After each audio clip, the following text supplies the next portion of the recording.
Chapter 1. The Judge Returns. Tianling Mountain. The towering mountain peak piercing into the clouds. Dawn. The first ray of light at the horizon pierced through the sea of clouds, bringing a touch of warmth to the slightly chilly mountaintop. Su Chun, with his upper body bare, showed no fear of the cold on the high mountain. As he inhaled and exhaled, white vapor drifted around him. 10 years, is it finally here? He suddenly opened his eyes, and a terrifying glimmer shot out from them, as if it could split mountains and crack the earth. Then, all of a sudden, he stood up and quickly grabbed the clothes hanging from the tree branches and put them on.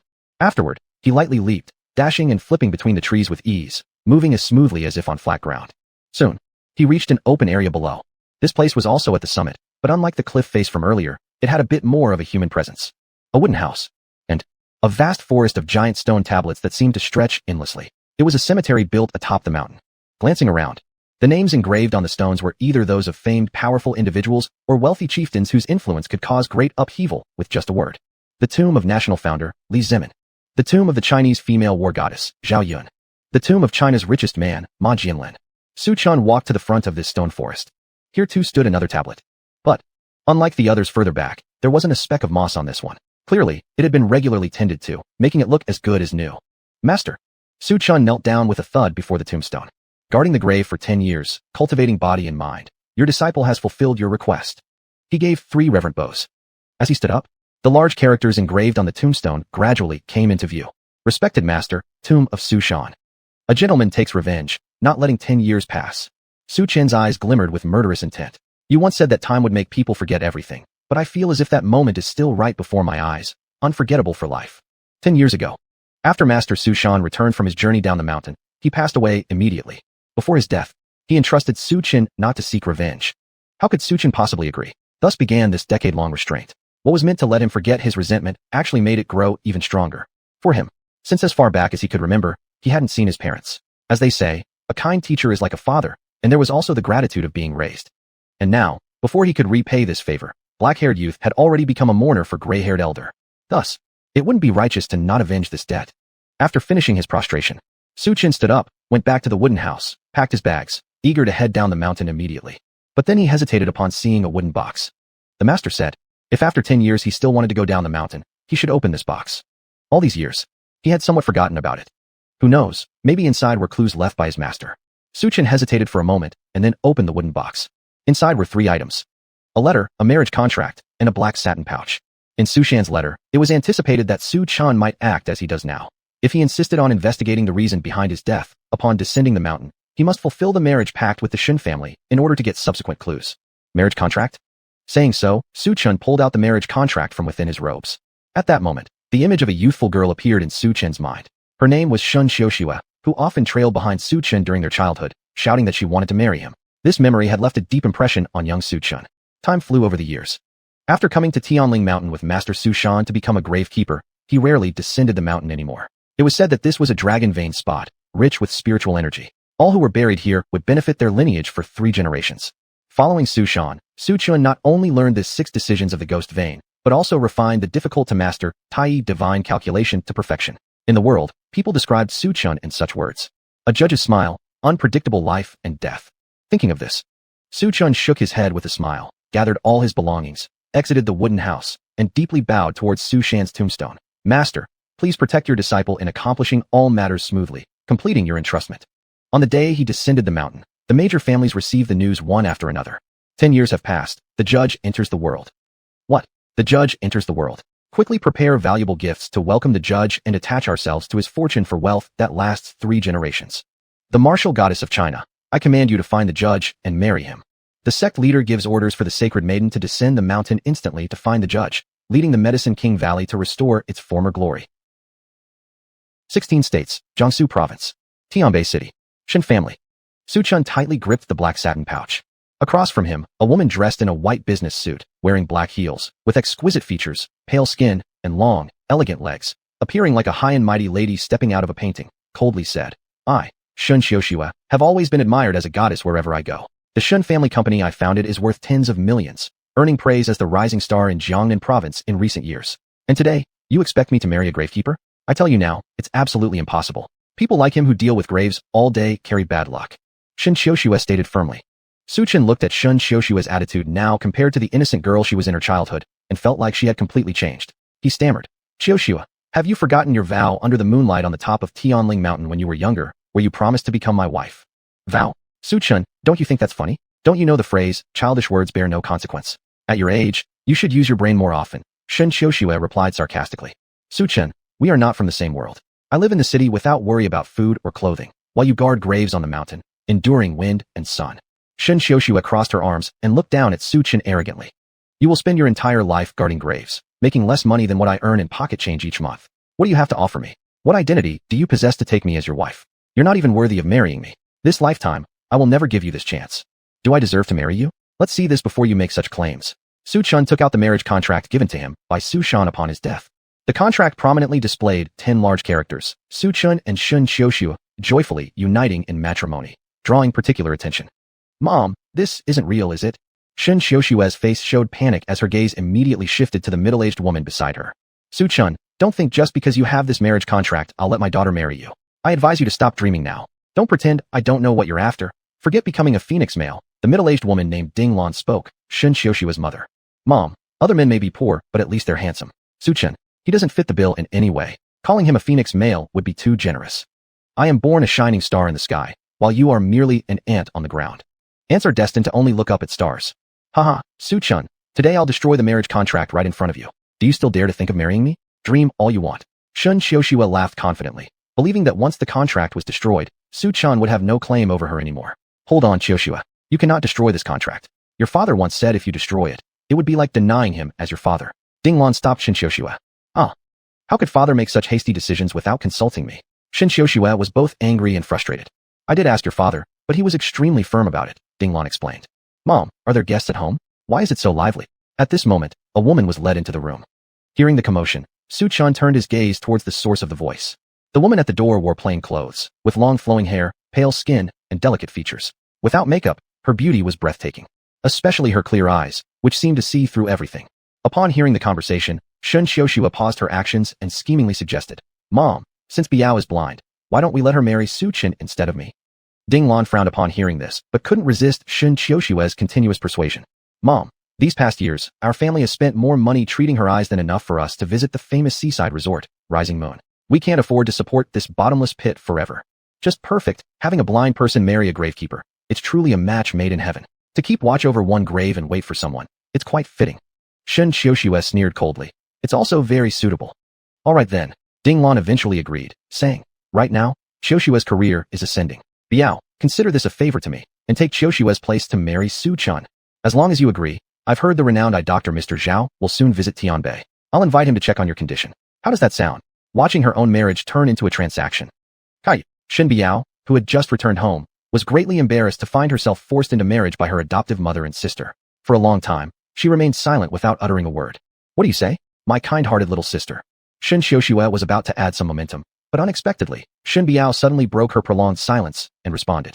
All right, I'll marry him. What's wrong with that? Back then, if it weren't for the funds Shen Xiuxue's father provided for my treatment, with my fragile body, I might not have survived until now. Now, this can be considered repayment for his kindness. Subsequently, Shen Biao sincerely asked Su Chen, Su Chen, are you willing to marry me? Chapter 2, The Black Brocade Bag. Shen family. Su Chen instinctively frowned slightly. In his mind, he had still held a bit of yearning for Shen Xiuxue earlier, but seeing the current situation was truly disappointing. If it weren't for his master's final words, he would probably have already turned around and left. But now, he swallowed the words that were about to come out in refusal, gazed at Shen Biao's stunning beauty, and said lightly, will marrying her allow me to stay in the Shen family? Ah, so you want to shamelessly cling to our Shen family, huh? Shen Xiuxue's face was full of disdain. Really, a toad wanting to eat swan meat. You're this kind of mediocre insect who dares to think that with just a marriage certificate, you can remain in my Shen family. She sneered, looking at Shen Biao and Su Chen. Today, I'll give you this opportunity. Then Shen Xiuxue pointed at Shen Biao like an item on display. You two, one is blind, the other is stupid, but you could be considered perfect matches. The blind girl, we've raised her for so many years in our Shen family, and we've done enough. As long as you are willing to marry her, we'll barely let you stay in our family as a dog, giving you a chance to become a son-in-law by marriage. Shen Xiuxue's insults were harshly grating. But faced with the humiliation, Su Chen did not say much, only somewhat dazedly looking at Shen Biao's stunning face. I am willing to marry you. As long as he can stay in the Shen family. The marriage contract which Shen Xiuxue regarded as worth nothing, was actually Su Shan's last words before he passed away, like a mountain bearing great weight. Su Chen couldn't discard it easily, so he endured the fire burning inside him. What? Still not convinced? Shen Xiushue's eyes were full of mockery, smirking as she said, "A worm like you. Once you enter my Shen family, even chickens and dogs will have the qualification to ascend. In the future, you will experience a world that people like you cannot see no matter how hard you try all your life." Speaking of which, Shen Xiushue proudly picked up her phone, dialed a number, and looked utterly self-satisfied like a strutting rooster. After the call connected, her expression immediately turned humble, and her body bent slightly, without any trace of her previous arrogance. "Director Liu, hello? This is Shen Xiushue from Shen Company. We've eaten together before. Do you remember me? Is it convenient for you today? My younger sister Shen Biao plans to get her marriage certificate, but since she is blind, can we arrange for someone to handle it through special channels?" "Ah, Ms. Shen, it's such a small matter. Just come over, and I'll arrange it immediately for you." At this, a middle-aged man's voice came from the phone.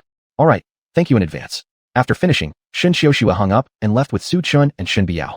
After they left, among those remaining in the Shen family, not everyone viewed Shen Biao as a burden like Shen Xiushue did. "Are you really going to let Biao marry Su Chen? Although Biao is physically disabled, she is after all a member of our Shen family." The speaker, dressed simply compared to others around him, stood out somewhat awkwardly. "Big sister." The rich matron frowned disapprovingly.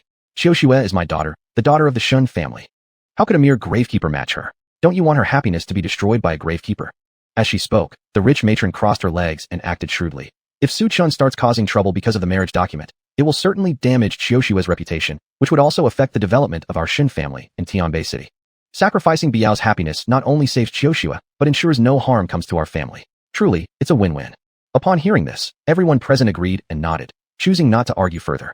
At the Civil Affairs Bureau, in a special window, an official handed 2 red certificates to Su Chun and Shen Biao and respectfully addressed Shen Xiushue.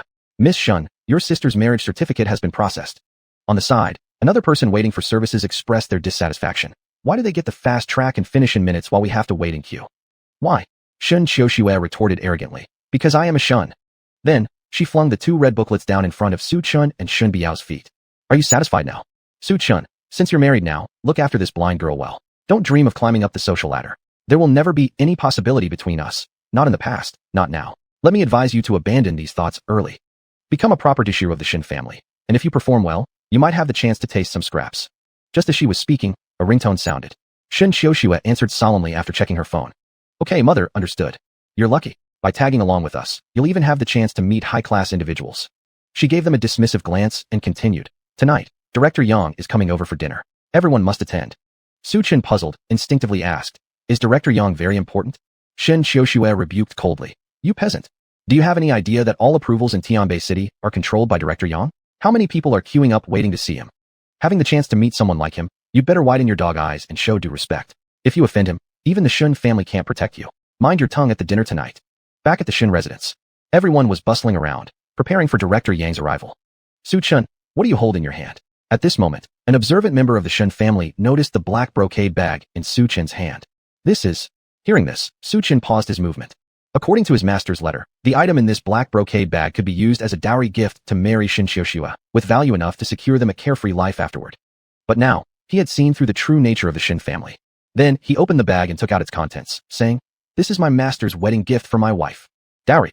The Shen family members grew curious upon hearing this. Next, they saw Su Chen pull out a green tin box, on which were written 4 big characters, Misty Sea Spirit Peak. It was actually Misty Sea Spirit Peak tea. Su Chen was immediately shocked. Misty Sea Spirit Peak is a kind of premium tea, costing about 5 million yuan per pound, and not everyone could buy it easily. Just this small tin weighed at least 4 pounds, which amounted to 20 million yuan. As he opened it, the disorganized tea leaves inside became visible. "Oh, it's tea. I thought it was a treasure since you held onto it so tightly," Ding Lan said with full disdain. Shen Xiushue giggled aloud, saying, "No wonder you're a bumpkin. What trash tea being passed off as a treasure? Using a box of tea as dowry, Su Chun, only you would come up with something this foolish. Are you mocking our Shen family? I've only heard of divine spring jade leaf and green pond floating snow teas. I've never even heard of Misty Sea Spirit Peak. This must be some rough tea you picked up from a roadside stall, right?" Shen Xiushue laughed heartlessly. Su Chun was just about to say drinking Misty Sea Spirit Peak could extend one's lifespan, but there was no opportunity for that. Ding Lan instructed, "Who in Tianbei doesn't know Director Yang's passion for tea? Hurry, take out our finest tea." Upon hearing Ding Lan's order, the servants quickly brought the premium tea over. Shen Xiushue took the exquisite jade box containing the tea, with cloud patterns intricately carved into it. Shen Xiushue opened the jade box dreamily. "Bumpkin, let me show you what fine tea really is. This is Solitary Drunken Breeze, hailed as the king of teas." The juniors invited to the Shen family banquet exclaimed in shock, "My goodness, it's Solitary Drunken Breeze." Whispers spread around. "This is a tea we can only see on TV." Just one box costs 1,000,000 yuan. I didn't expect I'd get to see it today. Su Chen dared to bring that roadside garbage into our Shen family. Get rid of it. The Shen family mocked. Shen Xiuxue, with malice gleaming on her face, said, "Oh, why throw it away? What kind of tea matches what kind of person? Su Chen, your tea fits Shen Biao perfectly. I think she'd find it suitable. Besides, with her blindness, she won't be able to tell fine tea from street tea anyway." After Shen Xiuxue finished speaking, the Shen family burst into laughter, their faces filled with mockery. Shen Biao acted as though she hadn't heard the taunts. She firmly picked up the Misty Sea Spirit Peak and handed it to a servant to brew her a cup, sipping it alone. "Su Chen, anything you give, I will cherish." The kind-hearted Shen Biao merely wanted to save Su Chen's face. Suddenly, a sound of hurried footsteps approached from afar. A middle-aged man with a scholarly appearance and an authoritative aura entered leisurely. "Director Yang, you've arrived." When the guest was spotted, Ding Lan greeted warmly. "Our humble abode is truly honored by your presence. Director Yang, welcome." Ding Lan lowered herself significantly and introduced with pride. "Director Yang, this is my daughter, Shen Xiuxue." Shen Xiuxue greeted politely. "Director Yang, hello." Keep in mind, Director Yang's status in Tianbei City wasn't ordinary. Yang waved dismissively and spoke cordially. "Today, Senior Crimson Dragon of the Jiangnan Province Long Soul Organization suddenly sought me out. I got delayed a bit attending to it. Did you wait long?" "Of course not. How can our Shen family's matters compare with Senior Crimson Dragon's affairs? I've heard that Director Yang enjoys tea appreciation, so I especially prepared the solitary drunken breeze for your entertainment."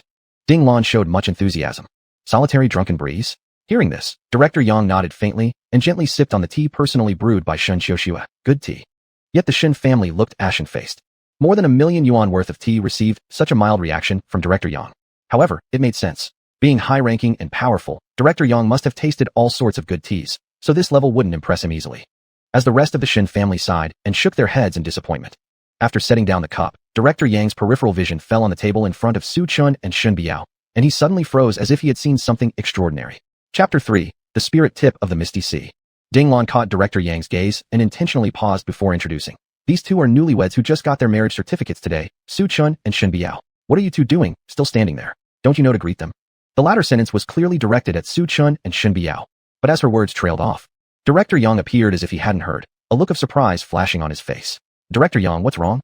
Yang stood up, looking displeased. Ding Lan, with her sharp senses, thought she had unintentionally offended him due to poor hospitality and hurriedly apologized. Could it be that Director Yang is not satisfied with Shen family's arrangements? Yang waved his hand dismissively, ignoring Ding Lan. "Such a precious thing. How can you treat it so carelessly?" His eyes were fixed on the spirit tip of the Misty Sea. His expression was one of someone squandering a priceless treasure, even showing some distortion, as if he'd lost something valuable. "Something precious? I don't know what exactly you're referring to, Director Yang." All of the Shen family wore puzzled expressions. The spirit tip of the Misty Sea. After saying this, Director Yang actually picked up the teapot beside Shen Biao and poured himself a cup. After drinking it, Yang's face was full of bliss. This alarmed Ding Lan and Shen Xiuxue. Seeing Director Yang brew cup after cup without speaking made everyone stand awkwardly in place, neither knowing whether to advance nor retreat. On his side, Yang seemed worried others would compete with him for the tea and drank over a dozen pots in quick succession until there was no more tea flavor. "Is this?" Director Yang's reaction shocked the entire Shen family. Shen Xiuxue couldn't believe it either. Even the mighty Director Yang had such a side to him. He had taken Su Chen's seemingly worthless item as a prized possession and drank it copiously, realizing only now that the Shen family was still present. "I'm sorry, but when I saw the spirit tip of the Misty Sea, I couldn't resist. I once had the good fortune to drink it from a sip at a great person within the Dragon Soul organization." As Yang spoke, he demonstrated with gestures. "That single sip instantly made me feel 10 years younger. You must know, this item is extremely rare across the 16 provinces." At the same time, everyone noticed the wrinkles on Director Yang's face disappearing at an astonishing speed. Can this tea preserve one's beauty? No one could believe it. The spirit tip of the Misty Sea. A single pound costs at least 5,000,000 yuan. Rare to find in the market. Ordinary people cannot even buy it if they wanted to. Never expected your Shen family had this kind of capability. Drinking such divine tea at your house today has been worthwhile indeed. At this point, Director Yang no longer carried the previous airs, smiling warmly. 5,000,000 per pound. It preserves youth. Something commoners can hardly see. Director Yang's words pierced into the hearts of the Shen family like a sharp sword. All these people displayed looks of astonishment. Shen Xiuxue instinctively asked, "Director Yang, are you sure you're not joking?" Director Yang slightly furrowed his eyebrows, his tone becoming deeper. "Young lady, are you questioning me?" Ding Lan quickly slapped Shen Xiuxue across the face, producing a loud sound that reached everyone's ears. "Director Yang, my niece Xue doesn't understand proper manners. Please forgive her indiscretion out of kindness." Even a hint of disrespect toward Director Yang wasn't something Ding Lan dared risk. Yang held the power to decide the Shen family's future development. Only after Ding Lan struck did Director Yang show leniency. "No problem. It makes sense that Miss Shen wouldn't have encountered the spirit tip of the Misty Sea before. After all, such things aren't accessible to everyone. Even I've only seen it once. After drinking the tea, Director Yang lost interest in the food on the table, took a few bites casually, and then got ready to leave. There are temporary matters that have come up, so I'll take my leave. Goodbye. As Director Yang, let me escort you. Ning Lan started to rise, but Director Yang stopped her with a hand gesture mysteriously. In gratitude for the spirit tip of the Misty Sea, I'll share 2 pieces of information with you. One piece comes from Lord Qilong. Be cautious around a young man known as Judge in Tianbei City. He's just come down the mountain and already reached Tianbei. If you befriend him, you can wield unparalleled influence in Tianbei. Judge? Is he very skilled? Ding Lan curiously asked. Skilled. Director Yang smiled. A character at the peak of martial arts cultivation, the strongest one might say. As he said this, admiration and respect shone through on Director Yang's face. Director Yang, may I ask the surname of this judge you speak of and where he's from? Shen Xiuxue became immediately interested and asked, what kind of exalted position must this individual hold if even someone like Director Yang praised him so much? She imagined herself interacting with such a true authority figure. Thinking about this, Shen Xiuxue's cheeks turned slightly red. She wondered if the honorable judge might prefer her type. Director Yang looked extremely impatient. How could someone like me have the privilege to interact with such a grand personage? However, I did hear from Lord Longhan that everyone refers to him as Judge Su. There's another piece of information. The government plans to develop a business district in the southern part of the city, and the land auction will take place in half a month. Your Shen family, make sure you cherish this opportunity. After Director Yang left, everyone fell into deep thought.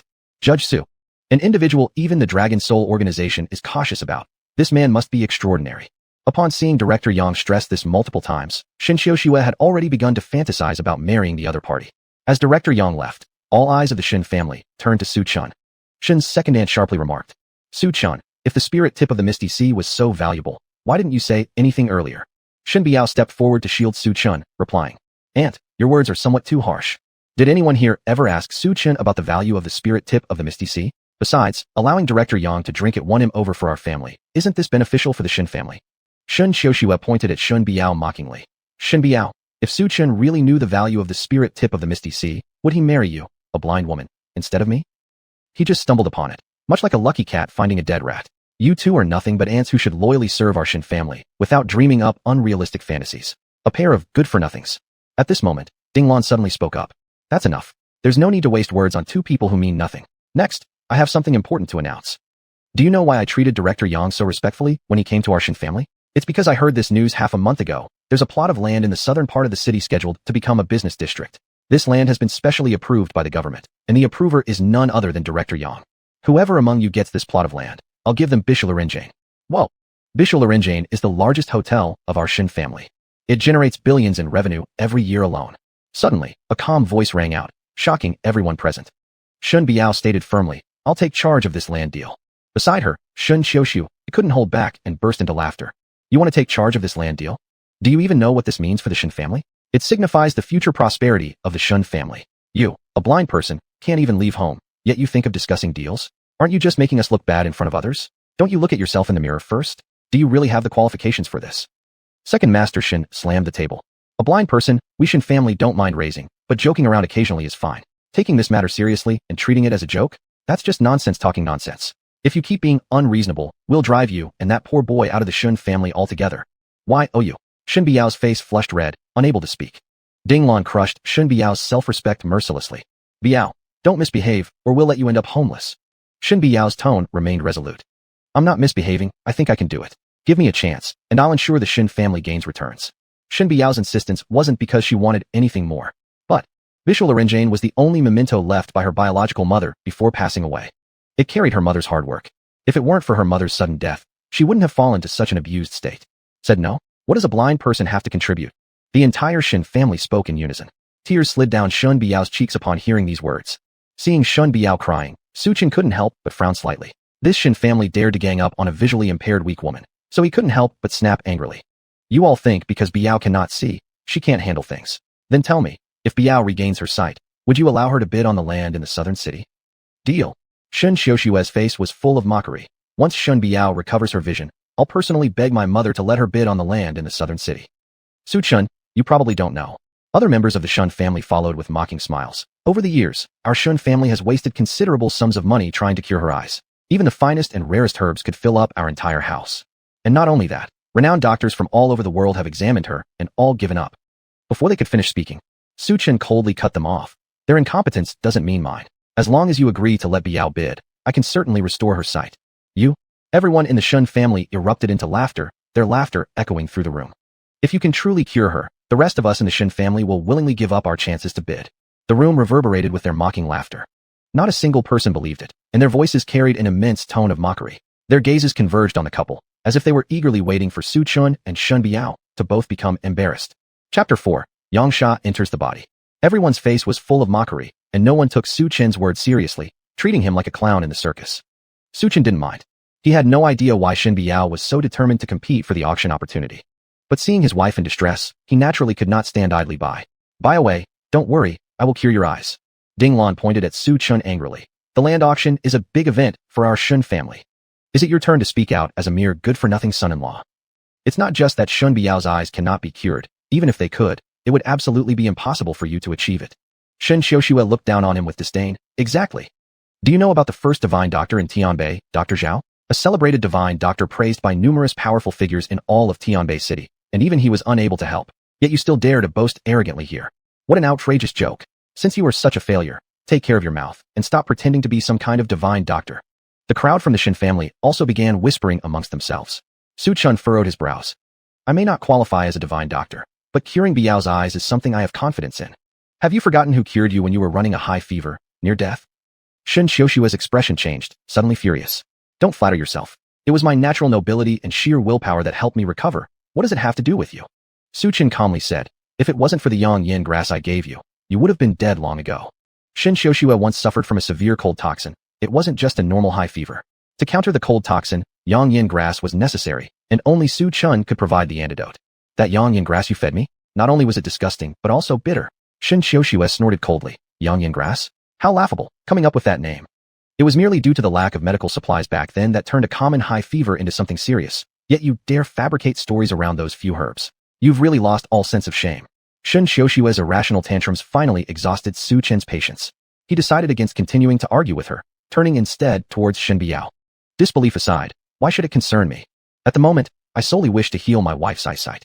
With that said, Su Chen placed his hand on Shen Biao's neck, gently stroking it. Shen Xiuxue stopped them. Mother, do you see? Su Chen truly intends to treat her.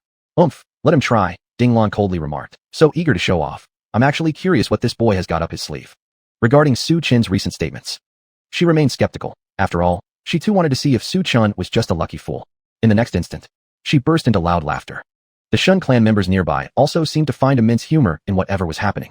They observed Su Chun casually touching here and there a few times before withdrawing his hand from Shen Biao's neck. Shen Biao's eyes remained soulless. Next to her, Shen's second aunt chimed in mockingly, asking, Shen Biao, can you see now? Shen Biao bit her lips lightly, shaking her head slightly. Shen Xiuxue showed no mercy, laughing. Su Chun, didn't you say you would cure Shen Biao's eyes? But she is still blind. If you can't do it, why give her false hope? Even as a blind person, one has dignity. If you're incapable, don't promise what you can't deliver. As a failure like you, better shut your mouth and act properly. The Shen family still feeds you. She continued theatrically. Fortunately, you realize your place. Otherwise, because of that piece of marriage paper, I, Shen Xiuxue, would have ended up marrying a wimp like you. What a terrible fate. Su Chun ignored Shen Xiuxue's incessant nagging. He originally thought that Shen Biao's blindness was due to illness. Unexpectedly, it was because her eyes were enveloped by a layer of yin sha gas, causing her blindness. Yin sha is a type of sha energy. It's not easy to remove. With Su Chen's abilities, he can indeed help Shen Biao eliminate the yin sha, but it requires favorable celestial timing, geographical advantage, and harmonious human effort. But now is not the time, needing to wait until the moon is full, during the time when yin qi is thick. For now, it can only be left to time. Regarding his wife, he does not allow any error in Shen Biao's treatment. At this point, Ding Lan pressed further. Su Chun, how come you don't treat her? Weren't you saying you'd help Shen Biao gain more opportunities? Why don't you start healing now? Su Chen shook his head and solemnly said, Biao's eye disease has persisted for a long time. In 5 days, within just 5 days, I will definitely cure Biao's eyes. Shen Xiuxue beside him sneered. 5 days? Even in 5 years, you won't be able to cure it. Such a failure, suitable only as a tomb guardian. All you can do is diagnose the dead, now pretending to be a doctor diagnosing the living, turning a good man into a dead one. Shen Biao, if you don't want to die, I advise you not to let him treat you. Otherwise, your life won't be guaranteed. By the way, do you trust me? Su Chen did not respond to Shen Xiuxue, but instead focused his gaze on Shen Biawei. I trust you. Shen Biawei was fully aware of her condition. For more than 10 years, she sought numerous doctors without any effect. Could Su Chen really cure her? The kind-hearted Shen Biawei just didn't want to discourage him, so she pretended to agree. Good, your trust is enough for me. I hope you can give Baiwei a chance and let her participate in the auction for the land in the south of the city. Su Chen declared this in front of everyone. After the banquet ended, people left one after another. Shen Baiwei and Su Chen also departed from the Shen residence. On the road, after all others dispersed, Shen Baiwei finally asked, Su Chen, no one is around here. Why did you say such things about curing my eyes? Even she only said that out of consideration for Su Chen's face. She never truly believed her eyes could be cured. Su Chen smiled and said, Baiwei, why don't you trust your husband? Upon hearing this, Shen Baiwei quickly shook her head and replied, I've been blind for more than 10 years, and despite seeing countless doctors, no one has found the cause. I've already given up on treatment. Don't say such words anymore in the future. If they laugh at you, it'll hurt me. Why care about ant-like opinions? Su Chen chuckled, I will bring you a miracle. Miracle? Perhaps. Shen Baiwei dismissed the idea with a smile. The two silhouettes under the moonlight had an indescribable warmth. After returning home, Shen Baiwei, hearing a familiar voice, curiously asked, Aunt Xiao, what are you still doing awake so late? She didn't forget to introduce Su Chen. Su Chen, this is Aunt Xiao who takes care of my daily life and well-being. Hearing this, Aunt Xiao finally noticed that Shen Baiwei brought a man back, instantly becoming vigilant, and then questioned, Who is this? Su Chen, my husband. Shen Baiwei introduced him very seriously, then recounted everything to Aunt Xiao truthfully. Aunt Xiao's face instantly showed resentment. Baiwei, how thoughtless of you. After I've taken care of you for over a decade, how could you make this decision without consulting me? Her tone was unusually serious, a stark contrast to her earlier amicability. Shen Xiaoxue is obviously harming you by marrying you off to such a loser. Shen Baiwei smiled happily. Aunt Xiao, I understand your concern. Su Chen treats me well. He's a suitable match for me. How could someone like him deserve you? Baiwei, listen to Aunt Xiao and keep your distance from him. My son, Xingyu, whom you've met before, is talented and an outstanding student from Tianbei University. You two should meet again. Aunt Xiao's calculations were clearly evident. Not only did she want to use Shen Baiwei to infiltrate the Shen family and become one of its masters, but she also wanted to secure a beautiful wife for her own foolish son. Even if she was blind, it wouldn't matter. Shen Baiwei firmly shook her head. Aunt Xiao, don't say these things anymore or Su Chen will be upset. Go rest now. Before leaving, Aunt Xiao cast a hateful glance at Su Chen. All plans have gone wrong because of this useless man. Thinking about this, Aunt Xiao's hatred towards Su Chen deepened further. Su Chen, Aunt Xiao is just like that. She's actually a good person. Shen Baiwei explained. Su Chen nodded. The next day, Master, don't leave. Su Chen woke up suddenly from a dream, shouting aloud. Opening his eyes, he realized he was drenched in sweat. At that moment, a scream suddenly rang out. Following the sound, Su Chen rushed to the living room. My eyes hurt so much. There sat Shen Baiwei on the sofa, her eyes red with bloodshot veins, and her pale complexion evoking pity. Baiwei, where is your medicine? Aunt Xiao hurriedly asked. It's already used up, Shen Baiwei replied. Aunt Xiao immediately carried Shen Baiwei out of the door. If it's all gone, we can't waste time here. Let's rush to the hospital and see a doctor. Shen Baiwei trembled in pain and clutched onto Su Chen like a lifeline. Su Chen, you said you could treat my eye disease. Please help me cure it.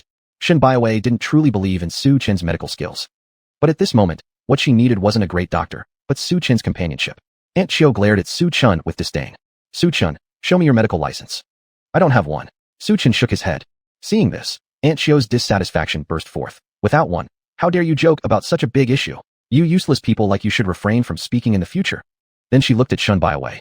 Look at who you married. A complete loser. How does he deserve you? Su Chen frowned slightly, but didn't say anything. As Su Chen remained silent, Aunt Xiao shot him a glare, then took Shen Baiwei straight to the Tianbei hospital. This was the most famous hospital in Tianbei City. When Su Chen, Aunt Xiao, and Shen Baiwei arrived, the examination room was already packed with people. The middle-aged man with a chest plate that read, ophthalmology expert Zhao Qiansheng, greeted Shen Baiwei as he saw her. Ah, it's Miss Shen visiting. Has your eye condition flared up again? Dr. Zhao, I'm afraid I'll trouble you once more. Xiao Aunt eagerly nodded with a flattering smile on her face, a stark contrast to her attitude towards Su Chen. All right. Just as Zhao Qiansheng was about to step forward to examine Shen Baiwei, there was a sudden light cough, and his eyes shifted to the elegant woman standing opposite him, causing him to sit back down immediately. Please be patient, Miss Shen. President Li and Mr. Yun have an acute condition causing infection in their 5 senses, which is obstructing their breathing. He gave a somewhat embarrassed laugh. Once I diagnose them, I'll help you right away. At the same time, the elegant woman let out a soft snort, casting a sharp glance at Su Chen and the others, clearly implying disdain. By her side, an elderly man merely raised his eyelids slightly but exuded immense authority with his piercing gaze, leaving no room for defiance. Oh, understood. Aunt Xiao's heart trembled. Realizing she couldn't offend these powerful people, she forced a nervous laugh, saying, Then we'll leave it to Dr. Zhao. We're not in a hurry. Humph.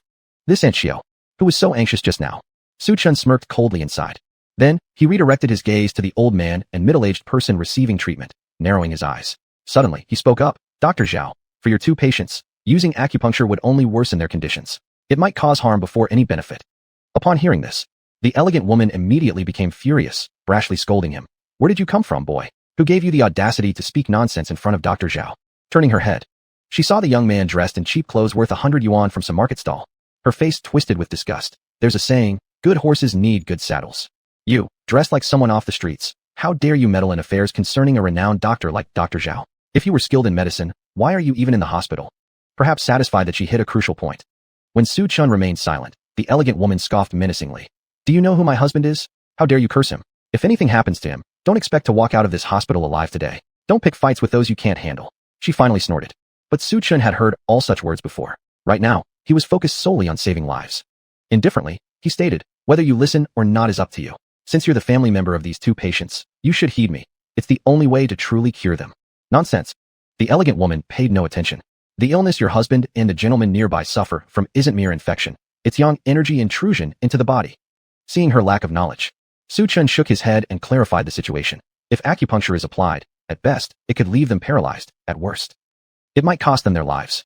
Chapter 5, 100-year-old snake gallbladder. What is this thing? The woman laughed in frustration. Where are the security guards?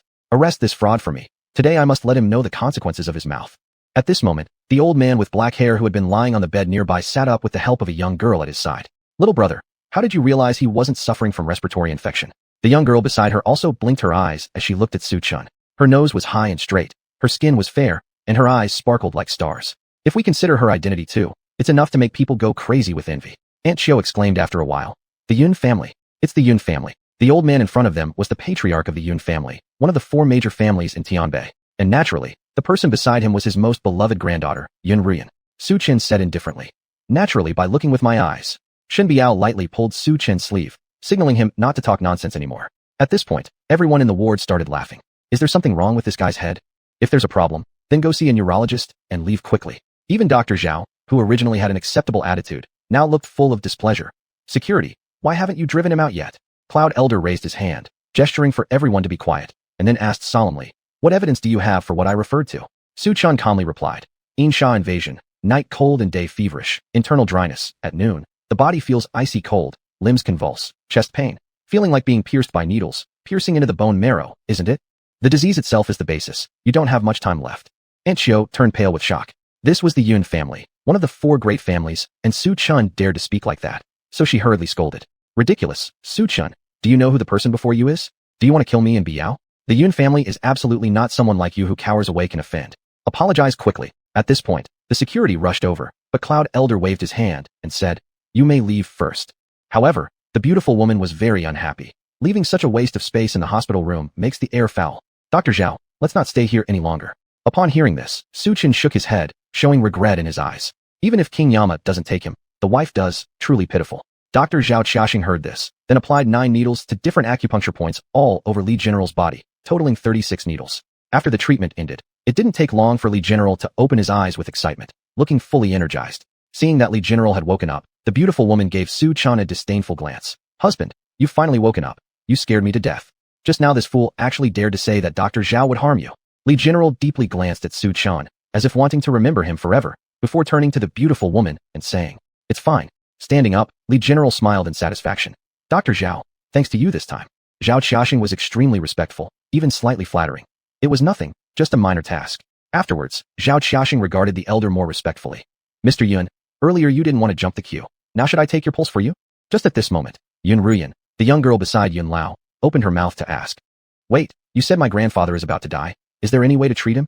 Although Yun Ruyan didn't hold much hope, what Su Chen described matched her grandfather's symptoms exactly. Without thinking, Wang Ru blurted out, Miss Yun, you wouldn't really believe the nonsense of this waste of space, would you? Yun Ruyan frowned and said coldly, Wang Ru, it's not your place to tell me how to handle things. Immediately, the beauty fell silent.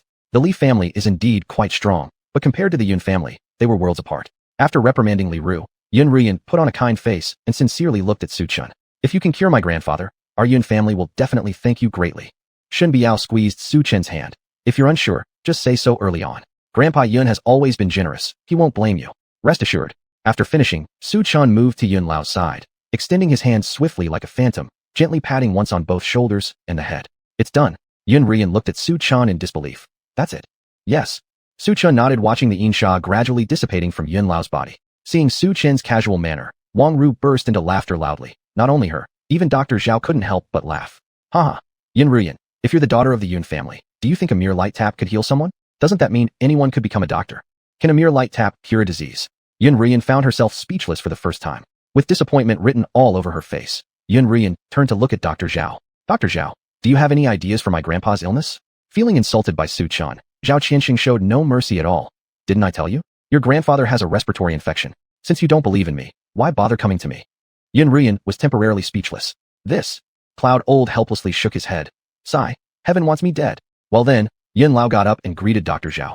Just as he was about to leave, Su Chen stopped him. Rest assured, you won't die. Due to Su Chen offending Dr. Zhao now, naturally Yin Ruyan wouldn't show Su Chen any goodwill, after which Yin Ruyan accompanied Yin Lao and left. I hope the young man can take responsibility for his own words, or else he'll bear the consequences. Aunt Chio's face was full of schadenfreude. It's over. Su Chen has offended the Yun family. The Shen family is finished. Haha.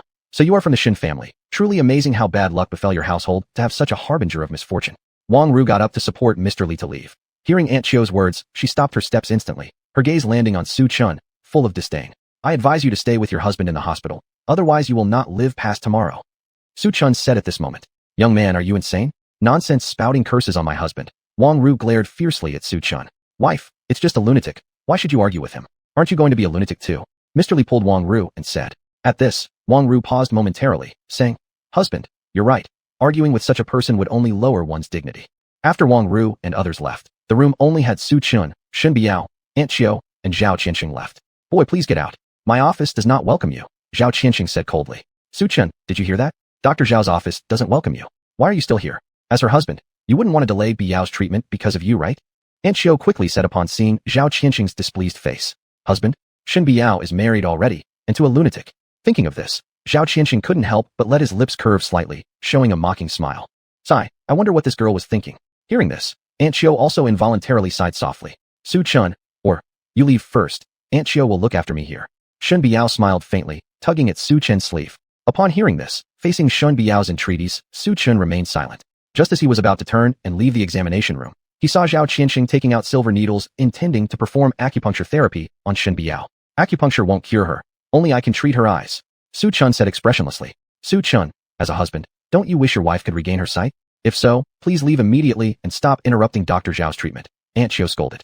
Well, Aunt Chio, Su Chen was merely concerned about my condition. Don't take his words to heart. Shen Biao hastily defended Su Chen. Seeing his wife who always spoke up for him with a smiling face, Su Chen turned and left the consultation room. Outside the consultation room, Su Chen hadn't walked far when an item placed inside a medicine cabinet caught his attention. What's this? A 100-year-old snake gallbladder. Using the 100-year-old snake gallbladder to boil soup, leveraging the time and place advantages can produce miraculous effects. Unexpectedly, encountering the 100-year-old snake gallbladder here is truly heaven helping me. With this, Shen Biao's treatment pain can be reduced. Chapter 6. The contest begins. Excuse me, are you selling snake gallbladders?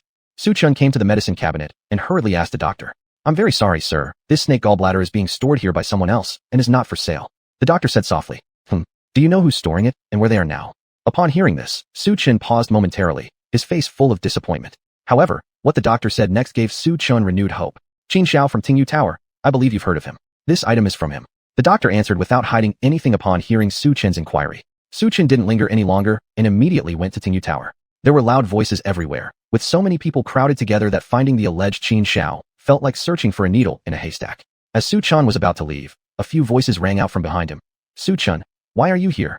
Hearing the sound, Su Chen turned around and saw a group of handsome men and beautiful women approaching. At the front was a dashing young man dressed in an Armani suit. Standing on his left was none other than Shen Xiuxue. Xiuxue, do you know this person? A gorgeously dressed woman curiously asked. The gorgeously dressed woman was Wang Xuanhuan, one of Shen Xiuxue's close friends. He's just a tomb watcher filled with misfortune. Shen Xiuxue said with disdain all over her face. Wipe your mouth. So he's just a tomb watcher. How unlucky I am to bump into him today. The dashing young man looked at Su Chen with contempt and sneered. I wouldn't have expected Qin Xiao, who grew up holding the golden key, to be a born favorite, and finally managed to get Shen Xiuxue to go out and play, but to run into you, my bad star, today. Truly cursed for 8 lifetimes. Kid, you'd better pray everything goes smoothly for me today, or I won't mind if you lose a leg. Qin Xiao, it's best to advise such people to stay as far away as possible. Be careful not to let bad luck attach to you. Shen Xiuxue ignored Su Chen. Have you ever played with a hammer force measuring machine? I hear Qin Xiao once won the Tianbei City weightlifting championship. Today, would you want to show off your strength and let Xiuxue see how capable you are?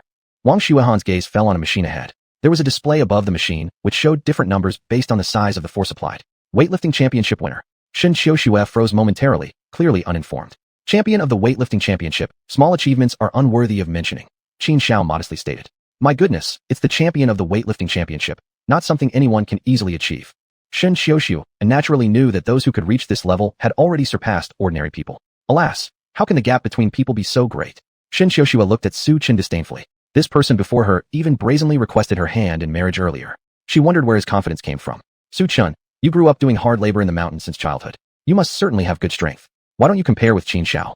Shen Xiaoxue thought for a moment and suggested.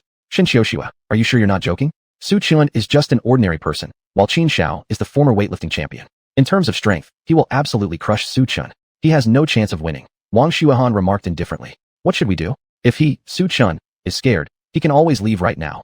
We aren't forcing him. Shen Xiaoxue feigned innocence. Haha, even daring not to accept the contest, and still fantasizing about marrying me. What a dreamer. How dare he marry someone like Shen Biao, a woman who's blind enough to deserve him. They fit perfectly to watch graves together because one's blind, and the other's dull-witted, a perfect match. Hey, Su Chen, are you going to accept Shen Xiaoxue's condition or not? Wang Xuanhuan urged. Why should I compete with him? Su Chen counter-asked regarding Wang Xuanhuan's question. I don't know him, and you asking me to compete is merely boring and waste time. Su Chen glanced at Qin Xiao. Su Chen, you really think yourself as a big shot, showing arrogance now. Wang Xuanhuan opened the conversation. Oh, according to your words, the competition is meaningless. Why don't we make a bet instead? Qin Xiao said. A bet? How do you propose? Su Chen became interested upon hearing it, unaware that this move precisely suited his intention. If you lose, cut off your arm. Qin Xiao coldly laughed. And if you lose? What then?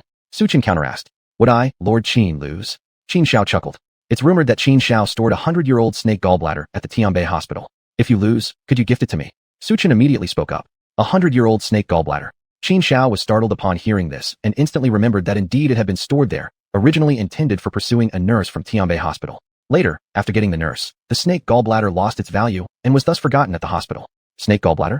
You should at least bet some money. The tomb watchers really have a different mindset from normal people. They've been guarding tombs and become foolish. Wang Xuanhuan chuckled, clearly amused by Su Chen's stake. What do you understand? A normal person can guard a tomb for over 10 years, especially during their prime. He chooses a snake gallbladder as his stake, and I can understand him. Shen Xiaoxue finished speaking, with a smirk of mockery and disdain flickering across her lips. The foggy sea spirit is definitely a result of Su Chen's good luck. He probably bought it from somewhere and was just recognized by Director Yang. If he were truly smart, why doesn't he want the money now? There's only one reason. Su Chen doesn't have confidence to win and chooses not to gamble with money to avoid losing face. Shen Xiaoxue firmly believed this in her heart. Fine, I'll give you the 100-year-old snake gallbladder if that's what you want. Qin Xiao said indifferently. This snake gallbladder had long lost its value, and now it was better to use it as a bet. Showing off in front of the goddess by tearing off his arm would be truly exhilarating. Qin Xiao, are you really going to tear off one of his arms? Even before the competition started, Wang Xuanhuan seemed to already know the result, her eyes full of admiration for Qin Xiao. Such a person must pay for their arrogance ignorance. Qin Xiao casually stated. For their conversation, Su Chen didn't seem to take it to heart at all. With this snake gallbladder, Su Chen could cure Shen Biao's eyes. As they talked, they soon arrived near the hammer force measuring machine. Su Chen, each of us has 5 chances. Whoever hits the number 1000 first wins. Afterward, I will let you go 3 times first. How about that? Qin Xiao arrogantly proposed. No need. Let's get it over with quickly. I don't have much time. Su Chen said calmly. Haha, did you hear that? Let's get it over with quickly. Is Su Chen so scared that he's dumbstruck? Do you really think Qin Xiao's power is superficial? Is this some kind of child's game? Wang Xuanhuan mocked. Wang Xuanhuan, use your brain more. Su Chen's mind has been ruined by watching graves. Why do you even bother arguing with him? Shen Xiaoxue sarcastically said while turning to Qin Xiao. Qin Xiao, teach him a lesson on how to behave, maybe improve his intelligence. Alright, since Xiaoxue has spoken, today I am determined to crush you properly. Qin Xiao smirked coldly. The crowd scattered, and the two men's contest officially began. Chapter 7. Car Accident. Qin Xiao picked up the iron hammer beside him, and with all his might, he smashed it onto the circular sensor in front of him. With a bang, the numbers on the display screen surged straight up and finally settled at the number 888. Truly worthy of being the weightlifting champion. One hammer, and he hit 888. Susan, didn't you see that? That's the difference in strength. You might as well concede. Wang Xuanhuan and the surrounding crowd exclaimed. Susan remained calm, ignoring their words completely. Soon enough, after 5 attempts, Qin Xiao's highest score was 999, just a step away from 1000. But in his eyes, defeating Susan was enough. 999, Qin Xiao is really great. It's almost a perfect score, said Wang Xuanhuan with full admiration. Today I felt empowered with Xiaoxue around. Qin Xiao responded tenderly. Wow, how touching. Qin Xiao struck 999 to win a smile. Someone joked on the side. Susan, Qin Xiao has finished. Next it's your turn. Shen Xiaoxue glared at Susan. Without saying anything, Susan walked over to the strength tester and prepared for a manual test. Manually, Wang Xuanhuan immediately looked surprised. Manual? Susan, are you here to make fun of us like Monkey King invited by the Buddha? Your antics make me lose the desire to win. Qin Xiao held back laughter while saying this. Susan, who would have thought you'd stoop so low to save face? Truly shameless. Wang Xuanhuan mocked, as if she saw through Susan's thoughts. Susan, you're disgusting, Shen Xiaoxue said, her face filled with disdain. As the words fell, Susan delivered a punch to the sensor area of the strength meter. The numbers on the display skyrocketed and showed a clear 990. Haha, you think you can beat Qin Xiao barehanded? Looks like Susan's arms won't be able to survive, Wang Xuanhuan gloated. Susan, I thought you were somewhat capable without tools. Guess I thought too much. Just when everyone thought Susan would continue, she simply pulled her hand back, stepping away from the machine. Why aren't you continuing, Susan? Afraid of losing? Wang Xuanhuan coldly chuckled. I've already won. No further testing needed, Susan calmly stated. Win? Are you joking? You scored 990. Qin Xiao scored 999. How do you win? Amazing logic, Wang Xuanhuan said mockingly. Who told you I only hit 990? Susan shifted her gaze toward the display ahead. 1000. As everyone focused their attention on Susan, the numbers on the display silently continued rising and eventually reached an impressive 1000. How could this be possible? He actually beat the weightlifting champion. Wang Xuanhuan couldn't believe what was happening before her eyes. Qin Xiao, accept the bet. The 100-year-old snake gallbladder belongs to me now. Kindly give Tianbei Hospital a call, and I'll come to collect it, Susan slowly spoke. Upon hearing this, Qin Xiao took out his phone and made a call to Tianbei Hospital. After a few brief sentences, he hung up. Qin Xiao gave Susan a warning glare before leaving dejectedly. Susan, what trick did you use to manually win the competition? Shen Xiaoxue asked furiously. She originally wanted Susan to embarrass herself, but ended up enhancing Susan's reputation instead, showcasing incredible power with a single punch. In response to Shen Xiaoxue's words, Susan turned a deaf ear and left without looking back. What's there to be proud of? Just because you won a competition? A bumpkin remains a bumpkin. Winning once doesn't make you any better, Shen Xiaoxue complained unhappily. Xiaoxue, don't waste your energy on him. He's just a tombkeeper. Can a toad ever compare to a swan? On second thought, even if he scored 1000 with a single punch, so what? Isn't he still broke? He may struggle his whole life and still won't earn what Qin Xiao spends in a day. What's the point of getting so worked up about it? Wang Xuanhuan remarked casually. Haha, Snowhan always knows what to say. Upon hearing Wang Xuanhuan's words, Shen Xiaoxue's mood improved instantly. Inside a villa somewhere in Tianbei City, a man and a woman were snuggled together. Husband, you're amazing tonight. Lying in the arms of the man, Wang Ru couldn't help but praise him. The man wasn't anyone else but her husband, Mr. Li. Haha, you little vixen, tonight I'll satisfy you. Today, old Yun and Yun Rian must have been kicked in the head by a donkey, believing that a mere touch can cure illnesses. What a joke, Wang Ru muttered softly. Right at this moment, Mr. Li's eyes rolled white, foaming at the mouth, suddenly shutting them. Husband, what's wrong with you? Wang Ru suddenly stopped breathing, which scared her into losing her composure. Grandpa, did you hear? Mr. Li passed away. Yun Rian rushed into Yun's elder's office in a panic. How did he die? Upon hearing this, the old man was instantly surprised. They say it was a sudden death. Sudden death. The elder fell silent immediately. He remembered how lively Mr. Li had been at Tianbei Hospital. How could he have died so suddenly? Could it be true, as the young man had said, that positive energy invaded his body, causing him to pass away unexpectedly? Grandpa, we've encountered a miraculous doctor. When I think of how Wang Ru mocked me furiously before, it makes me furious. And now, it is her own fault. That's enough, it's all over. The elder cut in. In such a large city as Tianbei, where can we find the miraculous doctor? Tianbei Hospital. Su Chen successfully obtained the century-old snake gallbladder.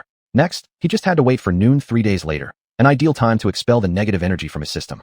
Zhao Qianxing, return my husband's life. A familiar voice rang out in Su Chen's ears.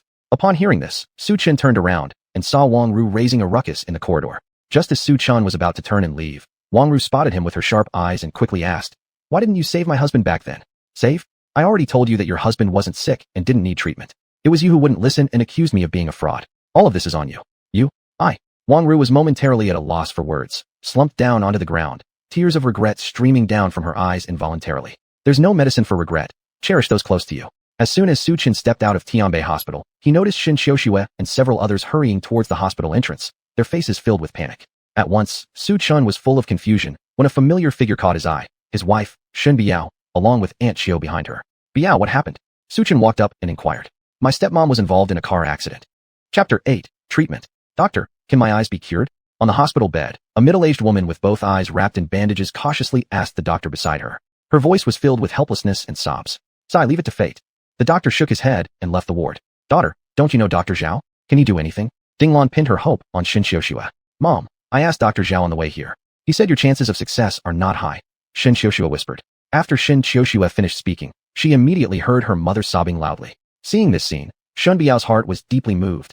as she had once experienced a similar situation herself and could empathize with how the woman felt at the moment. Auntie's eyes may not be without any possibility of recovery.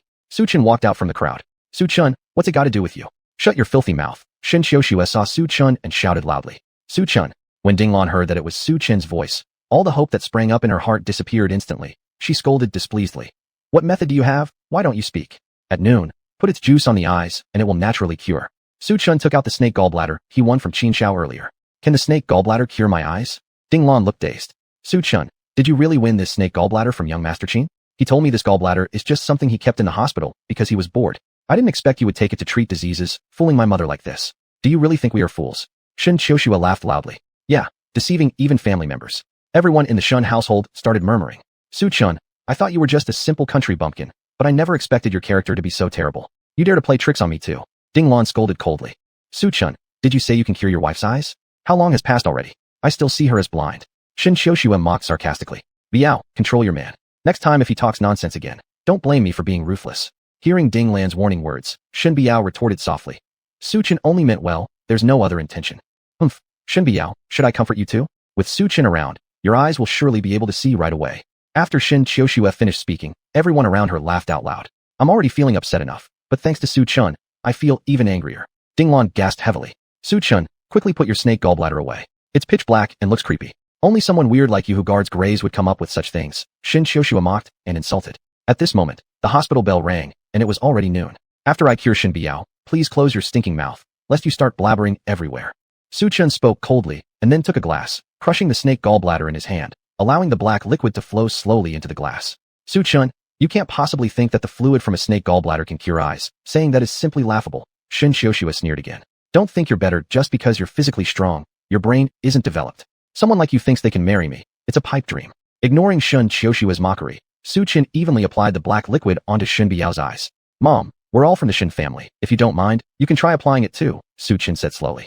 Su Chen, who wants your things? You're harming your own wife. Don't harm my mom too. Shen Xiuxue directly knocked over the cup filled with the liquid in Su Chen's hand.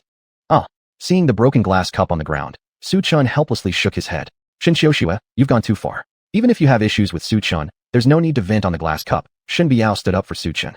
Shen Biao, not only are your eyes blind, your mouth is venomous too. Dinglan scolded sharply. Automandy, please hold back Miss Ding from causing more trouble. Don't forget that you were employed by me back then. Don't lose sight of your position. Dinglan suddenly scolded Andy Chewy behind Shen Biao. Su Chen, don't pretend to know when you don't. After being scolded by Dinglan, Aunt Chewy had no choice but to vent her anger on Su Chen. Automanty, Su Chen just meant well. Shen Biao refuted. Biao, you're too kind-hearted. Now what are you doing defending him? Su Chen makes both of us lose face in front of everyone in the Shen household. Is such a person worth your protection? Aunt Chewy said. Automandy, I believe Su Chen is not a scammer. Moreover, since it's when you marry a chicken, you follow the chicken. When you marry a dog, you follow the dog. I should trust Su Chen even more. A determined look flashed in Shen Biao's eyes. You just do as you please. Upon hearing this, Aunt Chewy was so angry that her whole body trembled. She wasn't angry because Shen Biao was defending Su Chen, but because all her plans for her son had gone to waste. Automanty, I don't regret marrying Su Chen. Shen Biao firmly said word by word. Fine. Aunt Chewy offered no opposition, uttering a single good from her lips. Haha. Automanty, this is Shen Biao's fate. Your well-meaning advice won't stop her. The people of the Shen family spoke one after another. Alas. Aunt Chewy sighed. Everyone thought she was troubled about Shen Biao's matters and tried to comfort her, but they didn't know Aunt Chewy was worried about her own son. Now that Shen Biao has finally married, Aunt Chewy, you can take a break too. After all, you've made great sacrifices for Shen Biao. Now there's someone to share the burden with. Isn't that a good thing? Besides, Su Chen is so strong that he could punch the force gauge to its maximum. Shen Xiuxue consoled Aunt Chewy, who looked sorrowful. What use is being strong? I don't need that kind of strength. Aunt Chewy replied. How is it not useful? Strong people can carry rice bags, climb 5 floors in one breath. In the future your physical work will be spared. Aunt Ding mocked. Su Chen, it's all your fault. Shen Biao, why do you let Su Chen stay here? Both you and I have become clowns in their eyes. Aunt Chewy blamed everything on Su Chen after being mocked like a clown by the Shen family. Wait, Su Chen can't leave yet. Didn't he say he could restore Shen Biao's sight? Shen Xiuxue's words were still lingering when she suddenly turned her gaze to Shen Biao's eyes, noticing some black liquid flowing out from the corners of her eyes, along with a faint stench. Shen Biao, your eyes. Shen Xiuxue was surprised, and her mouth opened wide. Su Chen wiped off the black liquid from Shen Biao's face with tissues. Su Chen, so this is what you really look like. As soon as Shen Biao finished speaking, everyone immediately stared wide-eyed, disbelief clearly written on their faces. I don't believe it. Shen Biao, have your eyesight been restored? Shen Xiuxue refused to accept it, obviously disbelieving what she was witnessing. Chapter 9, The Brow and Eyes. Aunt Ding, I didn't know you had a mole under your mouth. Aunt Xiao, who would have thought you appear much younger than I imagined? Shen Xiaoxua, so this is what you look like. Shen Biao swept her gaze across everyone's faces, finally landing on Su Chun, and said, no matter how handsome others are, none can compare to my husband. Su Chen, thank you. Heavens, this isn't a dream. Blind for over 20 years, Shen Biao has actually regained her vision. Everyone present, including Shen Xiaoxua, was utterly shocked. Seeing Shen Biao regain her eyesight, Ding Lan could not help but tremble all over and said, Su Chun, could it really be that black liquid? What do you think? Su Chen responded, Su Chun, earlier Aunt Ding was wrong. Do you still have any snake gallbladder? Ding Lan's attitude immediately did a 180, a tone of pleading in her voice. Gone, there was only one. Very sorry, Aunt Ding. Su Chun said offhandedly. Upon hearing this, Ding Lan was momentarily at a loss for words, unable to continue speaking. Why? How could it be like this? Ding Lan murmured as if she'd lost her soul. Mom, calm down. Shen Xiaoxua shook Ding Lan's shoulders, trying to steady her rest of emotions. Mom, you wouldn't really think Su Chen's snake gallbladder healed Shen Biao's eyes? Shen Xiaoxua said coldly. Just now, black fluid came out of Shen Biao's eyes. Then her vision was restored. This we witnessed with our own eyes. Could it be false? Ding Lan questioned doubtfully. You must not forget, Shen Biao also went to Dr. Zhao. Shen Xiaoxua spoke up. Yes, Biao did go to Dr. Zhao. Aunt Xiao beside her added. Could it be Dr. Zhao who cured Shen Biao, and not Su Chen? Hearing this, the sorrow in Ding Lan's brows instantly dissipated by half. Mom, I am your daughter. Would I lie to you? Shen Xiaoxua shook Ding Lan's arm, saying sweetly. Shen Xiaoxua, despite being the great beauty of Tianbei, who would have known you could twist black and white like this? My vision was clearly healed by Su Chen. Since you've recovered your sight anyway, I don't even want to argue with you about guarding tombs anymore. Or maybe Su Chen can cure Mom's eyes too. If he manages that, I'll believe it was him. Shen Xiaoxua shrugged indifferently. That's right, Su Chen. Ding Lan interjected eagerly. In an instant, all eyes fell on Su Chen, who unexpectedly stood silently without a word. I told you, now he's out of tricks. There's no way Shen Biao's eyes were healed by him. Just as Shen Xiaoxua finished speaking, Ding Lan's phone rang. Director Yang, is the information accurate? All right, understood. After Ding Lan hung up the phone, everyone looked at her expectantly. Mom, did Director Yang call regarding developments concerning the South City area? Taking a deep breath, Ding Lan said seriously. That's correct. Director Yang called me to say that the land in South City has now fallen into the hands of the Jiang family from Jiangnan province. Upon hearing Jiang family, everyone couldn't help but draw a sharp intake of breath. The Jiang family, Jiang Nantian, young yet already a master martial artist. The Jiang family thus quickly rose to prominence, becoming a prestigious clan in Jiangnan province. How could the Jiang family come to Tianbei City? I did hear that Jiang Nanshan's grandfather is severely injured and near death. This time when they're preoccupied with such matters, how could they have time to worry about these things? It's unclear how they're thinking. At this moment, Ding Lan's voice cut through their speculations. The Jiang family is a large family beyond our understanding. Stop discussing this matter. Instantly, the crowd became mute, each silent. Previously, I had said whoever could secure the land in South City would receive the Bilo Hotel. However, plans cannot keep up with changes. Now that I'm blind, it's inappropriate for me to continue leading the Shen family. Thus, I changed my mind. Whoever gets the South City land will become the leader of the Shen family. Upon hearing these words, there was a stir among the crowd. Mom, is this really true? Shen Xiaoxua's eyes shimmered with ripples. Shen Xiaoxua wasn't overly interested in the Hotel Bilo Renjian, but it was different now. The leadership of the Shen family was something she had long desired. My word is final. Just as Ding Lan's words faded, Shen Biao suddenly spoke. Now that my eyesight has been restored, I qualify for the South City project. Shen Biao, you've indeed regained your sight, but may I ask under what identity are you going to participate? The Jiang family is a prominent clan. Shen Xiaoxua at least qualifies as the female CEO. Your younger cousin graduated from a prestigious university, which makes sense too. Don't tell me you plan to attend with no credentials whatsoever. A man from the Shen family said coldly. Shen Biao was momentarily speechless, her beautiful face flushing red. Since the bet was that I would cure Shen Biao's eyes and allow her to participate in the South City land auction, you don't plan on breaking your word now, do you? Clearly Dr. Zhao cured Shen Biao's eyes. You just got lucky by chance. Shen Xiaoxua said with mocking sarcasm. If you're so capable, why not call Dr. Zhao here right now for a face-to-face confrontation and see who really did it? Since you want to embarrass me publicly, I'll give you the chance. Shen Xiaoxua proceeded to pull out her phone to call Dr. Zhao. That's enough. Stop arguing. My eyes are blind. I need some peace. The Shen family is relying on skills. Whoever obtains the South City land will be the next head of the Shen family. Just as he arrived home, Su Chun felt a pair of jade-like hands slowly embrace him from behind, their warmth permeating his senses, with a delicate fragrance enveloping him, entrancing him. Bai Yao? You. Su Chun could feel the warmth coming from the back, along with the unusual softness pressing against his chest, which stirred his heart. Su Chun, thank you. Though we haven't known each other long, I sense your kindness. They all say Dr. Zhao healed my eyes, but I believe it was you. Don't worry, if anyone bullies you in the future, I'll protect you. Shen Biao's face rested against Su Chen's back, transmitting an intense heat onto his skin. Husband and wife need not talk about who protects whom. If there's protection to discuss, it will always be me protecting you. As Su Chen's words faded, Aunt Xiao interrupted, saying, Biao, as a Shen family member, can you at least mind your image? Did Su Chen heal your eyes? Of course he did. Su Chen healed my eyes. Shen Biao said firmly. Fine, fine. Since your vision has recovered, I think there's no reason for me to stay any longer here, Aunt Xiao said. Upon hearing this, Shen Biao removed her hands from around Su Chen's waist, replying, Aunt Xiao, I've grown accustomed to having you around. Please stay. I'll continue paying your salary. This aura, it's unmistakable. It matches exactly with the residual energy left within Master Su Shan before his death. Indeed, the Master's death had something to do with the Shen family.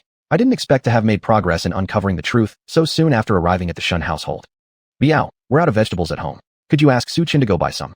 Always loitering around the house, lazy and unproductive, doing nothing. I can't figure how Biao ever found someone like you appealing. Aunt Xiao glanced at the kitchen and then mocked Su Chen coldly. Su Chen, go buy the groceries yourself. I have errands today, so I won't accompany you. Chapter 10, xuanhuan. 3 days later, after a quick touch-up, Shen Biao hurriedly left home. Dragon King Pavilion, the most prestigious villa area in Tianbei City. The Jiang family had been temporarily settled here. Excuse me, may I ask who you're looking for? Outside the villa complex, a few middle-aged men in uniforms stopped Shen Biao as she arrived. These men were well-built and muscular, clearly trained martial artists. Hello, I'm Shen Biao from the Shen family. I'm here to negotiate the land deal in Changnan with the Jiang family, Shen Biao explained quickly. Sorry, do you have an invitation? The middle-aged man asked immediately. Huh, do I need an invitation? I don't have one. Shen Biao was taken aback by this information. Without an invitation, you have no right to negotiate with the Jiang family. The middle-aged man gestured for Shen Biao to leave. Okay. Shen Biao felt dejected as she was turned away. Just as she turned to leave, a Ferrari came speeding by and parked beside her.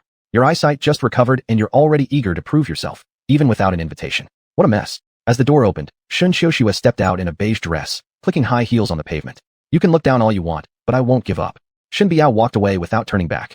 Who is she? Qin Xiao, who was standing next to Shen Xiaoxue, asked after staring at the retreating figure. A face of exquisite beauty, her eyes sparkling with a clarity like autumn water. Compared to Shen Xiaoxue, she seemed more like a celestial being untouched by worldly matters. She's my blind sister, Shen Biao. Shen Xiaoxue said disdainfully. Blind? Qin Xiao was slightly surprised. Yes, she was blind before, but Dr. Zhao helped restore her sight yesterday. Shen Xiaoxue explained. I saw your dazed expression earlier. Could it be that you're interested in my sister? Shen Xiaoxue teased. What nonsense. I am not someone who looks elsewhere while eating. Qin Xiao laughed and said to Shen Xiaoxue. Seriously, pursuing me is impossible, but there's still a chance with Shen Biao. Shen Xiaoxue said earnestly. Hasn't she already married Su Chen? Qin Xiao froze and asked immediately. So what if she's married? Aren't men usually attracted to married women? Shen Xiaoxue gave Qin Xiao a meaningful glance. Upon hearing this, Qin Xiao froze momentarily and laughed awkwardly, then gazed at her affectionately. Xiaoxue, how could I possibly be such a person? Right now, my eyes are only on you. Alright, if you truly feel so deeply, go secure the land in Changnan for me, and I'll give you a chance, Shen Xiaoxue said directly. Alright, I've been waiting for you to say that. Saying this, Qin Xiao took out a golden-edged card. An invitation.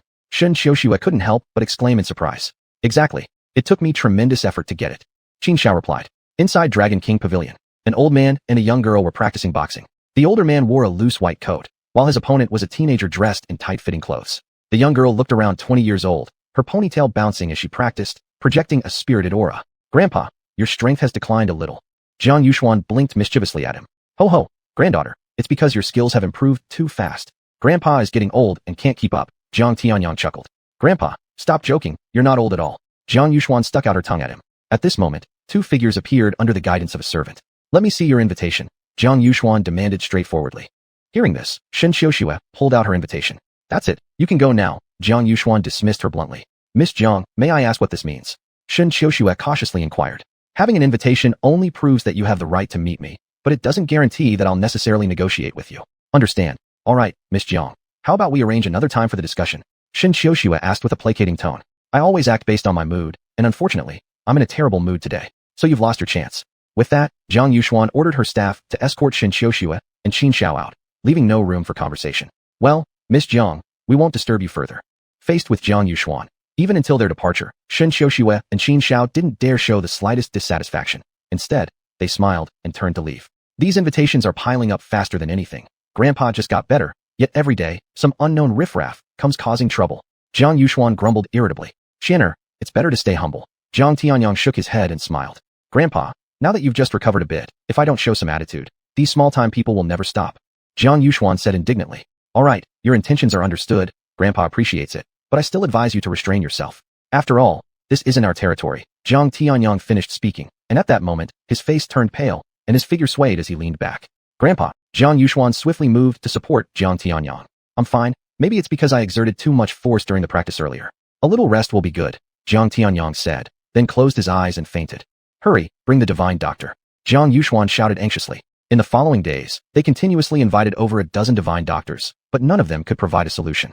Master Jiang has already reached the point where anger has overwhelmed his heart, making recovery impossible, was the unified diagnosis given by the divine doctors. Miss Yun Rian from the Yun family requests an audience. One of the Jiang family servants brought Yun Rian forward. All of you who keep coming here have made my grandpa worse. Now I'm in a bad mood. You have no chance. Please go back. Jiang Yuxuan gave the order to dismiss Yun Rian without letting her speak. Yun Rian cursed her own bad luck inwardly. Just as she was about to turn around and leave, something seemed to strike her, and she said, Your grandpa's illness isn't untreatable.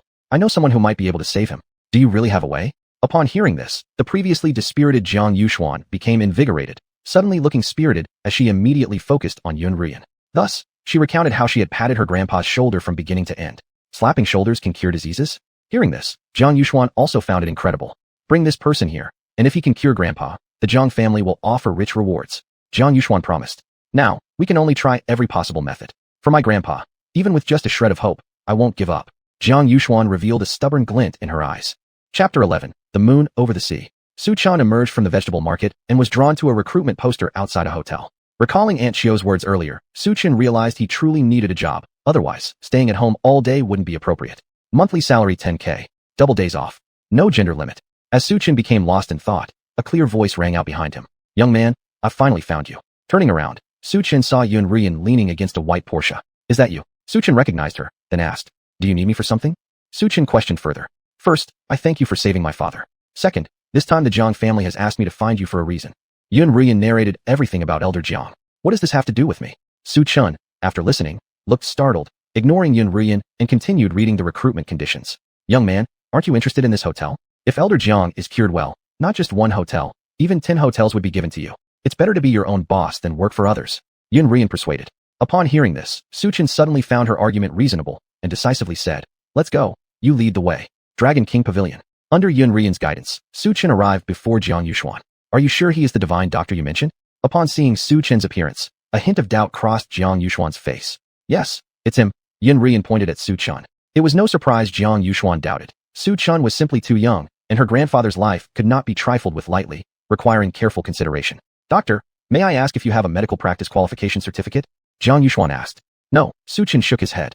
Yun Rian, calling someone without a medical practice qualification a divine doctor? Are you deliberately playing tricks on me? Jiang Yuxuan immediately became furious. Miss Jiang, I swear to heaven I don't mean to fool you. This person indeed has extraordinary skills, Yun Rian explained. Just as they were arguing, a sudden intense coughing sound came from inside the room. Come inside with me. Hearing the sound, Jiang Yuxuan didn't care about Su Chan or Yun Rian anymore and rushed into the room. Or maybe Dr. Su can take a look at Grandpa Jiang. Yun Rian suggested, seeing Jiang Yuxuan's anxious heart. Alas, there's nothing else we can do now. Although Jiang Yuxuan wasn't very optimistic about Su Chan, she couldn't find a better person to treat her grandfather at the moment. Su Chan lightly pressed a few times on Grandpa Jiang's shoulder. With a mouthful of black blood spewed out by Grandpa Jiang, he slowly opened his eyes afterward. Seeing Grandpa Jiang awake, Jiang Yuxuan broke into tears, saying, Grandpa, you scared me to death. I thought I'd never see you again. Don't celebrate too soon. Your grandpa is still in danger. Su Chan shook his head and said, In danger? Jiang Yuxuan followed up with, Please, Divine Dr. Su, save my grandpa. I can, but first, Miss Jiang, please answer me a few questions, Su Chan stated. Divine Dr. Su, please go ahead. Jiang Yuxuan had already regarded Su Chan as a lifeline. Does your grandfather worship Guan Yu? Su Chan asked. Yes. Jiang Yuxuan replied. Does your grandfather suffer from a hidden illness? Su Chan continued to inquire.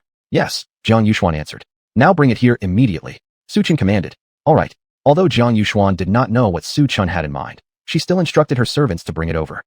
Not long after, a large statue of Guan Yu was moved over, and with assistance from the servants, Grandpa Jiang sat up. Su Chan slapped 3 times, each on Grandpa Jiang's shoulders and head, then shifted his head to align directly with the Guan Yu statue. Facing Guan Yu, disease-free, Su Chan's movements were graceful and accomplished in one smooth motion. At the same time, a dazzling beam of light shot out from Guan Yu's brow center, entering Grandpa Jiang's body.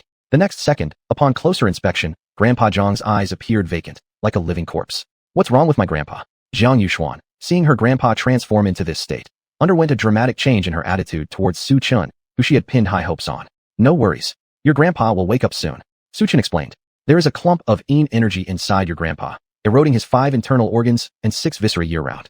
Hence, I need the Guanyu statue to help me expel it from within him. Only then can he be saved. Before he finished speaking, Grandpa Zhang's previously open eyes gradually closed, his body tilted backward, and he stopped breathing. Did Grandpa die? You quack killed my grandpa. The Zhang family will surely not let you go. Jiang Yuxuan shouted angrily. As the words trailed off, several middle-aged men immediately surrounded Su Chun. Seeing this situation, Yun Rian's face was filled with fear. Grandpa Jiang had died, and it was her who brought people over and resulted in his death. One could only imagine what the Yun family would soon face. Miss Jiang, I sincerely tried to save your grandfather, and this is how you treat your savior? Su Chun let out a cold chuckle, clearly displeased with Jiang Yuxuan's attitude. Haha.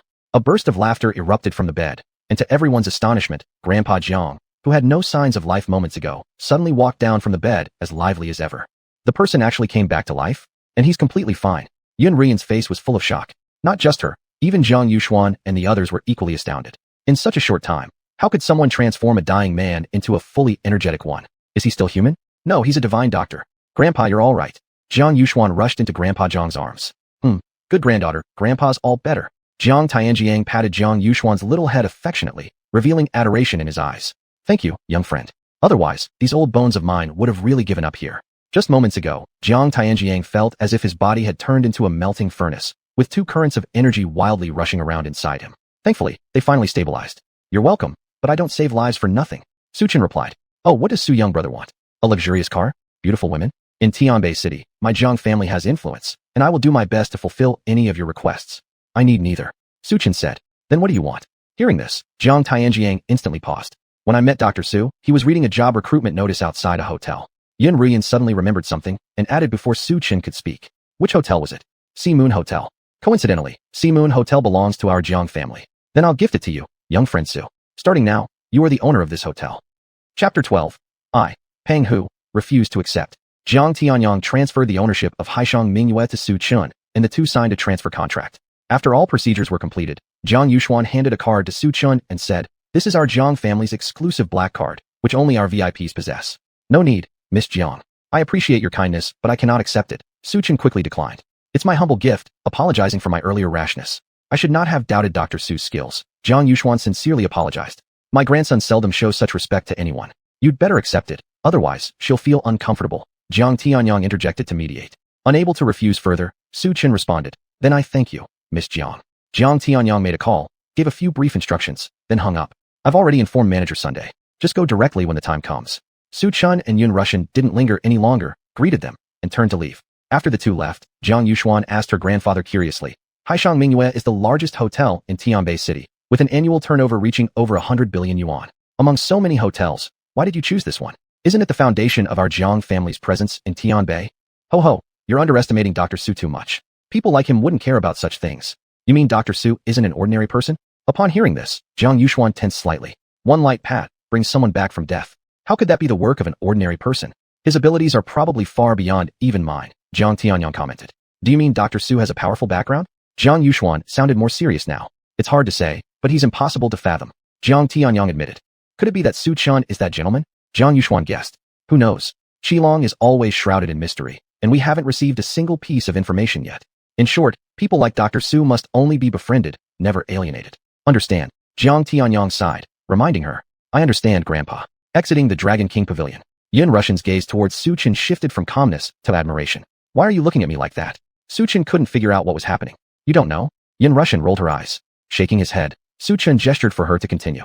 Thereafter, Yun Russian introduced Su Chen to the circumstances surrounding Haishang Mingyue. You wouldn't believe it until you hear it. The largest hotel in Tianbei City. An annual turnover of hundreds of billions yuan. In the entire Jiangnan province, including all 16 cities, its ranking among all hotels places it in the top 5. Its strength is unimaginably formidable. Even if you add up all the assets of the Shen family, it doesn't even reach the monthly revenue of Haishang Mingyue. Simply incomparable. After bidding farewell to Yun Russian, Su Chen returned home with the groceries he had bought. At the door, he spotted a strange man sitting on the sofa. The stranger had dyed yellow hair, exposed muscular arms, appearing fierce and imposing. Su Chen, where have you been? Waiting for you to bring groceries makes us eat cold food. Aunt Qiu mockingly commented as she noticed the vegetables in Su Chen's hand. That's enough, Aunt Qiu. Don't blame him. Shen Biao came out and said at this point. Aunt Qiu stopped talking, snatching the groceries from Su Chen's hands, and walked straight into the kitchen. Who's this? Su Chen pointed at the man seated on the sofa. That's Aunt Qiu's son, Qiu Penghu.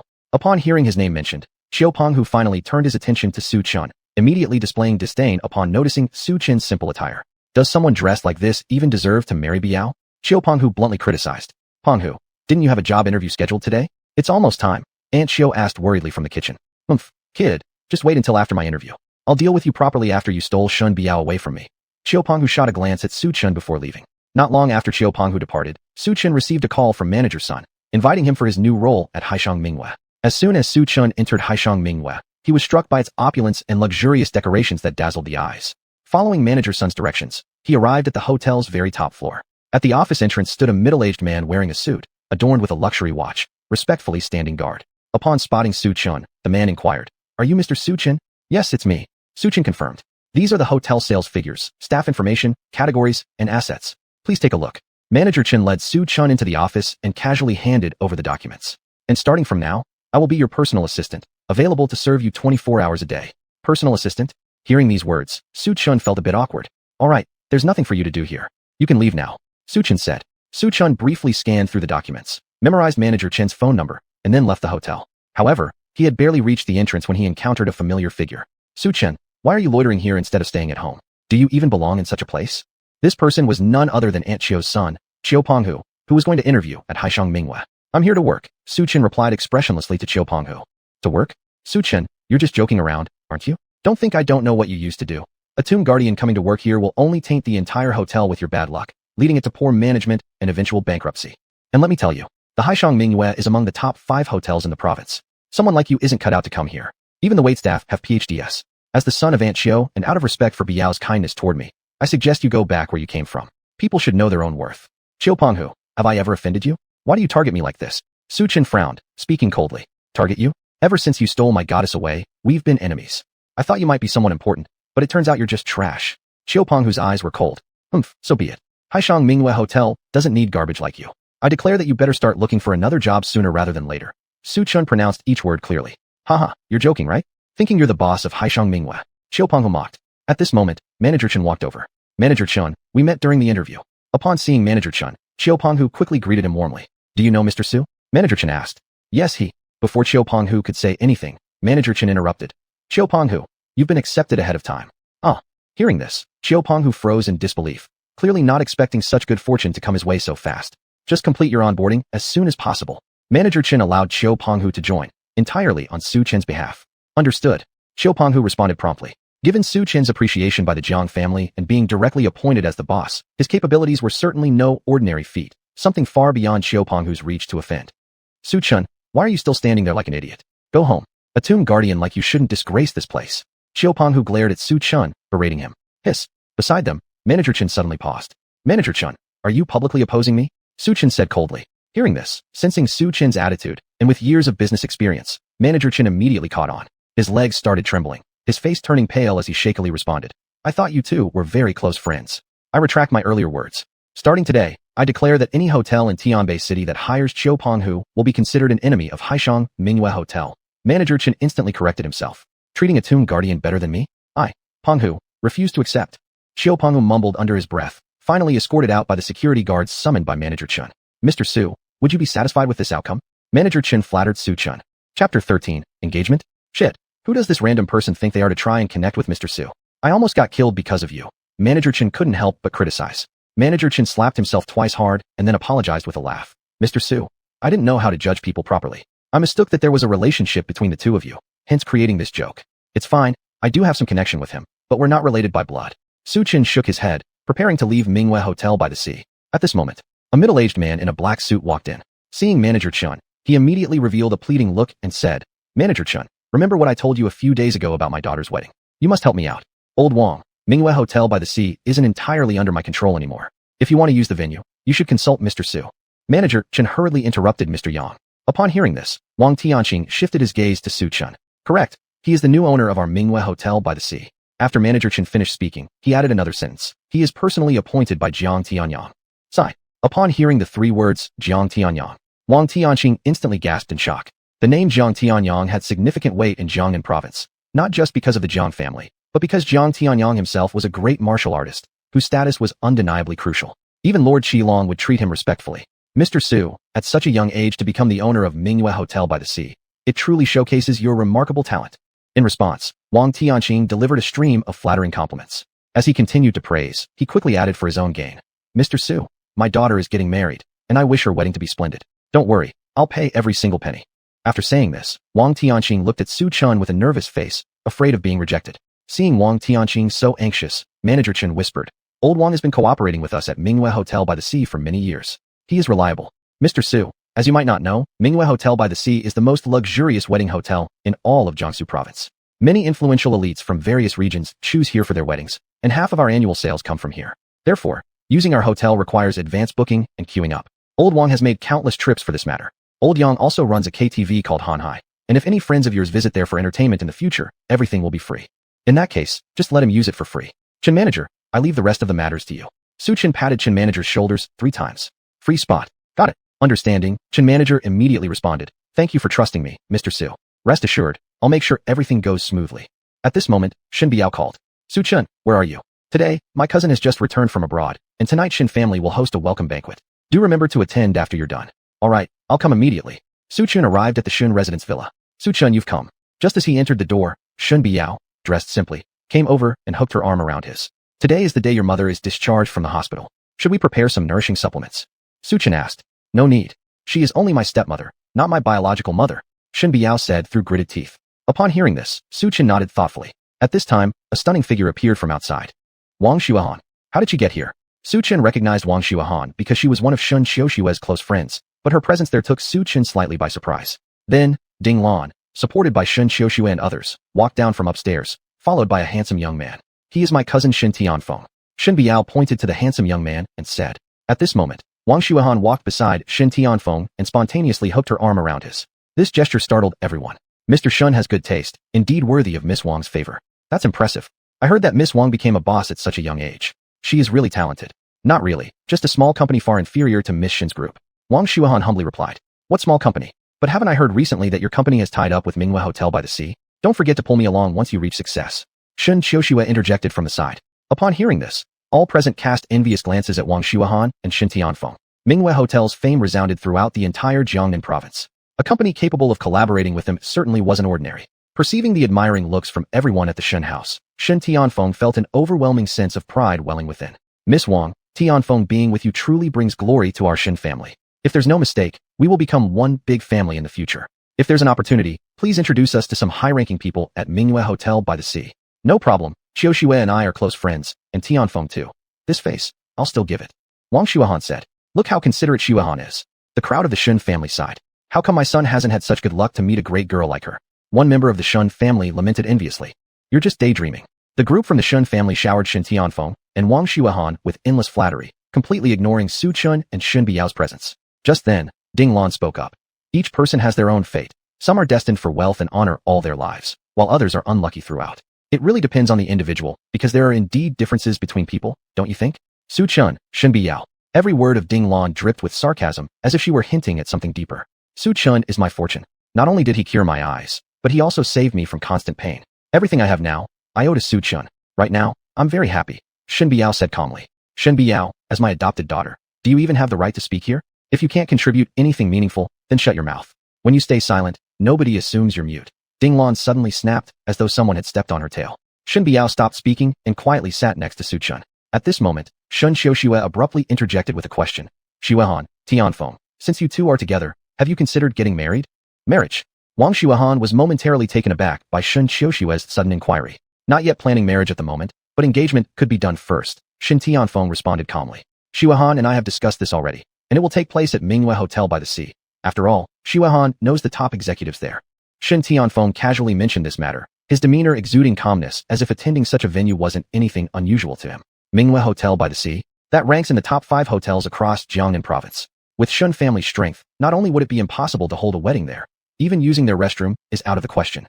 My father has already spoken to Manager Sun, and he agreed to reserve Mingyue Hotel storage room for me. Afterward, we can just clean it up and that will suffice. When Wang Xuanhuan said this, she didn't find anything wrong with it. After all, being able to get engaged at Mingyue Hotel was already a great honor.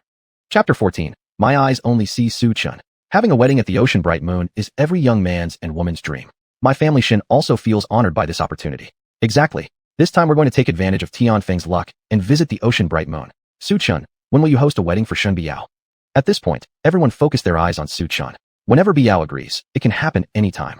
Su Chen said lightly. Su Chun, talking about any time. Don't talk nonsense without preparation. A member of the Shen family chimed in. Su Chun, you haven't even chosen a place for your wedding. You won't be pulling Shen Biao into holding a wedding beside a tombstone in the mountains now, would you? We wouldn't dare go to that kind of wedding, afraid of catching bad luck. Shen Biao has been blind for more than 10 years, sickly with no connections or money. Do you really expect to hold a wedding at Ocean Bright Moon Hotel? Stop joking. I doubt you could even get through the door. Are you Su Chen? At this moment, Shen Tianfeng noticed Su Chun and turned his gaze on him. Yes, he is Su Chun, just a gravekeeper who cannot afford a proper wedding, utterly useless. Wang Xuanhuan, who was clinging to Shen Tianfeng, ridiculed. Whether my husband can arrange a wedding has nothing to do with you. And even if there's no wedding, so what? As long as it's Su Chun himself, does it matter whether we have a wedding ceremony or not? When someone insulted her husband, Shen Biao immediately retaliated. That's all you've got. Do you even know how important a wedding is to a girl? Your eyes may be fine now, but you're still foolish. Shen Qiushua mocked. It's just a formality anyway. While Shen Biao was speaking, Shen Tianfeng interrupted. Sister Qiushua, Su Chen not being able to afford a wedding simply means his financial situation isn't good, and he is poor. Not everyone is lucky, and not everyone is like you or me. Cousin Tianfeng speaks the truth. Upon hearing these words, Shen Qiushua relaxed, revealing a smile. Thank goodness I didn't marry Su Chen. Just imagining holding a wedding while guarding a tomb makes her shiver with goosebumps. Where would her face be then? How could she ever hold her head high among Shen family members? Just thinking about it brings relief. By the way, how are the negotiations for the Southern City plot project going? Dinglon casually asked during dinner. Upon hearing this, everyone fell silent. Mom, I went to the Dragon King Pavilion today, but without an invitation, they wouldn't let me in. Shen Biao timidly said. Haha, you think you could actually obtain an invitation letter? Don't daydream. Shen Qiushua lifted her head arrogantly and advised. I suggest you and Su Chen return to guard the tomb in the mountains. The invitations are extremely rare in all of North Tian City. You'll never get one in your life, much less entering the Dragon King Pavilion. What identity does Miss Jiang hold? Do you think you can meet her just because you want to? You? Shen Biao was momentarily speechless by Shen Qiushua's taunts, her chest rising and falling as she was clearly enraged. Su Chen expressed emotionlessly. Shen Qiushua, whether or not Miss Jiang Yuxian meets Biao isn't decided by your word alone. Perhaps, tomorrow Miss Jiang will see Biao and collaborate with the Shen family. Ho ho. Su Chen, I didn't realize your words are so unfiltered. Even my friend Wang Xuanhuan wouldn't dare say such a thing. Here you are boasting, doing nothing but talking nonsense all day. And aside from Shen Biao, who else believes you? Look around. Who in the Shen family will believe you? Ho ho. You believe or not, it's up to you. Su Chen was too lazy to argue. Just then, Shen Biao's phone suddenly rang, noticing the number belonged to Aunt Xiao. What did you say? I'll go home right away. After hanging up, Shen Biao told Su Chen, Aunt Xiao's son has been hospitalized after being beaten, and he's unconscious now. With that, Su Chen and Shen Biao rushed to the hospital. At the Tianbei hospital, inside the ward, looking at Xiao Penghu lying in bed in a coma, Aunt Xiao cried her heart out. Upon seeing Su Chen and Shen Biao arrive, she stopped crying. But upon sighting Su Chen especially, her anger flared up uncontrollably. It's all because of you this misfortune befell us, bringing bad luck from the mountains to our house. My son was fine in our hometown until he met you and got beaten up. Aunt Xiao, what are you saying? How is this related to Su Chen? I believe Penghu will recover. Good people always have good fortune, Shen Biao comforted. How is it unrelated? Previously, when Penghu moved from the countryside to the city, everything was fine. Now since your marriage to Su Chen, my son has encountered this calamity. Who else could it be? Aunt Xiao yelled furiously. Aunt Xiao, everything should be based on evidence. Merely speaking without proof doesn't work. Feeling angry that her husband was baselessly accused, Shen Biao defended despite Aunt Xiao having taken care of her for more than a decade. Su Chen, just wait till my son wakes up. I'll see what you have to say then. Aunt Xiao said coldly. Aunt Xiao detested Su Chen immensely. Not only had he taken Shen Biao from her son, but with her son now lying unconscious, she was certain this catastrophe must be somehow connected to Su Chen. Those who suffer a mid-decay death curse will not live for more than a minute after waking. He'll awaken, but only to die, Su Chen said. You bastard, cursing my son to death, and still claiming it isn't your doing. Dr. Zhao said that my son was simply in a coma. Shen Biao, listen to the nonsense your husband is spouting. Aunt Xiao shrieked at Su Chen like a mad dog. Su Chen, Aunt Xiao's emotions are unstable right now. You go back first, and leave me here alone. Su Chen said nothing, about to turn and exit the ward when suddenly. Mom, why are you here? Xiao Penghu stirred awake from his coma. My son, you've finally woken up. Mom thought I'd never see you again. Seeing Xiao Penghu awake, Aunt Xiao cried tears of joy. Su Chen, you claimed my son would surely die, yet here he is alive and well. Clearly, you were just talking nonsense. Aunt Xiao halted Su Chen, who was leaving, to rebuke him. My son, tell me who did this to you. Aunt Xiao gazed at Xiao Penghu's face and asked. It's Su. Before Xiao Penghu could finish, his eyes rolled back suddenly, and the previously lively body collapsed lifelessly. It was exactly 1 minute. Son, what's wrong? Don't scare your mother. Aunt Xiao panicked upon seeing her son lifeless. Su Chen, it's all because of you my son is dead. I will never let you off. Prepare for court. Upon hearing the initial Su, Aunt Xiao assumed it was Su Chen. She now hated Su Chen to the core. Aunt Xiao, I trust Su Chen's character. Your son was definitely not killed by Su Chen. Shen Biao spoke up in defense after seeing Su Chen being falsely accused. Get out. Both of you, get out of here now. Aunt Xiu roared and drove Su Chen and Shen Biao out. You go back first. I'll wait outside until Aunt Xiu calms down before going in, Shen Biao said. I don't feel comfortable leaving you alone inside. Su Chen showed concern. Don't worry, honey. After so many years, I know Aunt Xiu pretty well. Shen Biao gave a bitter smile as she told Su Chen. All right, tomorrow you're going to the Jiang family estate. I'll go with you. I can help with the land deal, Su Chen suggested. Thank you, sweetheart, but I can handle this on my own. You need to trust your wife. Shen Biao politely declined Su Chen's offer. At this moment, Su Chen's phone rang suddenly. Hello? Who is it? Su Chen opened. It's me, little Sunday. Can you come over to the Dragon King Pavilion now? Miss Yuxian has been injured. There was anxiety and unease in the voice. Chapter 15. She doesn't need an invitation. Jiang Yuxuan was injured? Su Chen paused in shock. All right, I understand. I'll be there immediately. A moment later, Su Chen arrived at the Dragon King Pavilion. Divine Dr. Su, we've finally waited for you. Manager Sun said with an immediate sense of relief upon seeing Su Chen. What exactly happened to Miss Jiang? Su Chen asked while walking. Miss Jiang was attacked by someone. If it hadn't been for a passerby who intercepted the attack, she might have. Jiang Tianyang led Su Chen to Jiang Yuxuan's side. Is this the curse of decay and death? Su Chen placed his hand on Jiang Yuxuan's pale face, extended 2 fingers to her forehead. Black mist dispersed from the forehead area. I've already removed the death curse. Miss Jiang will wake up soon. Su Chen withdrew his hand. Just as Su Chen finished speaking, Jiang Yuxuan slowly opened her eyes, meeting Su Chen's face in her line of sight. Thank you, Divine Dr. Su, for saving me. Your great kindness I shall never forget. Jiang Yuxuan expressed her gratitude. Divine Dr. Su, I have another favor to ask. There was a passerby who shielded me then, and I hope you could save his life. Jiang Yuxuan suddenly remembered something and said this. Impossible. Su Chen shook his head. Why? Jiang Yuxuan was confused. His name is Qiu Penghu. He has already died in the hospital, Su Chen explained. Jiang Yuxuan was clearly shocked by the news. Yuxuan, this proves that your time hasn't come yet. Thanks to Divine Dr. Su this time. Divine Dr. Su, if you have any requests, just speak. My Jiang family will certainly fulfill them. Jiang Tianyang looked at Jiang Yuxuan, whose complexion had returned to normal, and regarded Su Chen with even more reverence. How did he know that man was dead? This shows that Divine Dr. Su must have met him before, but didn't intervene to save him. This person's survival or death depended solely on Divine Dr. Su's whim. We absolutely cannot offend him. Jiang Tianyang became even more convinced of this notion. Not bad, Divine Dr. Su. How about I offer you a hotel? We own quite a few hotels in Tianbei City. Jiang Yuxuan smiled and suggested. Miss Jiang, that's too kind, but the hotel isn't necessary. However, there is indeed one thing where I need Miss Jiang's assistance. Su Chen shifted the topic, saying, I hope the Southern City Land Development Project can be assigned to a woman named Shen Biao. Even though Su Chen knew Shen Biao wouldn't want his help, based on Shen Biao's abilities, it would be hard for her to obtain an invitation letter, let alone meet Jiang Yuxuan. All right, since Divine Dr. Su has spoken, I will order my subordinates to keep an eye out for this woman immediately. The Southern City Land Project will serve as my gift to thank Divine Dr. Su. Jiang Yuxuan smiled and replied. After Su Chen finished speaking and prepared to leave, he suddenly remembered something, turned around, and said, Miss Jiang, the death curse was just lifted. For the next half-month, absolutely refrain from practicing qi cultivation to avoid damaging your meridians. How do you know I practice qi cultivation? Could it be that you are also an inner sect martial artist? Jiang Yuxuan exclaimed in shock. Martial artists are divided into outer sect and inner sect. The outer sect focuses on physical strength training, like iron shirt techniques or eagle claw skills, while the inner sect emphasizes qi cultivation, such as Tai Chi Chuan or Baguizhe. Inner sect martial artists are divided into levels from 1 to 9, all capable of cultivating qi. Beyond the 9th level, it involves using qi to enhance physical strength, achieving qi strength unification. This realm is called inner sect martial artist. Like Jiang Nantian from the Jiang family, above the martial artist, they can use qi to protect their body. That becomes a grand martial artist. Like Jiang Tianyang and Qi Long from the Dragon Soul organization. Even a grand martial artist might not easily detect whether Jiang Yuxuan practices qi cultivation. But now, Su Chen seemed to see through it instantly, causing Jiang Yuxuan to feel somewhat surprised. Inner sect martial artist? Su Chen shook his head, immediately stating, not quite an inner sect martial artist, just slightly knowledgeable. Knowledgeable? Maybe I was mistaken. Divine Dr. Su is originally a doctor. It wouldn't be surprising for him to figure it out. Jiang Yuxuan felt reassured at this thought. Among the masses, inner sect martial artists are extremely rare.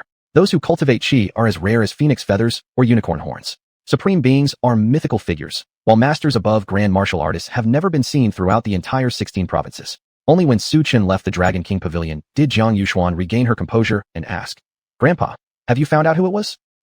Yes, it was a member of the Witch God sect. Witch God sect? Grandpa, when did our Jiang family offend them? Jiang Yuxuan paused in surprise, furrowing her brows. Perhaps this matter is related to your brother. Jiang Tianyang explained. My brother? Jiang Yuxuan was puzzled. Yuxuan, leave everything to Grandpa. Whoever dared to hurt my granddaughter, even at the cost of my old life, I will definitely uncover the truth. Jiang Tianyang crushed the teacup in his hand instantly. Su Chen returned to the hospital. Shen Biao, dressed in professional attire, was about to exit the ward when she coincidentally met Su Chen, who was just about to enter.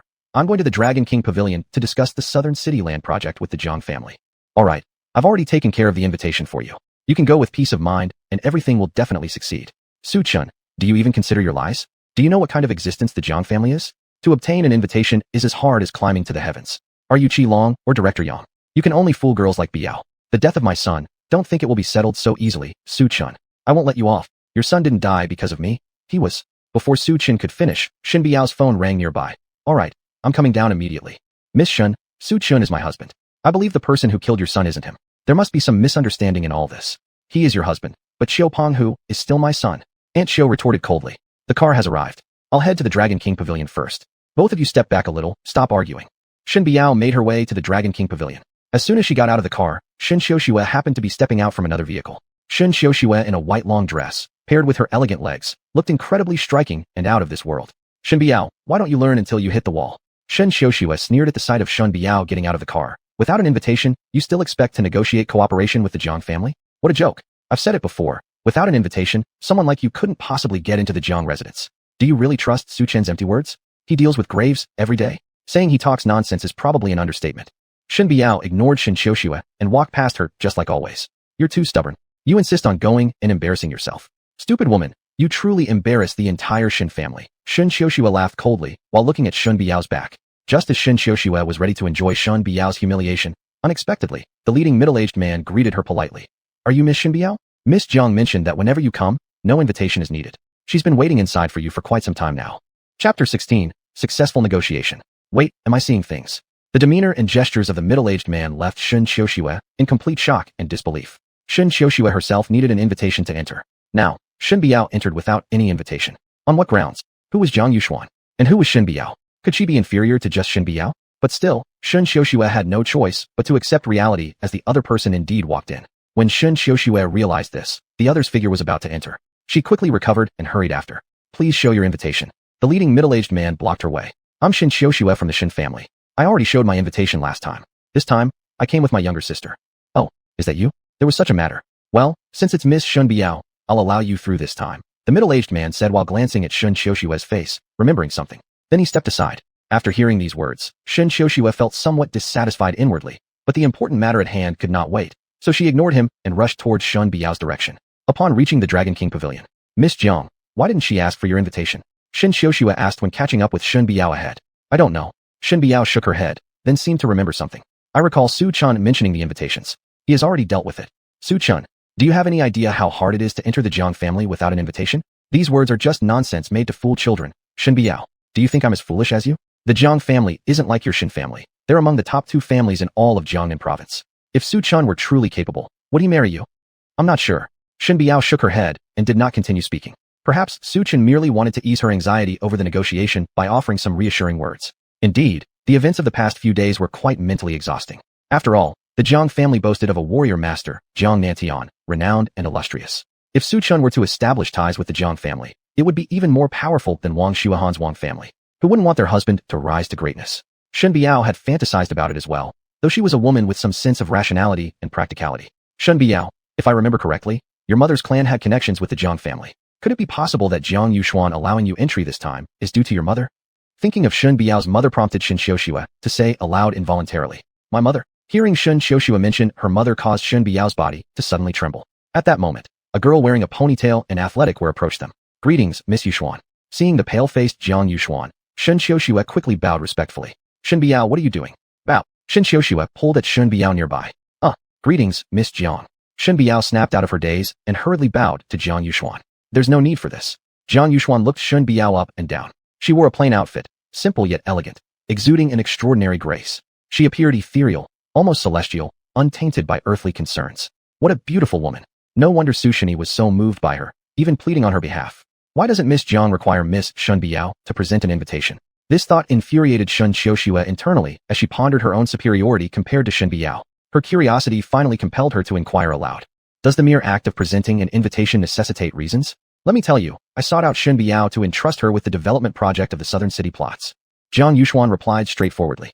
Then, taking the contract documents out of her bag, she placed them right in front of Shen Biao. Southern City plots. 4 large characters came into view before Shen Biao. Miss Shen Biao, once you sign the contract, you will be the project leader responsible for this initiative. Hearing this, Shen Biao froze, surprised the negotiations had indeed succeeded just as Su Chen mentioned. In confusion, Shen Xiuxue swiftly grabbed the contract first and said, "Thank you, Miss Jiang, for giving the Shen family this opportunity. We promise we won't let you down." As she said this, Shen Xiuxue reached to sign it, but Shen Biao stopped her and stated, "Just now, Miss Jiang indicated this contract is my responsibility, so I'll sign it first." You?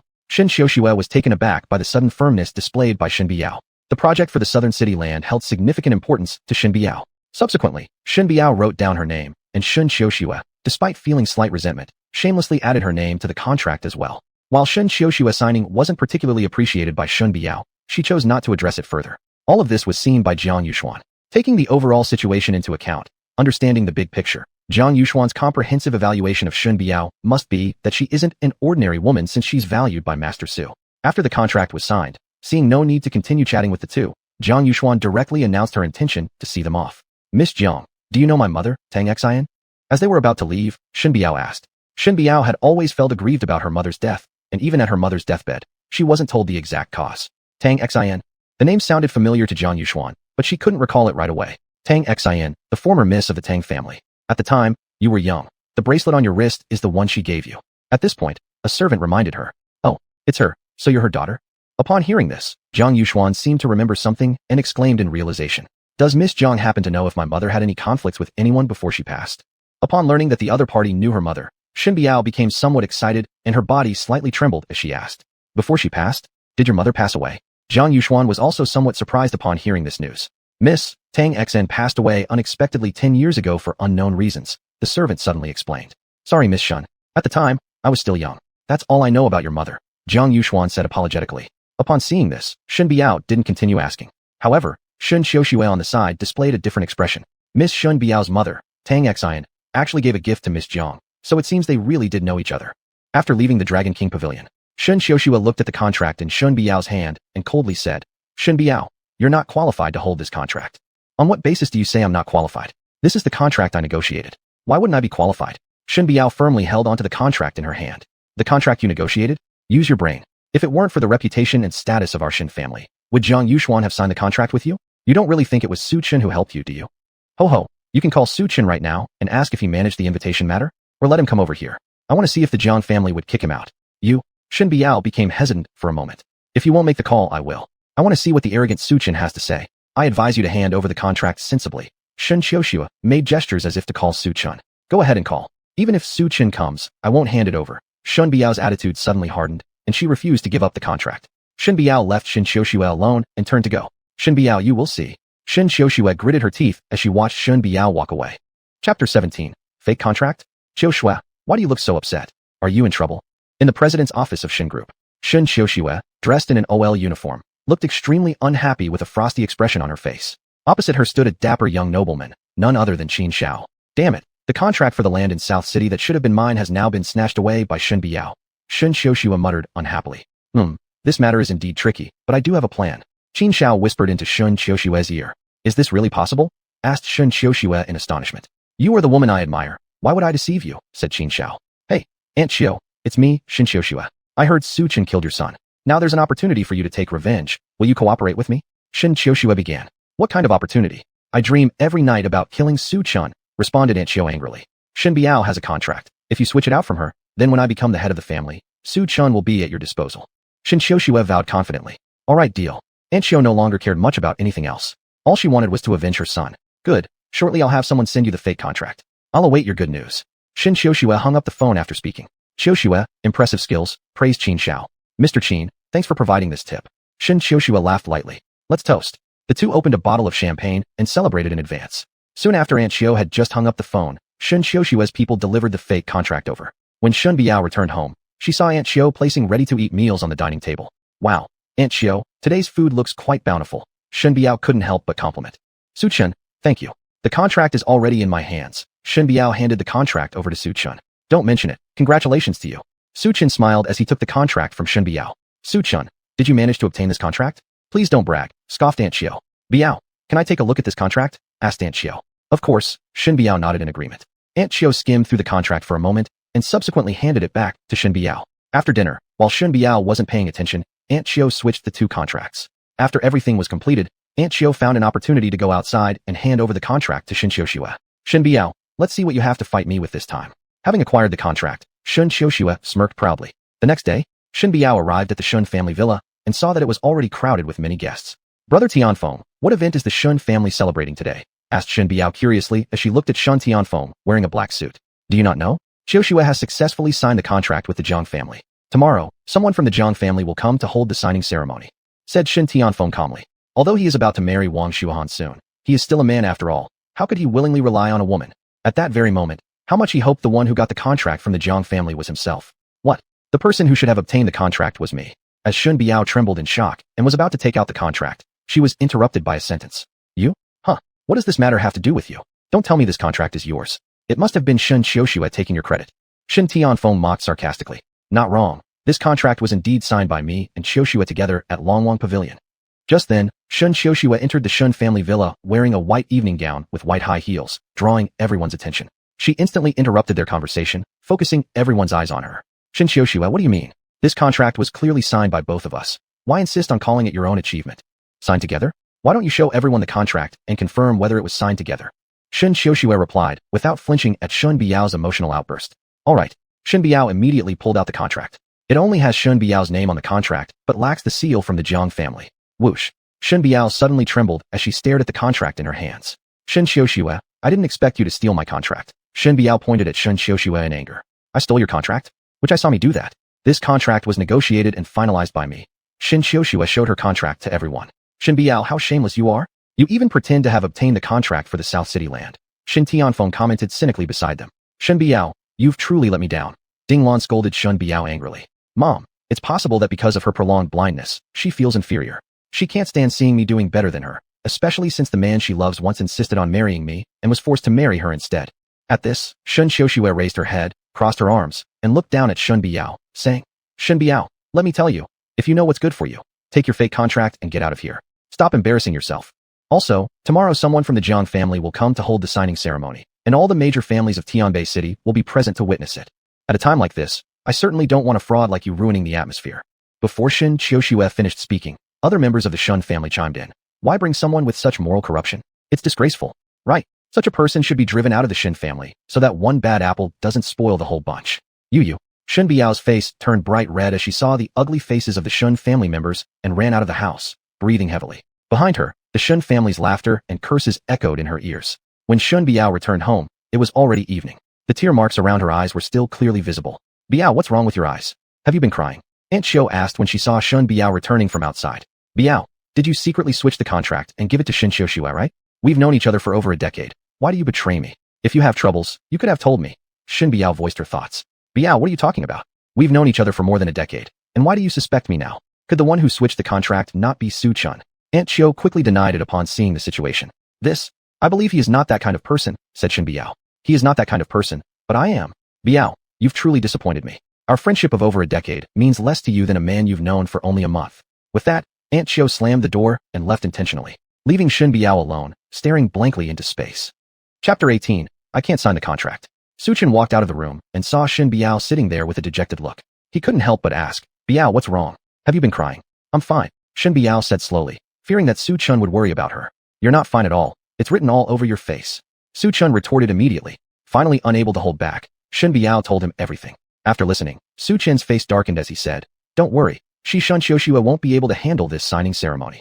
With that, Su Chen sent a message to Jiang Yuxuan. Su Chen, did you steal Biao's contract and give it to Shen Xiuxue? At this moment, Aunt Qiu walked in and questioned Su Chen upon seeing his silhouette. The thief knows in their heart who stole it. Su Chen chuckled coldly. Aunt Qiu, how has your attitude changed so much today? Haven't you done something you should feel guilty about? Su Chen remarked. If you're a man, Su Chen, go get Biao's contract back. Getting upset with me here, what kind of skill is that? If you were half as capable as Shen Tianfeng, Biao wouldn't have to endure such humiliation. Aunt Qiu, why don't we make a bet? If Shen Xiuxue fails to hold the signing ceremony, then please withdraw your prejudice against me and admit that I didn't switch the contracts. If Shen Xiuxue succeeds with the signing ceremony, then you will have to accompany my son. Aunt Qiu said, Fine, Biao, you will be our witness. Now, let's go to the Shen family villa. I want to see how Su Chen can prevent Shen Xiuxue from holding the signing ceremony. Half an hour later, the three arrived at the Shen family villa. The Shen household was unusually bustling today. Guests were coming and going continuously. Mrs. Ding, congratulations. Miss Shen, truly deserving to be called the pride of heaven, securing the southern city land. Young and promising, your future is boundless.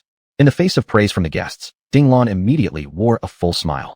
Shen Xiuxue, dressed in a white evening gown, resembled a swan, drawing much attention. Shen Biao, you fraud. Why have you come? Shen Tianfeng saw Shen Biao and immediately mocked her. Isn't this woman the blind one from the Shen family? Everyone focused their gaze on Shen Biao. Oh yes, I remember now. Her eyes were cured by Dr. Zhao. Someone recognized Shen Biao and spoke up. Her birth mother was killed by her. They say she's a harbinger of bad luck. Shen Biao, what are you doing here? Weren't you told not to come? Ding Lan scolded her. Su Chun said he would ensure that Shen Xiuxue's signing ceremony does not happen. Aunt Xiu said snidely. Aunt Xiu, what do you mean by this? Shen Biao obviously hadn't expected Aunt Xiu to say such things. I'm sure everyone now knows how capable Su Chun is. Aunt Xiu intentionally emphasized the word capable. She believed it was Su Chun who had caused her son's death, so she was determined to find ways to embarrass Su Chun.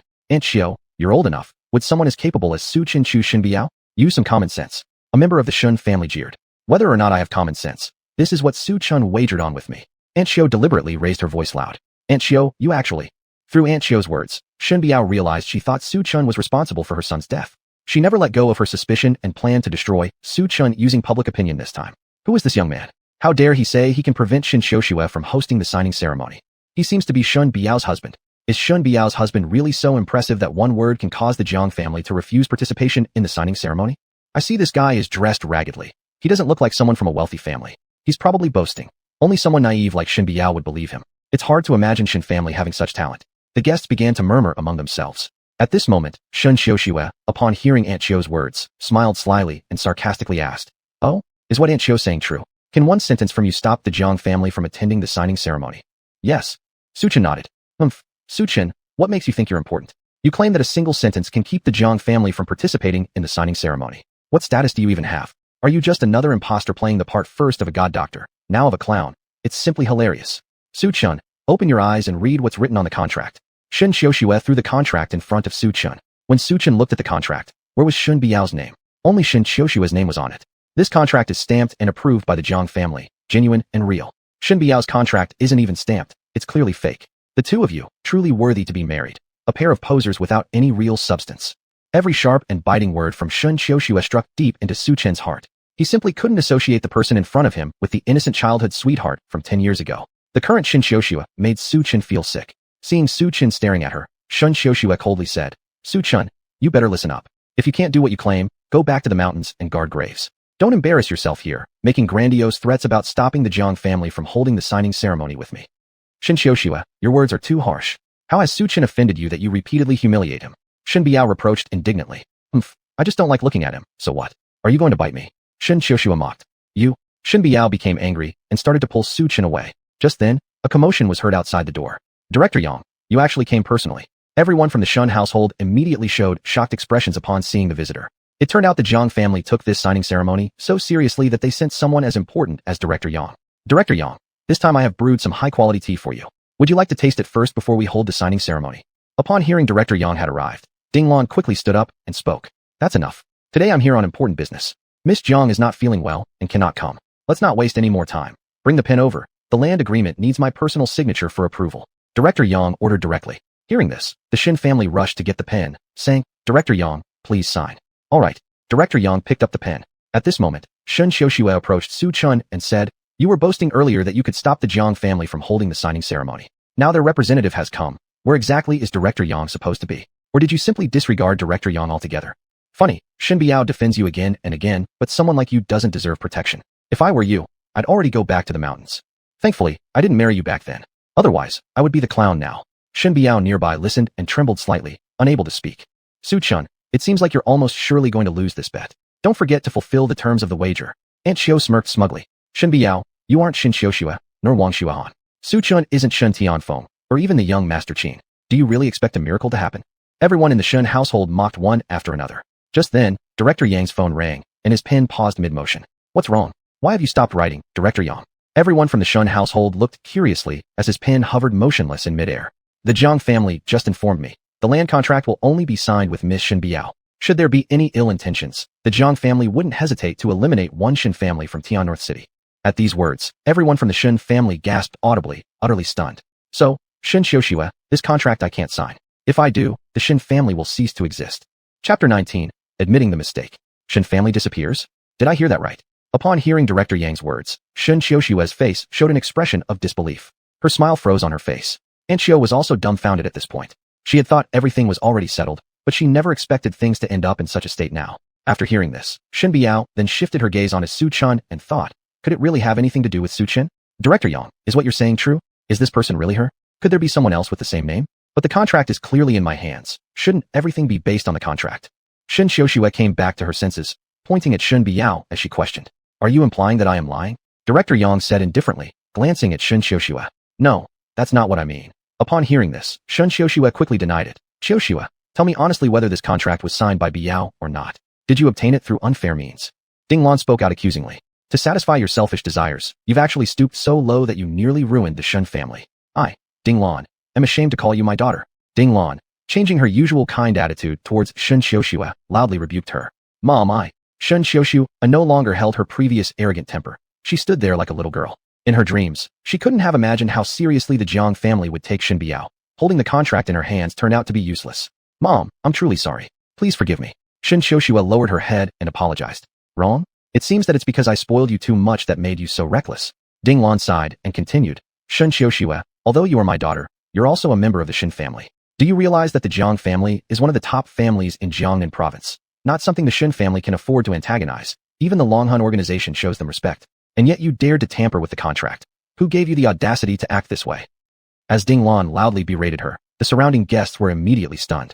Because they hadn't expected everything to turn out just as Shen Biao's husband had said, the Jiang family hadn't signed the agreement during the signing ceremony either. Shen Xiaoshua, apologize to your sister and let Director Yang hold the signing ceremony with her. Ding Lan spoke in a tone that left no room for questioning. Mom, hurry up and apologize. If you don't, I'll sever all ties with you. Ding Lan knew her daughter's temper very well. At this moment, for the sake of the Shen family, she had to endure a little pain, hoping her daughter would understand the mother's hardships. Sister, I'm sorry. I shouldn't have used unfair methods to replace the contract from you. I hope you can forgive me and sign the agreement with Director Yang. Though Shen Xiaoshua was inwardly unhappy, she couldn't help but pretend to yield under the circumstances, considering her prideful mother and the honor of the Shen family. Biao, look at how much effort your sister once put into helping treat your eyes. For the sake of sisterhood, let's both step back from this. Let this issue go. If we continue causing a commotion, it will be extremely disadvantageous for the Shen family. Ding Lan urged on the side. Shen Biao was shocked. It was the first time she'd seen Ding Lan speak with such a consultative tone. Even her own older sister apologizing for the first time felt somewhat unfamiliar to her. This sense of being valued caused Shen Biao a moment of confusion, recalling the last time when her birth mother was still alive. All right, Director Yang, let me sign the agreement with you. Shen Biao picked up the pen and stepped forward. Hello, Director Yang, I am Shen Biao. Can we begin the signing ceremony now? Shen Biao smiled as she reached Director Yang. Director Yang nodded. Under everyone's watchful eyes, they signed the contract and held the official signing ceremony. From this day onward, the Shen family would be different because behind them stood a prestigious clan like the Jiang family. How can gold scales stay in a small pond when encountering storm clouds? They transform into dragons. Once the signing ceremony ended and Director Yang had departed, the other guests began leaving one by one. Biao, your sister went too far this time. I apologize on her behalf. Ding Lan bowed deeply to Shen Biao. Mom, what are you doing? Shen Biao saw this and hurriedly moved forward to support Ding Lan. Sister, this is my fault. Please forgive me. Shen Xiaoshua pretended to say. Sister, I can forgive you, but please answer me one question. Shen Biao suddenly said. What question? Who replaced my contract? This. Shen Xiaoshua cast her gaze towards Aunt Xiao. However, seeing the truth about to come out, Aunt Xiao suddenly said, didn't your mother say whoever holds the South City land contract will become the next head of the Shen family? At the sound of this, Shen Biao, Shen Xiaoshua, and the many people of the Shen family present were momentarily stunned, their gazes all falling upon Ding Lan. It had to be admitted that Aunt Xiao's strategy of diverting attention was quite effective. She had successfully shifted everyone's focus onto Ding Lan. Ding Lan had indeed said before that whoever obtained the South City land contract would become the next head of the Shen family. Mom, you can't possibly let Shen Biao become the head of the family? Upon hearing the word head, Shen Xiaoshua immediately became tense. Shen Biao knows neither martial arts, nor has connections. How can she possibly become the head? The others would never accept her. At this point, one of the Shen family members raised an objection. Mother, it'd be better to let Shen Tianfeng be the head. If he marries into the Wang family, he will surely elevate the Shen family to new heights. One of the Shen family members proposed. Moreover, Xiaoshua has established Shen Group herself. I think she is very capable in managing businesses. It'd be better if the Shen family was placed in her hands than Shen Biao's. At this moment, the crowd within the Shen family started murmuring. Enough. Be quiet. I, Ding Lan, always stand by my word. A clan head who collaborates with Jiang family has been chosen. There's no one else but Biao. Ding Lan's words quieted the crowd. Biao, I intend to place the Shen family under your control. What do you think about this idea? Ding Lan turned her eyes towards Shen Biao, speaking softly. Mom, I'm unsuitable for the role of the head. Shen Biao's response startled everyone. They hadn't expected her to reject Ding Lan. They are right. Given my current abilities, I am indeed not suited for the role as head. 1. I lack connections. 2. I have no management experience. 3. I know nothing about martial arts.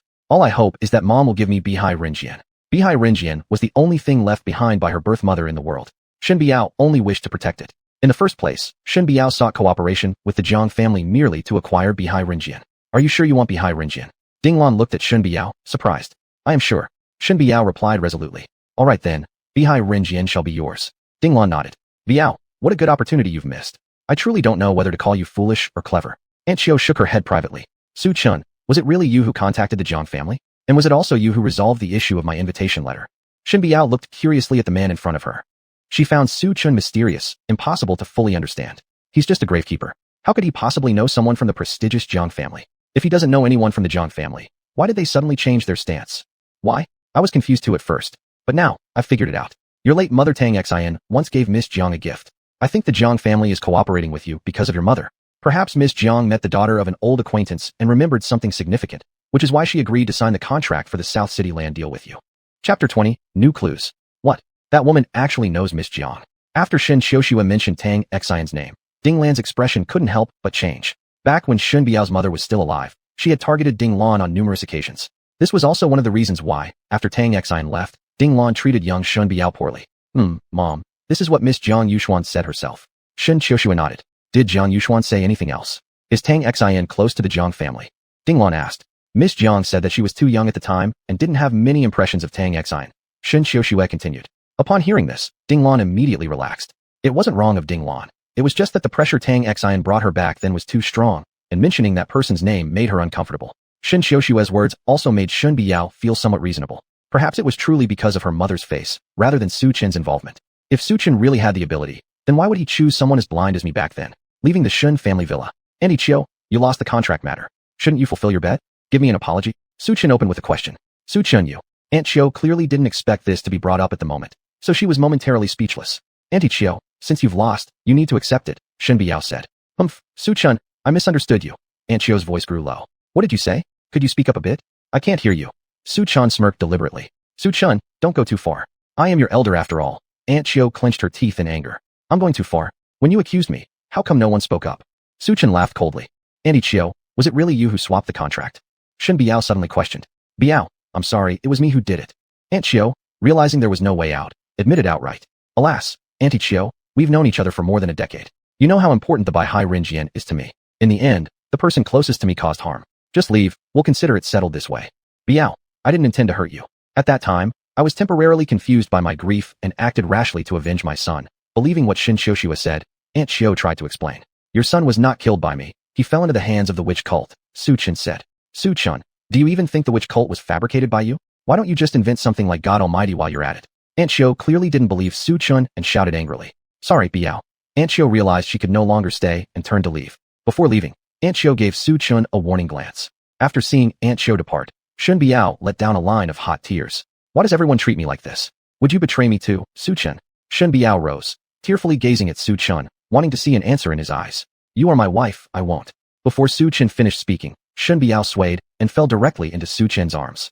In an instant, their bodies were pressed tightly together, with less than a millimeter between their mouths. At this moment, Su Chen distinctly felt Shen Biao's heartbeat and breathing. Su Chen, you've become wicked. Shen Biao shyly pushed Su Chen away, then ran off ahead like a frightened rabbit, burying her head forward. After Shen Biao left, Su Chen was surprised to find the familiar scent on her had intensified. Could it be that Shen Biao carried something that strengthened the scent, or had she been to someplace recently? Otherwise, the change in her aura wouldn't have grown so much. It seemed he needed to find an opportunity to ask Shen Biao what this scent was. Su Chen felt that he was closer to uncovering the truth about his master's death. On the other side, after the crowd from the Shen household dispersed, daughter, mom had no choice earlier. Damn Shen Biao, damn Tang Xian. Ding Lan said angrily. All right, mom, your daughter doesn't blame you, knowing you're doing this for my good. Shen Xiaoxue comforted upon seeing Ding Lan lose control of her emotions. So what if Shen Biao secures the land plot in Qingnan? She's only suited to marry someone like Su Chen, spending her whole life inferior to me. Right? Our daughter will be the future successor of the Shen family. She, Shen Biao, cannot compare to you, and whoever Shen Biao marries will be worse. Ding Lan agreed. Our Shen family is better than Shun Biao in every way. Shen Xiuxue remarked disdainfully. That is the truth, Ding Lan nodded. Xiuxue, rest assured, Shen Biao can't secure the land plot in Chengnan alone. Before long, she'll approach you for cooperation. Ding Lan showed a sly smile. Mom, could there be something suspicious about this piece of land? Shen Xiuxue curiously asked. Do you think I don't know what's involved in my cooperation with Director Yang? He has already told me some things about this, Ding Lan said sarcastically. What things? When Shen Xiuxue saw her mother teasing her, she asked immediately. You'll know in a few days. Ding Lan gave a meaningful smile. In the early morning, Shen Biao went to buy Hai Rin Jian early. After eating something, Su Chen set off for Haishang Minghua Hotel. He met an acquaintance as soon as he arrived at Haishang Minghua Hotel. Su Chen, why are you here? Shen Tianfeng, dressed in a black suit, came out of Haishang Minghua Hotel and ran into Su Chen. Su Chen, I heard Shen Biao acquired the land plot in Chengnan. The usual courteous demeanor Shen Tianfeng displayed before everyone in the Shen family was now replaced with disdain as he eyed Su Chen. Yes. Su Chen nodded.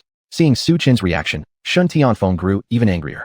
In terms of wealth, he surpassed Su Chen. In terms of appearance, he surpassed Su Chen. In terms of ability, he surpassed Su Chen. Yet, when it came to romance, he was not as fortunate. He had initially hoped to climb aboard the Wang family's great tree to ascend rapidly in the Shen household. Never would he have thought that Shen Biao would suddenly appear. After Shen Biao attached herself to the Jiang family, Su Chen's status would inevitably rise. At that point, wouldn't he even be less than Su Chen? How could he possibly accept that? You, Shen Tianfeng, seem to want to say something? Seeing Shen Tianfeng glaring at him, Su Chen spoke expressionlessly.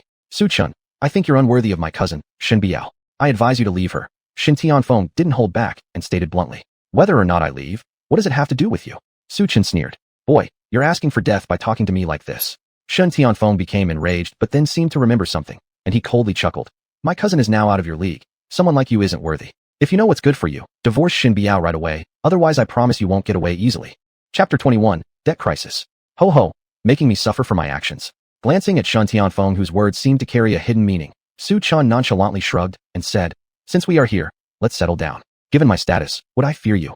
Status? What status do you have? Are you a grave guardian in the mountains? When Su Chen said this sentence, Shen Tianfeng found it somewhat amusing and couldn't help but bring up a mocking smile on his lips. Just then, Shen Tianfeng turned around and saw someone walking towards him. Upon seeing the visitor, Shen Tianfeng quickly slipped away as if he were a rat seeing a cat. After Shen Tianfeng had gone, Manager Chen slowly emerged from the Haishang Minghua Hotel. Mr. Su, do you know Shen Tianfeng? Having learned from his last lesson, this time Manager Chen asked carefully. Yes, he's my wife's cousin. Su Chen nodded. So Shen Tianfeng is related to Mr. Su. Since he's your relative, Mr. Su, out of respect for you, I'll cancel the IOU amount. IOU. Su Chen was startled. What happened? Mr. Su, you might not know this, but Shen Tianfeng is now notorious in Tabai City for writing IOUs everywhere and owing massive debts.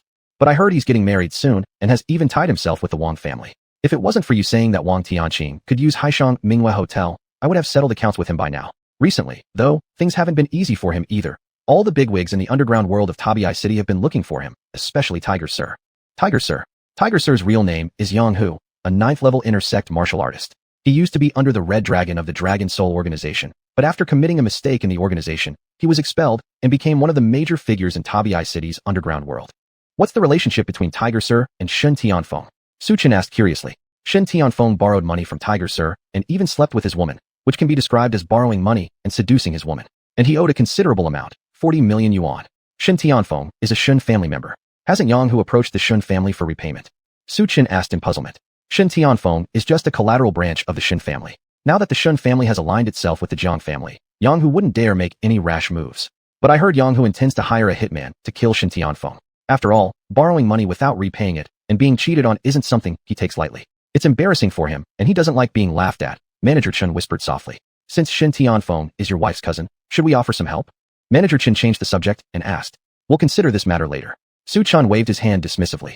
He didn't have much good impression of Shen Tianfeng, and frankly didn't care about such trivial matters concerning him. In the Bai Luo Renjian, paradise on earth, Shen Biao sat in her office, her gaze fixed on the pile of accounts on the table before her, a look of distress on her face. The Bai Luo Renjian was her mother's life work, yet now it was burdened with overwhelming debt. Tabai City only knew that the paradise on earth made impressive annual revenue, but what no one realized was that their books were cooked, making them essentially an empty shell company. On the first day she assumed responsibility, there were already agitators blocking the entrance to paradise on earth, demanding payments. Upon receiving the phone call, Shen Biao immediately came to the gate. Miss Shen, these people gathered at the gate. There's simply no way the hotel business can continue. The hall manager looked difficultly at Shen Biao. I'll think of a way. Shen Biao forced herself to maintain a small smile despite her gloomy expression. Rest assured, the salaries we owe you will certainly be paid. Shen Biao assured the crowd standing outside the entrance. Miss Shen, don't talk so nicely. We won't leave until you pay our wages today. A leading middle-aged woman shouted loudly. Everyone called her Aunt Wang. The hall manager whispered behind Shen Biao. Yes, everyone echoed. To get rid of us. We won't leave unless you give us money. Let's see if you're going to pay or not. Aunt Wang continued speaking. Aunt Wang, whether you wait here or go home makes no difference. I've promised that I'll settle your salaries, and all you need to do is be patient. But, looking at you, you appear pretty enough, but perhaps your ears aren't very well tuned. I've said it already. I'm waiting here for the wage payment. Aunt Wang complained angrily. I really wonder how you ended up becoming the president, muttered the others behind Aunt Wang.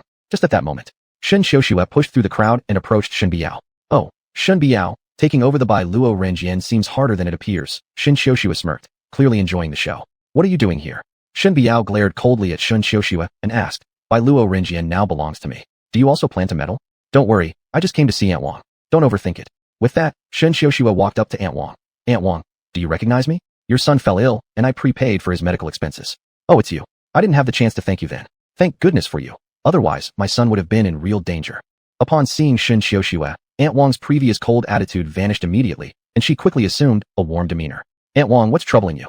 Shen Xiuxue pretended to be clueless. It's all because Bai Luo Renjian owes us money and refuses to pay it back.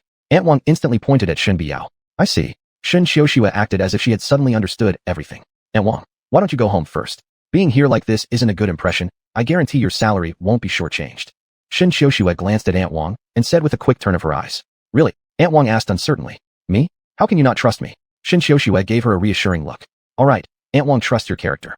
Aunt Wang said. Look at how others behave, but look at you. To be honest, your hotel will fall apart under your leadership as president. Aunt Wang mocked Shen Biao. You people. Shen Biao was so angry that she became temporarily speechless. The crowd dispersed. Shen Xiuxue approached Shen Biao. Shen Biao, unable to solve the debt problem of Bai Luo Renjian. What kind of capability do you have to take over the land in the southern part of the city? Shen Xiuxue sneered coldly. That's none of your concern. Shen Biao replied coldly.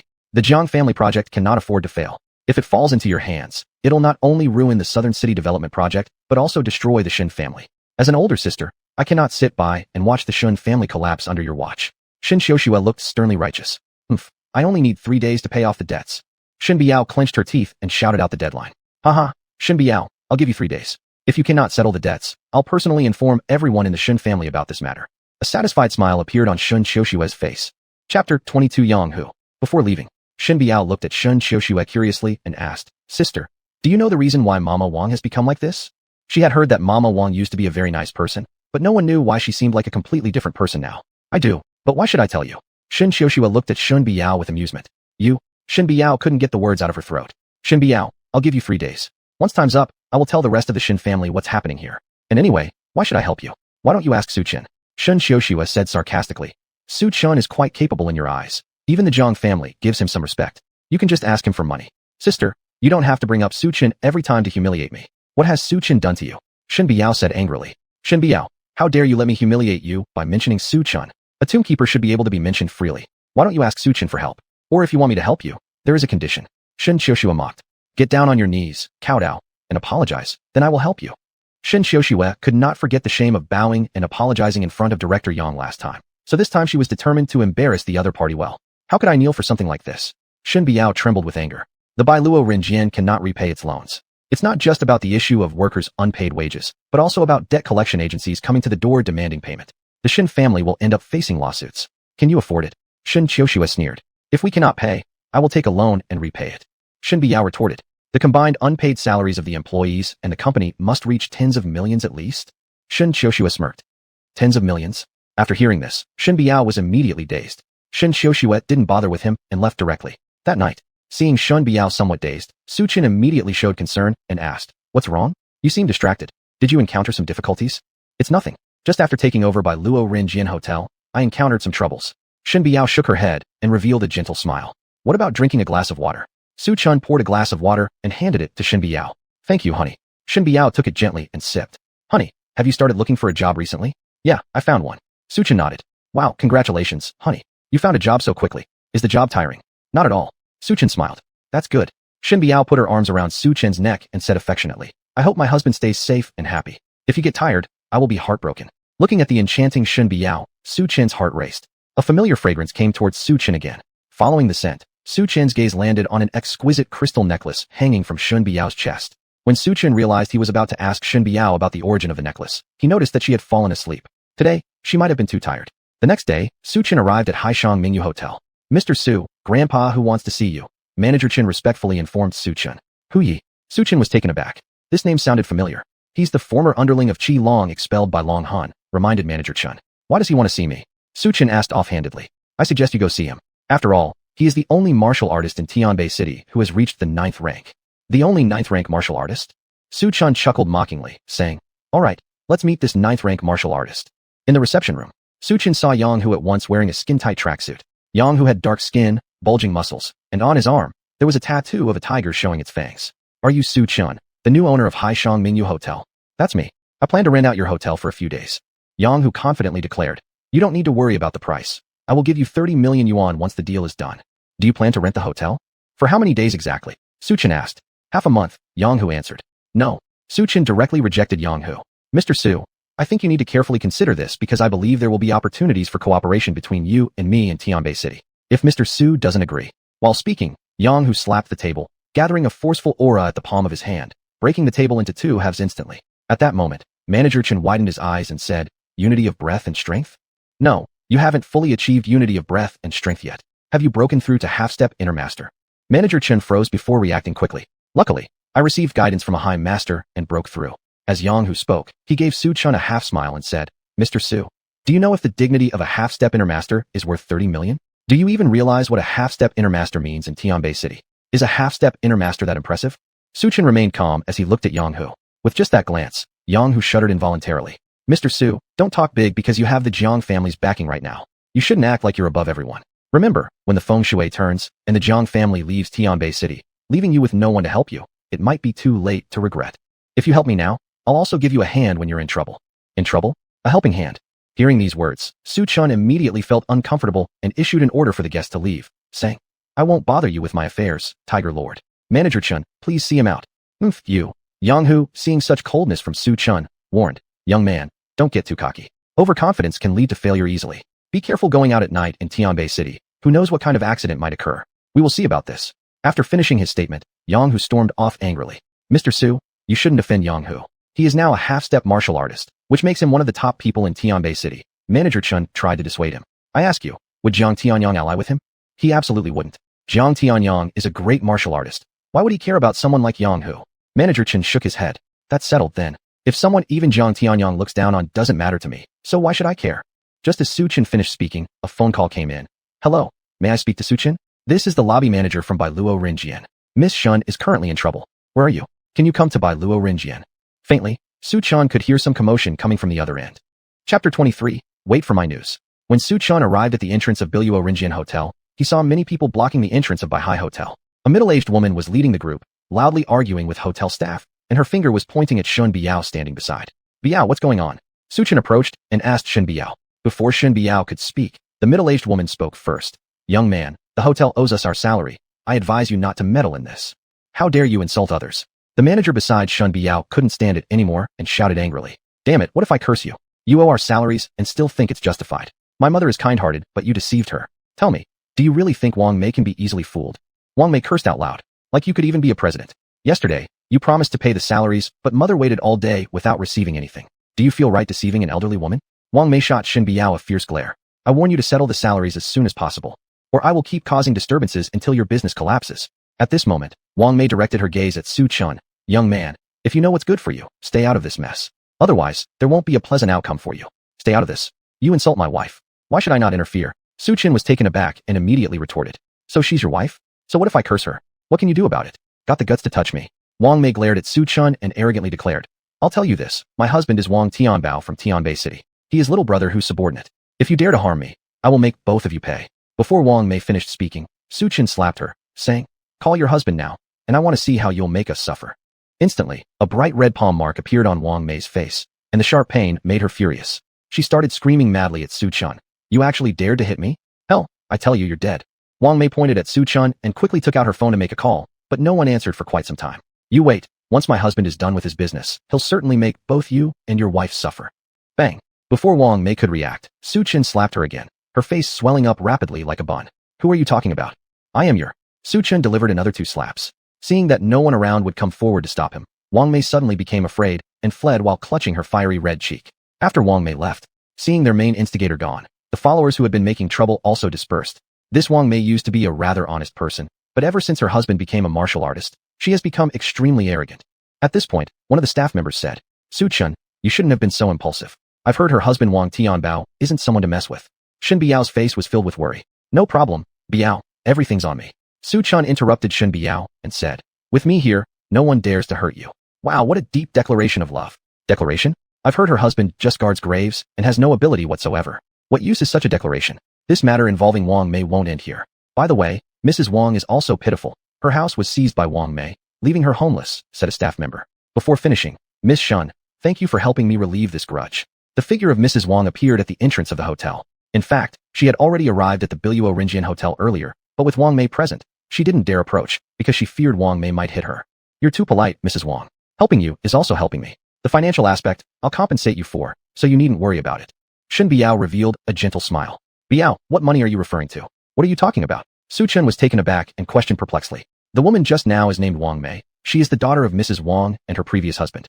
Her father passed away early, and Mrs. Wang painstakingly raised her alone, never expecting that Wang Mei would not only disrespect her, but also plunder all her savings. Even the compensation housing for the land in Changnan was seized by her. The mention of Wang Mei always sparked Shen Biao's anger. She knows Mrs. Wang works in Biluo Rinjian with decent wages and forced her for owed salaries.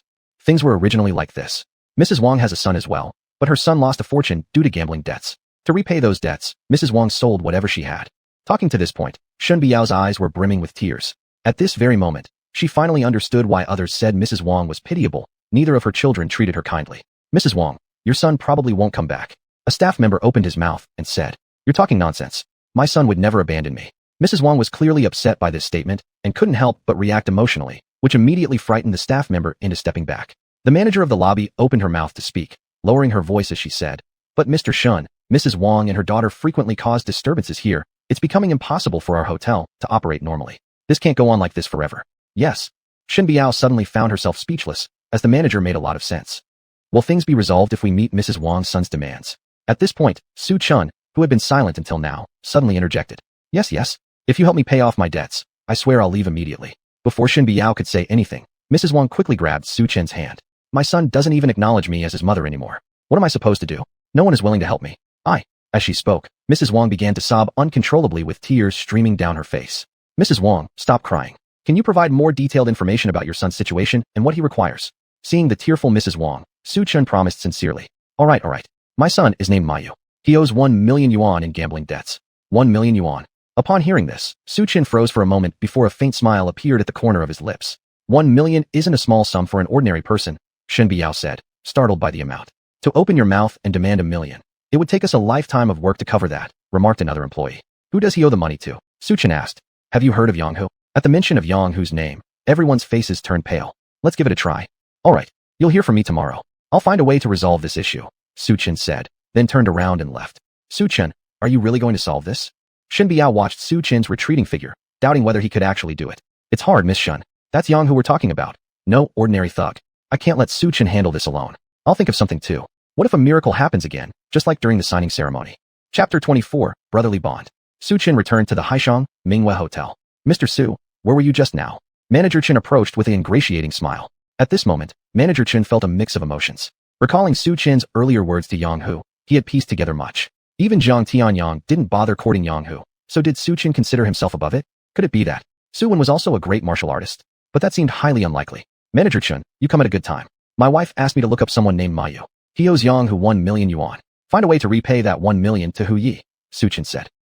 Owing Hu Yi money. Previously, they claimed not to need help from others, but now isn't it necessary? This Mayu is probably related to Mr. Su.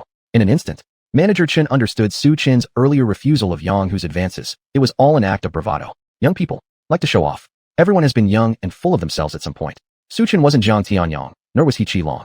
People must face reality when they tread the world. All right, Mr. Su, I'll arrange for it immediately. Manager Chen respectfully replied and turned to leave. At the same time, he fully understood all of Su Chen's previous actions. That evening, Su Chen received Shen Biao's call inviting him over to dinner at the Shen family villa. Su Chen, I heard that today you beat up Wang Tianbao's wife. At the dinner table, Ding Lan coldly glared at Su Wen. Su Chen, why do you always stir up trouble? Do you even know that Wang Tianbao is a martial artist? If you hit Wang Mei, how can Wang Tianbao let it go without a fight? Mom, Su Chen only did it because of me. Shen Biao defended Su Chen. If you blame him, blame me instead. Don't blame my husband. When Wang Tianbao comes knocking, can you calm his anger? Won't our Shen family still have to intervene and settle this matter? Ding Lan sneered sharply. Ever since the contract signing incident, Ding Lan had known about these matters. However, as the position of the head of the family hadn't gone to Shen Xiuxua, she decided to give Shen Biao a lesson. We don't need the Shen family. If Wang Tianbao dares to challenge Biao, I'll handle the situation myself. Su Chen put down his chopsticks and calmly stated, You handling the situation yourself? How will you resolve it? By trading lives. Ding Lan jeered at Su Chen. Shen Xiuxua revealed a contemptuous expression on her face, though she wasn't inclined to ridicule Su Chen. In her eyes, Su Chen was akin to a monkey brought in from the zoo to entertain them. Fighting to the death wouldn't necessarily come to that. Su Chen ambiguously shook his head. He's nothing more than a martial artist, while I am. What do you mean just a martial artist? You talk easily about it, but do you understand martial arts? Do you know what it means to be a martial artist? Before Su Chen could finish, Ding Lan arrogantly interrupted. Let me tell you, Wang Tianbao is under Yang Hu, who is known as Tiger Yi. He used to belong to the Dragon Soul organization, and now he is the underground boss of Tiabei City. Recently, Yang Hu broke through to become a half-step internal sect martial artist, a level second only to Jiang Nantian. Not even our Shen family dares to offend him. If Lord Tiger demands the Shen family hand over Shen Biao, do you think we would or wouldn't? That's enough, Mom, stop frightening them. With Lord Tiger's status, such a trivial matter isn't even worth his attention. Shen Xiuxua slightly smiled and muttered. Daughter, I'm not joking. Offending someone like Tiger Yi is no small matter. Ding Lan seriously declared. At this point, Shen Tianfeng interjected. Auntie, even if Lord Tiger got involved, our Shen family doesn't need to fear. Oh, are you saying we have the Jiang family backing us? Ding Lan looked at her. Negotiations regarding the land south of the city haven't started yet. Shouldn't the Jiang family refrain from helping? Not exactly, I know Yang Hu. Shen Tianfeng quickly shook his head and explained. You know Yang Hu? Why haven't we heard you mention this before? Ding Lan raised an eyebrow and questioned. Tianfeng, when did you meet him? A long time ago, Shen Tianfeng explained. My son Tianfeng once drank with Lord Tiger, their relationship almost reaching a brotherly bond. As Wang Xuanhuan's statement came out, Su Chen nearly choked on laughter, barely holding back a mouthful of bun. Su Chen, what's so funny? Seeing Su Chen mocking him, Shen Tianfeng angrily glared at Su Chen. How do I not know? How do I not know they share such deep bonds? But I've heard Yang Hu is looking for him everywhere, intending to kill Shen Tianfeng. Su Chen deliberately spoke with great implication. The moment he finished speaking, Wang Xuanhuan was irked. Su Chen, stop talking nonsense. What don't you know? A gravekeeper like you shouldn't be spouting nonsense here. Is my husband not excellent? Isn't it clear to me? I personally saw my husband walking shoulder to shoulder with Yang Hu into the private room. Shen Biao, your husband is not as good as mine. He's talking nonsense and cursing others. Miss Wang, don't be angry. Maybe my husband made a mistake. Seeing the infuriated Wang Xuanhuan, Shen Biao quickly pulled Su Chen's sleeve and said, Don't talk nonsense. The Wang family behind Miss Wang is not to be messed with. After the banquet ended, Shen Xiuxua suddenly called out to Shen Biao. 3 days are almost up, right? There's no need for you to remind me. Shen Biao coldly replied. Back at home, what did Shen Xiuxua mean by those 3 days? Hearing this, Su Chen curiously asked. Shen Biao recounted the whole story to Su Chen. Understanding the ins and outs of the situation, Su Chen frowned and said, Just for a mere 30 million yuan, making my wife kneel? Don't worry, I'll take care of the money issue. After saying that, Su Chen immediately gave a call to Manager Chen and briefly gave him some instructions. At the Shen residence, Miss Wang's son owes Yang Hu money. Xiuxua, do you think we should help? Ding Lan asked. Why should we help? Tiger Yi is not an ordinary person. It's someone our Shen family cannot afford to offend. Also, the construction on the southern city land hasn't started yet. Will the Jiang family blame Shen Biao for being ineffective in her dealings? Shen Xiuxua coldly chuckled. You're absolutely right. Offending Tiger Yi would be a tremendous loss. Our Shen family could be plunged into endless ruin. Ding Lan agreed. Exactly. Do you think it's easy to repay Tiger Yi's money? He's a powerful figure in the underworld, not just some street thug who will settle for cash. He's the type who doesn't leave any bones after a meal. Shen Xiuxua continued. Xiuxua, if Shen Biao can't repay those 30 million, I promise to publicly hand over the Southern City Land project to you in front of everyone in our Shen family, Ding Lan assured her. Repay? With what? That's 30 million. Best if she can't pay it back. Then both she and Su Chen can end up in jail together. Shen Xiuxua's eyes were filled with resentment. Chapter 25, half a day's time. Su Chen arrived at the Mingyue Hotel by the sea. Manager Chen, how's the matter you were assigned to handling? Su Chen asked as he saw Manager Chen walking over. This. Manager Chen wore an expression of difficulty and said, After Yang Hu was refused by you last time, he made a threat that you must personally come to apologize. Let me personally apologize? Su Chen was surprised. Then what if I asked Mr. Qilong to intervene? Do you think Yang Hu would settle this matter? Manager Chen was greatly astonished when Su Chen casually mentioned this. Mr. Su, you know Mr. Qilong? Qilong's original name is Chen Tianlong. Manager Chen and Chen Tianlong share the same surname, but their identities differ significantly. Chen Tianlong isn't only the Red Dragon of the Long Soul organization, but also one of the 3 major powers in Jiangnan province. Throughout Jiangnan province, The only person with a higher position than Red Dragon is Miao Yuxing, the governor of Jiangnan province. However, in recent years, Miao Yuxing has been traveling extensively, leaving all affairs in the hands of Chen Tianlong. One could say that the current Jiangnan province is under Chen Tianlong's jurisdiction. I've heard of Red Dragon, though I know his name, but have never met him. Su Chen casually replied upon seeing Manager Chen's gaze. Upon hearing this, Manager Chen continued saying, even if you ask Mr. Qilong for help, there's no guarantee he'd agree to mediate on your behalf. Oh, why is that? Su Chen curiously asked. Because Yang Hu used to be one of Qilong's closest subordinates. Yang Hu being dismissed also caused loss of face for Qilong, and even made him a subject of mockery by other members of the Long Soul organization. Oh, I see. Su Chen was startled and suddenly understood. In the blink of an eye, the issue of Uncle Wang's son owing debts still remained unresolved. Shen Biao had also found no clue. Su Chen, the deadline is almost here. What should we do? Shen Biao, wearing a light blue long dress with long and graceful legs, rested her head on Su Chen's shoulder worriedly, saying, if Auntie Wang's issue can't be resolved soon, the situation will escalate further, and I don't want to let my mother's hard work go to waste. At that moment, the shrill sound of a phone call rang out. What? The debt collection company and creditors are blocking the entrance to buy Luo Rinjian. All right, I got it. Let's head over immediately. After Shen Biao hung up the phone, she turned to Su Chen and said, husband, bad news. Debt collectors and creditors are demanding compensation and have surrounded by Luo Rinjian so tightly that water cannot pass through. Let's hurry over. On the way, Su Chen called Manager Chen, asking him to investigate who the largest creditor of Bai Luo Rinjian was. When Su Chen and Shen Biao arrived at Bai Luo Rinjian, they were surprised to find Shen Qiuxue and Ding Lan already there. Shen Biao, you deceitful liar. You promised to help repay my debt, but this is how things are done at Bai Luo Rinjian. Mother Wang angrily pointed at Shen Biao. My dear sister, remember this. Don't take on tasks beyond your ability. Pretending to have money when you don't just makes you look foolish. Shen Qiuxue mocked. Mother Wang, Yang Hu isn't an ordinary person. Can you give us a bit more time, please? Shen Biao patiently said. Shen Biao, calling you stupid is absolutely accurate. If you can't pay Yang Hu, just say so. Stop pretending, which will only harm our family Shen. Ding Lan shouted loudly. I'll tell you, if I don't get an explanation today, I won't leave. I've lost everything now, and I don't want to live anymore. Upon hearing Shen Biao's words, Mother Wang became increasingly emotional and indignant, especially towards you, who once claimed the issue would be resolved quickly, now saying it needs some time. Who will give my son the time? Yesterday, my son called me saying he might be beaten to death, but when I asked for details, there was silence on the other end. What am I supposed to do? Mother Wang helplessly cried sitting on the ground. The people of the Shen family really aren't worth anything, bullying an old woman together. I've heard that Bai Luo Rinjian owes a significant amount of money. It seems likely the hotel will go bankrupt. The onlookers began to comment one after another. Shen Biao, if you can't handle this today, the Southern City Land Development Project should be handed over to Shen Qiuxue. Ding Lan announced in front of the Shen family members. I agree. I agree too. Surprisingly united, everyone in the Shen family supported Shen Qiuxue. Hearing this, Shen Qiuxue revealed a smug smile. Just then, Manager Chen called and said, both Bai Luo Rinjian and Ma Yu owe the same creditor, and that person is none other than Lord Hu. Isn't it strange how enemies always meet like this? It's such an odd twist of fate. It looks like I must make a personal trip. After hanging up the phone, Su Chen said to Shen Biao, I've reached out to Yang Hu. Are you serious? Upon hearing this, Shen Biao immediately rejoiced and said, Ms. Wang, my husband has already reached out to Yang Hu. Your issue will be resolved soon. Reached out to Yang Hu? Don't fool me again. Who do you think Yang Hu is? Do you take me for a 3-year-old kid?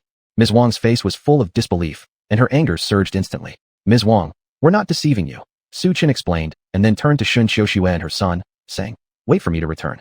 Before I come back, no one is allowed to bully my wife, or else don't blame me for being impolite. Su Chen, who do you think you are? Do you have the nerve to talk like that? Just disappear after meeting Yang Hu, and his cruelty is known to make everyone tremble in fear across Tianbei City. Shen Qiuxue sneered disdainfully at Su Chen. Su Chen, did you really contact Yang Hu? Ding Lan asked seriously, looking at Su Chen. Mom, do you think it's possible? Before Su Chen could respond, Shen Qiuxue interjected sarcastically. Even the Shen family can't get in touch with Master Hu. So how can he? All he knows is bragging. Every word out of his mouth is nonsense. Shen Qiuxue, stop talking nonsense, alright? If you can't say something nice, just keep your mouth shut. People won't think you're mute if you don't speak. Shen Biao glared fiercely at Shen Qiuxue. Shen Biao, getting all defiant now and learning how to talk back. Shen Qiuxue exclaimed furiously upon hearing such words from Shen Biao. Mom, I believe Su Chen wouldn't deceive me. Shen Biao assured Ding Lan confidently. Su Chen, how long will it take to resolve this matter? Ding Lan directed her gaze towards Su Chen. One day. Su Chen replied confidently. One day? Su Chen, we don't have that much time to waste here waiting for you. You seem to think everyone is as idle as you.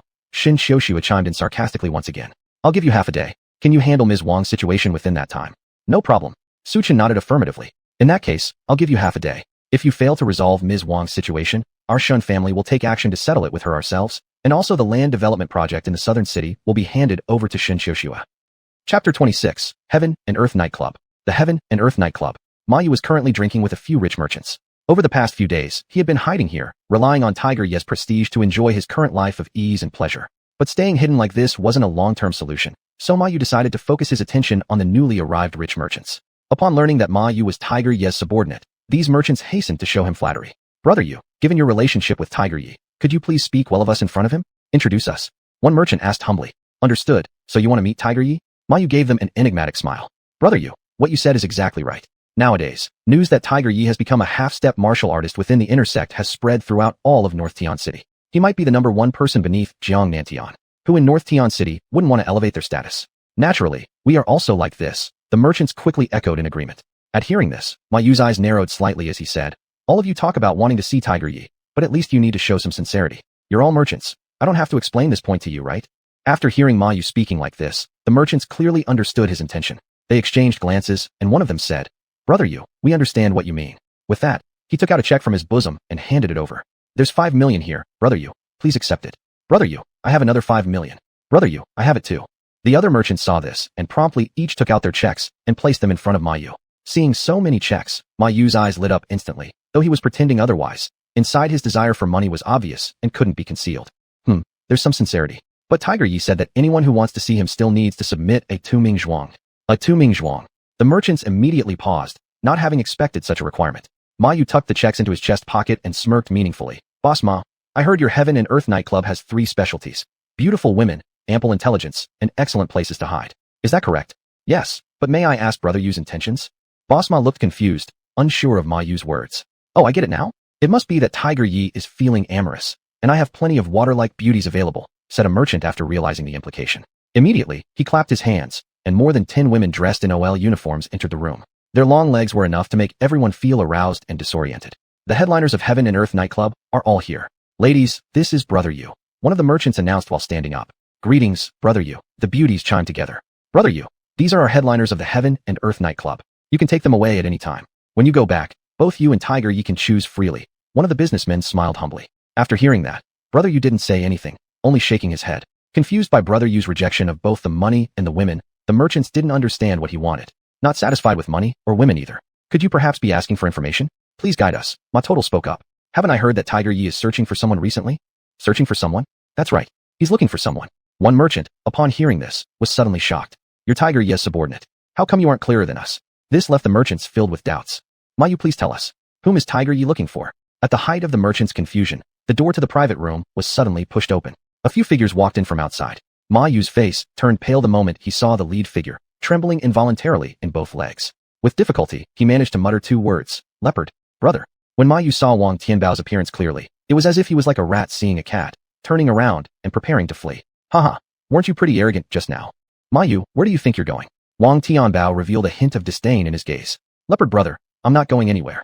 Ma Yu carefully responded, cautious not to offend him. Now his attitude towards Wang Tianbao was completely different from how he behaved arrogantly in front of the merchants before. The merchants exchanged puzzled looks. Leopard brother?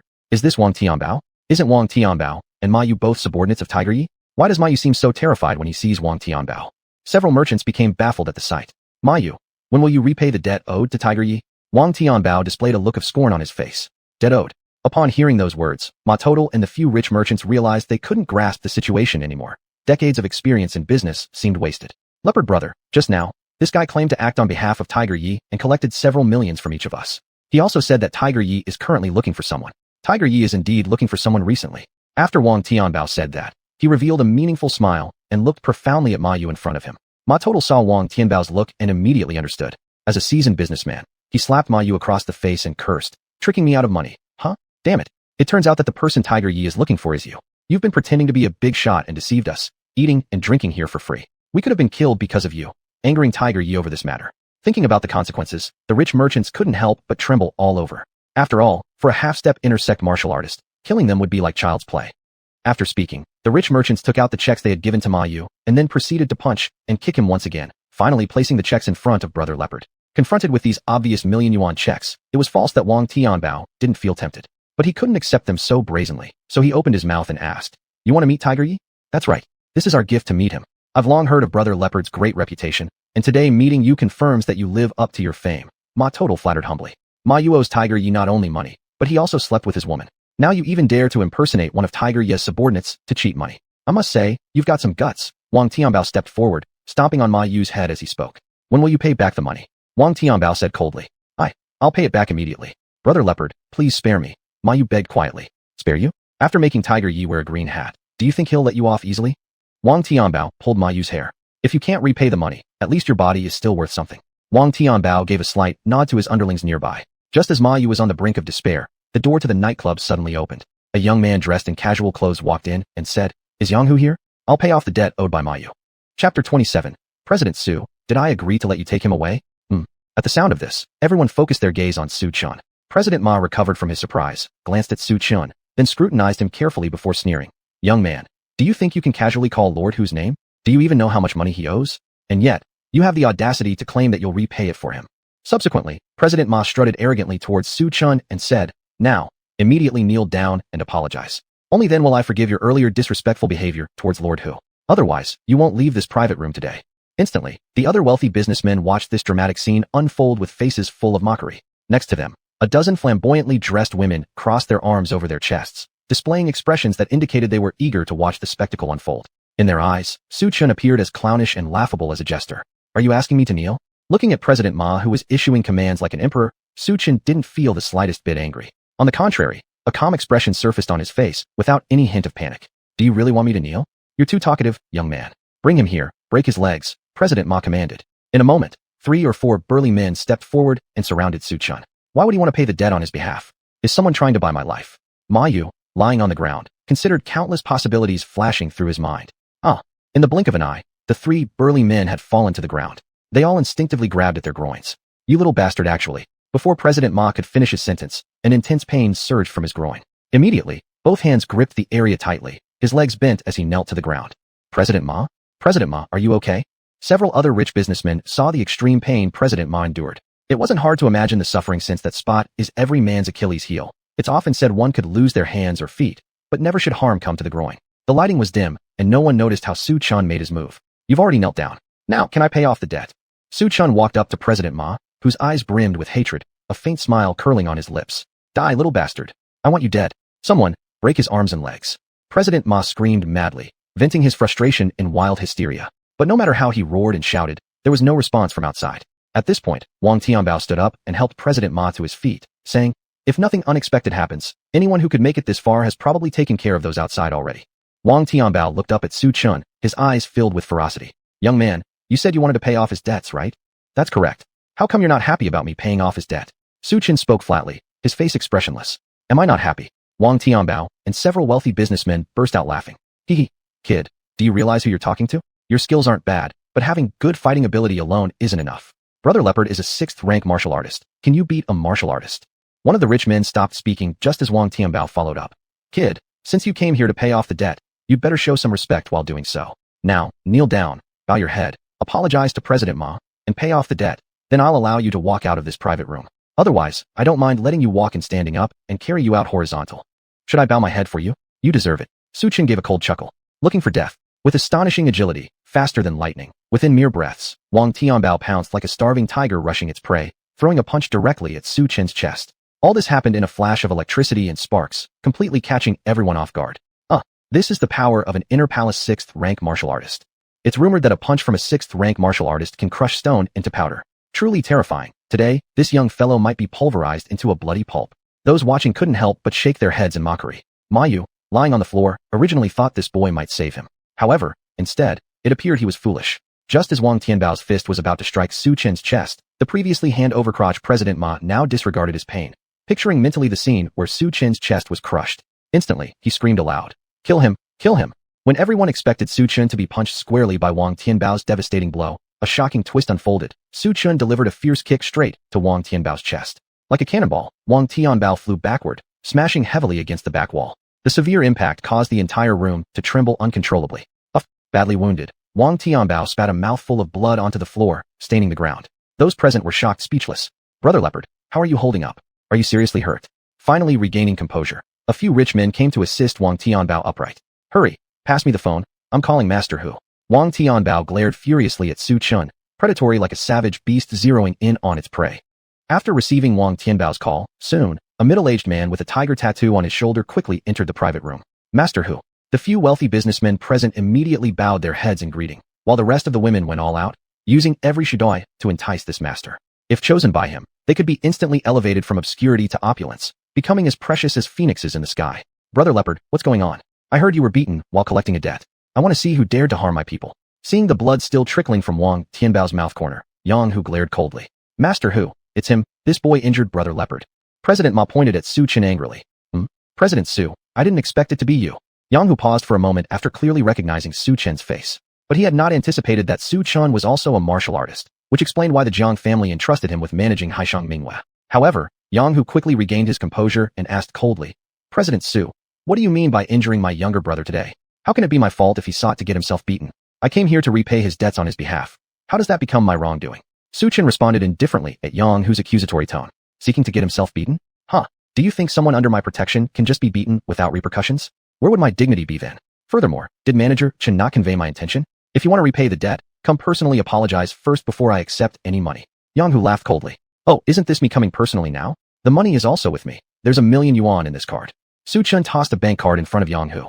Seeing the other party act so arrogantly, Yang Hu felt frustrated for the first time, clenching both fists tightly, wanting several times to resolve the matter by force. However, considering the Jiang family standing behind Su Chen, he restrained himself. President Su, don't rely on having the Jiang family backing you, and thus believe yourself above the law. The Jiang family won't protect you forever. In light of Mr. Jiang's respect, I'll let you go today. Yang Hu gestured to let Su Chen leave. Master Hu, are you really letting this kid off like this? Wang Tianbao showed clear dissatisfaction. You damn fool, shut your mouth. Yang Hu slapped Wang Tianbao directly across the face. Seeing Master Hu's ferocious expression, Wang Tianbao chose silence. By the way, Yang Hu, the 300 million billion ringgit owes you is also on this card. I'm paying it all back. Su Chen said this as he was about to leave. Su brother, can you take me along too? Ma Yu saw Su Chen about to leave. I only agreed to help your mother repay the debt. I never promised to take you away. Su Chen replied. Brother Su, if you leave, I'm done for. If my mother finds out I've died, she will definitely never forgive you. Ma Yu took a stance firmly. Upon hearing this, Su Chen realized Ma Yu made sense, and immediately said, Ma Yu, let's go then. Ma Yu immediately stood up, ready to rush to Su Chen, but unexpectedly Yang Hu said coldly, President Su, did I agree to let you take him away? Chapter 28, I'll be your slave. Yang Hu, what do you mean? Su Chen stopped in his tracks at the sound of the voice and asked with a completely indifferent face. If you insist on taking him away, then accept my 3 moves, and I will let you both leave. Pointing at Ma Yu who was behind Su Chen, Yang Hu's lips curved upwards, revealing an air of mockery. What if I don't accept? Facing Yang Hu's challenge, Su Chen's expression remained as calm as ever. Not accepting? Without saying another word, Yang Hu sat down in a position, while the nearby beauty courteously delivered a grape to his mouth. He said, Mr. Su, do you know what I've learned in the Dragon Soul organization? Upon hearing this, Su Chen stayed silent, and then Yang Hu continued. The Dragon Soul organization taught me not to reveal one's true power unless absolutely necessary. Unless it's irresistible, either live or die. Given old Master Zhang's face, I won't hold your injuring my subordinates against you. But he not only owes me money, but also slept with my woman and made me a laughingstock. Do you think I, Yang Hu, can just lose face? After speaking, Yang Hu slapped the table with such force that it split into 2 halves instantly, breaking the marble top apart. Face. Staring at the furious Yang Hu, Su Chen smirked disdainfully and said, Humph, for me to give you face. Are you even worthy of it? How dare you? Tiger Lord here is half-step martial artist from the intersect, second only to Jiang Nantian. And yet you speak to me like this. Enraged by Su Chen daring to insult Yang Hu, Wang Tianbao could no longer hold back his fury. Well, since you're so clueless about humility, Lord Yang doesn't need to respect old Jiang any longer. I previously gave you a chance to apologize personally by coming to my door, but now that you refuse to take it, soon you'll only be able to beg for forgiveness on your knees. As soon as these words were spoken, Yang Hu emitted an overwhelming presence. Under the oppressive might, Wang Tianbao felt as if a massive boulder had been placed upon his chest, making his breathing difficult. Not just him. Other tycoons and hostesses fell to their knees simultaneously, drenched in cold sweat. Huh? Why did they kneel? Seeing Ma Zong kneeling, Ma Yu was surprised. Standing behind Su Chen, he didn't feel anything unusual. Brother Su, be careful. Ma Yu's life now hung entirely on Su Chen. If something happened to Su Chen, Tiger Lord would surely not let him off. Mr. Su, today your life is going to remain here in heaven on earth. I've already said this. Young people shouldn't be too arrogant. Your death is your own fault. With a sneer, Yang Hu threw a punch, creating a roaring wind. The terrifying force. It sent ripples through the air, causing sparks to fly. Little brat, you may have defeated Wang Tianbao, but how could you possibly defeat Yang Hu? Die. Seeing Yang Hu deliver a lethal strike, Ma Zong's eyes filled with malicious delight and sinister darkness.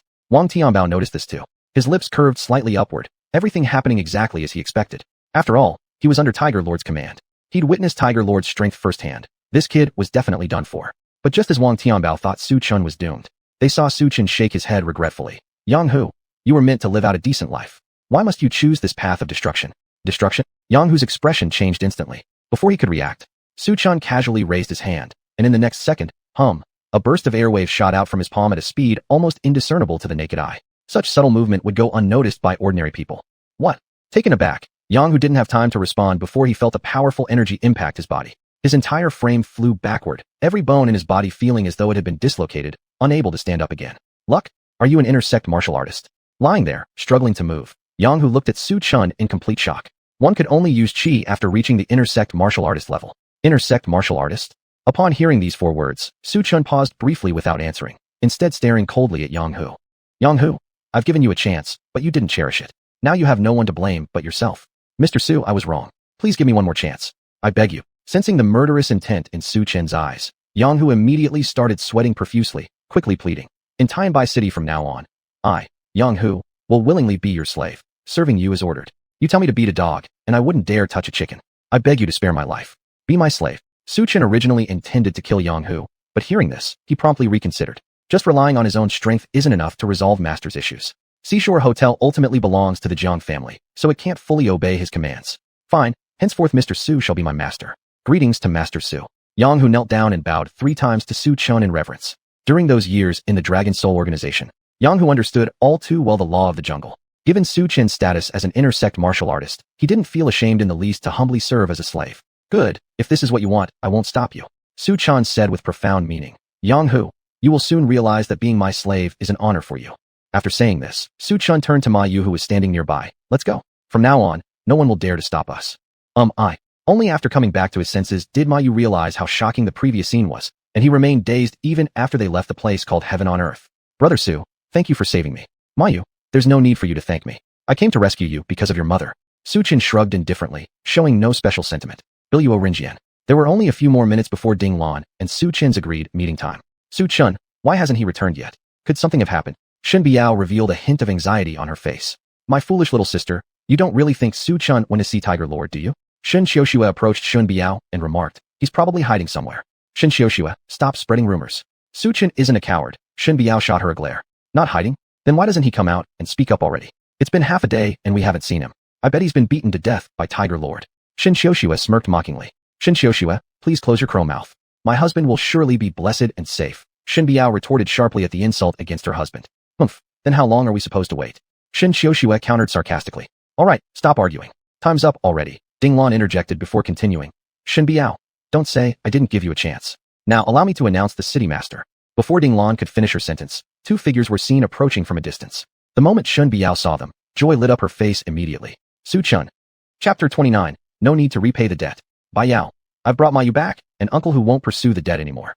Su Chun came to Shen Bai Yao's side and gently said, Su Chun, are you sure he is Ma Yu? Shen Xiaoxue asked doubtfully. Big sister, if I am not Ma Yu then are you?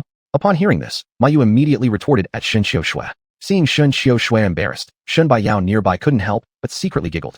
Sister-in-law hello. When Ma Yu saw Shen Bai Yao for the first time, he was stunned by her extraordinary beauty. However, recalling the scene where Su Chun knocked Yang Hu out, he quickly came to his senses and greeted her.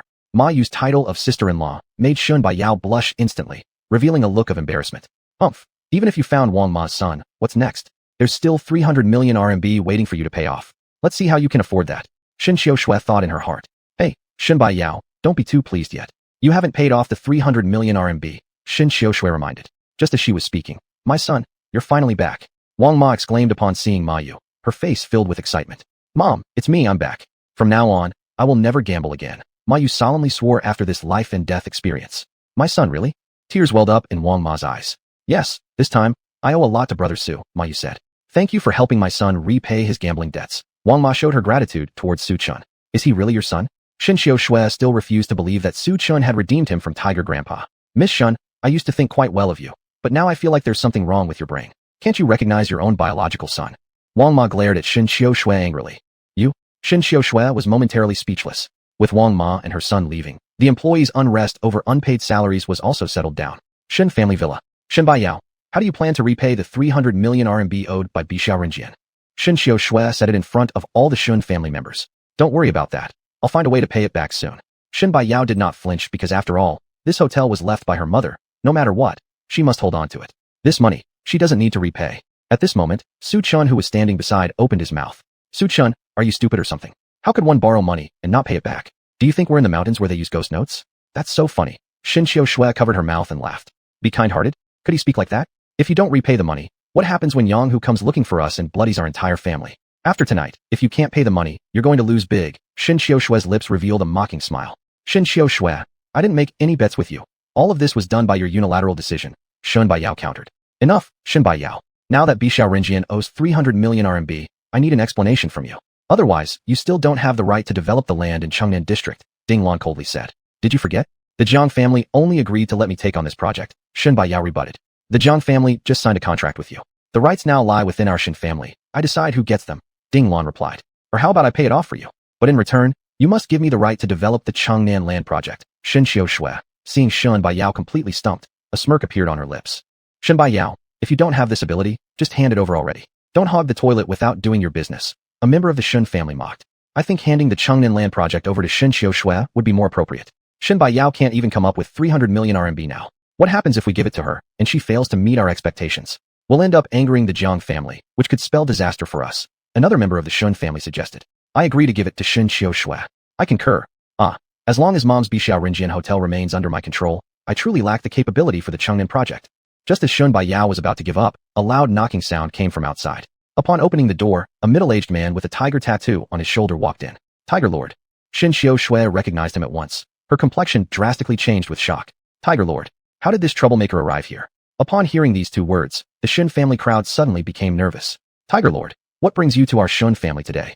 Although Ding Lan was aware of the arrival of Tiger Lord, she remained calm despite having seen many great scenes. Instead, she quietly inquired. Yang Hu had just walked in and spotted Su Chun standing behind Shen Baiyao. Despite his usual knack for reading situations, Yang Hu refrained from approaching immediately. His thoughts were interrupted when he heard Lady Ding's words. I've come looking for someone. Yang Hu said. Oh, I wonder who Tiger Lord is looking for in our Shen family. Lady Ding instantly asked, puzzled. A woman named Shen Baiyao. After being disciplined by Su Chun, Yang Hu had immediately looked into the debt relationship with Bishao Renjian upon returning. He was shocked to discover that the current CEO of Bishao Renjian was Su Chen's wife. Once he learned this, Yang Hu hurriedly made his way to the Shen residence, leading to this current scene. Shen Baiyao froze at the sound of her name called out by Yang Hu, surprised that he was here for her. Shen Baiyao, you're done for now that you've caught Tiger Lord's attention. Even the Shen family can't protect you this time. Shen Xiaoshui wore an expression of schadenfreude after hearing Yang Hu mention Shen Baiyao's name. Not just her, but all the other Shen family members watched on with amusement. Tiger Lord, could there be some mistake? I have no connections with you. Shen Baiyao tried hard to recall any connection with the man before her, finding none. Su, who says we don't have ties? We are deeply connected. Yang Hu almost referred to Shen Baiyao as Mrs. Su before realizing Su Chen's sharp gaze and quickly altering his words. Deeply connected? At these words, the Shen family focused their stares onto Shen Baiyao. Shen Baiyao, when exactly did you offend Tiger Lord? You're bringing doom to the Shen family. Hello, Tiger Lord. I am Shen Xiaoshui from the Shen Corporation. We met briefly at a dinner once. Seeing the situation, Shen Xiaoshui rushed forward to greet him. Oh, is this Miss Shen? Indeed, we've met. Yang Hu acted as if he recognized her, keeping his demeanor respectful since Su Chun was present and he didn't dare to act arrogantly. What brings Tiger Lord here regarding Shen Baiyao? Shen Xiaoshui voiced everyone's question. I'm here about Bishao Renjian owing 30 million RMB. Yang Hu explained. Bishao Renjian owes 30 million to Yang Hu. SSSHH. The Shen family members were all startled, drawing in a deep breath of surprise. Shen Baiyao, are you trying to destroy us? Why didn't you tell us sooner about the debt owed to Tiger Lord? Lady Ding exploded in anger. Shen Baiyao, you disgraced the Shen family by your actions in Tianan City. You are a disgrace to us. Shen Xiaoshui condemned coldly. The rest of the Shen family began accusing and mocking Shen Baiyao. Just as everyone in the Shen family thought Shen Baiyao was doomed, a statement from Yang Hu stunned them all. In fact, I wanted to say that Shen Baiyao doesn't need to repay the 30 million. Chapter 30 Tanglinger. Do we not have to pay back the debt? Lord Hu, are you kidding? Shen Xiaoshui's face, which had been full of pride, was instantly replaced with surprise. Not only her, but also the other members of the Shen family were all shocked. After hearing Su Chen say that they didn't need to pay back the money before, it turned out to be true again. Could it be that everything was really done by Su Chen? Shen Biao doubted in her heart. Lord Hu, you are now the first person in Tianbei City, besides Jiang Nentian. Don't joke around with us at this moment. Have you confirmed her appearance and identity? Shen Xiaoshua pointed at Shen Biao. Miss Shen, do I look like I am joking, Mr. Yang Hu? Yang Hu's expression changed suddenly, grabbed the glass cup on the table, and crushed it into powder with his hand. Seeing Yang Hu's anger, everyone from the Shen family fell silent instantly. Shen Xiaoshua was trembling with fear, unable to speak for a long time. Lord Hu, Xiaoshua is ignorant. Please don't take offense. Ding Lan couldn't see, but just from the sound she knew that her daughter had caused trouble. If she didn't stand up and speak, the whole Shen family would probably end up paying the price. Ho ho, Madam Ding, please manage your people well. Not everyone can afford to joke around. Today, I don't want to see bloodshed. Yang Hu said calmly. If it weren't for Master Su here today, Yang Hu would definitely give this ignorant girl a good lesson. Qiushua, hurry up and apologize to Lord Hu. Ding Lan took the opportunity to pull Shen Qiushua's collar as a sign. Lord Hu, I'm sorry. Shen Qiushua said softly. You don't need to apologize to me. You should apologize to Miss Shen Biao. Not just you, all of you. I've heard everything loud and clear. Yang Hu pointed at the others in the Shen family who had mocked Shen Qiushua earlier and said coldly. Hearing this, everyone in the Shen family was shocked. If you don't want the Shen family to be wiped out, then quickly apologize to Shen Biao. Ding Lan's face turned pale with anger, but constrained by Yang Hu's power, she could only choose to humble herself to save the Shen family. Biao, I'm sorry, I misunderstood you. I apologize for what I said to you just now. I'm sorry, Biao, please forgive me. Instantly, everyone from the Shen family bowed their heads and apologized to Shen Biao together. You won't apologize? Yang Hu noticed that everyone else had apologized except for Shen Qiushua. Shen Qiushua hesitated to speak. Since you're unwilling, there's nothing I can do about it.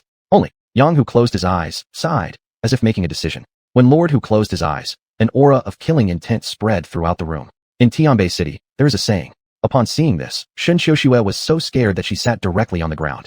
Biao, I said the wrong thing before, please forgive me. Shen Qiushua gritted her teeth and hurriedly got up from the ground, bowing her head to Shen Biao.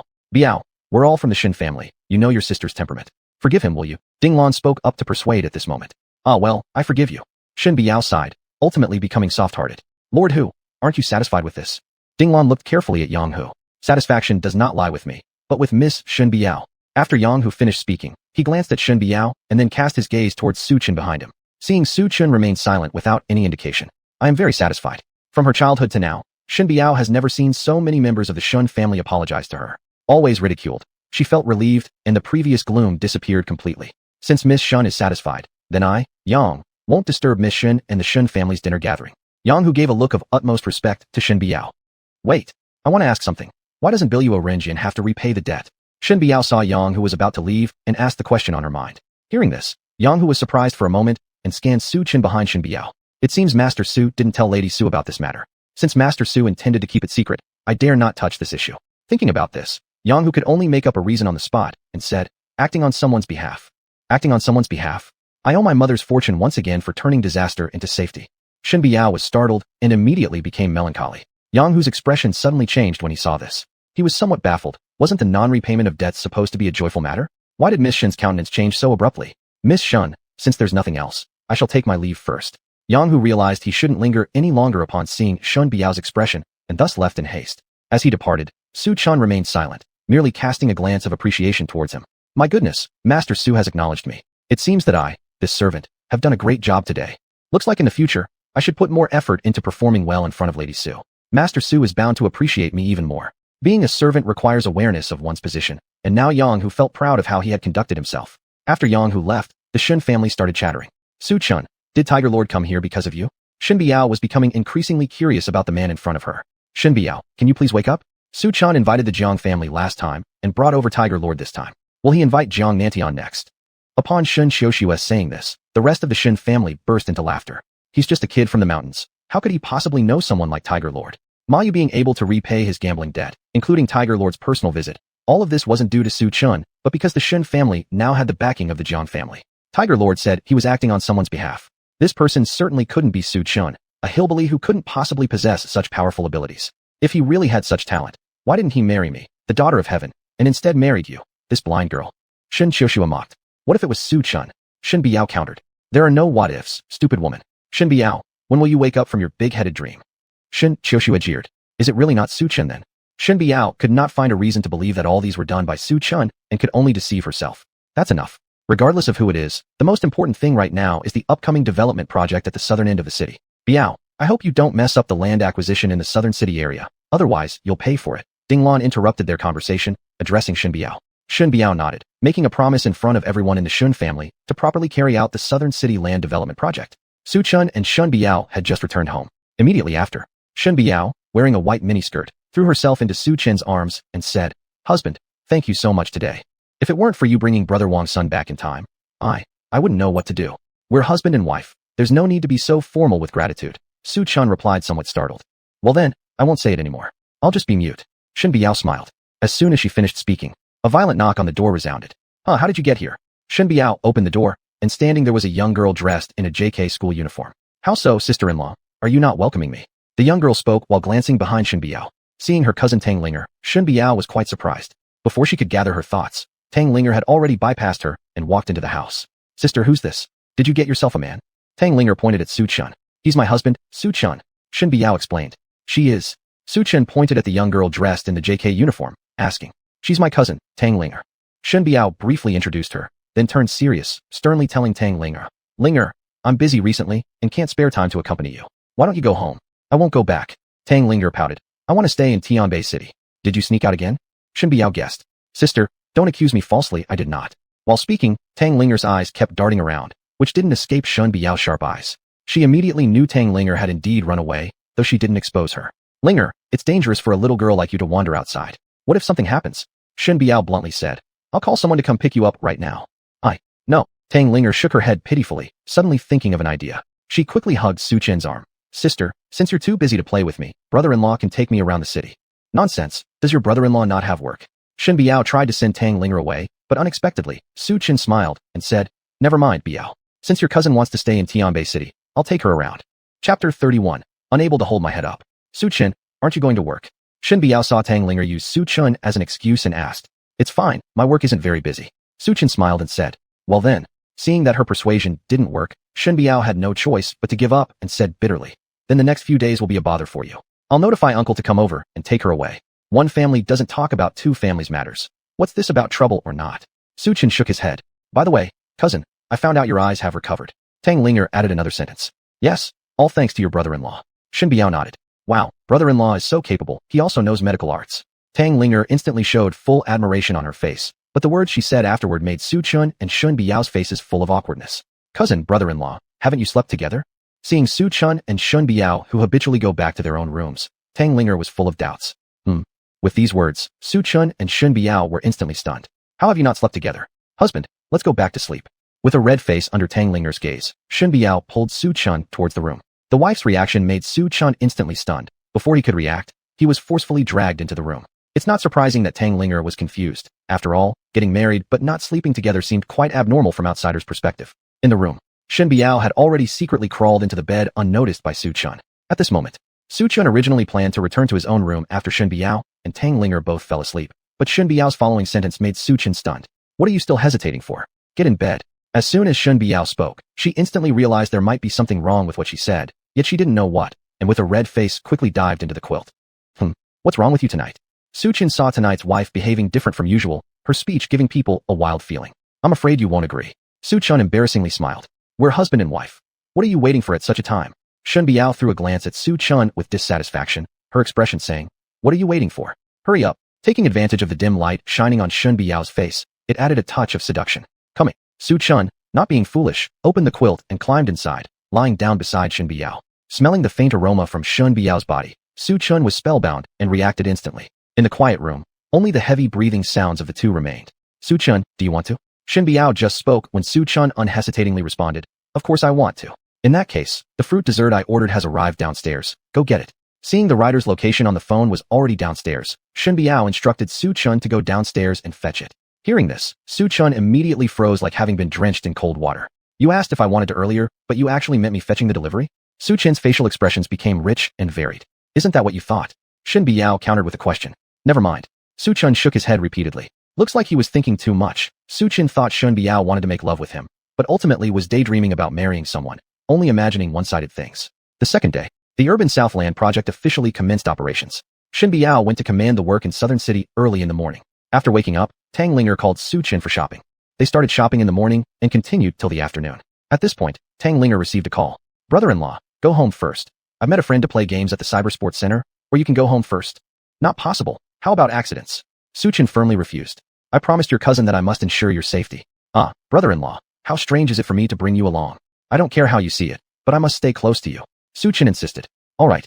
Tang Linger felt quite helpless regarding Su Chen's persistence. No other way. Tang Linger brought Su Chen to the biggest esports internet cafe in Tianbei City, Feiyu Internet Cafe. Feiyu Internet Cafe, aside from those with internet addiction, could be described as a mixed crowd, with all kinds of people present. Jiao Jiao. At the entrance of Feiyu Internet Cafe, Tang Linger's best friend Sun Jiaojiao had waited for a long time. Linger, why did you arrive so late? The competition is about to start, Sun Jiaojiao said, then turned her eyes on his Su Chun. Linger, is he the substitute you found? He's my brother-in-law, not a substitute. He followed because he fears I might encounter some mishaps. Tang Linger shrugged helplessly, showing all signs of exasperation. Leave it to me. Sun Jiaojiao twisted her slim waist and came up to Su Chun, saying, Uncle, rest assured. There won't be any problems with Linger being with me. I must stay by Linger's side. It's not acceptable. Su Chun said softly, unmoved. Linger, are you still going to team up with me for the game? Sun Jiaojiao countered. In that case, I'll just watch her play the game. Su Chun said with a smile. You? Seeing Su Chin's determined expression, as if he had swallowed a weight and was set in his resolve, Sun Jiaojiao eventually huffed coldly and stopped paying attention to him. Soon, Sun Jiaojiao led Tang Linger and Su Chun to a gaming private room. Inside the room, there were youths and stylish young women about Tang Linger's age. Is this the substitute you found? Looking at Su Chun, who was older than them, someone asked immediately. He is not the substitute. He is Tang Linger's brother-in-law. Sun Jiaojiao explained. For some reason, he seems familiar, like I've seen him somewhere. A girl with a peony tattoo on her shoulder looked Su Chun over. Oh yeah, isn't he a gravekeeper? Zhao Xiaoyu, what did you say about gravekeeping? Tang Linger heard it, and a look of bewilderment appeared on her face. Gravekeeper? Could it be referring to my brother-in-law, Su Chun? How about this? Tang Linger, do you know your brother-in-law's background? He used to be a gravekeeper on the mountain. Because of an engagement with Shen Xiuxue, he gave up the gravekeeping job and came down from the mountain to marry Shen Xiuxue. Zhao Xiaoyu explained. You're saying my brother-in-law was engaged to Shen Xiuxue? At this moment, Tang Linger was still confused. She knew Shen Xiuxue, the founder of Shen Group. She was praised as the most promising entrepreneur in Jiangnan province, a real top-tier elite. So here's the question. How did he end up marrying her elder sister? It seems because of the ominous nature of being a gravekeeper, Shen Xiuxue rejected him. Helpless, he could only marry her younger sister Shen Biao. Not only that, it's rumored that your elder cousin's eyes were actually cured by Dr. Zhao, but Su Chun insisted on taking all the credit for himself. Upon hearing this, Tang Linger suddenly understood that her brother-in-law was such a shameless person. She had thought he was quite impressive before, but it turned out to be all fake. This time, she felt utterly embarrassed in front of others. With such an unlucky past, if she had known earlier, she would have never brought Su Chun along. Linga, what's wrong? Seeing Tang Linger's abnormality, Sun Jiaojiao hurriedly asked beside her. Su Chun, go back. I don't want to see you right now. Tang Linger stood up and said to Su Chun. Why? Su Chun asked. Your identity has seriously affected my mood for playing games, and even makes me feel unable to hold my head up in front of my friends. Tang Linger replied angrily. No, if you don't leave, I won't either. Su Chun refused. Chapter 32. Esports Goddess Wang Guoyer. Leave. I don't want to see you for a second. Seeing Su Chun's appearance, Tang Linger shouted angrily. No matter how Tang Linger talked, Su Chun sat still in the chair as if he had not heard anything. Linger, your brother-in-law is just like an obstinate stray dog that can't be driven away. Seeing Su Chun's behavior, Sun Jiaojiao revealed a look of disdain. For such a man, it was no wonder Shen Xiuxue didn't want him. Even she herself felt the same way. His emotional quotient was really too low. Well, Linger, let's start. Let him amuse himself there. We're all friends and won't distance from you because of him. At this point, Zhao Yuer walked over and patted Tang Linger on the shoulder. The game began. Tang Linger and her group were playing a shooting online game called Peace Elite.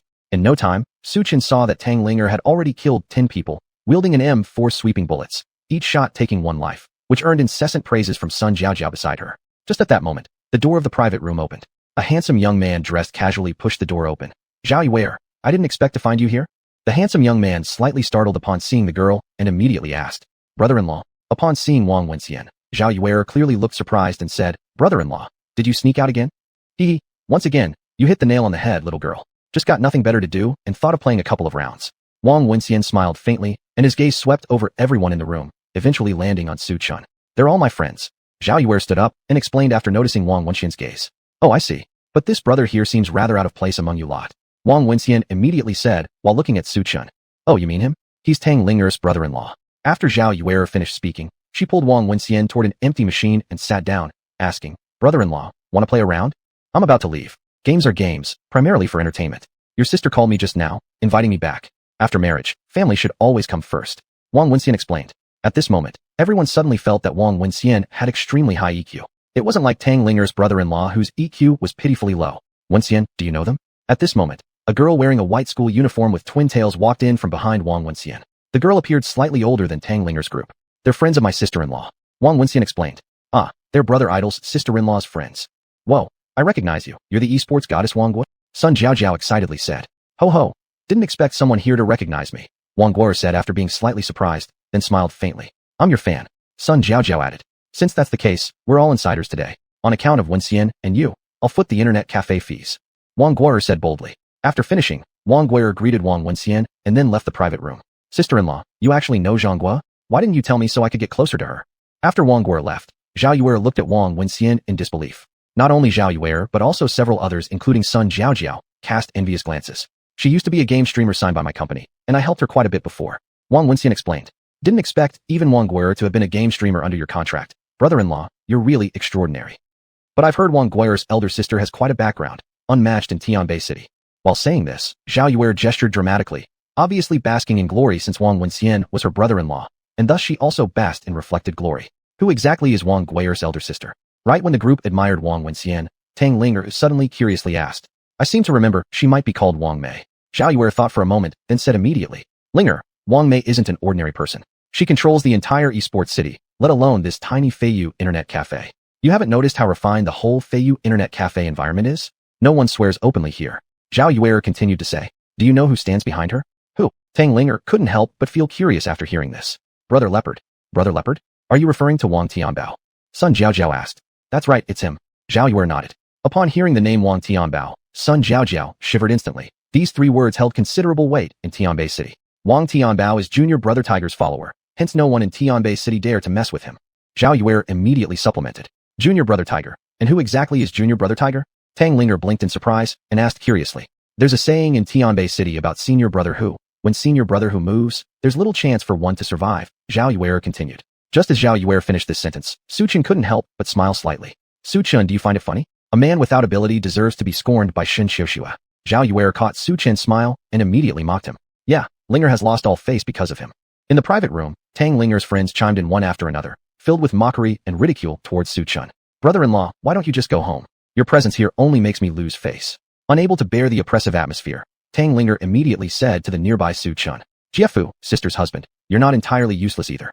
At least, when we lose games, we can tease you and lighten our moods, Zhao Yu'er sneered. Immediately, everyone except Tang Linger followed her lead and burst into laughter. Sister-in-law, stay and play a few rounds with me, while sharing some interesting anecdotes about Wang Gui'er. Ignoring Su Chen, Zhao Yu'er turned her attention to Wang Wenxian. The others also joined in urging Wang Wenxian to stay. All right, I'll play a few games with you. Wang Wenxian reluctantly nodded and agreed. Su Chen, now that Zhao Yu'er's brother-in-law is here, he used to manage Wang Gui'er as his sign streamer. With him present, do you really think anything could happen to me? Turning around, Tang Linger said resentfully to Su Chen. With such an excellent brother-in-law as Zhao Yu'er's and her own being so inferior, she had never felt as embarrassed as she did today, even though she was the daughter of a wealthy family. I'll leave when you tell me to leave. Su Chen replied firmly. You? Upon hearing this, Tang Linger instantly felt an uncontrollable anger rising within her. The words stuck in her throat, unable to come out. Linger, it's rare for you to accompany me playing games all the way from far away. Don't let him ruin the fun. Moreover, with Zhao Yu'er's brother-in-law here, kicking your own sister's husband out would definitely make you seem cheap, wouldn't it? Sun Jiaojiao advised. Tang Linger nodded, feeling that what her best friend said made sense. She decided not to mind Su Chen anymore and focused on gaming together with Zhao Yu'er and the others. Just when they were having fun, the door to the private room was pushed open. Several tattooed youths entered, and the leader immediately locked his eyes onto Zhao Yu'er. He strolled up to her lazily and said, Hey miss, how about we have a round of game? If you lose, sleep with me. As he spoke, his big hand reached toward Zhao Yu'er. Ho ho, who exactly do you think you are that I should play with you? Do I even know you? You think I'd sleep with you if I lose? Are you worthy? Seeing the large hand about to grab her, Zhao Yu'er became furious and slapped the tattooed youth's face. Chapter 33 Brother Shen. Bang. The crisp sound echoed throughout the entire internet cafe. Zhao Yu'er's sudden action caught everyone else's attention, and they all took off their headphones, looking over. Shit, you bitch, how dare you hit me? The tattooed youth was stunned by Zhao Yu'er's slap, and only now reacted, raising his hand to return the slap on Zhao Yu'er's beautiful face. Blood trickled from the corner of Zhao Yu'er's mouth, but she wasn't one to back down either. She kicked towards the tattooed youth's groin. Severe pain caused the tattooed youth to let out a miserable scream. After seeing their boss get beaten, several of the tattooed youth's underlings rushed toward Zhao Yu'er. At this moment, Wang Wenxian and his friends stepped forward, blocking in front of Zhao Yu'er. I'm Wang Wenxian. Those who know better will leave now. Wang Wenxian said coldly to the opposite side. Wang Wenxian, huh? I've got your name, just wait for me. The tattooed youth left after saying these words, leading his few underlings away. Yu'er, are you okay? Wang Wenxian turned around and wiped the blood from the corner of Zhao Yu'er's mouth. Wow, brother-in-law. Thank goodness you're here. At this point, Zhao Yu'er couldn't hold it in any longer and burst into tears, collapsing into Wang Wenxian's arms. Both being brother-in-laws, why is there such a big difference?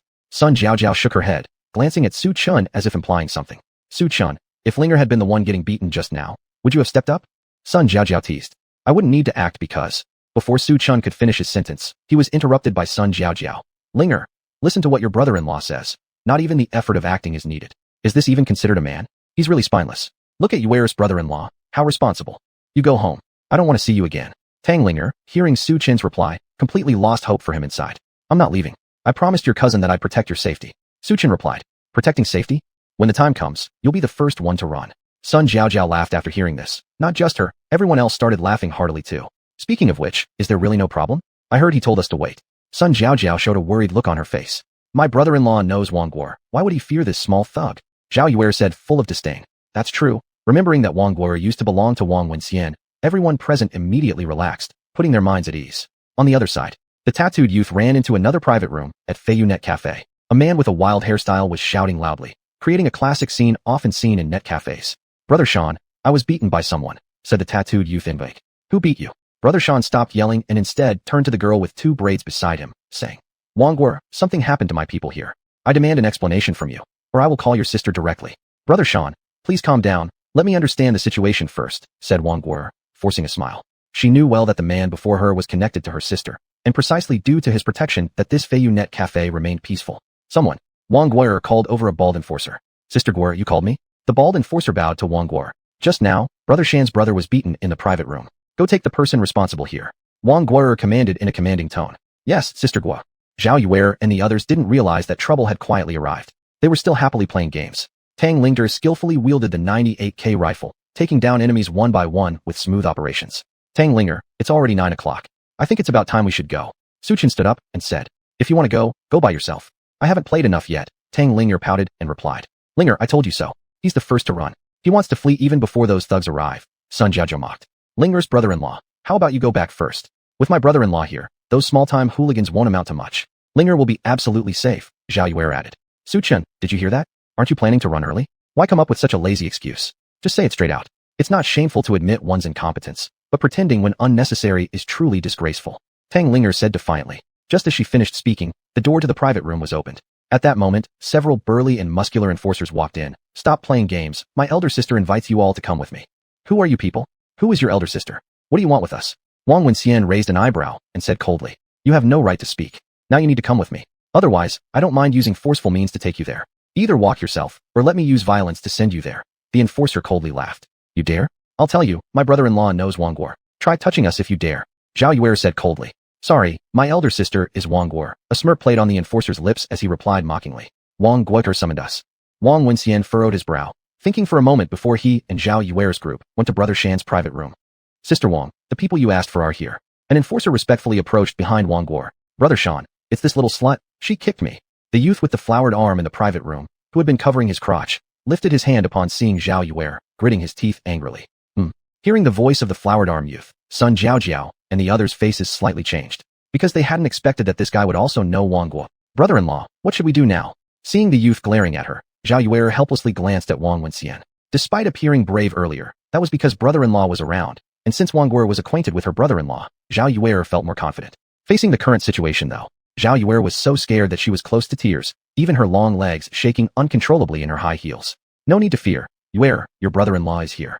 Wang Wenxian gave Zhao Yuer a reassuring look. Then he walked up front, smiling at Wang Guo and saying, Wang Guo, what exactly is the matter in calling us here?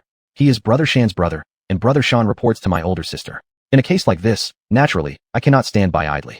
Wang Guo let out a bitter laugh. She hadn't anticipated that the aggressor would be Wang Wenxian and his group. Her sister's subordinate.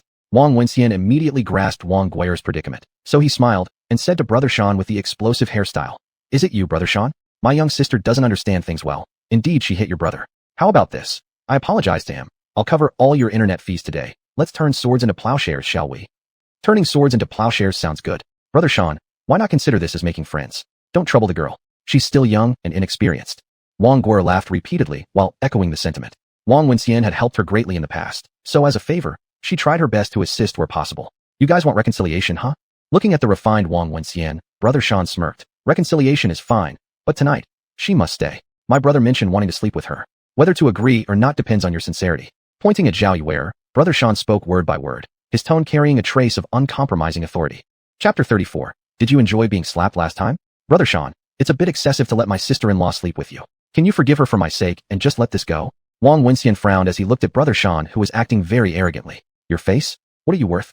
Do you even deserve to talk about saving face? Today I say clearly, either your sister-in-law sleeps with me or none of you will leave Fly Fish Internet Cafe. Brother Shen hit the nearby monitor with his palm fiercely and said viciously. Then, several henchmen surrounded Wang Wenxian and his group. At this moment, Wang Wenxian realized they were up against tough opposition, so he turned his eyes towards Wang Gui'er beside him, hoping to get aid from her.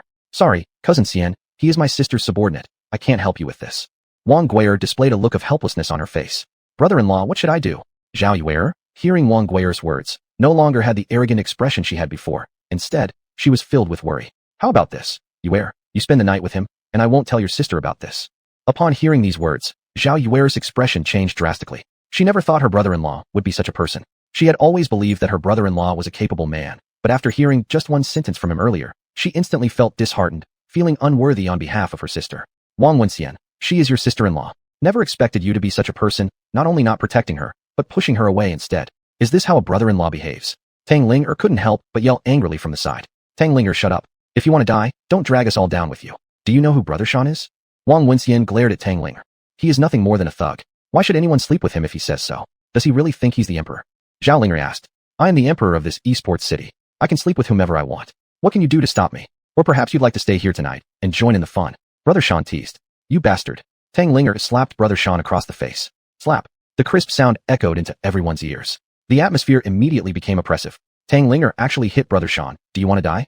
Wang Wenxian shouted loudly. Even he was subservient in front of the other party, yet Tang Lin'er actually dared to hit him. Tang Lin'er realized her mistake and began trembling uncontrollably.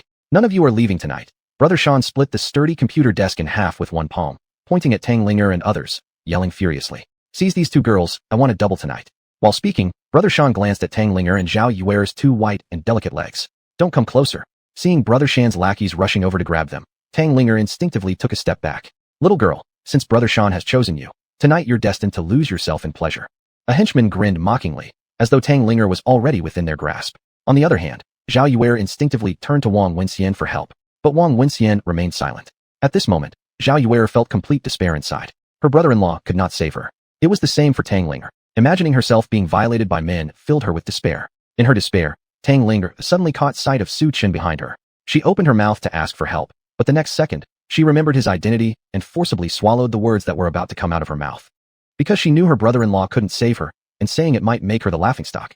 So, she decided not to speak at all. When a henchman was about to touch Tang Lin'er's school uniform, Su Chen appeared before Tang Lin'er and slapped the henchman across the face with great force, causing the henchman to spin around in place. Brother-in-law, Tang Lin'er was surprised. She never expected her brother-in-law would step forward at this moment. Not just her, Zhao Yu'er and others also slightly startled. Boy, you're asking for death. The enraged henchman threw a punch towards Su Chen's face without a word. Su Chen dodged, then kicked the henchman on his back, and due to the momentum, the henchman leaned forward and fell face first onto the ground. Didn't you just say you wanted to sleep with my sister-in-law? Su Chen looked at Brother Shen mockingly.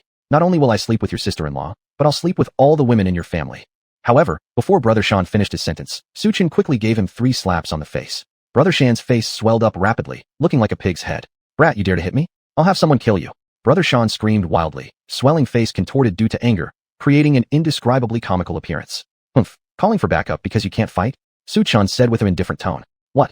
Are you afraid now? But it's too late to be scared now. You're dead tonight, kid. Brother Shen laughed maniacally as he took out his phone and quickly dialed a number. I'm just worried about you being beaten to death. Su Chen replied with an expression of complete nonchalance. Boy, you talk big. You'll be the one to die soon. Brother Shen sneered coldly. Make me die? Invite everyone you know over here. I'd like to see how that's supposed to happen. Su Chen said in a carefree manner. Haha. Boy, my people are already on their way. Brother Shen wore a smug look, as if he had already pronounced Su Chen's death sentence. Lin'er, is your brother-in-law crazy or what? How dare he speak to Brother Shen like that? Even Zhao Yu'er's brother-in-law wouldn't dare to act so insolently. Sun Zhaojiao whispered to Tang Lin'er from the side. Brother-in-law, what should we do now? Brother Shen works for Wang Mei. Zhao Lin'er saw the situation deteriorating and momentarily lost her bearings. Who cares whose underling he is? Just do what your brother-in-law says. Stay put here. Su Chen shrugged nonchalantly. Huh. Tang Lin'er was stunned by Su Chen's answer, amazed by his calm demeanor. Humph. Worrying about who's subordinate. Do you think you're Zhang Nantian? When Wang Mei arrives, let's see if you can still stand your ground. By then, no one will be able to save you guys. Thinking about relying on the Shen family? Why would they even care about someone like you, a mere tomb guardian? After all, you're not Shen Qiushua, Sun Jiaojiao mocked.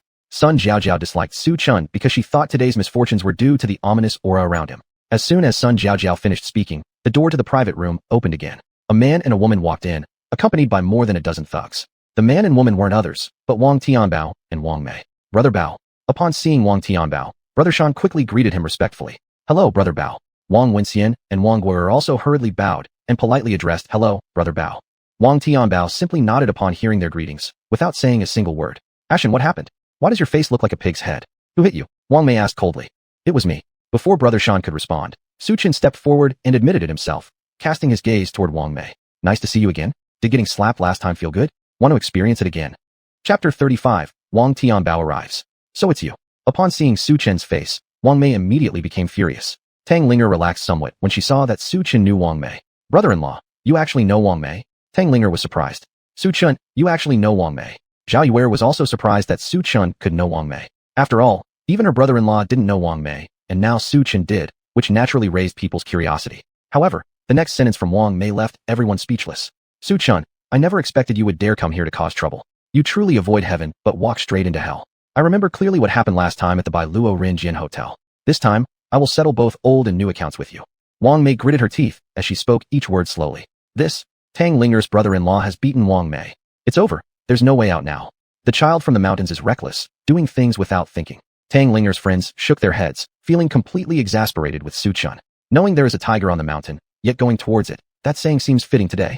Zhao Yuer had been holding on to a glimmer of hope, but now feels utterly disheartened. Big Sister Mei, isn't there some kind of misunderstanding? Tang Linger regained her senses and quickly intervened. Misunderstanding? Young girl, let me warn you. If you don't want to die, you better stay away from this matter. I will deal with. Before Wang Mei could finish her sentence, Su Chen grabbed her by the neck and slapped her 6 times without a word. 2 huge palm marks appeared on Wang Mei's face, shining brightly. The sight of Su Chen slapping Wang Mei shocked everyone present, including Shan Ge. You damn brat. May you rot in hell. I will kill you. Wang Mei's face turned red as she glared coldly at Su Chen. Tang Linger, does your brother-in-law mean to disrespect Brother Bao? Zhao Yuer and Sun Jiao almost cried upon seeing the situation. He just slapped Wang Mei. How can Brother Bao possibly let us go? I'm still young. I don't want to die. Others also wore looks of fear and quickly backed away. Young man, you have a lot of nerve. Daring to hit Big Sister Mei, reacted quickly and immediately shouted loudly. Sister-in-law, maybe I should call my cousin to resolve this issue. It seems today's events won't end well without the Shen family's involvement. Tang Linger looked at Su Chen and advised cautiously. Are you actually thinking this is such a trivial matter? The woman you slapped is Wang Tianbao's. And Wang Tianbao is a level 6 warrior. Su Chen, do you think you can defeat a warrior? If you lack the ability, don't be boastful, Zhao Yuer retorted icily. Wang Tianbao. Only then did Su Chen notice Wang Tianbao standing afar. He gave a meaningful smile. Brother Bao, are you sure you want to fight me? Look at what you're saying. Who am I to dare? Immediately after hearing his nickname, Leopard Brother started sweating cold beads profusely. His breathing even became labored. He very well understood the identity of the person before him. How could fighting him not amount to pure suicide? Dear husband, why are you hesitating? Hurry up and punish him for me.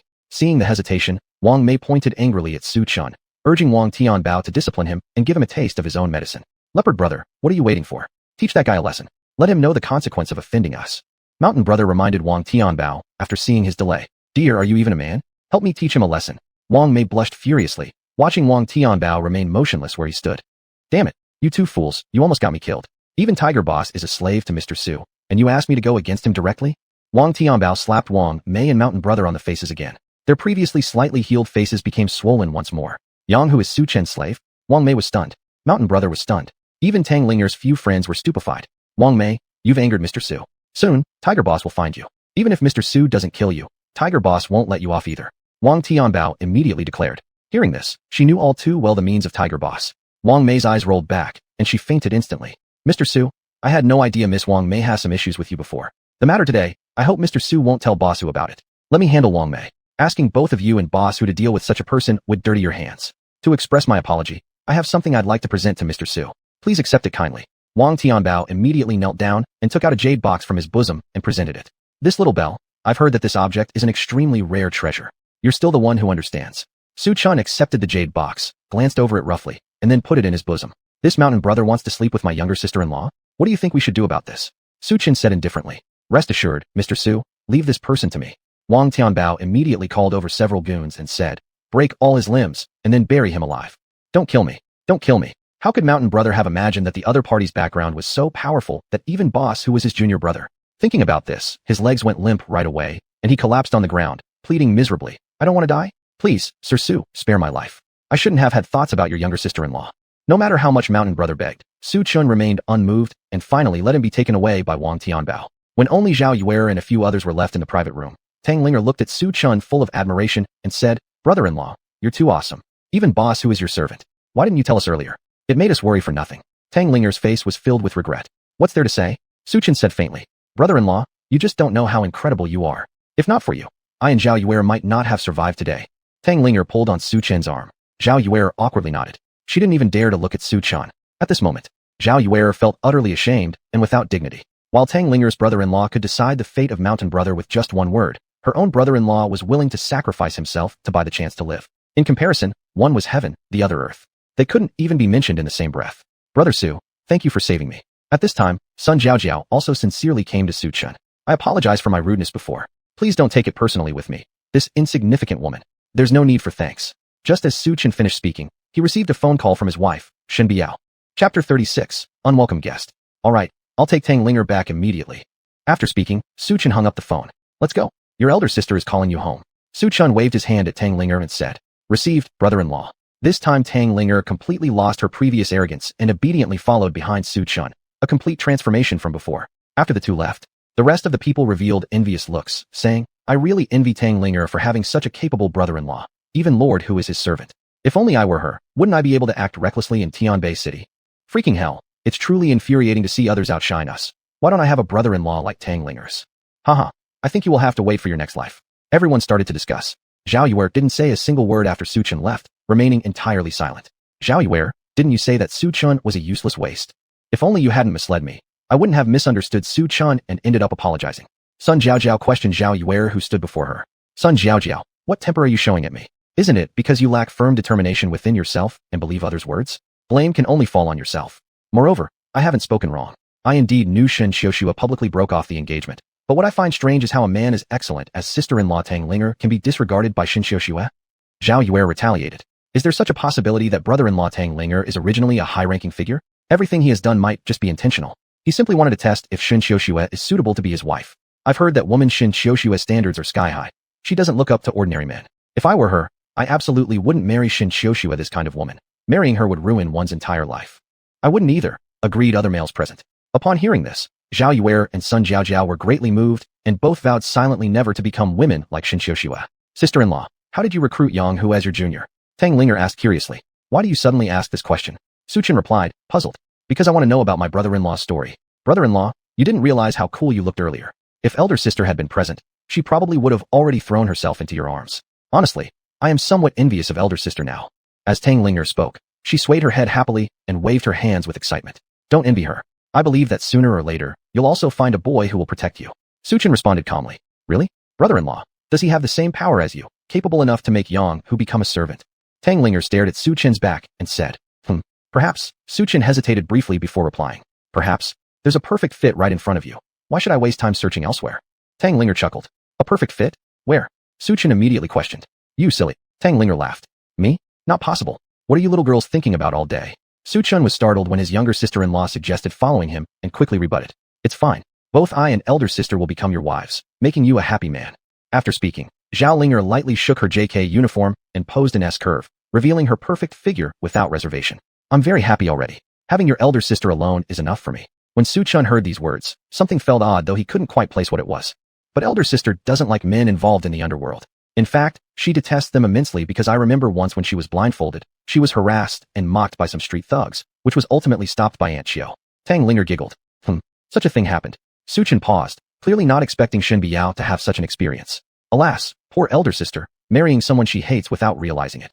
Tang Linger muttered to herself, feigning a look of pity on her face. Don't view people through colored lenses. Sometimes, people may end up doing things beyond their control. Su Chen's statement barely finished when the next sentence from Tang Linger startled him again. Then, how about it, brother-in-law? Divorce elder sister, and I will marry you. I like you, this kind of big shot. Tang Linger revealed an innocent smile. Girl, stop fantasizing about nonsensical ideas all day. Don't tell your elder sister about today's event, otherwise, your brother-in-law won't take you out to play anymore.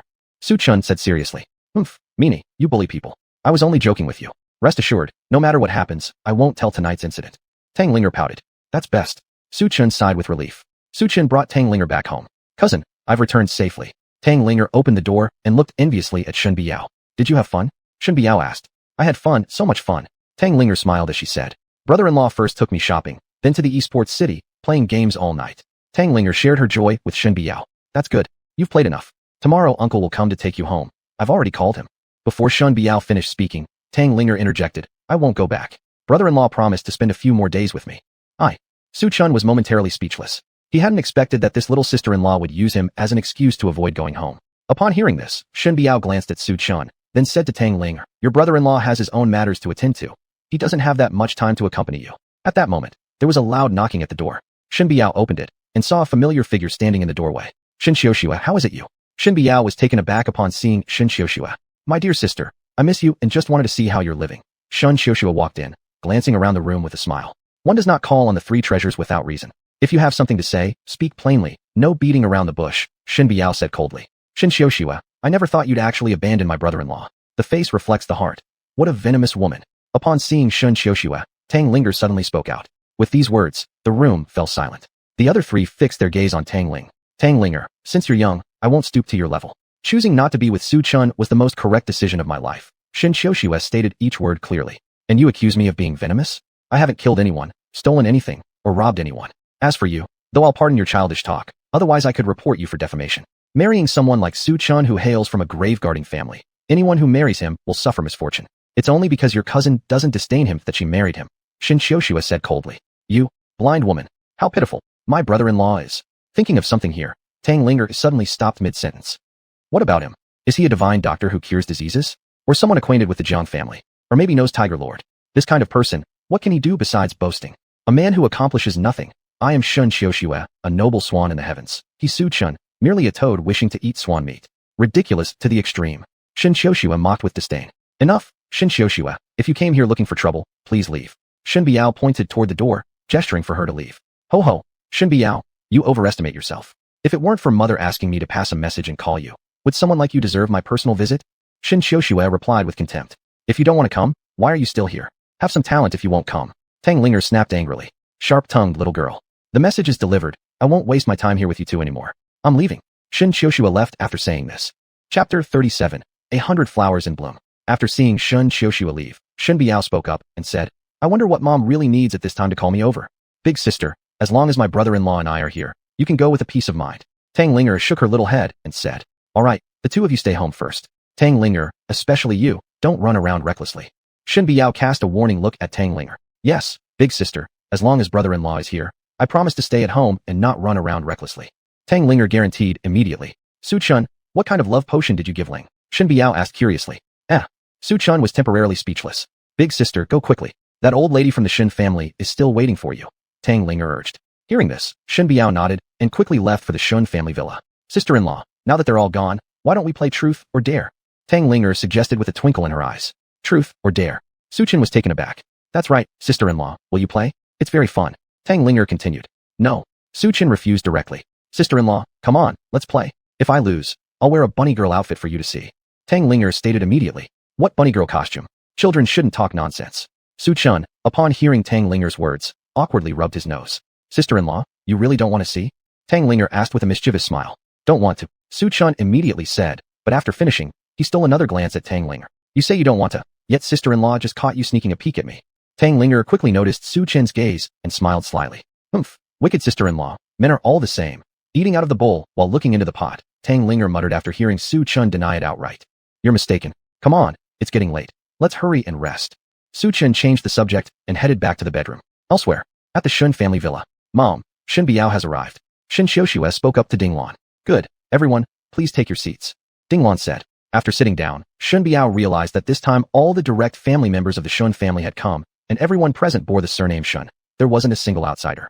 Mom, why have you called us all so late? Shen Biao asked curiously. We'll wait until everyone is here. No need to rush. Ding Lan didn't answer Shen Biao.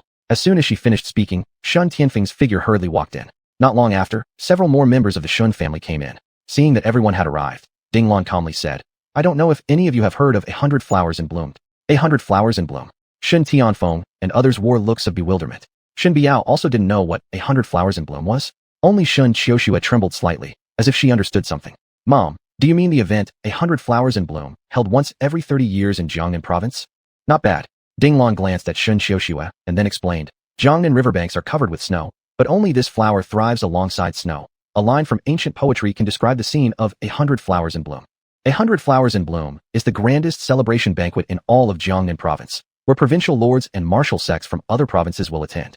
Likewise, At each session of 100 Flowers in Bloom, the final victor will be bestowed the title of the Fair Lady of Jiangnan's 100 Flowers. The Fair Lady of Jiangnan's 100 Flowers?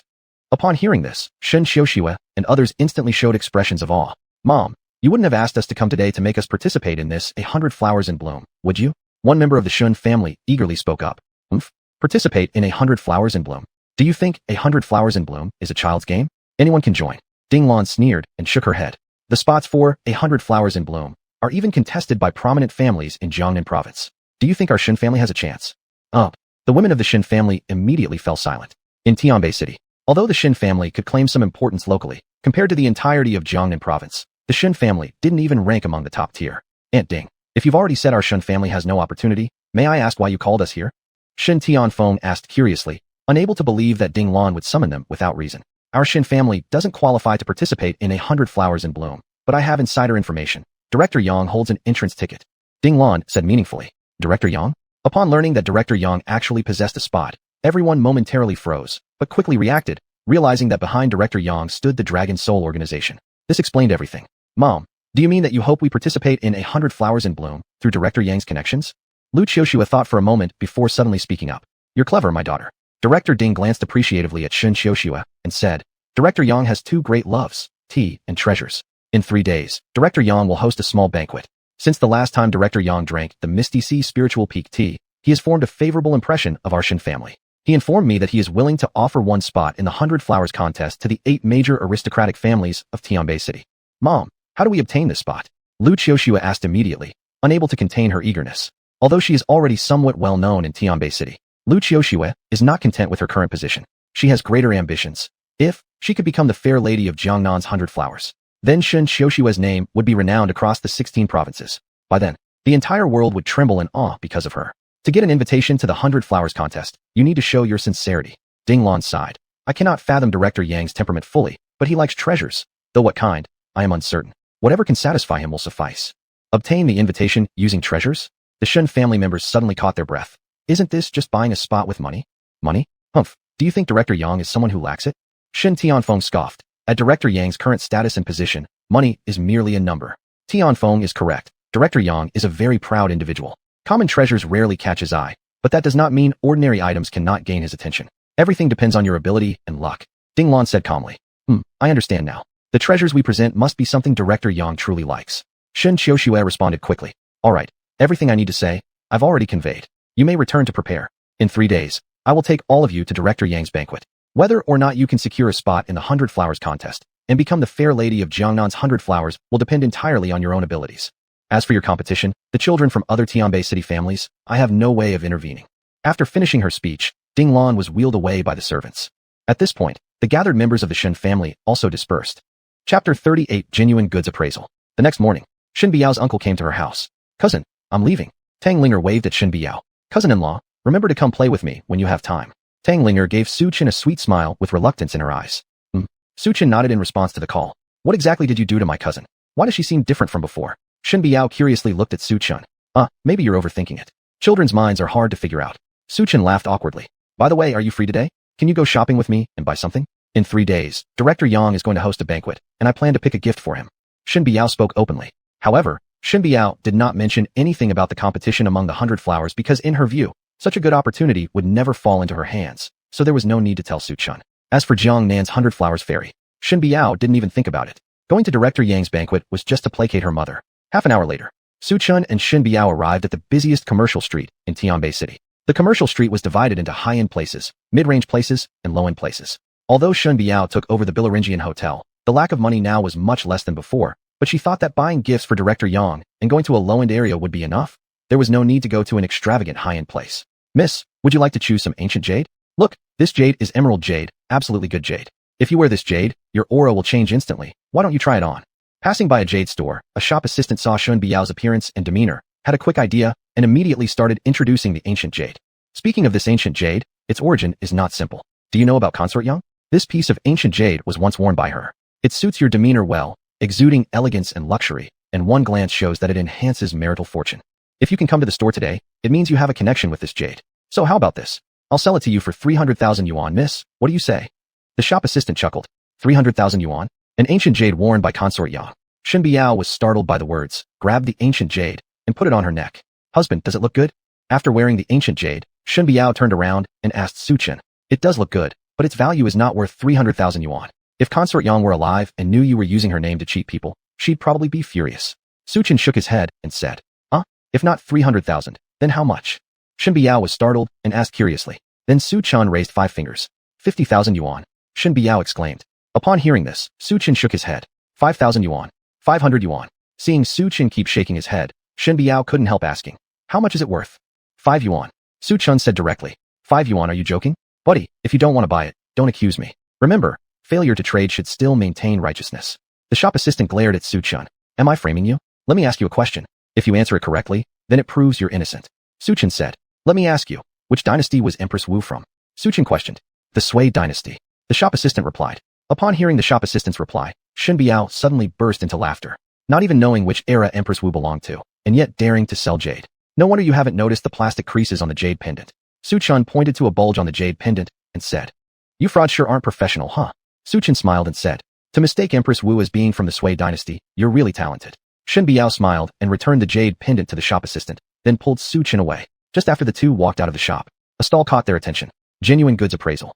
For large characters stood out prominently. A strangely looking old man sat there. Across from him was a middle-aged woman dressed luxuriously, clearly from no ordinary household. However, her complexion was pale, as if she lacked vitality. Refund my money. You scammer. Last time I spent 3 million at your store to buy a bead of warding off evil spirits, but within 3 days, it cracked. The middle-aged woman coldly pointed at a black bead on the table. Madam Yang, judging by your facial features, you appear blessed with good matrimonial fortunes. Why must you speak so harshly? Words require evidence. Within 3 days of taking it home, who knows whether or not you secretly replaced my bead of warding off evil spirits. And now you've come here accusing me and demanding a refund. The old man coldly retorted. I'm the one who's rude. I secretly swapped it out. You're scamming me with a fake item and then blame me for being rude? That's really a big joke. Madam Yang said angrily. You want me to refund your money, right? Fine, I'll refund half of it. Master Wang chuckled. Refund half? Do you take me as a fool? Even if you refund half, you still profit. If you don't refund, I will report you to the police. Madam Yang coldly replied. You go ahead and report me? Humph. When you bought this thing, it was all voluntary on your part. I didn't force you to buy it. On the contrary, I should be the one reporting you for provoking trouble and malicious extortion. You. Hearing his words, Madam Yang turned red with anger, not only having been cheated, but also getting blamed by him instead. She regretted bitterly for misjudging his intentions earlier. Feeling utterly wronged inside, she couldn't help but fume inwardly. At this moment, a voice sounded beside her ear. Turning around, she saw a man and a woman walking in. May I have a look at the warding bead? Su Chen stepped forward and asked politely after hearing this. After hearing this, Madam Yang paused in shock before retorting angrily. Look all you want. This is that person's counterfeit good, worth 3 million. Madam Yang, please watch your words carefully. My shop has never sold fakes. Master Wang replied frostily. The quality of his goods is indeed worth 3 million. Su Chen glanced at the glossy bead and confirmed its value. Hear that? Finally, someone speaks up for justice. This treasure has found a connoisseur. Young man, I think highly of you. You two with this young lady truly make a perfect match. Master Wang praised immediately upon seeing Su Chen defending him. However, no one noticed that a sly smile flickered across Master Wang's lips after he finished complimenting Su Chen, looking at him as though watching a fool. Young man, what you say must bear responsibility. Don't pretend to understand if you don't. A warding bead that cracks so easily isn't worth 3 million. Are you two just acting together to deceive me? I admit I'm not an expert in this field, but my eyesight is still fine. Madam Yang questioned aloud to the crowd. I'm referring to the fact that the bead itself is worth 3 million. But I've never said he didn't scam you. Su Chen suddenly replied. Chapter 39. It's the two of them. Honey, what do you mean? Shen Biao was also confused by what she heard. Madam Yang was surprised. Master Wang was also taken aback. Young sir, since you think this bead is worth 3 million yuan, why don't you buy it from Madam Yang? This way, Madam Yang can get her money back, and you'll also obtain the bead. Isn't that a win-win situation? Master Wang suggested at the moment, realizing today's business with Madam Yang present wouldn't proceed. So he devised a plan to send these people away quickly to avoid affecting his business. Buy it. In Su Chen's opinion, this was actually not a bad idea. Madam Yang, will you sell this bead? Su Chen turned his gaze towards Madam Yang. Young man, this is originally a scam, and I don't think you look like someone who has a lot of money. I suggest you think thrice before taking any action. Madam Yang didn't want another person to fall for the same trick, so she warned Su Chen. Upon hearing this, Su Chen was stunned, clearly not expecting such a response. Madam Yang, if you trust me, please hand over the exorcism pearl to me. This unexpected statement came from Su Chen. Hand it over to you? Do you really intend to buy it? Madam Yang obviously didn't expect the other party to spend 3 million on a fake item. Forget it, young man, you'd better not buy it. Madam Yang didn't wish to watch Su Chen fall into the trap willingly. Su Chen was surprised, not expecting Madam Yang to be so kind. In others' shoes, some would seize the opportunity to sell it immediately and leave as soon as possible, but Madame Yang did not act in such a manner. This point alone earned her Su Chen's respect. Madame Yang, what do you mean? If others want to buy it from you, you refuse them, and now you are targeting me.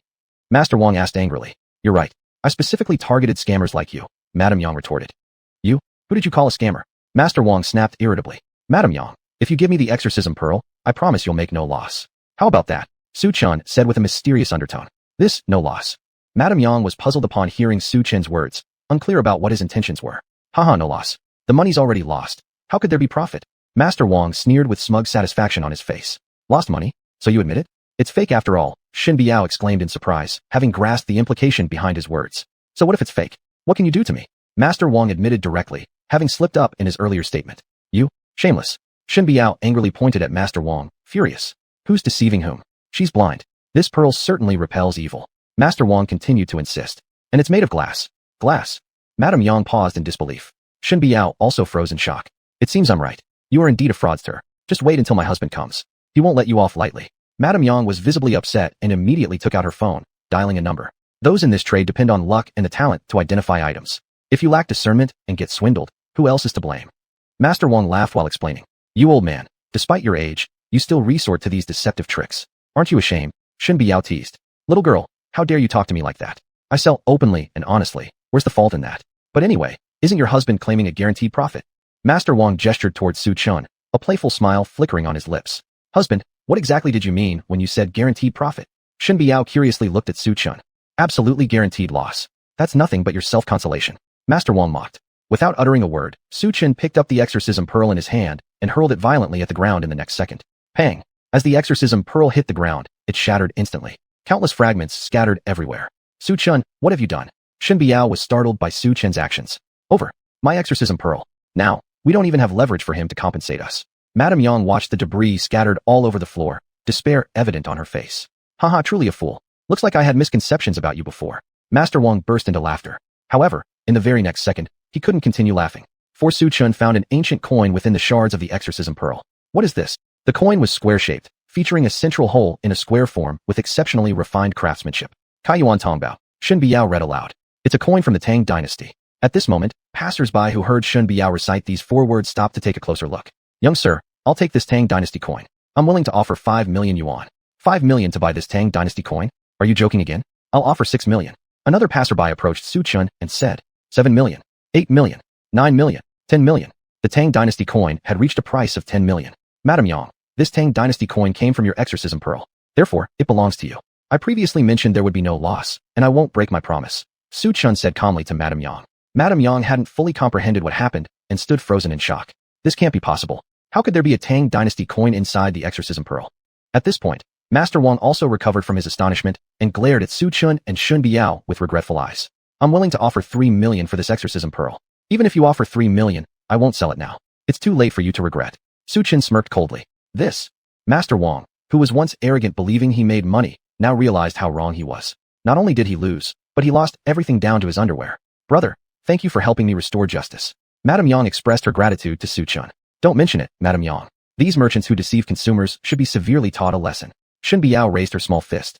May I ask the young lady's name? Madame Yang inquired. My name is Shen Biao, and my husband is Su Chen. Shen Biao, Su Chen, very well. I will remember you too. Just as Su Chen and Shen Biao left, a figure rushed towards Madame Yang from afar. Madam, I heard you were deceived by someone. Are you alright? The middle-aged man asked worriedly. I'm fine. Thanks to those 2 young people today, honey. Do you know what this is? Madame Yang took out the Tang dynasty coin and placed it in the palm of her hand. Tang dynasty coin, where did you get this? Upon seeing it, the middle-aged man showed an expression of surprise on his face. Then Madame Yang narrated the whole story, which turned the middle-aged man's face grim upon hearing. Even daring to cheat my wife, truly asking for death. He immediately took out his phone and made a call. Shortly after, Master Wang's shop was sealed. Madam, do you know the names of the 2 young people who helped you? The middle-aged man asked. They seem to be called Su Chen and Shen Biao. Madame Yang recalled. Upon hearing these 2 names, the middle-aged man was momentarily stunned. It's them indeed. Chapter 40. Worthless. Only fools would buy. On the street. Su Chen, do you know how to appraise treasures? Shen Biao asked curiously. In her eyes, Su Chen was becoming more and more mysterious. Previously, he had exposed the shop assistant's fake ancient jade, and now he had made Mrs. Yang earn without loss. If he didn't know how to appraise treasures, he definitely couldn't achieve these things. Yeah, I know a little, but I'm not an expert, Su Chen nodded humbly. In fact, he didn't know much about appraisal. However, in In the book, Tai Xuanhuan, there is a technique called Heavenly Eye, which can see through everything when activated. Wow, my husband is really amazing. As far as I know, the art of treasure appraisal contains profound knowledge that not everyone can master. Shen Biao, why are you here? At this moment, a voice sounded behind Shen Biao. Shen Tianfeng. Shen Biao turned around and saw Shen Tianfeng and Wang Xuanhuan walking towards her. I came to pick out a gift for Director Yang. Shen Biao said. Shen Biao, are you sure you're here to buy a gift for Director Yang? I heard from Tianfeng that you're currently the project manager for the urban Southland plots and have also taken over Belaringian. Now, you're certainly a top-notch female president with wealth far beyond your past, even surpassing me. But yet, you come to a low-class district to pick a gift, directly lowering the status of the Shen family. Although I am not part of the Shen family, even an outsider like me can't bear to see it. If Director Yang ever discovers this, it won't be as simple as just one gift. Can you bear the consequences? Wang Xuanhuan sneered with a raised corner of her mouth. Shen Biao, are you deliberately making our Shen family lose face? Do you even know what kind of person Director Yang is? The Longhun organization stands behind him. How dare you buy things here? Who gave you the audacity to do so? Shen Tianfeng also criticized loudly. Actually, both of them were right. Shen Biao indeed thought this way. She never expected to get the entry ticket, so she intended to casually buy a gift to get by. But under the current situation, she wouldn't admit her true thoughts because Shen Biao clearly understood that once admitted, she would inevitably be ridiculed and laughed at by Shen Tianfeng and Wang Xuanhuan, and they might even report it to Ding Lan, leading to unimaginable consequences. I just came over, and isn't it a coincidence that I met you guys right away? Shen Biao found an excuse and said, oh, I see. I guess that the president of Belaringian wouldn't be so petty as to buy gifts in a low-class area. Wang Xuanhuan said meaningfully. As soon as she finished speaking, Shen Tianfeng's phone suddenly rang. What? The auction is going to start immediately. All right, I'll be there immediately. Shen Tianfeng hung up the phone. Xuanhuan, the auction is going to start soon. We need to hurry. Shen Biao, aren't you coming? Wang Xuanhuan said to Shen Biao with a smile. Shen Biao wanted to decline, but unexpectedly, Wang Xuanhuan continued. Weren't you supposed to pick out a gift for Director Yang? Why don't we go together and take a look? Ever since Shen Biao became the president of Belaringian, Wang Xuanhuan suddenly felt that she was no longer equal to the other. Shen Biao, who was once mocked as blind, has now become a far superior female president. This stark contrast made her extremely difficult to accept. Moreover, as Shen Xiushue's close friend, they naturally acted in unison to seize this opportunity to teach her a lesson. Maybe you two should go ahead first. Su Chun and I will catch up later. Shen Biao provided a reason. The auction starts soon. After it begins, there's no way to enter. Isn't it possible to handle whatever you're doing after the auction instead? Wang Xuanhuan said immediately. Seeing that the other party was still persistently persuading her to go, Shen Biao helplessly said, since that's the case, Su Chun and I will go together to take a look. Just watching without bidding would be fine. No one could blame her for that. The group weaved their way through, arriving at a place called Babozai. Here, it was bustling with people. People were coming and going everywhere. Just as the group was looking around, a voice suddenly rang out. Brother Shen, are you here to appraise treasures too? Upon hearing the sound, all eyes turned toward the middle-aged man behind them. The middle-aged man was wearing a black suit, his eyes shining brightly. Master Wu, are you also here for the auction? Shen Tianfeng smiled upon seeing the identity of the new arrival. Master Wu? Could this person be a grand martial arts master? Wang Xuanhuan showed a look of surprise and then shifted her gaze to the middle-aged man. This is my friend, Master Wu, whose profession is a treasure appraiser. Shen Tianfeng introduced him. Oh, I see. I thought he might be a grand martial arts master. Wang Xuanhuan replied, her tone slightly tinged with disappointment.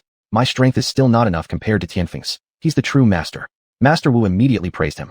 I didn't know that Tianfeng also understands treasure appraisal. Wang Xuanhuan was filled with astonishment. Yes, I indeed did some work related to appraisal before. Shen Tianfeng smiled. Treasure appraisal is a job of pure luck. A small mistake and you could either suffer heavy losses or even go bankrupt. That's why Shen Tianfeng stopped doing it later. By coincidence, Su Chen also knows how to appraise treasures. Shen Biao laughed as she said this. Shen Biao, as the president, don't you even think about your husband? My husband is one person, yours another. Do you just want your husband to lose face on purpose? Wang Xuanhuan said sarcastically. My husband previously had experience in treasure appraisal. What does Su Chen know? Oh yes, now I remember, he appraises dead bodies, right? Wang Xuanhuan mocked her. After hearing this, Shen Biao was momentarily speechless. Su Chen himself has admitted that he's not an expert. He only understands a little bit. Compared to my cousin Shen Tianfeng, he's still far behind. At this moment, the ringing sound of a bell was heard. The auction began. The first item for bidding, the child-giving Guanyin statue. A curvaceous beauty dressed in a qipao swayed her waist as she ascended the stage, revealing an exquisitely carved statue before Shen Biao and the others. From afar, a child nestled in the arms of Guanyin. Both its posture, gaze, and movement were rare fine works. This is actually the child-giving Guanyin statue from the Guangxu era. Someone who caught the details from the Guanyin's expression and carving style noted. Legend says this artifact was lost long ago. Never expected it to appear here. As everyone murmured among themselves, the qipao beauty suddenly announced. Child-giving Guanyin statue, starting bid 5 million yuan. Each bid increment 50,000 yuan upwards, no upper limit. 5 million, 10,000 yuan. 6 million, 6 million 65,000. With the increasing bids, the price of the child-giving guanyin statue soared quickly to 10 million. Tianfeng, relying on your skill, do you think the 10 million yuan price for the child-giving guanyin statue is worth it? Master Wu asked. Unexpectedly, what Shen Tianfeng said next made Master Wu stunned. Worthless, only fools would buy. Chapter 41, Purple Clay Square Teapot. Totally worthless. Master Wu was stunned upon hearing this. Not just him, but everyone else present was also startled, all looking curiously at Shen Tianfeng. Could it be that this statue is a fake? Master Wu considered this possibility and asked immediately. You guessed right. Shen Tianfeng nodded. Haha, Tianfeng. It seems like this time the mistake is yours. I've seen statues from the Guangxu era before, and their carving techniques are exactly the same as this one's. Master Wu confidently guaranteed. At that moment, others began to question Shen Tianfeng, saying, I've seen this type of carving technique before. This is definitely from the Guangxu period. There's no doubt about it. In response, Shen Tianfeng spoke up and said, time is the only standard for testing the truth. The man who had just questioned Shen Tianfeng let out a cold laugh and quickly bid. 11 million. Others also started bidding. 12 million. 13 million. 14 million. 15 million. At this point, Master Wu glanced at Shen Tianfeng and helplessly shook his head, saying, Brother Tianfeng, I'm determined to get the Guanyin Sending Sun statue. Today, I'll show you what a master appraiser is like. I bid 18 million. My goodness, it's already reached a terrifying 18 million. There was an uproar among the crowd below. 18 million, anyone else? The woman in the Chongsam smiled and asked. 18 million once. 18 million twice. 18 million 3 times. It was decided with a bang of the gavel. Sold. Congratulations to Master Wu for successfully bidding on the Guanyin Sending Sun statue. After Master Wu obtained the statue, he excitedly touched it. He had long coveted the Guanyin Sending Sun statue, and now he finally got it. Just as he was happy, he suddenly noticed a tiny insect hole that caught his attention. How could there be insect holes on the Guanyin Sending Sun statue?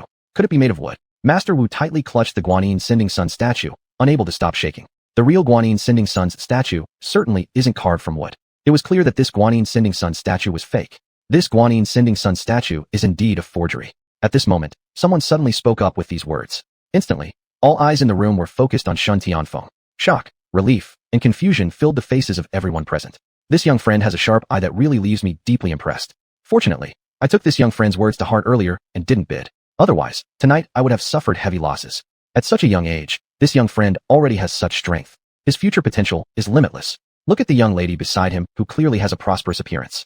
Being able to achieve such success must be partly due to her efforts. Upon hearing praise directed at herself, xuanhuan couldn't help but feel elated. She crossed her arms and lifted her proud chin. How did you determine it was a fake? The middle-aged man nearby curiously asked. The real Guanyin Sending Sun statue is carved from top-quality stone material. Its surface is lustrous and smooth, while the one in front of us appears dull and rough when examined closely. Moreover, its edges aren't smooth either. Listening to your explanation feels better than reading for 10 years. Even Master Wu, the expert appraiser, failed to identify the forgery, yet you managed to detect it. It seems you must be a treasure appraisal expert in the Northern Sky City. When the words were spoken, all gazes turned toward Shen Tianfeng. Even the Chongsam-clad beauty standing on stage gave him more respect. In the field of antiques, an expert appraiser surpasses the skill level of a regular appraiser. You're correct, I am an expert appraiser. Shen Tianfeng responded graciously. So, you're a hidden expert. My apologies for not recognizing greatness. Please forgive my rudeness. The middle-aged man hastened to apologize with a smile. Shen Tianfeng, we're brothers. Why didn't you tell me it was a fake? Holding the statue, Master Wu walked over and loudly questioned him. I already told the people present that this was fake, and you didn't believe me. Whom else can you blame? A smirk rose at the corner of Shen Tianfeng's lips as he mocked. That's true. Expert Shen did say it was a forgery, and it was Master Wu himself who didn't believe it. Aren't you being petty, esteemed Master Wu? That explains why you got scammed. Look at Master Wu and then look at Expert Shen. This must be the difference between a master and an expert. Amidst the sarcastic voices of the people around them, Master Wu stormed off in anger.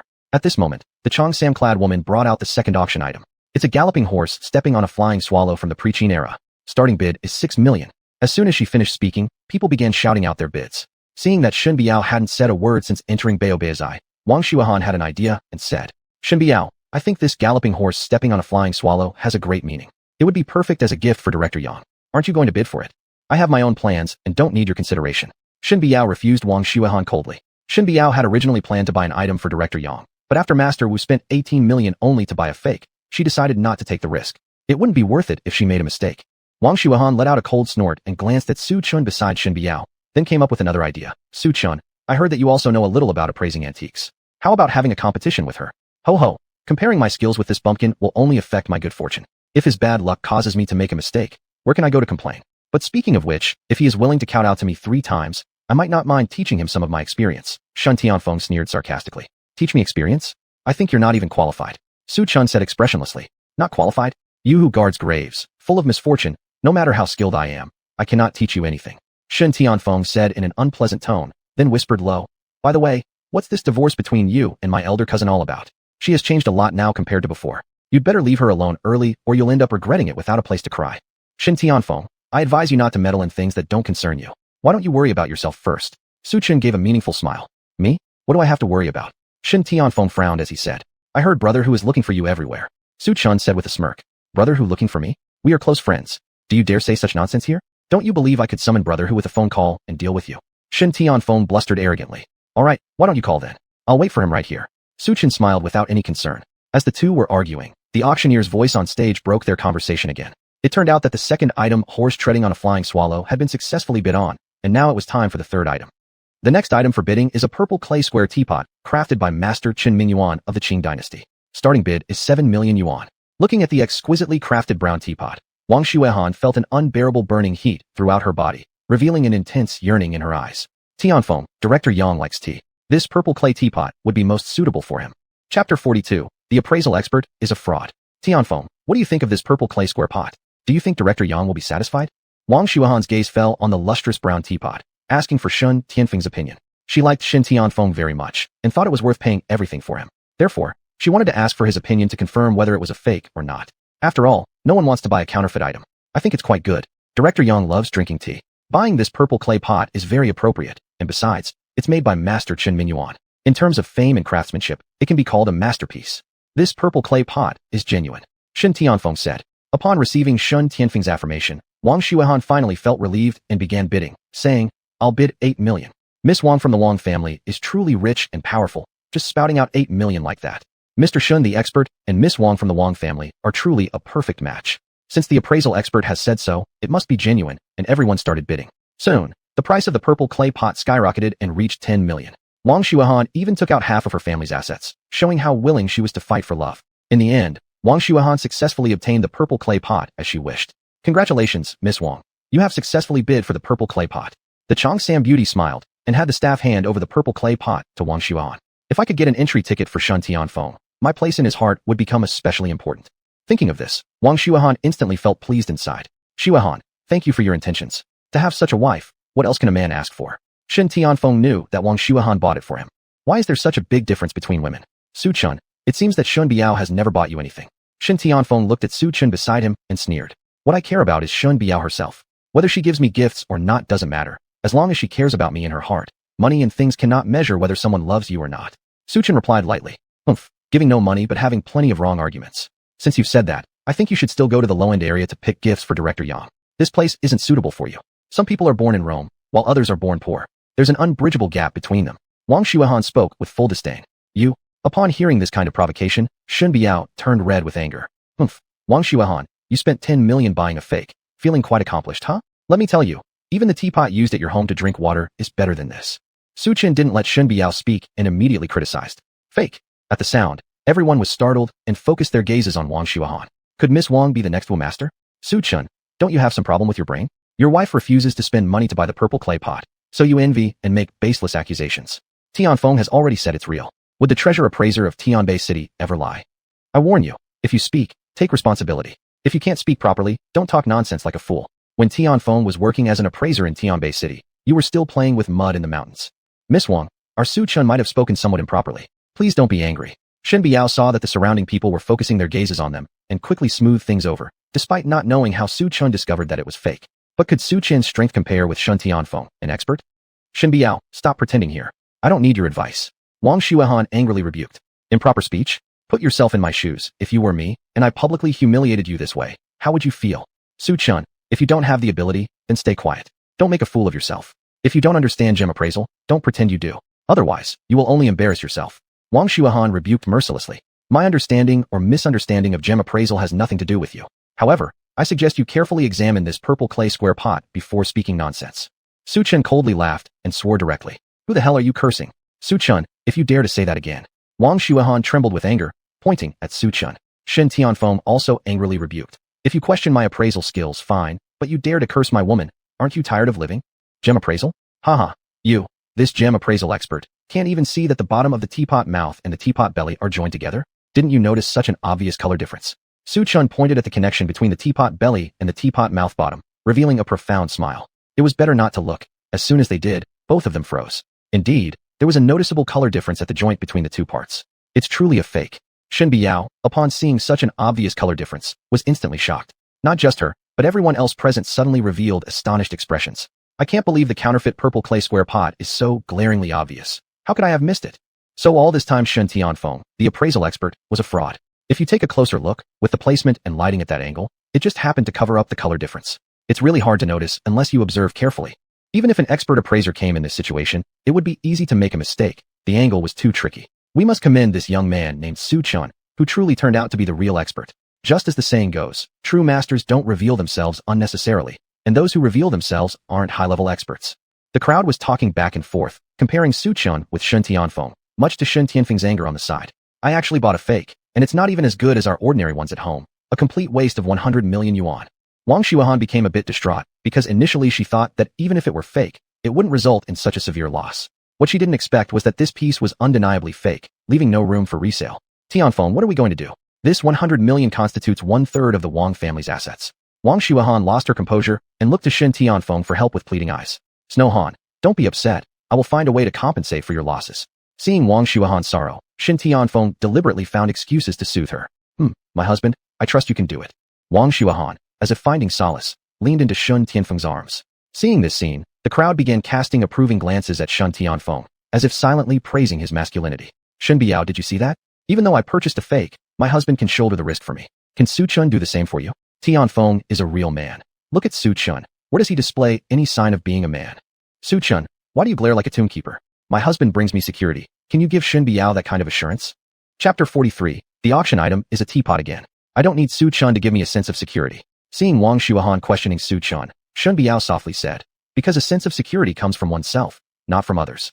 Not from others? Wang Xuanhuan laughed coldly and said, it's just that you don't have the strength. Your man has ability. Do you still need to rely on yourself? Su Chun has no ability. You definitely need to rely on yourself. You? I. Shen Biao was momentarily speechless, but Shen Tianfeng beside her spoke up. I said, Aunt, with your current conditions, you can completely divorce Su Chun and find a man more capable than him. Su Chun now doesn't even deserve to tie your shoes, so don't waste your youth on him. I will not divorce Su Chun. Shen Biao said with an unusually determined tone. Aunt, can you wake up? What's good about being with a tomb guard? Look at your sister Shen Xiuxua, gathering countless favors onto herself. Now look at you. Don't you want to become someone like your sister? Shen Tianfeng persuaded. I am Shen Biao. I do not want to become anyone else. I just want to be with Su Chun. Marrying him is the most correct decision of my life, and I will not regret it. Shen Biao's eyes were resolute. You? Shen Tianfeng wanted to argue back, but unexpectedly Wang Xuanhuan interrupted. Tianfeng, why do you say so much to her? You can never wake up someone who pretends to sleep. Haha, indeed. After hearing this, Shen Tianfeng was stunned for a moment and then burst into laughter. Wang Xuanhuan snorted coldly. Just as she was about to turn around and leave with Shen Tianfeng, she had lost heavily today. Not only had she been fooled by a fake antique, but also bought something worthless. It was simply too embarrassing to stay any longer. Next, please welcome the next auction item, the Ming Dynasty Wisteria Teapot, starting bid at 10,000. The cheapao-clad beauty presented a purple teapot with a smooth color in front of everyone. Another teapot? Is 10,000 too little? It couldn't be fake again, could it? Looking at the purple wisteria teapot with a glossy hue in the hands of the cheapao-clad beauty, someone from the Baobao said, what kind of teapot is worth 10,000? It looks fake right away. Buying this one isn't better than buying something outside in the low-end area. Sigh, I won't bid on items like teapots this time. They're obviously all fakes. As people were speaking, their eyes fell on Shen Tianfeng, saying, Mr. Shen, what's your opinion on this teapot? What's there to look at in a broken teapot? It's clearly fake. Shen Tianfeng had already lost interest in the teapot-type auction items, shook his head, and said, I've already been tricked by the last teapot. I certainly won't fall into the same pit twice. Reasonable. Everyone agreed and nodded. Since even the expert was duped, it's best not to touch teapots. Eventually, no one bid. Facing this situation, the cheapao-clad beauty helplessly shook her head on stage. She didn't expect the fake product issue to directly affect the auction of this item. Final 10 seconds. If there are no bidders, we'll move on to the next item. 10, 9, 8. Upon hearing the countdown from the cheapao-clad beauty, Shen Biao's eyes flickered with hesitation. Because she only brought 100,000 this time. Because the previous item was also a teapot, which turned out to be a counterfeit. This time, she was afraid she might make the same mistake. Shen Biao watched as time was almost up. If she didn't place a bid, the item would slip away. Dear, do you think I should buy it? Finally, unable to contain herself, Shen Biao asked Su Chun beside her. Do you want to buy this teapot? Su Chun was surprised and showed an expression of bewilderment. I'm a bit hesitant. Shen Biao worriedly said. After all, the last teapot was fake. If she bought another fake, wouldn't people laugh at her? Buy it. With this teapot, Spending 10,000 won't lead to any loss. Su Chen glanced at the wisteria teapot and smiled. All right, then I'll buy it. Shen Biao nodded upon hearing Su Chen's affirmation. Shen Biao, are you brain dead? The last teapot was fake. How dare you bid again this time? None of the present company dared to bid, yet you truly display commendable courage. Wang Xuanhuan sneered mockingly. I wonder where you get such confidence. From Su Chen, Shen Biao softly replied. Su Chen? He's just a gravekeeper. What does he know? Can he match up to our expert Tianfeng? Wang Xuanhuan chuckled. Weren't you the one who also lost 100 million on that last purple clay teapot, and it went through the examination of your so-called expert? Shen Biao retaliated. You? Wang Xuanhuan looked like a cat whose tail had been stepped on, glaring furiously at Shen Biao. If you're willing to play the fool, then go ahead. Just don't cry when the time comes. Wang Xuanhuan snorted coldly. 10,000 yuan is still affordable for me now. Just as Shen Biao finished speaking, the qipao-clad woman on the stage shouted, 10,000 yuan for the first time, any takers? As soon as these words were spoken, there was an immediate and eerie silence in the auction hall. Shen Biao was the only one who raised her bid sign. Damn it.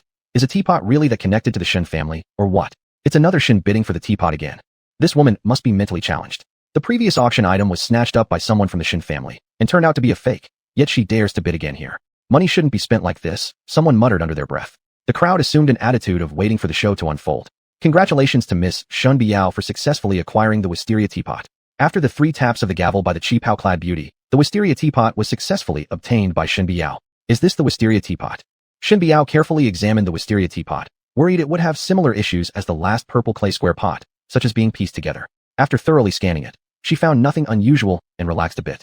I don't think this purple clay teapot is genuine. How could you buy real goods with 10,000 yuan?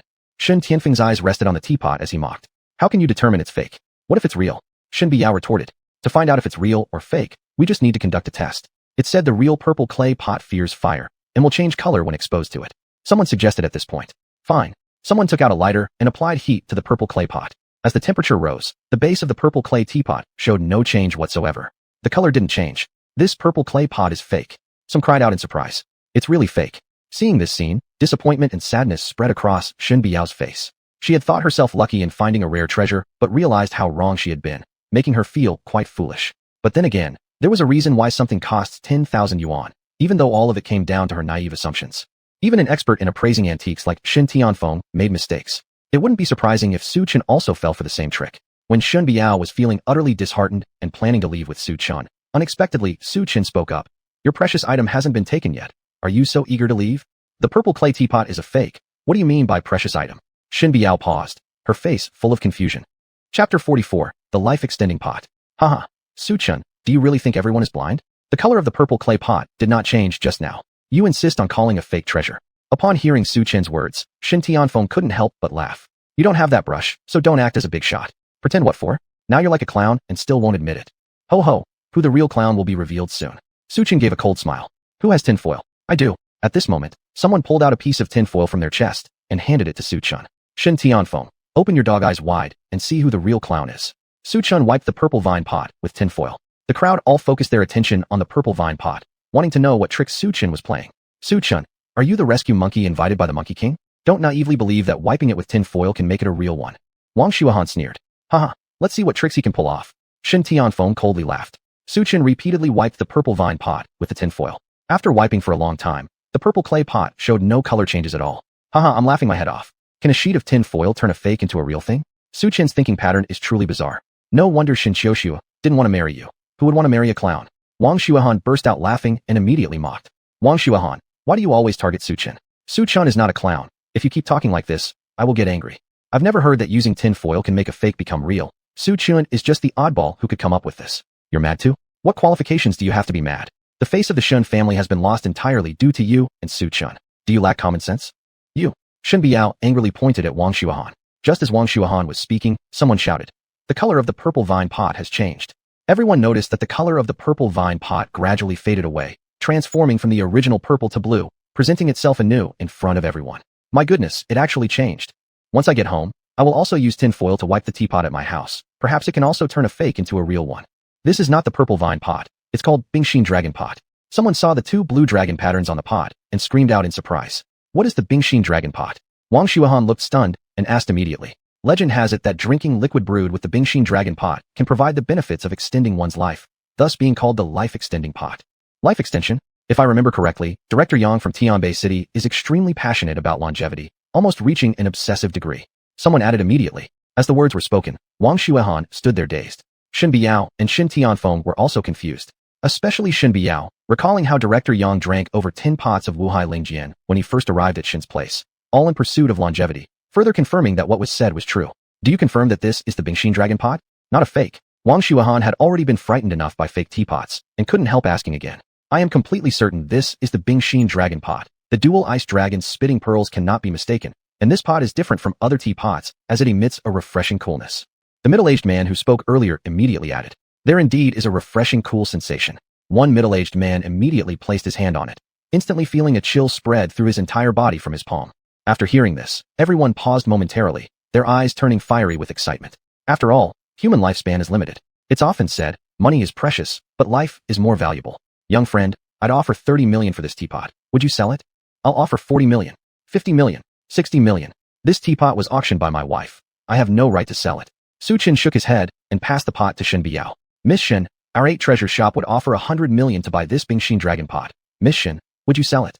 The Cheongsam-clad beauty looked at the Bingxin Dragon Pot in Shen Biao's hand, full of regret. I won't sell, Shen Biao firmly declared. With the Bingxin Dragon Pot secured, Shen Biao suddenly gained more confidence in the upcoming banquet.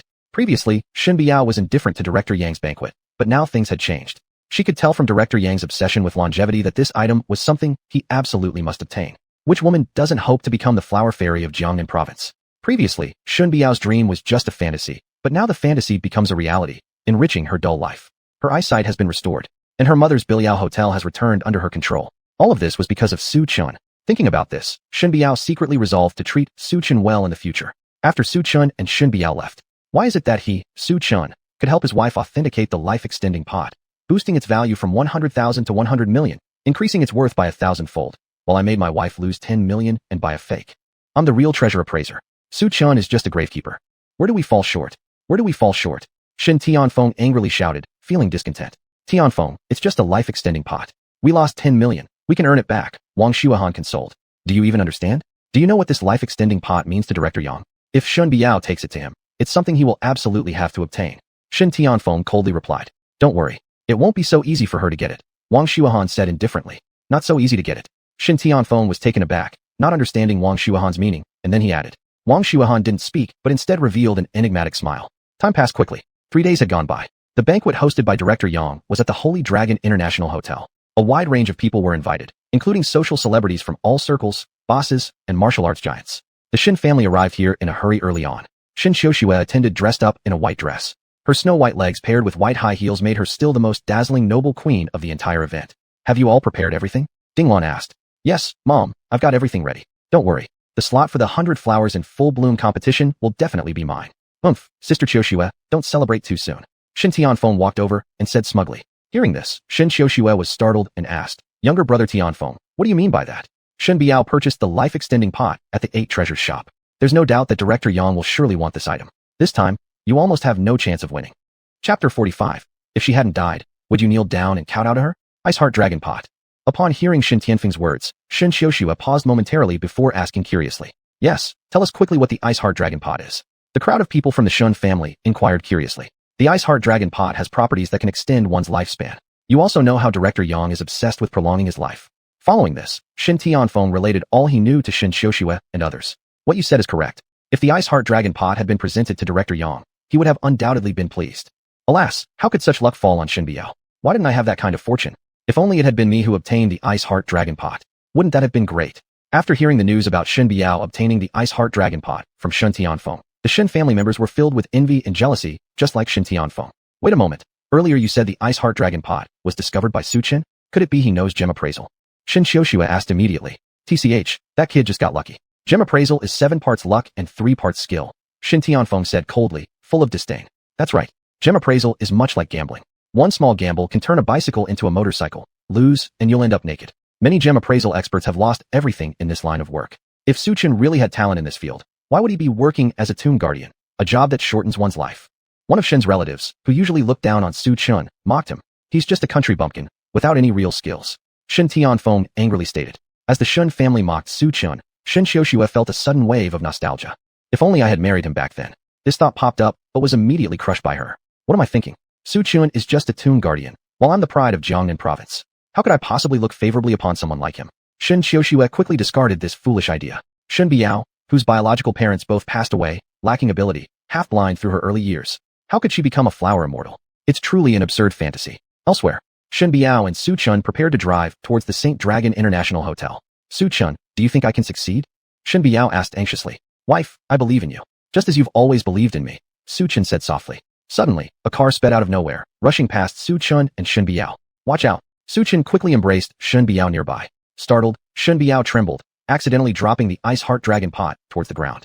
Crack. The ice heart dragon pot shattered instantly. Finished. Upon seeing this, Shen Biao's eyes reddened with tears flashing in them.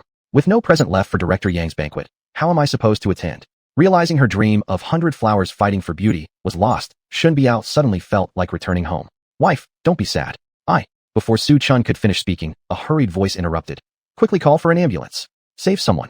Upon hearing this, their attention turned forward where a crowd rapidly gathered. Far off, a middle-aged woman lay fallen beside the road. Wife, you wait in the car. Let me go check. Su Chun stepped out of the car and walked towards the gathering crowd. When Su Chun approached and recognized the face of the middle-aged woman, he froze briefly, realizing that Mrs. Yang was unconscious. Mrs. Yang, can this be possible? At that point, two figures emerged from the crowd, arriving at Mrs. Yang's side. They were a middle-aged doctor and a young man. Isn't that Dr. Ma and Assistant Wang? Dr. Ma and Dr. Zhao are both called the Gemini Stars of Medicine, their achievements profound and famous throughout the entire Tianbei city. With Dr. Ma here, there is hope for her survival. People watching around began to murmur. All irrelevant bystanders, clear away swiftly. Dr. Ma commanded and took out a stethoscope from his pocket to place it near Mrs. Yang and examine her condition. Dr. Ma, by the time you use the stethoscope to find the issue, the patient will already be gone. How dare you criticize Dr. Ma? Who are you to speak out so rudely about his medical practice? Before Dr. Ma could say anything, Assistant Wang rebuked Su Chun. If your baseless claims delay treatment, you'll pay the consequences. Using the stethoscope now is a waste of time. Su Chun replied with a sneer. Time wasting? And it sounds like you understand something about this. Are you a doctor? Assistant Wang asked immediately. Upon hearing this, Su Chun shook his head. You're not a doctor, so stop yelling here. Do you even know what her illness is? If you don't, then scram. Wang Liuxi coldly rebuked. I do know. Her heart isn't in good condition, and a blood vessel near it has become blocked right now. This kind of ailment cannot be diagnosed using a stethoscope. Using the stethoscope will only cause us to miss the best time for rescue. Su Chun said indifferently. Who is this person? Without a medical qualification certificate, he's giving random orders here. A passerby remarked casually. He's Shen family's country bumpkin. I saw him at one of their banquets before. Another passerby recognized Su Chun and immediately spoke up. After Wang Liuxi learned Su Chun's identity, his anger surged. I thought you were some big shot, but you're just a country bumpkin. Wang Liuxi promptly ignored Su Chun and instead shifted his gaze on a Dr. Ma, who was focused on giving Mrs. Yang a diagnosis with the stethoscope. Throughout the entire process, Dr. Ma hadn't spared Su Chun a single glance. He then took out a few silver needles and inserted them into Mrs. Yang's abdomen. Not long after, where am I? Mrs. Yang's voice echoed in everyone's ears. The crowd, seeing that Mrs. Yang had awakened, couldn't help but praise Dr. Ma. Dr. Ma is indeed a grandmaster of medicine. He truly is a divine physician. I remember someone saying she was about to die soon. Haha, how laughable that statement is now. Someone mocked Su Chun. Who would have guessed a country bumpkin could be taken seriously? All he does is talk nonsense. I heard Shen Xiaoxue publicly rejected him in marriage, forcing him to marry Shen Biao, Shen Xiaoxue's younger sister. Someone mocked Su Chun. Just when everyone thought Mrs. Yang would be fine, the next scene startled them all. She's not breathing anymore. The group exclaimed in unison. Mrs. Yang, who had been perfectly fine, suddenly rolled her eyes white and collapsed. Alas, there's nothing more I can do. Inform the family to prepare the funeral rites. As Dr. Ma and Wang Liuxi were about to leave, Wang Liuxi's gaze accidentally met Su Chen's. It's your fault she died. If you hadn't disturbed Dr. Ma during his treatment, she wouldn't have passed. Wang Liuxi transformed into a righteous vigilante and loudly accused Su Chun. If she hadn't died, would you kneel down and kowtow to her? Su Chun coldly laughed. Chapter 46. From now on, I'll be your dog. Make me kneel. Assistant Wang paused, a trace of cold laughter creeping onto the corner of his mouth. If you can save her, I'll lie down and bark like a dog. The question is, do you have that ability? Dr. Ma, who was just about to leave, stopped upon hearing Su Chen's words. He approached Su Chun and said in a frosty tone. All right, you said it, Su Chun said indifferently. But what if you don't save her? I've heard that your wife is as beautiful as a celestial fairy. If you lose, let her accompany me for 2 days. How does that sound? Dr. Ma's lips curled upward, revealing an eerie smile, as though everything was under control. In response, the crowd around them burst into laughter, finding nothing wrong with Dr. Ma's words. In their eyes, Su Chun became the clown, ridiculous and laughable. Ho ho, my wife to accompany you. You deserve it. Remember to bark a few more times later. Su Chun responded with a cold laugh. Widen your dog eyes and take a good look. Wake up. Su Chun supported Mrs. Yang and lightly slapped her back 3 times in quick succession. Slapping 3 times? Is this called treatment? Dr. Ma and Assistant Wang, seeing Su Chun's actions, sneered. Haha, this is also called treatment? She'll be beaten to death by him if she doesn't die from illness. Still, Dr. Ma is professional, while Su Chun is merely a country quack, completely unprofessional. This time, Su Chun will likely end up losing his wife. As everyone felt sorry for Su Chun, a severe coughing sound caught their attention. A pool of black blood flowed out from Mrs. Yang's mouth. She's alive. My goodness, after only 3 slaps, she comes back to life. What kind of medical art is this? I clearly saw her stop breathing just now. And now she's been revived by 3 slaps. We've met a divine doctor today. The crowd all displayed expressions of astonishment. How is this possible? Dr. Ma and Assistant Wang were filled with disbelief. The person is already alive. Next, you should fulfill the wager. Su Chun stood up, his face a mask of cold laughter. Boy, don't go too far. Assistant Wang immediately flared up. Just now, everyone was a witness. As doctors, do you plan to renege on your promise? Su Chun laughed coldly, as if reading Assistant Wang's thoughts. You? Assistant Wang was momentarily speechless, kneeling and barking like a dog. One must keep the bet once made. Someone suggested. Don't be unreasonable. I am Dr. Ma from Tianbei City. Making me kneel and bark like a dog is like asking for a dream. Who would have thought? In the very next second, both Dr. Ma and Assistant Wang involuntarily bent their legs until they heavily knelt down on the ground. Are you an intersect martial artist? Dr. Ma's face was written all over with fear, because just then he felt a numbness in his legs as if they had been struck by something. Suddenly recalling that an intersect martial artist could disable someone with pinpoint strikes at a distance, using chi to injure, Dr. Ma realized why he couldn't move. Upon hearing this, Su Chun remained silent, a sly smirk appearing on his lips. Woof, woof, from now on, I'll be your dog. Without any hesitation, Dr. Ma began barking instantly, without caring about how the people around looked at him. He deeply understood what climbing aboard an intersect martial artist entailed. Things like the prodigy of the medical world paled in comparison. Will you be my dog? Su Chun was slightly stunned. Since he now had a servant, adding a dog wasn't bad either, so he nodded in agreement. The renowned Dr. Ma, one of the stars of the medical field, actually becoming someone else's dog was certainly surprising for the crowd. Dr. Ma did not care much about what others said since even being a dog of an intersect martial artist wasn't something anyone could become. Now, he even felt somewhat superior. Su Chun, it's truly fate that connects us. Thank you for saving my life. Mrs. Yang walked out from among the people. She seemed completely fine now. It's but a trivial effort, not worth mentioning, Su Chun modestly replied. Su Chun, the Bingxin dragon pot is broken. Yang Bureau Chief's banquet may not happen now. Shen Biao stepped forward from behind. Mrs. Yang, it's nice to see you again, Shen Biao said indifferently when she saw Mrs. Yang. Dr. Ma glanced at Shen Biao, remembering what he said before, decided not to cause trouble anymore, and quickly bid farewell to Su Chun, dragging Assistant Wang away. Miss Shen, where did you say you were going just now? Mrs. Yang asked. St. Dragon International Hotel. Shen Biao blurted out without hesitation. Since it didn't matter whether they went or not, she didn't mind telling. Oh, I'm heading there too. Why don't we go together? Mrs. Yang proposed. I plan to go, but now I feel there's no need. Shen Biao explained the situation thoroughly. I thought it was something serious. Do you know Yang Bureau Chief personally? Mrs. Yang softly asked. Hearing this, Shen Biao shook her head. Miss Shen, you don't even know him. So how can you be sure you'll definitely fail? Sometimes, even a slim chance shouldn't be easily abandoned, Mrs. Yang said. Upon hearing this, Shen Biao thought that what Mrs. Yang said made sense. She decided to make the trip anyway. She believed that even without a gift, Director Yang wouldn't make things difficult for her. St. Dragon International Hotel. When Shen Biao, Su Chun, and Mrs. Yang arrived, the Shen family had already been waiting for a long time. When the Shen family learned that the Bingxin dragon pot had been shattered by Shen Biao, they all broke into smiles of joy. Particularly Shen Qiuxue, Shen Tianfeng, and Wang Xuanhuan. These few were overjoyed in their hearts. Ding Lan didn't say anything, as she hadn't placed high hopes on Shen Biao, but instead pinned her expectations on Shen Qiuxue. At this moment, Shen Qiuxue raised her head like a noble phoenix, and with an air of superiority, coldly spoke down at Shen Biao. Shen Biao, if you don't have a gift, why did you bother coming here to St. Dragon International? To embarrass yourself? Even if you had gotten the Bingxin dragon pot, so what? Isn't it true that such a great opportunity has still slipped away from you? So you are destined not to partake in the competition among flowers. You'd better go back home early and take care of the South City land contract. If you don't have the ability, don't foolishly try to become a phoenix woman. You have no such qualification. You, seeing Shen Qiuxue laughing at her, Shen Biao couldn't think of any counterarguments for a moment, just as she was about to turn and leave. Young lady, your words may seem venomous, but aren't they just wind that might harm your own tongue?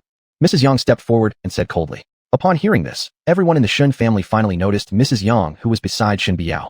Who are you? This is our Shen family's business. I suggest you mind your own business, Shen Qiuxue coldly rebuked. Who I am doesn't matter. What matters is that Miss Shen Biao is my friend, and I must speak up for her. Mrs. Yang firmly stated word by word.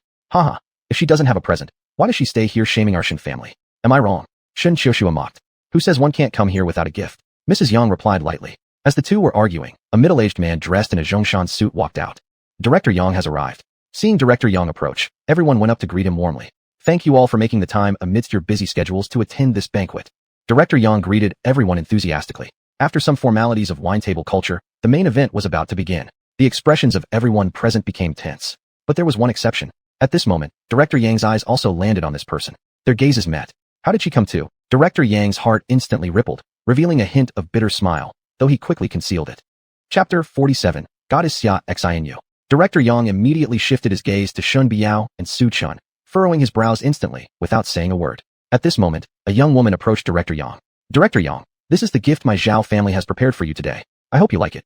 The young woman from the Zhao family handed over a string of pearl necklaces to Director Yang, her eyes brimming with anticipation and joy. To her disappointment, Director Yang didn't even take a glance, placing it on the table after receiving it. Could it be that Director Yang doesn't like pearl necklaces?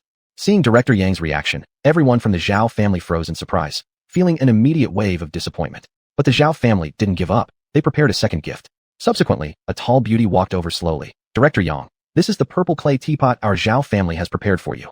Good. Director Yang just nodded lightly. Even the purple clay teapot was rejected. Director Yang loves tea so much. It shouldn't have been such a response according to reason. Everyone from the Zhao family was baffled. After the Zhao family finished presenting their gifts, it was then the Lu family's turn.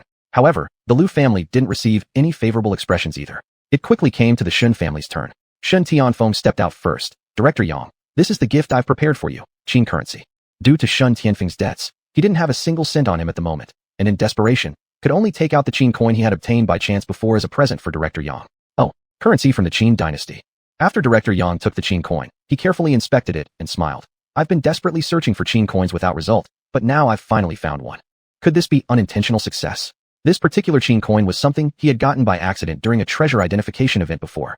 Now, however, it had made Director Yang smile, which was something he had never expected. Could a single Qin coin actually make Director Yang smile? Just a single Qin coin. How much value does it really hold? Seeing Shun Tianfeng gaining Director Yang's favor simply through a single Qin coin, members of the Zhao family and Lu family revealed looks of envy. Could it be that the entry token will go to the Shen family?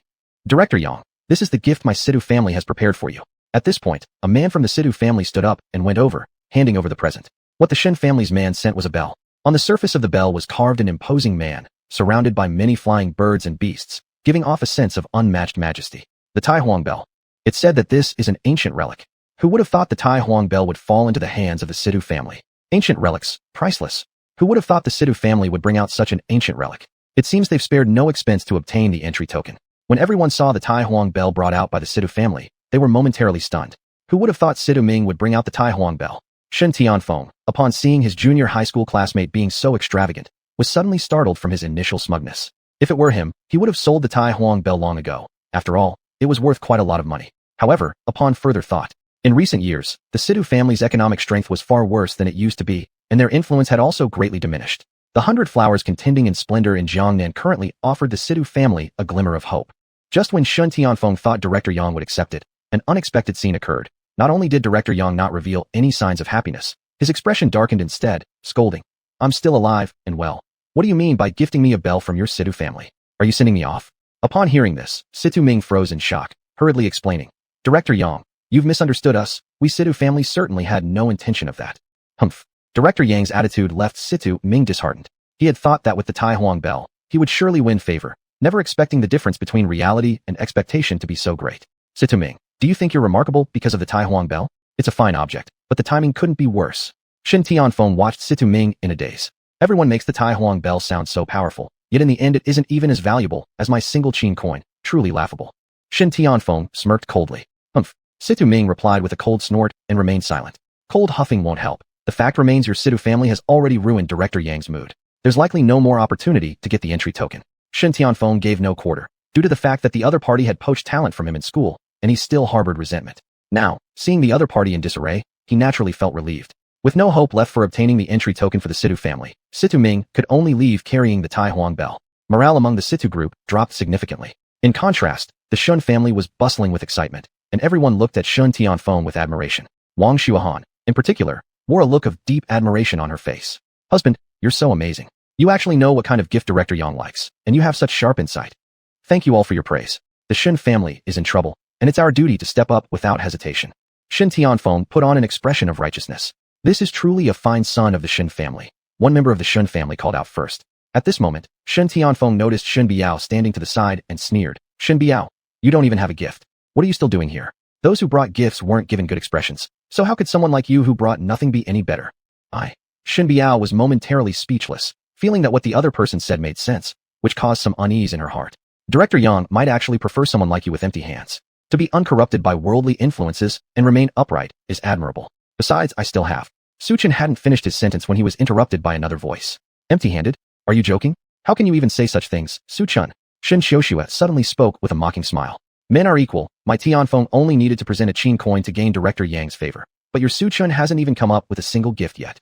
After Wang Xuanhuan finished speaking, Shen Xiuxue and many others from the Shen family burst into laughter. How has being empty-handed become something funny? Young lady, why do you talk so absurdly? The director's wife, hearing Wang Xuanhuan mocking Shen Biao, interjected. Madam, you shouldn't speak here. Shen Xiuxue gave the director's wife a glare. Young lady, sometimes you need to take responsibility for what you say. A glint of sharpness flashed in the director's wife's eyes. Just then, a stunning woman with white stockings on her legs stepped forward. The white stockings paired with a devilish figure and an angelic face instantly drew the attention of everyone in the room, including Shen Xiuxue, the top goddess in the hearts of boys in Tianbei City, Xia Xinu. Someone exclaimed, and in this situation, the old saying proved true. This beauty is fit for heaven alone. How rare it is to catch even a glimpse of her on earth. Chapter 48. I disagree. Her figure is really quite good. At this moment, Shen Biao couldn't help but exclaim in admiration. She's taken weight loss pills. Right now, Chen shook his head. What? Shen Biao was startled, clearly not expecting Chen to say such a thing. Moreover, even if she hasn't taken weight loss pills, her figure can't compare with yours. Chen said to Shen Biao. Upon hearing this, Shen Biao blushed and whispered, Is my figure really that good? You have it. Chen nodded. Unexpectedly, before he finished speaking, Shen Tianfeng coldly rebuked him. Chen, how does Shen Biao's figure compare with Xia Zinmen's? And you claim that her perfect figure is due to weight loss pills. She's the #1 goddess in the hearts of all male students in our Tianbei City. Are you questioning the judgment of millions of boys in Tianbei City? TSK, do you think I'm lying? Chen smiled and retorted. Lying? Have you ever told the truth? The whole Shen family knows you're just a big talker with no real talent.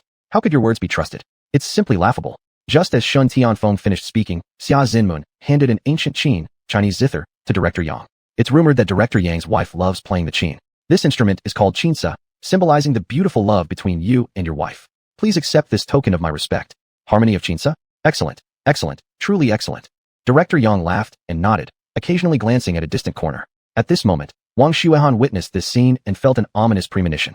Harmony of qinsa? Could this be the legendary king of zither? Judging from Director Yang's reaction, it seems to be indeed.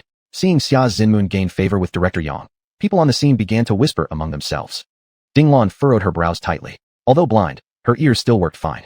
Upon hearing cheers tipping toward the Xia family, her heart sank. Apart from Xia Zinmen, other members of the Xia family had given gifts similar to those given by Shen Tianfeng, merely eliciting faint interest or, in some cases, outright refusal. At this time, the Shen family also presented their gifts, but met only with continuous shaking of Director Yang's head. Dinglan, haven't I heard that your Shen family obtained the Bingxin Dragon Pot? At this moment, why not present it to Director Yang? A middle-aged woman from the Xia family approached Dinglan provocatively, saying, Even if you have the Bingxin Dragon Pot, so what?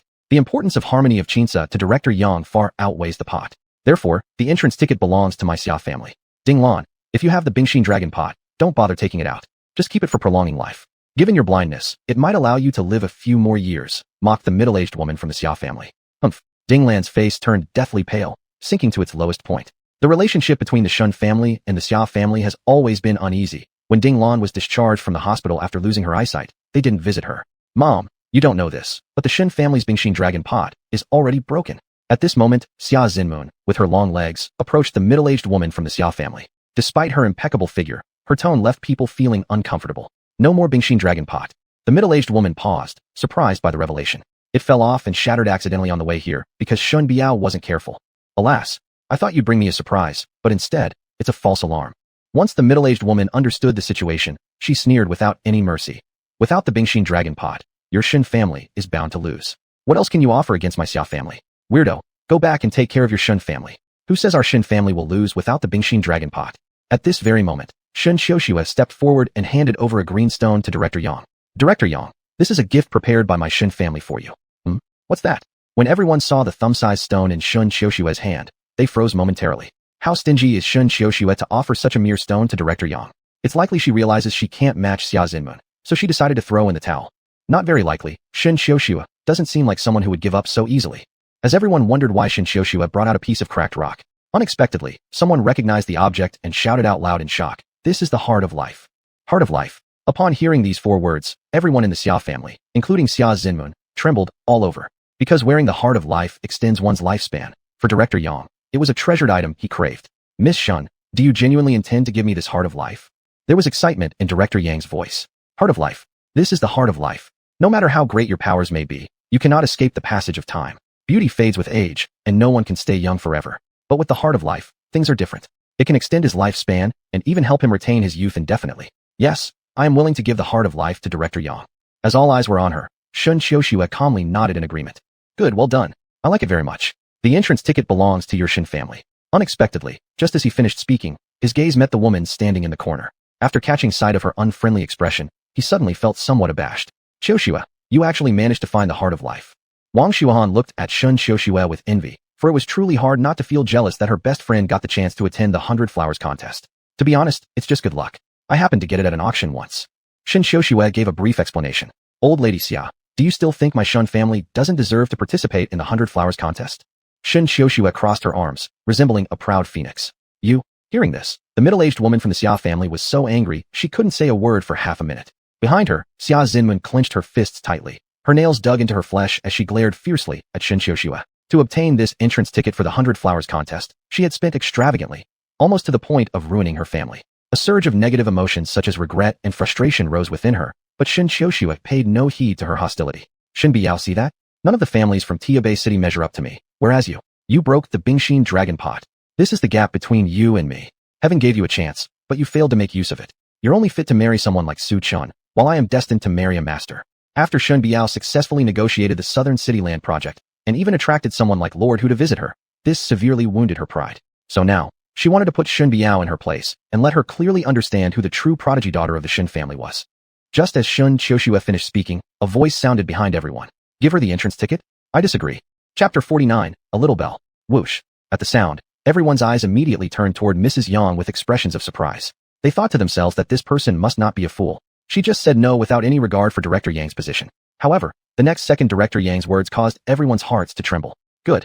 No one expected Director Yang would agree. Could it be that she had some kind of powerful background? The crowd began to guess among themselves. How could this happen? She's just an old lady. How can she change Director Yang's decision with just one word? Shen Xiuxue, who was gloating just a moment ago, suddenly felt intense emotion when the ticket she was about to grasp slipped away. Not only her, the Shen family also looked terrible and pale. On the side, however, the Xia family seemed somewhat gleeful. Hee, Shen Xiuxue, you're nothing but a joke. You were boasting about marrying a master before, but clearly, even martial artists look down on you. Just a clown. Don't make a fool out of yourself here. Xia Xinyue sneered. You? Seeing Xia Xinyue's sarcastic expression, Shen Xiuxue was so angry that she trembled all over. Who exactly are you? On what grounds can you take away my invitation to the 100 Flowers contest with just one sentence? Shen Xiuxue pointed at Mrs. Yang and questioned her. On what grounds? Husband, tell her on what grounds. Mrs. Yang glanced at Shen Xiuxue, then focused her gaze on Director Yang ahead. Upon hearing these words, there was complete silence throughout the room. Husband, could it be that she is the mysterious Mrs. Yang who has never appeared in public? All eyes were drawn to Mrs. Yang. When Shen Xiuxue realized that the woman's identity was Director Yang's wife, her complexion immediately changed dramatically, and her lips quivered as she struggled to speak. Slap. Ding Lan struck Shen Xiuxue across the face and said, daring to scold Mrs. Yang? Your actions will ruin the Shen family. It seems I haven't disciplined you enough. Shen Xiuxue covered her reddened cheek, tears welling up in her eyes, but she made no sound. Mrs. Yang, my daughter doesn't know your true identity, and her rudeness has truly offended you. Ding Lan bowed respectfully and carefully whispered. Oh, Mrs. Ding, does that mean if I didn't have the identity of Director Yang's wife, you could insult me at will? Mrs. Yang laughed coldly. This. Ding Lan was momentarily speechless, unable to respond. Kneeled down and apologized to Mrs. Yang. Ding Lan harshly reprimanded, glaring sharply at Shen Xiuxue. But don't. I cannot bear such a bow. Mrs. Yang hurriedly stopped her. Young girl, do you remember what I once said? Sometimes one must take responsibility for their words. This time I won't argue with you. But please remember that there is always someone better than you out there. Mrs. Yang spoke coldly. Greatness comes with tolerance, Ms. Yang, and Xiuxue should thank you. Ding Lan quickly gave Shen Xiuxue a meaningful look. Thank you, Mrs. Yang. Shen Xiuxue came back to her senses and hurriedly responded. Let's go back. After creating such a farce, the Shen family had become the laughingstock of the gathering. There was no longer any reason to stay, nor any hope left after offending Mrs. Yang. Ding Lan, isn't your Shen family still in the middle of giving gifts? Why are you rushing to leave? A middle-aged woman from the Xia family saw Ding Lan about to turn away and narrowed her eyes, revealing a deep smirk. She said, You, Ding Lan, were once known as the Iron Lady of Tianbei City. Are your eyes blind now and your heart aged? And who knows if your Shen family's reputation will remain after today? It's going to be tough having offended Mrs. Yang. The middle-aged woman from the Xia family deliberately shook her head and sighed. Gao Tianyan, are you intentionally looking for trouble? Ding Lan hissed angrily. Aunt Ding, why should we care? Even if we lost the invitation to the 100 Flowers contest, we still have the contract for the Southern City land plot from the Jiang family. A starving camel is still bigger than a horse. We are still stronger than the Xia family no matter what. Xuanhuan, you are right. What else does the Xia family have apart from those few mountains? They don't deserve to mock us. Ding Lan arrogantly retorted to Gao Tianyan. Gao Tianyan fumed, struggling to speak. Her heavy breathing betrayed her anger. The words caught in her throat. Just as the Shen family was about to leave, Mrs. Yang interjected. Miss Shen Biao, haven't you given your gift yet? Upon learning of Mrs. Yang's true identity, Shen Biao initially appeared shocked but soon regained composure and said, Mrs. Yang, you see, my gift accidentally fell and shattered. Cousin Biao, our Shen family has already angered Director Yang. If you don't want the whole Shen family to perish with you, leave quickly and avoid further troubles. Ding Lan said in a low voice. Mom, Shen Biao, you foolish woman, can't you see the situation clearly? If you don't move now and Mrs. Yang changes her mind, the Shen family will be ruined. Shen Xiuxue, who had offended Mrs. Yang earlier, became even more enraged when she noticed Shen Biao's hesitant expression. Use your brain. If I, Shen Xiuxue, couldn't secure a spot for the 100 Flowers contest, how could you, Shen Biao, manage to do it? Shen Xiuxue sneered. What if? Su Chen suddenly interjected. Shen Xiuxue, already in a fury, snapped at Su Chen. You stick your nose into everything like a pig searching for its food trough. A gravekeeper like you has no right to speak. You'd better keep your mouth shut. Do you think Shen Biao is a goddess of luck, with endless good fortune? That contract signing was pure coincidence. Shen Biao, don't just stand there like a fool, go quickly. The other Shen family members urged her on one by one. Ding Lan ignored Su Chen completely and walked toward the door. Mrs. Yang, please forgive me. I'll skip giving the gift this time. Shen Biao respectfully bowed. After the Ice Heart Dragon pot broke, she had already lost all hope for an invitation to the 100 Flowers contest. Hearing this, Mrs. Yang responded gently. Miss Shen, do you remember what I told you before? Never give up hope, no matter how slim it may be. Exactly. Leaving without presenting a gift doesn't show respect for Director Yang and Mrs. Yang, does it? At these words, Gao Tianyan's gaze flickered with a smirk as she spoke nonchalantly. She said this knowing Shen Biao had nothing to present. A refusal to give gifts would certainly disrespect Director Yang, allowing Gao Tianyan to further humiliate the Shen family. I don't have any Shen Biao started but was interrupted as Su Chen pulled a little bell from his chest. Wife, present this little bell to Director Yang, Su Chen softly said. Su Chen, are you trying to kill our Shen family? Didn't you see how Director Yang got angry when Sidaming offered a bell earlier? Are you trying to ruin us? Shen Tianfeng coldly scolded. Su Chen, Hearing Shen Tianfeng's words, Shen Biao hesitated, unsure about the next move. Shen Biao, are you going to present the bell or not? If not, stop making a fool of yourself and leave. Shen Xiuxue mocked coldly. Shen Xiuxue, inspired by the taunt, Shen Biao stepped forward and handed over the little bell given to her by Su Chen to Director Yang. Director Yang, this is the gift I've prepared for you. Chapter 50, exclusively yours. What is this? Director Yang's body trembled when he saw the small bell Shen Biao presented. There's hope. This is actually a longevity bell. His wife had been suffering from an illness and had less than a few years to live. He had been desperately searching for a longevity bell all these years, but never expected it to appear at his banquet. In his excitement, Director Yang's body began to shake, and he even experienced some difficulty in breathing. Husband, what's wrong with you? Mrs. Yang's face changed slightly, revealing a look of tension. When the crowd noticed the demeanor of Director Yang and Mrs. Yang, they all began to rejoice over their misfortune. Ding Lan, look at what your daughter has done. Why couldn't she have given something else instead of a bell? She almost sent Director Yang to the afterlife. You and your family will pay dearly for this. Gao Tianyan sneered upon seeing Ding Lan's expression change slightly. Ding Lan was temporarily at a loss for words and revealed a look of regret on her face. I should have stopped Shen Biao then and there, prevented her from giving that bell. Sending a bell implies sending someone to the grave. Now the gift hasn't been successfully delivered, and we've almost taken Director Yang away. Su Chen, just look at the mess you've made. I already told you that sending a clock is not auspicious. Director Yang would reject it, but you insisted Shen Biao should send it. Even Aunt Ding now faces public ridicule. If Director Yang decides to hold the Shen family accountable, you shouldn't stick around in the Shen household. Shen Tianfeng scolded Su Chen harshly. Su Chen, is this the miracle you were referring to? Ho ho, so what happened in the end? Did Shen Biao obtain the ticket to enter the Blossoms Vying for Beauty event? Subsequently, Shen Xiuxue turned toward Shen Biao with a cutting tone. Shen Biao, you didn't apologize to Director Yang. Look at how upset you've made him. Why don't you give good things, but must insist on gifting clocks? Shen Biao snapped out of her daze, realizing immediately that she had caused trouble. She quickly apologized to Director Yang and Mrs. Yang. Director Yang, sorry, I wasn't giving you the bell. At the time of presenting the gift, Shen Biao had been provoked by Shen Xiuxue and impulsively stepped forward without considering that Director Yang might get angry. Her thoughts revolved around expecting some favor due to her acquaintance with Mrs. Yang and thought that she'd be let off easily. The present situation completely caught her off guard. Seeing Shen Biao humble herself, Shen Xiuxue arrogantly addressed Su Chen. Su Chen, I'm glad I didn't marry you back then. Misfortune follows whoever stands with you. Look, Shen Biao is one such example.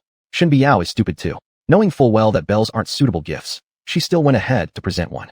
This time, Shen Biao creating such a laughingstock by presenting a bell. Perhaps she should go into the mountains with you to watch graves later, lest Shen family gets implicated. Just as Shen Xiuxue pointed fingers at Su Chun, suddenly Director Yang and Mrs. Yang approached Shen Biao. Especially Director Yang grabbed Shen Biao's hand with evident excitement and said, "Miss Shen, why are you apologizing to me? You've saved my wife today. I can't thank you enough. For years, I've searched for the longevity bell for my wife, but found nothing. Just when I was losing hope, you presented it. My wife having the longevity bell means she has gained a lifeline. Such a great kindness deserves utmost gratitude. There's no need to say more. The ticket to Blossoms vying for beauty belongs to you. It exclusively belongs to you." Wow. With those words, the entire room fell silent. The arrogant Shen Xiuxue stood frozen with shock, her face devoid of any joy. Director Yang, did you just say the Blossoms vying for beauty entry ticket goes to Shen Biao? Mr. Tianfeng's face showed disbelief. Yes, the entry ticket belongs to Miss Shen Biao. Director Yang stated clearly word by word. Mr. Tianfeng heard the statement and froze instantly. Not possible. I am the prideful daughter of the Shen family. Why should she, Shen Biao, surpass me? How could she receive what I cannot? Shen Xiuxue kept shaking her head, unable to accept the reality. Director Yang, what exactly is this item? This item is called a longevity bell. It has the power to save my wife's life. After finishing, Director Yang affectionately looked at his wife nearby. Miss Shen Biao, always remember, whatever happens, do not give up easily. Also, thank you for your thoughtful gift, I truly appreciate it. Mrs. Yang threw a cold glance towards Shen Xiuxue, standing next to her, before leaving. Young girl, hopefully this incident will teach you a lesson. Next time, it won't just be a mere lesson, because nobody is Mrs. Yang forever.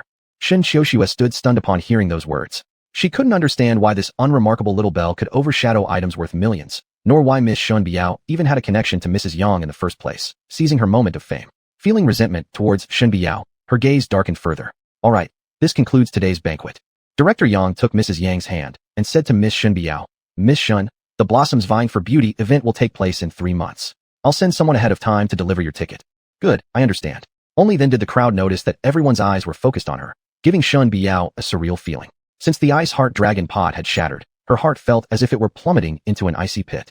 Unexpectedly, she came to know Mrs. Yang, who had handed over the Blossoms Vying for Beauty entry ticket right before her eyes. Haha, looks like your daughter isn't good enough either, Gao Tianyan. I reckon the title of #1 goddess in Tianshan City is undeserved after all.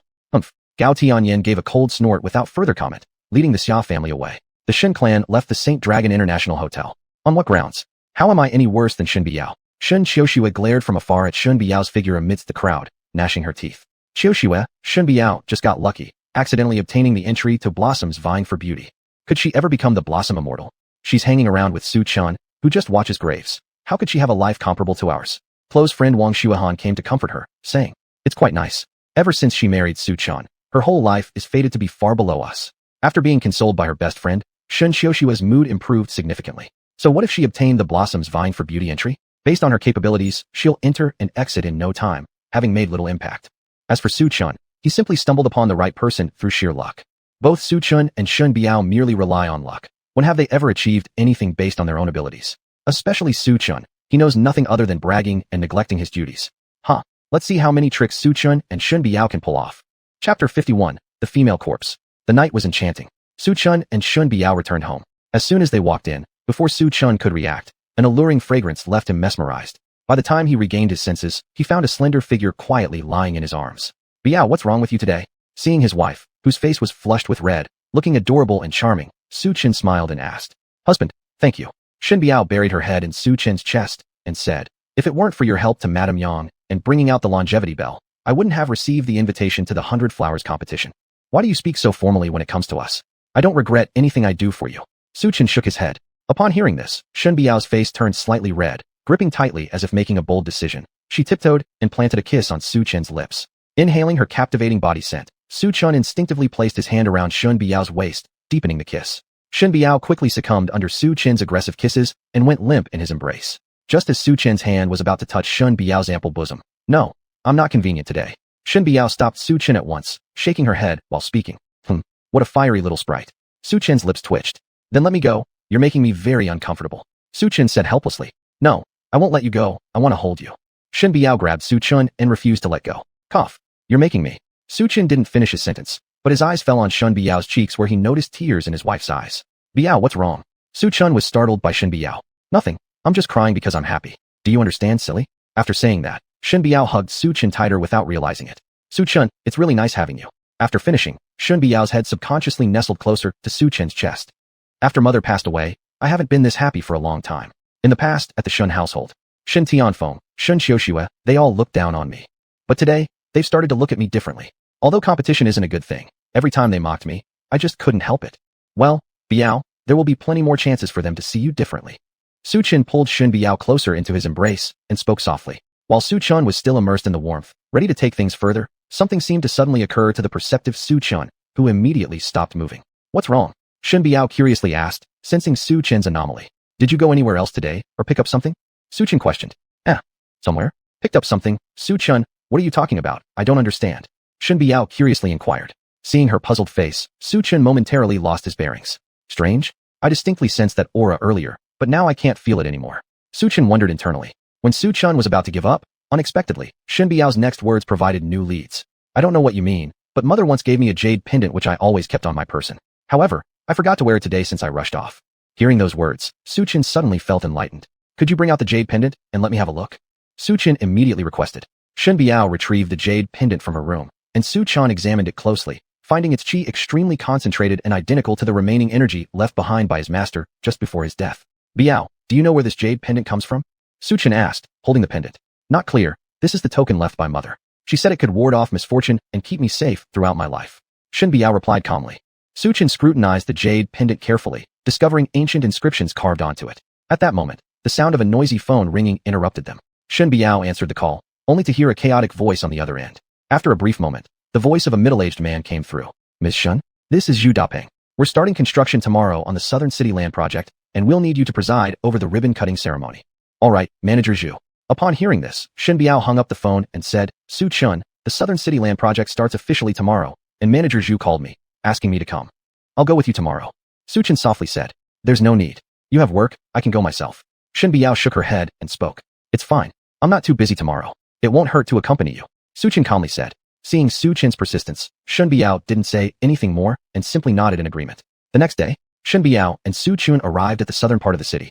However, the sight before them made both of them pause as several police cars surrounded the entire southern city area tightly, turning the originally remote land into a place filled with an eerie atmosphere. Looking at the scene before her, Shen Biao sensed an ominous foreboding, making her face look extremely pale, even somewhat ashen. Miss Shen, this is bad news. A female corpse was just dug up at the construction site. The police have requested to seal off the area and halt the construction. Manager Zhu came rushing over in a panic. Female corpse. Upon hearing this news, Shen Biao felt a sudden shock in her heart, and her face revealed a pale expression.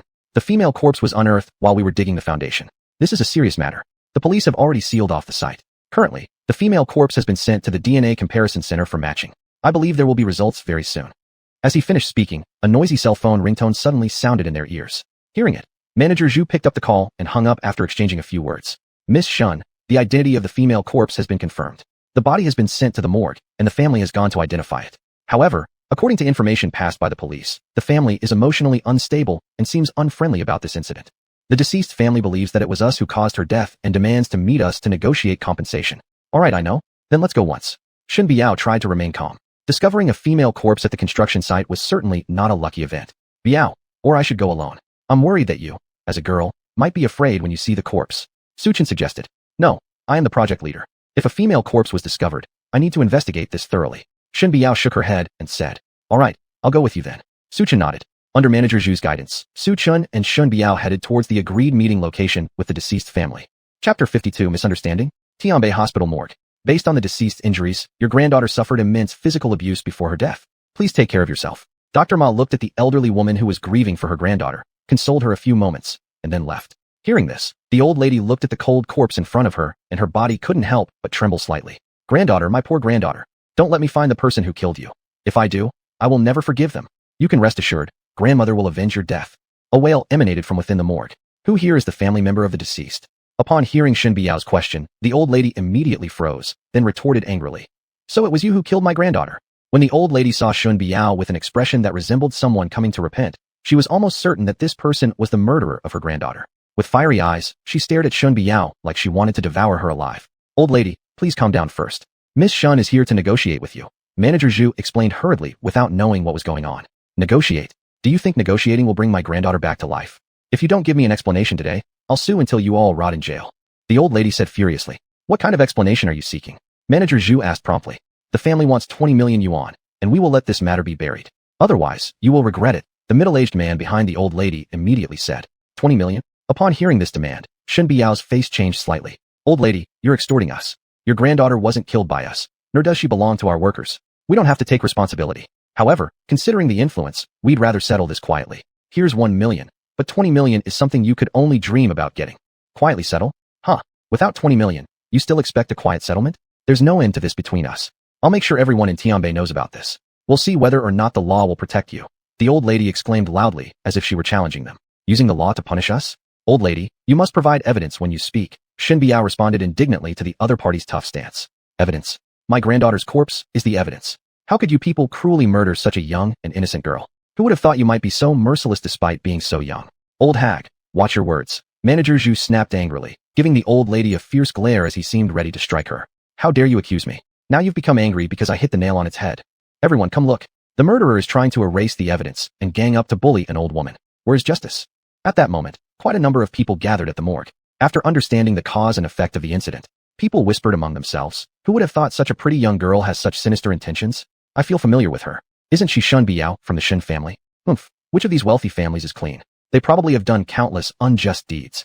Alas, at least us common people are different. Seeing more and more people gather in the morgue, the old lady collapsed to the ground crying even louder. My poor granddaughter, Shen Biao killed you and now denies it. You were my only granddaughter. I don't want to live anymore. With that, the old lady made a move to knock her head against the floor. This act immediately garnered sympathy from the onlookers. Shen Biao, aren't you overdoing it?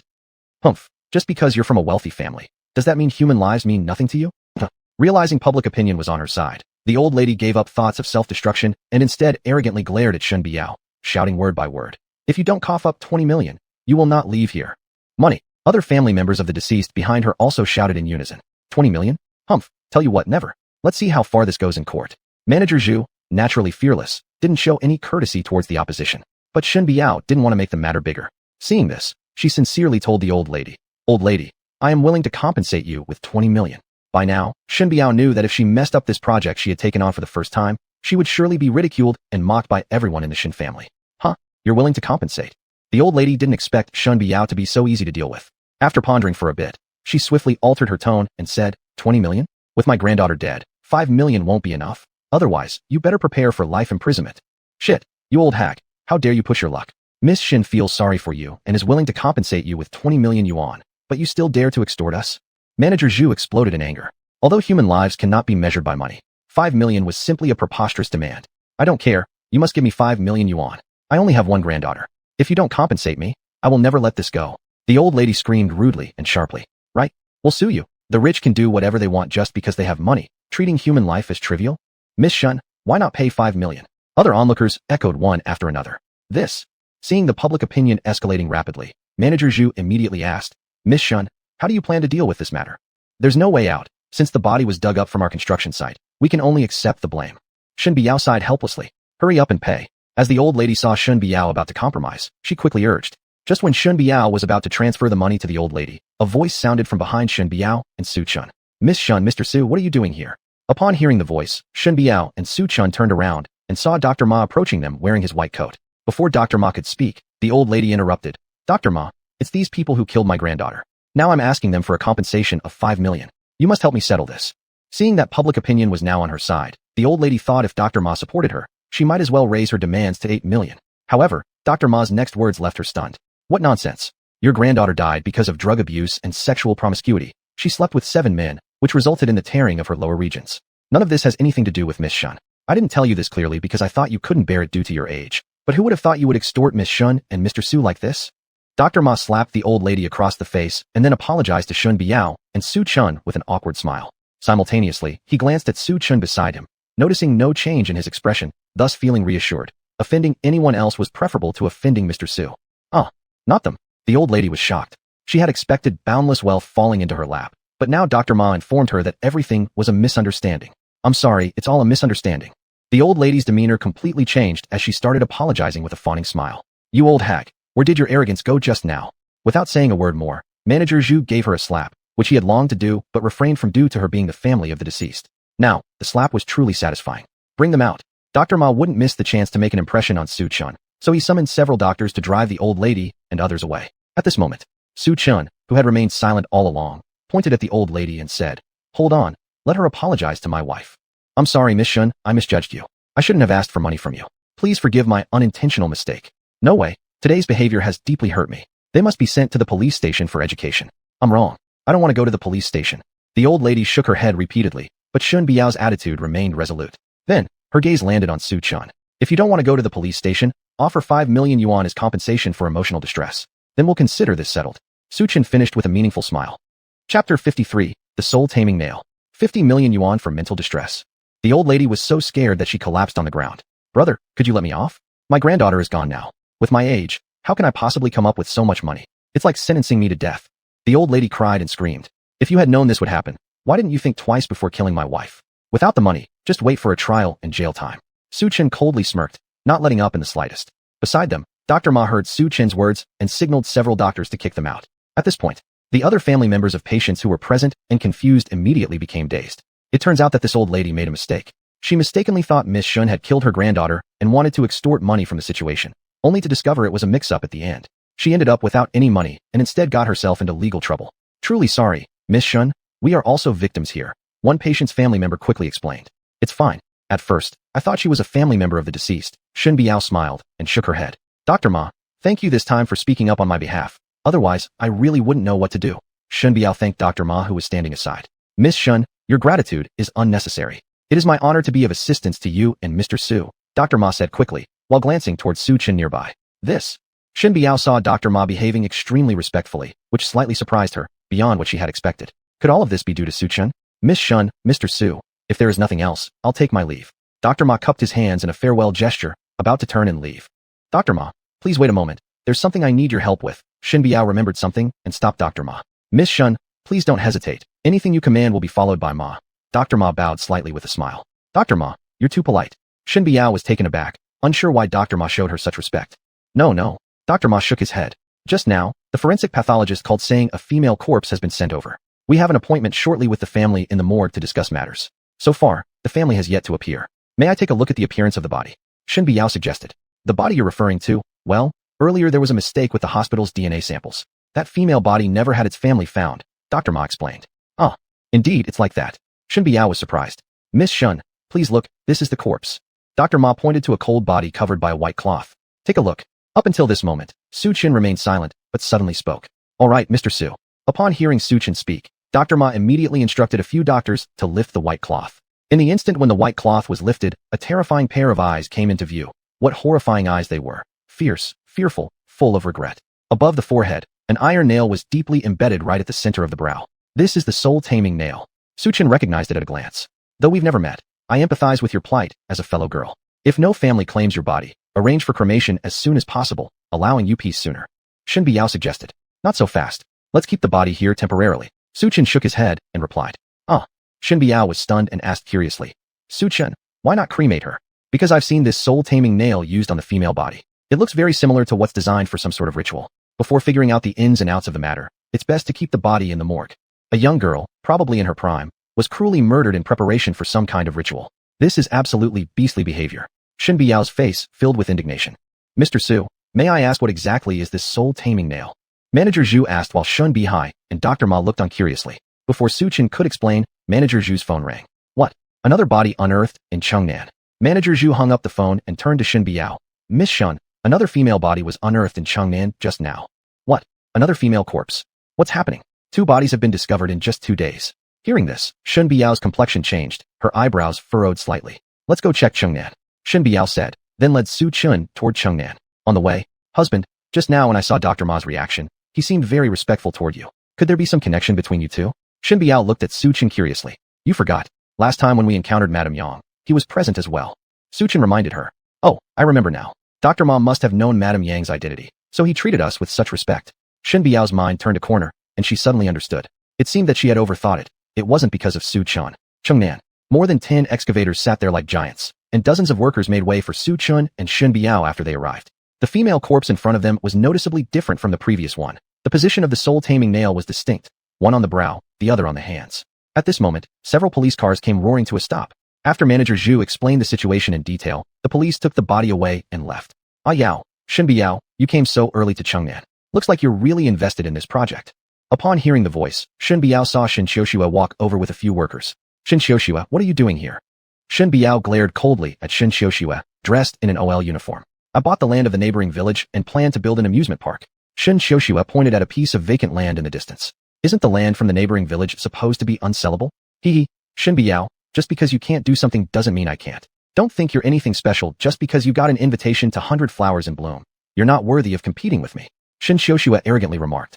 Oh, right, Shen Biao, I heard your crew dug up a body. Shen Xiuxue looked like she remembered something and said with a smirk. Yes. Shen Biao didn't hide it and simply nodded. Sooner or later, the Shen family would know. There was no hiding this. TSK, digging up a body at the start of a construction project. That's awfully unlucky, isn't it? But tell me, could the bad luck be something your husband Su Chun brought down from the mountain? Shen Xiuxue jeered sarcastically. Shen Xiuxue, will you stop spreading nonsense? Shen Biao snapped coldly. The fact remains that your team unearthed a body, and isn't that bad news for a new project?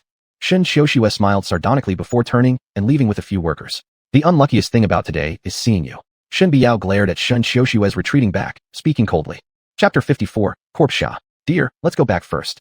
Shen Biao was ready to take Su Chen away, but Su Chen showed no intention of leaving. Instead, he glanced at the land in the south of the city and then said to Shen Biao, Biao, let's suspend the development project in the south of the city. Suspend? Shen Biao was surprised. Yes, it would be best not to come to the south of the city these few days, or there will be unforeseen consequences, and even casualties. You mean people might die? Shen Biao was startled by Su Chen's words and couldn't help but ask, what's wrong with this piece of land? Because this land is an inauspicious place. The 2 female corpses earlier were used to nourish this land. Inauspicious place? Dear, do you mean that this land is haunted? Shen Biao's face changed. Instinctively, she leaned her body back slightly. Born with a lack of security, Shen Biao couldn't help but grasp Su Chen's hand. Whether or not it's an inauspicious place still needs confirmation. Biao, you should have the workers withdraw for now. Su Chen smiled as he spoke to Shen Biao. Dear, so you also know feng shui? Shen Biao curiously looked at Su Chen. I just know a little. Su Chen nodded and said, all right, be safe. If it can't be resolved, we'll ask others for help.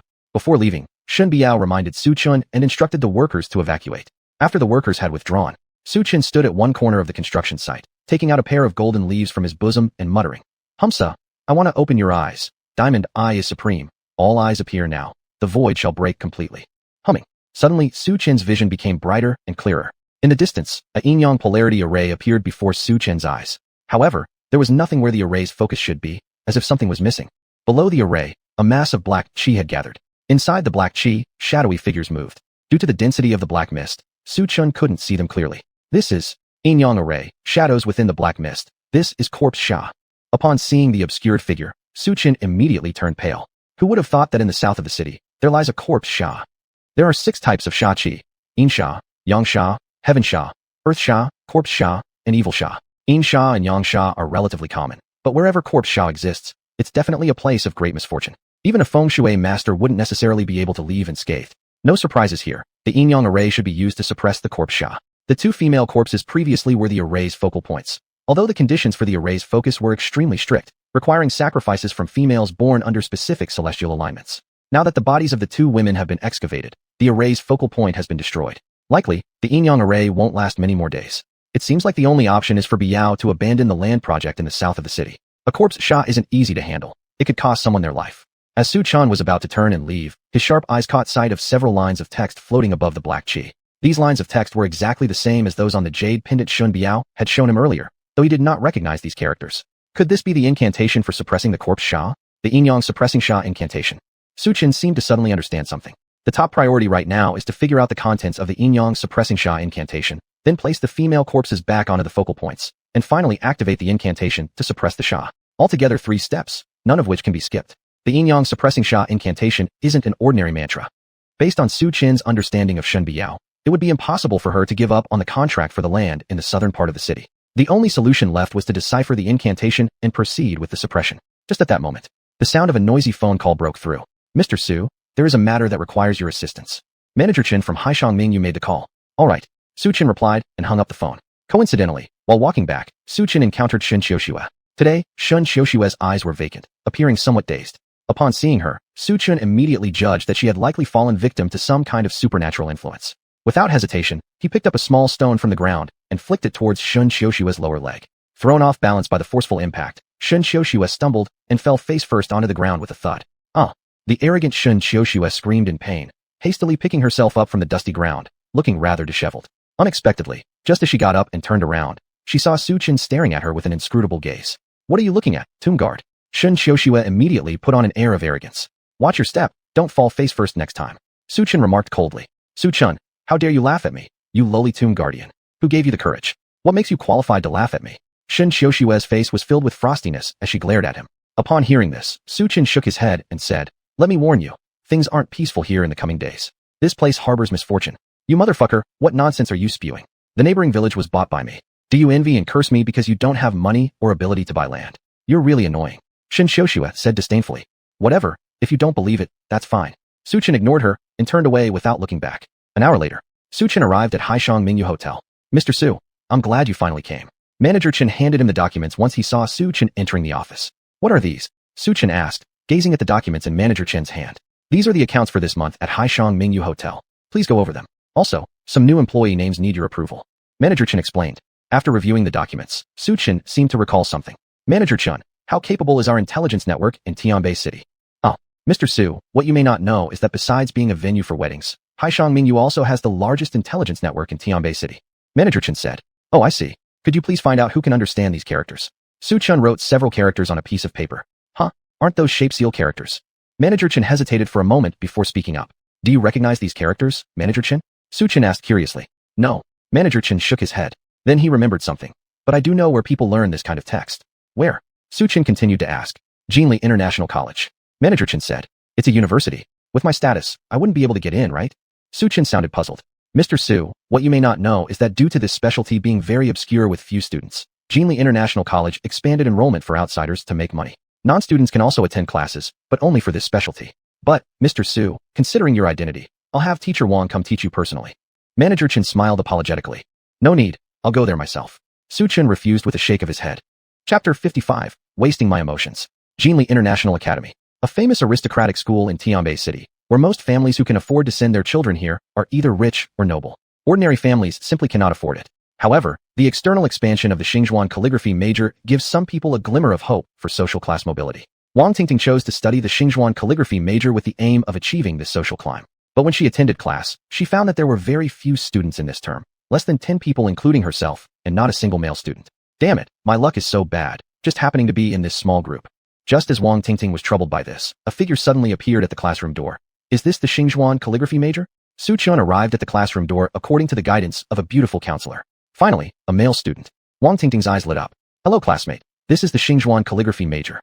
Wang Tingting stood up first and said. Upon hearing this, Su Chen nodded, walked into the classroom, and was about to find a seat when, unexpectedly, Wang Tingting offered her help, saying, Classmate, sit next to me. We're both new here, so we can support each other. Sure. Upon hearing this, Su Chen didn't think much about it.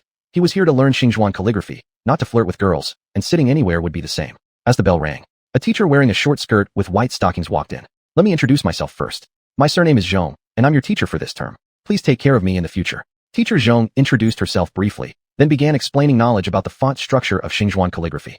Below, Wang Tingting had already lost focus on listening to the lecture, while Su Chen listened attentively, so much so that even when Wang Tingting exposed her black legs, it didn't shake him at all. During the lunch break, Wang Tingting proactively invited Su Chen out to eat under the pretense of getting to know the new students. The two went to a small restaurant. My name is Wang Tingting, and I'm currently a recently graduated college student.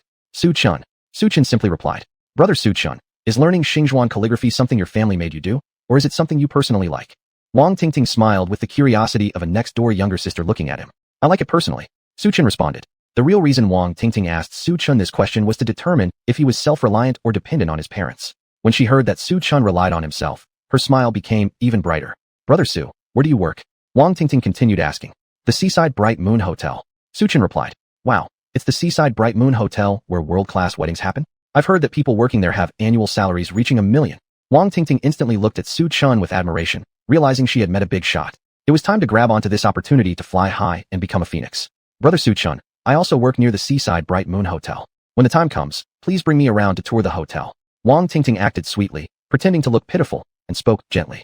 No problem. Su Chen nodded without hesitation in agreement. Alright then. Brother Su Chen, let's seal this deal. Wang Tingting intentionally flashed a sweet smile, knowing well that luring someone like Brother Su Chen required a long-term plan, so she wasn't in a rush. After having lunch, they returned to the classroom. At that moment, a well-built young man dressed in branded clothing walked in from outside.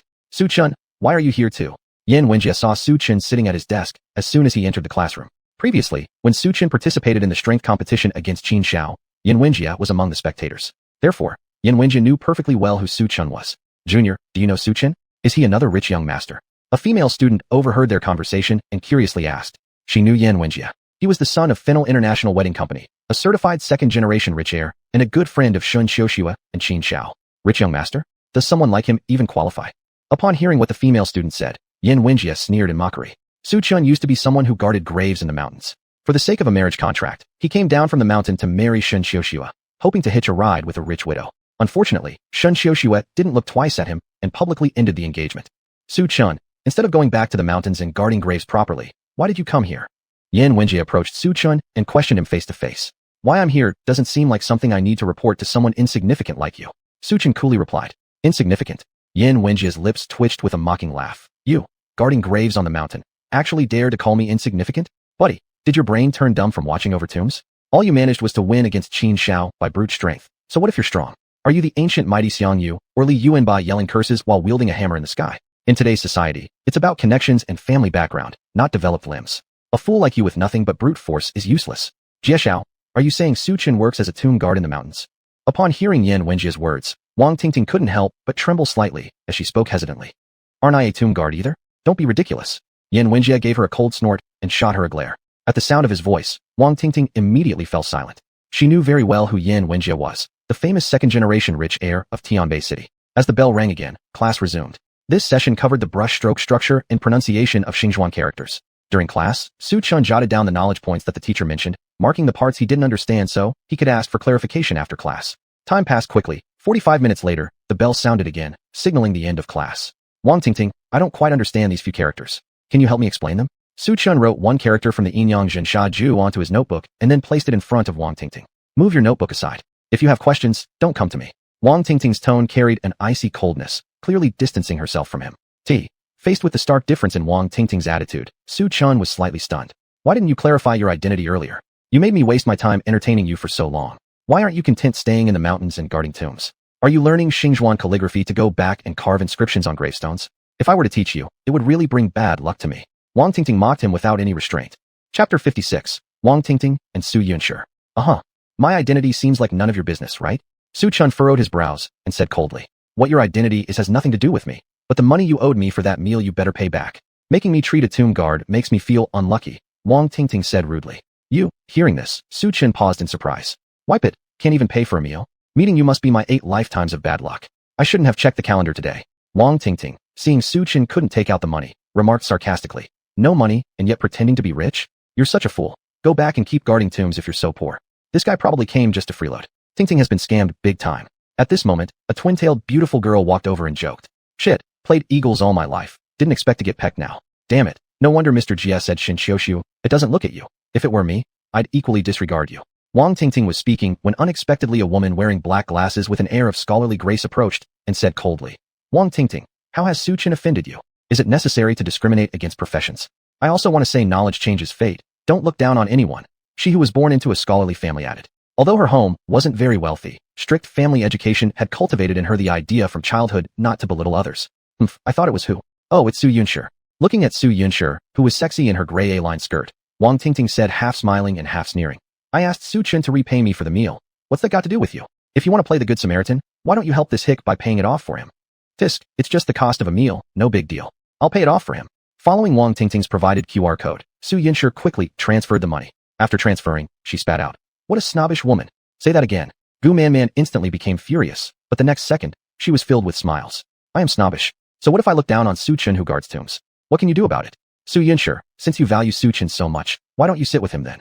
Sitting with Su Chun, this kind of tomb guarder, I'm worried I'll jinx myself. After saying this, Wang Tingting didn't even glance at Su Chun. She directly went to Yin Wenjie nearby. Wang Tingting's original purpose of coming here was nothing more than trying to cross class boundaries and break into high society. Someone like Su Chun, who couldn't even come up with meal money, naturally wasn't her target. She only pretended to be pure earlier because she thought Su Chun was rich. Snobbish woman. Seeing Wang Tingting walk toward Yin Wenjie, Su Yunshe angrily sat beside Su Chun and said, Su Chun, don't take Wang Tingting's words too seriously. Professions are equal. Knowledge naturally changes destiny. I come from a scholarly family, but our fortune fell later. Still, through my own efforts, I managed to enter my ideal university.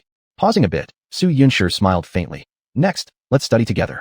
She knew well that Wang Tingting wouldn't sit with Su Chun anymore, let alone study. For such situations, pretending not to see wasn't something she could handle. Thank you. Looking at Su Yunshi, whose demeanor was calm and exuded scholarly grace, Su Chen thought for a moment and said, if you encounter any difficulties in Tianbei City in the future, you can find me.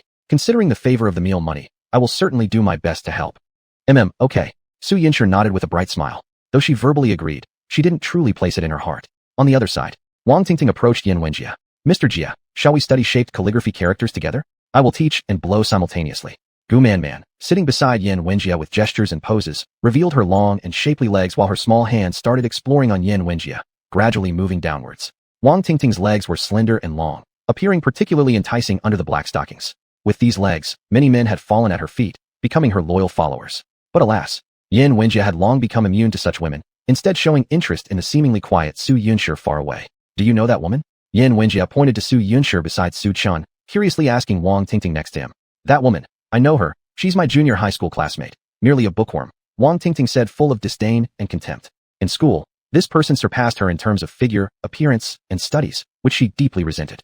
Bookworm. After hearing this, Yan Wenjie slightly paused and became even more interested. Could it be that young Master Jia has taken a liking to her? Seeing Yan Wenjie constantly staring at Su Yunshi, Wang Tingting felt a surge of jealousy. Ho, I'm just intrigued by her. Don't you think such a woman would be even more stimulating in bed? Yan Wenjie flashed a meaningful smile. So young Master Jia likes contrast. Wang Tingting gave a glance indicating she understood immediately. Then, her fingers slid over Yan Wenjie's body as she leaned closer suggestively, cooing. Since young Master Jia likes contrasts, I can cosplay for you too, and I'm much more obedient than her. Any pose or action you want, I'll comply with. Do you like my legs? You? Free for me to take. Yan Wenjie wore a mischievous grin. Ho, young Master Jia is nasty, always joking around with me. A lady's company isn't free, let alone mine. Wang Tingting said coyly. Haha, you're an interesting one. Speak up, what do you want? Yan Wenjie asked right away. I've been in Tianbei City for over a year now, but I still don't have a place of my own. If young Master Jia could give me a home, your happiness will be all I care about. Wang Tingting intentionally looked at him with eyes filled with expectation and tenderness. A house. Yan Wenjie hesitated for a moment, then suddenly remembered he had several idle vacant apartments under his name. Giving her one wouldn't matter, so he immediately said, a house, right? I have an empty apartment in the Zhijing residential area, go live there. Then Yan Wenjie handed her a room card and said, dress sexily tonight. Lie down on my bed waiting for me. Sure. Thank young Master Jia for giving me this chance. I guarantee I'll make you satisfied. After receiving the room card, Wang Tingting giggled flirtatiously. Zhijing Garden. This was one of the high-end residential areas in Tianbei City. Zhijing Garden was part of the Seaview Moon Hotel's properties. It's worth noting that getting a job at Seaview Moon Hotel was a dream for countless college students. If you can invite Su Yunshi to dine with me, I'll give you a Porsche as well. Yan Wenjie revealed a knowing smile, then added. Chapter 57. I only listen to Su Chen. Do you recognize these words? Su Chen wrote a line of ancient characters in his notebook and asked Su Yunshi. This line of text was one sentence from the Yinyang town suppressing evil decisive formula. It means I wish to ascend. Su Yunshi smiled and said, ascend. Upon hearing these two words, Su Chen couldn't help but narrow his eyes. The world believes that reaching the supreme level is the peak of martial arts. But Su Chen knew that ascending to become an immortal was also possible, because he had done it. Where did you see this sentence? Su Yunshi curiously asked. I saw it in a magazine. Su Chen made up a reason to deflect. Do you recognize this line of characters? Su Chen wrote another line and asked Su Yunshi. No. Su Yunshi shook her head, indicating she didn't understand it. All right. Upon hearing this, Su Chen replied indifferently. 6 p.m. It was already time for dismissal. Students gradually left. Su Chen, I have something urgent. I'll go back first. See you tomorrow. Su Yunshi informed Su Chen and prepared to leave. Just as she was about to step out of the classroom door, Wang Tingting rose, wearing black high heels, blocking her way. Su Yunshi, don't leave yet. I have something to say to you. Wang Tingting strode with long legs towards Su Yunshi. Say what you have to say quickly, I still have things to do. Su Yunshi gave a cold snort. She had always despised women like Wang Tingting, who frequented nightclubs. Fine. If so, Lord Jia has taken interest in you. Tonight, he invited me and you to dine together. Are you coming or not? Now I can explicitly tell you I am not coming. Su Yunshi firmly refused with determination. What? Still acting arrogant, huh? When Su Yunshi rejected her, Wang Tingting showed no signs of anger but instead assumed an air of condescension. You're just a bookworm reading all day. What future does that hold for you? When Lord Jia invites you to dinner, it's because he looks highly upon you. Stop putting on airs. Who do you think you are? Don't be ungrateful. Before Wang Tingting could finish her words, Su Yunshi broke into an outright scolding. Do you really think I am like you, casually agreeing to dine with men? How disgraceful. When Jia will take revenge, seeing Su Yunshi cursing her shameless behavior, Wang Tingting immediately became somewhat angry. But recalling Gu Wenjie's conditions, she ultimately held herself back and tried to patiently persuade. Su Yunshi, you must carefully consider this. This is your chance to change your fate. A declining scholar's family will lose the rare opportunity right before their eyes. Even if not for me, it's for the entire clan. If you won't let go of this chance, you can just go yourself.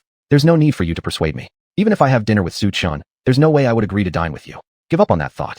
Su Yinshi shot Wang Tingting a glare. Upon hearing Su Chen's name, Wang Tingting burst into laughter, saying, Su Chun, you would rather eat with a gravekeeper than go dining with Lord Jia. Is there something wrong with your brain? How could someone who can't even pay for a meal offer you any benefits if you're with him? Unless you fancy him. Who I eat with is my business, so why should you care?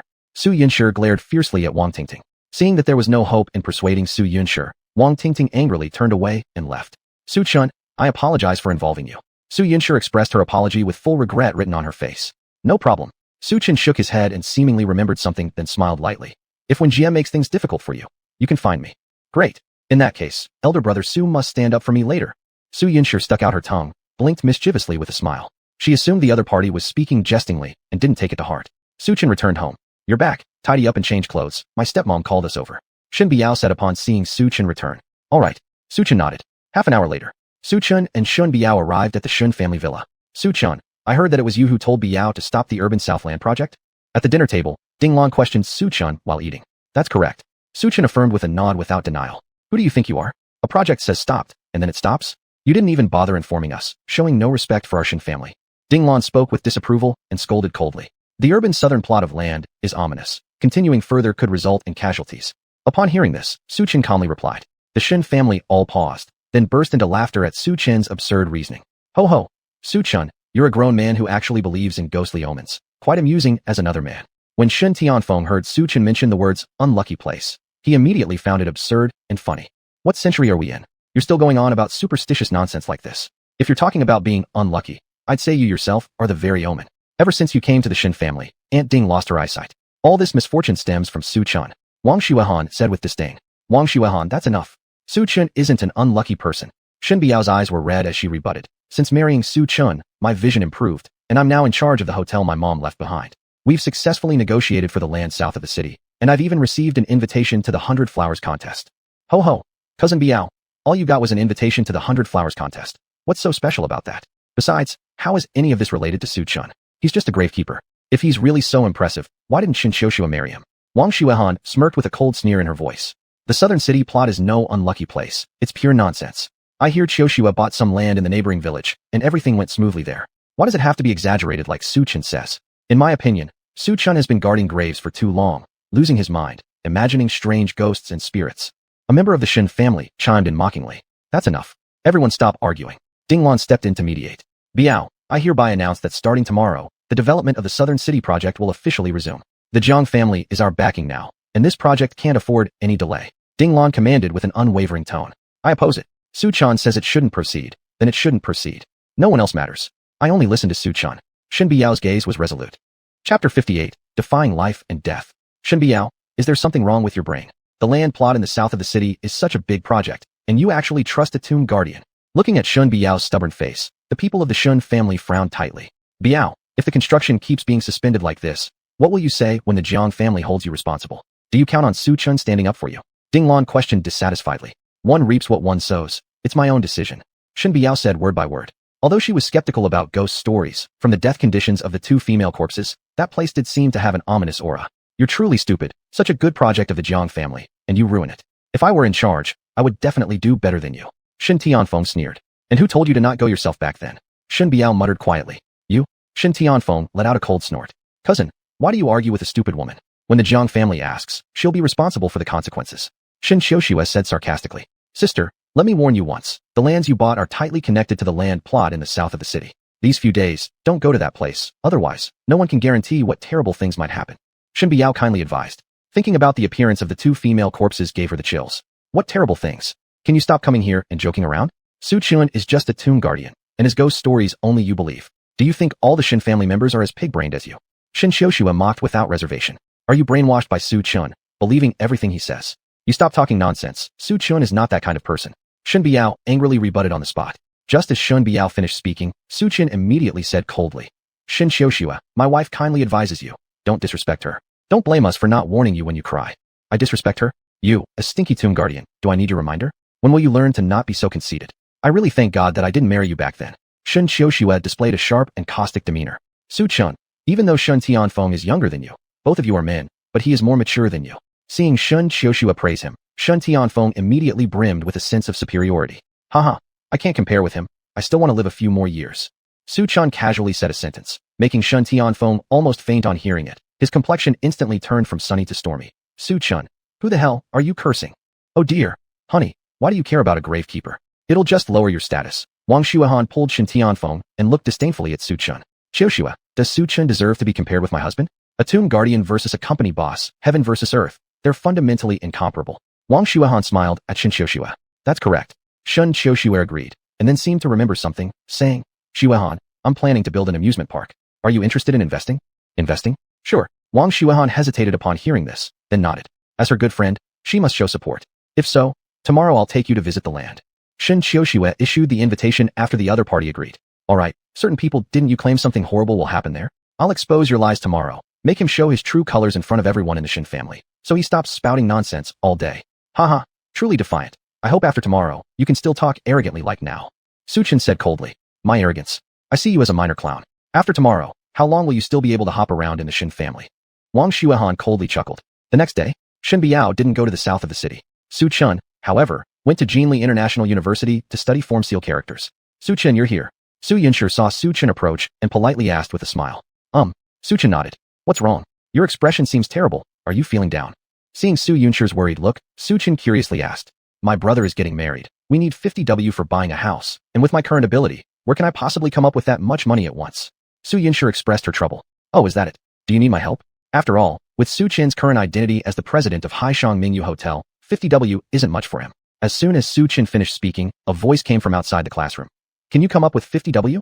A guy who can't even afford his meal is trying to show off. Do you think you're Jieshaya, or what? Su Chen, if you stop bragging, would you die? A janitor at Haishang Mingyu Hotel has the audacity to boast here. It's truly laughable. As the words trailed off, Wang Tingting walked into the classroom wearing a black skirt and red heels. Yesterday, after hearing Su Chen say he worked at Haishang Mingyu Hotel, she thought he was something special. But upon reflection, job positions are divided into different tiers. Su Chen might just be one of the lowest level employees. Wang Tingting, so what if someone's a janitor? Isn't the clean environment you enjoy every morning due to the janitor's hard work? Su Yunshi glared at Wang Tingting. I look down on janitors and so what? If you have no skills, shouldn't people still have the right to talk about it? You people deserve to stay at the bottom of society, Wang Tingting said with a smile, then her tone shifted. Do you know about Zijin Garden? Today Jieshaya transferred a house there under my name. If you had dinner with him last night, your brother's housing wouldn't be a worry now. Instead, you chose Su Chen, a man who can't even afford a meal. Aren't you stupid? How do you still expect Su Chen to come up with 50W? Do you think that's possible? Jieshaya actually gave her a house in Zijin Garden. Hearing Wang Tingting's words, Su Yunshi's heart trembled with a flicker of envy in her eyes. But thinking about what dining with Jieshaya entails, she naturally knew the price she'd pay after the meal. She liked reading, but she wasn't foolish. Even without the house, she definitely wouldn't do anything against her principles.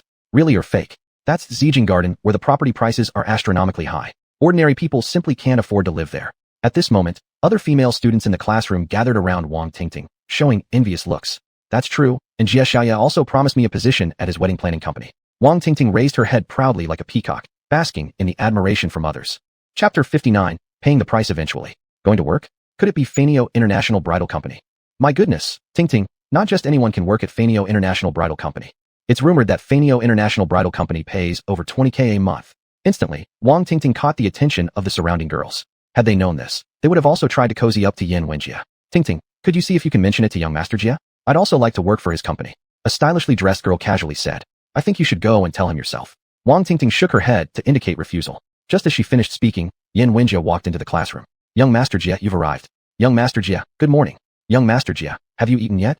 Upon seeing Yen Wenjie arrive, half of the female students in the classroom instantly swarmed around him, trying to flatter him. Young Master Jie, you were truly amazing last night. My legs still hurt. Wang Tingting coyly smiled as she leaned against Yen Wenjie's chest. Hearing Wang Tingting praising him so much, Yen Wenjie smirked triumphantly. How about we try again tonight, so you'll know the power of a cannon? Stop teasing me, young Master Jie. Wang Tingting poked Yen Wenjie's forehead with her delicate fingers and wore a flirtatious smile on her lips. Yen Wenjie slightly grinned, then immediately turned his gaze towards Su Yunshi sitting next to Su Chen, causing his expression to become dark. Yesterday, he had asked Wang Tingting to invite this woman to dinner, but was shocked when she rejected him without giving him any respect, which greatly infuriated him after he found out. But it was merely irritation, as someone in his current position wouldn't bother with an intellectual bookworm. Oh, by the way, Su Chen, I heard they dug up 2 female corpses from the south side of the city. Yen Wenjie's lips curved upward, revealing a mysterious smile as he continued. Digging up female corpses is no small matter. Can they even start construction now? Really? It's none of your business. Why do you care? Su Chen responded coldly. How is it none of my business? Seeing you so worked up makes me laugh. Yin Wenjie mocked. Now that Shen Biao has regained her sight, I advise you to divorce her sooner rather than later. You are but a toad on the ground, and she is a swan in the sky. You don't deserve her. Letting go early might be a relief. Yin Wenjie whispered. The reason why Yin Wenjie said this was entirely because Qin Xiao planned to pursue Shen Biao. As brothers, offering help with this kind of task was naturally obligatory. If I'm worthy or not, how does it concern you? Truly, you're full of yourself with nothing to do. But if you dare lay a finger on Su Yunshi, I'll make sure you end up without a burial place. Su Chen laughed mockingly. F***K. Are you tired of living, threatening me like that? Upon hearing Su Chen's words, Yin Wenjie's face changed instantly as he attempted to roll up his sleeves to attack. But suddenly Wang Tingting stood up from Yin Wenjie's embrace and began yelling. Su Chen, who do you think you are? Threatening young Master Jia with no burial site? Who gave you the guts to say something like that? Did learning those talisman symbols all day make you forget who you are? A mere gravekeeper, daring to speak such big words, truly ignorant. I believe it's young Master Jia who will leave you without a burial site. That's right. Hurry up and apologize to young Master Jia. At this moment, many of the female students, eager to please Yin Wenjie, stepped forward one by one to criticize Su Chen. Just then, the bell rang signaling class time. Everyone quickly quieted down. In a remote village in the southern part of the city, Wang Xuanhuan, Shen Tianfeng, and Shen Xiuxue stopped their car at an empty plot of land. Not long after they arrived, a black sedan also pulled over at the same location. A middle-aged man wearing glasses stepped out of the car. Upon spotting Shen Xiuxue, a tall and slender figure, he greeted her warmly and slowly approached. Manager Yu, did you bring the planning maps I requested? Shen Xiuxue offered a slight smile before asking directly. I did. Manager Yu courteously smiled, then retrieved the planning maps from the car and handed them to Shen Xiuxue. Shen Xiuxue took the maps, spread them open, glanced over them briefly, and then calmly said, Manager Yu, there's no longer anything for you to do here, so you may return. Miss Shen, is it true that they discovered female corpses in the southern part of the city? Manager Yu carefully inquired. From a young age, he listened to stories from the village elders regarding ancient methods of subduing zombies and sealing evil forces. For these kinds of things, it's better to err on the side of caution and believe they exist. After all, the area he was responsible for was also part of the southern region, bordering closely with the plot of land Shen Biao oversaw. It would be wise to investigate clearly first. Indeed, they unearthed 2 female corpses. Not only that, but Shen Biao was frightened enough to halt construction, entirely under the influence of my brother-in-law. Shen Xiuxue said with an odd tone, then after thinking of Su Chen, she added, my brother-in-law says that place is cursed. What kind of nonsense is that in this day and age? Xiuxue, Su Chen is just a gravekeeper. He deals with dead people all day. Why bother with him? Hearing Shen Xiuxue's words, Wang Xuanhuan comforted her, saying, he's like a grasshopper in autumn. How long can he keep jumping around? What Wang Xuanhuan said is right. He won't last much longer. Shen Tianfeng chimed in from the side. Seeing the disdain in their eyes, Manager Yu did indeed shudder. Are they really digging up female corpses? Manager Yu asked nervously. The memory of the old folks' tales about subduing zombies and sealing evil spirits when he was young suddenly popping into his mind. Manager Yu, you don't actually believe that, do you? Shen Xiuxue coldly remarked. Manager Yu didn't know how to explain for a moment, so he blurted out what he had heard, then earnestly advised. Miss Shen, these things exist if you believe in them, and don't if you don't. Maybe we should stop for now. Stop?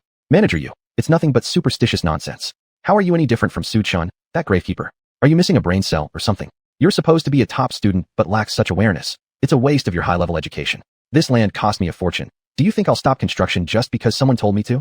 Shen Xiuxue scolded angrily. Miss Shen Yu. Manager Yu fell silent upon realizing his attempt at persuasion was futile. You're fired. The company doesn't need employees who believe in feudal superstitions. Shen Xiuxue pointed at Manager Yu and spoke coldly before walking ahead. Manager Shen, I didn't expect you to fire me just because of this. Manager Yu couldn't believe his goodwill was dismissed by Shen Xiuxue, and now he even planned to terminate him. Shen Xiuxue ignored his words completely and kept walking ahead. Ho ho, since you insist on being ignorant, sooner or later you will pay the price for it. Manager Yu gave a cold laugh. Since he had been dismissed by Shen Xiuxue, there was no point in staying, so he turned around and left without looking back. Chapter 60, Scared to Tears. Upon the empty ground, a cool breeze swept through, stirring up dust everywhere. Just as the saying goes, disorderly flowers gradually enchanting the eyes. The wind and sand blowing on the faces of the 3 brought an indescribable pain that spread throughout their bodies. Damn this weather, it changes so abruptly. Why does the wind have to blow for no reason? Wang Xuanhuan couldn't help but complain, her hand involuntarily wiping the sand from her head. This place is naturally open. Isn't it normal for there to be wind? Shen Xiuxue responded nonchalantly with a faint voice. Just as she was speaking, Xuanhuan, what if we build a Ferris wheel here? That area could have a roller coaster. Experiencing the feeling of flying. It would definitely be refreshing. Shen Xiuxue said while imagining a grand plan, acting as though she were pointing out directions. I think it's a good idea. Wang Xuanhuan nodded in agreement. So it's settled then. Shen Xiuxue nodded again. The 3 then focused their gaze on another plot of land further away, adjacent to the southern city lot. This place can be set up as a rest area. Shen Xiuxue pointed at the nearby open space and said, Suspected said this place is cursed, yet we've been standing here for such a long time, and nothing has happened, right? Wang Xuanhuan said sarcastically. Xuanhuan, do you actually believe what Su Chen says?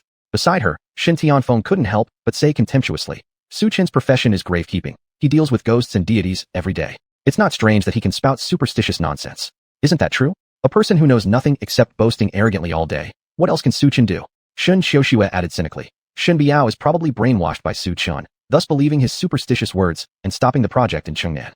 Shen Biao wasn't smart since she was little. What do you expect her to accomplish? As Wang Xuanhuan finished speaking, they suddenly noticed the surroundings becoming hazy. The wind had stopped, and a thin layer of white mist rose. Mist started. Shen Xiuxue looked around, frowning immediately. It wasn't morning. They didn't expect mist to rise. It's so cold. Wang Xuanhuan, feeling the sudden drop in temperature, instinctively leaned towards Shen Tianfeng beside her, looking at the environment around them. The winds blew unexpectedly. Then the fog started, and now even the temperature has dropped. Could this place truly be cursed? Xuanhuan, don't scare yourself. How did you become so superstitious? The weather changes unpredictably. Don't associate everything with Su Chen. If he really had that ability, would he marry a blind person like Shen Biao? Shen Xiuxue shook her head disdainfully. You're right. Xuanhuan, maybe you're overthinking this. Su Chen preventing Shen Biao from starting work might have his own reasons, Shen Tianfeng consoled. Yeah, the weather itself is unpredictable. It might be sunny one second and pouring rain the next. This situation is very common. It seems I'm making a mountain out of a molehill, and I shouldn't relate this to Su Chen. Wang Xuanhuan chuckled while shaking her head. Xuanhuan, we've seen the place, let's go back. Shen Xiuxue glanced at her watch, turned, and looked at Wang Xuanhuan beside her, asking, Xuanhuan, do you remember the Michelin restaurant we often went to when we were students? We haven't been there in a long time. Let's go together this time. I'll treat you. Xiuxue, how could you not forget such a good opportunity to make money? How can I let you pay? Wang Xuanhuan smiled. Why don't we? Aren't we best friends? Shen Xiuxue was saying, noticing the fog growing increasingly thick around them. Huh. Shen Xiuxue gazed at the thickening white fog, furrowing her brows. Xiuxue, look behind you. What's that? Wang Xuanhuan, as if she had seen something horrifying, tremulously pointed her finger towards a dark shadow not far from Shen Xiuxue. The shadow looked increasingly eerie under the reflection of the white fog. Upon hearing the sound, Shen Xiuxue turned her gaze in the direction Wang Xuanhuan pointed. Not paying attention wouldn't matter much, but once she saw, she got a major shock. Through the fog, Shen Xiuxue saw a pair of red eyes staring at her intently, with a chilling and terrifying gaze, like it was looking at its prey. Shen Xiuxue completely froze, the shadow slowly moving towards the trio under their watchful eyes. What are you standing there for? Run. Seeing the figure approaching them, Shen Tianfeng quickly pulled the two women's hands and moved backward rapidly. Shen Xiuxue and Wang Xuanhuan finally snapped out of it, turning around and rushing forward. However, no matter how hard they ran, they couldn't escape the circle surrounded by the white mist. Could it be that the so-called ghost wall in the rumors really exists? The scene in front of their eyes clearly subverted their understanding. Hey, where's Xiuxue? She was just behind me, and now she's gone. Wang Xuanhuan turned around but found no one behind her, causing an involuntary chill down her spine. Who are you talking about? Xiuxue's. Shen Tianfeng's words trailed off as he pointed to the diagonal rear of Wang Xuanhuan, only to find a figure walking toward them. It was none other than Shen Xiuxue. Xiuxue, where did you go? I almost died when I couldn't see you. Wang Xuanhuan, spotting Shen Xiuxue's silhouette, rushed up to ask. Xuanhuan, don't go over there. Something's not right with Xiuxue. Shen Tianfeng grabbed Wang Xuanhuan's arm, his eyes locked on Shen Xiuxue's vacant stare. Only after being reminded by her boyfriend did Wang Xuanhuan notice that Shen Xiuxue had never responded or said a single word, and her movements were stiff, her gaze hollow and lifeless. Enchanted. The two words flashed through Shen Tianfeng and Wang Xuanhuan's minds, making them instantly suck in a sharp breath. Hey, what are you three standing here dumbly for? At this moment, a passerby noticed the three motionless figures and curiously approached to ask, shouting repeatedly without receiving any response. Then, the villager patted Shen Tianfeng and Wang Xuanhuan's shoulders. Help! Shen Tianfeng and Wang Xuanhuan let out a sudden scream. After screaming, they quickly came back to their senses and discovered the white mist had completely vanished, leaving them still on the same open ground. This. Shen Tianfeng and Wang Xuanhuan stared at each other. Everything that just happened seemed so real. Thank you, sir. Shen Tianfeng and Wang Xuanhuan looked gratefully at the passerby. Why thank me? I didn't do anything. You three have been standing there for ages, and I called you out because I was worried you'd be heat stroke. Nothing more, so hurry up and go home if everything's fine. The villager said briefly before turning away and leaving. His simple sentence sent cold sweat running down the two's backs, as everything that just occurred felt so surreal and bizarre, yet it all genuinely happened. As the old man walked away, they snapped back into reality. Xiuxue. They hurried to Shen Xiuxue's side and gave her a pat. That pat startled her badly. Wah, don't grab me. Save me. I don't want to die. A loud cry echoed throughout the empty ground. Shen Xiuxue broke into tears. No one knew exactly what she had seen. Her body trembled uncontrollably. In her mind, Su Chen's words from yesterday at the Shen family villa echoed again and again. Shen Xiuxue, my wife warned you nicely. Don't be disrespectful, and when you start crying, don't blame us for not reminding you. Chapter 61. Hanhai KTV. As for Shen Xiuxue being frightened to tears, Su Chun was completely unaware of it. Even if Su Chen had known, he wouldn't have cared much about such trivial matters. Because Shen Xiuxue of today was no longer the innocent young girl she once was as a child. Instead, she had transformed into an arrogant woman who thought highly of herself and acted as if she were above everyone else. In his eyes now, there was only Shun Biao, a single woman. As for others, their lives or deaths meant nothing to him. Classmates, that's all for today's lesson. Feel free to ask questions if you don't understand anything. Teacher Zhong smiled gently. Starting tomorrow, I will officially be on my annual vacation. Teacher, annual vacation? Su Chen momentarily paused in confusion. You didn't know? I heard that Teacher Zhong has found a boyfriend and is getting married soon, so she's going away for a break. Su Chen knew nothing about Teacher Zhong taking a vacation. With the investigation of the Yinyang Zhen Shaju still unresolved, it was impossible to let her leave without a care in the world. The vacation would last at least 7 days, and no one knew when Teacher Zhong would return. The Yinyang array could not sustain itself without its focal point for long. Without hesitation, Su Chen raised his hand and asked, Teacher Zhong, I have a few questions I need to ask. Hearing this, Teacher Zhong showed a kind smile. Teacher Zhong, I want to know the meaning of these phrases. Su Chen wrote the mnemonic from the Yinyang Zhen Shaju and the ancient inscriptions from the jade onto his notebook. One of them Su Yunshi had already explained to him, and since he understood its meaning, he did not write it down. Seeing the several xuanhuan characters written by Su Chen, Teacher Zhong's expression changed. She asked, Where did you see these lines? I saw them in a magazine. Su Chen made up a random excuse to cover it up. If I'm not mistaken, these are just a few lines from a segment of mnemonic, but the last few characters bear no connection to the ones before. Teacher Zhong said with a serious look on her face. Upon hearing this, Su Chen revealed a surprised look on his face. Teacher Zhong, let me ask first, do you know what these sentences mean? Su Chen pointed at the text in his notebook and asked accordingly. I can only understand the first few sentences. The latter ones are beyond my comprehension as well. Seeing Su Chen's expectant look, Teacher Zhong sighed, saying, My knowledge is also limited. My understanding of xuanhuan characters isn't thorough either. Could you please inform me of the meaning of these phrases? Su Chen couldn't help but feel delighted upon realizing that the other party could decipher a few lines. The meaning of these phrases, being in yin and yang, the 8 trigrams array. Teacher Zhong told Su Chen the meaning of these sentences. Wu yu feixing chu, being in yin and yang, the 8 trigrams array. Su Chen murmured quietly. With no more students asking further questions, Teacher Zhong gave some parting words and then left the classroom. The remaining students also prepared to head home.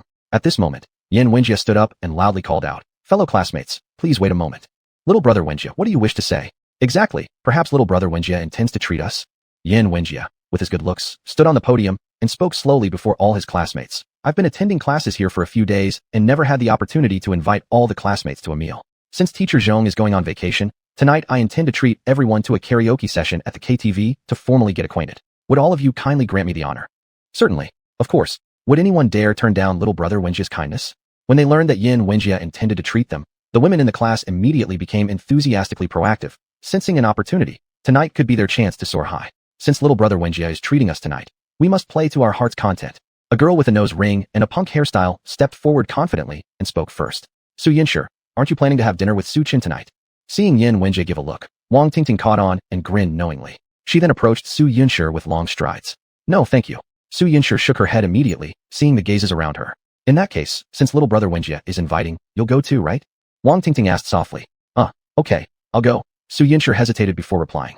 With so many classmates joining, she believed Yin Wenjie wouldn't dare make things difficult for her. Thus, after some deliberation, she agreed. In that case, let's all go. The place will be Hanhai KTV.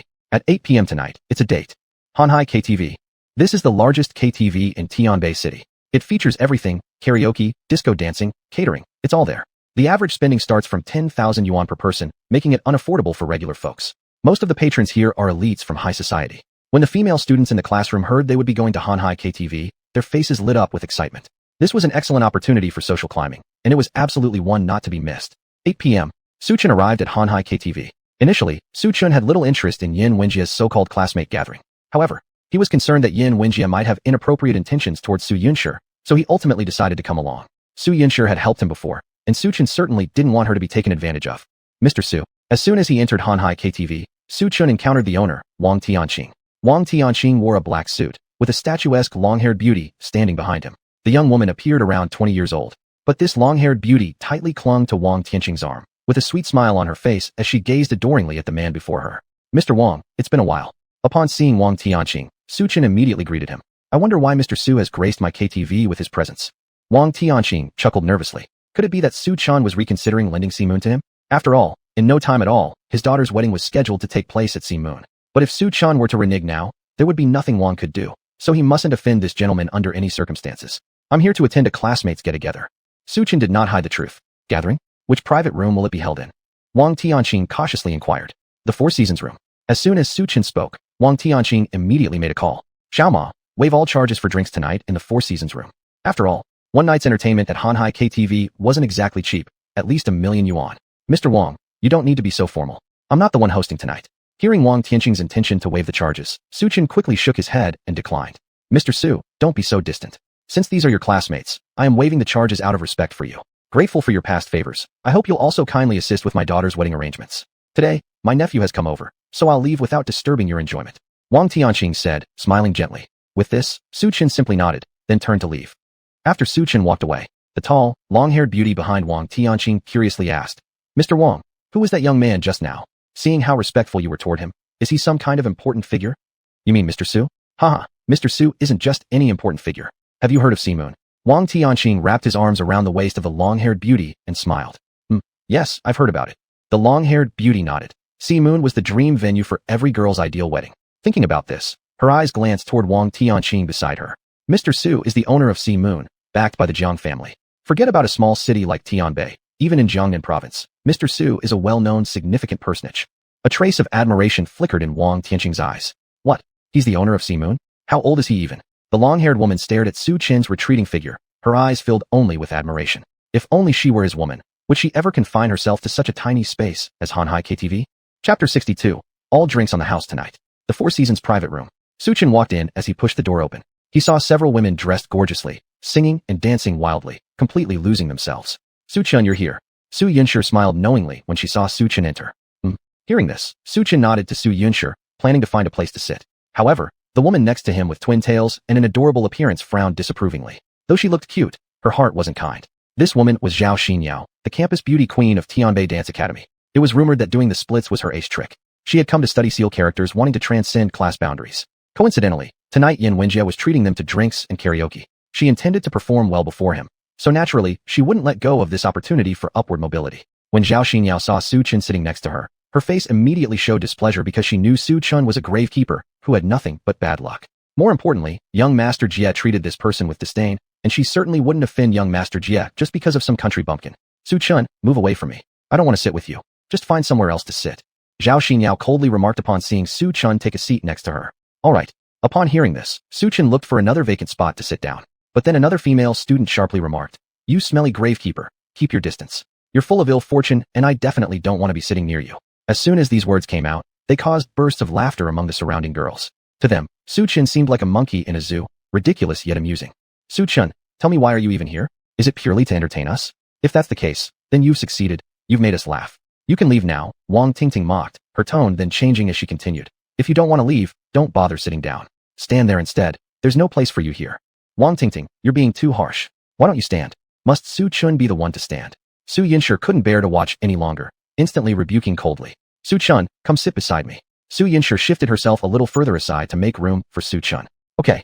As soon as Su Chen sat down, a youth dressed in a white suit with a Rolex watch entered. This person was none other than Yin Wenjie. Junior Master Jie, you're here. Junior Master Jie, sit here. I'll sing for you. Junior Master Jie, how about my legs? Sit here, I'll do a split just for you. At this moment, various women showered affectionate looks at Yin Wenjie, getting up to try to cling on to Yin Wenjie's arm. This attitude towards Su Chen formed a stark contrast. Facing the multiple women throwing love glances his way, Yin Wenjie basked in enjoyment, while Wang Tingting and Zhao Xinyao acted quickly, seizing Junior Master Jie's arms from either side. What's the point of only singing? Have the drinks been ordered? After Yin Wenjie took his seat, he asked the statuesque Wang Tingting beside him. Her long, beautiful legs exposed outside made even Yin Wenjie involuntarily swallow dry. Not yet. Weren't we waiting for Junior Master Jie? Without Junior Master Jie here, would the rest of us have any fun playing? Wang Tingting's finger traced circles on Yin Wenjie's body, speaking in a coquettish manner. If that's the case, everyone drink to their heart's content tonight, and the tab goes on my account. Yin Wenjie boasted, yet quickly turning his gaze to Su Chen, said snidely, Su Chen, don't bother drinking. You can't afford this kind of alcohol, and someone of your standing doesn't deserve to drink it. I don't drink alcohol. You all go ahead. Su Chen shook his head in refusal. Actually, he didn't wish to attend such a gathering. After all, everyone was only chance acquaintances. Once the classes ended, they would go their separate ways without ever meeting again. But thanks to Su Yunshi's help, he didn't want to see her get taken advantage of by Yin Wenjie. Not drinking alcohol. Hearing this, Yin Wenjie was startled, smiling sarcastically, and said, I think you're scared to drink, or more like, Someone like you who guards graves simply can't afford it. As soon as these words were spoken, Wang Tingting and Zhao Xinyao burst into laughter. Before the laughter could die down, however, an attractive young woman with a curvaceous figure entered, pushing the door open, followed by a few waiters pulling a cart full of liquor, saying, "Here's your requested liquor. Please enjoy slowly." Seeing the cart full of alcoholic beverages, Yan Wenjie didn't show much surprise on his face. He was accustomed to this situation because he was a regular customer here. Manager Sun knew he would arrive and therefore had everything arranged beforehand for him. "Please thank Manager Sun on my behalf." "My goodness, so many drinks. There's no way this costs less than $1 million. Wang Tingting and Zhao Xinyao looked at the cart full of liquor and immediately showed expressions of surprise on their faces. "Just one bottle starts at 10,000 yuan. It's the first time I'm drinking such high-end wine."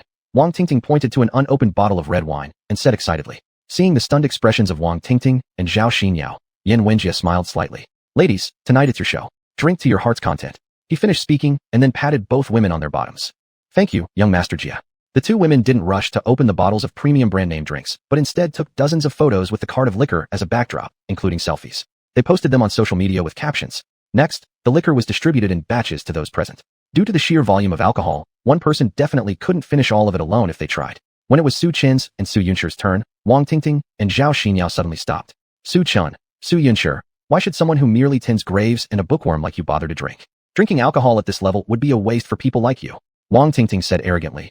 "Such precious liquor loses its value when consumed by the likes of you. Isn't that right? Why don't you just drink plain water instead? Tianbei plain water. It tastes as poor as you do."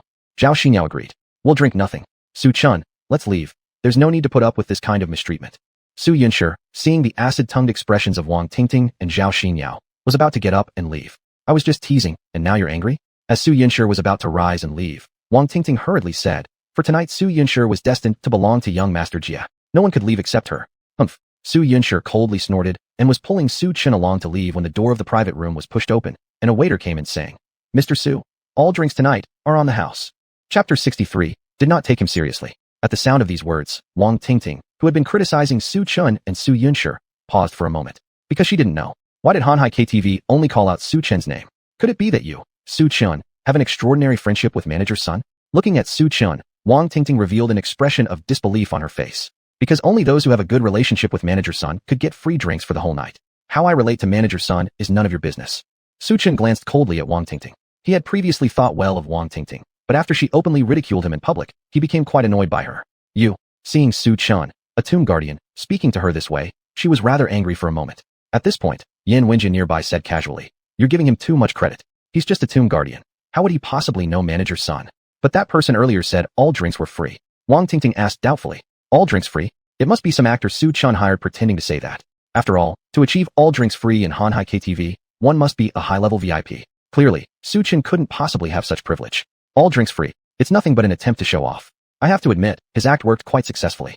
If I weren't here, you might have almost believed him." Yan Wenjie's lips curved upward, revealing an intriguing smile. "Damn, for showing off, he even hired an actor. Disgusting. Loser." Zhao Xinyao looked at Su Chen disdainfully. "Su Chen, still talking about all drinks being free? Do you know how much all these drinks together are worth? Don't talk about you. Even Ding Lan from Shen family wouldn't dare to say all drinks will be free, understood?" "Su Chen, never expected you to be so vain. Young Master Jia said that the cost of tonight's drinks would be on him, but you feel unbalanced inside.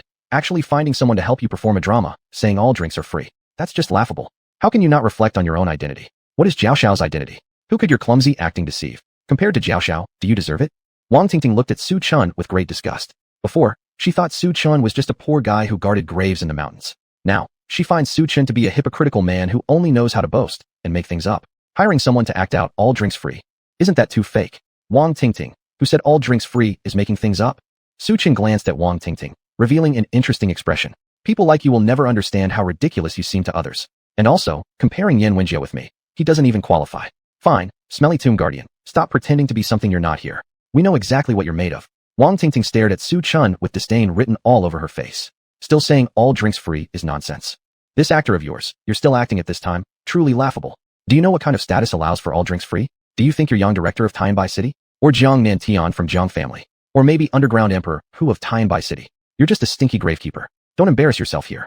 I advise you, return to where you came from and stay guarding graves in the mountains honestly, which is far better." Saying this, Wang Tingting flickered her eyes and changed the subject deliberately. "Since you claim all drinks free, why don't you drink as well? Since everything will be free, you won't need to spend a penny." "That's right. Since you, Su Chen, claimed all drinks free, we shouldn't be polite to you then. Classmates, Drink your fill tonight until drunk. Zhao Xinyao showed a strange smile and echoed. Come on, thanks to Su Chen's claim of all drinks free, let's toast everyone.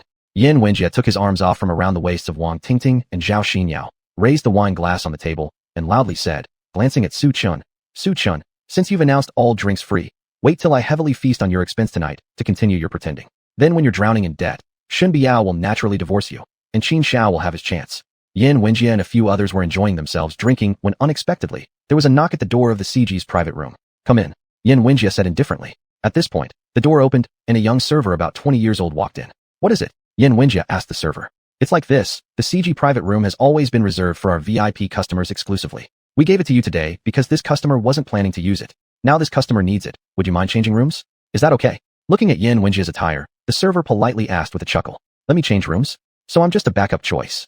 Upon hearing the server's words, Yin Wenjie instantly felt very irritated. At this moment, looking at Yin Wenjie with disdain while he hugged Wang Tingting closely, Wang Tingting said, TCH, do you know who young Master Jia is? It turns out this private room was exclusively reserved for someone else. You're obviously showing disrespect to him. Don't think a word from him can't have you packing your bags and leaving tomorrow.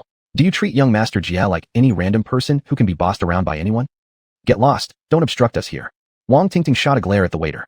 But that person claimed to be Manager Wang's nephew. He says if the CG private room isn't vacated, he will show you guys some colors. The waiter hesitated as he spoke. Manager Wang's nephew? Hearing this, Wang Tingting froze for a moment.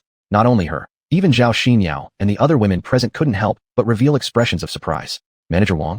Which Manager Wang?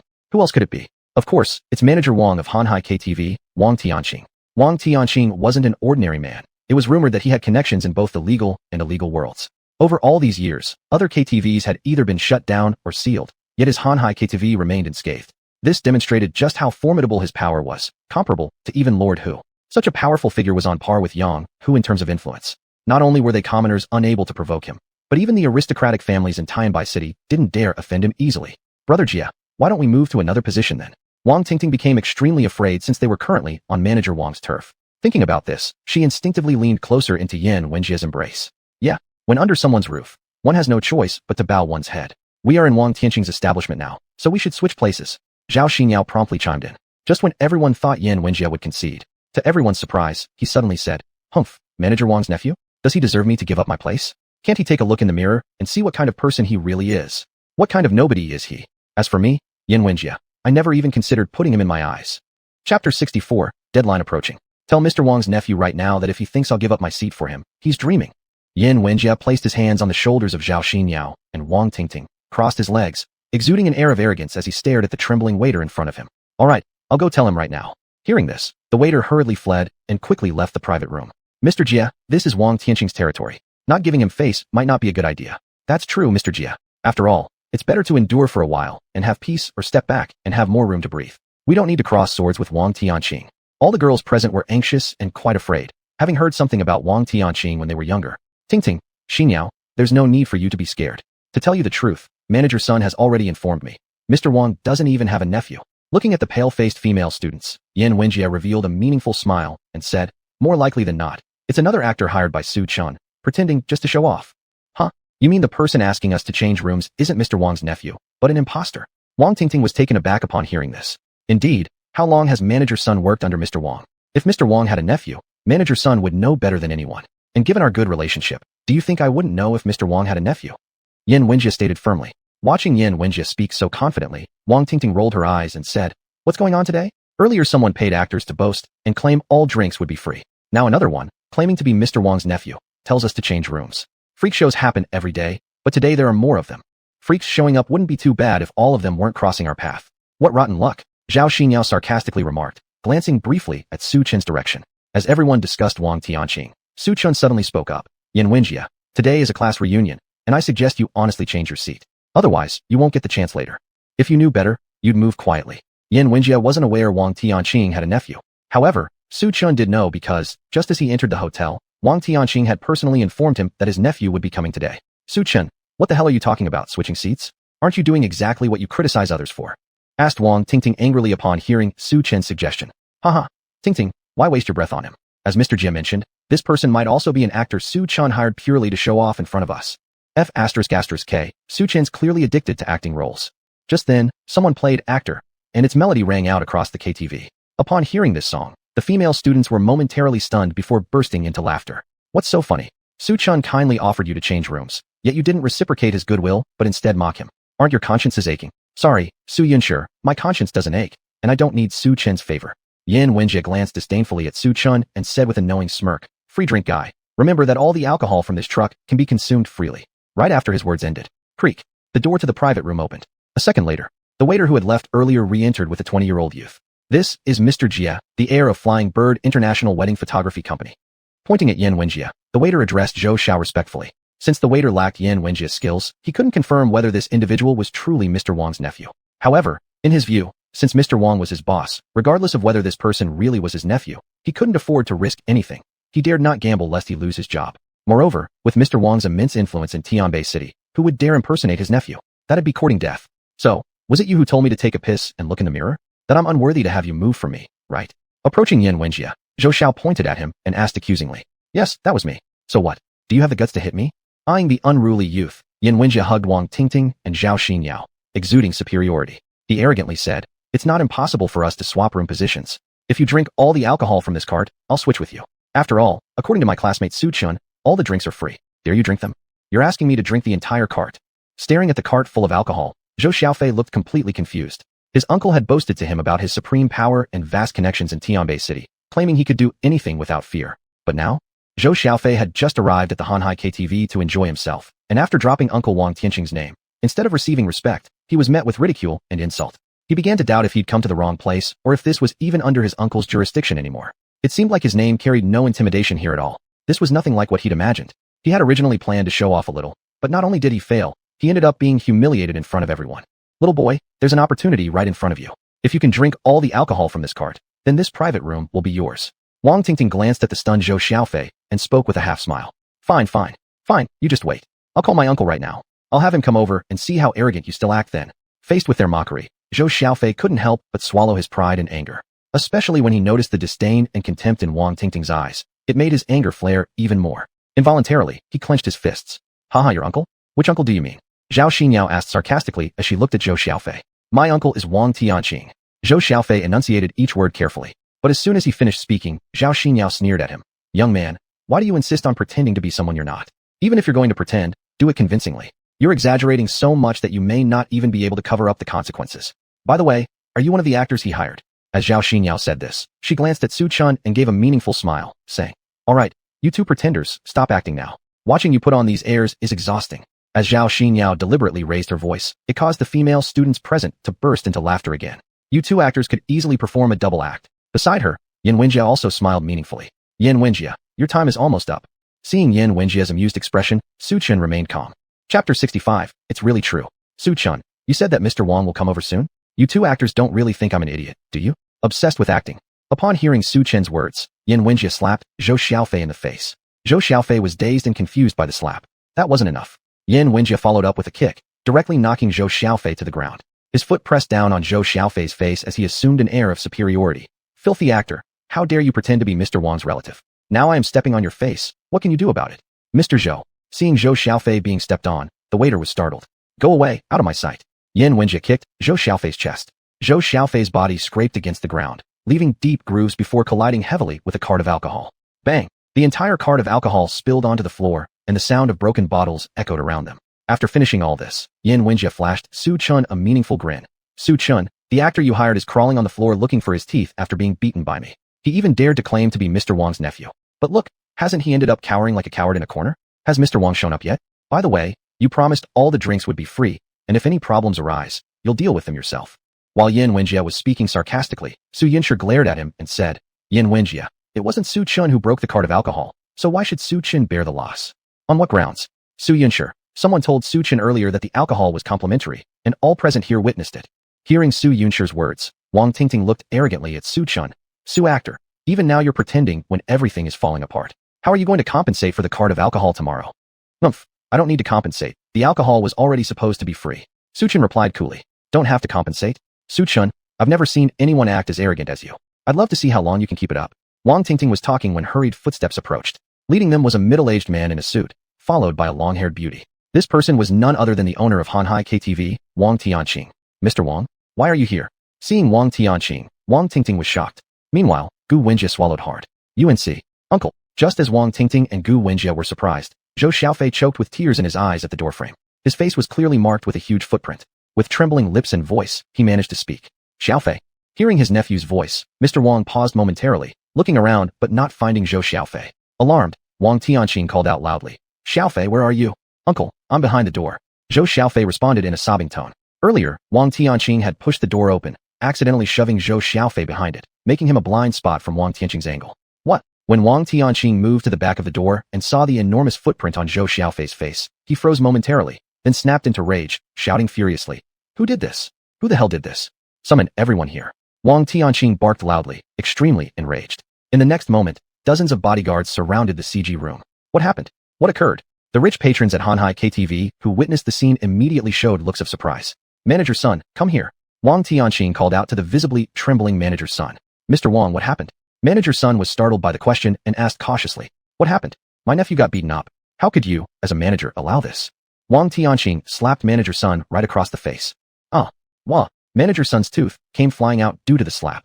Xiaofei, tell your uncle, who hit you? At this moment, Wang Tianqing gazed tenderly and sympathetically at Zhou Xiaofei, saying, rest assured, your uncle will definitely reclaim justice for you. Uncle, it's him. It's him who beat me and trampled on my face. After Zhou Xiaofei finished pointing to the footprint on his face, he angrily pointed at Yan Wenjie. Whoosh. Kaboom. Yan Wenjie knelt down instantly. Mr. Wang, Yan Wenjie opened his mouth, attempting to explain, but Wang Tianqing didn't give him the chance, kicking him violently to the ground. Trampled on my nephew's face, huh? Who gave you the audacity to dare to step on my nephew's face? A nephew resembles his uncle. Trampling on his face is like trampling on mine. Truly asking for death. Wang Tianqing stepped forcefully on Yan Wenjie's face, revealing a fiercely hostile expression. Mr. Wang, I'm wrong. I had no idea he is your nephew. I won't dare to again, never again.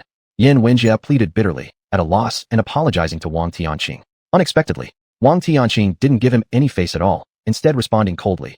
You dared to lay a finger on my family, clearly not putting me, Wang Tianqing, in your eyes. Bring him out here and bury him alive. This simple sentence was equivalent to declaring Yan Wenjie's death sentence.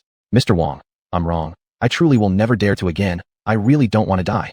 Yan Wenjie's legs gave out, holding on to Mr. Wang's thighs like a dog as he begged desperately. Seeing this scene, the other women in the CG private room turned pale, because they never would have thought that Zhou Xiaofei would actually be Mr. Wang's nephew, and not an actor hired by Su Chun. Don't want to die? Wang Tianqing kicked Yan Wenjie away. You stepped on my nephew and beat him up like this. Do you think I'll give you a chance to live? Two of Yan Wenjie's ribs were already broken, but he still didn't stop begging for mercy. He stuttered, Mr. Wang, I am the son of the Fanio Wedding Photography International Corporation. For the sake of my father, you must let me go, please.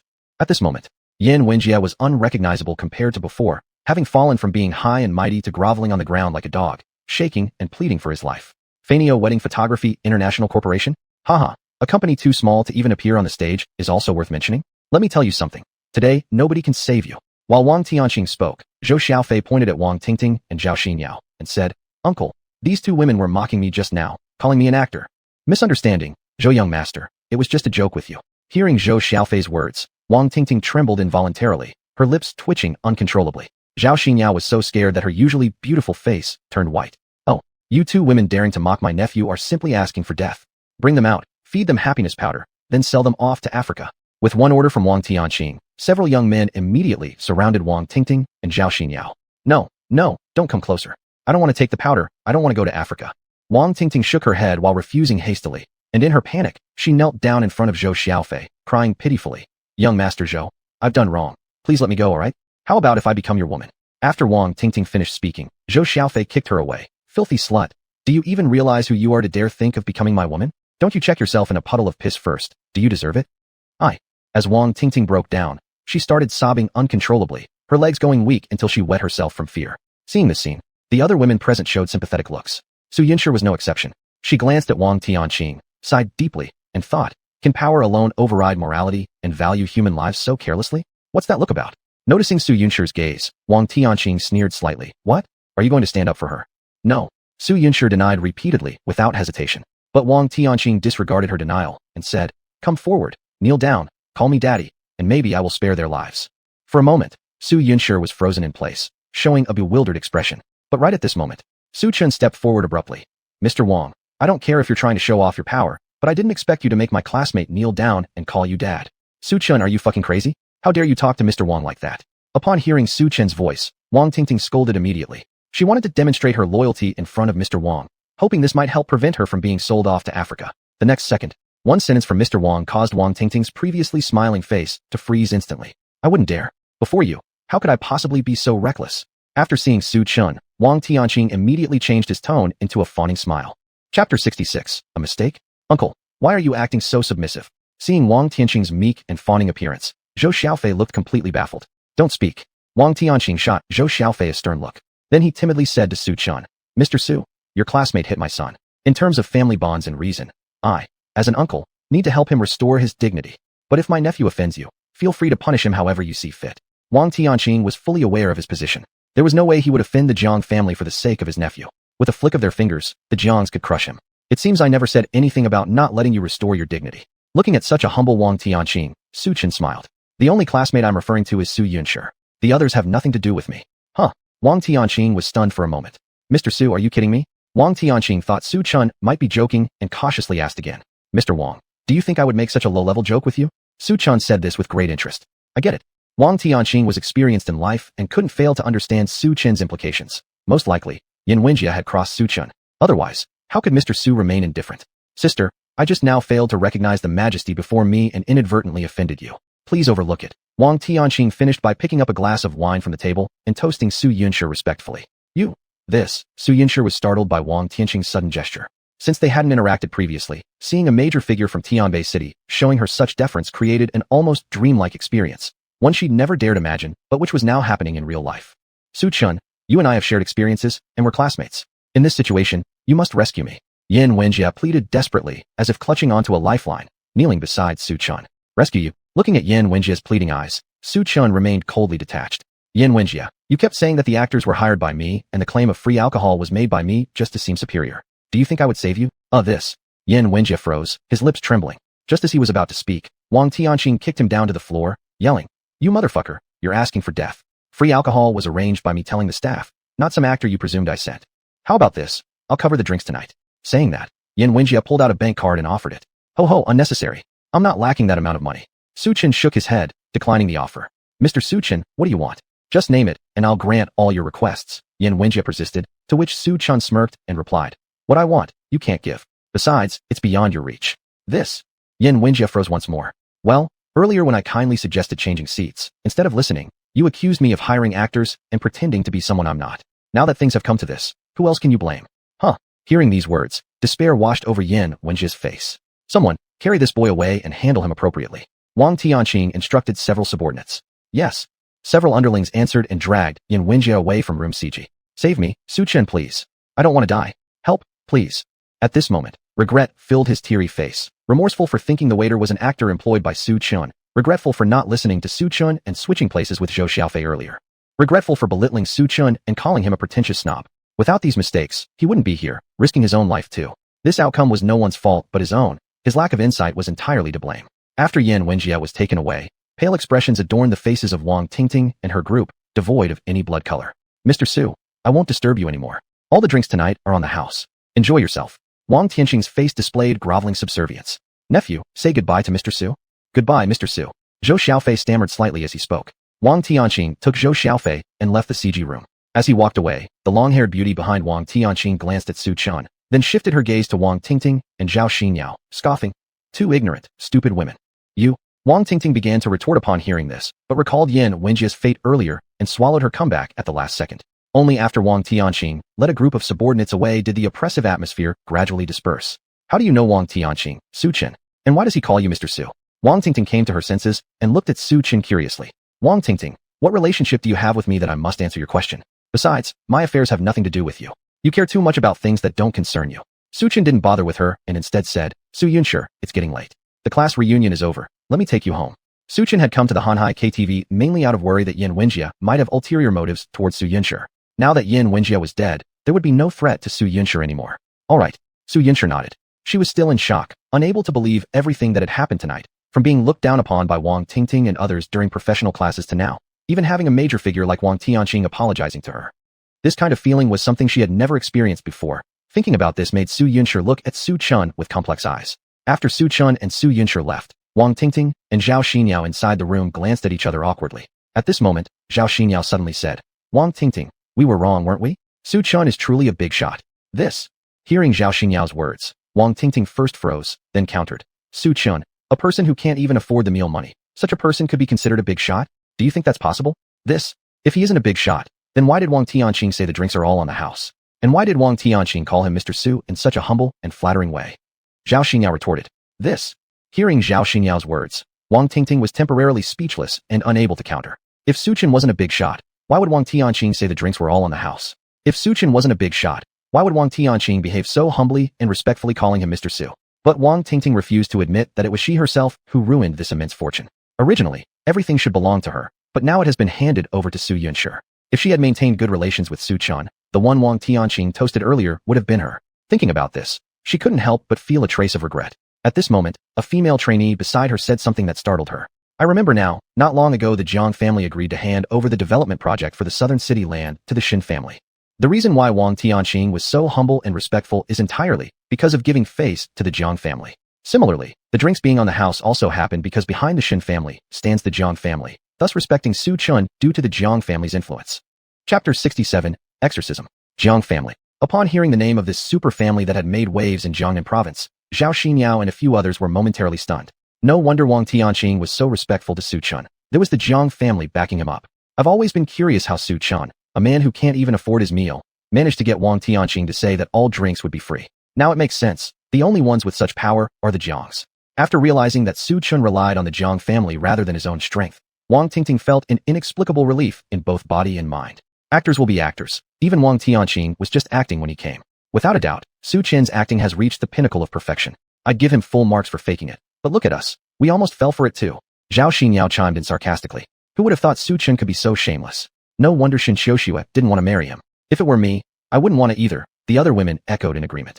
Su Chun remained completely unaware of the snide remarks being made about him by Wang Tingting and her group. On the other side, Su Chun returned Su Yunshi safely to her residence. Thank you for tonight, Su Chun, Su Yunshi said with a gentle smile on her quiet face. It's our duty to help each other as classmates. Su Chun replied with a faint smile. Just as Su Chun was about to turn around to go home, Su Yunshi stopped him. Back in class, didn't you ask Teacher Zhong about the meanings of several form script characters? Su Yunshi asked softly. Yes, that's right. Su Chun explained that he had asked Teacher Zhong because he wanted to decipher the secrets of the text written on the ancient jade piece, and also unlock the true incantations of the yin-yang array suppressing evil technique. The reason for unlocking these texts was twofold. Firstly, he intended to repair the yin-yang array to suppress the corpse evil energy in the southern part of the city. Secondly, solving the puzzle written on the ancient jade might reveal the truth about his master Su Shan's death. Unfortunately, Su Chun currently understood only the first 3 phrases of the incantation, while both the last line of the incantation and the text carved on the jade were unreadable by Teacher Zhong. In a few days, there will be a form script character exchange conference held at the Tianbei University Stadium where some professional form script experts will be present. If you want, I can help you ask them if they recognize the symbols Zhong manager couldn't identify, offered Su Yunshi, her cheeks turning slightly red. Thinking back to Su Chen's valiant stance earlier at the Hanhai KTV, Su Yunshi blushed and her heartbeat quickened. Really? That's great. Thank you in advance then. Su Chun took out a white sheet of paper and wrote down a series of form script characters before handing it over to Su Yunshi. After taking the paper, Su Yunshi bid farewell to Su Chun and left. Right at that moment, Su Chen's phone rang. Seeing that the call was from Shen Biao. Su Chun, something's wrong. Something has happened at the Shen household. You must come over immediately, came Shen Biao's voice, trembling with fear and uneasiness. Something happened? All right, I'm on my way. After hanging up, Su Chun hurriedly set off towards the Shen household. The moment Su Chun arrived at the Shen household, a mysterious chill enveloped him. What is this? While Su Chun was puzzled, Shen Biao approached him. What happened to your family? The sounds of wailing from various women in the house made Su Chun curious. It's Shen Xiuxue. Ever since she returned from the village in the south of the city, she hasn't stopped crying. Mentioning Shen Xiuxue startled Su Chun, prompting him to sneer coldly. So this is what happens when someone doesn't listen to advice. Shen Xiuxue eventually went to the southern part of the city. Su Chun, aren't you knowledgeable in feng shui? Could you save Shen Xiuxue perhaps? Though she frequently mocks us, seeing her current state truly breaks my heart, said Shen Biao, unable to bear watching her suffer any longer. Because during the time when Shen Xiuxue's father had helped her after she lost her eyesight, she now found it difficult to stand by and watch Shen Xiuxue suffer like this. We should check her condition first. Whether or not she can be saved is uncertain right now. Su Chun knew the fearsome nature of corpse evil forces and couldn't guarantee any successful treatment. All right, follow me. Shen Biao nodded and led Su Chun upstairs to a room. In the room, yellow papers were spread all over the place. Shen Xiuxue was tightly bound to a chair with ropes. A long table stood directly in front of her, upon which a statue of Guanyin was placed. Her sobs reverberated throughout the entire room. Wah, let me go? You bastards. I want to leave. Shen Xiushue's eyes were swollen red from continuous weeping. My child, what's wrong with you? Ding Lan, usually aloof and composed, had no more composure, wiping away tears incessantly despite her blindness. Her daughter's cries tore her heart apart with unbearable pain. Mom, please stop crying. I've brought Su Chen here. My husband knows feng shui well. Maybe he can cure Sister Xiushue. Shen Biao walked up to Ding Lan and spoke softly. Su Chen. At the sound of Shen Biao's voice, Su Chen, can you really cure Xiushue? Biao only has this one older sister. No matter what, you have to cure her. Consider it, Mom begging you. At this moment, Ding Lan no longer had the arrogance and overbearing attitude she once had. Her demeanor was now even filled with desperate pleading. Mom, I also cannot guarantee if I can cure Xiushue. I can only try my best. Before Su Chen finished his sentence, Wang Xuanhuan standing nearby interrupted rudely. Su Chen, don't talk nonsense here. Are you talking nonsense or not? Wang Xuanhuan, do you not know in your heart what Shen Xiushue saw? I think you are more aware than I am. Unless you go back to the southern part of the city again. Whether you will come back alive, I cannot guarantee. Su Chen said calmly. You? Wang Xuanhuan pointed at Su Chen angrily. But what Su Chen said was true. Thinking of those red eyes, Wang Xuanhuan felt fear inside, and she would rather die than go back to the south part of the city. If you've got the skill, cure her then. After leaving this remark, Wang Xuanhuan fell silent immediately. In the next moment, Su Chen's actions caused a stir among the Shen family. He did not set up an altar and draw an array for exorcism as everyone from the Shen family expected. Instead, he moved the statue of Guanyin from its original position. Su Chen, what are you doing? Wang Xuanhuan questioned Su Chen's move, dissatisfied. This statue of Guanyin cost Tianfeng a great deal of money from a master, and now you just move it away like that. The statue of Guanyin belongs to Yin, which is far too weak to suppress Shen Xiushue's internal killing aura within. Instead, it amplifies it, Su Chen explained calmly. Pure nonsense. Did the exorcist master not say that the Guanyin could suppress evil aura? Is it possible that you, a half-baked novice exorcist, are actually better than the experienced master? Wang Xuanhuan gritted her teeth. When Tianfeng brings Master Liaokong here, let's see how long you, Su Chen, can keep pretending. Chapter 68 Master Liaokong. Just as Su Chen had moved the Guanyin statue away, Shen Xiushue, as if startled, tried to break free from the ropes binding her. Crack! The Guanyin statue was hit by Shen Xiushue's body and instantly fell to the ground, shattering into pieces. With her vigorous struggling, the ropes already showed signs of cracking. Su Chen, this is what you called curing her? The Guanyin statue was broken because of you. It was bought by my husband at great expense. You must compensate for it. Seeing Shen Xiushue's ghastly appearance, Wang Xuanhuan harshly rebuked Su Chen. At the sound of her voice, Su Chen walked forward with a calm expression, lifting his hand and striking Shen Xiushue's neck. In the next second, Shen Xiushue fainted. Su Chen, I asked you to exorcise Xiushue, but not to knock her out. Can you even perform an exorcism? If you can't, then just go away quickly. Seeing Shen Xiushue knocked unconscious by Su Chen, Wang Xuanhuan naturally couldn't help being angry. Is it not because Xiushue didn't marry you that you are retaliating against her in this way? You're such a low-level man.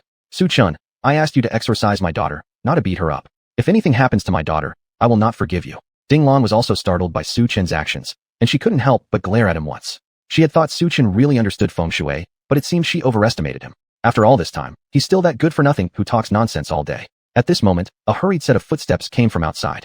Shen Tianfeng entered with a bald-headed monk wearing a yellow robe. Xuanhuan, Aunt Ding, I've invited Master Liaokong from the Jiangnan State Temple.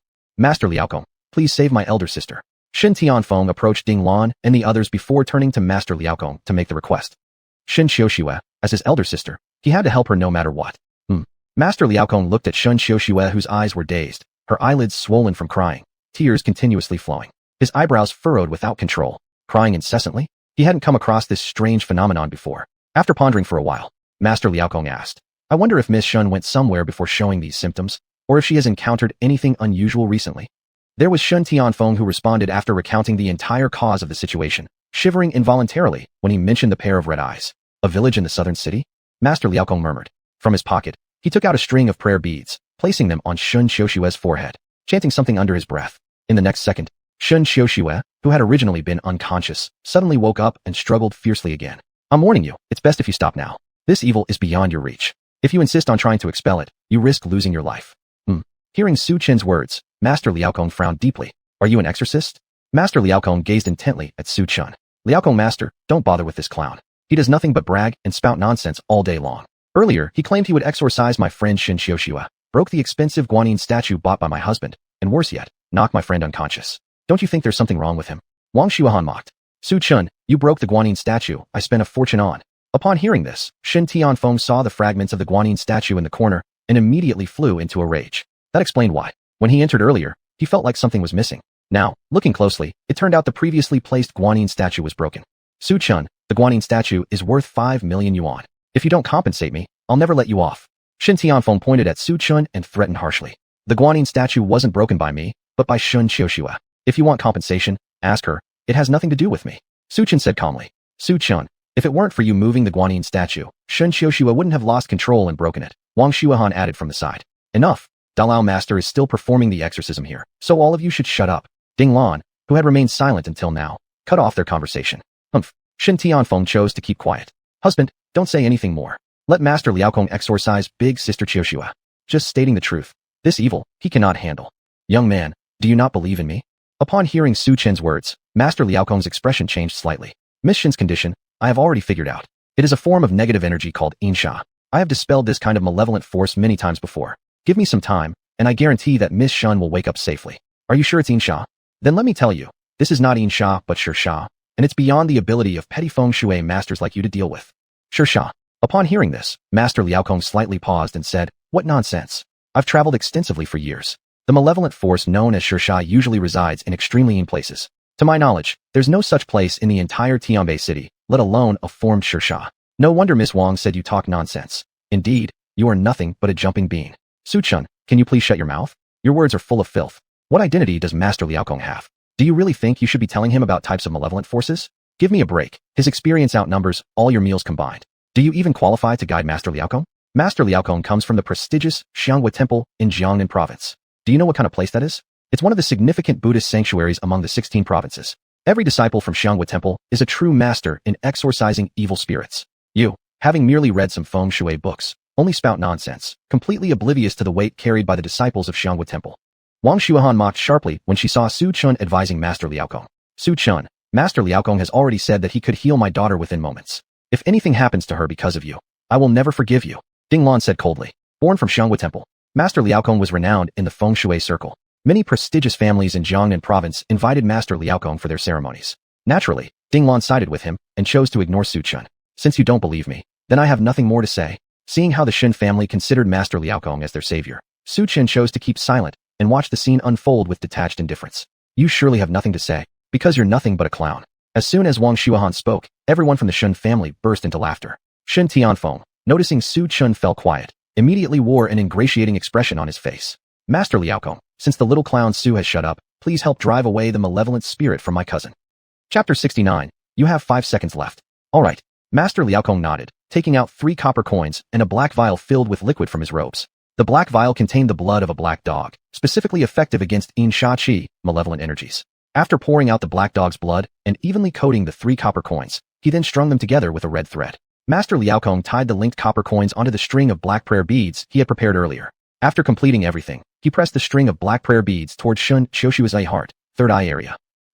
Shen Qiushua let out a painful wail. Gradually, everyone noticed her eyes gradually clearing up, no longer as vacant and lifeless as before.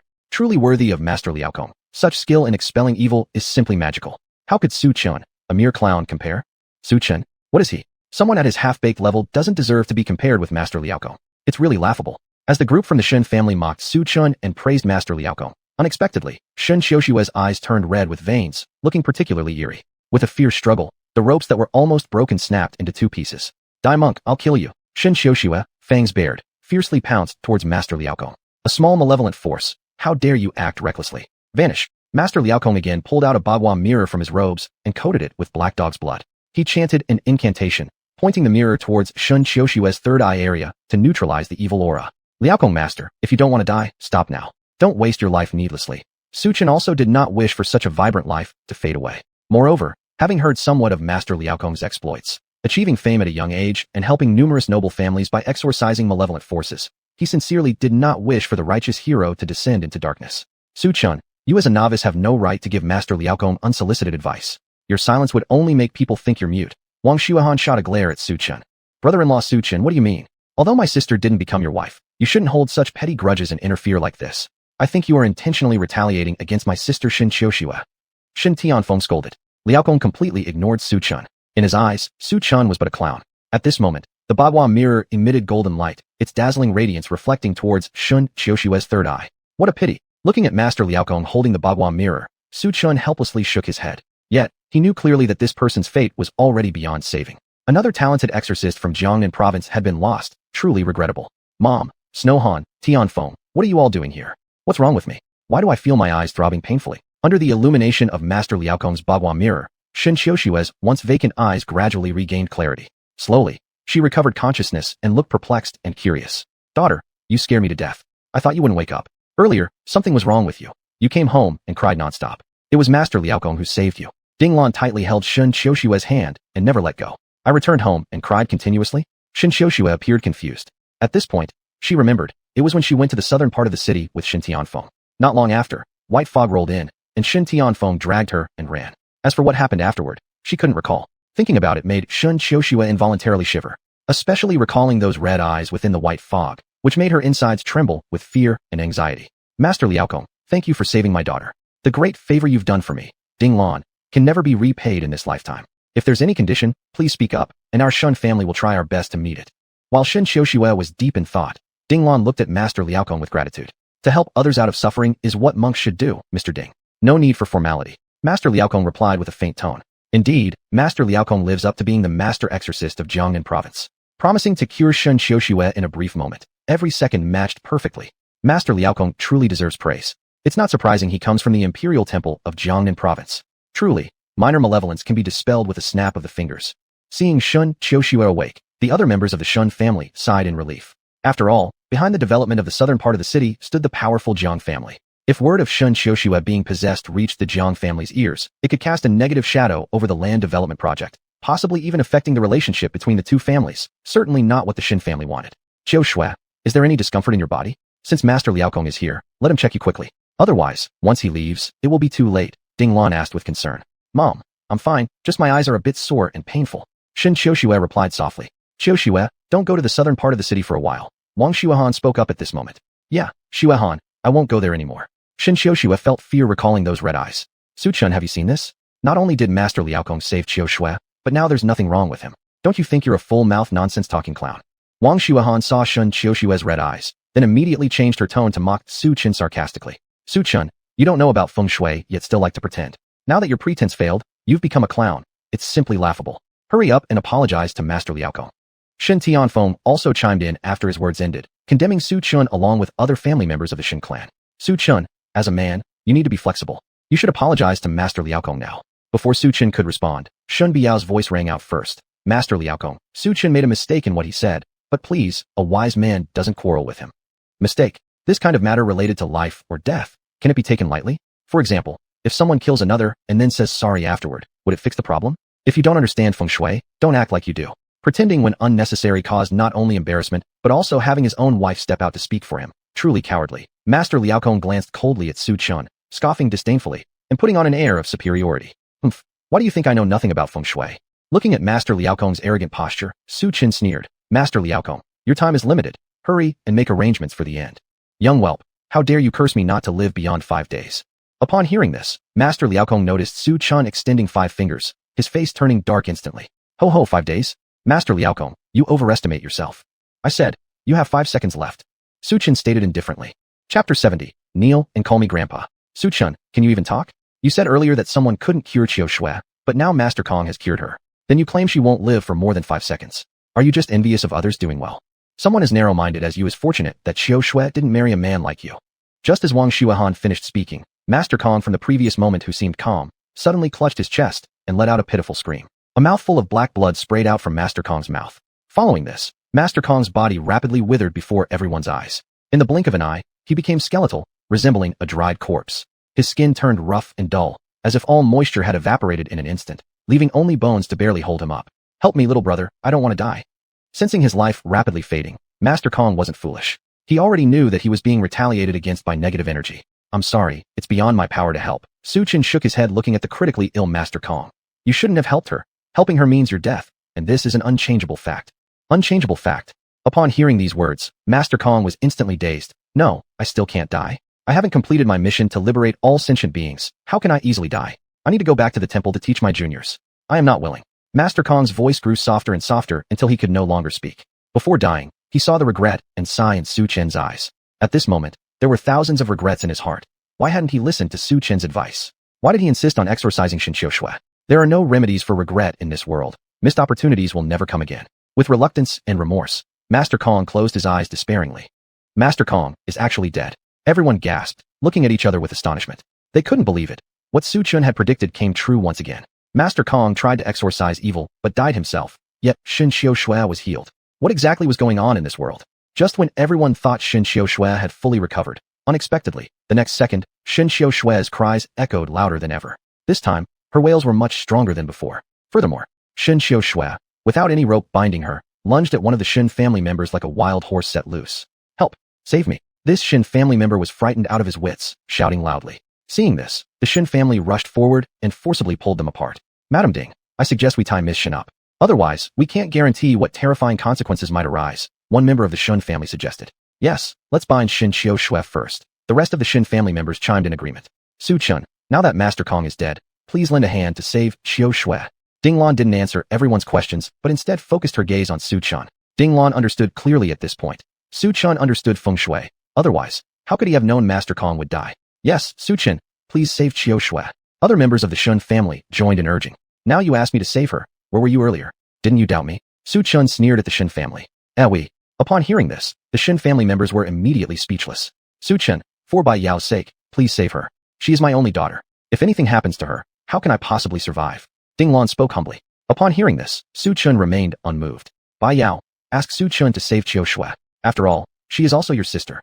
Seeing Ding Lan pleading so lowly for Shen Xiaoxue, Shen Bai Yao felt somewhat unable to ignore her plight. Su Chun, please save Sister Xiaoxue. She looks so pitiful right now. Shen Bai Yao looked imploringly at Su Chun. Sigh. Fine, let me see the situation first. Seeing Shen Bai Yao's begging look, Su Chun walked towards Shen Xiaoxue. I will kill you. Upon seeing Su Chun, Shen Xiaoxue struggled fiercely, trying to break free from the restraints of several Shen family members. Kill me? As if you can. With a cold smirk, Su Chun knocked Shen Xiaoxue unconscious once again, watched by the Shen family members. Su Chun, are you deliberately doing this? Wang Xuanhuan was outraged when she saw her best friend fainting again. How dare you hit my cousin? I'll make sure you regret this. Shen Tianfeng swung his fists towards Su Chun. Upon hearing this, Su Chun kicked Shen Tianfeng away effortlessly, sending his body crashing into the wall behind him. Shen Tianfeng, what are you doing? Apologize to Su Chun right now. Instead of being moved by Shen Tianfeng's attempt, Ding Lan scolded him sharply. Aunt Ding, are you asking me to apologize to Su Chun?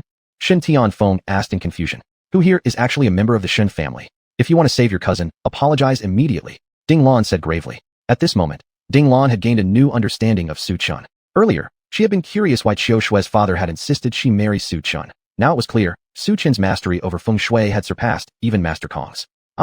Shen Tianfeng, as a member of the Shen family, still needed to prioritize the bigger picture. Currently, Shen Xiaoshue's safety was the most important thing. Su Chun, I'm sorry. I acted rashly earlier and shouldn't have attacked you. Shen Tianfeng gritted his teeth and said to Su Chun, is that how you apologize? Your attitude now makes it seem like I owe you money. Su Chun replied coldly. Su Chun, you, don't go too far. I've already apologized. What more do you want? Shen Tianfeng said angrily. What do I want? Right now, it's you apologizing to me, but it feels like you're putting on airs. Su Chun wore a meaningful smile. Do I have to kneel down and call you grandpa for you to agree? Shen Tianfeng clenched his teeth.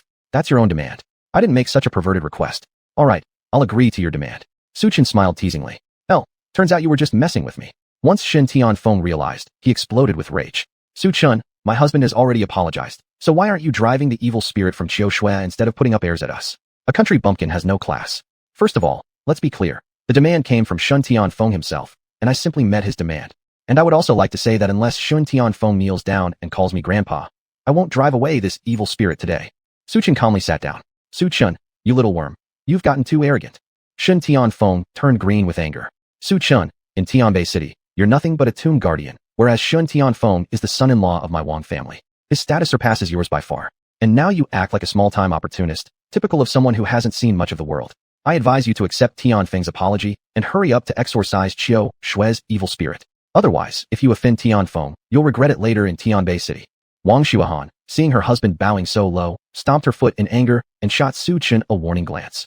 Chapter 71. You might not see him again. Whether there are good fruits to eat is not something you, Wang Xuanhuan, can decide alone. Hearing Wang Xuanhuan's threatening words, Su Chun calmly shrugged.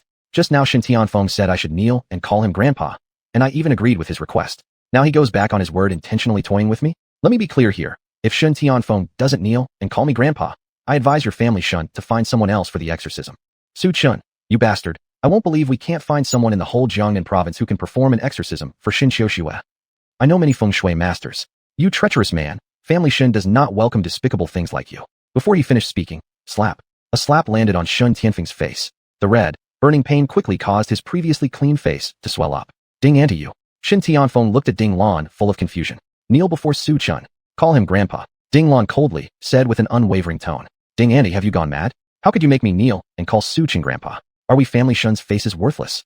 Feeling his swollen cheek, Shen Tianfeng spoke heavily. Meanwhile, he felt extremely frustrated inside. Not only had he been beaten by Su Chun, but he also had to kneel down and call Su Chun Grandpa. Shen Tianfeng, as a member of the Shen family, you need to prioritize the greater picture. I hope you understand this principle. Ding Lan didn't give any face to Shen Tianfeng. At present, no one was more important than Shen Qiushua's safety. Therefore, in her eyes, making Shen Tianfeng kneel and call Su Chun Grandpa wasn't that hard to do. After hearing Ding Lan's cold-hearted words, Shen Tianfeng gritted his teeth, his throat choking up, unable to speak. His legs bent, plop, kneeling in front of Su Chun. Please, grandfather, help Shen Qiushua. The resentment and hatred were visible in Shen Tianfeng's eyes. He swore to repay today's humiliation 100-fold, pledging to make Su Chun pay for his actions today. Grandson, show respect when you see me.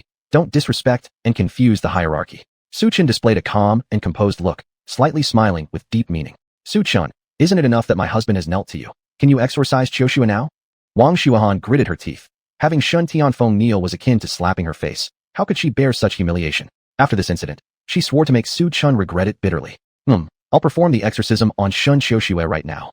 Su Chun approached Shen Qiushua. Two golden leaves shaded his eyes, opening heavenly eyes. Malevolent spirits revealed. Instantly, the wind turned icy, surrounding the yellow talismans flapping audibly. Su Chun picked up the 8-trigram mirror left behind by Master Kong, muttering incantations under his breath. Suddenly, the 8-trigram mirror lit up with a golden glow again. But the next moment, there came a sound like crack.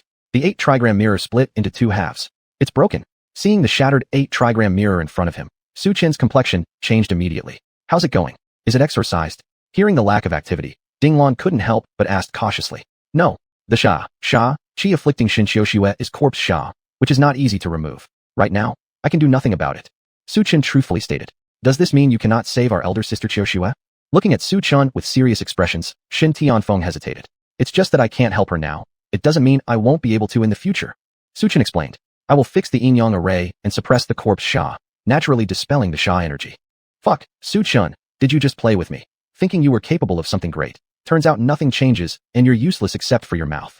Shen Tianfeng glared fiercely at Su Chun, realizing after kneeling and calling the other grandpa, and still without curing Shen Qiushua, he had lost all dignity, becoming enraged instantly. Su Chun, you bastard, are you doing this deliberately?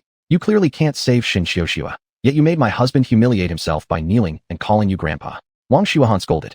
I merely said that currently, I can't help her, not that I won't be able to help her later.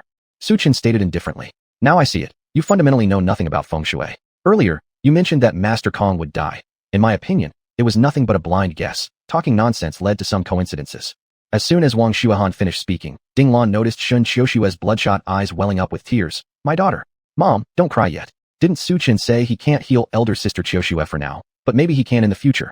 Shen Biao looked at a heartbroken Ding Lan and consoled her. When? When in the future? Monkey year or horse month? A year or half a year away? Will your sister Qiushua live until that time?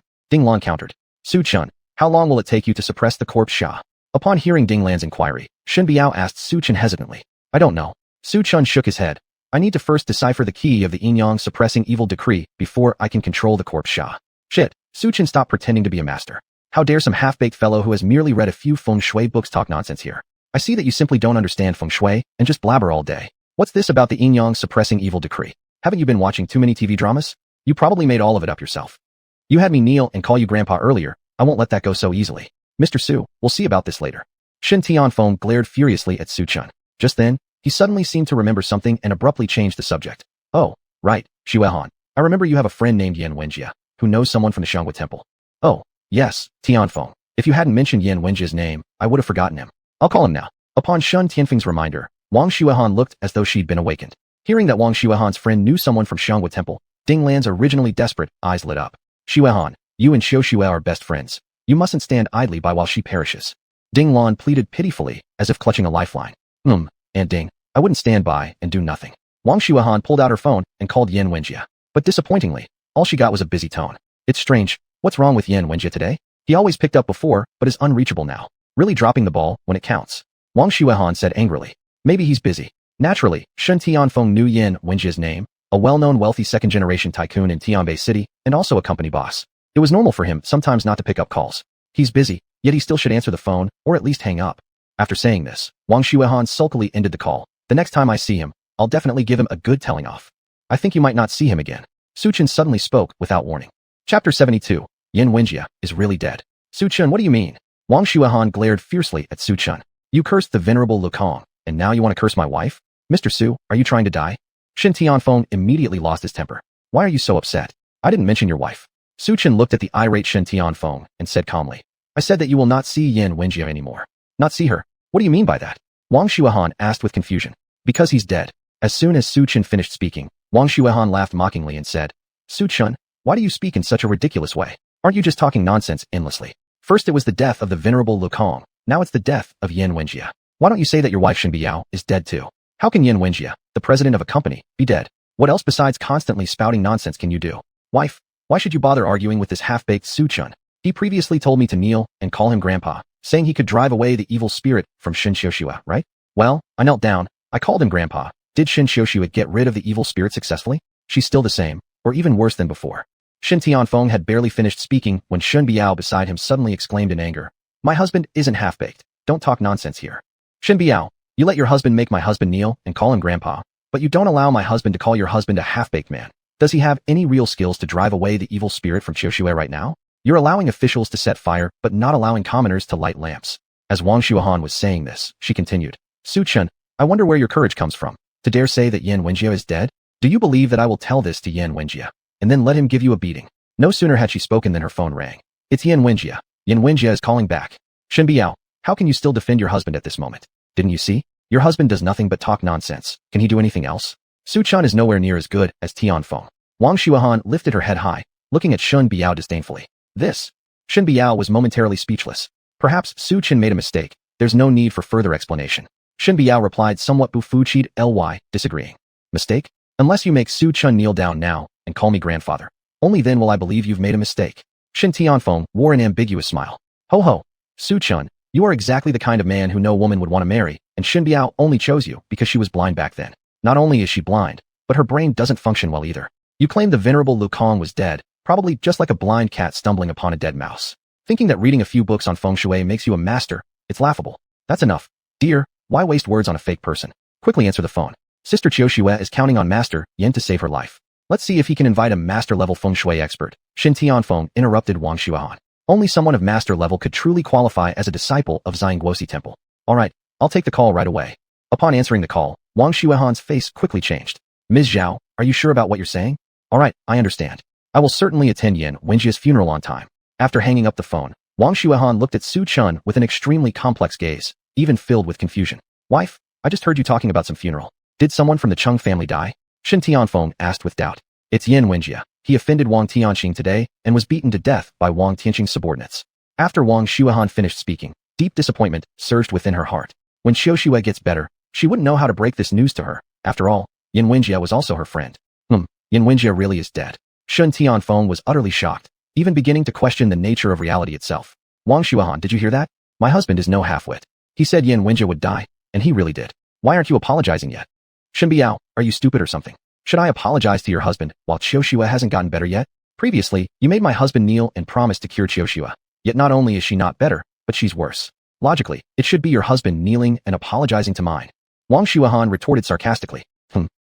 What if Su Chen cures her later? Shen Biao stubbornly countered. Just as Wang Xuanhuan was about to speak, Shen Tianfeng interjected. If he could cure it, do you think that's possible? If Su Chen could cure Shen Xiuxue, I'd strip naked and run around here. If Su Chen cannot cure her, how about you divorce Su Chen? Wang Xuanhuan knew that Mr. Qin has always been trying to pursue Shen Biao, and in her eyes, now is the perfect opportunity. I won't gamble, and I will not divorce Su Chen. Shen Biao turned bright red with anger, pointing furiously at Wang Xuanhuan. Ho ho, if you don't dare to bet, then shut up. You are just like Su Chen, a wimp who only talks big. Wang Xuanhuan sneered sarcastically. Who said I can't cure Shen Xiuxue? If I do cure her, I hope you won't go back on your word and end up streaking 3 times. Su Chen, who had been silent, suddenly spoke up, his gaze falling on Shen Tianfeng. Husband, you.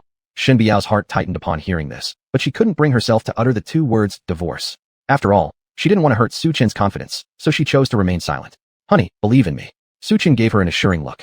Now all they could do was pray for some progress from Su Yunshi, because only by knowing the mantra could they suppress the zombie Sha. There was no other way but to wait. Believe him. Just believe that Shen Biao will divorce him. Shen Tianfeng looked at Su Chen sarcastically. After Ding Lan ordered the Shen family to tie up Shen Xiuxue and asked the others in the family to leave, she also feared that Shen Xiuxue's malevolent qi might infect the rest of the Shen clan. If the whole family were ruined by her daughter, she as a mother would have no excuse. Mom, then Su Chen and I will leave first. You should rest early. After Shen Biao and Su Chen left, Ding Lan originally thought that Su Chen had surpassed Master Lekong in feng shui, but it turned out just as Shen Tianfeng said. Su Chen was nothing more than someone who skimmed a few feng shui books, not someone capable of curing her daughter. In hindsight, it was correct that her daughter didn't marry Su Chen. Apart from boasting and deceiving people, this kind of man had no other skills. He seemed suited only to be a tomb guardian. At that time, Xiuxue's father probably lost his mind when he wanted her to marry only this man. Now I'm glad I didn't listen to him. Otherwise my daughter's happiness would have been destroyed by my own hands, and she would have hated me forever. Ding Lan muttered to herself. Chapter 73, Dr. Zhao can't save him. Su Chen and Shen Biao returned home. Su Chen had just stepped into the door when Shen Biao rushed into Su Chen's arms, hugging him tightly. The feeling of holding a beauty in his arms was special. What's wrong, Biao? Su Chen looked at the teary-eyed Shen Biao and asked with concern. Su Chen, I don't want to get divorced from you. Can you cure cousin Xiuxue? Shen Biao whispered her heartfelt words. How could I possibly divorce you? Su Chen indulgently patted Shen Biao's head. Don't worry, I'll figure something out. No one can separate us. Shen Biao obediently nodded and buried her head in Su Chen's chest. In fact, Shen Biao didn't have much confidence in Su Chen, but his words did warm her heart. To avoid discouraging Su Chen, she kept it to herself. They hugged tightly all night long without saying anything more. The next morning, a noisy telephone rang. Su Chen received a call from Su Yunsher. Is it true? I see. I'm coming right away. After hanging up, Su Chen said a word to Shen Biao and hurriedly left the house. Tianbei University, Stadium. There was an uproar. Su Chen, over here. At the stadium entrance, Su Yunsher had been waiting for a long time. Today, Su Yunsher, with black-framed glasses and a set of blue and white school uniforms, exuded a slightly pure campus style. Su Yunsher, you said that someone who can decipher the shape seal characters has been found?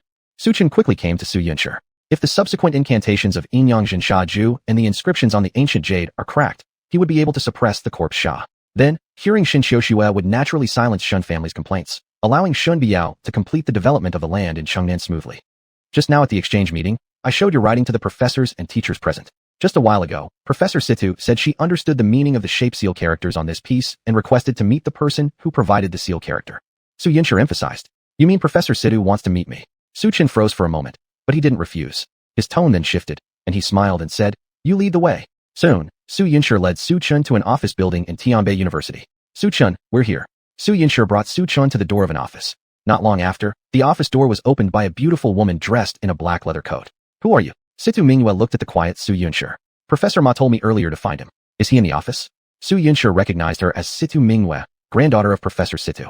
My grandfather is inside. Come in. As Situ Mingyue spoke, her eyes caught sight of Su Chen behind Su Yunsher. Oh, it's you. Upon seeing Su Chen, Situ Mingyue paused for a moment. Miss Situ, do you know me? Hearing this, Su Chen furrowed his brows and asked. Yes, I saw you at Director Yang's banquet. Situ Mingyue scrutinized Su Chen's appearance. So, you two already know each other? Su Yunsher appeared enlightened. But Su Chen responded, Not very well. Only met once. Situ Mingyue finished speaking and then led both of them into the office. Inside the office, an elderly man wearing a tang suit, with white hair streaked across his temples, sat looking intently at some texts through a magnifying glass. Professor Situ. Seeing Professor Situ, Su Yunsher respectfully greeted him. Yunsher, don't stand there. Quickly find a place to sit. Professor Situ warmly invited Su Yunsher as he stood up. Mingyue, go fetch 2 cups of water. Professor Situ instructed Situ Mingyue. Yes, Grandpa. Situ Mingyue exited the office. After Situ Mingyue left, Professor Situ, you mentioned at the conference that you had deciphered the meaning of the texts. Could you please inform us about the meaning of these shape seal characters? Su Yunsher's gaze was fixed on Professor Situ. Su Chen also directed his attention towards Professor Situ. I can tell you the meaning of the texts, but I hope you can answer my questions as well. Professor Situ adjusted the reading glasses perched on his nose. Please proceed, Professor Situ. Su Yunsher did not reject the offer. Where exactly did you come across this row of shape seal characters? When Professor Situ spoke, his gaze fell on Su Chen. As expected, it should be this young man who discovered the line of shape seal characters. It was at the construction site in Chengnan. Feeling Professor Situ's gaze, Su Chen replied indifferently. It's a segment of an incantation. I already know what the other sentences mean. Su Chen did not hide any information. Write down the other sentences and let me see them. At this moment, Professor Situ's eyes were gleaming with excitement, as if rejuvenated by adrenaline. As a lifelong enthusiast of these ancient texts, I have dedicated my entire life to studying shape seal characters. Now that I finally encounter such writings, I am genuinely thrilled. This moment makes me feel young again. All right. Su Chen did not refuse and proceeded to write the remaining sentences on a piece of paper. What is this? Seeing the shape seal characters Su Chen had written on the paper, Professor Situ paused momentarily in surprise. Lost in deep thought, Professor Situ was broken out of his reverie by Su Chen's voice. Professor Situ, do you happen to know the meaning of the few lines that Yunsher provided you? Their meaning suggests that this action can lead to immortality. As for the last two characters, they mean to follow the heavens. Professor Situ shared what he knew with Su Chen.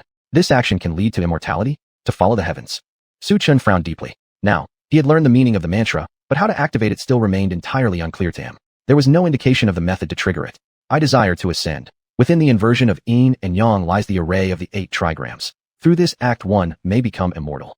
Professor Situ remarked nonchalantly. As I anticipated, the last two words clearly don't belong together with these verses. He then added a sentence. I desire to ascend. Within the inversion of yin and yang lies the array of the 8 trigrams. Through this act one may become immortal. Su Chen muttered the mantra under his breath and fell into silence. To ascend? To become immortal? Could there truly be such a thing as ascending to immortality? Su Yunsher murmured in doubt.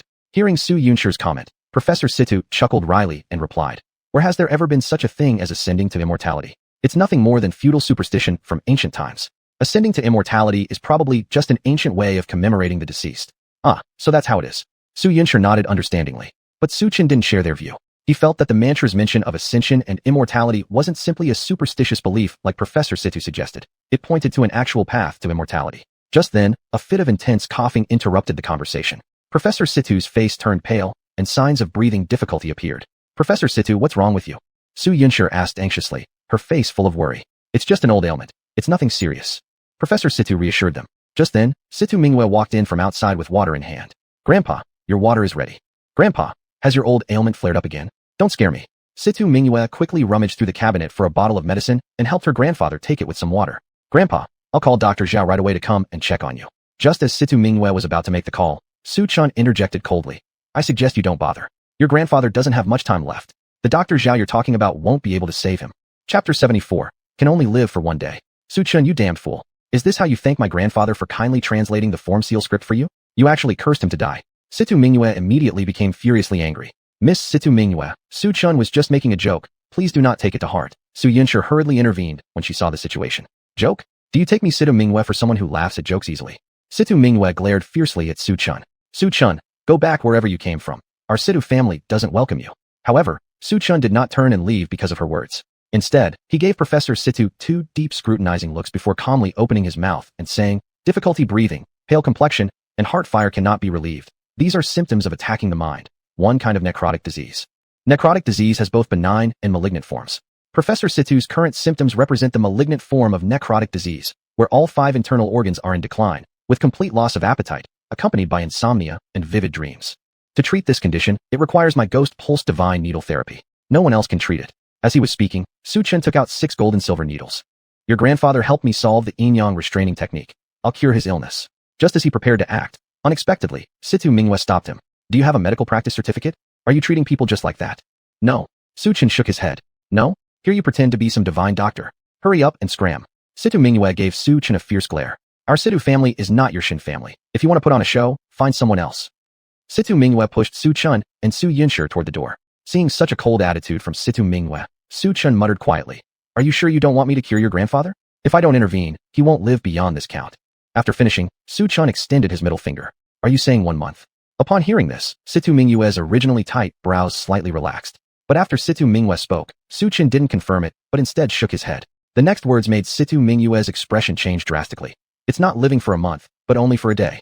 1 day? Are you crazy, Su Chen? Get out already. Stop spouting nonsense here. Situ Mingyue clenched her teeth angrily. At the Yang family banquet, she couldn't understand why the Shen family always targeted him everywhere. Now looking at it, she understood. No woman likes a man who talks nonsense, which meant Shen Biao must have been blind to marry Su Chen in the first place. If it had been her, Situ Mingyue would never fancy a guy like Su Chen. Su Chen, let's go then. Su Yunsher saw that Professor Sima's pale face carried a trace of annoyance. Miss Situ, this is my phone number. Considering that Professor Situ helped me, you may contact me anytime within 1 day, and I will naturally come to rescue. After Su Chen finished speaking, he left the office together with Su Yunsher. Su Chen truly knows how to talk nonsense. Dr. Zhao is a renowned doctor in Tiande City. How could I believe you, Su Chen, who does not even have a medical practice certificate? It's laughable. Watching Su Chen leave, Situ Mingyue inwardly felt disdain and shifted her gaze to the old man beside her. Grandpa, you shouldn't have helped Su Chen. Look now, he cursed you to die in a day. Granddaughter, I like researching the ancient characters willingly. No one forced me. The moment the words left Professor Situ's mouth, suddenly he tightly held his chest. Grandpa, what's wrong with you? Situ Mingyue was scared. It's nothing. I just feel discomfort in my chest. Before Professor Situ finished speaking, pain appeared on his face. Then his eyes rolled back, and he fainted. Grandpa, Situ Mingyue was terrified and quickly called Dr. Zhao at the Tianbei hospital. Dr. Zhao, my grandpa fainted all of a sudden. Please hurry to Tianbei University right away. Walking out of the teaching building at Tianbei University, Su Yunshi looked at Su Chun with a complex expression. Su Chun, I didn't expect that you also know medicine? Yeah, I learned it before. Su Chun truthfully responded. Why didn't you continue studying then? Su Yunshi asked curiously. If you had a medical license, you'd be highly sought after in Tianbei City. Su Yunshi, thank you so much today. Without you knowing Professor Situ, I wouldn't have been able to decipher the form seal script. If you have any requests, feel free to make them. Su Chun smiled and said. Su Chun, we've been classmates for this long. Saying things like this makes us sound distant. Su Yunshi paused briefly and shook her head, thinking that Su Chun was just being polite, not taking it seriously. Just then, a noisy ringtone sounded. All right, I'll be there immediately. Su Yunshi responded and hung up the phone. Su Chun, I can't talk to you now. I'm going to an interview at the Shanghai Mingyue Hotel in a bit, so I'll go first. Shanghai Mingyue. Upon hearing this, Su Chun paused slightly. Yeah, I quit my previous job and have been looking for a new one. I applied for an office position at Shanghai Mingyue and unexpectedly received an interview invitation. Su Yunshi's tone was somewhat excited, but she quickly turned hesitant and said without confidence. I heard that the interview at Shanghai Mingyue is extremely strict and ordinary people can't get in. That's why. I'll go with you then. Su Chun replied calmly. Okay. Su Yunshi didn't hesitate to agree to Su Chen's request. With Su Chen accompanying her, the previously uncertain Su Yunshi suddenly gained some confidence. Half an hour later, Su Chun and Su Yunshi arrived at Shanghai Mingyue. The entrance of Shanghai Mingyue was almost completely blocked by job seekers. The number of people coming for the interview was extraordinary. Su Chun, let's go back. Su Yunshi looked at the scene and lost all her confidence, even considering retreating. How do you know if you don't try? Su Chen consoled her. Su Yunshi, I believe you're the best. You will definitely succeed. Really? Hearing Su Chen's words of encouragement, Su Yunshi blushed slightly, showing a touch of embarrassment. Just as Su Chen finished speaking, a voice from behind them sounded. Su Chun, what you say is really hypocritical. Someone like Su Yunshi could be hired by Shanghai Mingyue? Don't you see how many people are here? Do you think you're the general manager of Shanghai Mingyue? Saying an interviewee succeeded would make it true. Upon hearing this, Wang Tingting and Zhao Xinyao walked over in OL business outfits. Both of them had great figures and each had their own strengths. Wang Tingting's long and beautiful legs, and Zhao Xinyao's devilishly slim waist. Each of them stood out in their own way, and as soon as they appeared, they drew many men's attention. Su Yunshi paused briefly when she saw them. Wang Tingting, Zhao Xinyao, is that you? Why are you here too? Chapter 75, Interview. Su Yunshi, are you really so naive from studying too much? The company isn't your family business. If you can come here, why can't we? Wang Tingting sneered. As soon as she finished speaking, Su Chen coldly said, I suggest you go back. The Haishang Mingyue Hotel won't hire any of you. Don't waste your time here. Su Chun, stop bullshitting. How can a janitor like you control the hiring process? Wang Tingting retorted sharply. Don't talk nonsense. Just because you have the Jiang family backing you, you think you're so great? Let me tell you, you're just a man who married into the family. To the Shen family, you're an outsider. Wow, when did the janitors at Haishang Mingyue become so arrogant? You'll be waiting for your termination once I start working here. Zhao Xinyao spoke with hostility. Oh, fire me. Su Chun asked with interest. At this moment, a black Audi A8 pulled up in front of the Haishang Mingyue Hotel. Over here, Wang Tingting waved at a man dressed in a black suit, looking genteel and scholarly. Jingting, Xinyao, why are you both so early at the Haishang Mingyue Hotel? Gao Xinyu walked over to the two women and draped his arms around their slim waists. This gesture drew envious looks from many nearby men, all wishing they could trade places. We wanted to see you earlier. Yu Xiao, who would have thought you were so capable? Wang Tingting and Zhao Xinyao flattered Gao Xinyu alternately. Wang Tingting, Zhao Xinyao, who is he? Seeing the two women leaning on either side of Gao Xinyu, Su Yunshi asked curiously. He's the boyfriend we both found together. Wang Tingting and Zhao Xinyao responded in unison.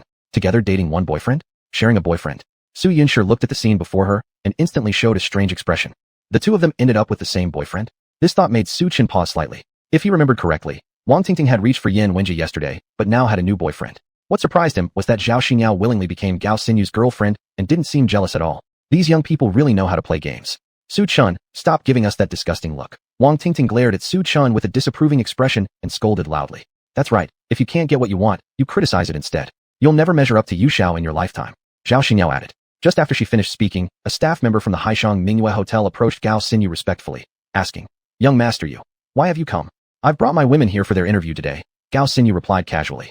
Do you really need to come personally for such trivial matters? A call to your uncle would have been enough. The staff then glanced at Su Chun and Su Yunshi and said, You two can join Young Master Yu's group. We will arrange the interview shortly. However, before the staff could finish speaking, Wang Tingting rudely interrupted with coldness. Wait, they aren't friends of Young Master Yu. They don't need to be included in the arrangements. Su Chen, let me show you how I passed the Haishang Mingyue interview. And you claimed Haishang Mingyue wouldn't hire me. When I officially join, you'll be cleaning toilets for the rest of your life. Wang Tingting smirked while turning back at Su Chun, saying, "Let me not hide it from you. Uncle of Xinyu is a senior executive at the Haishang Minghua Hotel. With a single word from him, it's easy to make both Zhao Xinyao and me part of the team. If you kneel down and apologize to me now, I might consider finding Yu Xiao to plead on your behalf to transfer you to another position," Wang Tingting said with amusement. "Ho ho, your boyfriend thinks he has the authority to transfer me? Who does he think he is? I assure you, neither of you will even step foot inside the doors of Haishang Minghua, let alone be qualified to work there." Su Chun shook his head and laughed coldly. "Su Chun, what kind of person are you? Sister Tingting kindly suggested moving you to another post, yet you reject her kindness and still speak nonsense about our incapability to enter Haishang Minghua? What kind of man are you?" Zhao Xinyao pulled herself out of Gao Xinyu's embrace and turned to point at Su Chun, loudly reprimanding. "Young man, who do you think you are? To say I don't qualify to relocate you, and that my woman doesn't deserve to be part of Haishang Minghua. Do you actually think you're the general manager of Haishang Minghua?" Gao Xinyu raised an eyebrow and glanced at Su Chun. "Young master you, why bother with such a gravekeeper? His brain is already broken. He doesn't understand the importance of opportunity." Wang Tingting raised her head proudly, looking at Su Chun disdainfully. Her face showed no mercy. "Su Chun, do you really think that because Wang Tianqing said, 'all drinks on me' and called out Mr. Su, you've forgotten who you are? Without the Jiang family's favor, would Wang Tianqing treat you with such respect? Su Chun, can you wake up? How in the world does a janitor act all day like this? You're truly beneath us." As soon as Wang Tingting finished speaking, Su Yunshi coldly reprimanded. "That's enough, Wang Tingting. If it weren't for Su Chun, do you even think you'd be able to stand here speaking now? You would have been sold off to Africa long ago. Laughable. The reason Wang Tianqing didn't deal with me was because of Su Chun? Can you use your brain? Would Wang Tianqing dare to punish me publicly?" Wang Tingting's face showed sheer arrogance. Then she shifted the topic. If Su Chun were really capable, wouldn't he have chosen Shen Xiuxua instead? Instead, he chose Shun Biao, the blind one. "All right, Tingting, why are you quarreling with these two people? Communicating with them is purely a waste of time." Zhao Xinyao pulled Wang Tingting along. "Let's go to the interview." "Good, let's go." After finishing her sentence, Wang Tingting completely ignored Su Chun and followed behind the Haishang Minghua Hotel staff. "Su Chun, I'm also going for the interview." After Wang Tingting and the others left, Su Yunshi told Su Chun. Though Su Yunshi did not say much, deep down, she had absolutely no confidence about the interview. Good, you must try your best. Believe in yourself, you're the best." Su Chun smiled and made a supportive gesture towards Su Yunshi. Seeing Su Chun encouraging her, Su Yunshi, who initially lacked confidence, reignited some belief. She couldn't help but nod slightly, responding and then turning to walk forward. Watching Su Yunshi's retreating back, Su Chun pulled out his phone. "Shen manager, where are you? Come to my office immediately." After hanging up the call, Su Chun entered the Haishang Minghua Hotel and headed to the chairman's office. Chapter 76. Is Su Chun the boss? In front of the Minghua Hotel. One by one, job seekers handed their resumes to the interviewers sitting at the front. "Tingting, look, that bookworm Su Yunshi actually came." Seeing Su Yunshi holding her resume and waiting in line for the interview, Wang Tingting sarcastically remarked, "With her being such a bookworm, apart from knowing how to study, does she understand hotel management? I can't figure out where she gets the courage to apply for the position at Minghua. Haha, I think it's most likely Su Chun who asked her to come. After all, Su Chun excels in acting, and I see that she is just here to go through the motions." Zhao Xinyao gave an ironic laugh. Time passed quickly, and the interviewers gradually finished their sessions. The interviewer held up a piece of paper and read aloud. Wang Tingting, Zhao Xinyao. After announcing these two names, the interviewer stopped. My God, they actually got hired. To be able to work at Minghua Hotel, it's like burning high incense in my past life. If only I could get into Minghua Hotel, then I wouldn't have to worry about anything for the rest of my life. People chatted among themselves, casting glances at Wang Tingting and Zhao Xinyao. Wang Tingting, feeling everyone's envious stares, instantly lifted her proud head high. For Wang Tingting, enjoying this feeling of being surrounded and adored by people was absolutely delightful. Su Yunshi, why bother coming here just to humiliate yourself? Wang Tingting glanced with a scornful eye at Su Yunshi, who was planning to leave, and called out mockingly. Since we are classmates after all, why not join us for dinner later? No need, thank you. Su Yunshi firmly declined. Su Yunshi, don't mistake kindness for weakness. Stop putting on airs with us, Zhao Xinyao said coldly. Zhao Xinyao, Wang Tingting, you both must reflect on your intentions. Are you sincerely inviting me or setting up a banquet to humiliate me? Su Yunshi replied coldly. Oh, does Su Yunshi feel unbalanced because she didn't pass the interview? Seeing Su Yunshi's angry expression, Zhao Xinyao joked around. By the way, now, where's your brother Su Chun when you need him? He's always talking big, isn't he? Didn't he brag earlier that neither of us could enter the gates of Minghua Hotel, yet you confidently claimed Su Yunshi would definitely be hired? Now we've successfully entered while you got rejected instead. Isn't the situation pretty funny right now? It sure is quite amusing. Hearing Zhao Xinyao's words, Wang Tingting covered her mouth and laughed. Su Chun, what does he do other than rely on the backing of the Jiang family? But even the Jiang family won't protect him forever. After all, he is not from the Shen family. He is merely a son-in-law. Moreover, he isn't the owner of Minghua Hotel or any upper-level staff there. His identity is just a cleaner, living at the bottom rung of society like some smelly bug. He's nothing but someone good at bragging. A ridiculous clown, no more. Upon hearing Wang Tingting and Zhao Xinyao's ridicule against Su Chun, Su Yunshi felt furious inside, but couldn't counter them as she herself had not succeeded in getting hired. Su Yunshi, let me advise you, don't waste your life just burying your nose in books. Reading for a lifetime won't benefit you as much as finding a capable man. At least he can help with both your love life and career. Su Yunshi, you had an opportunity before to dine with Yan Wenjie, and you blew it. If you'd seized that chance back then, how could you have ended up in this pitiful state? How did you choose to eat with Su Chun? What could he give you? Isn't he just full of bull and false promises day after day?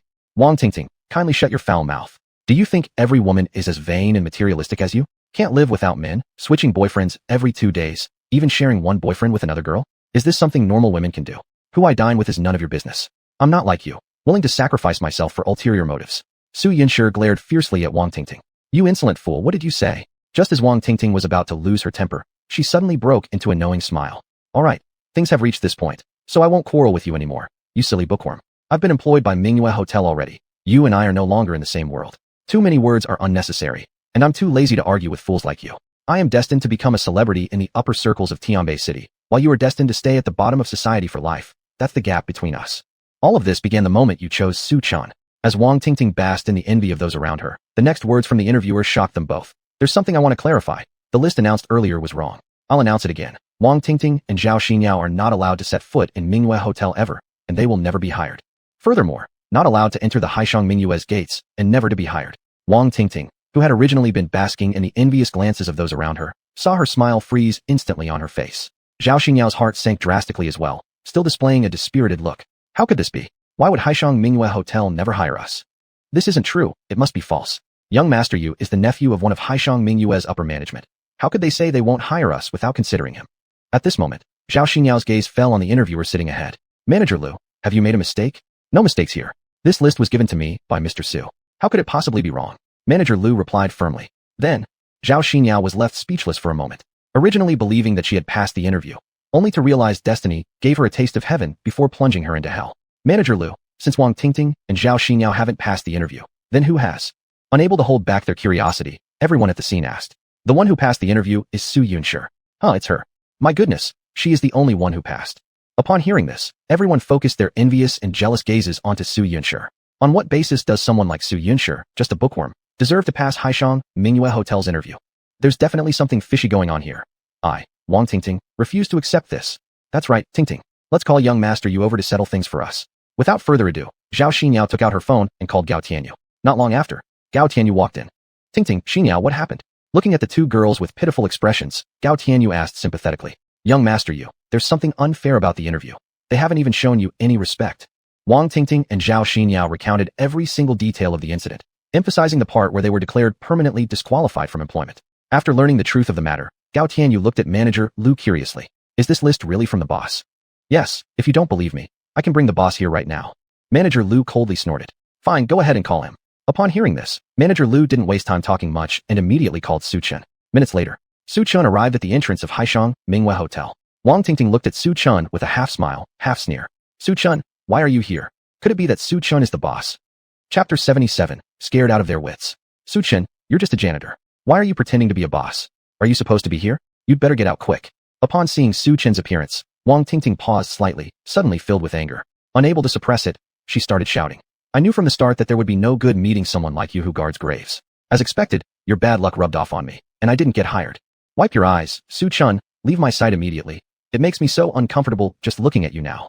Zhao Xinyao glared at Su Chun furiously. But unexpectedly, before they finished speaking, Manager Lu turned pale-faced, daring to insult Mr. Su. How ignorant. Security, drag these two crazy women away.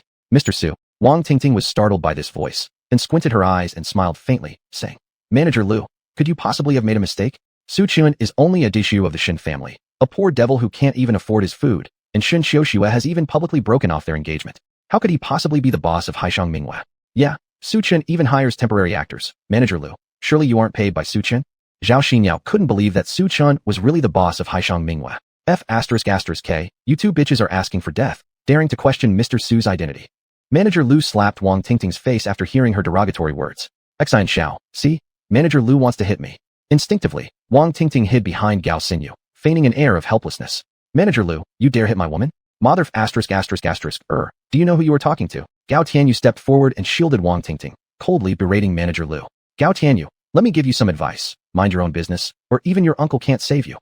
Manager Lu spoke coldly to Gao Tianyu. Xian Xiao, Su Chen isn't a boss at all. Manager Lu probably received money from Su Chen and is playing along with him. Wang Tingting stated firmly.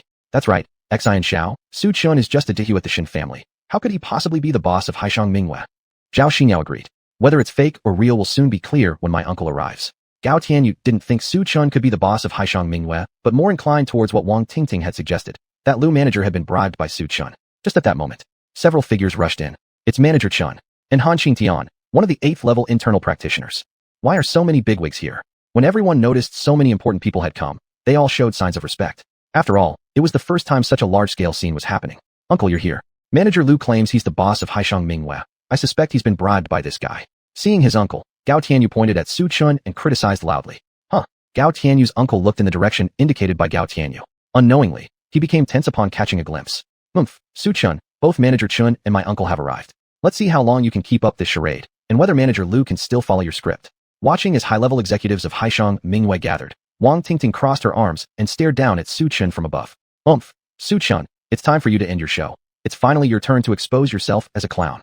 Zhao Xinyao looked at Su Chen triumphantly, as if already imagining him kneeling down pleading in a moment. Uncle, why don't you say something? Tear off Su Chen's mask. Let everyone take a good look at this joker. Noticing the odd atmosphere, Gao Tianyu instinctively focused his gaze on Han Qingtian. You piece of crap. I'll tear off your mother's pants first. Han Qingtian kicked Gao Tianyu in the stomach, sending him sprawling on the ground instantly. How did I ever have a moron of a nephew like you, daring to doubt Boss Su's identity? You almost got me killed. Kneel down and apologize to Boss Su immediately, otherwise, I wouldn't mind losing a nephew. Han Qingtian's words caused an instant change in the expressions of those present. All at once, an ominous silence descended. He really is the boss of Haishang Minghua. Upon hearing Han Qingtian's statement, Gao Tianyu turned ghostly pale. Before this, Wang Tingting had said he was just a cleaner at Haishang Minghua. Now, though, he had transformed into the general manager of Haishang Minghua, completely reversing roles, an outcome utterly unexpected. Gao Tianyu, I told you to kneel down and apologize. Are you ignoring me? Seeing Gao Tianyu standing dumbstruck, Han Qingtian kicked him down again. After being kicked, Gao Tianyu immediately came to his senses and crawled to Su Chen's front, kneeling down. Mr. Su, I apologize. I have failed to recognize your greatness. Please show mercy and don't hold a grudge against someone insignificant like me. At this moment, Gao Tianyu slapped Wang Tingting and Zhao Xinyao each once. You two bitches. If it weren't for your persuasion, would I have doubted Mr. Su? You worthless women. From now on, both of you disappear from my sight. The farther you go, the better. Gao Tianyu was panicking too. He had offended Mr. Su, which not only meant Su Chen wouldn't let him off, but also left him with no good outcome from his own uncle. Are you telling us to leave? That means you're dumping us. Seeing the coldness in Gao Tianyu's words, Wang Tingting couldn't help but burst into tears. Aston, please don't break up with us. We were wrong. Zhao Xinyao clung tightly to Gao Tianyu's arm. If you dislike splits, I'll perform them for you tonight. Go fuck yourself. How dare you cheap slut even speak to me? Gao Tianyu slapped Zhao Xinyao across her face. He could hardly wait to distance himself from these two fools, yet they clung onto him desperately like dogskin plasters. Truly a calamity. Just at this moment, a few figures walked in from outside, their leader a towering man. The boss of Hanhai KTV, Wang Tianqing. Someone recognized his identity. Heavens. Even Wang Tianqing, who has connections in both legal and illegal worlds, is here. Upon seeing Wang Tianqing walk over, everyone made way for him. Wang Tianqing, what wind brought you here? Han Qingtian, upon seeing Wang Tianqing, asked curiously. So you two are hiding here. Yesterday, I was in such a rush that I forgot about you two. Sell these two tramps off to Africa. Wang Tianqing instructed one of his subordinates after noticing Wang Tingting and Zhao Xinyao. I don't want to go to Africa. Upon hearing Wang Tianqing say he was going to sell her to Africa, Wang Tingting lost control of herself. Everyone looked at her. She had been scared out of her wits. Chapter 78. One day, Mr. Wang, please have mercy on me. I really know I was wrong. Zhao Xinyao begged pathetically. Have mercy on you? You nasty bitch dared to humiliate my nephew. If I don't avenge him, where would my face be? How can I manage people afterward? Wang Tianqing coldly glanced at Zhao Xinyao, and then smiled apologetically at Su Chen. Mr. Su, these two bitches haven't caused any trouble for you, have they? Upon hearing this, Su Chen didn't say anything, but instead focused his gaze on Wang Tingting and Zhao Xinyao. Feeling Su Chen's eyes on her, Wang Tingting couldn't help but feel a sudden tightness in her chest, and quickly crawled in front of Su Chen. Su Chen, it was my lack of insight before. I shouldn't have said that you're a gravekeeper. I don't want to go to Africa. I shouldn't look down on you. Can you save me? Please. Things had come to this. Wang Tingting finally understood everything clearly. Yesterday at the Hanhai KTV, when Wang Tianqing mentioned all drinks were free and he addressed Su Chen as Mr. Su. Now she realized none of this had anything to do with the Shen family. Rather, it was because Su Chen held a significant position in Tiabei City. Su Chen, please, save us. I don't want to be sold to Africa. Upon hearing Wang Tingting's words, Zhao Xinyao also started pleading earnestly. Save you? Don't you remember how you insulted me before? Su Chen said coldly. Yeah, Wang Tingting. Didn't you claim that Uncle Wang wouldn't dare to capture you? Now that Wang Tianqing is standing right in front of you, why are you begging Su Chen for forgiveness? What happened to your arrogance? Su Yinshi came back to her senses and said indifferently to Wang Tingting. Su Yinshi, you. Before Wang Tingting could speak, Wang Tianqing slapped her across the face. Nasty bitch. Now that I'm standing in front of you, tell me, do I even resemble my past self? It's one thing to humiliate my nephew, but even Mr. Su has been insulted by you. Truly, you have no idea what death means. What are you still waiting for? Quickly send these two women off to Africa. Wang Tianqing immediately commanded his subordinates. Following Wang Tianqing's order, several henchmen dragged Wang Tingting and Zhao Xinyao out by their arms. Wang Tingting screamed in agony, while Zhao Xinyao fainted outright from fear. Seeing Zhao Xinyao faint, Wang Tingting suddenly hugged Su Chen's leg. Su Chen, I was wrong. Would it work if I become your plaything? Only you can save me. For life, I will be yours. F***ck, do you actually think you're worthy enough to be Su Chen's plaything? Even I can't stand you. Do you really think that Mr. Su would pick someone like you? Gao Tianyu saw his moment to make an impression and slapped Wang Tingting angrily. Seeing that Su Chen was unmoved, Wang Tingting fell into despair. At that moment, her gaze fell on Su Yinshi standing beside Su Chen. She felt regretful and unwilling. Even though she was the first to know Su Chen and should have replaced Su Yinshi to successfully get hired by Haishang Mingyu, she chose Yin Wenjie in error, never realizing the real heavyweight was Su Chen. After Wang Tingting and Zhao Xinyao were taken away, Su Chen turned to Su Yinshi and said, you will work hereafter. If you encounter any difficulties, just let me know. Yes. Su Yinshi hesitated slightly, not fully recovering yet. She thought the whole scene was dreamlike. At first, she believed Su Chen's words were merely a joke, but she never imagined Su Chen would turn out to be a high-level figure in Tianbei City. This unexpected change in identity greatly shocked her. While Su Yinshi was lost in thought, Su Chen's phone rang. It was Shen Biao calling. Su Chen, there's trouble. Dr. Ma just called and said those two female corpses at the hospital underwent necromantic changes. Hearing this, Su Chen's face darkened. Su Chen hurried back home and went to the hospital with Shen Biao. Mr. Su, Mrs. Su, you've arrived. Dr. Ma immediately greeted them upon seeing them and apologized humbly. I've heard the female corpse underwent necromantic changes. Take me to see it. Su Chen said calmly. Yes, Mr. Su. Dr. Ma led Su Chen to the morgue. Su Chen, I'm scared. Shen Biao, thinking about the horrifying faces of the two female corpses, unconsciously moved closer into Su Chen's embrace. It's fine, don't be afraid. I'm here. Su Chen gently patted Shen Biao's back to comfort her. Biao, move back a bit. You aren't feeling well recently, so stay away from negative energy that might harm you. Su Chen smiled and told Shen Biao. Okay. Shen Biao originally had immense fear toward the two corpses. After listening to Su Chen, she didn't argue but stepped back instinctively, staying 3 meters away from the corpses. As Dr. Ma lifted the white sheet covering the female corpses, their terrifying faces reappeared in Su Chen's sight. This time, unlike before, the body showed varying degrees of decay. Mr. Su, they are still decaying so heavily even in the cold storage room. It's extremely bizarre. Why don't we just cremate them as soon as possible? Dr. Zhao suggested again. Not possible. No cremation. Su Chen immediately shook his head and refused. Corpse transformation? Female corpse? Yin-yang corpse subduing formula. Su Chen's mind raced rapidly, always sensing some inevitable connection among the three concepts, or possibly missing some important details. Dr. Ma, leave the corpses here for one day. Su Chen said calmly. All right, Mr. Su, whatever you say. Dr. Ma smiled broadly. Husband, how is it going? Did the female corpse undergo corpse transformation? Could it become a zombie and harm people? Shen Biao asked softly. Not at all. There's no such thing as zombies in the world. They're all fake. Have you been reading too many novels, Biao? Su Chen smiled slightly. Husband, could the two female corpses be related to the evil aura in the southern part of the city? What if I also transform into Sister Qiu Shui's condition? Shen Biao whispered. Wife, don't talk nonsense. Even if you turn into that ghastly form, I will do everything possible to cure you. Su Chen solemnly vowed. Husband, how long will it take for you to exorcise Qing Shui's demon influence? Shen Biao thought for a moment and quietly shared her thoughts. Why don't we also go to Xuanhuan Temple and invite a master to exorcise the demons? Shen Biao hesitantly suggested. No need. The disciples of Xuanhuan Temple can't handle the corpse evil. Su Chen was firm in his tone. Oh, I see. Seeing Su Chen so unimpressed by Xuanhuan Temple, Shen Biao chose to remain silent. After all, as his wife, she had to believe in her husband unconditionally. Su Chen looked confident. I already have some clues about the yin-yang corpse subduing formula. Give me another day, and I'll solve the issue with the land in the southern part of the city. Chapter 79. A competition of physicians. Tianbei City, Situ family. Dr. Zhao, we've been waiting for you. When Situ Mingwe saw Zhao Qiansheng, she was overjoyed as if she had found a savior and hastily said, Dr. Zhao, please save my grandfather. Where is Professor Situ? Zhao Qiansheng replied with calm indifference. In the bedroom. As Situ Mingwe spoke, she led Zhao Qiansheng and a few others to Professor Situ's bedroom. At this moment, Professor Situ had his eyes tightly closed, pale face, and no trace of color in his cheeks. Is Professor Situ really in such a dire state this time? After seeing the frail face of Professor Situ, Zhao Qiansheng frowned and asked, did he take the medicine I prescribed on time? Yes, grandfather has always taken it on time. Situ Mingwen nodded her head. Oh, upon hearing this, Zhao Qiansheng nodded, and then proceeded to take Professor Situ's pulse. Dr. Zhao, what's wrong with my grandfather? Situ Mingyue asked softly. There's nothing major. I'll prescribe him a dose of Chinese medicine. After taking it, he will wake up. Zhao Qianxing confidently declared. Oh. Upon hearing this, Situ Mingyue secretly sighed with relief and at the same time began internally criticizing Su Chun. No wonder none of the Shen family members liked him. Bragging all day long about empty promises, a woman wouldn't like that. He even claimed that only he could cure my grandfather's disease. But now Dr. Zhao said he could cure him too. Dr. Zhao is a renowned physician in Tiande City. How could his words be false? Miss Situ, here is the prescription. Zhao Qianxing handed over the written prescription to Situ Mingyue. All right, I'll arrange for a servant to go get the medicine.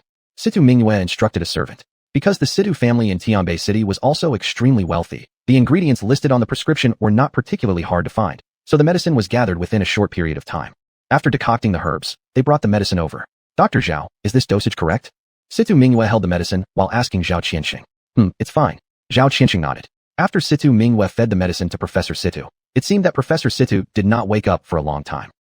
Dr. Zhao, what's going on? Why hasn't my grandfather woken up yet? Situ Mingyue looked at Zhao Qianxing with doubt. Let's wait a bit longer. The effect of the medicine hasn't kicked in yet.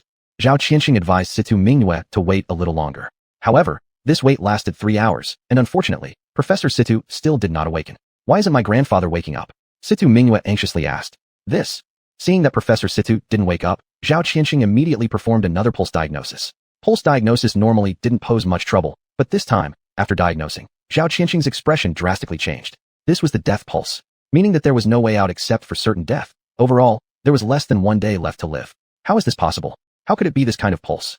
Zhao Qianxing mumbled to himself. Dr. Zhao, what's wrong? Please say something. Situ Mingyue watched with intense anxiety as Zhao Qianxing lost in thought. Miss Situ, I sincerely apologize, but I'm powerless. Your grandfather is in grave condition. His situation is very serious now, and I fear he won't last more than a day. Zhao Qianxing helplessly responded. Not last more than a day? Hearing this, Situ Mingyue felt as if the sky was falling down. How could this happen? Please, Dr. Zhao, save my grandfather. Seeing Zhao Qianxing gathering his medical box and preparing to leave, Situ Mingyue pleaded bitterly, hoping he would stay to save her grandfather. Sorry, Miss Situ, for your grandfather, I'm truly incapable. Zhao Qianxing shook his head helplessly, then turned away with a few small nurses. Zhao Qianxing wasn't about to ruin his reputation to treat someone who was already dying. The sound of the door slamming shut echoed through the room. In despair, Situ Mingyue broke down in tears. Grandfather, please don't leave me. Suddenly, she thought of Su Chun. Could it be true that Su Chun is indeed a divine doctor? Although unwilling to believe in Su Chun right now, she didn't have any other options. She remembered Su Chun saying he had a way to cure her grandfather and mentioning that Dr. Zhao couldn't treat him either. Thinking about this, Situ Mingyue pulled out her phone and dialed Su Chun. Hey, who's this? Seeing an unknown number on his phone, Su Chun picked up the call. Su Chun, it's me, Situ Mingyue. Please, save my grandfather. From the other end of the phone, Situ Mingyue's voice carried a tinge of sobbing. All right, where are you? Su Chun asked. I'm at home. Situ Mingyue replied. All right, stay home and wait for me. I'll come right away. Su Chun didn't find it surprising that Situ Mingyue sought his help. An hour later, Su Chun arrived at Situ Mingyue's place. Su Chun, I sincerely apologize for my previous harsh attitude towards you. Please forgive my foolishness. Today, Situ Mingyue wore a beige embroidered dress that fully displayed her curvaceous figure. No problem. After all, we're not very familiar with each other. It's understandable that you doubted me, Su Chun said as he arrived at Situ Mingyue's home, but didn't see Professor Situ's figure. Is Professor Situ not here? My grandfather was just taken away by someone from the Situ family when you arrived. Situ Mingyue hadn't finished speaking when a figure came in from outside. Situya, what brings you here? Upon seeing Situya, Situ Mingyue greeted her warmly. Her expression, while speaking, still carried a hint of tension and even a bit of fear. Both Situya and Shen Xiuxue were well-known women in Tianbei City, and Situ Mingyue always felt a sense of inferiority whenever she stood before them. Su Chen's gaze fell on Situya. Her leopard print blouse paired with a black pencil skirt highlighted her fiery sensuality. Situ Mingyue, today my younger brother Situ Ming has invited the renowned Dr. Xuanhuan from Jiangnan province to treat Grandpa. Go pick him up soon, Situya said in a commanding tone. Xuanhuan, could it be Xuanhuan, known as the top physician of Jiangnan? Situ Mingyue exclaimed. Who else could it be? Situya smiled slightly. Oh. Situya momentarily froze. All right, I'll go pick him up now. Situ Mingyue smiled and nodded. Her previous tense emotions instantly relaxed. With Xuanhuan around, naturally there was hope for her grandfather's condition. Since Xuanhuan never failed, any complex illness was trivial to him, and more importantly, he was also the exclusive royal physician to the lord of the mansion. His credibility was undoubtedly reliable. Su Chun, why don't you head back first? Before going to pick up Xuanhuan, Situ Mingyue glanced at Su Chun once more. Since Xuanhuan was coming, there was no longer a need for Su Chun. Su Chun, isn't this the person who got rejected by Shen Xiuxue? What is he doing here in our Situ family? Situya looked at Su Chun in confusion. Situya, Su Chun is here because I asked him to treat Grandpa. Unexpectedly, after hearing Situ Mingyue's explanation, Situya burst into laughter. Him? A gravekeeper, giving medical treatment? Situ Mingwe, do you want to become a laughingstock in the Situ family? Chapter 80. Full of life and vigor? Does this kid know medicine? You can't wait for Grandpa to die sooner. Faced with Situ Ya's sarcastic remarks, Situ Mingwe was momentarily speechless, unable to utter a word in rebuttal. She could only harden her resolve and said to Su Chun, Su Chun, I sincerely apologize. You've heard what they said. The family has found a divine doctor, Hua Taosai, so please go back. To express my apology, I will compensate you for the consultation fee. No need, Miss Mingwe. The reason I treat Professor Situ is not because of money, but completely because he helped me decode the glyph characters. Otherwise, in Jiangnan, if you want me to treat your sick, even a family like yours might not be able to hire me. Not necessarily able to hire you? Haha, Master Su, do you really think who you are? The master of Jiangnan Prefecture? Or Jiangnan Tian from the Jiang family? Truly boasting up to the sky. Situya glanced at Su Chun disdainfully. Even Hua Taosai dare not talk such nonsense. You, a lowly Duishiro of Shen family, dare to boast so recklessly. What ignorance! Any bluff you dare to blow. Are you saying I'm boasting?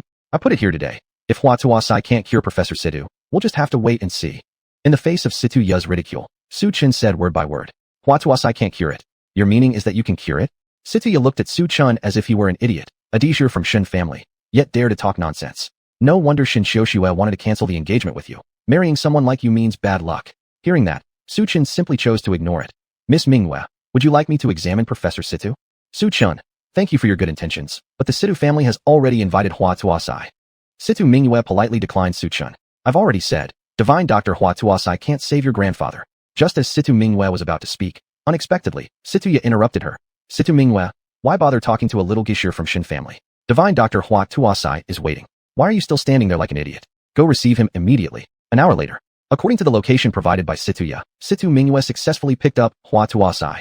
Greetings, Divine Dr. Hua. Seeing the white-haired old man dressed in a red tang suit, Situ Mingwe warmly greeted him. Are you Master Situ Su's granddaughter? It's me, Situ Mingwe nodded. Let's go. Take me to check on your grandfather's condition. Hua Taosai slowly said.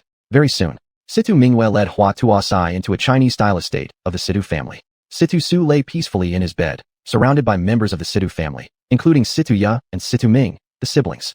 Uncle, Auntie, I brought the Divine Dr. Hua. Situ Mingwe walked in, pushing the door open. Behind her followed Hua Taosai. Greetings, Divine Doctor.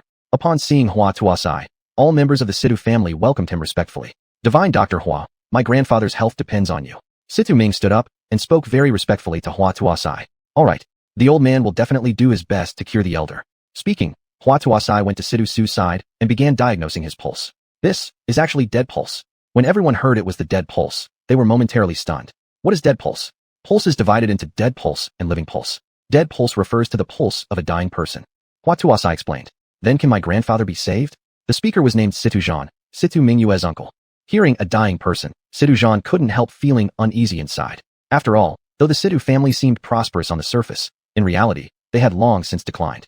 If their patriarch passed away now, it would surely affect the status of the Situ family in Tiabei City. Divine Dr. Hua, isn't there any way? Situ Ming asked. As soon as these words came out, all the people of the Situ family focused their eyes on Hua Taosai, awaiting his reply. Feeling the gaze of all the Situ family members, Hua Taosai paused. For others, the dead pulse may be a tricky disease, but to the old man, this disease is nothing more than child's play. Give me 15 minutes. I can guarantee that old man Situ will become full of life and vigor, promised Hua Taosai confidently. He said this because he was already adept at treating dead pulse. He had healed no less than hundreds of patients with it. Then let's trouble you, Divine Dr. Hua. Upon knowing that Hua Taosai could treat dead pulse, all the members of the Situ family sighed in relief. Hua Taosai took a silver needle and approached Situ Su, causing the crowd to focus their gazes sharply. Pray that Grandpa does not encounter any mishaps. Hope Grandpa wakes up peacefully. Situ Mingwe prayed silently in her heart. At this moment, Hua Taosai inserted silver needles into 6 acupoints of Situ Su's jaw, chest, and limbs respectively. In a short while, Situ Su suddenly sat up and spat out a mouthful of black, foul-smelling blood. Upon seeing this, everyone quickly covered their noses and mouths. Grandpa, Situ Mingwe instantly cried out, tears of joy streaming down from the corners of her eyes. Father, you've been unconscious for some time. It was Master Dr. Hua who saved you. Situ Zhan approached Situ Su. Thank you, Master Dr. Hua. This family of Situ will remember your kindness. No need to thank me. Saving lives is my duty as a doctor. Hua Taosai smiled faintly. Master Dr. Hua, does it mean that father's disease has been completely cured? Situ Zhan asked anxiously. Since I have intervened, I naturally have complete confidence. Hua Taosai said with confidence. Father, how do you feel? Situ Zhan asked with concern. Yes, I feel very comfortable all over my body. No wonder they call you the greatest doctor in Jiangnan. Indeed, curing what Dr. Zhao couldn't. Situ Su remarked lightly. How could Zhao Qianxing be mentioned alongside Hua Taosai? Situ Zhan shook his head and spoke disdainfully. Seeing that Situ Su and Situ Zhan were chatting happily with Master Dr. Hua, Situ Ya mocked Situ Mingwei. I told you Su Chun was talking nonsense, claiming that even Master Dr. Hua couldn't cure Grandpa. And now? Isn't Grandpa just fine after waking up? Isn't Su Chun Shen family's insignificant tertiary? Who does he think he is to criticize Master Dr. Hua? Truly, when there's a big forest, there are bound to be various types of birds. You, Situ Mingwei, actually believed such a person's words. So stupid. Situ Ming added with agreement. Confronted with accusations from Situ Ming and Situ Ya, Situ Mingwei was momentarily at a loss for words. Oh, is there really someone making such rash statements, saying I cannot treat him? After hearing Situ Ya's words, Hua Tuosai cast an unfriendly look. Master Dr. Hua, please don't take it to heart. He is only Shen family's tertiary. I heard he doesn't do anything but talk nonsense. Situ Ming explained. Just a petty character. Since he himself isn't capable, he talks about others' flaws all day long. Such people are simply envious. Situ Ya agreed. That's enough. Both of you stop speaking. Situ Zhan interrupted them. Master Dr. Hua, due to your presence, I've prepared a banquet for you in advance. Situ Zhan said respectfully. As soon as these words were spoken, Situ Su's eyes turned white, his body trembled, and he fell back into a coma once again. Grandpa, father. Upon witnessing this, everyone in the Situ family changed color in their faces. At this moment, everyone's gaze immediately focused on Hua Tuosai. Previously, he had confidently assured everyone that he would make Grandmaster Situ energetic and vigorous, yet now he had fallen ill and become unconscious again. Chapter 81. One infertile? One sterile? Dr. Sai, didn't you guarantee that my grandfather would be full of energy? Why did he faint again? Sido Mingwei asked anxiously with a confused expression. Sido Mingwei actually didn't want to question Dr. Sai Huadua's medical skills, but she recalled Su Chen's words. Could it be? Dr. Sai Huadua really can't cure her grandfather? This. Dr. Sai Huadua was momentarily at a loss for words, not knowing how to answer, his gaze falling on Situ Su whose lips had turned purple and face pale. Dr. Sai, is there still hope for my father? Seeing Dr. Sai Huadua hesitating, Sido Zhan's eyes were filled with tension and unease. Allow me to take Master Sido's pulse one more time. Dr. Sai Huadua placed his hand on Master Sido's pulse, not realizing until now. The moment he checked, he got a shock. This is strange, I thought I had cured him. Why does he still have a deathly pulse? Dr. Sai Huadua's face instantly changed, standing stunned with an air of confusion and perplexity. Until much later. Could it be necrosis? Dr. Sai Huadua seemed to remember something, shouting out in alarm. Dr. Sai, what is this necrosis? The group from the Sido family had never heard of such a name before. Only Sido Mingwei stood frozen, because Su Chun had once mentioned that her grandfather had necrosis. Necrosis refers to organ decline and meridian disorder. It is divided into benign and malignant types. The benign kind can still be treated, but if it's malignant, even the gods cannot save him. Dr. Sai Huadua sighed deeply. So Dr. Sai, is there truly no way to treat him? Sido Zhan continued to ask. With this illness, even the medical god from the 16 zones wouldn't be able to help. Dr. Sai Huadua replied resolutely. This. Hearing that even the medical god couldn't save him, these words made Sido Zhan feel as wilted as a frost-covered eggplant. 16 zones. The medical god, by definition, the god of medicine. This title symbolized the pinnacle of the medical world, being more of a legendary existence. If even such a figure could not save Grandmaster Sido, then they might truly be powerless. It seems our Sido family has encountered a great predicament this time. Sido Zhan bitterly chuckled. Just when everyone was at their wits' end, Sido Mingwei suddenly came back to her senses and spoke up to Sido Zhan. Uncle, I know someone who can save grandfather. Oh, speak quickly, who is it? Upon hearing that someone could save him, Sido Zhan's eyes immediately brightened. Su Chun, the son-in-law of the Shen family. Sido Mingwei stated each word clearly. As soon as she finished speaking, Sido Ya coldly said, Sido Mingwei, have you run out of doctors to consult? What you are doing right now is akin to blindly seeking cures. Haven't you heard what Dr. Sai said? Even the medical god couldn't save grandfather. So how could Su Chin possibly save him? Who is he anyway? Just some quack doctor, or rather, the impoverished son-in-law of Shen Xiuxiue, who was publicly rejected. I don't care how much you doubt him. This time, I choose Su Chun. It wasn't unjustified that Sido Mingwei believed in him. In fact, everything Su Chun had said came true. He had initially said Zhao Qianxin couldn't cure grandfather, and indeed, he hadn't. Later, he also said Dr. Sai Huadua wouldn't be able to do it either, and Dr. Sai Huadua couldn't cure him as well. Even having necrosis matched Su Chen's prediction. At first, Sido Mingwei thought Su Chen's words lacked evidence, but judging by the current situation, everything Su Chun had predicted was correct. Sister Mingxiu, do you actually believe someone who just watches graves? Sido Ming laughed coldly. I know Su Chun. All he does is guard graves. He's not a real doctor. You've been deceived, Sister Mingxiu. Shen Tianfeng from Shen family and I are in the same classmates WeChat group, and he hasn't stopped mocking Su Chun. Whether Su Chun guards graves or not, it doesn't matter to me. But I know that only he can save grandfather right now. With that, Sido Mingwei took out her phone and called Su Chun. Seeing Sido Mingwei's defiant expression, Sido Ya and her younger brother Sido Ming smiled mockingly in the corner of their mouths, yet they did not attempt to stop her. An hour. Su Chun arrived at the location Sido Mingwei mentioned. Su Chun, I'm sorry. I wrongfully blamed you before. Where is Professor Sido? Su Chun asked. He's lying down in the bedroom. After seeing Su Chun arrive, Sido Mingwei pleaded. Please, save my grandfather. I can't lose him. With those words, Sito Mingyue dropped to her knees with a thud. Her knees met the floor hard, turning red almost instantly, causing sharp pain, which made Sito Mingyue wince in agony. Miss Mingzhu, why are you doing this? Get up. It's cold on the ground. I already told you that Professor Sito helped me, and I will not stand idly by while he dies. Su Chun lifted Sito Mingyue up and followed her into Professor Sito's bedroom. When Xuanhuan saw Su Chun, he suddenly felt a sense of familiarity, as if they had met somewhere before. He could only try to persuade. He has necrosis, and there is no cure for this condition. I advise you to give up. Who says necrosis can't be cured? Just because you can't cure it doesn't mean others can't. Su Chun, how dare you speak to Master Dr. Sai like that? Who gave you the nerve? Apologize to Master Dr. Sai immediately. Situya sharply reprimanded. Su Chun, you're just an odious graveguarder who doesn't even have a medical license. What makes you think you can compare yourself to Master Dr. Sai? Do you deserve it? Situ Ming chimed in agreement. Do I deserve it? What's it got to do with you two? If he's so talented, why couldn't he tell that one of you is infertile and the other is sterile? And neither of you are actually from the Situ family. You, how dare you call me infertile? Dare calling me sterile? Hell no. And saying we're not part of the Situ family. Upon hearing Su Chen's words, Situya and Situ Ming were instantly infuriated, shouting, You bastard Su, you're looking for death. Situ Ming swung his fist at Su Chun. That's enough. Both of you shut up right now. At this moment, Situ Zhan intervened. Young brother Su, can you really cure my father? I can. Su Chun nodded lightly. In that case, please go ahead, young brother Su. Once this is done, the Sima family will surely reward you handsomely. Situ Zhan bowed and said, Uncle, how could you believe such nonsense from this gravekeeper? Situya looked at Situ Zhan incredulously. Uncle, I already said he isn't even a real doctor. Letting him treat grandfather might endanger his life. Situ Ming added another remark. That's enough. I've made up my mind. Anyone who tries to dissuade me again, don't blame me for losing my temper. Situ Zhan coldly replied. After hearing this, Situya and Situ Ming immediately shut their mouths and fell silent. The situation for the Situ family does not look good. We must not give up as long as there's even a sliver of hope left. For now, we have no choice but to trust this young man, despite the fact that I don't have much faith in Su Chun either. There's nothing else we can do now. Chapter 82. Su Chun was right again. In the bedroom, all members of the Situ family fixed their eyes on Su Chun. He pulled out 13 golden pen cores from his pocket. The pen tips were very thin, and upon close inspection, they were embedded with golden needles.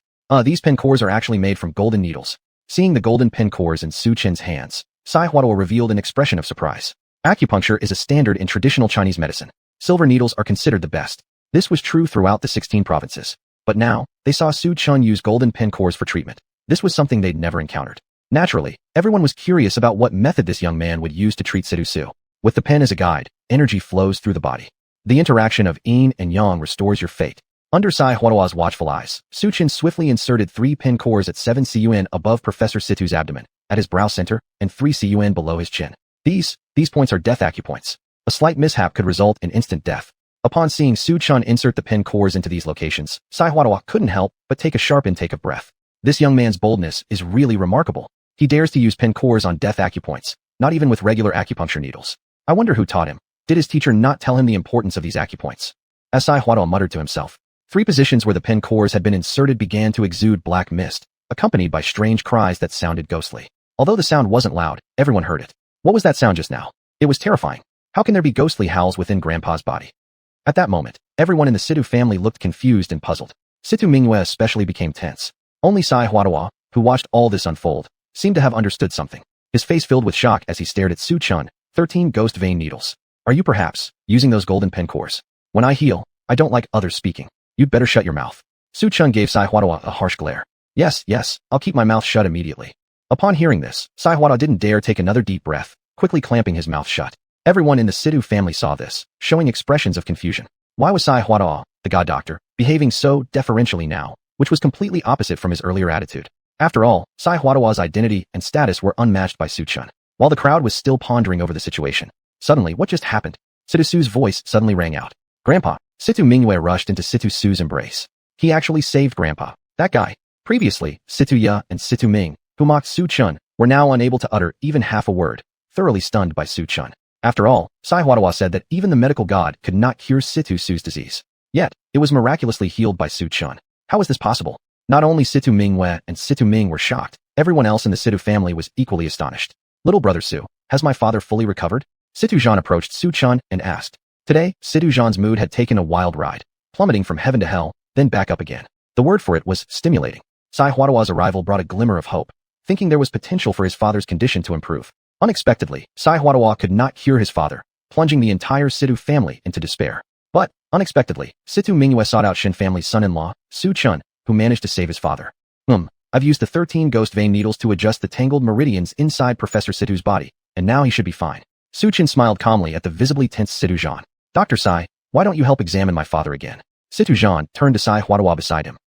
I think an examination is necessary. I don't think someone surnamed Su is reliable enough. Situ suddenly interjected coldly. My sister makes sense. I also believe a thorough checkup is needed. Situ Ming added in agreement. If Su Chun was truly so capable, why would Shen Xiuxue publicly call off the engagement? Based on Situ Ye's understanding of Shen Xiuxue, such an outstanding man wouldn't go unnoticed. Situ Ming couldn't accept the fact that Su Chun had such high medical skills because, in his view, Su Chun was merely a Shen family son-in-law and could not possibly be a miraculous doctor.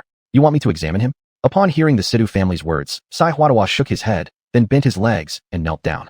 Since Lord Su already treated Grandmaster Situ, how could it possibly fall to me to examine him again? Your servant, Sai Huadua, pays respect to Lord Su. This. Upon seeing Sai Hua kneeling down to Su Chun, everyone in the Situ family had their mouths slightly open, displaying astonished expressions. How did you recognize me? Su Chun looked at Sai Huadua with a questioning gaze. Judge's golden pen. Throughout the entire medical community, besides you using golden pens for acupuncture, it would be hard to find another person. Sai Huadua smiled on the surface, but internally was already overwhelmed with shock. The legendary Judge Su actually appeared in a small family in Tianbei City. It was truly inconceivable. Judge Su, several bigwigs from Jiangsu province are looking for you, including Lord Qilong and the governor. I wonder if you have time to meet them. Sai Huadua cautiously inquired. Not convenient. I'm too busy. Su Chun responded to Sai Huadua with 6 concise words. All right then. Sai Huadua chuckled bitterly. Spirit Dr. Sai, why did you call him Judge Su? And is it true that Lord Qilong wants to meet Su Chun? Hearing the conversation between Su Chun and Sai Huadua, Situya asked curiously from the side. Ho ho, you foolish woman, having dared to shamelessly humiliate Judge Su like that before, your Situ family will soon face misfortune. Sai Huadua didn't bother to respond to Situya, but moved beside Situ Su instead. Younger brother Situ, since Judge Su has said that these 2 young ones are infertile and not related to the Situ family, listen to my advice. Investigate as soon as possible. Otherwise, offending Judge Su would bring calamity upon your entire Situ family. Rest assured, I'll send someone to check right away. Without hesitation, Situ Su immediately called Situ Zhan over. Situ Zhan, take Situya and Situ Ming to conduct comprehensive checks, just as Spirit Dr. Sai instructed. Yes, father. Situ Zhan respectfully saluted. Grandpa, there's nothing wrong with me, and I am still part of the Situ family. Do we really need a checkup? Situya hastily argued. Grandpa, I am your grandson. Are you sure about making me undergo a check? Situ Ming echoed in agreement. However, their words were like wind passing by Situ Su's ears, leaving no impact. Soon, the comprehensive health reports for Situya and Situ Ming came out. Situya, infertile. Through DNA comparison, she has no relation to the Situ family. Situ Ming, sterile. Through DNA comparison, he also has no relation to the Situ family. Upon seeing the full medical examination report, Situya and Situ Ming instantly collapsed to the ground, their faces pale. And once again, Su Chen's words had proven to be accurate. Chapter 83, The Evil Defining Pearl. Situ and Situ Ming, since you two are not from the Situ family, I naturally cannot keep you. Situzan, drive them out of the Situ family. If they dare to step into the Situ residence again, have them sent straight to jail. Upon hearing that they were not part of the Situ family, Situsu immediately declared in a frosty tone. Grandpa, please don't do this to us. Situyu knelt on the ground, begging desperately. Having grown up with no lack of luxury within the Situ family, Situyu had long grown accustomed to such a carefree lifestyle. Every time she saw others look at her with envy, she felt an inherent sense of superiority. But now, all of it was about to be taken away from her. How could she accept that? Accustomed to a life of opulence and extravagance, how could she ever willingly settle for mediocrity? To be just another ordinary woman? Grandpa, I'm your grandson. You can't treat me like this. Situ Ming, relying on his status as the grandson of Situsu, had been bullying people outside these past few years, offending more than 80 individuals, if not 100. But he was, after all, the young master of a wealthy house, and those offended always had the Situ family to fall back on. Now, without any backing from the Situ family, what difference did Situ Ming have from an ordinary child? He couldn't even imagine what was waiting for him next. Whether you two outsiders live or die in Tianbei City has nothing to do with my Situ family. Before Sitsu could respond, Situzan glanced at the 2 wailing figures on the ground, showing not a shred of sympathy. Aunt, uncle, can you plead for mercy from Grandpa on our behalf? Situyu turned her gaze towards a nearby couple. Alas, Situ Ming, Situ, had we considered our old relationship, I plan to speak on your behalf. But how unexpected that one of you cannot bear children, and the other is infertile. For the Situ family, you both hold no utilitarian value whatsoever. A bespectacled middle-aged man spoke. He was the father-in-law of Sitamingyu. This. Upon hearing these words, Situyu and Situ Ming were momentarily speechless. I've made a mistake, Su Chun. Please, save my brother and me. I shouldn't have spoken ill of you, and I definitely shouldn't have looked down on you. Even if I am not a member of the Situ family, you, being a divine physician, could you help treat our infertility issues? If you're willing to treat us, whatever conditions you set, we will. Why should I help you too? Have you forgotten how you once humiliated me? Su Chen gave a cold laugh. Why won't you help us? Su Chen, with a single word, you changed our lives. Now, whether our lives can change for the better also depends solely on your decision. Why can't you help us? Why did you have to expose us? You gravekeeper. However, before Situ could finish speaking, xuanhuan slapped her face. How dare you show such disrespect towards official Su? As xuanhuan said this, he turned to Situ beside him. Situ elder, you should quickly drive these two away. If this incident offends Judge Su, the good days of your Situ family will come to an end. Situzan, take Situ and Situming away immediately, Situsu ordered. Situzan nodded and instructed the servants to chase Situ and Situming out of the Situ household. Grandpa, I don't want to leave the Situ family. Grandpa, I am your grandson. Please don't send me away. At this moment, Situming and Situ were filled with regret. If only they hadn't opposed Su Chen, hadn't insulted Su Chen. If only Su Chen hadn't proclaimed their inability to bear children, their infertility wouldn't have exposed them as non-members of the Situ family. They burst into tears, consumed by remorse. There is no medicine for regret, and when trying to make amends, everything had already come too late. In the Situ family's bedroom, seeing Situ and Situming expelled from the Situ family, Situminjiu felt as though she were dreaming. What intrigued her even more was, why had Sui Huadawa's attitude towards Su Chen changed so drastically? Why was Dr. Sui addressing Su Chen as Judge Su? Could Su Chen possibly be a governor from some province? Yet, she couldn't recall any provincial governor having such a title. Miss Mingyu, since Professor Situ has already recovered, there's nothing left for me here. I'll take my leave now. Su Chen bowed slightly and prepared to turn around and leave. Young brother Su, please don't rush off yet. Just then, Situzan called out to him from the side. Su Chen, I promised you before that if you save my father, I would surely present you with valuable gifts. This is a list of treasured items from our Situ collection. Kindly review it. Situzan forced a smile, gesturing discreetly to a servant. After being given instructions, the servant prepared to hand over the list. I treated Professor Situ entirely because he helped me decipher the pictographic characters. It was voluntary on my part, and doesn't require any reward. Little brother Su, these are two different matters. You saved my father, while my daughter helped you. It's one professional matter, one personal matter, one representing the family, one representing an individual. This list enumerates all the treasured items from the Situ collection. If anything catches your eye, just say so. Situzan was no fool. From the way Sui Hua treated Su Chen, he could tell that this person was far more complex than appearances suggested, far more than just a mere son-in-law of the Shen family. As Su Chen took the list from the servant, his gaze fell upon one item in particular, the evil-defining pearl. At the sight of these three words, Su Chen's thoughts suddenly became crystal clear. He had previously felt something was missing, and now realized it was precisely the evil-defining pearl. The evil-defining pearl consists of one yin and one yang bead, both indispensable for preventing the female corpse from undergoing a zombie transformation. If the female corpse holds the evil-defining pearl, its transformation will stop, allowing him to use the yin-yang array to suppress the malevolent energy. Situ Zhan, how many evil-defining pearls does your Situ family have? Looking at Situ Zhan, Su Chen asked slowly. 2. It's quite a coincidence. I obtained the evil-defining pearls during my travels. This item is divided into yin and yang, and I remember it very clearly. Situ Zhan explained. All right, then I'll take the evil-defining pearls. Su Chen decisively spoke. Fine, no problem. Situzan immediately instructed the servants to fetch the two beads. Not long after, in Su Chen's hand were two pearls about the size of a thumb. One pearl was black, the other red. The red represented yang, the black represented yin. Under the sunlight, the pearls gleamed brilliantly yet mysteriously. Indeed, they're the evil-defining pearls.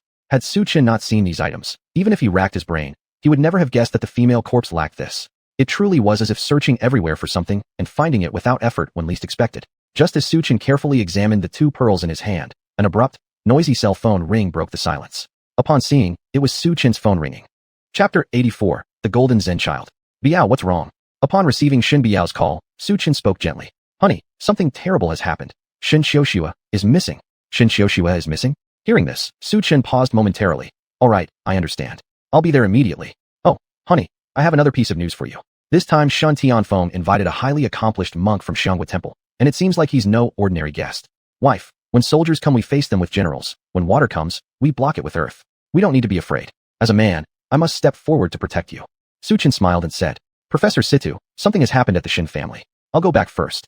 Su Chen said to Situ Su. Before leaving, Su Chen seemed to remember something. By the way, Professor Situ, I saw Tai Huang Bell on your list earlier. This item is from ancient times. Your family can't control it. To avoid misfortune, it's better to act sooner rather than later. Su Chen stopped talking here and left in a hurry. Su Chen's words echoed in the ears of the people in the Situ family. What does Su Chen mean? Is he suggesting we sell the Tai Huang Bell? The Tai Huang Bell cost us a lot from an auction house. Even though it didn't impress Director Yang, we can't sell it just because someone says so. Exactly. Although Su Chen has excellent medical skills, it's not his place to give advice to our Situ clan about whether to sell the Tai Huang Bell or not. Whether it is sold or not isn't his decision.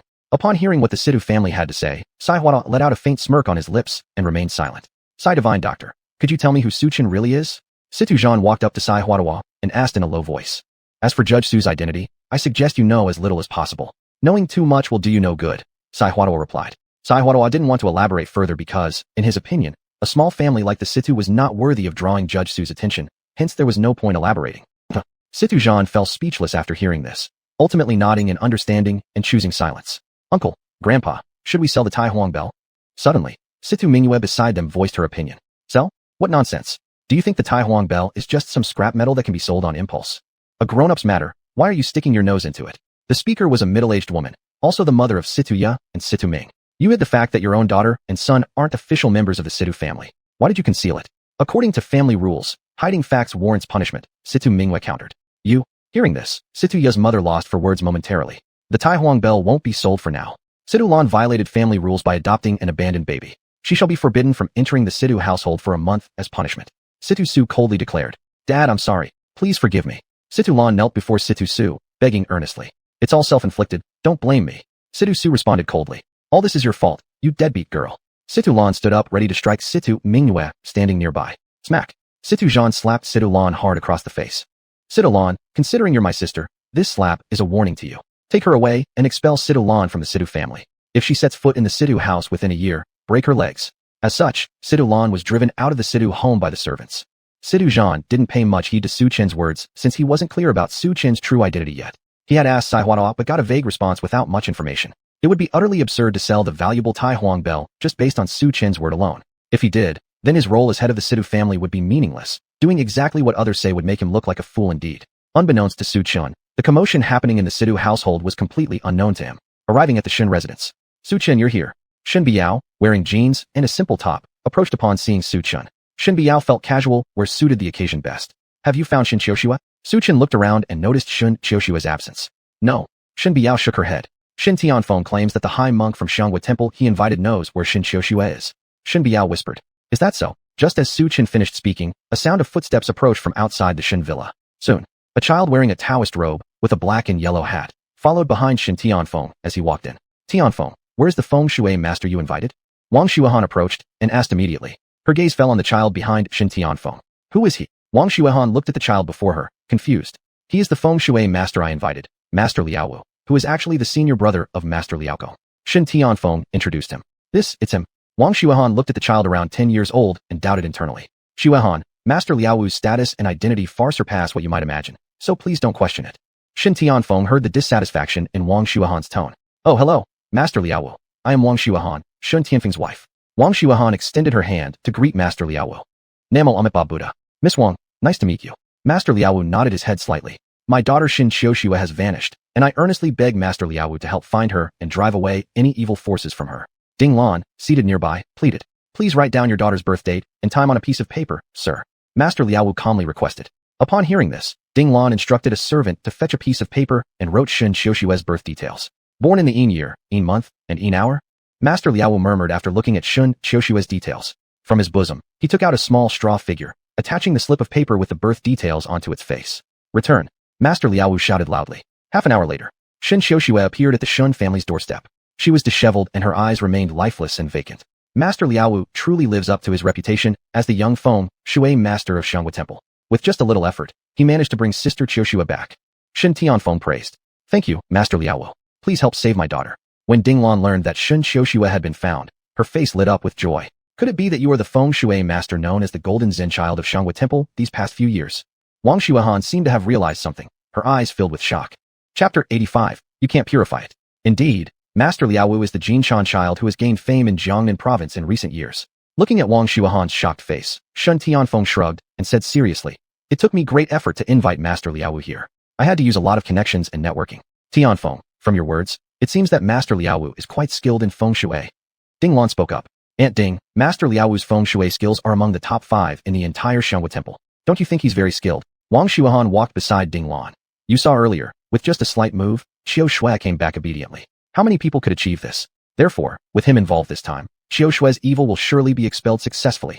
Then I can rest assured. Ding Lan was previously worried that if the feng shui master they found ended up dying at the Shen family like last time, it would offend the Xuanhuan temple, leading to a clan-wide disaster for the Shen family. How would she explain to her ancestors? Tianfeng, you've really gone through a lot. Once Qiu Shui's evil is expelled successfully, I will definitely thank you properly. Ding Lan expressed gratitude towards Shen Tianfeng.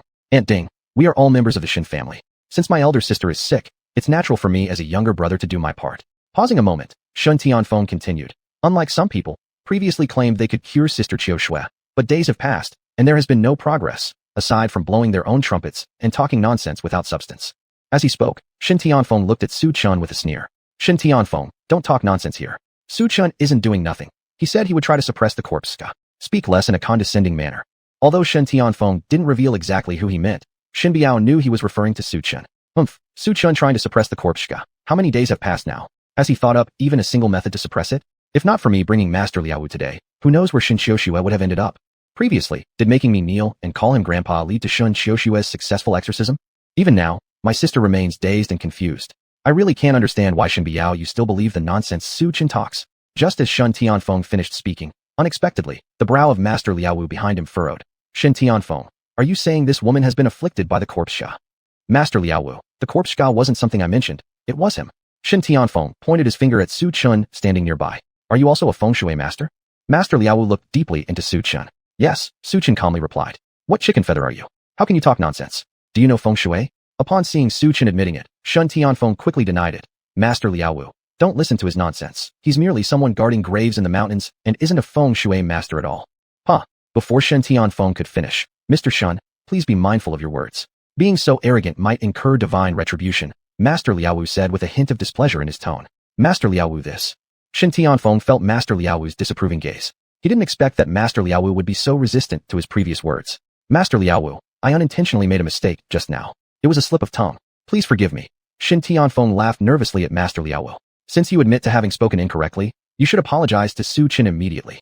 At Shen Biao's sudden interruption, I damn well say. Just as Shen Tianfeng was about to curse, unexpectedly, he caught sight of Master Liaowu's icy gaze and could only swallow his pride. Su Chun, as my brother-in-law, look at what kind of a brother-in-law you've become. No money, no power, and not even proficient in feng shui. Let me tell you, stop playing theater games at our Shen family. Who's putting on these performances every day? Shen Tianfeng, what right do you have to criticize me? Based on what am I subject to your direction, you little man? Su Chun smirked coldly, giving Shen Tianfeng a glance. F***ck your mom. Seeing Su Chun's disdainful attitude, Shen Tianfeng couldn't help but curse loudly. Su Chun, who do you think you are? Do you think you're Mr. Yang or Tiger Uncle? Are you even worthy to call my husband a nobody? Wang Xuanhuan was still speaking when suddenly, Shen Qiushue's eyes that were originally lifeless instantly became murky as she screamed in agony. All of you ruined my plan. This young girl has a pure Yin constitution. I was so close to being able to return to the human world. Shen Qiushue babbled incoherently as she lunged toward the group of Shen family members. Hurry, grab Shen Qiushue. She's having an episode again. Ding Lan heard the commotion and quickly instructed several servants of the Shen family. In a short while, a few strong men from the Shen family managed to hold down Shen Qiushue. Master Liao, please save my daughter. Ding Lan listened to Shen Qiushue's rambling on the bed with a look of heartache and respectfully said to Master Liao, Master Liao, please take action. Shen Tianfeng and Wang Xuanhuan spoke in unison. All right. Master Liao took out his prayer beads from his bosom and began muttering incantations. Buddha's light shines universally. All beings are delivered. Saving one life equals building 7 layers of pagoda. Yin-yang interact. Creation manifests myriad things. Golden light appears. Ghosts and demons disperse. Following Master Liao's silent chant, the prayer beads in his hand transformed into a swastika symbol, glowing with a faint golden light. In the golden light, there seemed to be a sacred force. Is this Buddha's golden light shines universally? Master Liao has learned the golden light shines universally at such a young age. In the Xuanhuan temple, perhaps no one has ever achieved this before or will after him. The Shen family was blinded by the glaring golden light and couldn't open their eyes, but everyone gradually grew to admire Master Liao's extraordinary powers. Good. Master Liao's golden light is unmatched. My daughter is saved. Ding Lan clapped her hands in celebration. Although she wasn't superstitious, she knew that Buddhism could purify all evil spirits. It wouldn't be long before Shen Qiushue would awaken. Evil spirit expelled.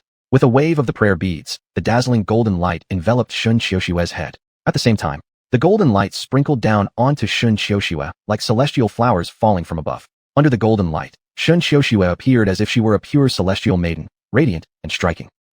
Under the bathing of the golden light, Shen Qiushue let out a sharp cry of agony, her face becoming increasingly twisted and grotesque. Time passed second by second. Gradually, the Buddha's light dimmed until it finally disappeared. Did it succeed? Seeing the calm Shen Qiushue, Wang Xuanhuan and Shen Tianfeng instantly showed expressions of joy. Buddhist law can only purify ordinary shaki, not the corpse shaki, especially the corpse shaki from such an extremely ominous place. With your abilities, you cannot purify it. Su Chun unexpectedly interjected. Chapter 86. Successfully exorcised. What's your plan? Su Chun, are you starting to talk nonsense again? Seeing Su Chun begin pointing fingers at the Shen family once more, Wang Xuanhuan gave him a fierce glare. Before, you confidently declared that you could exorcise Qiushua's spirit, and what was the result? Up to now, she is still like this. If you don't have the necessary skills, then stop taking on things you can't handle. Now my husband has found Master Liaowu. It's best if you stopped meddling unnecessarily. I seriously suspect whether you're intentionally getting back at Qiushua. I'm merely telling the truth. Su Chun said expressionlessly. Telling the truth? How funny. Master Liaowu is an outstanding young feng shui master from Xuanhuan Temple, and he hasn't said anything either. Where would someone like you, a nobody, get off lecturing? My advice, go somewhere cool and stay out of trouble. Shen Tianfeng glared ferociously at Su Chun. Su Chun, if you're not capable, then shut your mouth. Ding Lan snapped coldly. Now be quiet and don't disturb Master Liaowu while he attempts the exorcism. If my daughter encounters any accidents because of you, I will certainly not forgive you. Ho ho, do you really think a corpse evil, Sha, is just some ordinary malevolent energy? It's not something that can be suppressed so easily. Thinking like that would be a grave mistake. Su Chun retorted to Ding Lan. Husband, stop talking for now, and let Master Liaowu exorcise Sister Qiushua quickly. When Su Chun contradicted her stepmother, Shen Biao's expression changed slightly, and she gently advised, let's first see if Master Liaowu can succeed in his exorcism attempt. If he fails, then you stepping in won't be too late, right? Upon hearing this, Su Chun nodded. At this moment, Shen Qiushua's eyes became bloodshot, with veins spreading across her entire eyeballs. It looked extremely eerie and horrifying. Cursed Xuanhuan Temple, actually daring to ruin my good deed. You will all die miserable deaths. As soon as these words were spoken, Shen Qiushua suddenly broke free from the Shen family's restraint and lunged toward Master Liaowu. Upon seeing Shen Qiushua attacking him, Master Liaowu immediately froze in place. Not only Master Liaowu, but the entire Shen family also stood there stunned, because they noticed how agile Shen Qiushua's movements were, clearly indicative of martial arts prowess. But Shen Qiushua had never practiced qi cultivation, malevolent force possession. After perceiving Shen Qiushua's abnormal behavior, Master Liaowu pulled a red rope from his sleeve. Shen Tianfeng, let's cooperate and bind her down. Master Liaowu tossed one end of the red rope to Shen Tianfeng. All right.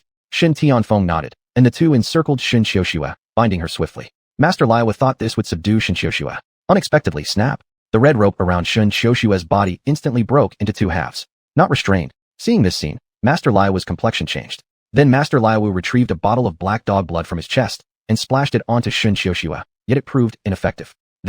Even black dog blood proves useless. Master Liaowu's face darkened slightly, but at this time, Su Chun calmly spoke up. Use peach tree branches to beat her whole body. Peach tree branch. Master Liaowu hesitated briefly but then retrieved a peach wood branch from his chest and hit Shen Qiushua with it. To his astonishment, Shen Qiushua fainted after being struck by the branch. Take advantage of this moment. Use the 8 trigrams mirror in conjunction with Buddhist practices to shine upon her brow center. Su Chun continued. However, contrary to Su Chun's advice, Master Liaowu instead politely apologized to the Shen family. I'm sorry, but I am unable to remove the evil from Miss Shen. You should seek help from another more skilled master. After saying that, without hesitation, Master Liaowu left the Shen family villa quickly. Just before leaving, he glanced at Shen Qiushua lying on the ground, and his eyes were filled with apprehension and fear. If it truly was a corpse evil, his rash actions earlier might very well put him in danger. Recalling the tragic state of his deceased junior brother, an involuntary shiver ran through his body. Isn't Master Liaowu known as the Golden Chan Child? Even he cannot expel this evil. The crowd stared at Master Liaowu's departing back, glancing at each other in disbelief. My daughter. Pain showed on Ding Lan's face. She originally thought Shen Qiushua was recovering, intending to celebrate grandly tonight, but it turned out that even Master Liaowu couldn't offer any solutions. Ding Lan couldn't help feeling a pang of despair in her heart. Sister Ding, don't lose hope. When you arrive at the mountain, there will naturally be a path. We'll figure out another way. Shen Tianfeng glared fiercely at Su Chun after seeing Ding Lan's distressed appearance. It's all your fault, Su Chun. If you hadn't been blabbering nonsense, would Master Liaowu have refrained from helping Qiushua exorcise the evil spirit? Exactly. If you hadn't interrupted with useless comments, would Master Liaowu have walked away? If you're so capable, why doesn't Su Chun take action now and exorcise the spirit? Can he do it? All he does every day is boast. What else is he good for? Wang Xuanhuan added coldly in agreement. But my husband's method worked. Just now Shen Qiushua was subdued. Shen Biao stood up for Su Chun. Ho ho, was that Su Chun's skill? Clearly it was Master Liaowu who subdued her using his feng shui techniques. How is it related to Su Chun? A senior member of the Shen family sneered sarcastically. Shen Biao, don't think because he's your husband you can confuse right and wrong and distort facts. You guys. Shen Biao became flushed with anger. Ho ho, Wang Xuanhuan, how do you know I cannot exorcise the spirit? Su Chun gave a cold smile. Clown, if you don't have this ability, then stop pretending here. Weren't you already embarrassed enough last time? You failed so miserably and ended up as a fool. Shen Tianfeng mocked in a sarcastic tone. Su Chun ignored Shen Tianfeng. Biao, don't worry, I've already found a way to suppress the corpse evil, Shirsha. I'm going to Tiabei Hospital first, and you stay here and wait for me. Leave everything else to me. Su Chen looked tenderly at Shen Biao. You're going to Tiabei Hospital? Could it be that you're going to deal with those 2 female corpses? Shen Biao instantly thought about the corpses when she heard about Tiabei Hospital, as their appearance had been deeply etched into her mind. Yep, Su Chen nodded. In that case, I'll accompany you to Tiabei Hospital. Shen Biao worried something might go wrong if Su Chen went alone. After all, the corpses had undergone changes, making it impossible to predict what would happen next. No need. I'll handle it myself. Su Chen shook his head. Su Chen, if you can't exorcise the spirit, don't make excuses like this, saying you're going to Tiabei Hospital. It's clear you're trying to back out like a coward. Shen Tianfeng interjected upon hearing that Su Chen planned to leave. One clown is enough. That's all he's good for. Wang Xuanhuan chimed in mockingly. Su Chen, stop putting on a show here. Last time you claimed to have found a solution. Now isn't my daughter still lying there? Shen's home isn't your stage to perform. If you want to put on a show, take it elsewhere. Ding Lan, who had remained silent until now, no longer trusted Su Chen at all. Auntie Ding, if I successfully drive the evil spirit out from Shen Xiuxua, what will you do then? Su Chen narrowed his eyes, flashing a meaningful smile. Chapter 87, Shen Family Shrine. Su Chen, if you can truly drive the evil away from my daughter, I can hand over 40% of the Shen family business to Shen Biao, provided that you have this ability. He glanced at Su Chen, his face full of disdain. Ding Biamo, I hope you don't break your word. Su Chen nodded with a smile and was about to leave when Shen Biao called out. Su Chen, wait a moment. Please wear this. She took off an ancient jade from her neck and put it around Su Chen's neck. Biao you. Su Chen paused in surprise. I hope it will protect your safety, said Shen Biao softly. Okay. Su Chen replied softly, then quickly left the Shen family villa. After Su Chen left. Ho ho, what a clown. Doesn't he know what to pretend all day? He pretended to be a miraculous doctor before. Now he pretends to be a feng shui master and can drive away Qiushui's evil? The question is, does he even understand feng shui? Besides boasting all day, what else can he do? Shen Tianfeng, how dare you insult Su Chen? He is your brother-in-law. Now he is saving someone under risk, and the person being saved is Sister Qiushui. Are you not pained in your conscience while saying these words? Shen Biao stared red-eyed and trembling at Shen Tianfeng. Ho ho, I am not pained in my conscience because I never asked Su Chen to go save anyone. It was voluntary. Hey Tianfeng, stop talking. Shen Biao is Su Chen's wife. If she doesn't speak up for Su Chen, will she speak up for you? Just like others speaking ill of you, I would defend you. As the saying goes, couples working together achieve great success. Shen Biao, marrying someone like Su Chen who likes to brag every day makes me pity for you. Fortunately, I married a considerate and wealthy husband like Tianfeng. Not like Su Chen, who acts all day long, doing full performances. Wang Xuanhuan's words made the crowd burst into laughter. What about marrying Su Chen? I don't think he is a bragger. With cold eyes glaring at Wang Xuanhuan, Shen Biao bit her lips lightly. Ever since marrying Su Chen, my eyesight has recovered. I became the president of the Bai Luo Rinjin Company. I successfully negotiated the Chengnan land project with the Jiang family, and I received an invitation to buy Hua Zhongyan. All of this came because of Su Chen. If this is considered bragging, then I have nothing to say. As soon as she finished speaking, the smiles on everyone's faces disappeared, and silence followed. Even Wang Xuanhuan fell silent. After a while, Shen Biao, look at you acting like you've never seen the world. After only a few short days, you already feel invincible. But the Shen family isn't just yours alone. You might be enjoying temporary glory, but really, you think too much of yourself. In terms of connections and charisma, you are still far inferior to me, Wang Xuanhuan. My husband told me to become the happiest woman in the world, so I am no less than you. Seeing Wang Xuanhuan's haughty face, Shen Biao raised her head and refused to back down. Su Chen, would you dare eat the big pie drawn by an odious gravekeeper? Be careful not to be poisoned. Wang Xuanhuan mocked her sarcastically and didn't bother continuing the argument. To her, Shen Biao had been brainwashed by Su Chen, turning her into a foolish woman. At the morgue, Su Chen had greeted Dr. Ma upon arriving. Learning that Su Chen had found something to control corpse transformation, Dr. Ma flattered him profusely. Su Chen took out 2 spirit-subduing pearls and mumbled some words. Heaven and earth as a guide. Evil cannot overcome righteousness. Return home early. Ascend to paradise. Afterward, Su Chen held the female corpse's chin and sequentially forced both yin-yang spirit-subduing pearls into its mouth. Then, the previously rotted female corpse visibly returned to its former appearance. At this moment, Su Chen pulled out his phone and called Dr. Ma, instructing him to send the 2 female corpses to the south side of the city. When Dr. Ma saw the female corpse restore without any trace of decay, he looked at Su Chen with admiration. South of the city, by the time Su Chen arrived, Dr. Ma had excused himself citing urgent matters. Just then, white mist rose from all sides. Reluctantly, Su Chen activated his heavenly eye once again, piercing through the fog to locate the position of the yin-yang array. As expected, the white mist was likely a tactic used by the corpse demon to confuse people, which was ineffective against Su Chen possessing the heavenly eye. Su Chen placed the 2 female corpses on the yin and yang array points respectively, simultaneously reciting the incantation of the yin-yang spirit suppression. In an instant, above the yin-yang array, golden light shone brightly, encircling countless mysterious symbols. At this moment, a streak of black mist shot out from the ground. Deep within the black mist were a pair of blood-red eyes glaring viciously at Su Chen, accompanied by the sound of ghostly wailing.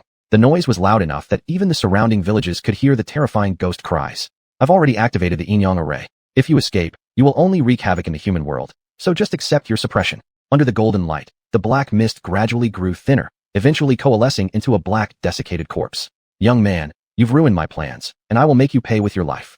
The dry corpse lunged towards Su Chun at lightning speed. Just then, the ancient jade hanging in front of Su Chun emitted a brilliant glow. How do you have this thing? It seemed as if the dry corpse had encountered something terrifying, for it quickly retreated. Do you recognize this item? Su Chun paused, startled. Of course I recognize it. Young man, if you let me go, I'll tell you the origin of this ancient jade. Trapped in the Yin Yang array, the dry corpse began negotiating with Su Chun. Oh, letting you go is possible, but first you must tell me the origin of this jade. Su Chun wore an enigmatic smile. Young man, don't dare to deceive me, or I won't let you off. The dry corpse glared fiercely at Su Chun. Do you think you still have the qualifications to negotiate with me? Speak or not. If not, I'll leave. Su Chun said calmly. All right, I'll speak. The dry corpse became frantic as it saw Su Chun making a move to leave. This jade is called the Tian Di Xianyu. Legends say that with this jade, one can open the heavenly gate, though no one knows where the heavenly gate is located. When this jade appeared in the world, it caused countless bloody conflicts and the deaths of numerous powerful warriors. Later, the Tian Di Xianyu vanished without a trace. After finishing, the dry corpse looked at Su Chun. Young man, I've told you everything I know. Now, you can release me. Release you? A hint of cold mockery surfaced on Su Chun's lips. I'll let you go, but I have another question for you. Su Chun smiled and said, Young man, I advise you not to play tricks on me, or I won't forgive you. The dry corpse threatened. If you refuse, fine, I'm leaving. Su Chun maintained an expressionless face. I agree, ask away. Are you human? Naturally, I am not human. I am a zombie, sir. Good, I've asked my question. Now I'm leaving. With those words, Su Chun turned around and prepared to leave. Young man, how can you not keep your word? I'll kill you. I only keep promises with humans. You said yourself that you are not human, so there's no need to keep faith with you. Ho ho, you're merely a cultivator at the initial stage of transcendence. Without understanding how to use it, possessing the Tian Di Xian, you would be a waste, haha. Young man, come back. Accursed cultivator, dare to trick me. In despair, the dry corpse used its last strength to attack Su Chun. Countless black mists surged towards Su Chun. Wherever the black mists reached, nothing survived. Even the strongest warriors, including emperors, found them hard to withstand. In an instant, Su Chun waved his hand, causing the black mist to vanish like smoke. You insignificant insect, you overestimate your strength. As the golden light purified and gradually dispelled the black mist, Su Chun sneered. Right then, the ancient jade on Su Chun's chest shimmered with white light, projecting a vision. A man and a woman appeared in the vision. The man stood gracefully, and the woman was breathtakingly beautiful. The man was none other than Su Chun's master, Su Shan. As for the woman, Su Chun didn't recognize her. Behind them, the two large characters, Shen family shrine, stood prominently. There was likely a close connection between his master Su Shan's death and the Tian Di Xianyu. He could feel that the aura from this ancient jade matched the residual aura left by his master when he died. As Su Chun stared intently at the vision, unexpectedly, the vision transformed into white light and disappeared into Su Chun's brow. Trouble. Su Chun inwardly cried out, immediately fainting. Chapter 88, Tianbei Hospital. Tianbei City. Shen family villa. After Su Chun left, Shen Biao began to pray for him. She was worried that something might happen to Su Chun. Heaven protect him. Su Chun must be fine. He must be. As Shen Biao prayed. Suddenly, Shen Xiuxue from the Shen family villa woke up. Xiuxue, you're awake. Seeing Shen Xiuxue regain her senses, Shen Tianfeng and Wang Xuanhuan asked concernedly. Tianfeng, Xuanhuan, Mom, what happened to me? Seeing everyone looking at her, Shen Xiuxue rubbed her temples and looked at everyone in confusion. She had no memory of being possessed. Xiuxue, do you remember our trip to the south part of the city? You were possessed after we came back. Shen Xiuxue recalled that it did happen, but she had no memory of how they returned from the south part of the city. Mom, if I was possessed, who saved me?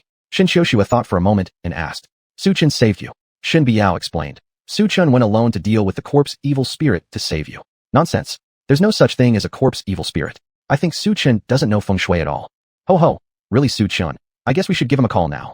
Since Shen Xiuxue has woken up and we haven't called him, he's probably hiding somewhere. Hearing the scolding from the Shen family, Shen Biao stood stunned and said nothing. In frustration, Shen Biao dialed Su Chun's number, only to be met with unanswered ringing. What a clown, scared to even answer a phone call. A sneer appeared on Shen Tianfeng's face.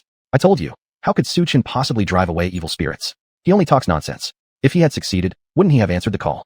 Wang Xuanhuan echoed. Not answering the call? Maybe he didn't hear it. I believe Su Chun is not the type to run away. It was Su Chun who exorcised the evil spirit from Shen Xiuxue.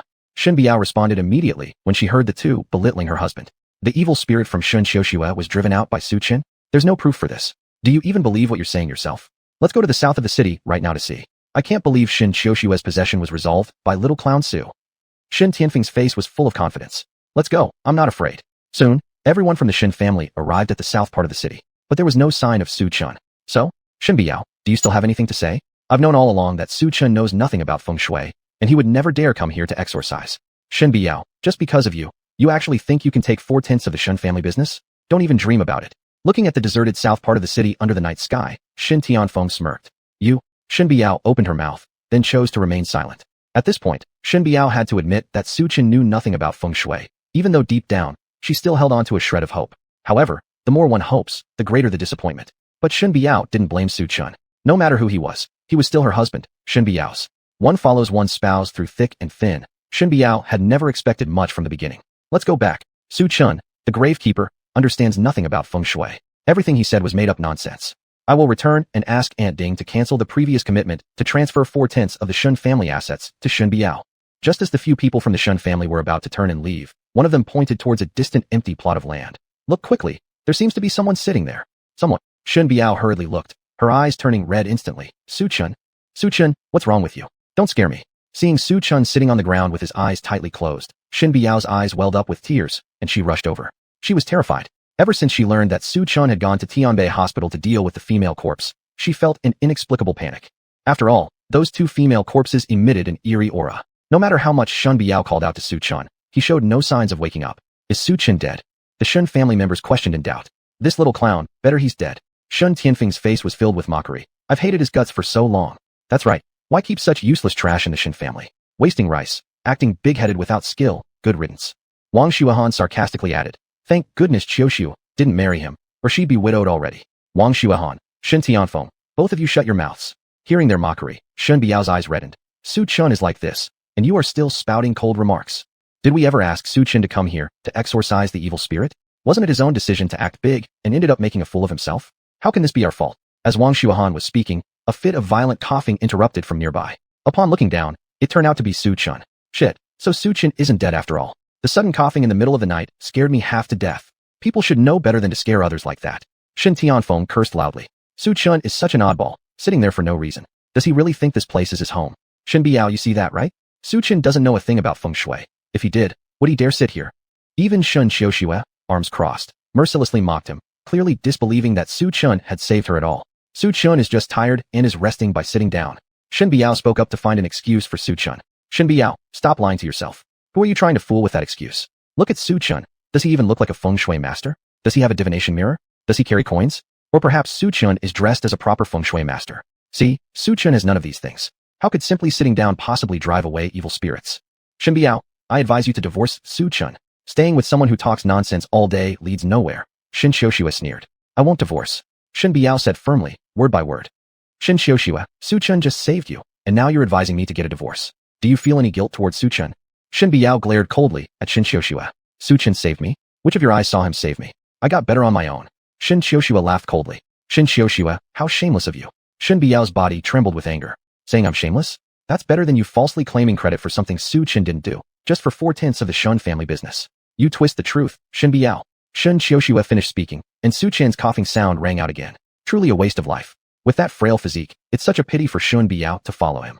Shen Tianfeng sneered. Shen Biao, you should hurry and send him to the hospital. I'm worried he'll die here and drag us into legal trouble. Looking at Su Chen's pale face, Wang Xuanhuan laughed coldly. Hearing this, Shen Biao remained silent and immediately called Dr. Ma. Half an hour later, Su Chun was sent to Tianbei Hospital. Chapter 89. Is Su Chun really not an ordinary person? Tianbei Hospital, VIP ward. Mrs. Su, Mr. Su is fine. He's just overworked. Rest for a while and he'll be good. Dr. Ma finished checking Su Chen's body and turned to comfort Shen Biao's emotions. That's good, that's good. Mrs. Su, I have things to do now. Dr. Ma said goodbye and turned to leave the ward. All right. Shen Biao nodded. Shen Biao sighed with relief and then approached Su Chen's bedside. When I heard you went to the South City alone, do you know how worried I was about you? Luckily, you're fine. If something had happened to you, wouldn't I feel guilty for a lifetime? Shen Biao grabbed Su Chen's hand while speaking, feeling the warmth from Su Chen's hands as if it could calm her heart. Just at this moment. Master, please don't go. Please don't leave me alone. A pained and anguished voice came from Su Chun. Master? He must be having a nightmare. Seeing Su Chun sweating profusely, Shen Biao picked up a towel from the table and gently wiped away the sweat on Su Chen's face while softly saying, Dear, don't worry. I will never leave you. Morning. Su Chun woke up. Dear, you've woken up? Seeing Su Chun wake up, Shen Biao smiled with happiness. Where am I? Su Chun looked around, confusedly asking. This is Tianbei Hospital. You fainted, so I called Dr. Ma, and he sent people to bring you here for intravenous fluids. Shen Biao explained slowly. Fainted. Su Chun recalled what had happened last night, glanced down at the jade hanging around his neck, and found that the ancient jade was still there. Biao, thank you. Here's your ancient jade. Su Chun took off the jade and handed it to Shen Biao. Shen Biao nodded, accepting the jade and wearing it around her neck. Biao, does your family have any place of worship? Su Chun suddenly remembered and asked. Yes, Shen Clan Ancestral Hall. Shen Biao answered without hesitation. Su Chun, why do you ask about this? Shen Biao curiously questioned. It's nothing. Su Chun shook his head. According to the clues revealed by images, Master's last appearance was at Shen Clan Ancestral Hall. Looks like I need to find time to visit Shen Clan Ancestral Hall soon. Su Chun pondered thoughtfully. Husband, are you thirsty? Watching Su Chun lost in deep thought, Shen Biao gave a gentle smile. Shen Biao's healing smile appeared especially charming under the morning sun, mesmerizing Su Chun momentarily. Looking at the charming Shen Biao in front of him, Su Chun slightly nodded. All right, let me get you a glass of water. Just as Shen Biao was about to get up, unexpectedly she lost her balance and plunged straight into Su Chun's arms. Rip! The sound of torn clothing echoed in the room. It turned out that when Su Chun embraced Shen Biao, he accidentally tore her clothes. Wow, so big. Looking at his wife in his arms, Su Chun swallowed and his heartbeat accelerated. Especially as Shen Biao was twisting in his arms, Su Chun's inner fire grew even more ardent and restless. Su Chun, stop staring. Shen Biao quickly pulled her clothes tighter against her chest and shot Su Chun an angry glance. All right, I won't look. Su Chun retreated to the bed. At this very moment, Mr. Su, are you awake? Dr. Ma's voice sounded from outside. Hearing Dr. Ma's voice, Shen Biao looked flustered and at a loss. In a panic, Shen Biao decided firmly and instantly crawled into Su Chun's blanket. Don't speak. Don't let Dr. Ma find me, or I'll never forgive you. Shen Biao shot Su Chun an angry glance and buried her head under the covers. Click. The door to the ward opened. Dr. Ma, dressed in a white coat, walked in. Here is some chicken soup my wife cooked for Mr. Su. Drink it while it's hot. Dr. Ma finished talking and placed a bowl of chicken soup on the table.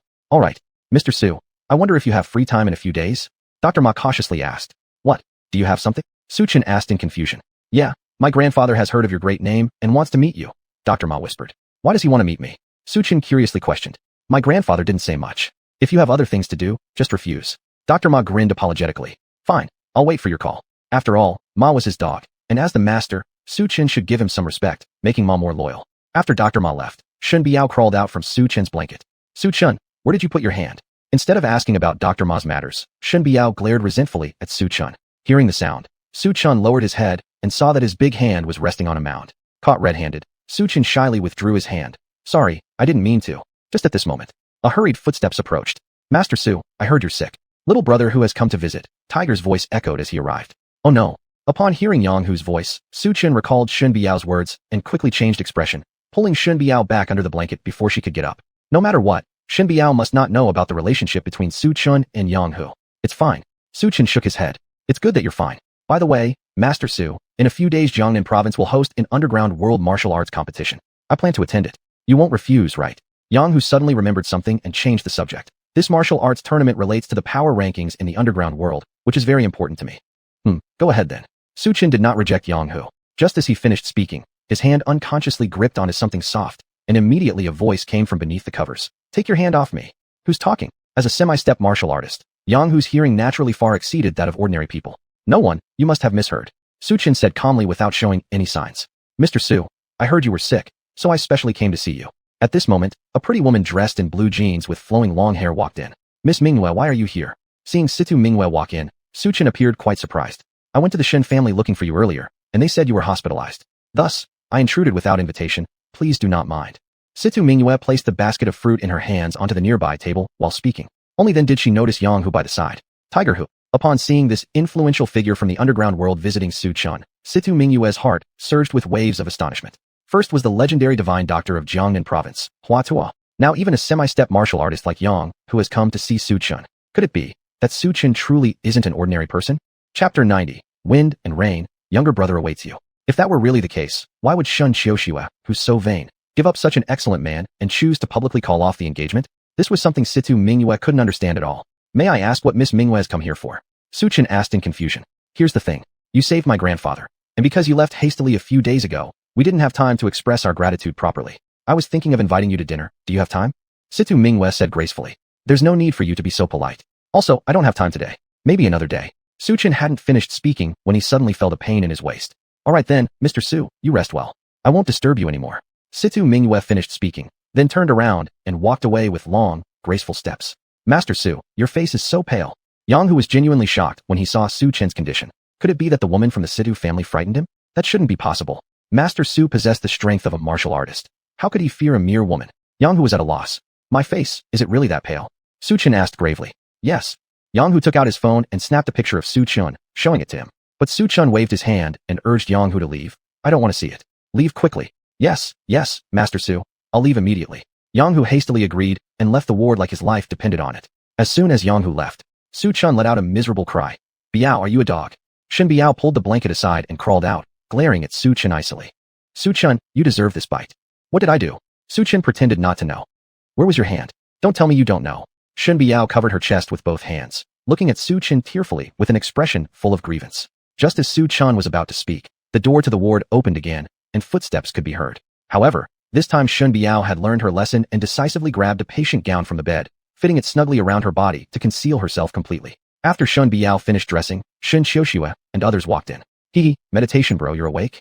Seeing Su Chen awake, Shen Tianfeng smirked sarcastically. How's the land in Qingnan? Did meditating feel good? Take me next time. Shen Tianfeng, you lost. Remember to streak outside later. Looking at Shen Xiuxue regaining consciousness nearby, Su Chen said expressionlessly. I'll streak my mom's ass. Are you *****ing insane sitting there till you went dumb? Shen Tianfeng exploded in anger. What? Do you expect me to go back on my word? It's really funny. Did you save Xiuxue? What kind of act are you putting on? Yesterday someone went down to Changnan imitating monks in meditation. Can sitting in meditation drive away evil spirits? If it's that effective, I'll try it too. Shen Tianfeng sneered disdainfully. If you're not going to keep your promise, I'll make sure someone does it for you. Just as Su Chen finished speaking, Wang Xuanhuan beside them burst into laughter. Su Chen, stop pretending. All you can do is brag. Who do you think you are?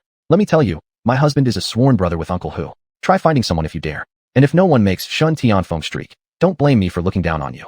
Haha, Su Chen, your boasting is truly world class. But since you tricked me this time, I accept it. However, if no one makes me streak, you'd better get down on your knees and call me grandpa, right? Shen Tianfeng, aren't you being childish? At your age, you still let Su Chen call you grandpa. Shen Biao interrupted coldly. Shen Biao, you didn't say anything when my husband made your husband call me grandpa, but now you're acting righteous. You two actors have found each other, teaming up to perform. Wang Xuanhuan rebutted after hearing Shen Biao comment on her husband. At this moment, a commotion came from the doorway. What's going on? Shen Xiuxue called over a doctor to ask. Miss Xiuxue, it's Tiger coming to North Tian Hospital. The doctor explained. Tiger came to North Tian Hospital? Was he visiting patients? The faces of everyone in the Shen family changed dramatically upon hearing this. What kind of person could possibly warrant Tiger's visit? Shen Xiuxue frowned in puzzlement. This person absolutely cannot be Su Chen. Shen Tianfeng laughed maliciously. Su Chen is just a gravekeeper. How could someone like him possibly know a figure of such status? Is he even worthy? That's right. Uncle Hu has already reached near Wuxia level. A single stamp of his foot could send all of Tianbei City trembling. Even offending the Shen family wouldn't be worth his trouble. Would he actually visit Su Chen? Wang Xuanhuan followed suit and nodded in agreement. Just now, there really was a person called Tiger who came to visit Su Chen. Shen Biao said abruptly. Did you see him? Shen Xiuxue asked. No. Shen Biao shook her head. Shen Biao, you're making things up when you didn't even see it yourself? The name Tiger isn't something to be thrown around lightly. Do you remember the last time I knelt down and apologized before Tiger? If you don't want to die, stop saying nonsense. You truly are an ignorant woman. Even if his name is Tiger, lots of people in this world share the same name. Aunt Xiuxiao's deceased son was named Qfatiger. It couldn't possibly be that his ghost has come to visit Su Chen. As Shen Xiuxue finished speaking, Shen Tianfeng and Wang Xuanhuan burst out laughing. Seeing Shen Xiuxue and the others' haughty attitudes, Shen Biao's face turned ashen. Shen Xiuxue, if your only reason for coming here is to humiliate Su Chen, please leave. Shen Biao, do you know who you are? If Aunt Ding hadn't instructed us, we wouldn't have visited this stinky tomb keeper. Wang Xuanhuan raised an eyebrow. My mother gave you orders? What's going on? Shen Biao was slightly surprised. The grand ancestral worship ceremony in Tianbei City will soon begin, right at the Shen family shrine. Shen Xiuxue said arrogantly. Why would the ancestral worship ceremony be held in the Shen family shrine? Shen Biao couldn't figure it out no matter how hard she thought. Shen Biao, beg me, and I'll tell you. Shen Xiuxue smiled slyly. Shen Biao, the Jiang family traded one spot in the 100 Flowers contest for the opportunity to hold the ancestral worship ceremony at the Shen family shrine. It's just borrowing the place. The Jiang family traded their 100 Flowers spot for an opportunity to hold an ancestral worship ceremony at the Shen family shrine? Is Aunt Ding insane? How can such a sacred place be rented out casually? Upon hearing this, Shen Biao was momentarily stunned.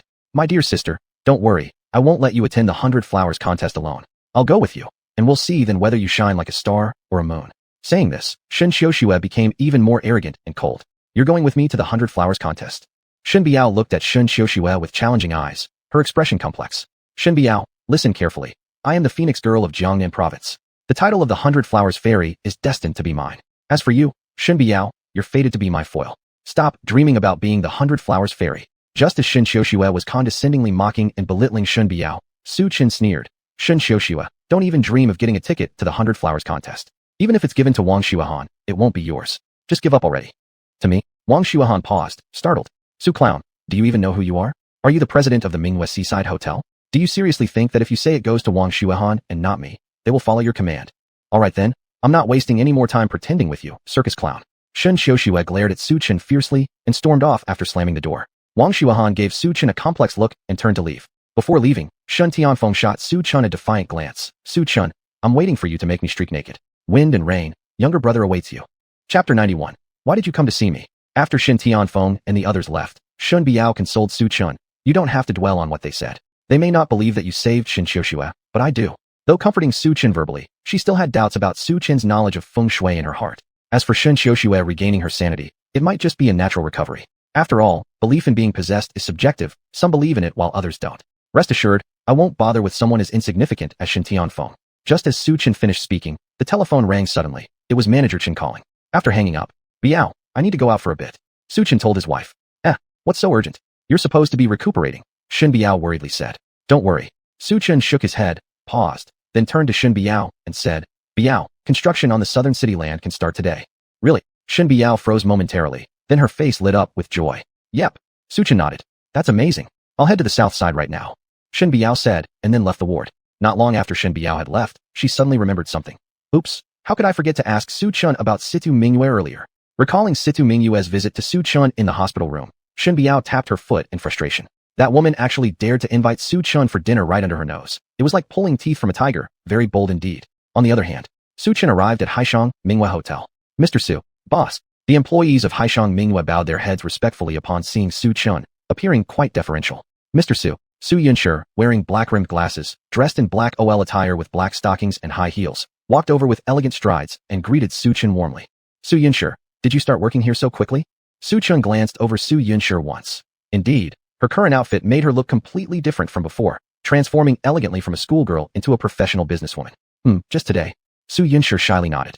At this moment, she still felt somewhat dreamlike. The classmate she happened to help turned out to be the owner of Haishang Minghua. Nowadays, whenever her university dorm mates asked where she worked, telling them it was Haishang Minghua drew envious glances. All these changes were due to her knowing Su Chen. Su Yunshi, have you seen Manager Chen? Su Chen suddenly asked. I saw Manager Chen go out just now. As Su Yunshi spoke, Manager Chen's figure approached quickly towards Su Chen's direction. Mr. Su, sorry to keep you waiting. No problem, come with me. Su Chen called Manager Chen into the office. Mr. Su, let me inform you that according to an insider, there are rumored secrets in the Shen family ancestral hall. This time, the Jiang family plans to use a ticket from the 100 Flowers Bloom event to rent the Shen family temple. First, to confirm the authenticity of the rumors, and second, as a favor to Mr. Su, to give the Shen family another chance. Is there only one entry ticket? Su Chen asked without changing his expression as he looked at the gold-edged ticket Manager Chen took out. That's correct. Manager Chen responded quickly. Who decides who receives this ticket? Is it us, or does the Shen family decide? Who holds the final say? Su Chen questioned, looking doubtfully at Manager Chen. Who holds the final say? Mr. Su's meaning is, Manager Chen was stunned. Aside from Shen Xiuxue, anyone else receiving the ticket would be fine. Su Chen remained emotionless. All right. Manager Chen lightly nodded. Anyway, Grandpa Jiang has already instructed that the ticket arrangements are your responsibility, so naturally the decision rests with you. I understand. Su Chen nodded, ready to find someone to make Shen Tianfeng pay by walking naked, keeping promises, and punishing those who don't honor their words. Just as Su Chen left Haishang Minghua Hotel, a Mercedes-Benz E300 parked in front of him. Next, Shen Tianfeng in a suit and Wang Xuanhuan in a red long dress stepped down from the Benz. Oh, Su Chen. Wang Xuanhuan slightly hesitated upon seeing Su Chen. Why are you at Haishang Minghua Hotel? Does it matter where I am? Does it concern you? Su Chen said indifferently. Oh, I get it now. You wouldn't possibly think that since Tianfeng picked Haishang Minghua for my wedding, you intend to hold Shen Biao's wedding here as well. Wang Xuanhuan smirked with half a smile. Haha, he's just a stinky gravekeeper. How could he afford to hold a wedding at Haishang Minghua? I think it's more likely that he'd get married in the mountains.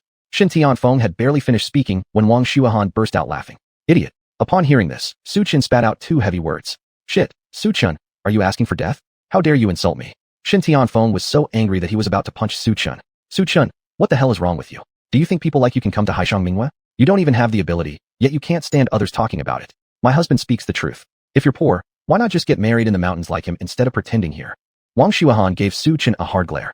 Since your husband likes telling the truth so much, why don't you go to the mountains with him? It doesn't matter where you get married anyway. Su Chen retorted. Su Chen, you. Wang Xuanhuan was momentarily speechless from anger. Dear, why bother with a poor guy like him? Besides acting and blowing hot air, does he even have any other abilities? Shen Tianfeng said as he pulled Wang Xuanhuan's hand. Let's go. There's nothing worth talking about with such people. We should go meet the boss of Haishang Mingwe.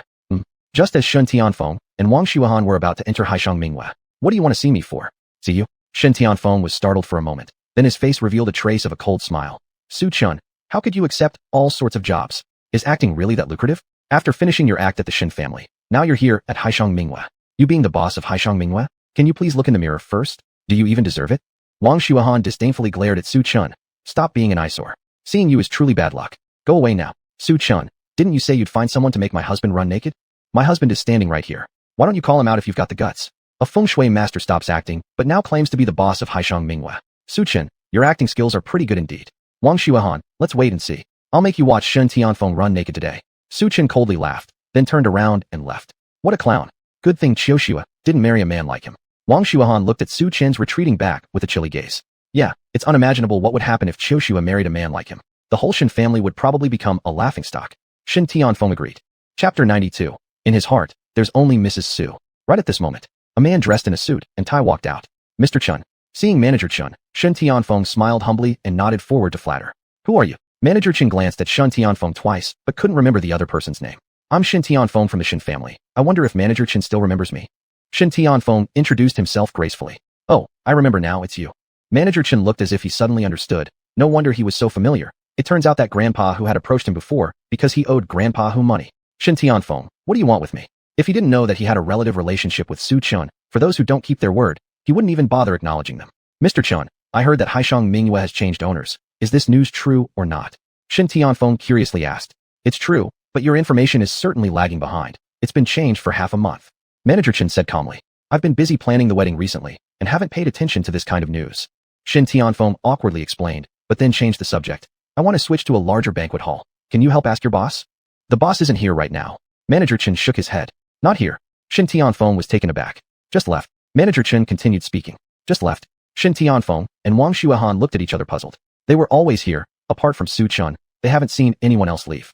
Maybe we came at the wrong time. Shen Tianfeng sighed. Manager Chen, could you tell me something about the new boss?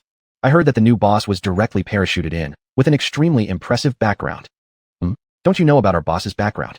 Looking at Shen Tianfeng's face full of doubts and curiosity, Manager Chen revealed a meaningful smile. I thought you already knew. What do I know? At this moment, Wang Xuanhuan's phone rang suddenly. It was Shen Qiushua calling. What? Is what you said true? All right, I understand. I'll go immediately. After hanging up the phone, Wang Xuanhuan spoke to Shen Tianfeng. Weren't we going to change to a bigger banquet hall at Haishang Mingwe? Wang's family handed over the business to you. Shen Tianfeng blurted out. No. Qiushua told me that a big client she knows intends to give up the qualification for the Forever Banquet Hall of Haishang Mingwe Hotel. Wang Xuanhuan was very excited. The Forever Banquet Hall is the high-level banquet hall of Haishang Mingwe. It's the dream of countless young girls. Really? Hearing this, Shen Tianfeng lit up his eyes. Let's go find Shen Qiushua. Let's meet that big client. In Tianbei City, in a KTV private room, Yang Hu was enjoying the service provided by a female internet celebrity. Grandpa Hu, how is sister's technique? The female internet celebrity kept serving while looking at Yang Hu with flirtatious eyes. Good. Yang Hu nodded with satisfaction. Grandpa Hu, there will be a movie shooting in a few days. Sister wants to be the lead actress. Can Grandpa Hu give sister this opportunity? The female internet celebrity said while lifting her head. This depends on whether you can make me comfortable tonight. Yang Hu grinned mockingly. Is Grandpa Hu uncomfortable now? After saying that, the female internet celebrity licked her tongue and took another suckle. At this moment, the door of the KTV was pushed open. Who are you? Seeing Su Chun enter the door, the female internet celebrity got a shock and said irritably, Don't you know this is Grandpa Hu's territory? Young man, are you trying to die? Get lost quickly, offend Grandpa Hu, and you won't get away easily. The female internet celebrity's face was full of frost. Then next second, fuck off. Yang Hu slapped the face of the female internet celebrity, followed by bending his knees and kneeling in front of Su Chun. Lord Su, why did you come? Grandpa Hu, such a great power just now. This woman said I wouldn't walk away alive just now. Su Chun laughed sarcastically. His laughter was like winter ice, making Yang Hu shiver all over. How dare I? Lord Su, I am your slave. How would I dare to have the audacity to challenge you? Yang Hu laughed sycophantically. K, stinking slut. What are you still standing there for? Get down and apologize to Lord Su immediately. Yang Hu shouted coldly. Lord Su, I'm sorry. I offended you due to my lack of recognition of your greatness. The female internet celebrity knelt on the ground frightened, too scared to breathe. Forget it, you can get up. Su Chin said it lightly and sat down on the sofa not far away. What are you still waiting for? Go pour Lord Su some wine immediately. Yang Hu glared fiercely at the female internet celebrity. Frightened, the female internet celebrity picked up a bottle of Lafite 82 and poured Such in a glass. I wonder what Lord Su wants me for. Yang Hu carefully looked at Su Chun, afraid of offending the latter with a single word. Yang Hu, Shen Tianfeng lost a bet to me, but refuses to keep his promise to streak. Since he won't do it willingly, we have to resort to force. Su Chen gave a meaningful smile. Shen Tianfeng. Yang Hu had always wanted an excuse to take down Shen Tianfeng, but hesitated due to the face of the Shen family. Later, he heard about the familial connection between Su Chun and Shen Tianfeng, so he completely abandoned the idea. It wouldn't be worth offending Lord Su over such a trivial matter. Still, Yang Hu was surprised that Lord Su himself came seeking his help to make Shen Tianfeng streak. Hearing Lord Su's words, I assume you two don't get along. Yang Hu glanced at Su Chun, just as he was about to inquire further. I'll give you a day. Make him streak, and turn it into a viral short video. Don't ask what you shouldn't. Su Chun didn't waste words on unnecessary talk. I wonder where exactly he should streak. Yang Hu hesitated, as if considering something before daring to ask. Oh, this is a good question. Su Chen smiled in a knowing manner. Wherever there are crowds, make him do it there. Su Chen grinned cunningly. Good, understood. Yang Hu could already imagine Shen Tianfeng's fate. After Su Chen left, Yang Hu made a phone call, seize Shen Tianfeng, strip him naked, dump him in a crowded area to streak, and post the video on social media platforms. Seeing Yang Hu hang up, Tiger Boss, who is this man? The female internet celebrity curiously asked. Could he be someone from Qilong? The female internet celebrity couldn't figure out why Tiger Boss showed such humility in front of Su Chen. It was as if he was a lapdog while Su Chen was the master. Could you possibly be trying to get close to my Lord Su? Yang Hu coldly chuckled upon seeing the full of expectation look on the female internet celebrity's face. With your kind of quality, do you really think you're fit to associate with Lord Su? He is a martial artist. Would he ever consider you worthy? Not to mention, Lord Su is already married. His heart only belongs to Mrs. Su. Chapter 93, I won't sign. What makes you qualified to compare yourself with Mrs. Su? Yang Hu said without any hesitation. Uncle Hu, look at what you're saying. My heart is right here with you. After speaking, the female internet celebrity acted coquettishly and threw herself onto Yang Hu's body. The female internet celebrity appeared respectful on the surface, but in reality, her heart was already storming with emotion. Su Chun was so young, yet was already a martial artist. Truly, one cannot judge a book by its cover. Uncle Hu's Mrs. Su must be some extraordinary woman, being able to marry Lord Su as his wife. On the other side, Shen Tianfeng had just stepped out of the Mingyue Hotel when suddenly a minivan stopped right in front of him. Bang! The van's door opened. More than 10 burly men with broad backs got out of the car. Leading them was a man with a black leopard tattooed on his shoulder. Wang Tianbao. Looking at the leopard on his shoulder, Wang Xuanhuan immediately recognized him and greeted him warmly. Brother Bao, I wonder what you need me for. Wang Xuanhuan, this has nothing to do with you. I am here for Shen Tianfeng. Wang Tianbao gave his henchman a signal. Shen Tianfeng, come with me. Brother Bao, where are you taking me?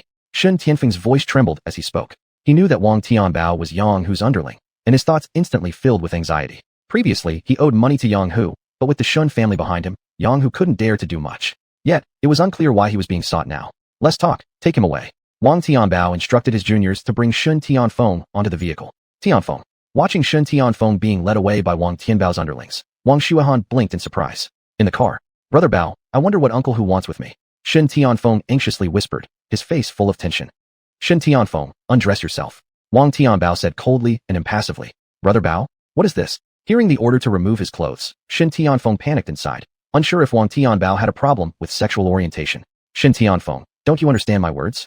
Seeing Shen Tianfeng dazed off in thought, Wang Tianbao coldly stated, I'll count to 3. If you don't undress yourself, my brothers will help you.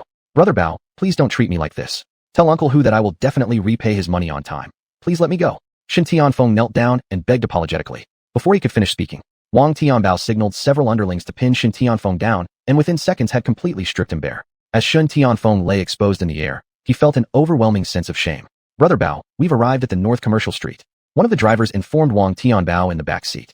Throw him out, and let him run around the commercial street for 3 laps. Not until he finishes running, and if he resists, break one of his legs. Wang Tianbao ordered. Yes. Several subordinates dragged Shen Tianfeng out of the car like dead pigs. Shen Tianfeng, who was stark naked, immediately drew the attention of passers-by. Holy crap, who's that guy? Super badass, he's naked and all. Hurry up and take a video. This guy is going to go viral. I think I recognize him. Isn't he Shen Tianfeng from the Shen family? Everyone stop to watch. Hurry up and start your streaking, or I'll have your leg broken. Wang Tianbao shot a warning glare from the car. Brother Bao, please spare me. Shen Tianfeng fell on his knees, bitterly pleading. Screw that. Nothing pisses me off more than people hesitating like sissies. Wang Tianbao glanced at his henchman after speaking. Do I have no choice but to run then? Swallowing hard, closing his eyes, gathering all his courage, Shen Tianfeng charged ahead with everything he had. Oh my god, a streaker. Can't bear to watch.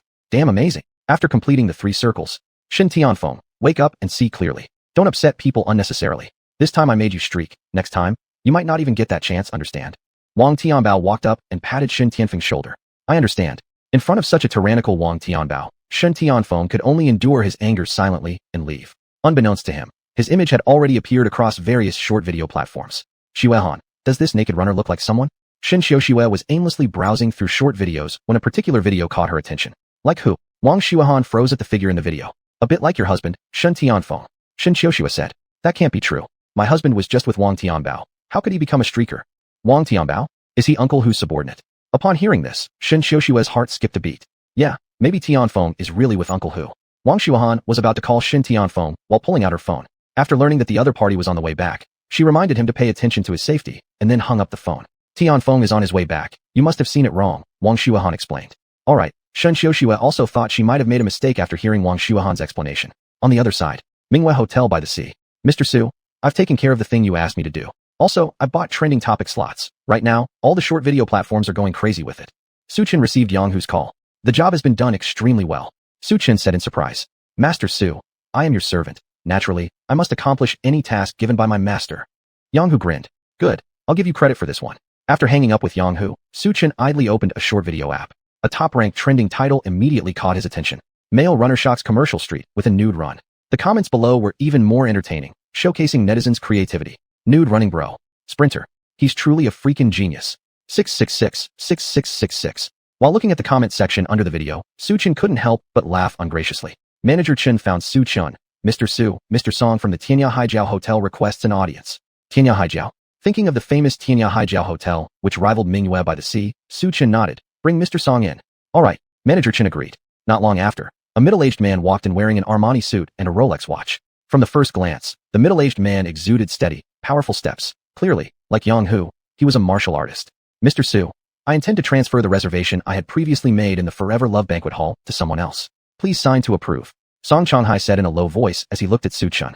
To whom will it be transferred? Speak clearly. Have you brought the contract? Seeing Song Changhai's pleading face, Su Chen didn't rush to agree. Since Mr. Su has asked, I won't hide it from you. It's Miss Shen Xiuxue of the Shen family. I've also brought the transfer contract. I hope Mr. Su will approve it. Song Changhai took out a contract from his briefcase and handed it to Su Chen. However, Su Chen's next words left Song Changhai slightly stunned. I won't sign. Chapter 94. You can leave. Not signing. Mr. Su, what do you mean by this? Song Changhai was slightly taken aback. He hadn't expected Su Chen to refuse him. I think Mr. Su is a smart man. Refusing me will not bring you any benefits. Agreeing will be good for both of us, Song Changhai said, then gave a glance to Manager Chen beside him. Mr. Su, personally, I believe it's merely about changing the host of the banquet hall. It makes no difference who takes over, and our Shanghai Mingwei Hotel still earns the money. Manager Chen, seeing Song Changhai's gaze, promptly stepped forward and spoke to Su Chen. Change of banquet host? As far as I know, there has never been such a regulation. President Song, we at Shanghai Mingwei only refund the deposit. The regulation you mentioned about changing host for the banquet has never existed in our hotel. So President Song, please reconsider when you go back. Mr. Su, why are you being so stubborn? It's simply a matter of changing who hosts, and you will still get all the money from the Shanghai Mingwei Hotel. Not making the money while it's available doesn't make sense. Song Changhai asked with full confusion on his face. Manager Chen, escort the guest out, Su Chen said coldly, cutting off any further attempt at negotiation. Money, whether earned more or less, was to Su Chen just something external. But rules are rules. Without rules, chaos would reign. Moreover, the Tianya Haijiao Hotel's reputation in Jiangnan province wasn't exactly great. Rumors had it they'd been involved in flower trading, drugs. For such inhumane businessmen, Su Chen would firmly never cooperate with them. I understand. Seeing that Su Chen didn't show signs of compromise, Manager Chen gritted his teeth and spoke to Song Changhai. President Song, please go back. According to company policy, only the deposit can be refunded. Mr. Su, are you really rejecting my demand? As Song Changhai spoke, veins popped up on his forehead, and an ominous aura of vitality emanated from his entire body. Faced with this vast force of qi, Manager Chen buckled under its weight and fell to his knees. President Song, what does this mean? Manager Chen, kneeling on the ground, lifted his head slightly, his words filled with dissatisfaction. What does it mean? Today, I Song Changhai have come to your Shanghai Mingwei Hotel, and regarding the change of the banquet hall, you have to agree even if you don't want to. Not agreed. I'll cripple you. Song Changhai walked towards Su Chen. Mr. Su, is your life more important than this issue about the banquet hall? You need to think this through clearly. President Song, you've gone mad. How dare you threaten Mr. Su? Hearing Song Changhai's words, Manager Chen paused slightly in shock. At the same time, his face was written with regret. If he'd known Song Changhai acted so rudely, he wouldn't have introduced Song Changhai to meet Su Chen. I am crazy. Tianya Haijiao Hotel is now facing a broken capital chain. Miss Shen is willing to extend a helping hand to rescue me from dire straits. but the precondition is to take away the quota for the Yixing Yisher banquet hall. So, this is something you must agree upon. Song Changhai continued while watching Su Chun. Mr. Su, I don't want to put you in a difficult position either, but I have no choice. Moreover, whether this deal succeeds or fails completely hinges on Mr. Su's one word. Upon hearing this, Su Chun suddenly smiled. Mr. Su, why are you laughing? Song Changhai furrowed his brow. Could it be that you think I won't dare to harm you? President Song, I laugh because you're like a frog at the bottom of a well. You probably won't truly believe that I, Su Chun, became the president of Shanghai Mingyue today solely because of the Jiang family. Su Chun gave an enigmatic smile. What do you mean by that? Song Changhai was slightly startled, but in the next second, between Su Chun's hands, white mist gathered. With a wave of his hand, the white mist condensed into tiny specks of light that exploded towards Song Changhai's body. Spit! Song Changhai flew backward like a kite cut loose, spitting blood from his mouth. His eyes stared at Su Chun as if he'd seen a ghost. Unbelievable. Are you actually an intersect martial artist? What? Is Mr. Su actually an intersect martial artist? Manager Chin's pupils contracted sharply, revealing an expression of disbelief on his face. All along, he had thought Su Chun was a young representative of a certain family in Jiangnan sent to gain experience. But he never expected that Su Chun, so young, was already an intersect martial artist. To have achieved the level of intersect martial artist at such a young age, even Jiang Tianyang likely hasn't reached such heights at this age. Manager Chin stared intently at Su Chun's silhouette, lost in thought. No wonder Su Chun had faced Yang Hu with no fear back then. No wonder the Jiang family had appointed a young person to manage the Shanghai Mingyue Hotel. It turned out that it wasn't due to Su Chun's background, but rather Su Chun's own strength that truly served as his foundation. Thud! Song Changhai knelt before Su Chun. In panic and trembling fear, he pleaded, Mr. Su, I was wrong. I failed to recognize your greatness. I shouldn't have used the identity of a martial artist to forcibly demand your compromise. At this moment, Song Changhai was filled with immense regret as he stared at Su Chun in astonishment. The boss of Shanghai Mingyue Hotel turns out to be a martial artist of the intersect. But why? There has been absolutely no news about this throughout Jiangnan province. After all, an intersect martial artist is not someone an ordinary person can compare to. There are only a handful of them in Jiangnan province. Mr. Song, do you actually think I will forgive you just because you kneel and admit your mistake? Aren't we both presidents from Tian'an City? Did you imagine things were going to be that easy for you? As he looked at the kneeling Song Changhai, Su Chun said with profound meaning. So, what does President Su plan to do then? Song Changhai gazed up at him tremulously. It's simple. Abandon the reservation slot for the Yixing Yisher banquet hall, and I'll let you leave. Su Chun narrowed his eyes, half smiling as he added. Otherwise, don't even think about leaving alive. Upon hearing these words, Manager Chun and Song Changhai shivered uncontrollably. Although Su Chun wore a smile on his face, at this moment, he radiated an intimidating presence that chilled their spines. President Su, my Tianya Haijiao, is already experiencing a capital chain break. How am I supposed to survive if I give it up? Realizing that Su Chun wanted him to relinquish his reservation for the banquet hall, Song Changhai felt like crying, but had no tears. Giving it up would mean losing the leverage to negotiate with Shen Xiuxue. Mr. Song, you have no room for negotiation. Do you really think I won't dare kill you? In an instant, as Su Chun spoke, he stomped his foot, and an invisible force radiated outward, instantly enveloping Song Changhai's body. Ah! A painful scream escaped Song Changhai's lips. Next, his legs went limp, and he fell heavily onto the ground. President Su, please show mercy. I surrender. Song Changhai quickly pleaded desperately. If you had known this would happen, why didn't you think twice before coming here? Looking at the life-fearing Song Changhai, Su Chun instructed Manager Chun to find a contract. President Song, sign this abandonment contract. Alright, I understand. Though reluctant deep down, due to the overwhelming gap in strength, wherein Song Changhai clearly wasn't Su Chun's match, he had no choice but to abandon it without other options. Soon, Song Changhai finished signing the contract. Su Chun glanced over the contract. That's settled. Mr. Song, the contract is signed, so you may leave. Chapter 95, the same person. However, Song Changhai did not choose to leave because of Su Chun's words, but instead focused his gaze on Su Chun. Oh, you're not leaving. Could it be that you want me to send you off? Su Chun's eyes darkened. No, Mr. Su, since I've already signed the abandonment agreement, can you refund my deposit? Song Changhai asked cautiously. It depends on my mood. Su Chun remained expressionless. If it's fast, I'll return it to you immediately. If it's slow, go home and wait. You. Seeing Su Chun, who looked harmless, Song Changhai's face turned gloomy. But remembering that Su Chun was an intersect warrior, with the Jiang family supporting him from behind, he suppressed his originally raging emotions. Because he knew he couldn't threaten Su Chun. In the Tianbei city, he was merely a warrior. There was no way he could match up to Su Chun. Mr. Su, I hope you can refund my deposit as soon as possible. After bowing deeply to Su Chun, Song Changhai left without looking back. Mr. Su, how come you didn't tell us such important information? That you are an intersect warrior. Intersect warrior, is it really that important? Su Chun gave a meaningful smile. Manager Chen found himself at a loss for words for a moment. Just at this time, Su Chun's phone rang. It was a call from his wife Shen Biao. Su Chun, there will be a celebratory banquet held at the Shen household tonight by Tian Feng. Hurry over. Celebratory banquet?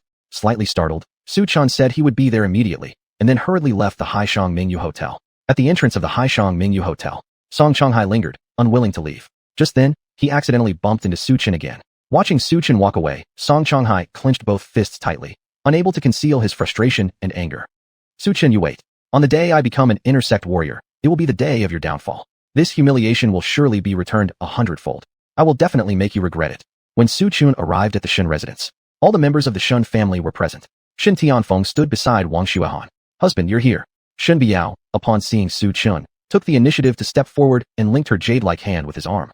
Biao, why is there a sudden celebration banquet today? Su Chen curiously asked. It's Qiu Shui. Qiu Shui has a client who is the general manager of the Tianya Haijiao Hotel. Recently, there have been rumors about them planning to transfer the rights to the Forever Banquet Hall in Haishang Mingyu for 1 billion yuan, and Tianfeng and Xuanhuan intend to buy this slot. Biao informed Su Chen of the situation. 1 billion yuan for the banquet hall. Upon hearing what Biao said, Su Chen was momentarily surprised. As far as I know, the president of the Tianya Haijiao Hotel has already given up the spot for the Forever Banquet Hall. Shen Biao was taken aback. Su Chen, you're just a clown talking nonsense again. If you can't afford to let Shen Biao wear her wedding dress and host her wedding in Haishang Mingyu, just shut up. Don't start getting jealous now. It's truly embarrassing. If it wasn't for Miss Shen Qiushue's favor, my client wouldn't bother transferring the Forever Banquet Hall. Do you think it's easy to book a spot at the banquet hall in Haishang Mingyu? After glaring at Su Chen, Shen Qiushue revealed a look of disdain and scorn. You tomb guard. Even the dowry for Shen Biao you can't earn, not to mention hosting a wedding at Haishang Mingyu. The location for the Forever Banquet Hall is being transferred to you by the Tianya Haijiao Hotel. Staring at Shen Qiushue, who kept pushing relentlessly, Su Chen suddenly asked, wasn't it transferred by Tianya Haijiao? Or do you think it's you doing the transferring? Do you have that ability? Shen Qiushue laughed coldly. Tianya Haijiao, transferring the quota? Upon hearing Shen Qiushue's words, Su Chen immediately burst into laughter. Half an hour earlier, Song Changhai had just signed the contract abandoning the banquet slot. It seems Shen Qiushue might not yet know this news. Su Chen, is this very funny? Others can hold weddings at Haishang Mingyu, but you don't have the capability to bring Shen Biao happiness. As a man, aren't you ashamed? Laughing here, you must be insane. Wang Xuanhuan glared at Su Chen disapprovingly. Haha, I laugh at your ignorance. Su Chen's face remained expressionless. Our ignorance? Su Chen, are you unwell? Even if you don't wish us well, there's no need to talk nonsense. Meeting you truly ruined my mood. Wang Xuanhuan scolded impatiently. Really? Su Chen, you say we're ignorant, so please enlighten everyone with what you know, and clear our doubts. Shen Qiushue smiled faintly, but mockingly. To my knowledge, the head of Tianya Haijiao has already voluntarily abandoned the reservation for the Forever Banquet Hall at Haishang Mingyu. Su Chen said slowly and calmly. What? Song Changhai abandoned the reservation for the Forever Banquet Hall. Su Chen, where did you get this news from? Why haven't I heard about it? Upon hearing Su Chen's words, the Shen family present was slightly taken aback. Shen Biao couldn't help but look at Su Chen as well. Husband, is it really true that the CEO of Tianya Haijiao has given up the spot? Absolutely true. Su Chen nodded. Shen Qiushue suddenly burst out laughing. Su Chen, can you use your brain before you speak? What position are you in? And what about Song Changhai? How dare you talk big here? Do you know that Song Changhai's Tianya Haijiao Hotel is on par with Haishang Mingyu, a top-tier power whose inner workings even our Shen family struggles to touch? And yet you're saying here that Song Changhai gave up his forever reservation? Aren't you afraid he'll come after you? After Shen Qiushue's laughter subsided, Ding Lan, who had remained silent until now, furrowed her brows. Even we from the Shen family haven't heard this news. Where did you get this information? Just moments ago, Song Changhai personally came to me to sign the abandonment agreement. Su Chen said expressionlessly. Song Changhai signed an agreement with you? As she listened to Su Chen's words, Ding Lan frowned deeply. I'm successfully being amused by Su Clown. Wang Xuanhuan couldn't help but laugh loudly upon hearing this. My goodness, first pretending to be a divine healer, then pretending to be a feng shui master, and now going even further, pretending to be a domineering president capable of challenging Song Changhai. It's one word, flawless. Just as Wang Xuanhuan finished speaking, the crowd from the Shen family burst into laughter. Su Chen, if you want to act, please go somewhere else. The Shen family isn't a stage for your performances. Shen Qiushue rolled her eyes disdainfully at Su Chen. I'm only speaking the truth. It was only for Shen Biao's sake that Su Chen took the trouble to inform the Shen family about the matter. As for whether they believed him or not, Su Chen didn't care. Speaking the truth? Su Chen, I see it clearly now. You simply don't have the money to give Shen Biao a perfect wedding, so you're envious of us and making nonsense claims. What kind of man are you being so petty? Are you mentally ill? Every day playing these roles, aren't you tired? Before, you claimed you would make my husband strip naked? In reality, my husband ended up perfectly fine, while all you do is just boast incessantly. What else can you actually achieve? Exactly, your acting is truly atrocious. He's already stripped naked though. As Wang Xuanhuan and Shen Qiushue glared angrily at him, Su Chen flashed an enigmatic smile. Am I right, Shen Tianfeng? F***ck off. Shen Tianfeng glared at Su Chen. I'm standing here perfectly fine. You son of a bitch, stop spouting nonsense, or I won't be gentle with you. Just at that moment, a member of the Shen family happened to scroll through a short video clip. Raising their gaze towards Shen Tianfeng, they remarked, This guy looks exactly like the naked runner in the video. It's really like the same person. Before the Shen family member could finish, Su Chen gave a thoughtful smile.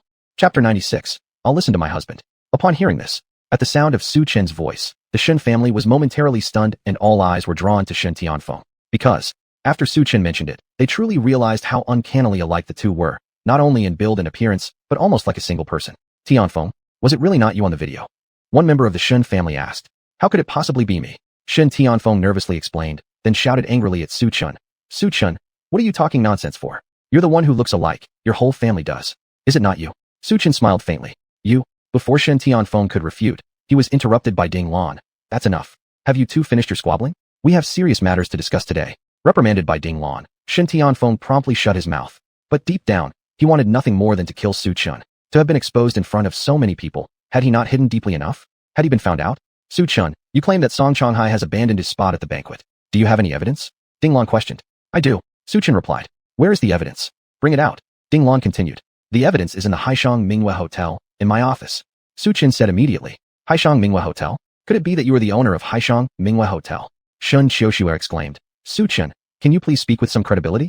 Why don't you say it's in Jiang Mansion's house? As Shen Xiuxue's words trailed off, the crowd from the Shen family burst into laughter. Su Chen, you clown, please stop your act. Our family doesn't have the time to indulge in your theatrics.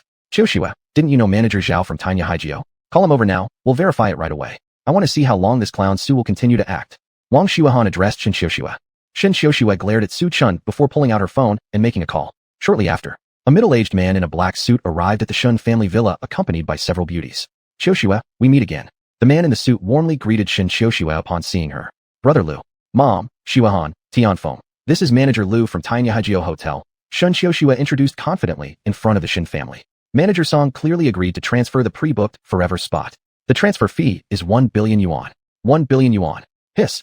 Shen Tianfeng and Wang Xuanhuan froze momentarily, then reconsidered. It was the banquet hall of Haishang Minghua Hotel after all. Worth 1 billion yuan was reasonable. Tianfeng, Xuanhuan, I have 5 million yuan here. I've always wanted to experience the wedding atmosphere at Haishang Minghua. Now that there's a chance, this money is yours as a wedding gift. So am I. I have 10 million yuan. I have 3 million yuan. The Shen family members, eager to experience the ambience of the Haishang Minghua wedding scene, started pooling their money for Shen Tianfeng and Wang Xuan. Tianfeng, Xuanhuan, as your close friend and elder sister, here I have 50 million yuan, wishing you eternal happiness. Shen Xiuxue took out a black card and handed it to Wang Xuanhuan. 50 million yuan. Even brother Lu, standing nearby, couldn't help but pause momentarily. He hadn't expected Shen Xiuxue to be so wealthy. There were very few daughters so extravagantly rich in Tianbei City. Soon, a total of 1 billion yuan was collected. Brother Lu, here is the 1 billion yuan transfer fee. Please hand it over to manager Song. Just as Wang Xuanhuan finished speaking, she gave Su Chen a glare and mocked him. Su Chen, have you seen it now? You claim manager Song had abandoned his spot. If he had, would he dare to take this 1 billion yuan transfer fee? Somebody says manager Song has given up his lifetime reservation in the banquet hall. Upon hearing Wang Xuanhuan's words, manager Lu's face, which had just a moment ago carried a smile, instantly stiffened. That's right.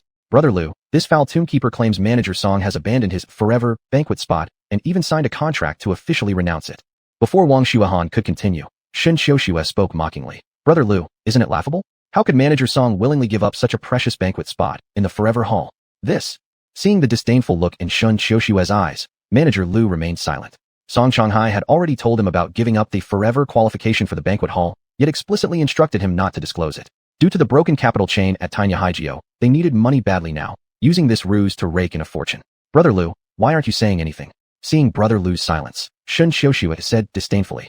Did manager Song get scared by Su Chen's clownish words? Tanya Haijio Hotel is as renowned as Haishang Minghua. How could it just give up so easily? Exactly. How could manager Song just give up? Brother Lu repeated Shen Xiuxue's statement, but it felt more like self-deception. Husband, I also want to experience Haishang Minghua. Let me chip in too. Seeing the other Shen family members contribute money, Shen Biao suddenly couldn't sit still anymore. Have you become a little rich girl? Su Chan was momentarily surprised, but then remembered that Shen Biao had taken over the Burinjian hotel. Having some money was indeed normal. Husband, how much do you think I should give? Shen Biao looked at Su Chen for guidance. I think it's best if you don't give a single cent. Su Chen replied directly. Shen Biao didn't expect Su Chen's answer to be like this. Song Changhai has already given up the qualification for the forever banquet hall. If you don't want your money to go down the drain, it's best not to contribute a single penny. Su Chen wore a serious expression. Husband, seeing Su Chen's earnest demeanor, Shen Biao struggled internally for a long time. Eventually, she smiled softly and said, all right, I trust my husband won't harm me. I'll listen to my husband, and this time, I'll just skip contributing. Chapter 97 Leak? Shen Biao, so you don't intend to give us your blessing? Seeing Shen Biao believing Su Chen's words, Shen Tianfeng immediately said sarcastically, she is really the same as that tomb guardian. She can't stand other people's happiness. It's truly the case that those who are not family should not be in the same house. I won't give it first. Shen Biao shook her head. Huh, if you don't give, so be it, no one's begging for it. But remember, when we get married, you'd better not show up. Wang Xuanhuan said coldly. Xuanhuan, Tianfeng, why do you care about Shen Biao? She has been completely brainwashed by Su Chen. Shen Xiuxua sniffed and then changed the subject. Tianfeng, I didn't expect you to actually take out 20 million this time.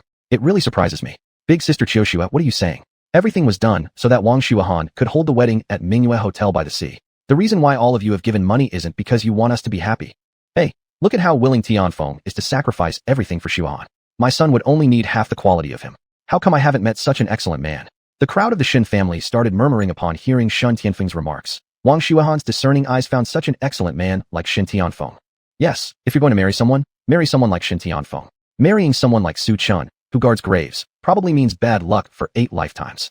The crowd of the Shen family were talking, comparing Su Chen and Shen Tianfeng. Upon hearing everyone's comments, Shen Tianfeng's confidence instantly skyrocketed. He proudly approached Su Chen with an arrogant attitude. Mr. Su, do you know why others call you a clown? It's because of your ignorance and lack of vision. President Song is willing to use 100 million yuan to congratulate us. As for you, not only do you not offer congratulations, but you also spread nonsense here. You will never set foot in Mingyue Hotel by the Sea. You can only watch from afar. Watch from afar. Upon hearing Shen Tianfeng's words, the crowd of the Shen family were momentarily confused. Shen Tianfeng, do you mean that you encountered Su Chen at Mingyue Hotel by the Sea? Yes, today, Xuanhuan and I went to Mingyue Hotel by the Sea and saw him there, just as he was watching from afar. Shen Tianfeng said without hesitation. Su Chen, I didn't expect you to be so malicious. You couldn't hold a wedding at Mingyue Hotel by the Sea, so you envy Tianfeng and want him to end up like you too. People like you make the Shen family lose face. Instantly, many elders of the Shen family shot icy looks at them. Look at what? Mingyue Hotel is right there. Does that mean others aren't allowed to look? Shen Biao blushed as she retorted. If your husband can't provide you with the wedding you desire, it proves you are indeed a foolish woman. Shen Xiuxua said sarcastically. The grandeur of the wedding is not important to me. What's important is Su Chen. Besides, I currently have Biro Renching and the South City Land Project, which means I can afford to host a wedding, Shen Biao said firmly. Haha, you still rely on women's money to hold the wedding? Su Chen truly eats soft rice to perfection. Wang Xuanhuan glanced sideways at Shen Biao, smirking. Shen Biao, since you think it's unimportant, I suggest that you and Su Chen hold your wedding in the mountains. Upon these words, everyone including Shen Xiuxua burst out laughing. Shen Biao, I really should thank you. You've let me understand Su Chen's character, and you've made me realize there's a freak like Su Chen in this world. Thanks to you, I haven't married Su Chen, or I might have become a laughingstock for the Shen family. Shen Xiuxua smiled faintly and sarcastically. Before her voice even died away, Su Chen showed a derisive smile. Very soon, you will know what it feels like to be throwing money down the drain. By then, you people from the Shen family, don't cry. As for the two of you, you took 1 billion yuan as gifts from the Shen family, solely to hold the wedding at Mingyue Hotel by the Sea. If the money is gone, and the wedding fails, I really want to see how you feel then. Mr. Su, you envious dog, are you asking for death? Shen Tianfeng rolled up his sleeves and was about to hit Su Chen. Come on, show some skills. That's enough. If the two of you keep fighting, go outside. As soon as Ding Lan finished speaking, Su Chen's phone suddenly rang. Looking at the number, it was Dr. Ma calling, saying something happened and he needed to come over immediately. When Shen Biao learned that Su Chen was leaving, she felt that there was no longer any need for her to stay. Both of them bid farewell and turned to leave. As they were about to leave, Su Chen looked at all the people present with sympathy.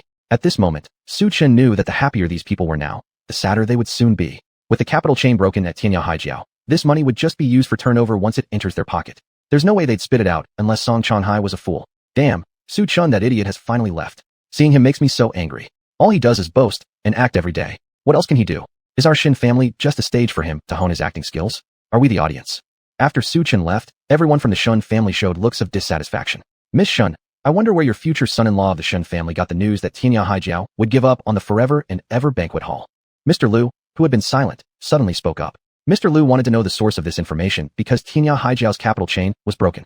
Originally, Song Changhai intended to transfer the banquet hall slots, but unexpectedly faced strong opposition from the general manager of Mingyue Hotel by the Sea. Having no other choice, Song Changhai decided to use the forever and ever banquet hall as a gimmick to harvest a wave of suckers. The suckers naturally referred to the various prominent families in Tian'an City. As for how much could be harvested, it depended entirely on the depth of each family's resources. The more, the better. Lu Ji, you clearly don't know our Shen family's future son-in-law. You asked me where he got his information from? Let me tell you this. Whatever Su Chen says, just ignore it. It's all lies. In response to Mr. Liu's question, Shen Xiuxua sneered mockingly. Is that? Looking at Shen Xiushua's confident demeanor, Mr. Lu hesitated momentarily. Could it be that Su Chun just happened to guess correctly about General Manager Song abandoning the banquet hall? But if so, how could Su Chun possibly know that General Manager Song signed an abandonment contract with Mingwe Hotel by the Sea, and even claimed that it was signed with him? At the moment, I need to talk to Su Chun and understand the situation.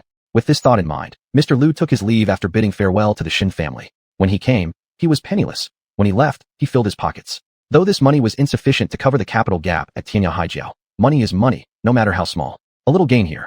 He would gather a wave of suckers from each family. When the issue eventually surfaced, Tianya Haijiao could simply shift the blame onto Mingwe Hotel by the Sea. So, there was no worry about any commotion from the major families of Tianbei City. If during this process Song Changhai managed to ascend from a 9th-tier inner cultivation warrior to an inner cultivation master, then the families of Tianbei City wouldn't even have the chance to ask for explanations. Should anyone dare to confront them directly, they would be dealt with ruthlessly. Thinking about this, Mr. Lu smirked, as though everything were within his expectations, heading towards the Sidhu family. Several beautiful women followed closely behind Mr. Lu. On the other side, Su Chen first returned home with Shun Biao, changed into a clean set of clothes, greeted Shun Biao briefly, and hurriedly left for the place Dr. Ma mentioned. Chapter 98, Tian Kingu. Half an hour. Su Chen arrived at the Ma family villa. Mr. Su, you've come. Dr. Ma had been waiting by the door for a long time. Upon seeing Su Chen, he quickly approached and smiled apologetically. At the sound of his voice, Su Chen gave a faint smile and nodded without speaking. On the way there, Dr. Ma's real name is Ma Xiaoyuan. His father is Ma Deyuan, and he has a half-brother named Ma Ziyuan. The reason they summoned Su Chen was because his father, Ma Deyuan, had suddenly fallen into a coma and the doctors could not find the cause. Inside the bedroom, the members of the Ma family gathered around the bedside. On the bed lay an elderly man with white hair. Beside the old man stood a dignified middle-aged man with prominent eyebrows and bright eyes. Dressed in a suit with a pair of wire-rimmed glasses, he looked rather handsome and formed a stark contrast to Ma Xiaoyuan, who was standing next to Su Chen. This middle-aged man was none other than Ma Xiaoyuan's half-brother, Ma Ziyuan. Ma Ziyuan graduated from New York University and single-handedly founded the Ma family enterprise. He was also recognized as one of the top 10 outstanding young entrepreneurs during the same period as Shen Xiuxua. In terms of appearance, looks, and status, Ma Ziyuan was far superior to Ma Xiaoyuan. From childhood until now, Ma Xiaoyuan had always lived under Ma Ziyuan's shadow. Ma Xiaoyuan, so this is the miracle doctor you spoke of? Ma Ziyuan glanced at Su Chen's attire next to Ma Xiaoyuan. Then a smirk curled up on his lips, revealing a sneer. Su Chen, aren't you that bumpkin Shen Xiuxua broke off her engagement with? Ma Xiaojing recognized him. She had seen Su Chen at a banquet at the Shen residence before. A bumpkin. Ma Ziyuan furrowed his brows deeply. Ma Xiaoyuan, I asked you to find a miracle doctor, but instead, you bring me some country hick. Do you intentionally want our father dead? Ma Ziyuan, don't slander with your words. Mr. Su is the miracle doctor. I've personally witnessed him save someone on the brink of death. Ma Xiaoyuan clenched his fists tightly and strongly refuted. Fine, if he's the miracle doctor, then show us his medical practice certificate. Upon seeing Su Chen's appearance and age, Ma Ziyuan immediately began doubting his credentials. After hearing Ma Xiaojing bluntly expose Su Chen's identity, Ma Ziyuan's suspicion towards Su Chen only grew stronger. At this, Su Chen shook his head. I do not have a medical practice certificate. Upon hearing this, the faces of the Ma family members instantly changed. Ma Xiaoyuan, he isn't even a doctor. Why did you bring him here? Are you messing with us during such a serious time? Is something wrong with your brain? Yes, I think Ma Xiaoyuan doesn't want our father to survive, bringing some quack to harm our father. The bystanders among the Ma family began criticizing Ma Xiaoyuan one after another. Ma Xiaoyuan, I order you to drive this quack out of the Ma family home. At this point, Ma Ziyuan was certain Su Chen wasn't a miracle doctor at all, but someone who came to cheat the Ma family. After all, over the past few days, dozens of doctors had visited the Ma family household, and charlatans like Su Chen were no rare occurrence. Mr. Su, my elder brother lacks discernment. Please do not take offense. Ma Xiaoyuan naturally knew of Su Chen's capabilities. He was a genuine internal sect martial artist, and if angered, he could wipe out the Ma family in a snap. Hence, Ma Xiaoyuan showed an extremely humble attitude in front of Su Chen. Brother Ma, are you insane? Why bow and scrape to a mere country bumpkin like this? The nearby Ma Xiaojing couldn't bear to watch anymore. In her opinion, it was humiliating for Ma Xiaoyuan, a member of the Ma family, to humbly grovel before a country bumpkin like Su Chen. Ho ho, Ma Xiaojing, the one who's crazy is you. Ma Xiaoyuan looked at her, as if she were a fool. Since you don't have a medical practice certificate, that means you're not a qualified doctor. The Ma family doesn't welcome you. Ma Ziyuan said heartlessly. Ma Ziyuan, how dare you be so disrespectful to Mr. Su? If you offend him, you will pay dearly. Ma Xiaoyuan's expression turned cold as he said. Damn it. How can I have a stupid brother like you, not only failing to support each other, but also siding with outsiders and speaking for them? As Ma Ziyuan finished speaking, Su Chen, pretending to be a miracle doctor at the Shen family is one thing, but now coming to the Ma family pretending to be a miracle doctor is just too much. Just as Ma Xiaojing finished speaking, a violent coughing fit erupted, and Ma Dian lying on the bed turned pale, spitting out a mouthful of black blood onto the ground before falling unconscious once more. Mr. Su, father specifically requested you as the miracle doctor several days ago. Does it really matter whether or not you have a medical practice certificate? Ma Xiaoyuan suddenly recalled something and immediately interjected. Specifically, can you be reliable when you speak, Ma Xiaoyuan? Father asking for a country bumpkin to treat him. You're pulling an international joke. Do you think father is as foolish as you? Ma Xiaoyuan hadn't even finished speaking before everyone in the Ma family burst out laughing. You? Ma Xiaoyuan's face flushed bright red in anger. Just as he was about to speak, Su Chen suddenly cut in from beside him. Elder Ma never had any illness to begin with. No illness. At these words, everyone in the Ma family was instantly angered by Su Chen's statement to the point of laughing. Su Chen, if grandfather wasn't sick, would he be lying here? How could you say such a brainless sentence? Ma Xiaojing said sarcastically. Mr. Su, this. Ma Xiaoyuan also wore a look full of confusion regarding Su Chen's words. It's not that he is sick. Rather, he has been afflicted with the Tian Kingu. Su Chen explained. The Tian Kingu. Ma Xiaoyuan was slightly startled. What an excuse. If you don't know how to treat him, you just say it's because of some curse. My father hasn't stepped out of the house in years. How could he possibly contract a curse? You truly dare to lie. Ma Ziyuan glared at Su Chen. That's right. I was previously confused as to why Shen Xiuxua wouldn't marry you, but now I understand clearly. If I were her, I wouldn't marry you either. A man who spouts nonsense all day, Ma Xiaojing chimed in agreement. I knew you Ma Xiaoyuan couldn't be relied upon. Luckily, the Jiang family will soon arrive in Tiabei City for the ancestral worship rituals. They have a grandmaster, Tian Yangshen, known for his Hua Yang needle technique, which they claim can work miracles. I've already invited him. He should be arriving shortly. Ma Xiaoyuan, you go and receive him when the time comes. Ma Ziyuan immediately ordered. Tian Yangsheng, his mastery of the Hua Yang needle technique is so extraordinary that he is known as the reincarnation of BNK in Jiangnan province. Ma Xiaoyuan's face lit up with excitement upon hearing this. Just as everyone thought that once Tian Yangsheng arrived, he could save Ma Deyuan, Su Chen's next sentence caused the members of the Ma family to pause momentarily. Tian Yangsheng cannot cure the Tian Kingu. What is this Tian Kingu? It's nothing more than your excuse for lacking medical knowledge. Stop spouting nonsense, Su Chen. Now, leave the Ma residence immediately. Ma Xiaoyuan, why are you still standing there? Go to the airport and pick up Tian Yangsheng. Ma Ziyuan gave his order. Chapter 99, Safe and Sound? Mr. Su, I sincerely apologize. This time, I originally wanted to invite you here to treat someone, but unexpectedly, it ended up like this.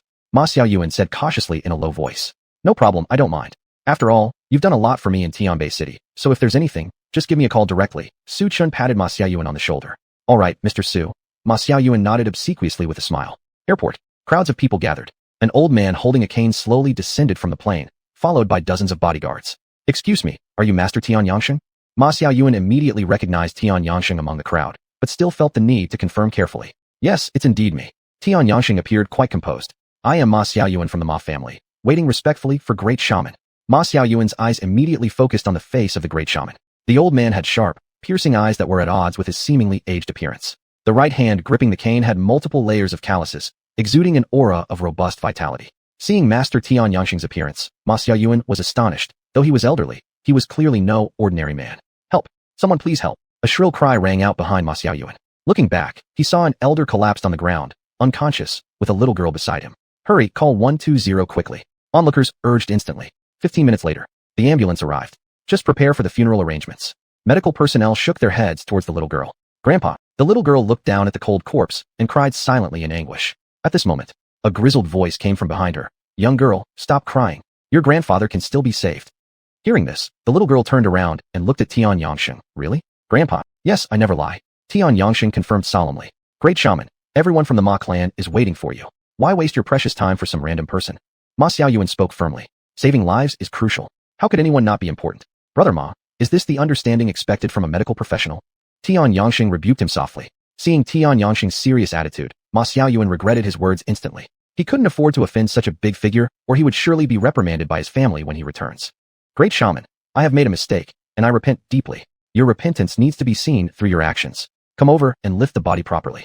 Tian Yangsheng ordered Ma Xiaoyuan to support the dead elder's body upright. Watching as Tian Yangsheng took 3 silver needles from his pocket and decisively inserted them into the elder's chest near the heart, Ma Xiaoyuan exclaimed. This is the legendary 3 Suns Bring Auspiciousness technique. The 3 Suns Bring Auspiciousness technique is one of the ultimate skills of the Huayang needle method.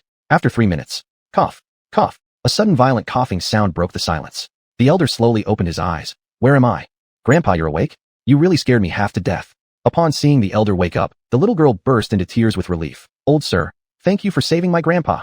She then knelt down and bowed deeply 3 times to Tian Yangsheng. Renowned doctor, thank you for your intervention in saving my life. I owe you more than I can repay. The elder expressed his gratitude with deep emotion. Saving lives is our sacred duty as doctors. Please rise. Tian Yangsheng replied humbly. Deeply moved, Ma Xiaoyuan, who stood nearby, could only think how incredible Huayang needle method truly was. A person already without breath, brought back to life, with just 3 needles. With Tian Yangsheng present, it seemed clear that his father's condition could be cured, and Ma Xiaoyuan couldn't help feeling excited within his heart. Half an hour later, Ma Xiaoyuan led Tian Yangsheng to the Ma family villa. Great shaman, long time no see. When Ma Ziyuan saw the silhouette of Tian Yangsheng, he warmly greeted him. Young one, when I treated you before, you were merely 5 years old. Time flies by fast, doesn't it? Youth does fade away eventually. Tian Yangsheng let out a sigh, filled with countless emotions. Come along, bring me to meet your father. Tian Yangsheng stroked his beard leisurely before stating slowly. Ma Ziyuan brought Tian Yangsheng to Ma Deyuan's bedside. Without any extra chatter, Tian Yangsheng grasped Ma Deyuan's wrist and began diagnosing by checking his pulse. The pulse reading is chaotic. Fiery anger is consuming his heart. His remaining days are few. Tian Yangsheng slowly articulated these somber words. Can this ailment be cured? Despite having witnessed Tian Yangsheng's prowess earlier, Ma Xiaoyuan still wanted confirmation. This question also weighed heavily on the minds of other members of the Ma family, causing many faces to tense slightly in apprehension. Don't worry, young one. For other doctors, this condition might be impossible to treat, but with my skillful Huayang needle method, it's no great difficulty. Within half an hour, I will restore your father back to full health. Tian Yangsheng responded confidently. This ailment is a common problem among warriors. There must have been 500 people that he's treated in the Jiang family alone. Then that's best.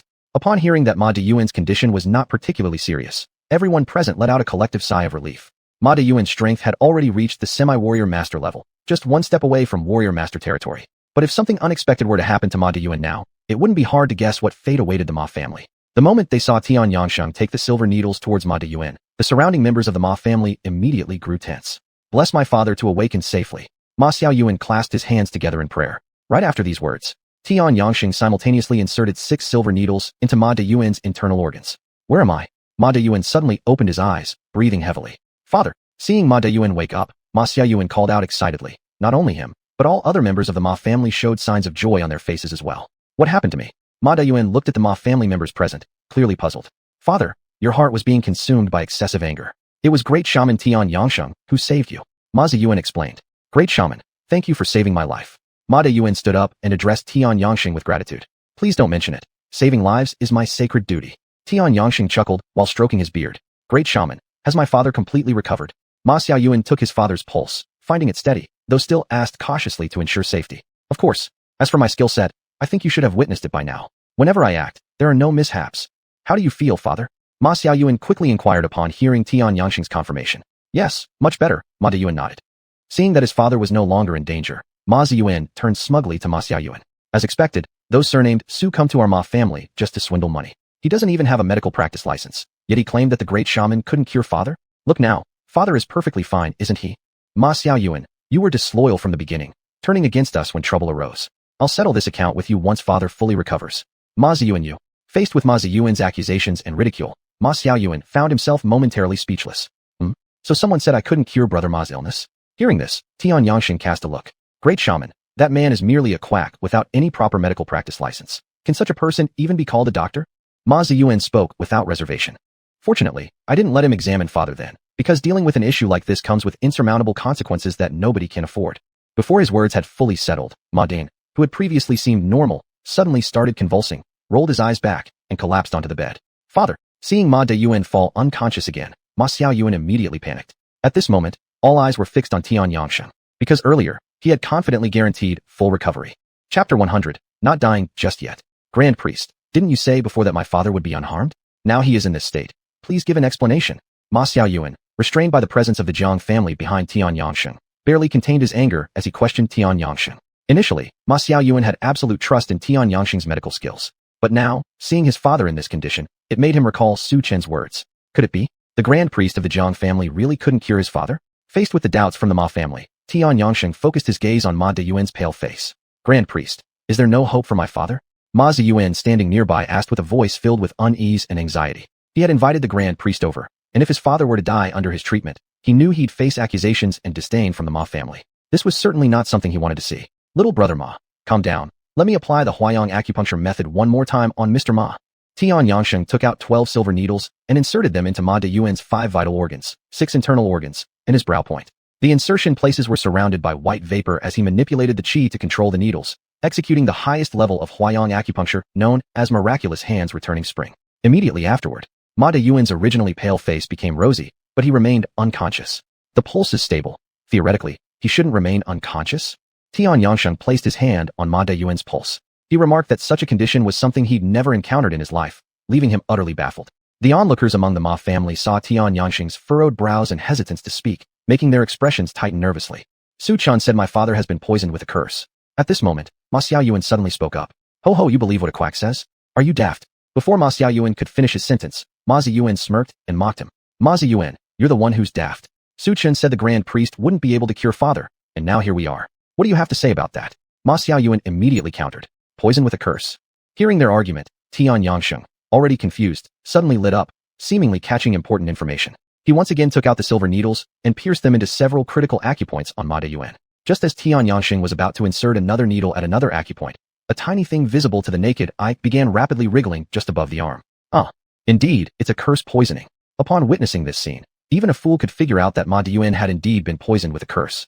It's really a curse poisoning. The Ma family members upon hearing this couldn't help but change color slightly, realizing Su Chun had been correct. "Brother Ma, earlier when you mentioned someone who stated that Master Ma had been cursed, did they mention which kind of curse?" Tian Yangsheng ignored the others, focusing instead on Ma Xiaoyuan. He said, "Tian can curse." Ma Xiaoyuan held nothing back, recounting the entire event from beginning to end. Hiss. Upon hearing this name, Tian Yangsheng instantly changed expression. "Has your family offended anyone recently?" "No, we haven't." Upon hearing this, Ma Ziyuan shook his head. "Grand priest, what exactly is the Tianqin curse?" The Tianqin curse is an extremely malicious form of curse poison requiring the essence blood of 99 infants to cultivate. This curse is highly cunning. Once affected, even divine intervention can't save you. Tian Yangsheng sighed heavily. "Difficult. You mean to tell me you can't resolve this curse poison?" Ma Xiaoyuan's expression altered slightly. "I cannot. Unless we find the person who cast the curse, there's no other way." Upon hearing this, Ma Ziyuan's complexion also darkened. "Could heaven be determined to bring ruin to our Ma family? Our Ma family will forever fail to produce an intersect warrior." Several elders of the Ma family lamented deeply. Just when everyone was at a loss, Ma Xiaoyuan snapped out of his daze and suddenly turned to Tian Yangsheng. "I know someone who can treat father." "Oh, who is this person?" Tian Yangsheng looked toward Ma Xiaoyuan with interest. "Shen family's son-in-law, Su Chun, the first one to notice that my father had been poisoned with a curse. Moreover, he is someone my father explicitly named to meet." Ma Xiaoyuan said every word deliberately. Before he could finish speaking, Ma Ziyuan interrupted sharply. "Ma Xiaoyuan, how dare you invite this quack doctor over? Do you wish your father to die faster? He doesn't even have a medical qualification certificate. Based on what could he possibly save someone? Didn't you see the grand priest himself was helpless too? On what merit would he have any success? On the merit that he detected that father had been cursed with poison, whereas the grand priest couldn't cure him. Isn't that enough?" Ma Xiaoyuan stared directly at Ma Ziyuan, gritting his teeth. Previously, Ma Xiaoyuan had been deeply impressed by Mr. Su's abilities and had even become his loyal supporter. Between Su Chun and Tian Yangsheng, he chose Tian Yangsheng, but was harshly proven wrong by reality. Now, he couldn't continue making mistakes, or else his father might die. "How can you trust a quack so much?" Seeing Ma Xiaoyuan's serious demeanor, Ma Ziyuan laughed and said, "Ma Xiaoyuan, the way you fawn over Su Chun makes it seem like you've been brainwashed. Is he really that skilled? Does Shen Xiuxua even look down on him?" "Whether Shen Xiuxua looks down on him has nothing to do with me. All I know is that if we don't find Su Chun, my father will die." As Ma Xiaoyuan spoke, he took out his phone and called Su Chun. "Your brain is really brainwashed. Seeing Su Chun is like seeing your master for a dog. You're completely irrational." Seeing Ma Xiaoyuan's actions, Ma Ziyuan shook his head disdainfully, refraining from speaking further due to the presence of other members of the Ma family. Soon, Su Chen's voice came through the phone. "What's up, Ma Xiaoyuan?" "Mr. Su, it turns out my father really was poisoned with a curse, just as you predicted." Ma Xiaoyuan exclaimed. Su Chen responded indifferently. "Can you come over now? To help cure my father of the curse poison." Ma Xiaoyuan explained the reason for his call. "Not available right now." Su Chen refused directly. "Not available? I see this quack simply dares not come because he fears we'll expose his incompetence. Just someone without even the qualification to practice medicine. Truly an insult to the title of doctor. I thought this guy had some real skill. Turns out, once asked to step up, he chickens out." Hearing this, Ma Ziyuan and several elders from the Ma family began mocking him. Before they finished, Su Chun added calmly, "Tian Yangsheng's Huayang acupuncture method can temporarily suppress the outbreak of the curse poison. Your father won't die just yet. I'll come tomorrow. That's all. I'm shopping outside, gotta go." With that, Su Chen hung up directly. Chapter 101. "Please, Judge Officer, take me as your disciple." The next day, the Ma family had been waiting for Su Chen for a long time, and they were getting anxious. Ma Xiaoyuan, Su Chun must be talking nonsense. Ma Ziyuan doubted. "Mr. Su always keeps his word." Ma Xiaoyuan retorted. Ma Ziyuan ignored Ma Xiaoyuan and turned his gaze to Tian Yangsheng beside him. "High priest, how is my father now?" "The pulse is stable. I just used silver needles to check the location of the worm, but found nothing. This cunning beast must be hiding somewhere in Mr. Ma's body." Tian Yangsheng retracted the silver needle. "Why does this young man you mentioned not show up?" "High priest, you don't know? Based on what I know, This person isn't reliable. He has 3 specialties: pretending, acting, and talking nonsense. Ma Ziyuan spoke first. This. The high priest was slightly stunned after hearing this, since he was once specifically sought after by old Ma. I believe with old Ma's judgment, he should not be as incompetent as imagined. At least, he could tell about my Huayang needle method to control the worm. Based solely on this point, I don't think we should make a hasty conclusion. Since the high priest has spoken, Ma Xiaoyuan, call Su Chen now and ask where he is. Ma Ziyuan ordered Ma Xiaoyuan. Ma Xiaoyuan nodded and made a call to Su Chen. Upon learning that Su Chen had just woken up, Ma Ziyuan was furious. A son-in-law of the Shen family actually puts on airs with me. Ma Ziyuan finished speaking and then said, Brother Ma Xiaoyuan, I suggest you still go and invite him. After all, time is tight, we can't delay. Ma Xiaoyuan nodded, thinking that the high priest made sense. It was justified for Su Chen to act high and mighty since the Ma family insulted Su Chen first. Half an hour later, Ma Xiaoyuan arrived at Su Chen's residence. Shen Biao went to the south of the city early in the morning, leaving only Su Chen at home. Master Su, it was wrong of us from the Ma family first. Master Su, please forgive my blindness. Ma Xiaoyuan saw Su Chen soon after arriving and immediately ran forward to flatter him. I've said before, you can contact me whenever you need. Su Chen opened indifferently. As long as Master Su can save my father, I, Ma Xiaoyuan, will follow your orders completely. Ma Xiaoyuan knelt before Su Chen. Let's go, bring the chicken blood. Su Chen handed a bag of chicken blood to Ma Xiaoyuan. Soon, the two arrived at the Ma family residence. When Tian Yangsheng saw Su Chen, he paused briefly, surprised to find how young the other party was. Unavoidably, he grew skeptical. Young friend, since you found out this person was poisoned by the heavenly silkworm venom, how sure are you of curing him? Tian Yangsheng curiously asked. Indeed, looking at his age, this person didn't seem like a medical expert. No wonder Ma Ziyuan called him a quack doctor. Judging by his appearance, it seemed fitting. Of course, I'm absolutely sure. Su Chen said calmly. Ho ho, high priest, did you hear that? A quack doctor talks so arrogantly. Before Tian Yangsheng could reply, Ma Ziyuan glared fiercely at Su Chen. He has treated more diseases than people you've met, yet even the high priest dares not claim full certainty. And here you are bragging. Upon seeing Ma Ziyuan's fierce glare, Su Chen coldly laughed. If he's treated so many people, why didn't he see that the poison came from you? Son of a bitch, stop your nonsense here. Ma Ziyuan became angry instantly. How dare you say that I put the poison? What the hell? Enough.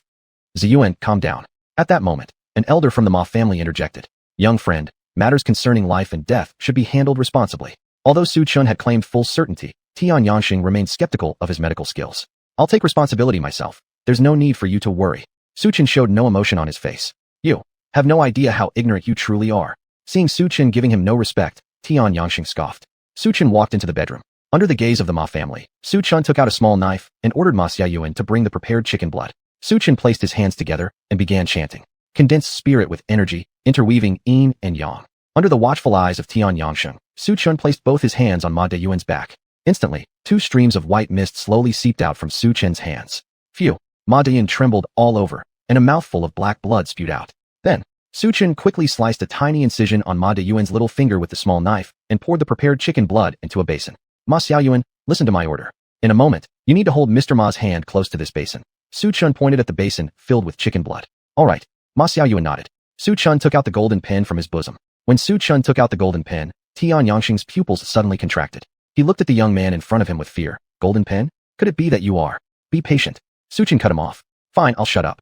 The change in Tian Yangsheng's attitude left the Ma family utterly confused for a moment. They wondered if Su Chen was really just Shen Biao's son-in-law. Why did Tian Yangsheng treat Su Chen with such respect and courtesy? Mr. Su is indeed an authentic intersect martial artist, you bunch of fools. Ma Xiaoyuan looked at the Ma family members and couldn't help but feel a cold sneer rise in his heart. At this moment, Ma Xiaoyuan, quickly bring the basin closer to Mr. Ma's hand. Su Chen's voice suddenly rang out. The overwhelming stench of blood made Ma Xiaoyuan instantly feel nauseous, and his hands holding the basin began to tremble.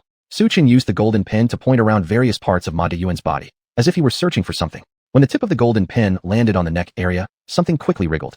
In quick succession, under Su Chen's control, a black little worm slowly crawled out through a tiny incision. Su Chen moved swiftly, quickly pinching the black worm. Once it had left Ma Deyuan's body, the black worm rapidly shriveled, resembling dehydration, before turning into powder. Just then, a hacking sound broke the silence. In the next second, Ma Deyuan, who had already fainted, suddenly woke up. Dad, Ma Xiaoyuan, overwhelmed with emotion, shed tears. Damn, he actually managed to remove the poison worm. Ma Ziyuan's face turned dark, and his gaze towards Su Chen grew more menacing. Moreover, the other members of the Ma family all began looking at Su Chen with approving eyes. Mr. Su, has my father really been cured? Ma Xiaoyuan wiped away his tears and asked Su Chen.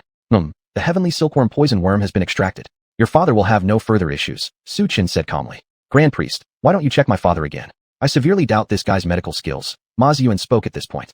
A doctor without even a practicing qualification can actually cure illnesses? That's an absolutely absurd story. If he were truly a master healer, how could Shen Xiuxue look down on him? And would she dare to publicly dissolve their engagement? As everyone knows, Shen Xiuxue is the renowned Phoenix Lady of Jiangnan Province. Would someone so outstanding really let such a fine opportunity slip away? Let me check. Upon hearing the words of the Ma family, Tian Yangxing shook his head immediately. Since the judge officer has already acted, how can I dare to check? In the next second, Tian Yangxing knelt down with a thud. The scene unfolding right in front of them left the Ma family members completely speechless. Please, judge officer, take me as your disciple. Chapter 102. This is the evidence. High priest, you must be mistaken. He is merely Shun Chang's son-in-law. What virtue or merit does he possess that would make you bow to him as a master? Yes, high priest, in terms of both age and status, he is far inferior to you. How could he possibly be qualified for you to bow down to him as a disciple? High priest, take another careful look. Don't let this young man deceive you. Seeing the high priest kneeling before Su Chun, Ma Zian gave him a glare. Su Chun, why are you just standing there blankly? Hurry up and help the high priest to his feet. You all are ignorant youths. Be silent at my command, Tian Yangxing said in an angry tone. I have long admired your esteemed reputation. Indeed, upon meeting you today, it is clear that you are no ordinary person. Please, master, accept me as your disciple. Bowing respectfully on the ground, Tian Yangxing smiled humbly and asked, This, high priest, are you certain you want to bow to him as a master? Ma Ziyuan saw this scene and was slightly startled, thinking to himself that the high priest must have been brainwashed by Su Chun. Why else would he be just like Ma Xiaoyuan, another fool following Su Chun around like a dog, while now even wanting to bow and honor Shen family's son-in-law as a master? I am certain, if you dare to question my decision again, watch out lest your Ma family falls into endless calamities. Ma Ziyuan did not expect that the high priest would break relations with him so directly, just for Su Chun. Do you know me? Su Chun paused, surprised that his identity had been recognized. 15 years ago, when Lord Nantian of the South suffered from a severe illness, it was you who cured him. The golden pen in your hand left a deep impression on me. Oh, so that's how it is. Su Chun recalled that such an event did occur. He had saved too many people, so he didn't leave much of an impression on him regarding Tian Yangxing. Get up. I currently do not plan to take any disciples. Su Chun shook his head. This. Upon hearing that Su Chun had refused him, there was no displeasure on the face of the high priest. For someone like Su Chun, it wasn't something easily granted to become his disciple after just one or two words. Before the high priest could say anything, Ma Zian glared fiercely at Su Chun. Su Chun, how dare you speak thusly to the high priest? High priest, offering myself as your disciple is showing respect for you. And yet, you dare to act arrogantly now. Who exactly do you think you are? The governor of Jiangnan Prefecture? Or perhaps the renowned Nantian of the Jiang family? Hatred towards Su Chun disrupting his plans had always lingered in his heart. Now seeing Su Chun acting arrogantly and completely disregarding the high priest, would he let this opportunity slip? Silence. Hearing Ma Ziyuan's words instantly sent beads of cold sweat running down the high priest's forehead. His gaze often glanced nervously at Su Chen's facial expression, well aware of Su Chen's formidable terror. Did you come down from the mountain alone? Did Su Shan not accompany you? The high priest was entirely unaware of Su Shan's passing away news. Do you know that I had a master? Su Chen slightly staggered. 15 years ago he led Jiang Nantian to Tiling Mountain, where Su Shan hadn't appeared publicly at the time. Reasonably, he shouldn't have known Su Chen also had a master. Yes, not only do I know, but I've also met Master Su Shan. Tian Yangxing nodded. Do you know who he had enmity with? Having discovered that Tian Yangxing knew his master, Su Chen suddenly brightened and asked a question. Enmity. Tian Yangxing paused momentarily upon hearing the sound. At that moment, Ma Deyuan's voice suddenly rang out. Where am I right now? Dad, you've woken up. You frightened me to death. Ma Xiaoyuan hurried to Ma Deyuan's side, tightly gripping his hand. You foolish child. Ma Deyuan caressed Ma Xiaoyuan's head. Dad, Ma Ziyuan, upon realizing Ma Dian had awoken, slowly approached and quietly called out. Humph. The Ma family almost met its doom under your hands. And I nearly met my ruin because of you. Ma Deyuan's words shocked Ma Ziyuan. Dad, what do you mean by this? What do I mean? You very well know what you've done. Ma Deyuan sneered coldly. Dad, I haven't done anything. When you were sick, I leveraged my network and invited the high priest to cure you. Is that not enough? Yes, Deyuan. Zeyuan has consistently guarded over you. Are you perhaps misunderstanding something? Deyuan, Zeyuan hasn't left your side once. I can vouch for that. Deyuan, Zeyuan is your son. How could he possibly harm you? All the members of the Ma family came to dissuade him. Dad, you surely won't listen to this fellow's nonsense and accuse me of having used goo poison, will you? This guy is utterly talentless and merely pretends to be someone important, making wild claims. Ma Ziyuan suddenly remembered what Su Chun had said, guessing Ma Deyuan may have heard it. Pointing at Su Chun, he angrily said, the identity of a magistrate isn't something a small-time unknown member of the Ma family of Tiannan City should presume to question, truly revealing your ignorance of the vast difference between heaven and earth. Tian Yangxing was too lazy to argue with him and instead focused his gaze on Ma Deyuan, patting his shoulder. Your guess is probably correct. Just now, the magistrate claimed that your son had used goo poison. I think we need to find someone to investigate. Rest assured, I will immediately have someone search his living quarters. If it turns out this traitorous animal did this, then I will surely cleanse my family without any mercy. Ma Deyuan said coldly. Dad, Don't believe that young man's nonsense. I am your son. Upon hearing Ma Deyuan's words, Ma Ziyuan whispered. But Ma Deyuan remained completely unmoved. Half an hour later, those who searched Ma Ziyuan's house came back, and the result was nothing found. I told you this fellow just makes things up. High priest, the identity of his isn't what you call a magistrate. He is merely a son-in-law of the Shen family, without even a medical practice qualification. How could he possibly be some great person? Ma Ziyuan sneered immediately after this. Tian Yansheng looked at the scene before him and couldn't help but feel momentarily stunned. Could it be that I really misjudged the person? That shouldn't be the case. I personally witnessed the golden pen from 15 years ago. With this in mind, his eyebrows furrowed involuntarily. Perhaps Master Su made a mistake. Now that our father has woken up, let's make the major issue minor and minor ones non-existent, and forget about it. Ma Xiaoyuan saw the tense atmosphere and hurried to mediate. Let it go like this. Haha, Ma Xiaoyuan, if you were wrongfully accused of being a parasite, would you let it slide so easily? Ma Ziyuan shot Ma Xiaoyuan a look full of hostility. This. Ma Xiaoyuan was temporarily speechless. Anyone being misunderstood would be angry. Wrongfully accused? Who said you were wrongfully accused? Su Chun, who had been silent all along, suddenly spoke up. Su Chun, even at this point, you are still showing off here. Do you think this is amusing? You claim I am the murderer? Then show me the evidence. Ma Ziyuan said disdainfully. You want evidence? Su Chun gave a cold laugh, and then suddenly splashed a basin of chicken blood on Ma Ziyuan's face. This is the evidence. Chapter 103, Earth Spirit Pearl. Shit. Su Chun, are you fucking crazy? Ma Ziyuan was drenched like a drowned rat, and immediately became furious. As soon as he finished speaking, a severe scream erupted. A massive black bug crawled out of his mouth as he convulsed, and fell to the ground. This is a mother goo. So he really did use poison on Ma Deyuan. Upon seeing this scene, the Ma family instantly understood and exchanged uneasy glances. Bring me someone to drive this beast out of the Ma family. From now on, if he dares to step into the Ma family even for a moment, just break his legs. When Ma Deyuan learned that Ma Ziyuan had poisoned him, he coldly ordered the family. Dad, considering I am your son, let me go this time. After hearing this, Ma Ziyuan, who had been convulsing, couldn't bear the physical pain and collapsed, kneeling before Ma Deyuan. Tianbei City. He was the noble young master of the Ma family. Countless wealthy young heirs addressed him as young Master Ma. He was also Ma Deyuan's eldest son and very likely the person to inherit the Ma family estate. But now, if he lost everything, it would be a devastating blow for him. How could someone accustomed to aristocratic living willingly become an ordinary person? Do you still know you're my son? How can a son harm his own father? You have completely turned against morality. The moment you harmed me, our father-son bond ended. Watching Ma Ziyuan kneel, Ma Deyuan showed no sympathy at all. I treated you well normally, yet none of you can speak a good word for me. Looking at Ma Deyuan, whose demeanor showed no compassion, Ma Ziyuan turned his eyes toward other members of the Ma family with whom he had a decent relationship. Master Ma, we can't help you this time. All the Ma clan members shook their heads. Having sought in vain, Ma Ziyuan knelt before Su Chun. Su Chun, I was wrong. I shouldn't have insulted you or questioned your identity. Can you beg my father not to drive me out of the Ma family? If you're willing to help me, I will follow you like a dog. If you knew this day would come, why didn't you think about it earlier? You don't even spare your own father. Do you really think I would trust someone like you? Su Chun sneered coldly. Su Chun, it's all because of you. It's you who ruined everything for me. If you hadn't disrupted my plan, the entire Ma family would have been mine. You just wait. I won't let you off easily. Before Ma Ziyuan could finish speaking, Tian Yanxing kicked him hard in the stomach. That's insolent. How dare you be disrespectful to Judge Su? You must be tired of living. As he said this, he looked at the elder Mr. Ma. Ma Duan Yuan, you must immediately expel this man from the Ma family. If we offend Judge Su, your entire Ma family won't survive 3 days. Just after these words, several members of the Ma family grabbed Ma Ziyuan, preparing to throw him out. Su Chun, just you wait to face endless retaliation from the Wushan cult. Huh? Ma Ziyuan blurted out, foam dripping from his mouth, his nearly closed eyes gazing at Su Chen's face, regret and bitterness filling his heart. Why? Why did he look down on Su Chun? Why did he question Su Chen's identity and ability? If only he hadn't insulted Su Chun, perhaps he wouldn't be dying right now. With his last breath taken, his life faded away too. At this moment, he realized that from the second he offended Su Chun, everything he had, everything including his life, had slipped through his fingers. This scene fell into Ma Xiaoyuan's eyes. When he saw his arrogant brother Ma Ziyuan die before his eyes, he was stunned.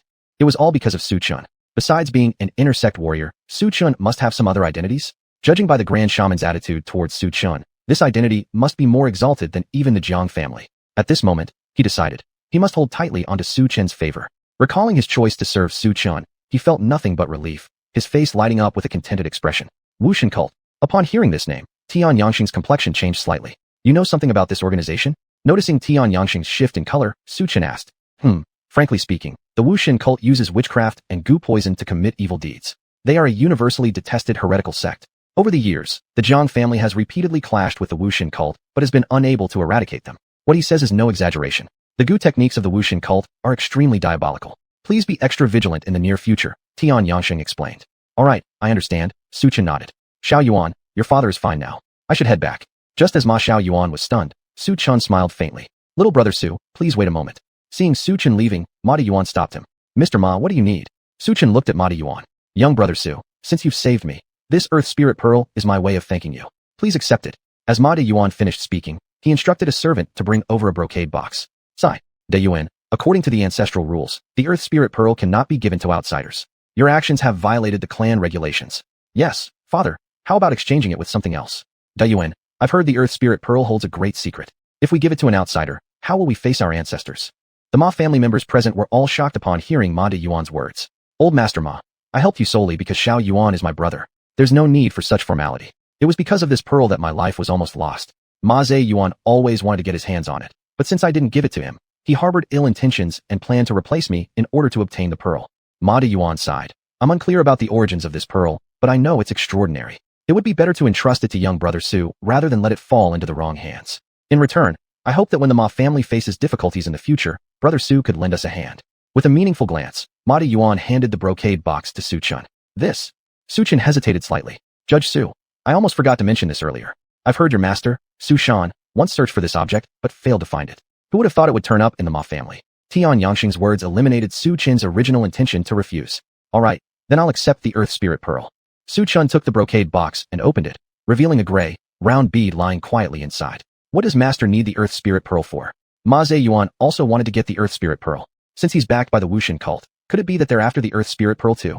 Just as Su Chun curiously examined the earth spirit pearl, a stunning figure walked in from outside. Upon seeing Su Chun, the figure said, Mr. Su, I never expected to meet you here.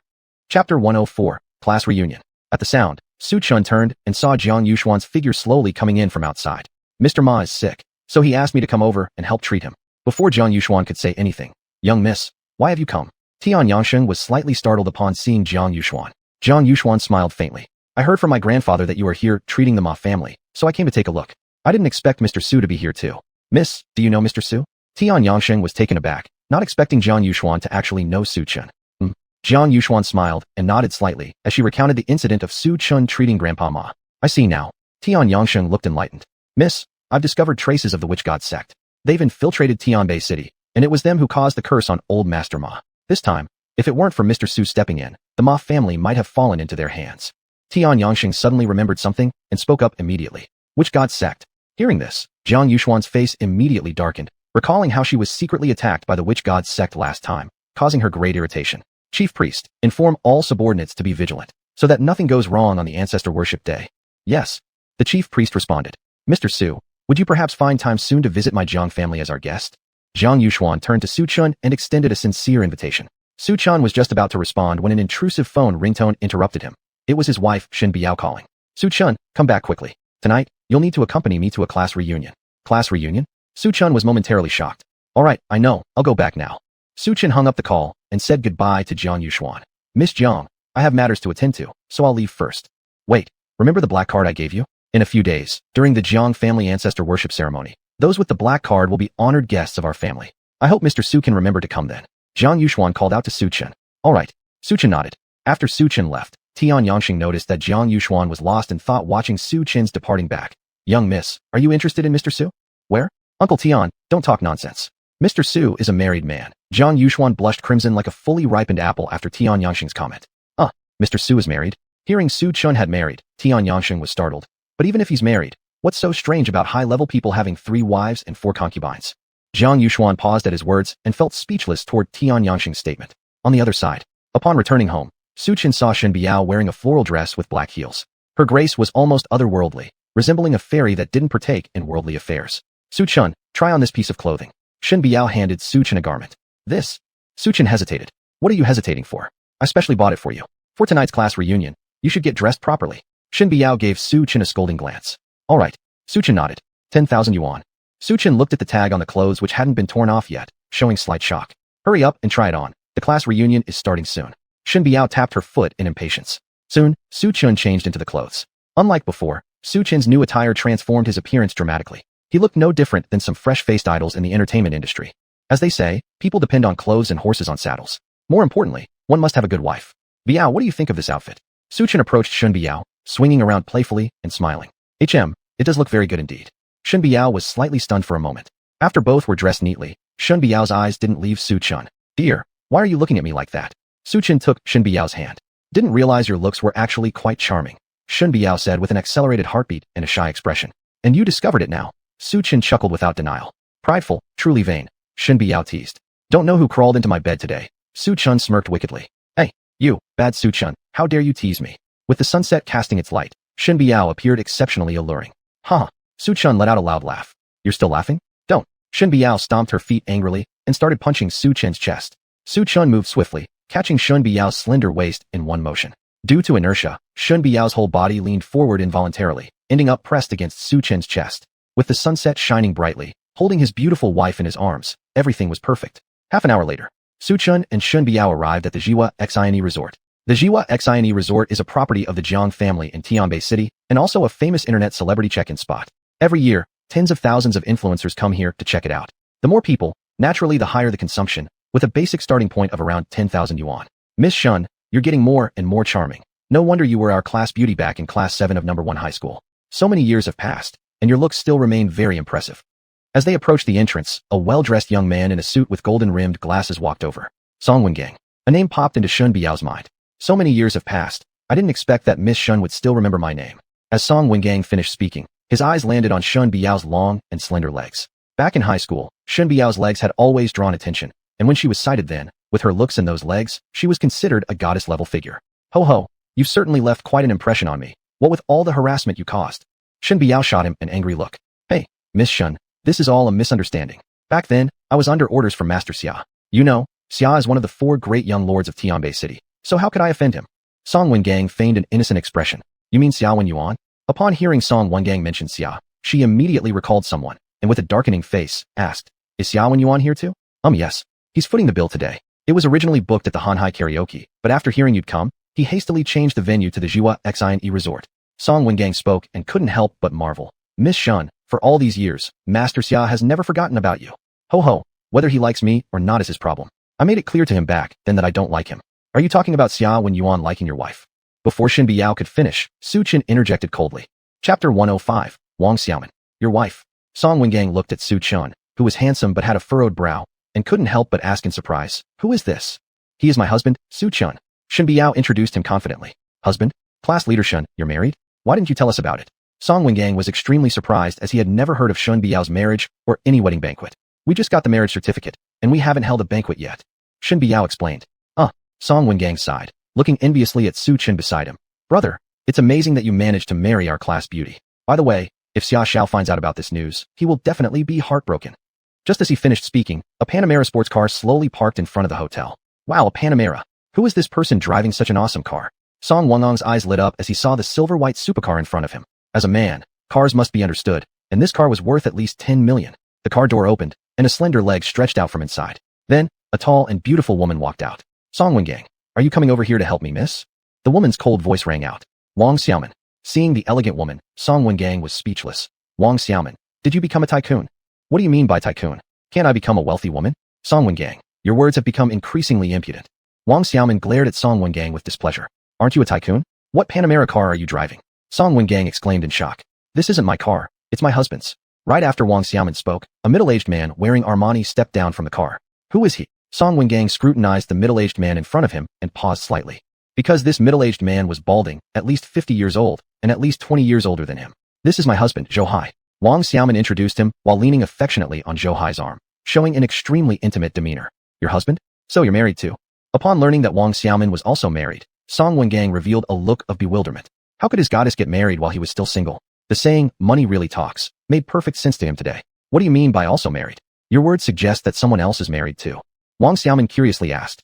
Yeah, your competitor, Miss Shen, she is married too. Xuanhuan pointed at Shen Biao. Shen Biao, it's you. Are you here for the school reunion? Seeing Shen Biao's sweet and gentle face, Wang Xiaoman's expression darkened instantly. Wang Xiaoman used to be the class beauty. However, after Shen Biao transferred to their school, the title of beauty was snatched away by her. From that day forward, she harbored resentment towards Shen Biao. In terms of appearance, she was inferior to Shen Biao, and in terms of academic performance, she was again outmatched. Despite these being facts, she was uncomfortable with it. Uncomfortable because Shen Biao was prettier than her. Uncomfortable because Shen Biao's studies were better than hers. Wang Xiaoman, long time no see. Upon seeing Wang Xiaoman, Shen Biao greeted her warmly. Shen Biao, I heard your eyes went blind. Is that true? Wang Xiaoman fixed her gaze on Shen Biao's exceptionally beautiful face. It's true, but now I can see again. Shen Biao noticed the mocking tone in Wang Xiaoman's voice, but she smiled and paid no attention to it. Is that possible? I heard your eyes became permanently blind, yet they can recover? Just as Wang Xiaoman was talking, Song Wengan's phone rang. It's Xia Xiao's call. Other classmates have already arrived at xuanhuan Villa. We should go there quickly. After hanging up the phone, Song Wengang said to everyone, let's go there now. 10 minutes later, Tian Yangsheng, who just came out from the xuanhuan Villa, happened to meet Su Chun and his group. Mr. Su, what are you doing here? Tian Yangsheng approached Su Chun and asked quietly upon seeing him. Accompanying my wife to the class reunion. Su Chun responded nonchalantly. Hearing this, Tian Yangsheng's eyes turned to Shen Biao beside him. Her slender legs paired with an exceptionally beautiful face gave people goosebumps. What a stunning woman. No wonder Judge Duan married her. It seems that young mistress would find it quite difficult to successfully pursue Judge Duan. Tian Yangsheng watched Su Chen's back and shook his head helplessly. High priest, who is this person? At this moment, a servant, noticing Tian Yangsheng's remarkably respectful attitude towards Su Chun, couldn't help but ask out of curiosity. This is someone you don't want to provoke. Don't ask what you shouldn't, do you understand? Tian Yangsheng replied coldly. Oh, I understand. The servant nodded. Find out which private room he's in, and bring over the Louis XVI that the Jiang family has kept for years. Tian Yangsheng ordered. On the other side, husband, do you know that old man just now? Shen Biao looked at the elder before her and asked curiously. Yes, but we're not familiar. I've only seen him once at the Ma family's place. Su Chen shook his head and explained. Oh, Shen Biao nodded and didn't say anything more. The group arrived at the Jua Heart Resort's One Heart One Mind Villa. The One Heart One Mind Villa was one of the most luxurious villas at the Jua Heart Resort.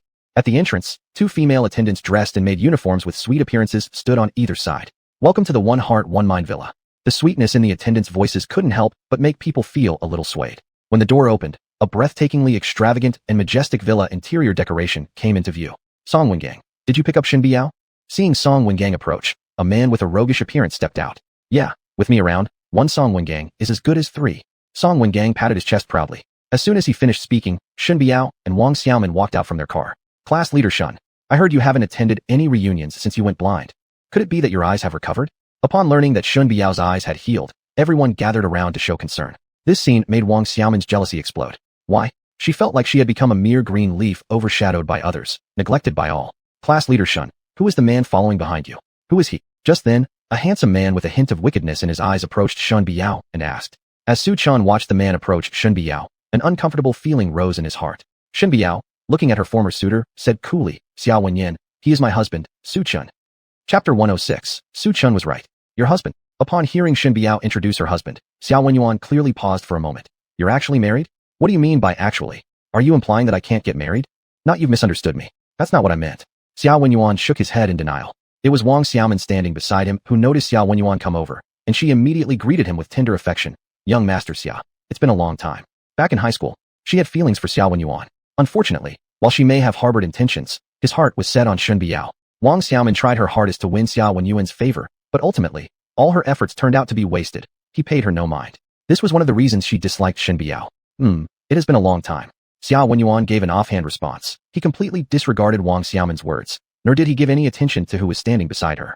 For at this very moment, he was deeply shocked by the news that Shen Biao was already married. It could be said that ever since high school, he had held a deep affection for Shen Biao. Shen Biao gave him a feeling akin to a first love, a feeling that other girls could not match. Ultimately, it still came down to desiring her body. Imagining scenes of playing with her made him excited all over. But never did he expect the goddess he once pursued would now be another man's wife. Young Master Xia, why are you so dazed? Shen class president is already married. You no longer have any chances. Song Wengang patted Xiao Wenyuan on the shoulder. This. Class president Shen, how much is your husband's monthly income? Xiao Wenyuan hesitated slightly, asking with obvious reluctance. Monthly income of 10,000. Shen Biao didn't want to admit how pitifully low Su Chen's income actually was. Not because she cared about face, but rather she didn't want Su Chen to be humiliated. Monthly income of 10,000. In Tian North City, it's not a low figure. After hearing Su Chen's monthly income, expressions of envy appeared on the faces of Song Wengang and others. Su Chen, you pretended to be a divine doctor at my family's Ma estate and were uncovered. Now you've come here pretending to be a big shot with a monthly income of 10,000. I never expected, class president Shen, that you'd help him act this way. Ma Xiaojing walked in from outside the villa. Ma Xiaojing, what actor? What pretending?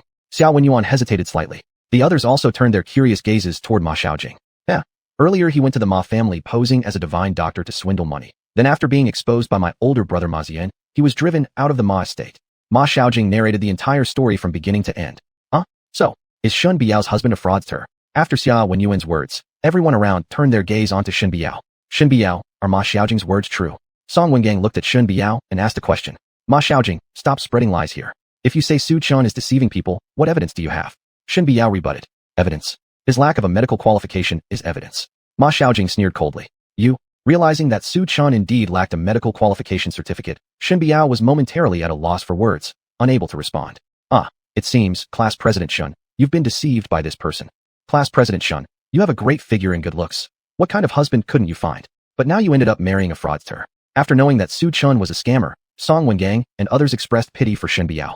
Class President Shen, marrying Su Chun is far worse than marrying young Master Xia. The Xia family is also one of the top noble families in Tian North City, with status higher, or at least equal to your Shen family. Truly, we wonder what you were thinking at the time. And back in the day, all of us knew about young Master Xia pursuing you. A female student with reddish-brown hair sighed.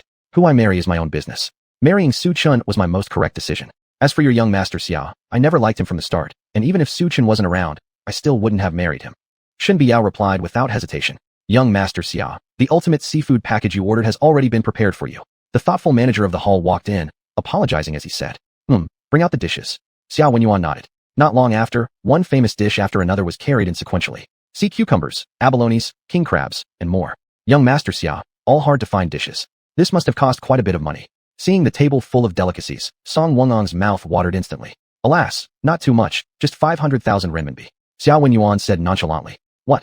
500,000 renminbi? My goodness, I earn less in a year than you spend on one meal. Truly, comparing people to each other will drive you crazy. Haha, how can you compare with young Master Xia? He was born with a golden spoon in his mouth, while you're just an ordinary person. Just as everyone was discussing, Wang Xiaoman looked at Xia Wenyuan with sympathy and said, Young Master Xia, there's no need for you to go through so much trouble. We gather here purely to exchange feelings. Going through much trouble? I have never even considered it that way. Xia Wenyuan said indifferently, then replied with a sardonic smile. To me, money is either optional or unnecessary. I'm not like some people who resort to any means just to cheat others. As he spoke, his eyes glanced at Su Chun. Certain people are truly despicable. Ma Xiaojing chimed in agreement. Are you saying I cheated money from you? Is 500,000 renminbi for a meal very expensive? Su Chen's words made Xia Wenyuan slightly surprised. Ho ho, Su Chun, 500,000 renminbi for a meal may not be too expensive, but can you come up with 500,000 renminbi? Ma Xiaojing laughed coldly. The amount of money on this card I am not sure of, but I can tell you one thing. I won't spend any money eating here. Su Chun took out the black card Jiang Yuxuan had given him before. Hey, a real black card or a fake one?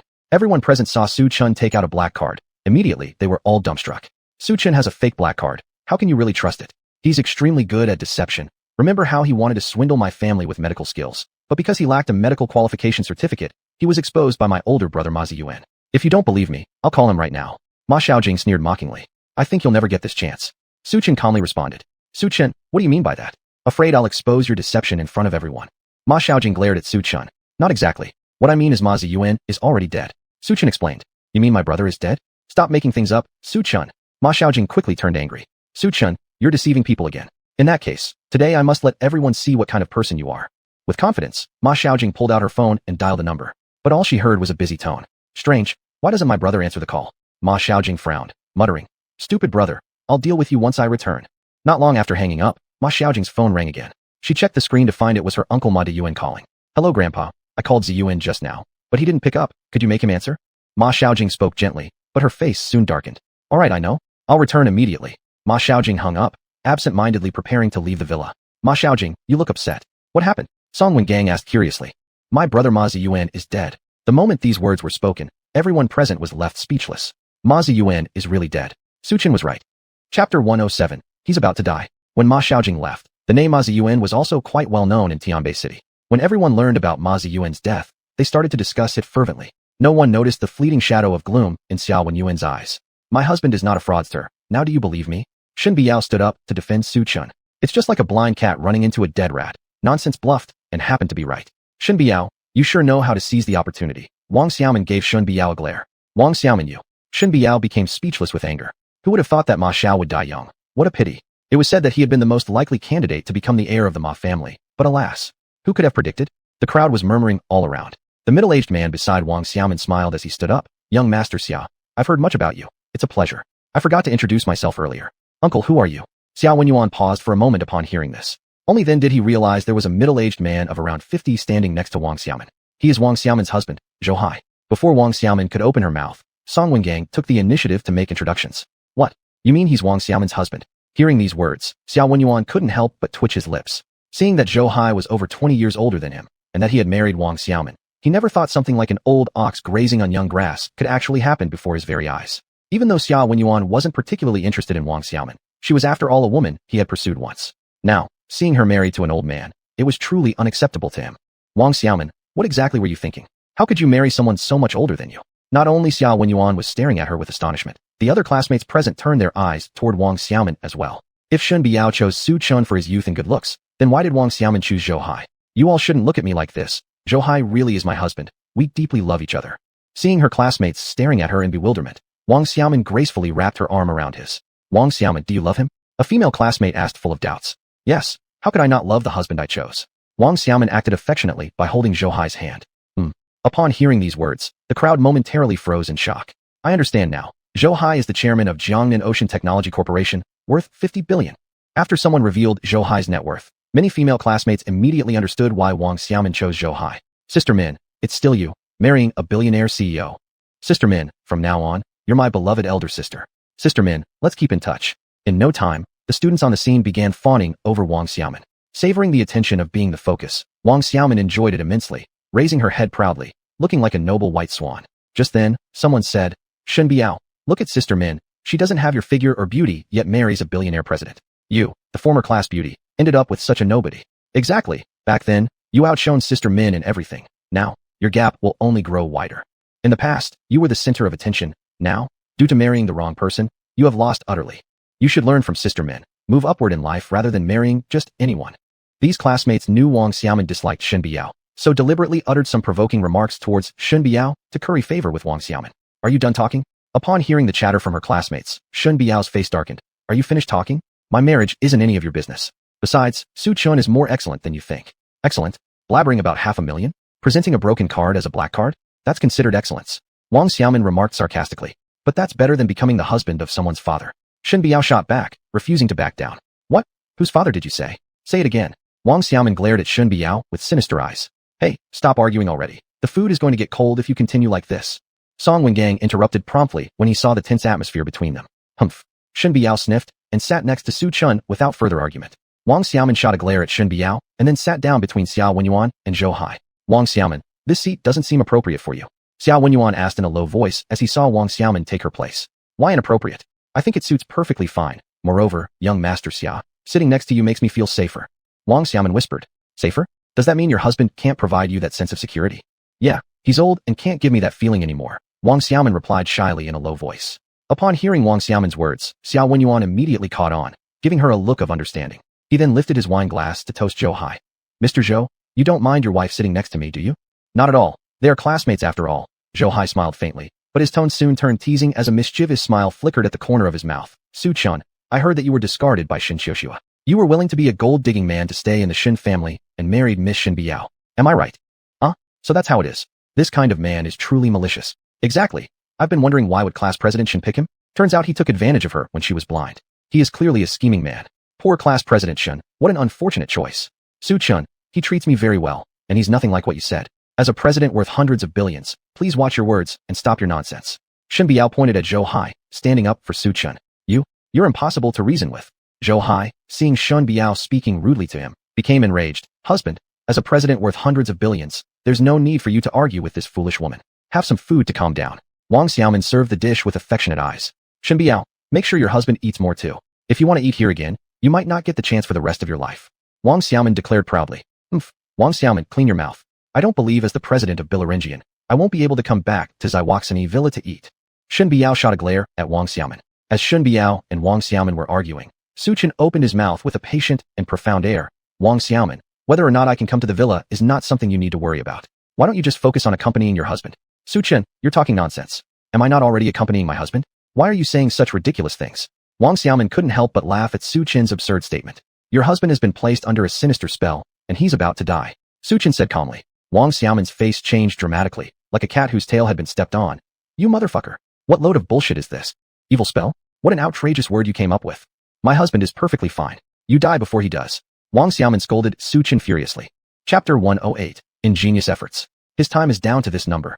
Seeing Wang Xiaoman's distrust, Su Chun's lips curved into a playful smile as he held up 5 fingers. 5 years. Wang Xiaoman was taken aback. No, 5 minutes. Su Chun shook his head. Su Chun, why don't you call someone to rescue you? You lunatic. Wang Xiaoman jeered and shot Shen Biao a glare. Shen Biao, look at the husband you've found. What kind of person is this? Cursing others out of jealousy, it's really disgusting. Wang Xiaoman, I suggest you plead with Su Chun. There's still time to save your husband. Shen Biao took a deep breath and glared at Wang Xiaoman. Even though Su Chun hasn't been to Xuanhuan Temple, he still knows a thing or two about exorcism. Exorcism? Everyone knows that only those from Xuanhuan Temple can truly be called masters of exorcism. You say he hasn't been there, don't you find that funny? Wang Xiaoman gave a cold laugh. I've been cursed by evil spirits? I haven't done anything wrong. Who would harm me? My wife perhaps. We're very loving towards each other. It's impossible. Zhou Hai muttered unhappily. What if you're right? Su Chen looked meaningfully at Zhou Hai. If Su Chen didn't know that Zhou Hai hadn't done any grievous wrongdoing and always helped poor families, Su Chen wouldn't have warned him. Su Chen, you accuse me of trying to kill my own husband. You're making baseless claims. I could accuse you of the same regarding your wife. Wang Xiaoman interrupted Su Chen rudely. Su Chen, if you can't say something useful, then just keep quiet. No one thinks you're mute when you stay silent. What does your husband's life or death have to do with you? You're meddling in things you shouldn't and acting like an expert when you've never even been to Xuanhuan Temple. Truly, there are all kinds of people under the big sky. Xiaoman, you don't need to argue with him. I can see that he has no talent except for making baseless claims. I've met plenty of people like him. Looking at the furious Wang Xiaoman, Zhou Hai placed a chicken leg on her plate. Wife, eat some chicken leg and calm down. Thank you, honey. Wang Xiaoman revealed a sweet smile. Su Chun, I warn you, if you make another reckless statement, I will report you to the police for defamation. Before Zhou Hai finished speaking, he suddenly convulsed and collapsed onto the dining table. Honey, what's wrong with you? Don't scare me like that. This unexpected event shocked Wang Xiaoman. Not just her, but all the classmates present were startled. Mr. Zhou, are you alright? Xiao Wenyan pretended to show concern. After all, his company had commercial ties with Zhou Hai's, and if Zhou Hai died here, he'd become the target of public criticism, which wouldn't bode well for him. Xiaoman, quickly call Master Su help. Seeing Wang Xiaoman terrified, Zhou Hai managed to utter a few words before his eyes went dark, and he fainted. Husband, President Zhou, Boss Zhou. All present shouted several times. Seeing no response, they panicked instantly. Wang Xiaoman, your husband just said to find Master Su. Hurry and make the call. Song Wengang, regaining his senses, urged Wang Xiaoman. Looking at the clock on the wall, precisely 5 minutes had passed, immediately turning his gaze towards Su Chun with a complex expression. After all, Su Chun had said earlier that Wang Xiaoman's husband would not live past 5 minutes. Sure enough, exactly 5 minutes later, something happened to Zhou Hai. This meant Shen Biao's husband knew how to perform exorcisms. Alright, I'll call Master Su now. Upon Song Wengang's reminder, Wang Xiaoman immediately pulled out her phone and dialed Master Su. Husband, you can't die at this moment. Wang Xiaoman stared at Zhou Hai, who was slumped over the table, muttering incessantly. Actually, Su Chen wasn't wrong. The reason Zhou Hai was cursed was due to Wang Xiaoman hiring someone to do it, because she wanted his fortune. To obtain the property, a will needed to be established, and she thought of using witchcraft to secure it. She never imagined that Zhou Hai would encounter problems at this time. Sister Min, stop crying. I believe President Zhou will be fine, Song Wengang consoled. That's right, Sister Min, stop crying. President Zhou will be fine.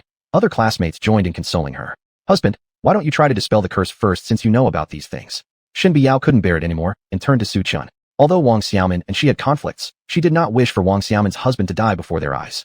I think Miss Wang doesn't want me to exorcise, am I right? Su Chun wore an enigmatic smile. Su Chun, if you want to exorcise, just do it quickly. If you don't want to, forget about it. Why are you acting so superior and pretending to be better than everyone else? Xiao Wenyan was extremely displeased upon seeing Su Chen's arrogant demeanor. Su Chun, we don't need you here. Stop pretending to be the good guy. Wang Xiaoman chimed in agreement. Ho ho, Wang Xiaoman had best speak kindly to me. As for why he ended up like this, I believe you know very well deep down, because only someone close to him could have used something like a love disaster. Su Chun said nonchalantly. Upon hearing Su Chun mention love disaster, Wang Xiaoman's eyes flickered with a moment of panic, but she quickly masked it. Su Chun, what are you talking about? I don't understand. If you can't exorcise, then go away and stop pretending to be an expert. I've already invited Master Su as per my husband's request. Just as she finished speaking, there came hurried footsteps from outside approaching them. A few figures pushed the door open and entered. The man leading them was middle-aged, dressed in a Taoist priest robe, with a peachwood sword on his back. His sharp, somewhat evil gaze swept across the room. Behind him stood 2 young men. This man's name was Su Zhen, known as Master Su. Master Su, you're here. Wang Xiaoman greeted him after spotting Su Zhen, rising up to approach him. My husband called out for you before falling unconscious. Can you take a look at what's wrong with him? Did he encounter some sort of evil spirit? Wang Xiaoman recounted Zhou Hai's situation from beginning to end. Master Su approached Zhou Hai, pulling his eyelids apart with his hand. Who told you he encountered an evil spirit? Him. Wang Xiaoman pointed at Su Chun. A complete nonsense. He simply fainted due to exhaustion. Master Su refuted outright. Su Chun, did you hear that? Master Su said my husband isn't possessed by any evil spirit at all. You were lying here. Wang Xiaoman shot Su Chun a glare and paused for a second. And, Master Su, can you make my husband regain consciousness? Yes. Master Su nodded. At this moment, Su Chun suddenly spoke up coldly. Master Su, labeling a love disaster as mere exhaustion is quite the effort. To reach your goal, You sure went through a lot of trouble. Chapter 109, Certain Death. Where did you come from, young punk? You're full of nonsense. Su Zhen heard Su Chen talking about himself and scolded him. Su Chen, it's one thing that you don't save people, but now you're making sarcastic remarks here. Hurry up and kneel down to apologize to Master Su. Wang Xiaoman glared at Su Chen as she accused him. Class leader Shen, what kind of husband have you found? When we asked him to save someone, he acted arrogantly, and now, when it's others' turn to save lives, he is standing there playing the conspiracy theory game. Any woman who marries this kind of man will be unlucky. Class leader Shen, if you ask me, you should divorce him right away. Following him leads nowhere. Other classmates chimed in with persuasion. I won't get a divorce. Su Chen just misspoke for a moment. Shen Biao came up with an excuse for Su Chen.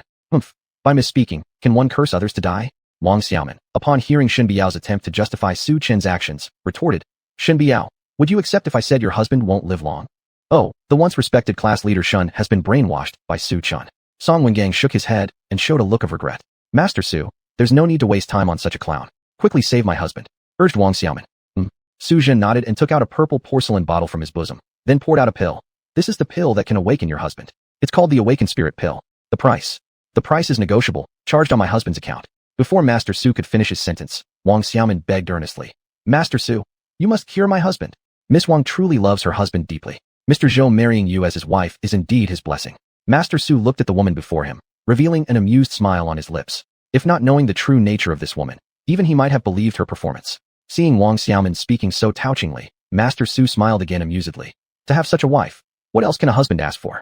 Some couples abandon each other in the face of adversity, but women like Miss Wang are rarely seen these days. Upon hearing this, Miss Wang gave an awkward laugh and didn't respond. She was about to get Mr. Zhou's will. At this point, he couldn't die under any circumstances. But if he died, she wouldn't receive a single penny of his estate and might even be accused of being cursed by her husband. All the personas she had carefully crafted would crumble. This wasn't the situation she wanted. Miss Wang, go fetch some water and help him take the pill, laughed Zhou Hai, seeing Wang Xiaoman lost in thought. Just as Master Su was about to feed the pill into Zhou Hai's mouth, the tranquil villa suddenly resonated with laughter. Hearing the sound, Master Su frowned. Su Chen, why are you laughing? Xuanhuan turned abruptly and shot a questioning glance at Su Chen. Su Chen, why are you laughing? I am laughing at how some people are self-directing their own farce, using the exorcism evil pill and pretending it's the awakened spirit pill for treatment. In response to Xuanhuan's question, Su Chen suddenly spoke. Self-directed? Is Master Su performing? Upon hearing this, the faces of the classmates present were filled with confusion. Boy, stop babbling nonsense here. President Zhou's illness is an old ailment. Taking the awakened spirit pill could always treat it. Stop defaming me here. I can vouch that the reason President Zhou invited Master Su was because he knows his chronic illness and has been consistently consuming Master Su's pills. There is absolutely no truth to Su Chen's accusations. These are all false claims made by Su Chen. Wang Xiaoman agreed with a nod. After hearing Wang Xiaoman's words, the rest of the students looked enlightened.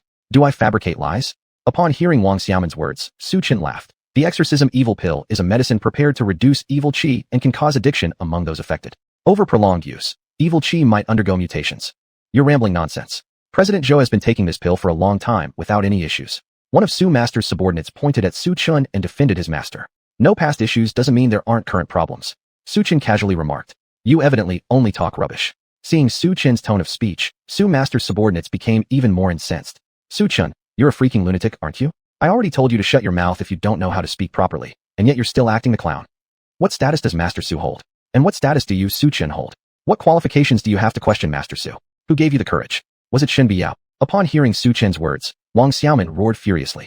Master Su, I trust in your abilities. You will surely cure my husband. Good. Upon seeing Wang Xiaoman's gaze, Master Su nodded and fed the pill into Zhou Hai's mouth. Seeing Zhou Hai swallow the pill, Shen Biao hesitantly asked Su Chen, Husband, is this pill really called exorcism evil pill? Su Chen smiled and nodded. Shen Biao opened her mouth with a complex gaze. What will happen if Zhou Hai takes it? He will die, and Master Su will also be devoured, just like the fate of Master Lekong back then. Su Chen's response was brief. Is that so? Upon hearing this, Shen Biao recalled the grim state of Master Lekong and couldn't help but feel anxious. She asked, Husband, why don't you stop them? I did say something, but they didn't believe me. Can I be blamed for that? Looking at Shen Biao, who was lost in thought, Su Chen shook his head. I've already given Wang Xiaoman an opportunity. If she doesn't cherish it, whose fault is it? After hearing what Su Chen had said, Shen Biao was momentarily speechless and didn't know how to respond. At this moment, accompanied by a violent coughing fit, Zhou Hai slowly opened his eyes, asking groggily, Where am I? Darling, you've finally woken up. You scared me to death.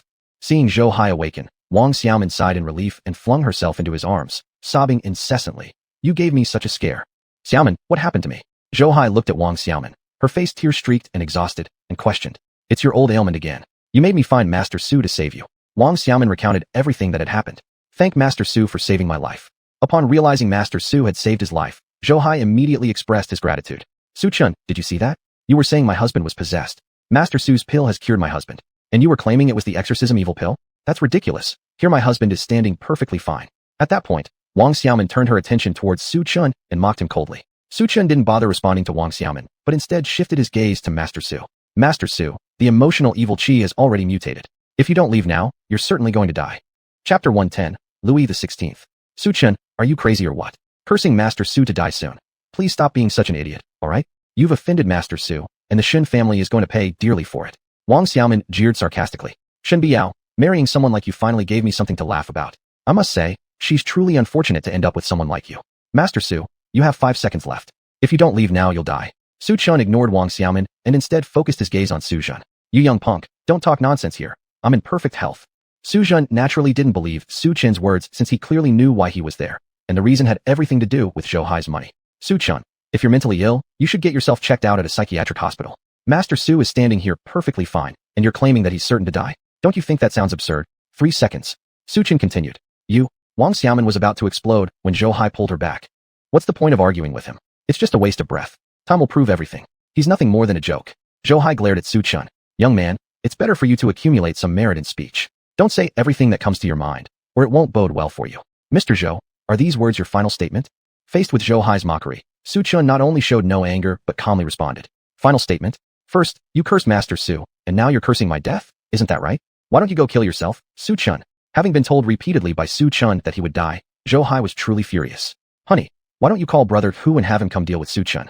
Seeing him makes me uneasy, Wang Xiaoman said with a dark look in her eyes. No sooner had her words faded than Su Zhen's body, which had previously been standing strong, suddenly collapsed like a deflated balloon, leaving behind only a skeletal frame. How could this be possible? The Qing Sha I cultivated has turned around and attacked me. Little brother, please save me. I don't want to die. Su Zhen panicked as he felt life slipping away quickly. Watching Su Zhen's current state, Su Chen shook his head with regret. I gave you 5 seconds, but alas, you didn't value the chance. 5 seconds? Did you really give me a chance? Su Zhen repeated in disbelief before bursting into painful wails. I, a special envoy of the witch god sect, ended up being killed by the very malevolent energy I nurtured. To die in such a desolate place. I don't want to. His voice grew weaker and weaker until it finally faded. In the end, all that remained of Su Zhen was scattered bones. As Su Master died, a dead silence enveloped the scene. Shock and disbelief filled everyone's eyes. Little brother Su, please save me. I don't want to die. Upon hearing Su Master refer to himself as a member of the witch god sect, Zhou Hai immediately understood. It seemed Su Chun hadn't been lying after all. Kneeling before Su Chun, he begged pitifully. Husband, he's just talking nonsense. Before Wang Xiaoman could finish, Zhou Hai slapped her across the face. You foul-mouthed woman. Was it you who put a curse on me? How dare you try to harm me for money? I've treated you decently, yet you repay me like this? Tomorrow, we'll go to the Civil Affairs Bureau and file for divorce. Husband, it's not true. Please don't treat me like this. Wang Xiaoman cried upon hearing the news of their impending divorce. Get out. Don't call me husband anymore. Zhou Hai wasn't stupid. He kicked Wang Xiaoman hard in the abdomen. Husband, save him first, at least. Shen Biao snapped out of her shock. After seeing Master Su's demise, she didn't want another death. That's right, Su Chun, save Mr. Zhou quickly. It's unbelievable that Wang Xiaoman would resort to such evil acts, even committing murder for money. Having a classmate like her is truly a disaster. The crowd unanimously condemned Wang Xiaoman. Zhou Hai, I'll save you one last time for the sake of my wife. Su Chen pointed toward Wang Xiaoman. Mr. Zhou, the antidote is with your wife. Su Chen you. Zhou Hai slapped Wang Xiaoman again before she could speak. So that's why you asked for my birth date earlier. I thought you were praying for my well-being, but you were trying to ruin me. Hand over the antidote immediately. Husband, I was wrong. Wang Xiaoman whimpered, too afraid to resist. She obediently took a blue medicine bottle from her pocket. Upon seeing this, Zhou Hai quickly grabbed the bottle, pulled out the pill inside, and swallowed it without hesitation because he couldn't afford to wait. He was racing against time for his life. Today, I owe my life to you, Mr. Su. If there's anything I can do for you in the future, please don't hesitate to ask. Zhou Hai handed over his business card with deep gratitude on his face. Biao, the Zhang family's Changnan land project is currently under development. Perhaps Mr. Zhou could offer you some assistance. Su Chen smiled gently and made a suggestion. Isn't that too much trouble?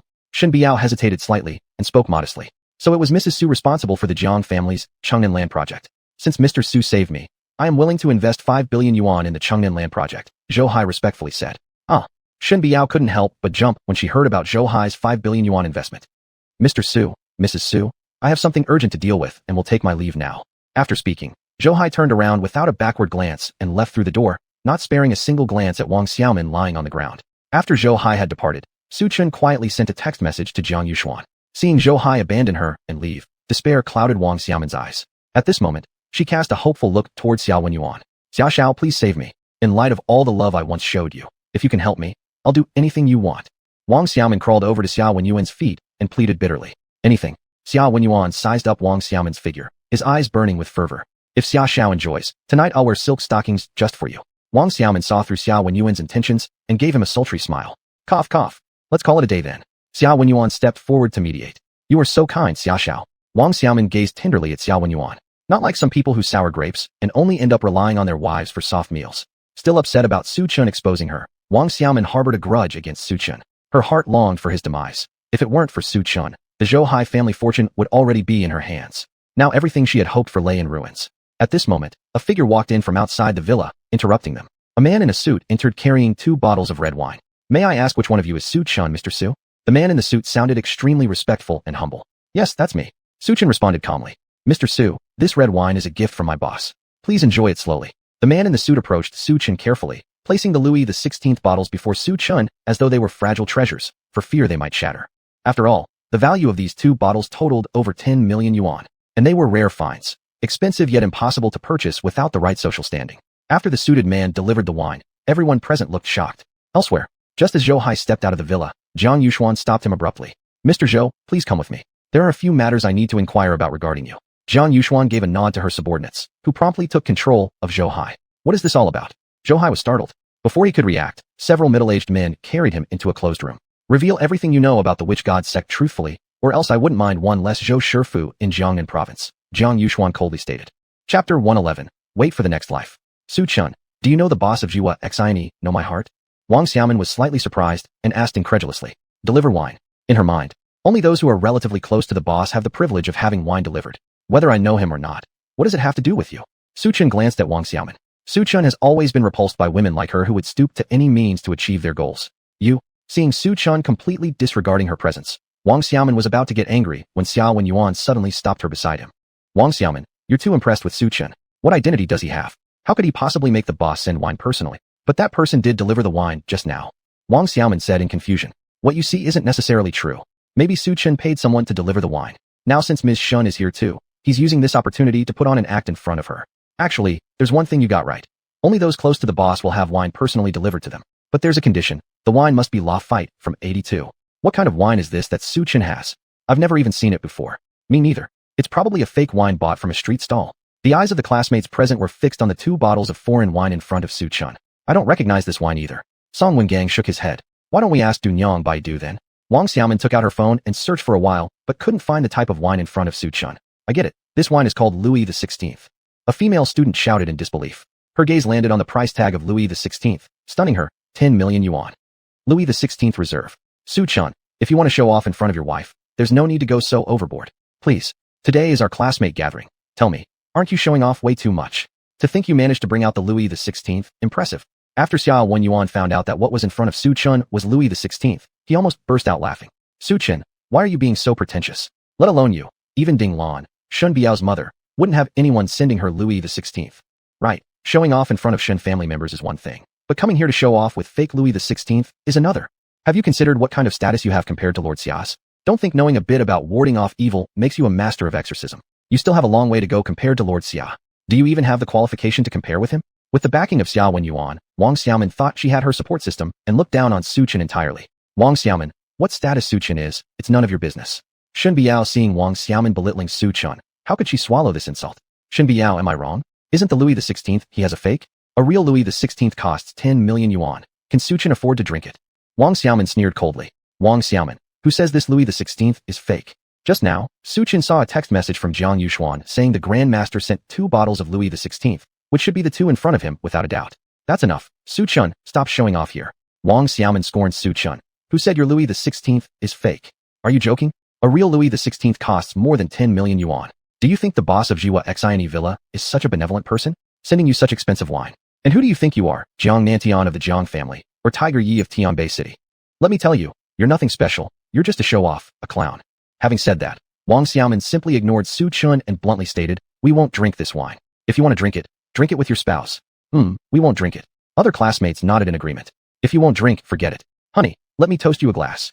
Shen Biao gave Su Chun and herself a glass of Louis XVI with a cold laugh. Shen Biao, look how eager you are, as if you've never seen foreign wine before. This statement immediately drew hearty laughter from other classmates. Wang Xiaoman, who told you this wine is fake? I believe what my husband says. Unless something unexpected happens, this is authentic. Shen Biao glared at Wang Xiaoman and solemnly stated, believe your husband that this is real wine. If it poisons you, don't expect us to send you two to the hospital. Wang Xiaoman snickered sarcastically. Ms. Shen, if you trust your husband so much, then keep this wine and drink it yourself tonight. A female classmate chimed in agreement. You all. Furious at these caustic classmates, Shen Biao turned to Su Chun. Honey, don't be upset with them. Come, let me drink with you. Under the influence of alcohol, Shen Biao's face had turned rosy, her eyes slightly glazed. Biao, you've had too much. Su Chun noticed that Shen Biao was already tipsy and pulled her hand to get up and leave. Su Chun, when you can't keep pretending anymore, you plan to run away? Xuanhuan suddenly spoke up as he saw Su Chun getting up as if he intended to leave. Su Chun, no running away. The class reunion isn't over yet. Do you really want to make Shen class president lose face in front of all the classmates? Wang Xiaoman smirked sarcastically. Just at this moment, a violent knocking on the door broke through the air. Come in. Xuanhuan calmly said. What is it? Xuanhuan asked the server. It's like this. Would you please lower your voices? You're disturbing other guests. The server, dressed neatly in a suit, asked with flattery evident in his tone as he looked at Xuanhuan, who appeared elegant and poised. Disturbing others. As he said this, Xuanhuan couldn't help but smirk faintly. At this moment, Wang Xiaoman leaned into Xuanhuan's embrace. Do you know who this gentleman is? He's Lord Xiao's son, who gave you the guts to come and remind us. Wang Xiaoman pointed her icy finger at the server, her attitude arrogant and haughty. It's Brother Lu. He said if you continue making such noise, he'll personally come to settle this. The young server complained helplessly. Brother Lu, the manager of the Tianyang Minghua Hotel? And he dares to be so arrogant. Upon hearing it was Brother Lu, Xuanhuan's lips curled into a cold sneer. Behind Brother Lu stands Song Changhai. I feel his request deserves some respect. Yeah, let's just lower our voices a bit then. The other classmates also showed their agreement. Just as everyone thought Xuanhuan would choose to compromise, unexpectedly he laughed out loud instead. Brother Lu, what is he to me, or my family? Even if Song Changhai were here, he'd still need to give me Xuanhuan a little respect. This, staring at the arrogant Xuanhuan, the server stood there dumbfounded. You tell Brother Lu this. If he wants me to keep quiet, he can wait until the next life. Xuanhuan crossed his legs and adopted an imperious posture. This scene left the server speechless. Chapter 112, Jiang Yuxuan arrives. After the server left, Wang Xiaoman and the other classmates immediately panicked. Young Master Xia, you wouldn't really ignore Brother Lu's face, would you? It's just about lowering your voice a bit. I think it's better to back off. That's right. I've heard that Song Changhai is a 9th level intersect warrior. He's not someone to be trifled with. Instantly, the other classmates showed looks of terror. All of them were from Tianbei City, and they had grown up hearing stories about these influential figures. They were extremely frightened. Husband, the Brother Lu he mentioned, wasn't that the person who visited our Shen family the last time? Shen Biao asked softly. It probably was. Su Chun uncertainly said a sentence. Wang Xiaoman, don't be afraid. With me here, no one will dare to hurt even a hair on your head. Xuanhuan patted his chest to assure her. Young Master Xia, you're so reassuring, unlike some people who can't even protect their own wives. Wang Xiaoman glanced at Su Chun, half smiling, half sneering.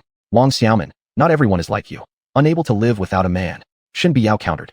Brother Lu was at my house just a few days ago, so I can guarantee that if he sees me, he'll definitely act submissive. Xuanhuan confidently assured everyone. Looks like there's yet another bragging addict. Why do all the show-offs end up in our path? There are those who buy fake wine to boast, and then there are those who actually dare to talk tough in front of young Master Xia. Showboating happens every year, but today there seems to be an unusual amount. While Song Wengang spoke, he cast a glance at Su Chun, saying snidely. Just at that moment, the door to the villa was pushed open. In the next second, a young man dressed in a suit, looking refined and polite, walked in, followed by over a dozen muscular youths with dragon and tiger tattoos. This person was none other than Brother Lu, the same person who had been at the Shen family residence a few days ago, who just made the tough talk. Stand up. Brother Lu's words carried a chill. It was me. Xuanhuan turned around, and after Brother Lu saw Xuanhuan's appearance, he slightly hesitated before quickly smiling ingratiatingly and said, Oh, isn't this young Master Xia? The other classmates present, seeing the change in Brother Lu's attitude towards Xuanhuan, all breathed a sigh of relief. Under normal circumstances, Brother Lu didn't have any reason to be respectful to Xuanhuan, but because funds for the Tianya Haijiao project needed the Xia family's support, he couldn't afford to offend this god of wealth now. Otherwise, Song Changhai would blame him, and he'd have no way out. Young Master Xia, you're so amazing. Wang Xiaoman, seeing Xuanhuan truly protecting her, looked at him with admiration in her eyes. Of course, I'm capable of much more amazing things. Don't you want to experience them tonight? Xuanhuan smirked as he looked at Wang Xiaoman. Ew. Wang Xiaoman deliberately acted coy. Hey Miss Shen, you're here too? Brother Lu noticed Shen Biao and Su Chun sitting at the table. Brother Lu, you know them? Wang Xiaoman hadn't expected Brother Lu to know Su Chun and Shen Biao, and she curiously asked. Not only do I know them. Brother Lu coldly chuckled and narrated everything that happened at the Shen household. Upon hearing that Su Chun had mentioned Song Changhai signing an abandonment contract, Wang Xiaoman's lips curled into a sneer. Su Chun, first acting at the Shen household, now putting on a show at the class reunion. What a strange fellow indeed. Brother Lu, I won't hide anything from you. Just a moment ago, he put on another performance, pretending that a fake Louis XVI piece was real in order to look down on us. But we caught him red-handed. Xiao Wenyuan smiled slyly. This hick, so stingy. The last time at the Shuns, he maneuvered Miss Shen to give nothing. So how could he afford a real Louis XVI? Can he even afford it? Brother Lu's gaze fell on Su Chun. Mr. Su, best you keep your mouth shut. Mr. Song never signed any abandonment contract. Afraid of being discovered, Brother Lu intended to take the opportunity to warn the other side. Haha, turns out he's not only an actor, but also broke. Shen Biao, why don't you just divorce him? You're so beautiful, handsome, and wealthy men like young Master Xia aren't exactly scarce in Tianbei City. Why should you endure hardship with this poor devil for life? Wang Xiaoman looked at Shen Biao and persuaded her. Wang Xiaoman, close your mouth. I will not divorce Su Chun.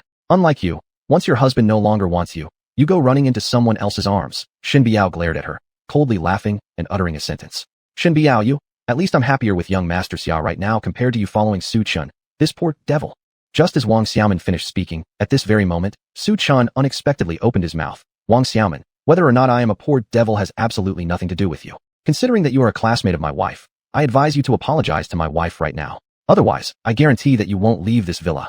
Su Chun had just received a text message from Jiang Yuxuan. According to the clues provided by Zhou Hai, Wang Xiaoman might know something about the Wuxin cult.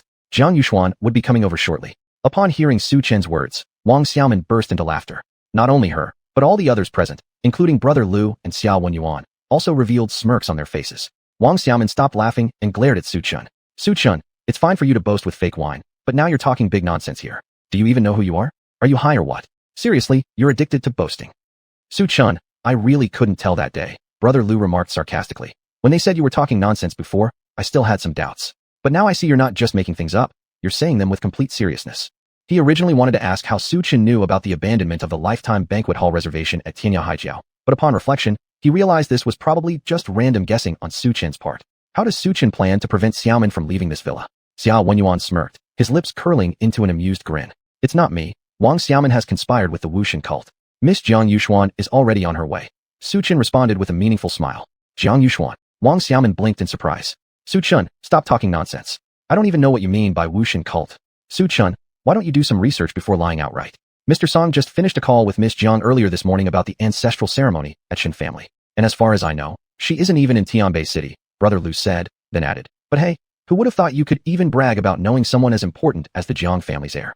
Are you so fearless that you think the Jiangs won't exterminate the Shen family if they find out? Why bother arguing with such a pretentious person? We all know what kind of man he is. As Wang Xiaoman finished her sentence, the door to the villa was pushed open once more, revealing a tall, elegant young lady stepping inside. This woman wasn't anyone else. It was Miss Jiang Yuxuan of the Jiang family. Miss Jiang? Why have you come? Brother Lu froze in astonishment. Not just him, even Wang Xiaoman, who had been arrogantly mocking moments ago, stood stunned. Chapter 113, Boxing Match. To the surprise of the other classmates, Miss Jiang really came. Su Chun wasn't lying. Jiang Yuxuan ignored Brother Lu and went straight to Su Chun and Shen Biao, greeting them respectfully. Mrs. Su, we meet again. Sigh.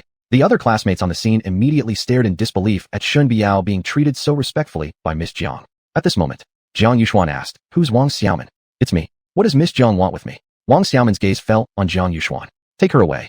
Jiang Yuxuan signaled a few subordinates behind her.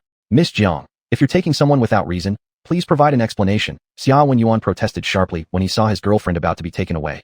I haven't even touched her tonight. Thus, he stepped in front of Wang Xiaoman, a gesture that moved her greatly. Xia Wenyuan, I won't hold it against you due to the Xia family's reputation. This woman is associated with the witch god sect. If you dare to harbor her, I'll take you too right now, Jiang Yuxuan said icily. Witch god sect? Xia Wenyuan was slightly startled and quickly moved aside. Between his woman and his family, Xia Wenyuan chose the latter without hesitation. Master Xia, Brother Lu, save me. I don't know what witch god sect is. Wang Xiaoman shouted loudly, only to see the two stand idly by. They weren't fools. Even Song Changhai and the patriarch of the Xia family had to show respect to Jiang Yuxuan. How could they do anything? Seeing that Xia Wenyuan stood there doing nothing, despair filled Wang Xiaoman's heart. Suddenly, she spotted Su Chun next to her. Recalling Su Chen's words, she begged him desperately. Su Chun, please save me. I shouldn't have looked down on you and class leader Shen. Please explain to Miss Jiang that I don't know anything about the witch god sect. You asking me for help won't work. Your collusion with Master Su to plot Zhou Hai's inheritance is already undeniable fact. Master Su's identity as the special envoy of the witch god sect was heard clearly by everyone then. I can't help you. You'll have to save yourself. Su Chun shook his head coldly in response to Wang Xiaoman's plea. Class leader Shen, I'm sorry, I made a mistake. I apologize to you. For the sake of our classmate relationship, please ask Miss Jiang not to take me away. Wang Xiaoman, after failing to get help from Su Chun, turned to Shen Biao. Husband, what should we? Shen Biao didn't know what to do either since as a class leader, Wang Xiaoman was still her classmate. She, with her kindness, couldn't bear to watch someone perish without helping. Wang Xiaoman, my wife is just too kind-hearted. But let me tell you, don't waste your efforts anymore. No one can save you now. Confess truthfully at the Jiang family mansion, and perhaps they might spare your life, Su Chun said bluntly. Previously, you said apologizing to your wife would save me, but now you say it won't? A simple word could change my life. Why must you interfere in things unrelated to you? When I could live as a rich madam, why can't you turn a blind eye? Why are you like this to me? You fake bragger, you. Before she could finish speaking, Zhang Yuxuan gestured her subordinates, cutting off her speech, and she was quickly dragged away. Before leaving, Zhang Yuxuan asked Shen Biao about the progress of some urban Southland projects. Just as she was about to turn and leave, she said something that slightly stunned all the students present. Miss Shen, how does Louis XVI taste? It tastes pretty good. Shen Biao paused briefly and gave her honest opinion. After hearing this, Zhang Yuxuan smiled faintly and turned to leave the villa. The Louis XVI is real. Xuanhuan stared dumbfoundedly at the Louis XVI before Su Chun, originally wanting to pursue Shen Biao during this dinner session, only to find out about Shen Biao's marriage news instead.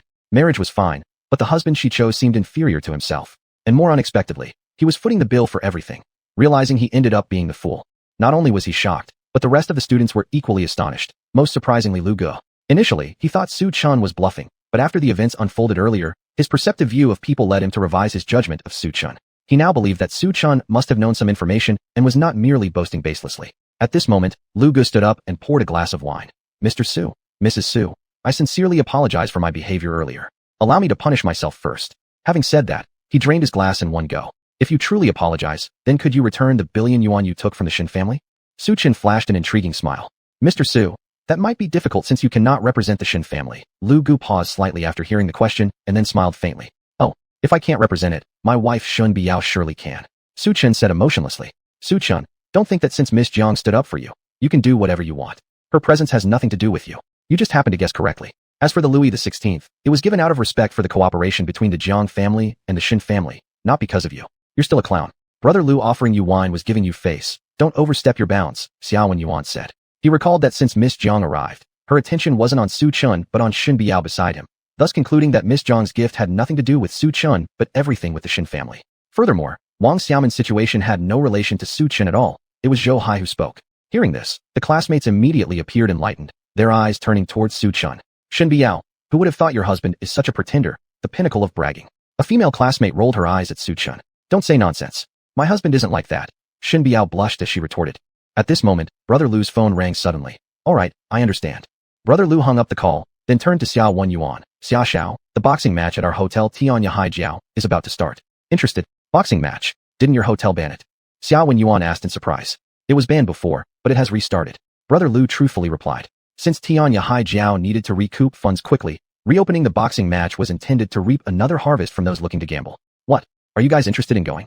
Yes, I've been wanting to play. Song Wengang raised his hand to indicate agreement. So am I. Me too. The other students eagerly signed up. In the end, only Shen Biao and Su Chun were left. Class leader Shen, what about you? A female classmate asked. Hubby, shall we go? Shen Biao sought Su Chun's opinion nearby. Before Su Chun could respond, Xuanhuan interjected. Class leader Shen, why ask Su Chun? He doesn't even have money to join. Of course, he won't go. I never said I wouldn't go. I just fear you can't afford to lose. Su Chun coolly shot back. Chapter 114, Betting on Wang Hu. Are you afraid we can't afford to lose? Shen Biao, control your husband and stop him from showing off. Who is he trying to show off to every day? Song Wengang complained unhappily. The other classmates present were already used to Su Chen's antics of showing off and chose to ignore it. Soon, Shen Biao and her group were led to the boxing arena under the Tianyahaijiao Hotel. On the field, there was a massive crowd. So many people. Song Wengang couldn't help but be greatly surprised.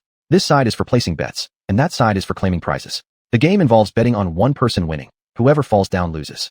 Then take the chips to the prize area to exchange them for money. Brother Lu introduced the rules to Xuanhuan and his group. What are the rules? Song Wengang asked. The match is best 2 out of 3. Brother Lu answered. What about the odds? Song Wengang continued asking. The odds are 2 to 1. Brother Lu replied. I see. Song Wengang nodded thoughtfully. As Brother Lu finished speaking, the arena erupted in cheers. The boxing match began. Please warmly welcome the new generation martial arts king, Li Long. Li Long, wearing blue shorts, had prominent pectoral muscles, his blue gloves exuding a thick testosterone vibe. His sharp eyes revealed a fierce intensity, which made the girls in the audience cheer wildly. Li Long stood on the platform, roaring loudly. Please welcome the next participant, last year's boxing competition runner-up, Wang Bartian. Upon hearing this, there was a great stir in the audience. Wang Bartian wore red shorts with clearly defined muscle lines all over his body. Unlike Li Long, his muscles were even more compact with no excess fat. Wow, Wang Bartian is so handsome. Wang Bartian, I want to sleep with you tonight. Wang Bartian, I'd love to be carried by you. Hearing the shouts of the female audience, Wang Bartian unconsciously raised the corner of his mouth, as if he thoroughly enjoyed the feeling of being supported. I'm betting on Wang Bartian. I'm betting on Li Long. I'm betting on Wang Bartian. I'm betting on Li Long. As the two stood on the stage, the crowd started placing their bets. Mr. Xia, shall we place our bets? Song Wengang looked at xuanhuan.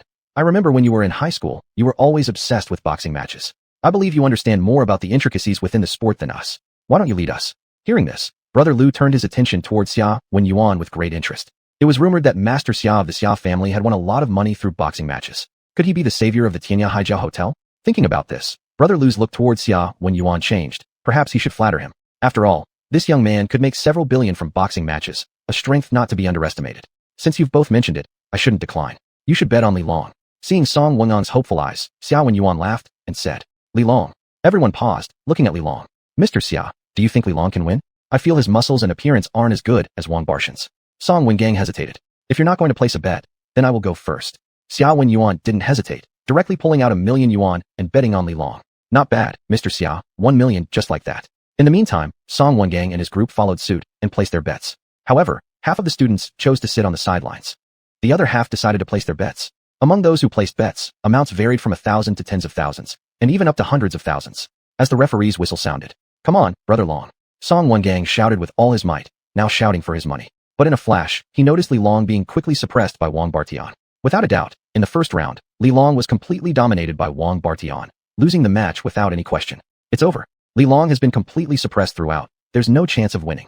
Several classmates looked utterly disappointed, thinking this money would be gone just like that. Unexpectedly, xuanhuan's lips curled upwards, revealing an intriguing smile. It's far from certain, there are still 2 more rounds. Until the very end, no one knows who will win. Just as xuanhuan finished speaking, the referee blew his whistle again, signaling the start of the second round. Everyone froze. At the beginning of the second round, Li Long seemed like a different person, his attacks ferocious. Quick, everyone look. Li Long has burst into action. This time, it's Wang Barshan's turn to be on the defensive. Not only did Song Wengang notice the shift in momentum, but so did the other classmates. Holy crap, Li Long is amazing. Wang Bartian is struggling to keep up. When they saw Wang Bartian being kicked down by Li Long, they became extremely agitated. Mr. Xia, if Li Long wins, how much money will we make? One classmate had already started calculating the profits. I'm not sure, but according to the odds, I have 2 million yuan. Xuanhuan said indifferently. 2 million yuan. Upon hearing this, everyone exclaimed in surprise. Even Lu Ji's eyes flashed with admiration, and he quickly came up with a plan in his mind. Quick, look, Wang Bartian has fallen down. At that moment, one classmate shouted in astonishment. The referee also started counting down. With the final countdown, Wang Bartian still failed to stand up, and Li Long eventually won the match. Next, in the third round, Wang Bartian was completely crushed by Li Long, and without any doubt, Li Long won the game. My goodness, I actually won my bet. Am I dreaming or something? Seeing this, the classmates who followed xuanhuan's bet were thrilled. Song Wengang returned from the prize exchange area, his face beaming with happiness. Thanks to young Master Xia for leading me to make money. I've earned 10,000 yuan. I made 1,000 yuan. I made 2,000 yuan. Watching their classmates who already made profits, those who hadn't joined in the betting were now regretful and eager to participate next time. There would be more than one boxing match. They just had to follow xuanhuan's choice for the next rounds. Congratulations to young Master Xia on earning 2 million.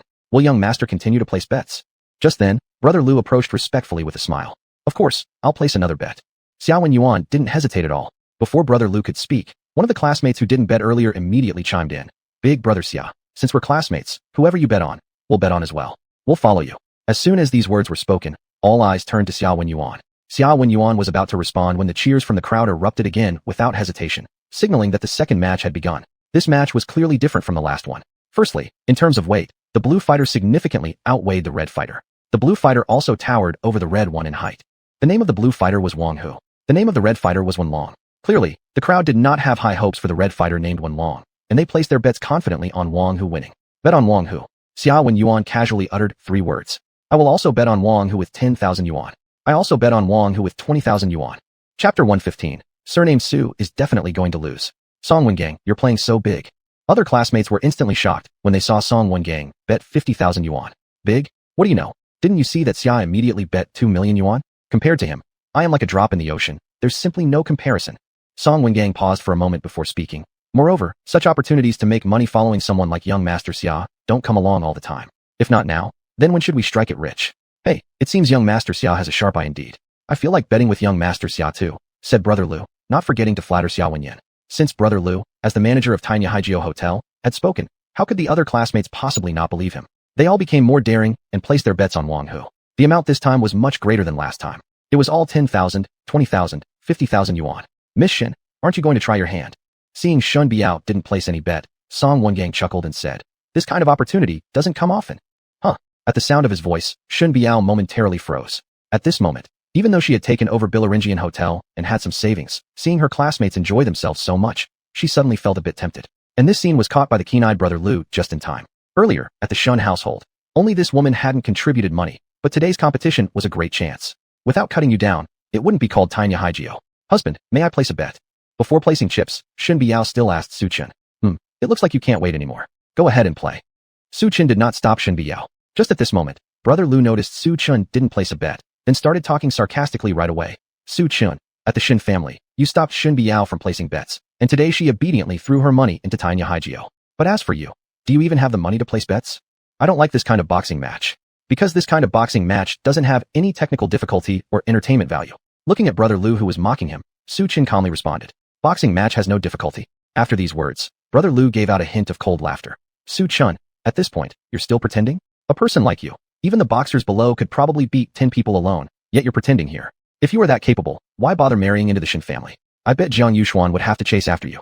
As for Su Chen, Brother Lu had been dissatisfied long ago. If it weren't for Su Chen's intervention, Shen Biao would have already handed over the money.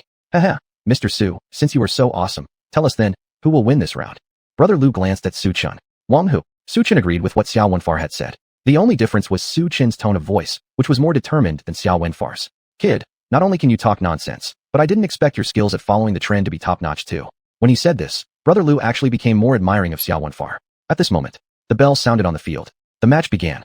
By this time, Shen Biao had also walked back from the redemption area. Song Wengang looked at the sensually curvaceous Shen Biao. Class leader Shen, how much have you bet? Not much, only 50,000 yuan. 50,000? Wow, who would have thought you were so rich? But I think you should have bet more. After all, your husband said Wang Hu would win. Song Wengang earnestly reminded her. Su Chen, are you familiar with boxing matches too? Upon hearing this, Shen Biao's beautiful eyes flickered, looking curiously at Su Chen. More than just understanding it. It's absolutely beyond basic understanding. Su Chen has already said this game has no entertainment value and little technical content. Seeing Shen Biao ask Su Chen, Brother Lu standing beside them coldly laughed. Miss Shen, I really don't understand where you see the charm in him. Is it just his constant bragging? What's it to you where I see the charm in him? Shen Biao reprimanded without holding back. At this moment, the second boxing match started. With no surprise, Wang Hu decisively defeated his opponent in 3 rounds, winning the victory. Damn, won again. Song Wengang revealed an expression filled with pleasant surprise. After all, they had bet quite a large amount this time. Young Master Xia, it's always you. Otherwise, tonight I'll treat you well. A female classmate with pockmarked face spoke bashfully. Ligia Gio, there's no need. After identifying the woman's appearance, Xiao Wenfar immediately recognized her and quickly moved to avoid her. In this round, everyone predictably won money. Miss Shen, did you also make money?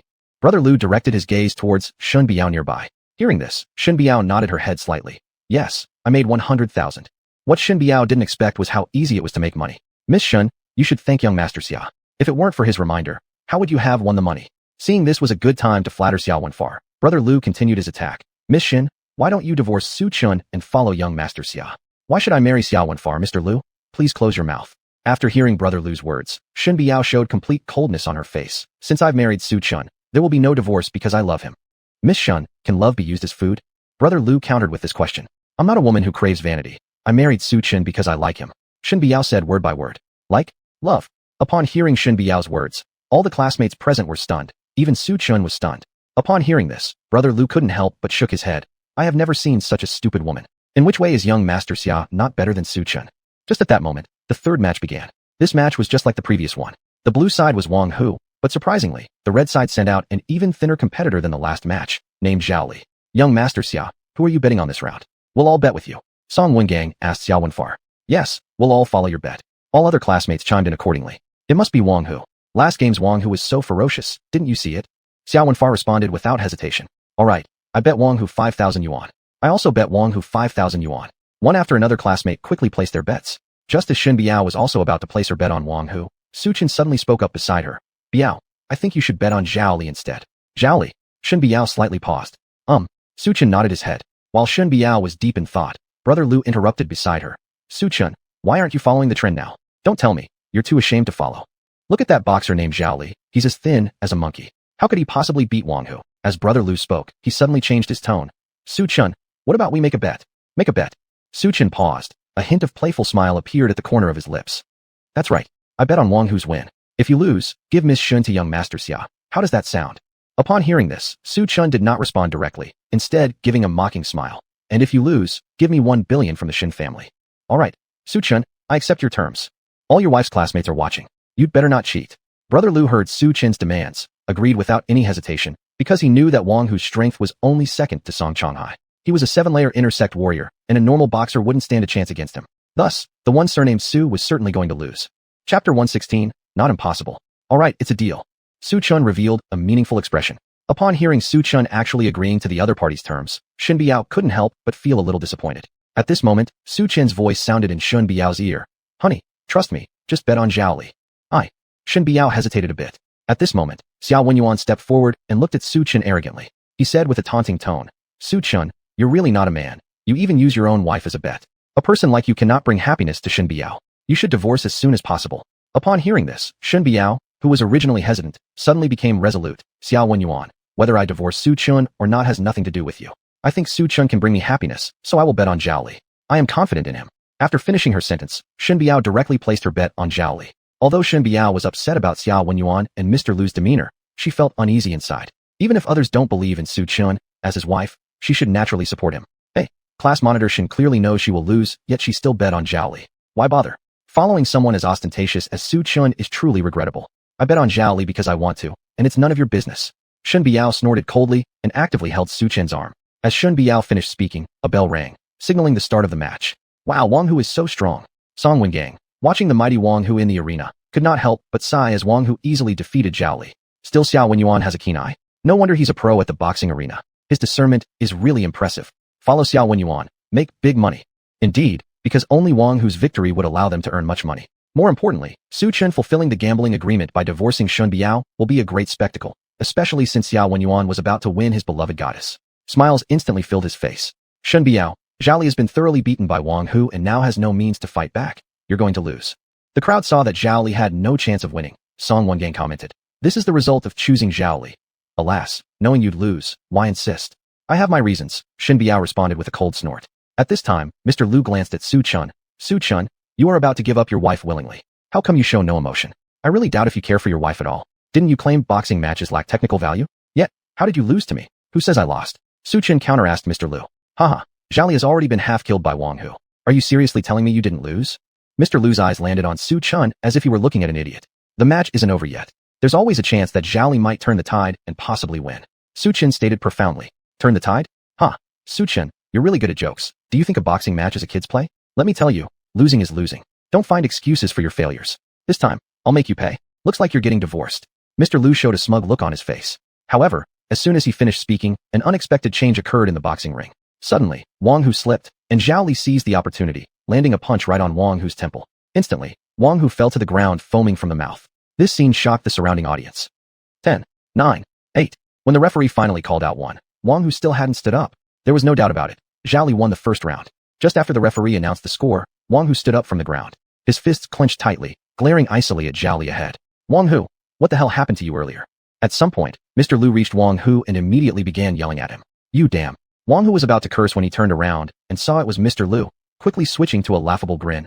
Oh, it's Brother Lu. Just made a small mistake in the previous round. What win brought you here? I'm free and came to watch. You absolutely cannot lose tonight. Win and Master Song has a rich reward. Mr. Lu whispered lowly into Wang Hu's ear. Really? Wang Hu brightened up upon hearing that Song Changhai was also paying attention to his match. Yes, especially against Zhao Li. In the next 2 rounds, don't give him any chance to win. Mr. Lu gave Wang Hu a final instruction before returning to the viewing stand. Good. I guarantee I'll beat Zhao Li till he crawls. Wang Hu solemnly promised. Next, the second round started. From the start, Wang Hu swung his fist at Zhao Li without giving him any breathing room. In this round, Zhao Li was not the same as in the previous one. He retaliated with punches, going head-to-head with Wang Hu. Wang Hu hadn't expected Zhao Li to hold back his strength. Gradually, he realized he was being suppressed by Zhao Li. Wang Hu, you damn fool, fight back. Mr. Lu shouted loudly from the audience stand. The other students also cheered for Wang Hu. After all, they had placed a lot of bets on him. However, soon enough, Wang, who looked like an eggplant that had been frosted over, all his fighting spirit completely drained. My money. It's over, we're going to lose this one. Damn, I'm ruined. Seeing this scene, Mr. Lu was deeply troubled. If they lost in a while, would he or wouldn't he give back the 1 billion? Just when everyone thought Wang Hu would lose, unexpectedly, he fought a desperate battle and landed a punch right on Zhao Li's chest. There was no doubt about it. Wang Hu revealed his strength as a 7th grade internal martial artist. Zhao Li was caught off guard and was sent flying out. After being hit by a single punch, Zhao Li fell to the ground and didn't get up. A 7th grade internal martial artist, truly terrifying. This round, Wang Hu won. Wang Hu is actually a 7th grade internal martial artist. Xuanhuan, watching the scene before him, felt absolutely incredulous. Master Xia never expected Wang Hu to be an internal martial artist, so we are sure to win. Still, Master Xia has keen insight. Everyone started flattering Xuanhuan. Class monitor Shen, I advise you to quickly embrace Master Xia now, lest you lose face later. Seeing the classmates' mockery, Shen Biao stamped her feet in anger. Just at this moment, the 3rd round began. With a smile on his lips, Wang Hu clearly did not take Zhao Li seriously. But next, his smile froze instantly, his face filled with shock as he stared at Zhao Li. An 8th grade internal martial artist. Wang Hu painfully uttered these 6 words. Not just him. Even the spectators were stunned speechless. Zhao Li was an 8th grade internal martial artist, stronger than Wang Hu. Upon realizing this, Wang Hu revealed a trace of bitterness on his lips.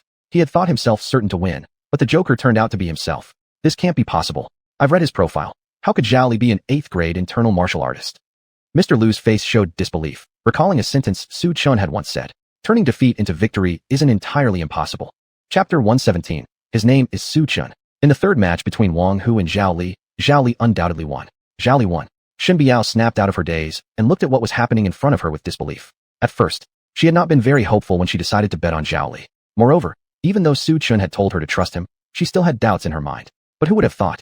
Zhao Li turned out to be a hidden master. In the last round, he crushed his opponent and secured victory. Seeing Shen Biao made some profit from this, the other classmates could only look on enviously. Lu brother, I think you should honor your gambling debt now. Hand over that 1 billion yuan to me. Su Chun said with a half smile as he looked at Lu brother beside him. Su Chun, don't dream too much. That 1 billion yuan has already been taken by Boss Song and wasn't even in my possession. Lu brother, after realizing that he had lost the bet, immediately began acting unreasonably. If you didn't have money, why gamble? Shen Biao quickly retorted, disgruntled. If Su Chun had lost, according to the terms of their bet, he would have had to divorce her. She felt disdain for people like Lu brother who would side with the loser rather than respect the game's integrity. But fortunately, Su Chun had won. She found these people who tried to get things for free utterly detestable. Class leader Shen, who said one can't gamble without money. Song Wengang interjected. Class leader Shen, brother Lu was just joking. You took it too seriously. Xiao Wenyuan, seeing the situation, started mediating and trying to smooth over matters. Xiao Wenyuan, this is none of your business, so stop interrupting. Seeing all her classmates siding with Lu brother and disregarding her feelings completely, Shen Biao became extremely irritated. When Lu brother thought that Su Chen couldn't do anything to him, Su Chen's next words caused him to pause briefly. If the money isn't in your possession, then call Song Changhai right now and transfer that 1 billion yuan to my bank account. As soon as Su Chen said this, Lu brother and the other classmates couldn't help but burst into laughter. Su Chen, do you really think you're capable enough to order Boss Song to transfer money? What kind of nobody are you? Lu Biao, seeing Su Chen full of bravado, gave a derisive sneer. You shouldn't think that because you won the boxing match, you've become so great. Winning was just dumb luck, like a blind squirrel accidentally finding a nut. And now you're arrogant enough to make Boss Song personally come deliver the money, truly going beyond all limits. Xia Wenyuan smirked coldly at the sight. Xia Jr., you know well about Su Chen's knack for making things up and pretending to be someone grand. Why are you getting involved with someone like him? Song Wengang joined in agreement. Wengang is indeed reasonable. Xia Jr. nodded approvingly. In the eyes of Shen Biao's classmates at this moment, Su Chen appeared nothing short of a clown. Su Chen, don't bother paying them any attention. Just as Shen Biao finished speaking, Lu brother's phone rang. The caller ID showed it was Song Changhai. Su Chen, aren't you wanting Boss Song to personally transfer money to you? Today, let's see how you continue pretending. Lu brother pressed the answer button with a smug grin, then switched the call to speakerphone. All right, Mr. Song. Oh, by the way, there's a clown named Su Chen here who wants you to transfer the 1 billion yuan from the Shen family to his account. What should we do about this? Upon hearing this, Song Changhai erupted into curses. What kind of stray cat or dog makes such demands of me to transfer funds? What kind of work is Lu Shan doing? The satisfied Lu Shan kept a smirking expression as he listened on speakerphone. Su Chen, you're such a big shot, thinking you can command Boss Song to transfer money. What kind of nobody are you? Right, only class leader Shen believes in your nonsense. Fooled completely, I might add. Su Chen, honestly, you're unmatched in pretending to be important. But even pretending has its limit. Not everyone will play along with you, like Boss Song wouldn't. Xia Wenyuan said, then suddenly heard Lao Changhai tremble with shock on the other end of the phone line, asking, who exactly asked me to transfer money? His name is Su Chen, a petty clown. Lu Shan blurted it out without hesitation. Clown? Your mother's a clown. Unexpectedly, Song Changhai exploded in rage. Before Lu Shan could react, the other party promptly hung up the phone. Hearing Song Changhai's anger, Lu Shan instantly felt utterly confused. In my view, Su Chun has overplayed his hand this time, angering Song Changhai. This will be an interesting spectacle to watch. Even though he's our classmate, something like this is best avoided. After all, Song Changhai is not someone we can easily offend. Yeah, it's better if we keep some distance from these two spouses. Other classmates quickly aligned themselves with xuanhuan, keeping a respectful distance from Su Chun and Shen Biao. That's right, Mr. Song will be here soon. I wonder how you'll continue to act all high and mighty then. Maybe if you kneel down and cow down now, I can put in a good word for you with Mr. Song, and perhaps he'll spare your life. As Lu Shan finished speaking, Su Chen's face did not show fear, but instead revealed a smile. Su Chen, why are you smiling? Lu Shan was startled when he saw Su Chen actually smile. I'm laughing because you're about to die. Su Chen said emotionlessly. You die? Lu Shan hesitated slightly, and then laughed immediately, his laugh filled with derision, aimed at Su Chen. What kind of time is this to still be putting on airs? You're unbelievable. Xuanhuan and the other classmates quickly showed their exasperation. Class leader Shen, out of respect for our classmate bond, I suggest you distance yourself from Su Chun and join our side. Song Wengang looked toward Shen Biao. I pledge my loyalty with Su Chun till death. Shen Biao shook her head. After hearing this, the other students burst into laughter. What an idiot. You guys. Shen Biao angrily stamped her feet. Just as she spoke, her phone suddenly rang. It was Manager Zhu asking her to make a trip to the south of the city where they needed her guidance on the construction site. Husband, they need me at Chengnan right now. Shen Biao suddenly felt embarrassed. Although leaving Su Chun behind wasn't ideal at the moment, she had no better option. Seeing Shen Biao leave, Brother Lu suddenly said, It's true what they say. Couples are like birds in the same forest. When disaster strikes, they fly apart. This comment caused the other students to roar with laughter. You guys. Shen Biao's body trembled with anger. Honey, you go take care of business first. I can handle it here. Su Chun shrugged indifferently. Okay, I'll reward you well tonight. Shen Biao lightly pecked Su Chun on the cheek as a sign of apology, her face blushing red as she hurriedly left. Seeing Shen Biao gone, Xuanhuan and others lost interest and were about to leave when, unexpectedly, several figures rushed up to them. None other than Song Changhai arrived in haste after abruptly hanging up the phone. Haha, Su Chun, you're done for. Mr. Song himself has come.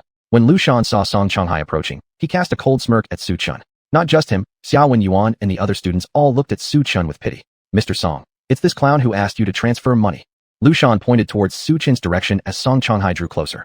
Lu Shan, dare to insult Mr. Su and you clearly have lived too long. Apologize immediately. Song Changhai slapped Lu Shan across the face. The red palm print was clearly visible, and Lu Shan was shocked dumbfounded. Song Changhai, I want 1 billion to arrive in 3 days' time. Su Chen gave no further explanation, left a curt sentence, and turned around to walk away. Chapter 118, Tian Yangxing's request. Su Chen's words caused Song Changhai's face to slightly change. Then, considering Su Chen's identity, Song Changhai could only bitterly reply in a low voice. Mr. Su, I understand. Boss Song, he is just the son-in-law of the Shen family, you. Before Xuanhuan finished his sentence, Song Changhai interrupted. Young Master Xia, this concerns far-off events. There is no need for you to ask more. The reason Song Changhai agreed with Su Chun was because he knew it wasn't yet time to show animosity, and that Su Chen's strength was something he couldn't currently provoke. Thus, enduring humiliation was the best choice. It's true. I don't get why you have to bow so humbly in front of him. Lu Shan curiously asked. I've already said there's no need to ask. Get out. Without a second word, Song Changhai slapped Lu Shan's face. Lu Shan's face swelled like a pig's head. Why must I always be the one injured? Lu Shan looked at Song Changhai with a pitiful gaze, but Song Changhai gave him an intense glare. As if running for his life, Lu Shan quickly left. Xuanhuan, Song Wengang, and several others remained, while the other students who had watched the boxing match all gradually dispersed. Boss Song, are you really going to give him 100 million yuan? Hearing that Su Chun had dared to demand 100 million from Song Changhai right before him, Xuanhuan felt such people truly deserve to die. What else can I do? Song Changhai retorted. Upon hearing that Song Changhai was actually going to hand over 100 million to Su Chun, Xuanhuan was instantly shocked. Not just him, everyone else present looked equally stunned. Could it be that Boss Song has some dirt on him? Xuanhuan didn't believe that Su Chun could simply make Song Changhai agree so easily unless Song held something compromising over him. Hence, this was why Song would comply. Oh, could it be that you have a way out? At the sound of this, Song Changhai showed interest and asked, Do you? I don't, but my friend does. His name is Zhang Wu. He should be able to help. Xuanhuan handed over Zhang Wu's contact information to Song Changhai, and then Xuanhuan and Song Wengang were about to leave. Before they departed, Xuanhuan whispered something into Song Changhai's ear. If you kill Su Chun, hand his wife over to me. Oh, so young Master Xia like someone else's wife. Song Changhai lightly smiled upon hearing Xuanhuan's words. Su Chun, whether you can take 100 million from me depends on your capability.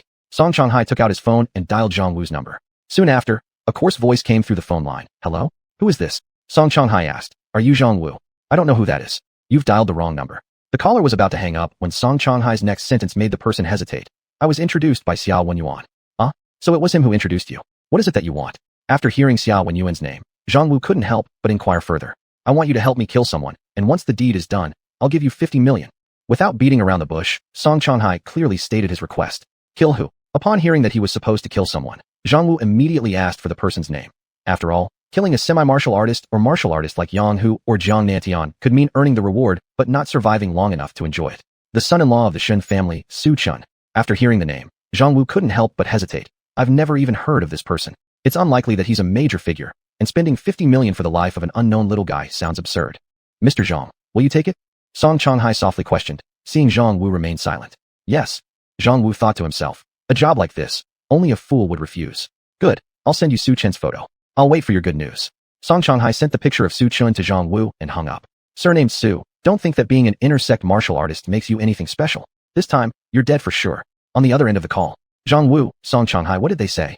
A handsome-looking man gazed downward at a kneeling figure in front of him. Had Su Chen been present, he would have recognized this individual as none other than xuanhuan. Report, Song Changhai has taken the bait. Zhang Wu truthfully replied. It turned out that since Su Daishi's death, xuanhuan had kept a close eye on Su Chun. Like Su Daishi, xuanhuan was also a special envoy of the witch god sect. Meanwhile, Su Chun was unaware of these developments. Su Chun received a call from Tian Yangsheng, who informed him that someone wanted to meet him at the xuanhuan villa. Just as Su Chun was about to decline, Tian Yangsheng's next words changed his mind. You say he knows my master? Upon hearing that the other party claimed to know his master, Su Chun decided he should go. Half an hour later, the xuanhuan villa. Mr. Su, you've come. Tian Yangsheng greeted Su Chun enthusiastically as he walked in. I wonder why you called me here. Su Chun asked curiously. Before Su Chun could finish his sentence, Tian Yangsheng dropped to his knees with a thud. Mr. Su, please save my master. Upon hearing this, Su Chun was slightly taken aback. Didn't you tell me that there's news about my master? How did it become saving your master? My master knew, but he's unconscious now. In fact, Tian Yangsheng had his own ulterior motives. If he hadn't said this, Su Chun might not have come. At this moment, brother, is this the so-called quack doctor you found? A shrill voice sounded from behind Su Chun and Tian Yangsheng. Turning around at the sound, Su Chun saw a middle-aged man who looked much younger than Tian Yangsheng, smirking as he looked at them. Little brother, stop talking nonsense here. How dare you speak disrespectfully of Judge Zhang? Tian Yangsheng glared fiercely at the middle-aged man. The middle-aged man was named Tian Yangshou, Tian Yangsheng's junior brother. At this moment, another middle-aged man came out of the house, and Tian Yangshou spoke first. Dr. Zhang, is my master all right? If even I can't help him, what more can he do? Tian Yangsheng's lips curled up in a cold smile. You fool, don't you understand? Dr. Zhang is an expert I invited from Miao territory. He excels in both medicine and sorcery, far surpassing both you and me. There's something strange about your master's illness. Dr. Zhang spoke in a raspy voice. What's strange about it? Tian Yangshou continued to ask. I've already administered a special prescription from Miao territory to him, yet he hasn't awakened. Dr. Zhang explained. This place belonged to the Jiang family, and their true identities couldn't be revealed yet. Just as Zhang Wu was about to leave, his gaze fell on Su Chun. It's you. Zhang Wu looked at Su Chun with a complex expression, clearly surprised to see him again so soon. Dr. Zhang, do you know this kid? Tian Yangshou nearby was slightly startled. No, I don't know him. Zhang Wu shook his head, pretending not to know Su Chun, though excitement still flickered in his eyes. Chapter 119, The Heart-Devouring Parasite. Excuse me. Zhang Wu deliberately asked a question, wanting to confirm Su Chun's identity. He is Su Chun, the divine doctor invited by my junior apprentice. Before Su Chun could speak, Tian Yangshou spoke first. When he mentioned the term, divine doctor, his tone became slightly heavier, and any astute person would know this was clearly meant as sarcasm. After learning that the person in front of him was precisely the one he was supposed to kill, he didn't rush to act, but chose to watch the situation unfold. He had other tasks to accomplish at Zhang's family estate, though he hadn't anticipated encountering Su Chun here. Dr. Zhang, is there truly no medicine to cure it? Tian Yangshou didn't take Su Chun seriously. In his opinion, someone so young couldn't possibly be a divine doctor. It was very likely that his senior brother had lost his mind and been deceived by this young man. I'll give it another try. Zhang Wu had initially not intended to attempt it again, but upon seeing Su Chun arrive, his interest suddenly piqued. All right, then we are indebted to Dr. Zhang. Tian Yangshou respectfully said a sentence. The few of them went upstairs and entered a room. Inside the room, an elderly man lay quietly on the bed, his kind face showing no sign of pain. This person was the master of both Tian Yangsheng and Tian Yangshou, Tian Datsa. Zhang Wu approached Tian Datsa, his eyes gleaming with a trace of intrigue as he placed his hand on the elder's pulse. Not long after, he took out a small porcelain bottle from his pocket, retrieving an ink-black pill, preparing to feed it to Tian Datsa. Just at that moment, Su Chun, standing nearby, interrupted coldly. What you're doing now will not save him. You're going to harm him. Brother-in-law, look at the doctor you've brought over. I've gone all the way to Miaozhai to invite Dr. Zhang, and he dares to criticize out of jealousy and spout nonsense. Upon hearing such accusations against the doctor he'd brought along, Tian Yangshou became instantly upset. Junior brother, since Master Su has already pointed it out, it seems there is something wrong. Tian Yangxing trusted Su Chen's judgment because he wasn't just a divine doctor, but also a judge who struck fear into anyone's heart. My good elder brother, aren't you getting old? Your mind must be clouded too. How can someone so young be called a divine doctor? Tian Yangshou sneered, clearly doubting Su Chen's words. Before Tian Yangsheng could retort, Tian Datsa abruptly opened his eyes. What has happened to me? As these words were spoken, Tian Yangxing no longer cared to counter Tian Yangshou, his face brimming with excitement as he looked at Tian Datsa. Master, you have finally awakened. Yangshou, I am fine now. Tian Datsa gave them a reassuring smile. Master, it was Dr. Zhang who saved you. Tian Yangshou narrated the events leading up to this point. No need for thanks. Tian Yangshou is my friend. Saving you was merely effortless, but I do have a favor to ask. I've heard that Elder Tian Datsa possesses a piece of star meteorite. Would you permit me to take a look? Dr. Zhang, is my master completely healed then? Tian Yangshou asked with concern. Yes, but I still need to come 3 more times to completely eradicate the illness. Do we know what disease affected my master? Both Tian Yangshou and Tian Yangxing failed to detect any specific symptoms, so they now voiced their doubts. Your master has been afflicted by the heart-devouring parasite, Zhang Wu explained. Upon hearing the 3 words, heart-devouring parasite, the 2 of them instinctively grew pale. Could it be that their master has been targeted by the witch god sect, as they knew full well that the heart-devouring parasite was a type of magic that only the witch god sect possessed? Fortunately, Dr. Zhang seemed to have managed to neutralize the curse, relieving their tension somewhat. Master, how do you feel now? Tian Yangxing asked, showing his care. Yes, much better than before. Tian Datsa smiled. Then his gaze fell onto Su Chen. Why does your face seem so familiar? It feels like I have seen you somewhere before. Before Su Chen could reply, Tian Yangshou turned to Tian Yangsheng and said, Elder brother, see this so-called divine doctor you talk about. Now our master is awake and unharmed. Yet he insists Dr. Zhang was trying to hurt the master, saying he couldn't treat the master right. This is absolute nonsense. Elder brother, luckily Dr. Zhang was here today. Had it not been for him or me, and if the person you hired accidentally killed the master, could you bear that responsibility? Tian Yangshou began lecturing Tian Yangsheng right in front of Tian Datsa. Younger brother you. Tian Yangsheng clenched his fists tightly, momentarily unable to retort. No trouble. May I request to see the star meteorite now, Tian Datsa? Zhang Wu's eyes revealed a glimmer of desire.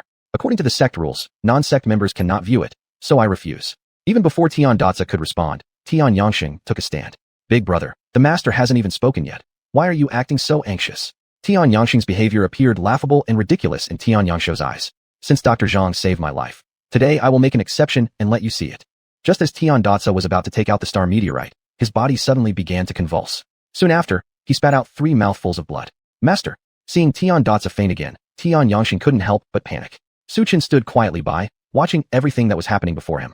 Not only was he in such a state, but even Tian Yangshou's eyes flickered with a hint of confusion. Dr. Zhang had already healed him just now, so why was it like this now? Dr. Zhang, what exactly is wrong with my master? Tian Yangsheng questioned, somewhat doubting whether Dr. Zhang could really heal. If he failed, wouldn't it mean Su Shen's words were correct? Tian Yangsheng regretted not stopping this earlier and potentially indirectly harming his master. It shouldn't be like this. Zhang Wu shook his head. No one noticed the peculiar glimmer in his eyes. He moved forward to check the pulse again. Then, he pulled out a small medicine bottle from his chest. As he was preparing to administer it to Tian Datsa, Su Chen's voice interrupted again. I didn't originally intend to interfere, but this concerns information about my master. I can't stand idly by, planting parasites. Indeed an excellent strategy. Boy, what nonsense are you babbling? Zhang Wu hadn't expected his meticulously concealed plan to still be detected by Su Chen. In fact, Su Chen was right. The first pill was for stimulating the parasite, temporarily putting it into hibernation, while the second pill was used to plant the parasite. Once successful, this person would become his puppet, completely under his control. However, Su Chen had seen through his scheme. Planting parasites? Tian Yangsheng's face drastically changed. He knew all too well what planting parasites entailed. Senior brother, do you believe this young man's words? Tian Yangshou smirked coldly. At this point, Su the divine doctor said Dr. Zhang cannot cure our master. Yet clearly, master isn't well either. Tian Yangsheng shot back. You? Stung by this comment, Tian Yangshou found himself momentarily speechless because everything seemed exactly as Su Chen had described. Dr. Zhang had not cured their master. At that moment, Su Chen's next words slightly startled everyone present. If I can cure your master, then what will you do? Chapter 120, No Regret Medicine. If you can cure him, I will kneel down and apologize to you. Tian Yangshou clearly didn't believe that Su Chen had the ability to cure his master. In his eyes, Su Chen was just a young man who liked to boast. Unexpectedly, Su Chen shook his head after hearing this, obviously dissatisfied with this response. Su Chen, don't refuse our offer by choosing punishment. Tian Yangshou immediately became enraged. Mr. Shou, I think he simply doesn't have the capability. He's just pretending. Zhang Wu was speaking, but then changed the subject. Or how about this? I'll bet with you. If you fail to cure him, you should commit suicide. Zhang Wu was looking for an opportunity to deal with Su Chen, and now the chance was right in front of him. If he didn't seize it, he'd be a fool. Oh, and if I save him, what will you do? Su Chen asked in return. You saving him? You can actually save him? If you do save him, I will commit suicide right on the spot. Zhang Wu made a harsh threat because he believed he wouldn't lose. All right, if that's the case, then proceed. Seeing this, Tian Yangshuo no longer interfered, making way for Su Chun. Mr. Su, I leave this matter to you. Regarding this younger brother Tian Yangshuo, as the elder brother Tian Yangsheng could do nothing about him. Moreover, his master favored Tian Yangshuo much more than himself, which explained why earlier Tian Yangshuo was so rude to Su Chun. He lacked confidence against Ma Jia. Su Chun took out a golden pin and jabbed it into the chest of Tian Daoui, causing an instant scream from Tian Daoui. Master! Hearing their master's scream, both Tian Yangshuo and Tian Yangsheng shouted in unison. At this moment, none of them noticed that Zhang Wu standing beside them had a pained expression on his face. This scene did not escape Su Chen's eyes. A smirk appeared unconsciously on his lips. Is watching me poke around really all you've got? As Su Chen spoke, the golden needle pierced deeply into Tian Daoi's chest repeatedly, and every time it did, Zhang Wu's face would reflect pain. Zhang Wu looked like he was almost wearing a mask of pure suffering. After precisely 100 stabs, Su Chen finally stopped. By then, Zhang Wu's complexion had turned deathly pale. Suddenly, Su Chen slapped a palm onto Tian Daoi's chest. With the landing of Su Chen's hand, a mouthful of black blood spewed out of Tian Daoi's mouth. Upon close inspection, a worm was seen wriggling in the black blood. A parasite bug. Never thought my own master was truly poisoned by a parasitic insect. Both Tian Yangshuo and Tian Yangsheng understood instantly upon seeing this scene. Originally, Su Chen wasn't wrong at all, which meant, was Zhang Wu actually a member of the witch sect? Zhang Wu, realizing he'd been tricked, Tian Yangshuo turned around and gave Zhang Wu a cold look. Although he couldn't stand his elder brother, if anyone dared to harm his master, he would never show mercy. Tian Yangshuo, aren't you confused? I am the one you invited here. If there were problems with me, wouldn't that mean slapping your own face? Zhang Wu quickly realized he was nearly exposed, cleverly pretending to be furious. After hearing this, Tian Yangshuo felt that Zhang Wu made sense and immediately calmed down. Just then, he happened to see Su Chen putting away the golden pen, but Tian Daoui was still unconscious. Su Chun, didn't you say you could cure my master? Did you see him wake up? Seeing that his master hadn't awakened, Tian Yangshuo pointed his finger at Su Chun and spoke coldly. Su Chun, since you lost the bet, it's your turn to commit suicide. Zhang Wu, upon seeing that Tian Daoui didn't wake up, revealed a jubilant expression on his face. Mr. Su, you really couldn't cure him? Tian Yangsheng curiously looked at Su Chun. He had witnessed Su Chen's famous ghost gate 13 needles before and still refused to believe that Su Chen couldn't heal Tian Daoui. Upon hearing this, Su Chen didn't respond. To him, it seemed there was no need to explain. Just when Tian Yangsheng was puzzled, Tian Daoui lying next to them slowly opened his eyes and got out of bed. Am I fine now? This scene shocked the two brothers, Tian Yangsheng and Tian Yangshuo. Tian Daoui actually walked off the bed by himself. Master, are you okay now? Speaking simultaneously, Tian Yangsheng cast a glance at Su Chun. Truly remarkable, Mr. Su. I admire you beyond measure. Dr. Zhang, you can commit suicide now. Su Chen's voice carried an enigmatic smile. Want me to commit suicide? You're not worthy yet. Taking advantage of everyone's distraction, Zhang Wu suddenly flashed over to Tian Daoui, grabbing his throat with one hand. Mr. Su, you want to save this old man, right? Commit suicide, and I'll let him go. Commit suicide? Su Chen heard this and laughed suddenly. What are you laughing about? Seeing Su Chen laughing, Zhang Wu glared fiercely at him. However, this laugh left an entirely different impression on Tian Yangsheng, and a sentence came into his mind. When the judge smiles, life or death becomes unpredictable. Recalling this, Tian Yangsheng looked at Zhang Wu with sympathy. I laugh at your stupidity. Upon hearing Su Chen calling him stupid, any trace of the demeanor a doctor should have vanished from Zhang Wu. Su Chun, you're asking for death. Taking advantage of Zhang Wu's heightened emotions, Su Chun moved, shooting a stream of true energy from his fingertips, which then exploded on Zhang Wu's body. Zhang Wu's body flew back like a kite with its strings cut, smashing heavily into a distant wall before falling to the ground, spitting out a mouthful of blood. His pupils revealed looks of sheer terror. Luck, you're an intersect warrior. Seeing this, Zhang Wu's complexion changed dramatically. He had thought Su Chun was just an ordinary person, never imagining that he was actually an intersect warrior. Damn it, the employer's information was wrong, and now he'd been tricked. There's no way he would have dared provoke the other party if he'd known Su Chun was an intersect warrior. Not just him, but even Tian Yangsheng and Tian Yangshuo looked at Su Chun in disbelief, while only Tian Daoi's eyes showed a glint of curiosity. Shall I help you, or will you do it yourself? Su Chun gave a faint smirk. Just because of you, little one, you don't have the qualification to kill me. Zhang Wu's lips curled up as he believed Su Chen couldn't possibly kill him.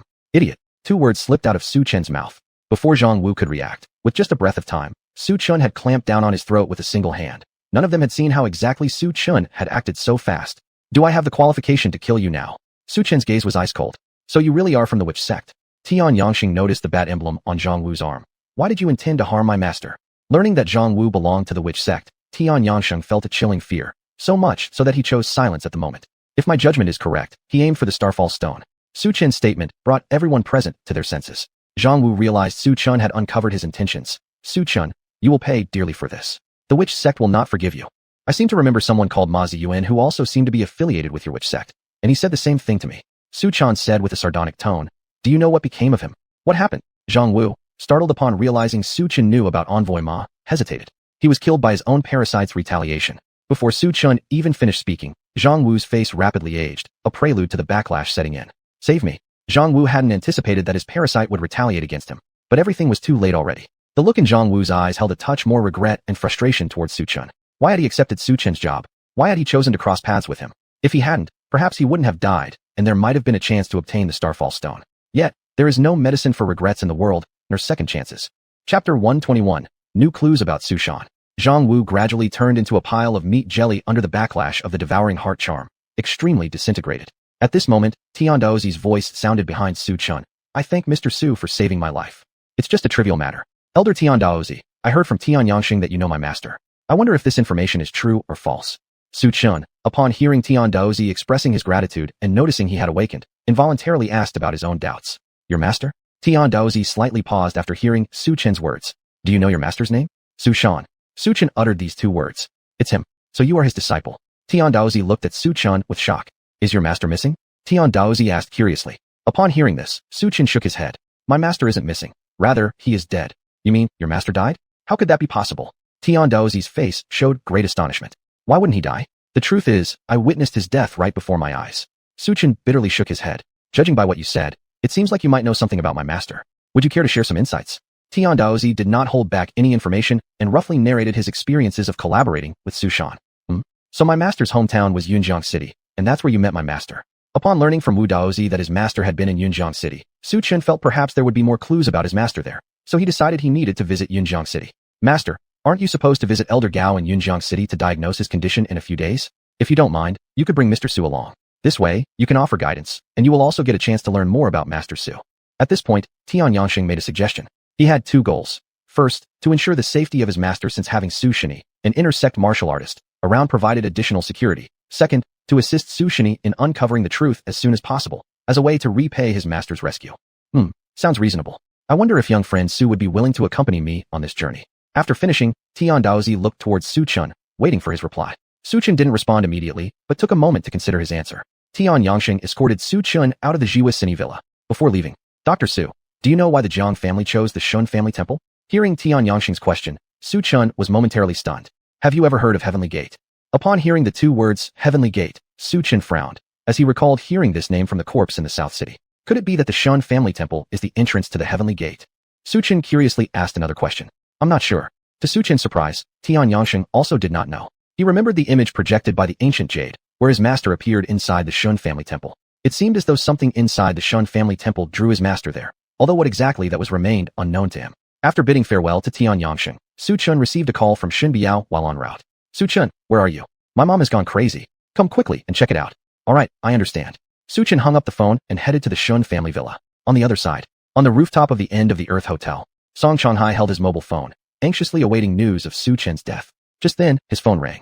Excitedly, Song Changhai picked it up, only to find it wasn't Zhang Wu but Xiao Wenyuan calling. Seeing Xiao Wenyuan's number, Song Changhai directly pressed the answer button and, without letting the other party speak, blurted out, Young Master Xia, is the person you sent reliable? There hasn't been any sound so far.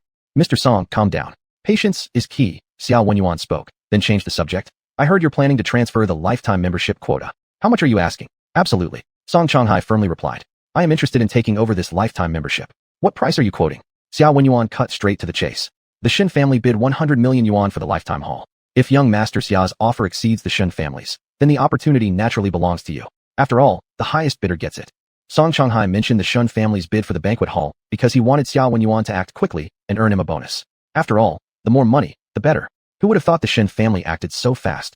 Upon hearing that the Shen family had spent 100 million yuan securing the lifetime banquet hall, Xiao Wenyuan's face darkened instantly. A few days ago, he had lost a significant amount of money in a boxing match.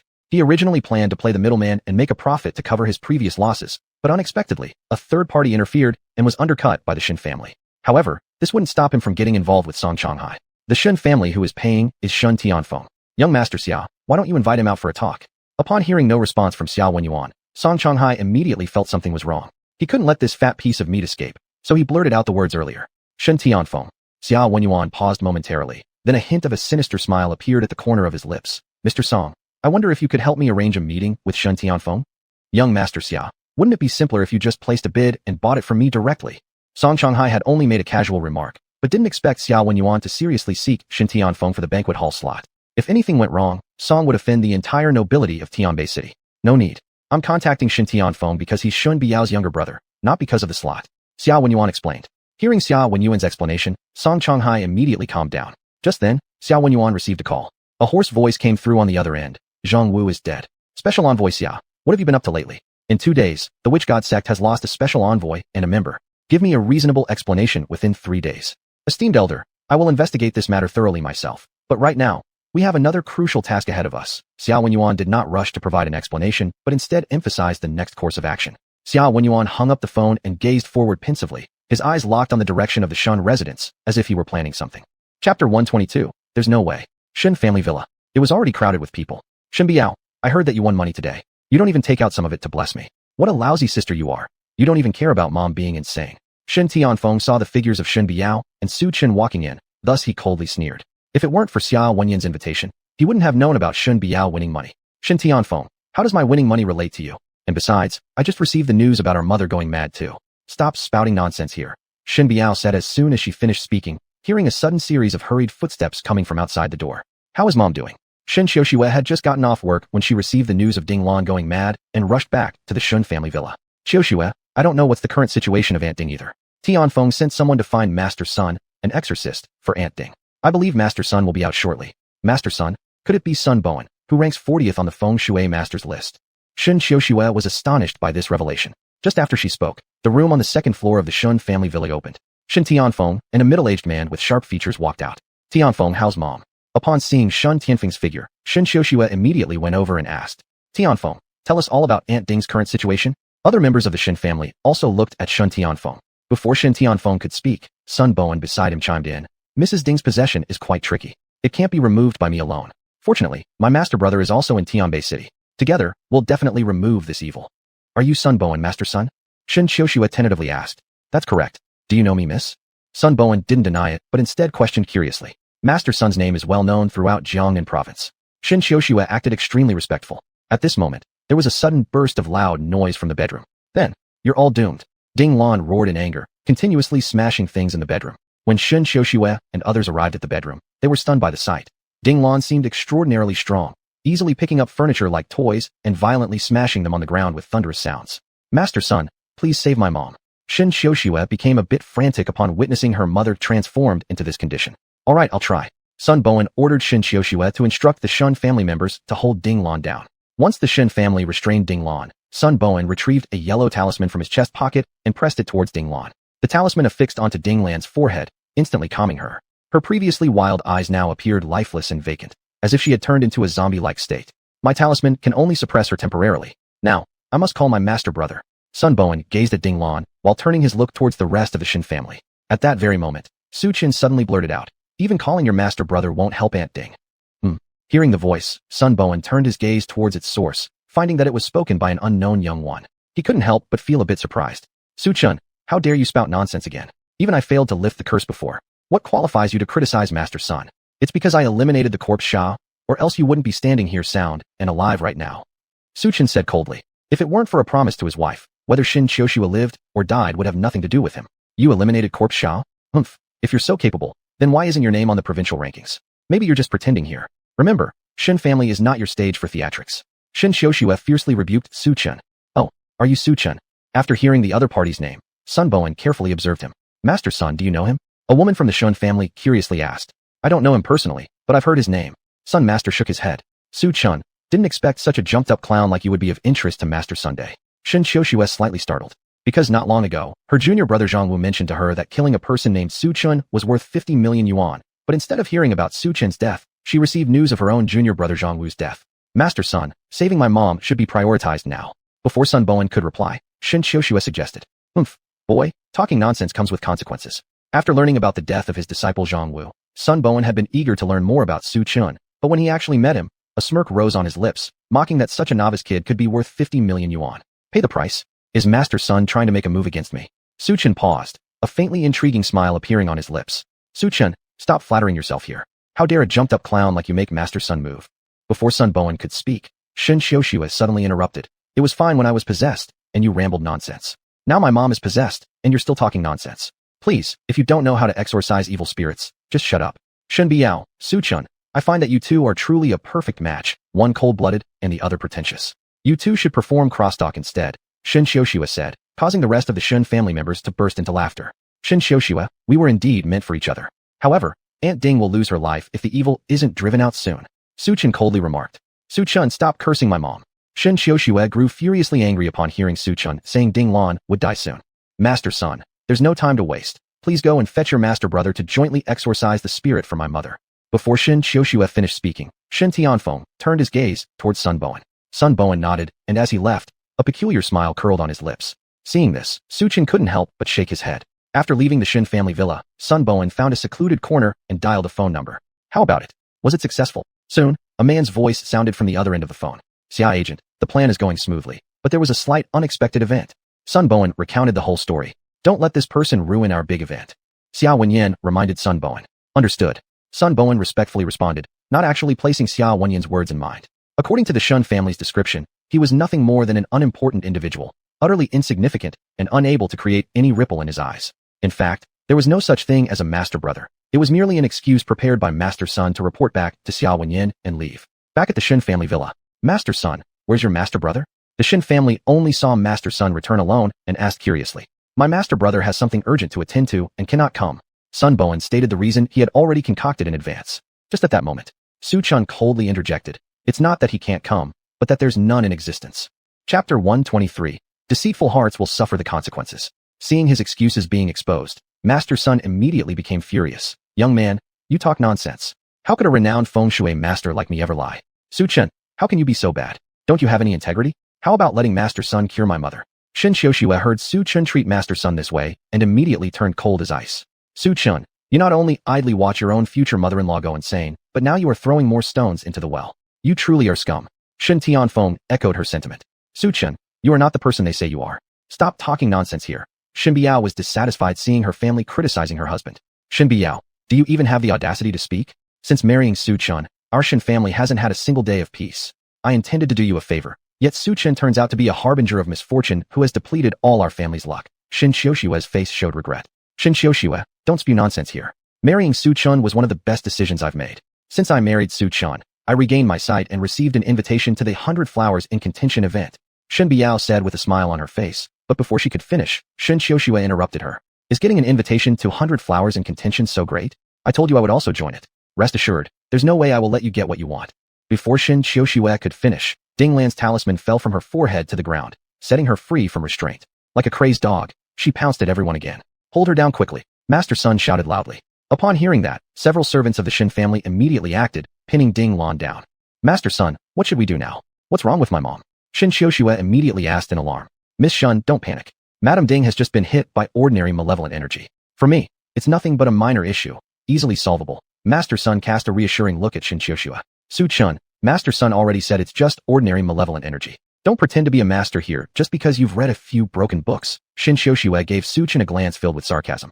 Xiuxue, Su Chun is such a buffoon. Why are you still arguing with him? Before Shen Tianfeng's words faded, Master Sun suddenly had a peachwood sword in his hand. He then took out 7 candles, 7 copper coins, and a jingling bell. 7 candles were arranged around Ding Lan forming a Beidou Big Dipper formation, lit in order, with each placed alongside a copper coin. Quiet. As Master Sun held the jingling bell, its crisp sound instantly calmed the frenzied Ding Lan. When Master Sun was ready to thrust his peachwood sword towards Ding Lan's forehead, Su Chun suddenly spoke up coldly. Don't thrust if you want to survive. You'll die if you do. Su Chun didn't wish to see a life end right before his eyes, even though the person wasn't benevolent. Su Chun, I told you to shut up. Can't you understand human speech? Isn't it that you enjoy seeing my mother suffer, or perhaps you deliberately intend for her death? Shen Xiuxue glared coldly at Su Chun. Su Chun, since you know nothing about exorcism, why does Master Sun need your cursing every time I call him as the feng shui master? Are you toxic? Are you against me intentionally? Master Sun didn't take Su Chun seriously at all, nor did he remember xuanhuan's warning. In Su Chun's eyes, Master Sun regarded him as a mere buffoon. Originally, Mrs. Ding's ailment was due to Sun's intentional curse aimed at gaining gratitude from the Shen family. Hence Sun was very confident in curing Madame Ding. Afterward, crushing people like Su Chun would be as simple as stepping on an ant for him. Thus, without further ado, Sun thrust his peachwood sword toward Ding Lan's forehead. Pity. As Sun Master's sword plunged into Ding Lan's head, Su Chun muttered 3 words. After all, this was a lively life. Huh? Autumn snow, how did you all come here? Where am I? As Sun Master's wooden sword pierced through her brow, the black mark disappeared from Ding Lan's forehead. Just a second ago, Ding Lan was possessed and had lost control. Now, her senses had returned, completely within Sun Master's grasp. A hint of a smug smile crept onto his lips. Mom, you're finally awake. Wah, you scared me to death. I thought you wouldn't wake up anymore. Earlier, you were under possession, but Master Sun saved you. Seeing Ding Lan recovered, Shen Xiuxue burst into tears. Under possession? Confusion swept over Ding Lan as her memories felt hazy. How could I possibly be randomly possessed? While Ding Lan remained bewildered, Shen Xiuxue looked gratefully at Master Sunday. Master Sun, thank you for saving my mother. If you have any requests, please feel free to let us know. Our Shen family will do everything possible to fulfill them. Speaking of requests, I do have one to make. I've heard that the Shen family ancestral hall is about to open. Would it be possible for you to take me there for a visit? Master Sun smiled faintly. Before Shen Xiuxue could respond, Su Chen's voice rang out again. I think you won't be able to go to the Shen family ancestral hall. I can't go. Master Sun paused slightly, then asked with a mocking smile. So, why do you think I can't go? Because your intentions are evil and you'll inevitably suffer from the consequences. Su Chun said expressionlessly. Su Chun, stop spouting nonsense here. Master Sun is the savior of the Shen family. You have no right to slander him like this. Shen Xiuxue scolded coldly. Savior. Su Chen looked at Shen Xiuxue with an incredulous gaze, as if she were an idiot. Su Chen, you're truly disgusting. Jealous that Master Sun is more capable than you. You curse him to death. Before Shen Xiuxue could speak, Shen Tianfeng chimed in. Master Sun paid no heed to Su Chun or his words. Shen Miss, may I have your reply? Shen Xiuxue hesitated. If it's inconvenient for the Shen family, then just consider I didn't say anything. It's not just inconvenient. Our ancestral hall has been rented out to the Jiang family, so my family really doesn't have any say in the matter. Shen Xiuxue explained. Oh, I see. How about taking a look now? Master Sun continued. Master Sun, after the Jiang family finishes their usage, we will definitely invite you for a tour. Without waiting for Shen Xiuxue to speak, Ding Lan interjected. With the backing of the powerful Jiang family, they couldn't afford any mishaps at this critical moment, or else the entire Shen family would face eternal calamity. Well, if Lady Ding insists, then I have nothing more to say. Master Sun didn't expect Ding Lan to be so firm. Since it was like this, he wouldn't hesitate to be ruthless anymore. After finishing his words, his lips started moving as if muttering incantations. As for Master Sun's grace of saving our lives, my Shen family will forever remember it. Before Ding Lan could finish her sentence, her body began twitching violently, plunging her once again into a frenzied state. At the same time, one cry of agony came from Sun Bo when nearby, and soon blood gushed from his 7 orifices while convulsing and collapsing onto the ground. In his mind echoed Su Chen's words, deceitful hearts will suffer the consequences. Chapter 124, Voodoo. Damn it, I don't want to die. Why am I suffering from the backlash? Sun Bowen's face was full of confusion. Because you have an evil heart. Su Chen softly said a sentence. Evil heart? Could it be that you figured it out long ago? Sun Bowen's gaze turned towards Su Chen, and only then did he recall Xuanhuan's words, staring at him in horror. However, everything was already too late. I can't bear to die at the Shen family. I still want to be a special envoy. As he spoke, Sun Bowen's voice grew fainter and fainter. Finally, he collapsed on the ground. His face began to twist and shrivel. Before dying, he saw Su Chen look at him with a smile that wasn't quite a smile. At this moment, he realized how ridiculous he had been. He also deeply regretted not listening to Xuanhuan's advice. Now there was no turning back. Unfortunately, he could not turn back. After Sun Bowen died, the Shen household fell silent and deathly quiet. All people looked at each other, holding their breath, with expressions filled with incredulity. Never would they have thought that Su Chen had been right once again. Could it be that Master Sun really had an evil intention when driving out evil spirits for Ding Lan, hence suffering the backlash of ominous energy? Mom, I'm scared. A child from the Shen family, seeing Master Sun bleeding from the 7 orifices, instinctively leaned closer to the middle-aged woman beside her. Yinner, be good. Don't be afraid, there's Mom. The middle-aged woman was also very frightened by the pitiful state of Master Sun, but she still managed to appear calm. After all, as a mother, she should protect her daughter. Suddenly, Ding Lan somehow summoned strength and broke free from the arms of the Shen family servant, crashing toward the wall ahead. Trickles of blood flowed down from her forehead. Mom, what's wrong with you? Don't scare me. Seeing this, Shen Xiuxue hurriedly approached and pulled Ding Lan. Ding Lan's eyes went blank and devoid of life once more. Why? Earlier, Ding Lan had been fine. Why did she suddenly go mad? Hurry, hold my mom tightly. She mustn't collide with the wall anymore. If she continues, she will die. Shen Biao immediately interjected upon seeing Ding Lan losing her sanity. This won't do. I think we should bind Aunt Ding first. A person standing nearby among the Shen family made a suggestion. Yes, I think we should tie her up, another member agreed. Other members of the Shen family nodded in agreement. No, you can't tie my mom up. I object. Shen Xiuxue refused. Cousin Biao, even though your mom is in such a state, you're still acting like nothing is wrong. Why don't you let Su Chen take action? Shen Tianfeng could no longer help but mock. To see your future father-in-law going crazy and not saving her, Su Chen is certainly a lousy son-in-law. Wang Xuanhuan echoed. Ho ho, now you need me to save her. Didn't you disbelieve me earlier? Su Chen coldly laughed while looking at Shen Tianfeng and others. We, Everyone from the Shen family immediately ran out of things to say. Husband, even though she isn't my birth mother, she's still my nominal mother. Seeing Ding Lan's current state, he felt some pity in his heart. Sigh, since that's the case, then I'll try. With Shen Biao gazing at him expectantly, Su Chun moved towards Ding Lan. I will kill you. Ding Lan lunged forward, growling ferociously at Su Chun. So you think you can kill me? Seeing Ding Lan attack wildly, Su Chun coldly raised his arm, and under everyone's watchful eyes, knocked her unconscious. Su Chun, you dared to hit my mom. Shen Xiuxue became furious when she saw Ding Lan being struck unconscious by Su Chun. I did this for her own good. Su Chun tried to explain. For your own good to my mom? You're just deliberately doing it out of revenge because she opposed our marriage. Shen Xiuxue angrily stared at Su Chun. Shen Xiuxue, stop making nonsense. Su Chun is not the kind of person you described. Enraged, Shen Biao spoke sharply at Shen Xiuxue. Who could guarantee if he is not such a person? After all, he doesn't even bother saving his mother-in-law. Before Shen Xiuxue could retort, Shen Tianfeng chimed in alongside them. Shen Tianfeng, you. Shen Biao pointed at Shen Tianfeng angrily. At that moment, Su Chun smiled wryly, switching the topic. Shen Tianfeng, if you don't kneel today, then your Shen family can find someone else to save Aunt Ding. Fine, if you can't help, Jiangnan province is huge, not only you know exorcism. The hell, can't I find someone who knows exorcism? You may leave Shen family right now. We don't need a fool like you to rescue her. You, as Shen Tianfeng cursed and shouted at Su Chun, a senior of the Shen family suddenly interjected. Tianfeng, kneel down. You want me to kneel? Are you all insane? I am a member of the Shen family. Shen Tianfeng was stunned. At the same time, he felt incredibly humiliated. He had been shamed by Su Chun more than once, and had knelt to Su Chun several times already. Now his dignity in the Shen family was completely shattered. Shen Tianfeng, for the sake of the Shen family, endure this one more humiliation. An elder from the Shen family looked at Shen Tianfeng with some sympathy, considering that this would be his third time kneeling. In their eyes, letting Shen Tianfeng kneel again seemed acceptable. Yes, Tianfeng. After all, the Shen family can't do without a main decision-maker. That's right, Tianfeng. As a man, kneeling is no big deal. Even Han Xin once crawled under someone's crotch. Your kneeling doesn't amount to much compared to that. The members of the Shen family tried to persuade him one after another. Su Chun, I shouldn't have insulted you. Please save Aunt Ding. While saying soft words, Shen Tianfeng harbored intense hatred for Su Chun in his heart. He vowed to make Su Chun pay. Shen Tianfeng, get up. From now on, keep your eyes open in the Shen family. After all, I'm not someone you can afford to offend. Looking at Shen Tianfeng kneeling on the ground, Su Chun smiled deeply and meaningfully. Su Chun, now that Tianfeng has knelt, can you exorcise Aunt Ding now? With a cold gaze, Shen Xiuxue spoke unkindly. At this moment, she didn't admire Su Chun at all, but rather pitied him slightly. Because in the Tianbei city, Su Chun was merely a tomb guardian. Offending Shen Tianfeng wouldn't lead to a good outcome for him. No problem. I'll exorcise Aunt Ding right now. After speaking, Su Chun went over to Aunt Ding, placing his hand on her pulse. His brows immediately furrowed and his expression grew serious. He then pulled his hand back.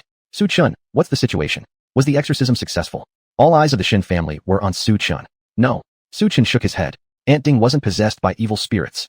Su Chun's statement left the Shen family momentarily speechless. What are you saying? Aunt Ding isn't possessed. Seeing Su Chun look solemn, Shen Tianfeng paused for a second. It's not that it can't be cured, but it can't be cured right now. Because it's not possession, it's voodoo. To remove the voodoo curse, we must find the person who cast it. Su Chun calmly explained. Chapter 125 Departure for Yunjiang City. Go to hell. Su, are you playing with me? Shen Tianfeng could no longer keep calm. He had thought that if he knelt down and pleaded weakness, Su Chun would be able to cure Aunt Ding. But unexpectedly, Su Chun couldn't treat Shen Tianfeng's mom either? Then wasn't his previous kneeling all for naught? Su Chun, you're deliberately doing this, aren't you? Knowing you can't save my mom, yet you made Tianfeng kneel before you. Shen Xiuxue couldn't stand it any longer. I've said it. I just can't cure her right now. Su Chun responded calmly. All right, shut up already. Now I understand. You simply don't understand feng shui. Earlier, your claim that Master Sun would die was all fabricated nonsense. Who knew blind luck really worked out for you this time? Shen Xiuxue berated coldly. The crowd from the Shen family believed Su Chun could cure Madame Ding. But the result turned out otherwise. My husband has said, it's not that we can't save her, but rather that we can't do so right now. Shen Biao spoke up at this moment. Do you mean you'll be able to later? How long will that be? When will you give Su Chun the time he needs? Does he need a few days, 10 days, or half a month? A man from the Shen family questioned in return. Husband, how long will it take for you to cure my mom? Shen Biao opened her mouth to ask. I don't know. Su Chun shook his head. Duist techniques are an evil art, extremely bizarre, and then, before Su Chun could finish speaking, Shen Tianfeng interrupted furiously. Su Chun, stop pretending. You clearly don't understand how to exorcise spirits. It's all a scam concocted by you to fool people. The debt of making me kneel down earlier, I've remembered it well. Let's see how this goes. After finishing his words, Shen Tianfeng turned to Shen Xiuxue. Sister, stop crying for now. Su Chun, this useless person can't save Aunt Ding. I'll find a master to treat Aunt Ding right away. Recently, I've made friends with xuanhuan from the Xia family. He definitely knows a lot of masters in feng shui. Xuanhuan, you mean the young master of the Xia family? Upon hearing this, Shen Xiuxue was momentarily stunned. That's right. Shen Tianfeng nodded. Not only him, even Shun Biao and Su Chun were shocked when they learned that Shun Tianfeng was acquainted with xuanhuan.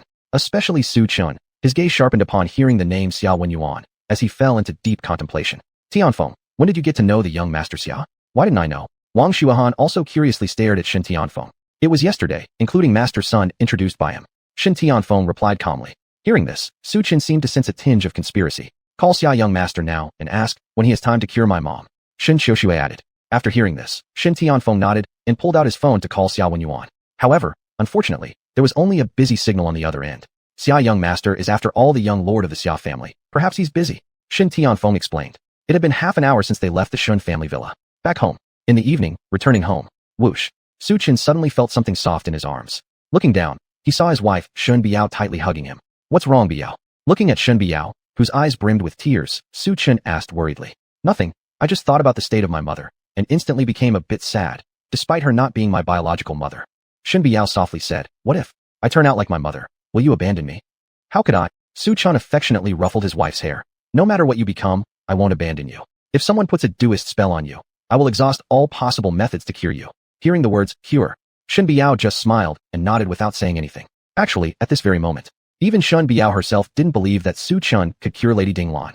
However, she didn't want to disappoint Su Chen, so she didn't say it aloud. Because from the start, Shun Biao never expected much from the marriage. Whether Su Chen remained ordinary or mediocre didn't matter. As long as they stayed together, healthy and sound, she would be content. Wife, there's something I want to tell you. I plan to go to Yunjiang City for a trip. Su Chen suddenly remembered something and looked lovingly at his wife. Upon hearing that Su Chen would be leaving, Shun Biao was slightly surprised. Are you going to Yunjiang City to seek ways to save my mother? Not exactly. I have a friend over there who invited me for a visit. Su Chen clarified. Okay, come back soon and be careful on the road. Shun Biao didn't forget to express her care for Su Chen. At this moment, Su Chen couldn't help but feel warm inside. The next day, early in the morning, Shun Biao went to the southern part of the city. Su Chen received a call from Tandiozi, and the two embarked towards Yunjiang City together. Tandiozi's group, plus Su Chen, totaled 5 people. Yunjiang City, located in the southwestern side of Jiangnan Province, quite far from Tianbei City. After a long journey through mountains and rivers, 2 days later, they finally arrived at Yunjiang City. Su Chen and Tandiozi's group checked into an inn to rest. At the inn, Su Chen, I didn't expect to run into you here. A voice called out from behind him. Upon hearing it, Su Chen turned around and saw the speaker. He was slightly taken aback. It was none other than Aunt Xiao, who had been driven away by Shen Biao. Aunt Xiao, long time no see. Su Chen greeted her warmly. It certainly has been a while, Su Chen. Have you and Shen Biao divorced? Aunt Xiao asked with a sharp laugh. All my misfortunes now are due to you. Aunt Xiao, you might be disappointed, but Biao and I are still happily married. Su Chen said with a light smile. Upon hearing Su Chen's words, Aunt Xiao's face darkened. She picked up the food that the innkeeper had wrapped up for her, ignoring Su Chen completely, and left the inn. Just then, Tandiozi walked out of his room. Su Chen, do you know her? Yes, she used to be my wife's nanny. Su Chen explained. Hearing this, Tandiozi nodded. He looked at Aunt Xiao's retreating figure and felt as though he recognized her somehow. After resting for the night, Su Chen followed Tandiozi to the Gao family residence. With babbling brooks and majestic towering walls, the estate exuded a grand and distinctive air. Are you the divine healer, Tandiozi? Our master has been waiting for you for a long time. Please follow me.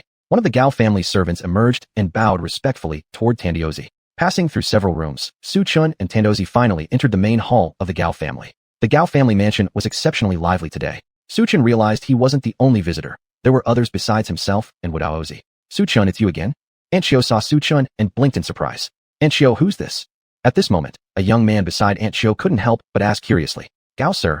Oh, he's just a gravekeeper. Aunt Xiao cast a contemptuous glance at Su Chen and sneered. Before Su Chen could respond, Tandiozi interjected first. What manner of woman are you, to speak so rudely? This is my disciple, and ridiculing him is ridiculing me. At these words, Aunt Xiao was utterly dumbfounded. Chapter 126, A Dead Man. At this moment, a sudden burst of hurried footsteps was heard coming from outside the Gao family mansion.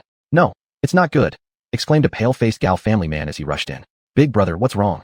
Gao Shi looked at the man. It's our father, he. The Gao family man stuttered on, but could not get to the point. Gao 1, what has happened to our father?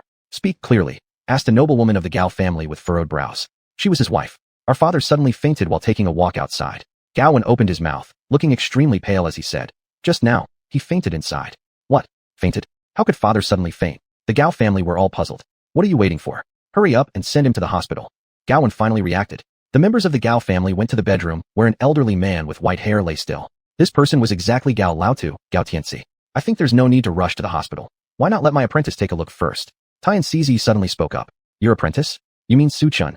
Before anyone from the Gao family could respond, Aunt Xiao coldly laughed. He doesn't even have a medical practice certificate, yet he dares to claim that he can treat illnesses? Divine Dr. Tian, your apprentice doesn't even have a medical practice certificate. Are you trying to use my father as practice material for him? I suggest you find someone else. Gao said without any hesitation. Get someone to send Lao Gao to Yunjiang City Hospital. Following Gao Wen's instructions, just as the Gao family was about to send Lao Gao to Yunjiang City Hospital, Su Chen abruptly said, he is a fake dead person. His life is in grave danger. These words fell into the ears of the Gao family and were deemed nonsensical. After all, Su Chen didn't have a medical qualification certificate, so he wasn't credible at all. 15 minutes later, the Gao family arrived at Yunjiang City Hospital. Dad, Grandpa, seeing Lao Gao lying unconscious in the VIP ward, the Gao family had red-rimmed eyes. Because at this moment, Lao Gao was unconscious and not waking up. Why is my father still lying here? Where are the doctors? When not a single doctor came out, Gao angrily questioned a small nurse. I'm sorry, Mr. Gao. Dr. Wang is conducting a lecture at our hospital, and the other doctors are attending the class. Facing the domineering Gao, the little nurse seemed both wronged and helpless as she explained. Dr. Wang. Gao slightly paused. Which Dr. Wang? Dr. Wang Leping. The small nurse explained. It's him. Hearing his name, Gao Wen's face lit up immediately. Tell your dean to call him over and save my grandfather. Oh, okay, please wait a moment.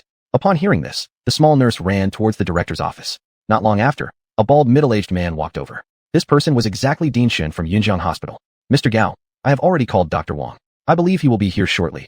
The dean smiled humbly. The Gao in front of his eyes was indeed the financial god of Yunjiang Hospital, one whose hand could wield tens of millions of dollars. Absolutely not someone he should offend. You, drive right now to fetch Dr. Wang, and have him come as fast as possible, ordered the dean to a small nurse under his command. Okay, I understand. The small nurse nodded and left. Gao looked troubled. It just had to happen today. When Lao Gao collapsed, throwing the leave of absence list on the ground, Gao impatiently told the current Dean Shun, listen, my father's wound must be dealt with today. You need to come up with solutions quickly. Hurry and arrange a superior ward and make sure Lao Gao is settled well. Where could the dean argue? He immediately instructed 2 nurses accordingly. Mr. Gao, I have some urgent matters to attend to. If you need anything, just call me. Respectfully saying this, the dean turned and left. After the Dean Shen left, Gao frowned, feeling utterly perplexed as he muttered, what witchcraft is this? Why do we keep running into misfortunes? Is our Gao family offending the heavens? Second uncle, could it be that this young man who just came might have brought these troubles to our Gao family? At this time, a disharmonious voice resounded from within the VIP ward. The person who spoke wasn't anyone else but Gao Shi, who learned from Aunt Xiao that Su Chen's identity was a tombkeeper. Thus, he harbored deep resistance against this individual. As they were speaking, a handsome young doctor walked in, followed by a few small nurses. Transfer the patient to the special ward. I'll immediately arrange people for the surgery. The young doctor came to Gao and removed his mask. Mr. Gao, hello. My name is Wang Leping. Dean Shun has already informed me of all the details. Rest assured, the old master will be fine. Ah, Dr. Wang. Known as the king of Western medicine in Yunjiang City, I've heard so much about you. Today I see how impressive you truly are. It's an honor to meet you. Upon hearing Wang Leping's name, Gao was taken aback and immediately wore a look of enlightenment. Dr. Wang, please examine my father and tell me what's wrong with him. Gao had full trust in Wang Leping's medical skills and promptly voiced his doubts. Wang Leping did not rush to answer Gao's question, but instead placed the stethoscope on the chest of the old man. Mr. Gao. Western medicine differs from traditional Chinese medicine. It mainly relies on equipment. After pressing the stethoscope a few times on Mr. Gao's body, there's no major issue with Mr. Gao's health. His condition is merely due to anemia caused by advanced age. A few prescriptions of medicine and some rest will resolve this. Wang Leping picked up his stethoscope and gave Gao a slight smile. Little Wang, go get some Western medicine from Mr. Gao. Wang Leping ordered one of the nurses under him. Half an hour passed, and the nurse returned holding a bag of Western medicine. Dr. Wang, the medicine is ready. Mr. Gao, take this medicine on time. You can give it to your father now. I believe it won't be long before he wakes up, Wang Leping said firmly. All right. Gao nodded, took out a pill, and gently fed it to Mr. Gao. Where am I? In the underworld? Seeing his grandfather awaken, Gao appeared overjoyed and looked at Wang Leping with gratitude. You suddenly fainted while taking a stroll outside, and now Dr. Wang has saved you. Gao recounted the whole incident. Thank you, Dr. Wang, for saving my life. After saying this, the old man quickly changed the subject. Did you not see the divine Dr. Tianxizi? Divine Dr. Tianxizi? Gao paused, indicating he hadn't seen anyone like that. I've heard of him. He's currently at our house, but I think he's less of a divine doctor and more of a fraudster, Gao Shi interjected, retelling how Su Chun had become Tianxizi's disciple. Are you sure the Tianxizi you're talking about is a real master doctor? Gao questioned after hearing Gao Shi's account. Before the elder Mr. Gao could respond, his body trembled violently, and he lost consciousness again. Grandpa, father, the Gao family members showed signs of panic. Dr. Wang, didn't you assure me that my father would be fine? How had the situation turned into this? Wang Leping was also startled at the sight of this, since cases like Mr. Gao's were indeed rare. He pulled out his stethoscope once more and pressed it against Mr. Gao's chest. The moment he listened, he was utterly shocked. Mr. Gao no longer had a heartbeat. This meant that Mr. Gao was already dead, because only a dead person doesn't have a heartbeat. Chapter 127. I can cure it. Wang Leping was startled, because at this moment, Grandpa Gao had already entered a state of apparent death. Apparent death means that vitality is quickly fading, and true death is near. In short, his life was in danger. How could this happen? How is this possible? Wang Leping muttered and stood stunned in place. Dr. Wang, what about it? Can you still save my mother? Seeing Wang Leping muttering non-stop, Gaoan asked. Mr. Gao, I'm sorry, but I can do nothing. There's been an abnormal change in the illness of Grandpa Gao. He might die any time. Wang Leping said helplessly. What? He might die any time? How could it be like this? What exactly happened to my father? Seeing Wang Leping preparing to leave, Gaoan grabbed him gently and said, Dr. Wang, you can't just leave like this. I beg you. Is there any way to save my father? Sorry, Mr. Gao. For your father's disease, I really have no solution. You should prepare for the afterlife as soon as possible. After saying this, Wang Leping took a few nurses and left. The patient in a state of apparent death, from a certain perspective, is not really a patient anymore. Wang Leping didn't want to treat someone who would certainly die, affecting his reputation as the king of Western medicine. Just when everyone in the Gao family was on the brink of despair, suddenly, Gaoan remembered what Su Chun had said before. Hurry up, bring our miraculous doctor over. Gaoan instructed the servants to invite Su Chun and Tyne Daisy. Half an hour later, under the lead of the Gao family members, Su Chun and Tyne Daisy came to the hospital. Tyne Daisy, can your apprentice really save my father? Gaoan asked, half believing and half doubting. You can be saved if you believe, otherwise, no. Before Tyne Daisy spoke, Su Chun replied calmly. Su Chun, stop pretending to be noble here. You don't even have a medical practice certificate, yet you dare to mimic others in saving lives, treating Grandpa Gao like your guinea pig. Other people didn't know Su Chun's identity, but Aunt Chiu did, and previously she hadn't wanted to expose him out of respect for Shen Biao's face. But now he was putting on airs in front of her, and his son's death made her hate Su Chun deeply. The commotion caught the attention of many doctors, including Wang Leping, who had come out of another ward. Upon hearing the news that Su Chun could treat apparent death syndrome, he couldn't help but step forward. Mr. Gao, there is no cure for apparent death syndrome. Not even the medicine saint can do anything about it. Ho ho, just because you can't doesn't mean others can't. Su Chun shot back at Wang Leping. Ridiculous, Su Chun, how dare you talk to Dr. Wang like that? What makes you so high and mighty to speak rudely to Dr. Wang? Dr. Wang is tall and handsome. He has saved more people than the women you've ever seen. How dare you show off in front of him by teaching him something he already knows? Seeing Aunt Chiu chattering endlessly, Su Chun laughed coldly. If he's truly that good, why didn't he figure out that you have ulterior motives for entering the Gao family? You're talking nonsense. Aunt Chiu went crazy like a cat stepping on its tail when she realized Su Chun had uncovered her thoughts. Hearing Su Chun's words, Aunt Chiu became immediately flustered. Before Aunt Chiu finished her sentence, Gaoan glanced at her and said, Master Tyne Daisy, can your disciple really cure my father? You should ask him personally. Tyne Daisy passed the question to Su Chun. I can cure him. Su Chun said it lightly. In that case, please take action, Brother Su. My family will surely reward you generously once the task is done. Mr. Gao, I think it's necessary to proceed with caution. Standing beside them, Wang Leping couldn't stand seeing all this. Knowing that Su Chun lacked a medical practice certificate, Wang deemed him to be a swindler. Well, Dr. Wang, I admit your Western medical techniques are excellent. But now, you haven't healed my father, so I must seek other solutions, said Gaoan regretfully. We can't lose my father, so we must try every possibility, explained one man from the Gao family. Yunjian City Hospital. When Su Chun saw countless members of the Gao family staring at him, he slowly took out a golden pen from his sleeve. Isn't that a golden pen? Witnessing the golden pen in Su Chun's hand, Wang Leping couldn't help but display a curious expression. In the medical field, using a golden pen for treatment is a first encounter for Wang Leping. Meanwhile, curiosity arose within him about what methods this overconfident youth possessed to heal Grandpa Gao. Alternation of yin and yang. Destiny is settled accordingly. Under Wang Leping's gaze, Su Chun inserted the golden pen into Grandpa Gao's temple. That position. Is it the temple? Seeing Su Chun stab the golden pen into the temple, Wang Leping inhaled sharply again. For the temple is the life gate of the human body. A slight misstep would result in disaster. What audacity this young man has, actually inserting the needle into the temple. I wonder who taught him medicine. Didn't his teacher tell him about the risks of the temple? Just as he was muttering to himself. The next scene made even this Western doctor shiver slightly. Suddenly, Su Chun slapped his palms on Grandpa Gao's back. At once, a puff of white mist erupted out. Luck, is he an intersect martial artist? Only Wang Leping seemed to grasp something momentarily. He looked at Su Chun with shock and terror. Golden pen? Luck? Who exactly are you? Shut up. I don't like being interrupted when I'm diagnosing. Su Chun glared coldly at Wang Leping.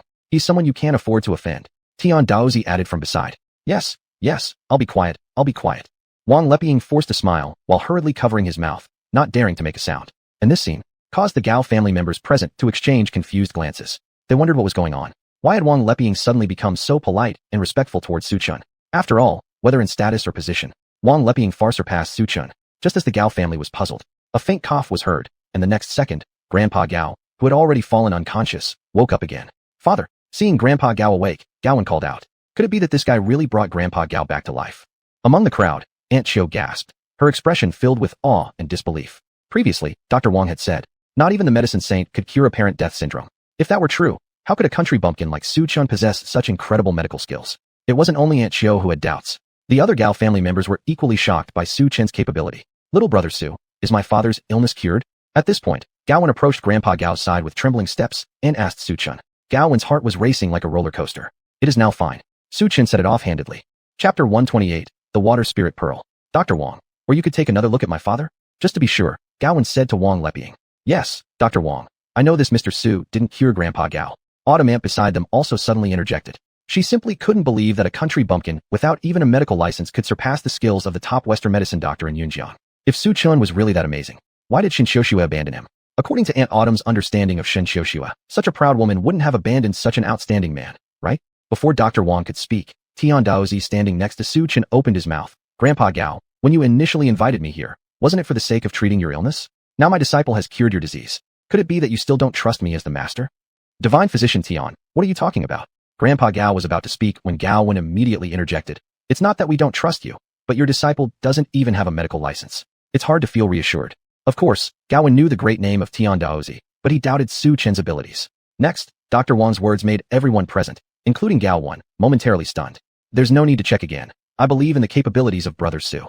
Wang Leping changed his previous attitude and respectfully gave Su Chen a polite smile. Facing someone who could kill him with just a flick of their fingers, an intersect martial artist, was not something he wanted any trouble with. He wished to live longer and keep clear of unnecessary disputes.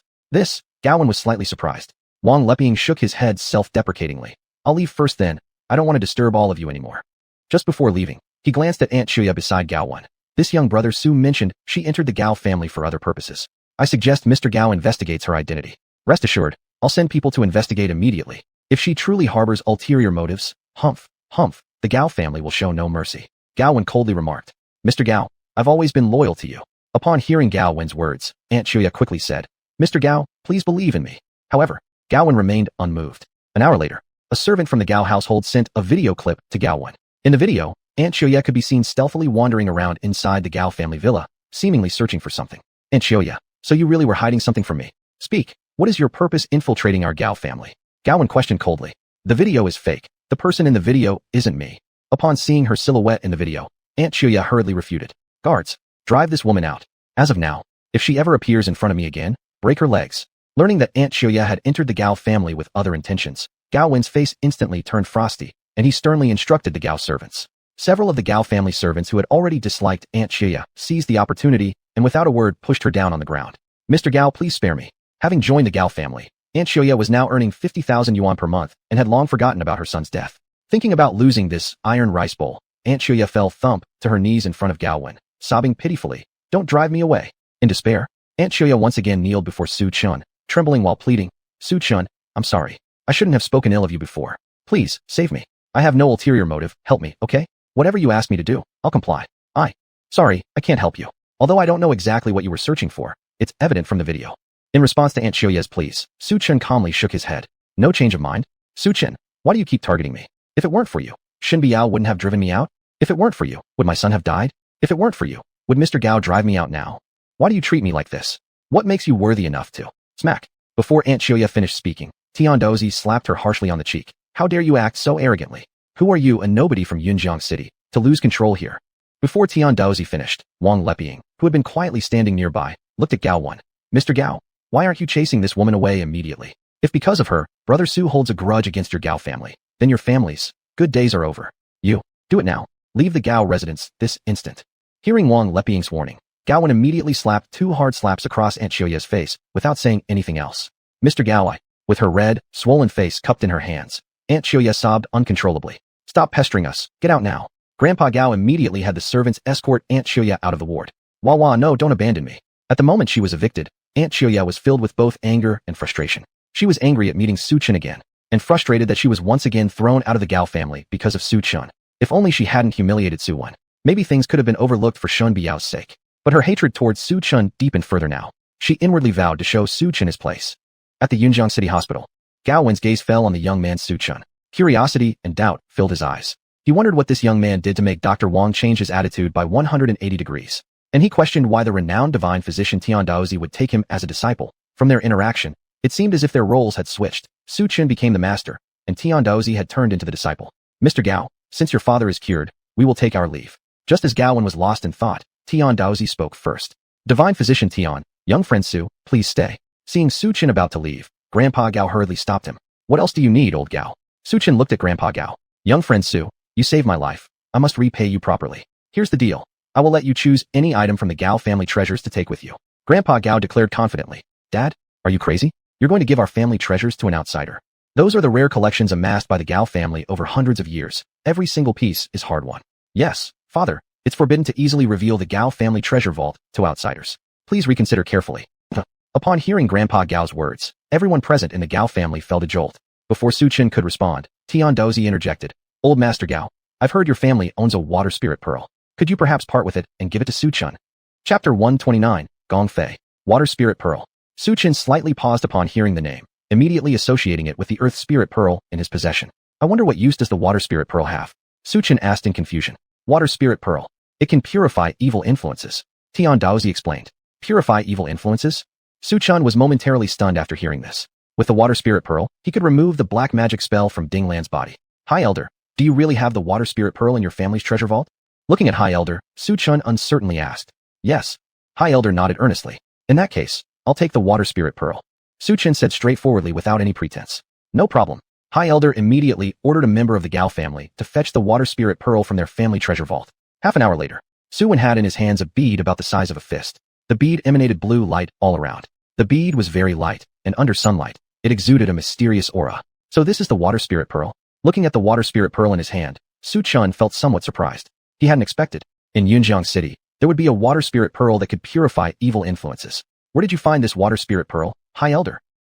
Just as Xuanhuan was examining the Water Spirit Pearl, Tian Daozi asked curiously. In a place called Holy Village to the southwest of Yunjiang City. High Elder explained. Holy Village. Tian Daozi slightly paused after hearing this name, suddenly thinking of something, then quickly changed the subject when he realized High Elder's illness was cured. There is no longer any need for us to stay. Leaving the hospital, Su Chen suddenly spoke up. Elder Tian Daozi, why did you rush off just now? Because there are clues about your master on the Water Spirit Pearl. Tian Daozi didn't conceal anything as he explained openly. Do you mean Holy Village? Su Chen seemed to have thought of something. Exactly. Tian Daozi nodded. We must not delay. Go back and pack, and we will set off immediately. All right. Su Chen nodded. At that moment, Su Chen's mobile phone rang. It was his wife, Shen Biao, calling. Biao, what's the matter?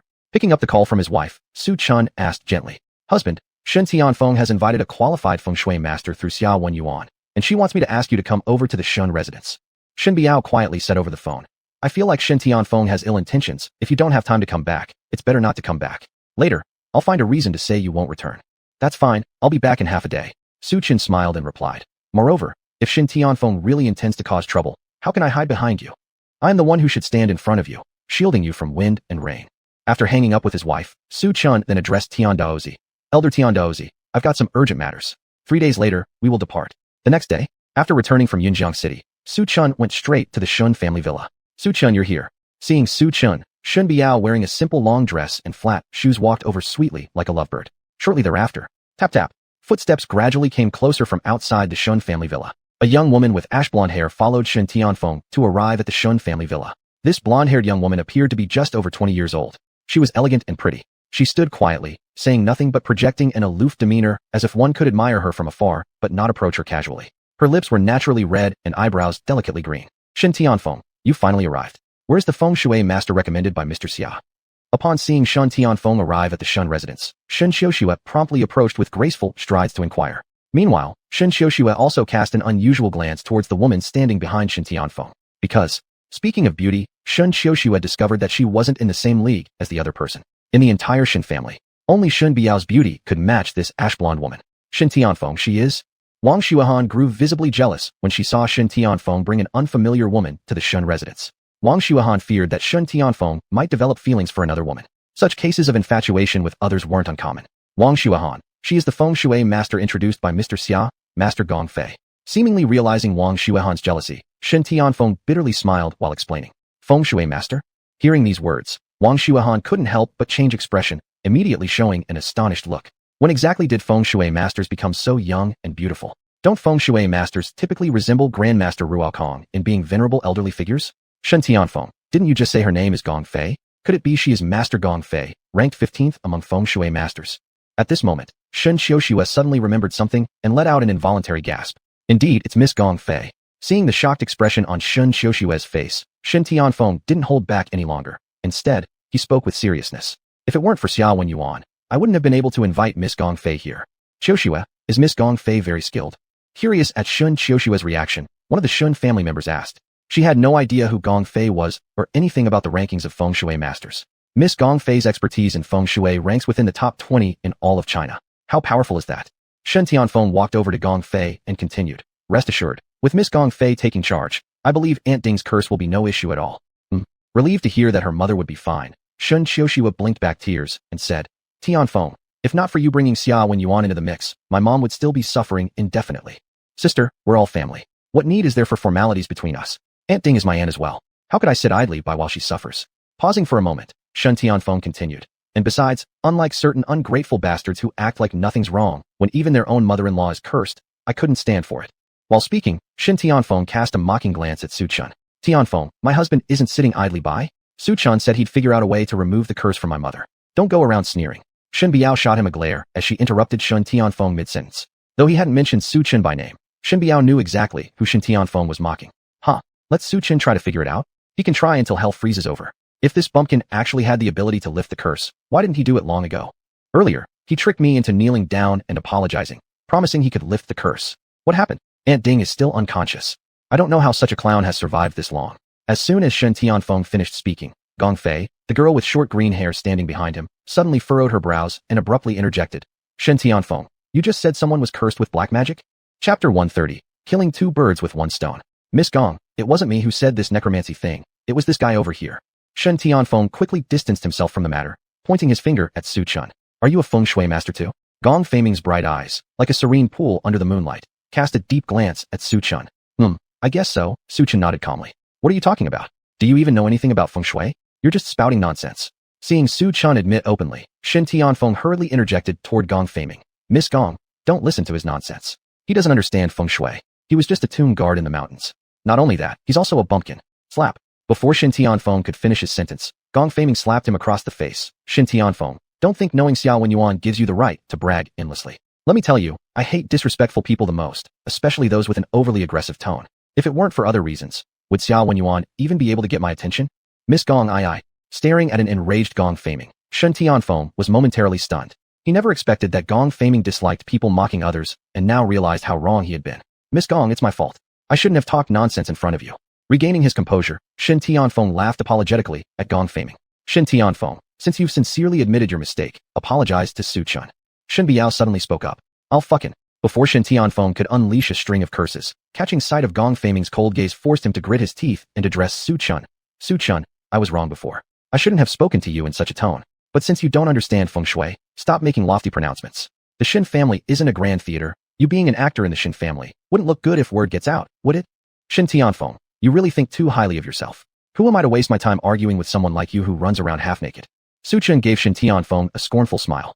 Su Chun, you son of a. Seeing Su Chun calling him a streaker, Shen Tianfeng erupted like a stepped-on cat, completely losing his temper. Shen Xiuxue, too, didn't hold back her insults. Su Chun, you'd better know your place. What kind of person are you to mock others? What makes you qualified? Just as Shen Xiuxue continued speaking, suddenly, inside the Shen family mansion, Ding Lan began screaming wildly. After waking up, Ding Lan immediately opened her mouth and started screaming. You should all die. I'll kill all of you. Hurry, everyone hold down my mother. Seeing Ding Lan thrashing around, Shen Xiuxue quickly ordered several members of the Shen household to run over. Soon, several strong middle-aged men managed to subdue Ding Lan. Miss Gong Fei, please help remove my mother's voodoo spell. Looking at Ding Lan lying in bed, struggling constantly, Shen Xiuxue pleaded earnestly. Miss Gongwen, we kindly ask you to save Aunt Ding. Shen Tianfeng and Wang Xuanhuan both chimed in simultaneously. All right. Gong Feiming nodded and took out a straw man and a yellow talisman from her pocket. After learning Ding Lan's birth year, month, day, and hour from the Shen family, she inscribed them onto the yellow talisman. Then she quickly attached the talisman to the forehead of the straw man. With her hands folded in prayer, she chanted incantations. The next second, as Gong Feiming moved the straw man's body, Ding Lan's body also began moving in sync. The Shen family watching this scene were instantly astonished and couldn't help but look at Gong Feiming with admiration in their eyes. She took out a silver needle and gently pierced the abdomen of the straw man. May all gods pay homage. May seven souls align. Bold intruder, step aside. One prick reveals the truth, scatter evil. Interaction of yin and yang. The curse shall be lifted. As Gong Feiming quietly recited her spells, every time the needle pricked a different position on the small straw figure, the originally motionless little straw figure would tremble slightly. Beside them, Ding Lan also started trembling all over. Each time the needle fell, it was accompanied by Ding Lan's cries of agony. Mom! Shen Xiuxue shouted anxiously. As soon as her words faded, Gong Feiming took out a bead and pressed it against Ding Lan's forehead. A roar of thunder echoed soon after. Is this thunder magic? So miraculous is this pearl that it can summon lightning. No wonder Miss Gong ranks 15th. She must truly possess some skill. Upon witnessing Gong Feiming's stunning methods, many members of the Shen household were dumbfounded. Shen Xiuxue also showed an anticipatory expression. Good, good, good. Miss Gong has such remarkable skills. There's hope for my mother. It wouldn't be long before Ding Lan wakes up. Unseal. At this moment, black smoke rose from the entire body of the straw figure, and Gong Feiming suddenly swung her hand. The next second, the bead that had previously rested on Ding Lan's forehead seemed to sense something. The light flashed like flowing water, striking directly towards the little straw figure. As the lightning descended, Ding Lan let out a sudden wail, her appearance more pitiful and grotesque than before. Time ticked by second after agonizing second. The black mist surrounding the little straw figure quickly dissipated. Only then did Ding Lan stop her cries of anguish. Did it work? Seeing Ding Lan suddenly become silent, Shen Xiuxue's face lit up with relief. But Su Chen bluntly spoke up without warning. You don't even know which kind of voodoo she's under. Acting recklessly with the thunder technique won't save her. Instead, you'll accelerate her death. Su Chen, are you starting again? Seeing Su Chen criticizing at the Shen household estate once more, Shen Xiuxue glared coldly at him. Can you stay quiet for once? When I asked you to lift the curse on my mother earlier, you failed. Now you can't bear to see Miss Gong help her? Are you even a man? I'm simply stating facts, Su Chen replied with an expressionless face. Facts? What a joke. Is this from the feng shui master ranked 15th? Does she need your commentary? You'd better go find a cool spot and stay there. Shen Tianfeng sneered disdainfully at Su Chen. Su Chen, why don't you shut your mouth, clown? Wang Xuanhuan cast a cold glare at Su Chen. Right as Wang Xuanhuan finished speaking, Shen Xiuxue's voice rang again. Su Chen, if you can't remove the curse, then keep quiet and don't disturb Miss Gong while she lifts it. Who said I can't? Do you think what Aunt Ding is suffering from is ordinary voodoo magic? It's not something that can be cured so easily. Su Chen's lips curved into an enigmatic smile. All right, honey, just stop talking for now. Let Miss Gong try with Mom first. Shen Biao immediately interceded upon seeing the situation. She softly persuaded Su Chen. When Miss Gong fails to remove the curse from Mom, you can step in and figure it out, all right?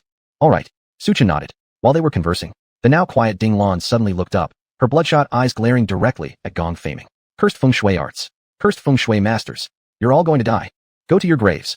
Meanwhile, at a villa located over a kilometer away, a handsome young man dressed in a yellow robe had his hands clasped together as though performing some ritual. In front of him was an altar, atop which rested a yellow talisman nailed down firmly with an iron spike. Upon closer inspection, the talisman clearly bore Ding Lan's birth details. Gong Fei, wanting to undo my voodoo curse? You're too inexperienced. The Shen family will be your graveyard. And Su Chen, you've interfered in my plans multiple times. Time to eliminate you both. A perfect plan to achieve two goals with one action. A sinister smile spread across the young man's lips, filled with terrifying intent. Yet, none of this was known to Su Chen or Gong Fei at the Shen household villa. Chapter 131, Blood Curse. Shen's villa. After the sound of her voice fell, Ding Lan stopped wailing like a ghost, and immediately broke free from the Shen family's restraint. She then thrust a palm toward Gong Fei. What? Not only was Gong Fei stunned by seeing Ding Lan, but also the members of the Shen family present were shocked. Because, at this moment, Ding Lan was no less formidable than an 8th-level martial artist. And it should be noted that in the past in Tiabei City, Ding Lan didn't know any kung fu. The originator of all this chaos was a young man far away. This is the zombie curse. Upon sensing something strange about Ding Lan, Gong Fei immediately identified which type of black magic it was. At the same time, she pulled out 3 straw figures from her bosom. Those below 9th-level martial artists of the Shen family, report your birth date and time. Gong Fei shouted. This. The crowd of the Shen family was momentarily startled. To save Mrs. Ding's life, you must act quickly according to my instructions. As soon as Gong Fei finished speaking, 3 Shen family martial artists volunteered their birth dates. In the next second, Gong Fei took out 3 yellow talismans and wrote down the birth dates on them. She pinned the talismans on the straw figures with silver needles. Her lips moved faintly, chanting a spell. Subsequently, the Shen family noticed that the 3 Shen martial artists had neatly lined up. Go! With a wave of Gong Fei's delicate hand, the 3 Shen martial artists simultaneously rushed towards Ding Lan. Accompanied by 3 screams. The 3 Shen martial artists were thrown off by just a few punches and kicks from Ding Lan. How could they not stand against her? This scene made Gong Fei feel somewhat anxious. She then drew a peachwood sword from her bosom and lunged it at Ding Lan. But the sword wasn't even close when it was broken in one hand by Ding Lan. How is this possible? The peachwood sword has been broken. Just as Gong Fei was dazed, Su Chen spoke up. This isn't the zombie curse, but rather the blood curse. Use your blood to suppress it. My blood. Gong Fei instinctively bit her finger and pressed her hand onto Ding Lan's forehead. Unexpectedly, Ding Lan was indeed suppressed there, unable to move. Hurry, hit the back of her neck. Su Chen continued. But Gong Fei did not take action. Instead, she looked apologetically at the Shen family present and said, Sorry, everyone. I cannot resolve Mrs. Ding's blood curse. You'd better seek a more capable person. Having said that, Gong Fei almost fled like escaping, turning her back without looking back and left Shen's villa. Before leaving, she still spared a glance at Su Chen. If it weren't for his guidance just now, she would have fallen into endless calamities. The blood curse reminded her of someone. She needed to investigate clearly, and apparently, her coming to the Shen house was no coincidence either. This? Hasn't Gong Fei ranked 15th on the list of feng shui masters? Even she couldn't remove Mrs. Ding's curse. Everyone at the Shen family house froze upon witnessing Gong Fei's departure. This plunged Shen Xiuxue, who had hoped for a resolution, into deep despair. Seeing the distracted Shen Xiuxue, Shen Tianfeng angrily glared at Su Chen. Su Chen, what the hell are you talking so much for? If you hadn't been chattering nonstop, how would Miss Gong have left the Shen family? Exactly, Su Chen, when Miss Gong was trying to lift the curse, why were you randomly giving advice? If you're really capable, why didn't you treat Aunt Ding earlier? Wang Xuanhuan agreed. But my husband's method actually managed to subdue my mother, right? Shen Biao argued on behalf of Su Chen. Truly laughable. If we could subdue Mrs. Ding, was it because of Su Chen? Obviously, it's because of Miss Gong's mastery of feng shui, right? One of the elders from the Shen family mocked acidly. Shen Biao, you're over 20 years old. How can you be so brainless? You? Shen Biao was about to retaliate when Su Chen suddenly interjected. Biao, don't worry. In fact, I've already found the method to remove the curse today. I believe it won't take long before Mrs. Ding will regain consciousness. Su Chen softly consoled his wife, Shen Biao. What method? Shen Biao asked. Using the water spirit pearl to break the curse. Su Chen explained. Water spirit pearl? What is that? Shen Biao paused briefly. Su Chen took out the water spirit pearl from his bosom and placed it in Shen Biao's hand. When the water spirit pearl touched Shen Biao's hand, it suddenly reacted. Before leaving, Su Chen had asked Master Tiandao how to use the water spirit pearl. His implication was that the water spirit pearl would only work effectively in the hands of someone born in a yin year, yin month, and yin hour. Could it be that his wife was the very person who could bring out the effectiveness of the water spirit pearl? Just as he finished speaking. Inside the Shen family villa, the 3 Shen family members who were previously driven back by Ding Lan suddenly went mad, rushing toward the rest of the Shen family. The faces of the Shen family members immediately changed dramatically. Biao, use the water spirit pearl in your hand to purify them. Su Chen suddenly said. Realizing what to do, Shen Biao raised the water spirit pearl in her hand. The 3 previously driven mad by Ding Lan soon regained their senses under the blue glow. However, the blue light of the water spirit pearl quickly dimmed and eventually vanished. Shen Biao, why didn't you save our mother first? Upon seeing the other 3 waking up under the influence of Shen Biao's pearl, but Ding Lan still unconscious, Shen Xiuxue glared at Shen Biao angrily. Me? Shen Biao was momentarily at a loss for words, raising the water spirit pearl toward Ding Lan, yet it elicited no response whatsoever. Husband, what's going on? Why has this pearl lost its power? Shen Biao anxiously asked. I'm not sure either. I need to ask someone about this. Su Chen shook his head and explained. Shen Biao, do you really think Su Chen can break black magic with just a broken bead? Can you stop being so naive? They obviously recovered by themselves. Shen Xiuxue sneered coldly. Su Chen's water spirit pearl clearly saved them. Shen Biao countered. Ho ho, if one broken bead can break black magic, I'll buy 100 of these beads right now. Shen Tianfeng had barely finished speaking when Su Chen interrupted him coldly. Even one of such pearls is something you couldn't afford, let alone 100. Before Shen Tianfeng could retort, Su Chen said, Su Chen, Shen Tianfeng has already stated that my family isn't a circus. If you're putting on a show, please go somewhere else. Stop seeking attention here. Due to previous mistakes, the Shen family didn't believe Su Chen anymore. But Su Chen narrowed his eyes, intriguingly asking, if I were to lift the curse from Mrs. Ding, how would your family reward me? Before Su Chen could finish, Shen Xiuxue, who had been silent all along, suddenly interrupted with a sneer. Su Chen, don't you have any shame? Always performing shows in the Shen house. It's good enough that we haven't kicked you out, yet you dare to set conditions? You're confusing the situation completely. Exactly. Upon hearing this, everyone from the Shen family agreed in chorus. Since you say so, then perhaps we should seek help elsewhere. Seeing this, Su Chen shook his head, but unexpectedly, Shen Tianfeng suddenly spoke. Do you actually think we cannot proceed without you? I'll immediately get Xia Xiaoye to invite a real feng shui master. Let's see how things go, Mr. Su. You may do as you please. Just be sure you aren't scammed and counting money for others. Su Chen responded expressionlessly. Haha. Su Chen, do you still think you can fool others? You are the biggest scammer around, and you even dare criticize others. Absolutely laughable. After saying this, everyone from the Shen family burst into laughter. Nearby, Shen Biao stomped her feet in anger upon seeing everyone mocking her husband. Shen Biao, just divorce Su Chen if you know what's good for you. I've heard Xia Xiaoye used to pursue you relentlessly. Marrying him would be much better than staying with Su Chen, this country bumpkin. Xuanhuan let Shen Tianfeng help him pursue Shen Biao. Knowing Xia Xiaoye had once pursued his own cousin, he decided to help Xuanhuan take action. I've told you countless times, I will not divorce. Why don't you suggest Wang Xuanhuan marry him instead? Shen Tianfeng loudly retorted. You? Shocked by Shen Biao dragging Wang Xuanhuan into the argument, Shen Tianfeng was temporarily speechless. At this moment, Su Chen suddenly interjected. I hope your Xia Xiaoye can truly rescue Mrs. Ding, rather than endangering her further. Elsewhere, in a villa, a young man looked gloomy as he'd just received a call from Gong Fei, which meant the opponent was still alive and his plan had failed again. Just then, his phone rang. Looking at the incoming number, he revealed an eerie smile. It was Shen Tianfeng calling. This young man was none other than xuanhuan. Chapter 132, Heading to the Holy Village. Xuanhuan received a call from Shen Tianfeng and learned about Gong Fei's failure, immediately seething with anger. He informed Shen Tianfeng that he would contact him after some time and hastily hung up the phone. Shen Tianfeng was also completely confused upon hearing Xuanhuan hang up. Tianfeng, how's it going? Shen Xiuxue instantly asked the question. Alas, could it be that there's really no saving for my mom? Shen Xiuxue let out a sigh full of disappointment. Or we just wait until Su Chen figures out the method of using this bead. Naturally, our mom will be saved.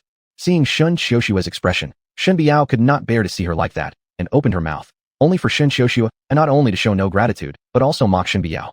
Shen Biao, stop your fake compassion here. Su Chen doesn't know where he got this broken bead, pretending to be mysterious, hoping he can save her? You should quit joking around with my mom. Besides showing off and acting, what else can Su Chen do? Shen Biao, you're the only one who is willing to believe him. Shen Tianfeng echoed in agreement.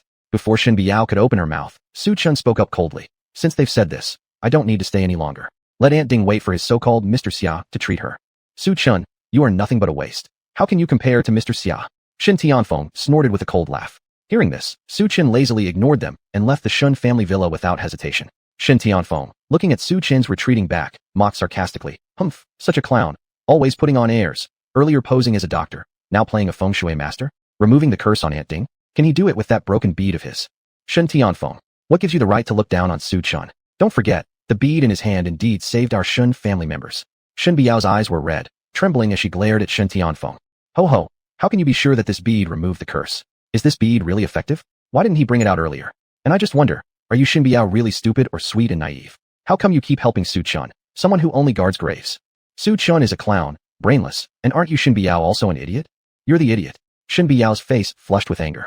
That's enough. Shen Tianfeng, stop talking. If Shen Biao won't defend Su Chen, will she help you? Don't forget, Shen Biao is Su Chen's wife. Shen Xiuxue spoke, pityingly glancing at Shen Biao. Sister, marrying a man like Su Chen who likes acting, you truly are pitiful. Oh, good thing I didn't marry Su Chen. At first, if Miss Me had married him, wouldn't I have to accompany Su Chen being an actor? Ha ha. As soon as Shen Xiuxue finished speaking, many Shen family members couldn't help but burst into laughter. How is marrying Su Chen considered pitiful? I've never felt pitiful about myself. On the contrary, I feel very happy. With a cold stare at Shen Xiuxue, Shen Biao bit her thin lips. After marrying Su Chen, not only did my eyesight get better, but I took over by Luo Rin Jian and cooperated with Jiang family on the Southern City land deal, and even secured a spot in the 100 Flowers competition. If you think this is called pitiful? Upon hearing this, the Shen family members, who were smiling just a moment ago, froze instantly. Even Shen Xiuxue herself was momentarily stunned after hearing these words. Only after quite some time, Shen Xiuxue regained her senses and angrily said, Shen Biao, I've said I'll also get my hands on the spot for the 100 Flowers competition. You've only been in the limelight recently for a few days. But remember, in our Shen family, it's me, Shen Xiuxue, who has the qualifications to be the flower fairy. You're not worthy enough yet, we'll see. And I, Shen Xiuxue, am destined to become a queen. Seeing Shen Xiuxue's arrogantly smug face, Shen Biao wasn't willing to lose ground either and lifted her head to say, then we'll see. Su Chen said that you, Shen Xiuxue, will envy me more and more. Su Chen, haha, a graveguarder whose bizarre wishes might come true. If wishes could become reality, then there wouldn't be so many oddballs in the world. Shen Xiuxue scornfully jeered and decided not to say anything further. Because Shen Xiuxue understood, you can't wake someone who pretends to sleep. On the other side, Su Chen left the Shen family villa. He dialed Tiandaizi's number and narrated the changes in the water spirit pearl from beginning to end. After listening to Tiandaizi's explanation, Su Chen finally comprehended everything. It turns out that the water spirit pearl had been kept in the Gao family for too long, resulting in almost all its contained essence depleting. The little remaining essence was unintentionally used by Shen Biao, which is why it couldn't cleanse Aunt Ding Lan of the curse. When Su Chen inquired about where he could replenish the essence, Tiandaizi admitted that he was uncertain himself. Time flew swiftly. 3 days had already passed. Su Chen told Shen Biao that he would be going out for a while. As he was about to leave, Shen Biao handed over the water spirit pearl and the ancient jade to Su Chen and reminded him to come back as soon as possible. Su Chen nodded, agreeing to meet Tiandaizi at the Holy Village. On the bus was packed with people. At this moment, a couple walked onto the bus. The young man was handsome, and the woman looked around 40 years old. She had good skin, which made her look much younger than her actual age. Su Chen, how come you're here? Xuanhuan saw Su Chen on the same bus. Wen Yuan, do you know him? Luo Meijing was slightly surprised and cast a curious glance at Su Chun. Yes, master. I naturally know him. He is the husband of one of my classmates, Shen family's son-in-law. Xiao Wenyuan emphasized the word son-in-law in his tone. Oh, I see. Upon learning Su Chen's identity, Luo Meijing immediately showed much less interest and warmth towards him. Su Chun, show some respect and give your seat to this young master right now. Since Xiao Wenyuan had lost 2 feng shui masters from the Wuxin sect without achieving his goals, it had caused great concern among the venerables. Hence, he sought advice from his master Luo Meijing, who suggested they first go to a specific place before planning further actions. Xiao Wenyuan, what makes you think I should give up my seat for you? Su Chen smirked coldly, responding with a question. Su Chun you. Xiao Wenyuan glared fiercely at him, utterly hating Su Chun for ruining his plans so many times already. Before Xia could continue, Luo Meijing said sharply, Wenyuan, why waste your breath on an outsider? Remember your own status. He is just a commoner.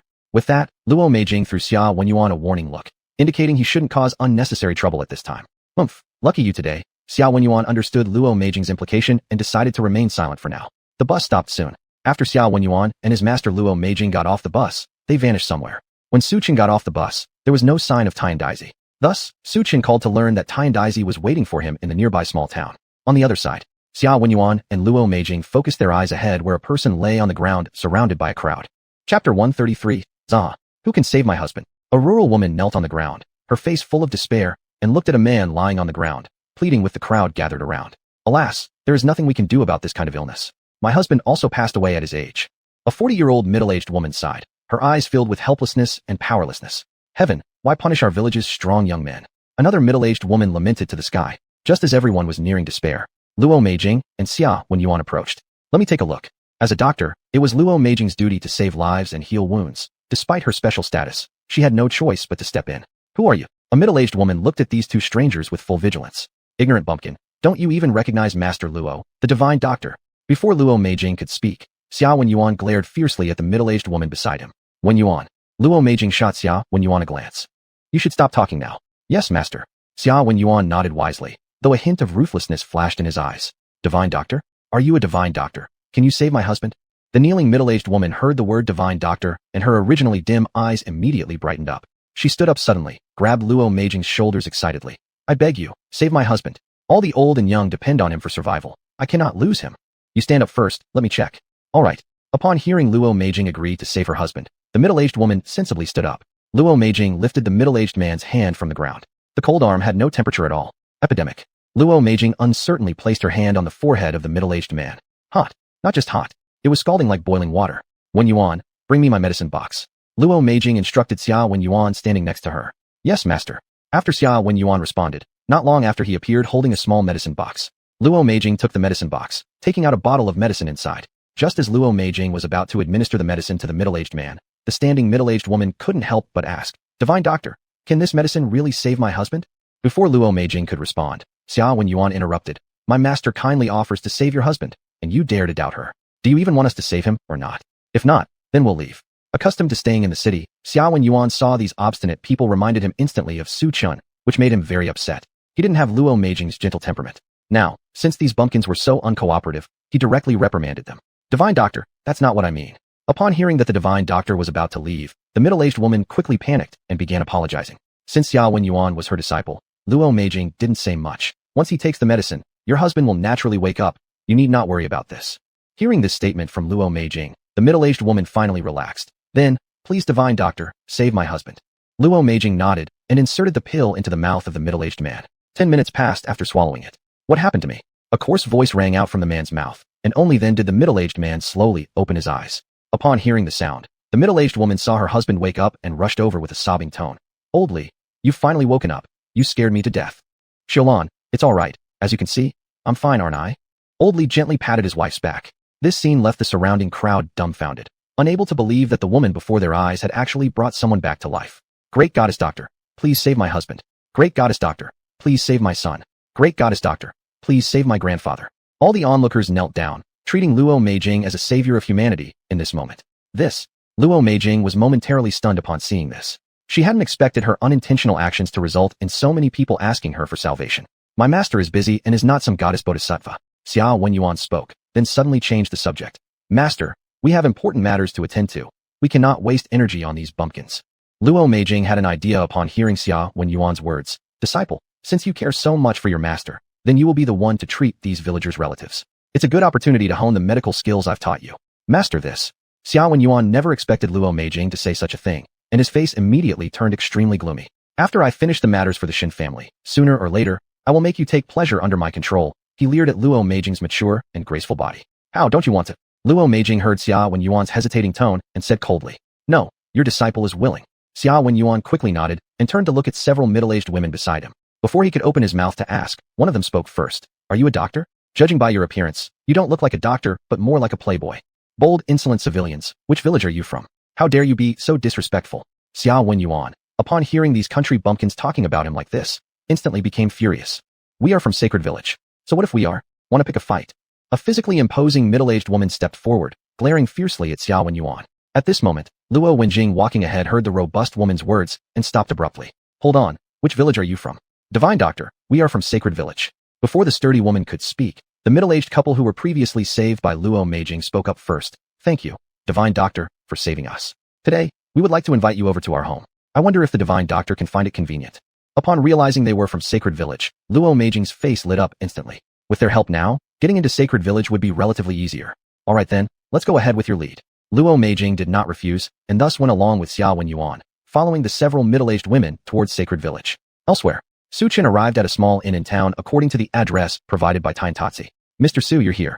Su Chen noticed Tiantatsi inside the room, along with another dark-complexioned young man standing there. The boy's name was Zaha, a native of Sacred Village. All these details he had learned from Tiantatsi. After a satisfying meal, the three headed towards Sacred Village. On the way, Su Chen learned from Tiantatsi that without knowing someone from Sacred Village, it was nearly impossible to find the place. Thus, Zaha was very important. Chapter 134. Are you crazy? Zaha? Who are the two of you? A guard standing at the entrance of the village looked warily at Zaha. Saji, they are guests invited by the village chief. Zaha took out a token from his bosom and showed it. Just as Saji was about to let the two pass, a voice sounded behind them. Su Chen, you are really persistent. I can run into you wherever I go. Su Chen saw Xuanhuan and Luo Meijing following a few middle-aged women walking over. Senior brother, I didn't expect to meet you here. Before Su Chen could speak, Luo Meijing beside Xuanhuan spoke first. At her words, Su Chen and Xuanhuan were slightly stunned. Yes, sister, what a coincidence. Tian Daozi didn't expect to encounter Luo Meijing. Coincidence? I don't want to see you.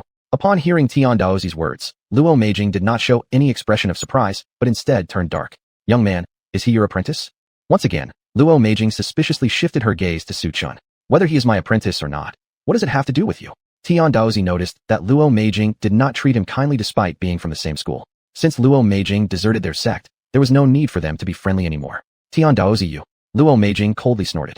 Before Luo Meijing could speak, Xuanhuan suddenly interjected. Master, I've told you before about Su Chen's identity. If he could follow this senior, then how good could this senior be either? The apprentice is like the master. Hearing Xuanhuan's words, Luo Meijing's mood suddenly improved a lot. Xuanhuan, you said a lot. So we shouldn't bother with these two. Wait a moment, Li family. Did you get the permission of the village chief to bring these two back to the village? Seeing Feng bringing Luo Meijing and Xuanhuan, two strangers, Saji blocked them. This person is a divine doctor. She just cured my disease. Before the Li family could open their mouths, old Li, who had been cured by Luo Meijing, suddenly spoke. Divine doctor? You mean your disease has been cured? Saji's eyes narrowed as he realized the person indeed looked more spirited than before. He immediately took a deep breath. Please wait a moment. I will go and inform the village chief to come over. Saji gave a meaningful look to several villagers nearby and turned around to walk towards the village. After about 10 minutes or so, an elderly man with white hair walked out from the village holding a cane. Old Yuan, after all these years, your body still looks very robust. Tian Dozi said half-jokingly upon seeing the old man with white hair. Doctor of Heaven, don't joke around. I'm already half in the grave. Old Yuan chuckled lightly and then changed the subject. I heard that you cured him? His gaze fell on Luo Meijing while pointing at old Li, who was now healed. Before Luo Meijing could say anything, the wife of Li opened her mouth first. Village chief, it was indeed the divine doctor who cured my husband. Everyone here witnessed it. Hearing Mrs. Li's words, the other middle-aged women present nodded unanimously. I wonder what surname the female divine doctor uses. Hearing the words of others, the respect in old Yuan's eyes increased a bit. My surname is Luo. Luo Meijing responded indifferently. Good. Since the two of you are both divine doctors, please accompany me.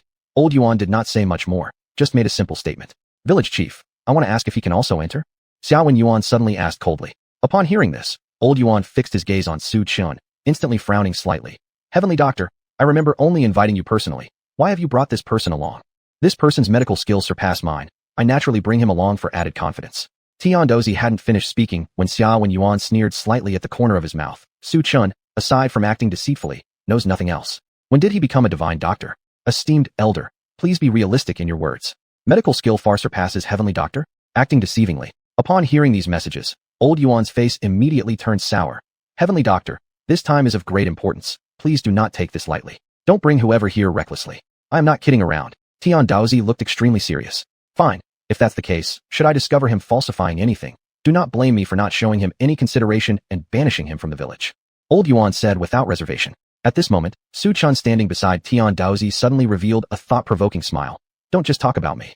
Mr. Xia, may I ask what your identity is? As a young master of the Xia family, do you know medical skills? Su Chun Yu. Xia Wenyuan glared at Su Chun fiercely. Before Xia Wenyuan could speak, Wenyuan, he is my disciple and naturally knows medical skills. Unlike some people who don't even have a medical practice certificate. On the way here, Xia Wenyuan had mentioned to him that Su Chun did not have a medical practice certificate, along with some other information about Su Chun. That would be best. If not, it'll be embarrassing. Su Chun gave a cold smile. Humph, slick talker. Luo Meijing shot Su Chun a cold look. Night. Every household was lit up with lights. The villagers enthusiastically entertained Su Chun and everyone else. After having their fill, the group went back home. Su Chun and his companions were also assigned rooms. Su Chun's phone rang. It was Shun Biao calling. The meaning was that Ding Lan's condition was very poor, and she also asked when he would return. After exchanging a few simple words, Su Chun hung up and returned to rest. This scene happened to be seen by Xia Wenyuan, who had gotten up for an activity. The next day, a clamorous sound came from outside. Su Chun pushed open the door. He heard several villagers talking. Did you hear? Old Li died mysteriously at home in the middle of the night today. I heard that. He died a very tragic death. Yeah, Old Li was a pitiable person, suffering all his life. Yesterday, he finally got relief. Today, he has lost his life. The villagers were chatting with one another. Just at this moment, Old Yuan, the village chief, and a few villagers walked in. Village chief, it was him. Last night, I saw him sneaking back from outside. I suspect that what happened to Old Li was done by him. One villager pointed at Su Chun. The intense clamor drew out Xia Wenyuan and his master, as well as Tian Daozi from inside the house. Done by me? Do you have any evidence? Upon hearing this, Su Chun didn't get angry but found it somewhat amusing instead. Before the villager could speak, Xia Wenyuan, standing beside Luo Meijing, smirked coldly and said, I can testify, he's not lying. I also saw Su Chun come back from outside in the middle of the night. I think he must be involved in Old Li's case. Hearing Xia Wenyuan's accusation, Su Chun retorted with a cold laugh. Coming back from outside proves that I'm related to Old Li's incident? Xia Wenyuan, your imagination really amazes me. You were staring at me at midnight. Are you insane? Chapter 135, 5 minutes. Su Chun, stop arguing. Xia Wenyuan glared at Su Chun. Stupid ass. Su Chun slowly muttered 2 words from his mouth. Before Xia Wenyuan could continue speaking, Luo Meijing suddenly spoke up. Su Chun, only one person has been out here. What do you have to say about this question? I just went out to take a call. Su Chun said slowly. Ho ho, do you really need to go outside to take a call? Do you think we are 3-year-old children? That's really laughable. Xia Wenyuan sneered coldly. Xia Wenyuan, since you saw me go out, it means you didn't rest either. I suspect you're also suspicious. Su Chun gave a sardonic smile. Su Chun, stop talking nonsense here. Xia Wenyuan immediately became emotionally agitated and pointed at Su Chun after hearing this. Quiet. Yuan, who was standing by, couldn't bear it anymore and interrupted. Luo Shunyi, Tian Shunyi, how do you look at this matter?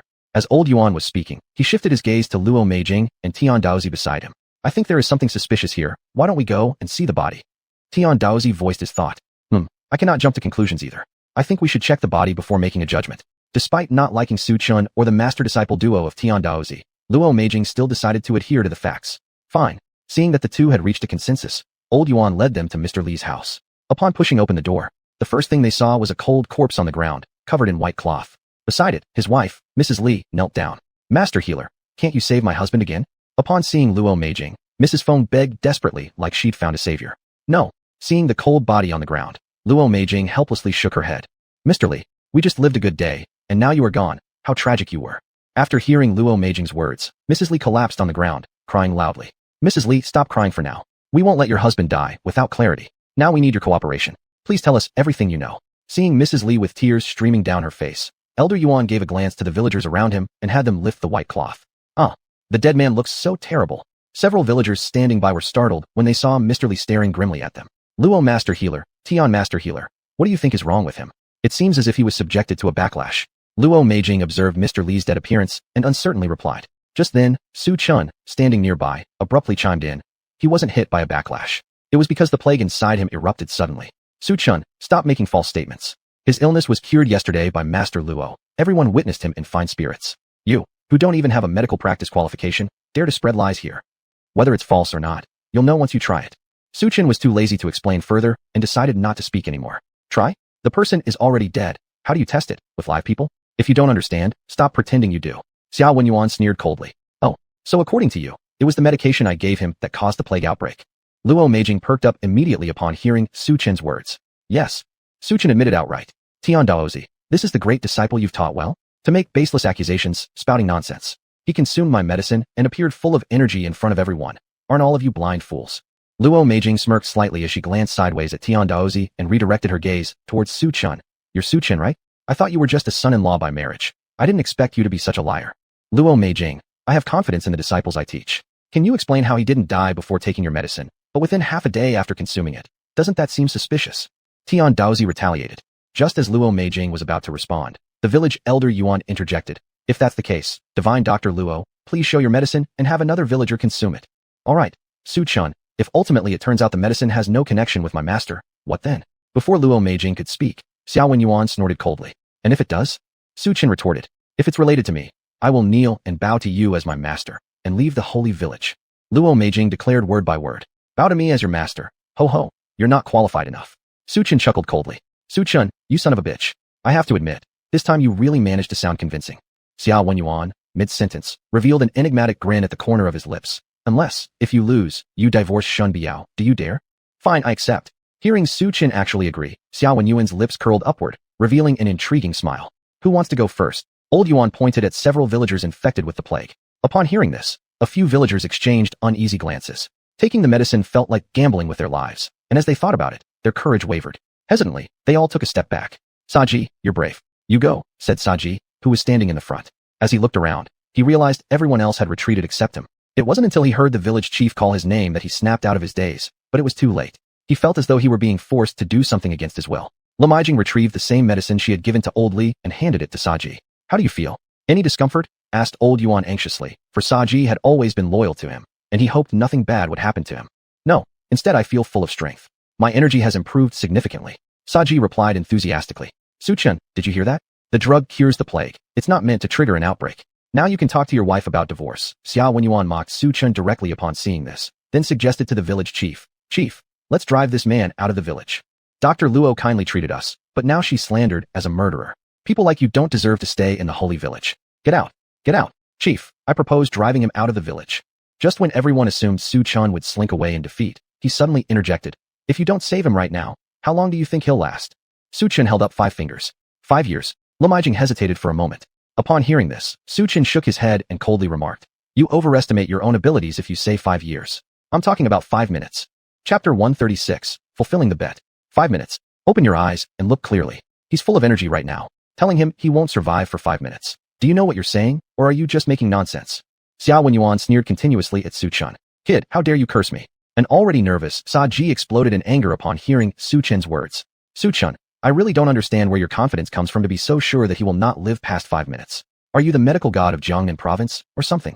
Luo Meijing's words were filled with ridicule. Su Chen, pretending in Tiabei City is fine, but now you're pretending in front of Dr. Luo as well. I truly have no idea what you're pretending to be. Every time Xiao Wenyuan thought about his beloved woman marrying Su Chen, it would ignite a blazing fire in his heart, and he wanted nothing more than to crush the other underfoot. Su Chen paid him no mind, and instead spoke directly. For minutes left. As Saji was preparing to strike Su Chen after hearing about the countdown, unexpectedly Luo Meijing suddenly said, Young man, there's no need to waste your breath arguing with a fool. Time will prove that all he does is act like a clown. That's right. Dr. Luo is an incredible doctor. He has already cured me. Why should Su Chen save me again? Even the patient, Saji, glared angrily at Su Chen. Su Chen, although I don't know how you came up with this 5-minute survival nonsense, in front of such an extraordinary doctor, you better behave since you don't even have a medical license. If you dare to talk nonsense again, believe me, I'll make sure you never come back alive. 3 minutes. Su Chen ignored him and continued the countdown. Your mother's 3 comparisons. Saji was enraged when he heard Su Chen continue the countdown without interruption. Su Chen, I can't figure out why Shen Biao fell for you. Is it your acting skills? Xiao Wenyuan gave a cold laugh, confidently declaring, well, anyway, you two are getting divorced. The reasons don't matter much. 2 minutes. Saji, if you have anything else to say, better say it quickly. You won't get another chance soon. Su Chen wasn't angry. On the contrary, he calmly continued speaking. Final words? Humph. My body is stronger than yours. Even if you die, I won't. Understood. Receiving the same prediction from Su Chen once again, Saji was absolutely furious. Village chief, let's drive this guy away. I'm annoyed by his words. A villager who had a good relationship with Saji suggested with an insidious gaze. But before his words could finish reverberating, they heard Su Chen had already counted down to 1 minute. Su Chen, only 1 minute left. Then what? Didn't you say he will die? Look carefully, young man. He's still standing straight here, isn't he? Right as xuanhuan was preparing to mock Su Chen. Pang! To everyone's surprise, Sa-ji beside her started convulsing violently, foaming at the mouth, and fell flat onto the ground. Sa-ji. Seeing Sa-ji lying rigidly on the ground, the crowd present turned pale. Old Yuan looked at the unconscious Sa-ji, turning to ask Luo Meijing beside him. Dr. Luo, what's wrong with him? You said there was nothing wrong with the medicine? This. Luo Meijing hadn't anticipated that Sa-ji would collapse. Quickly stepping forward, she began taking Sa-ji's pulse. It might have been better to not check the pulse at all. Upon checking, Luo Meijing also panicked because, at that moment, Sa-ji didn't have any pulse at all. In the medical world, someone without a pulse means one thing, a dead person. Dr. Luo, speak up. What's wrong with him? When he saw Dr. Luo sitting stunned and speechless, Old Yuan immediately understood everything. Old Yuan, this young fellow has already passed away, just like the previous case. Tiantatsi squatted down to take the pulse. After Old Yuan heard the news, he tightly shut his eyes. After all, losing a loyal subordinate is a heavy blow for anyone. Upon learning of Sa-ji's death, xuanhuan and the villagers present showed signs of great shock. The person who was still energetic just a moment ago was already dead in the next instant. That's too sudden. It was the sudden outbreak of the plague that led to his death. Upon learning Sa-ji's cause of death, being Sa-ji's best brother, he suddenly lunged toward Luo Wenjing. Dr. Luo, it's you who killed my brother. You, if it wasn't for you giving him medication, how could my brother possibly die? This drug can't cure the plague. It only speeds up death. I'll fight you to the end. Be impudent. Seeing the villager charging forward, xuanhuan was startled and quickly intercepted him. Dr. Luo is an incredible doctor. How could she harm people? How did my brother die then? That villager shouted furiously. The plague itself is unpredictable. Blame your brother for having too short of a life. Xuanhuan responded emotionlessly. Nonsense. My brother was doing fine earlier. It's you all who killed him.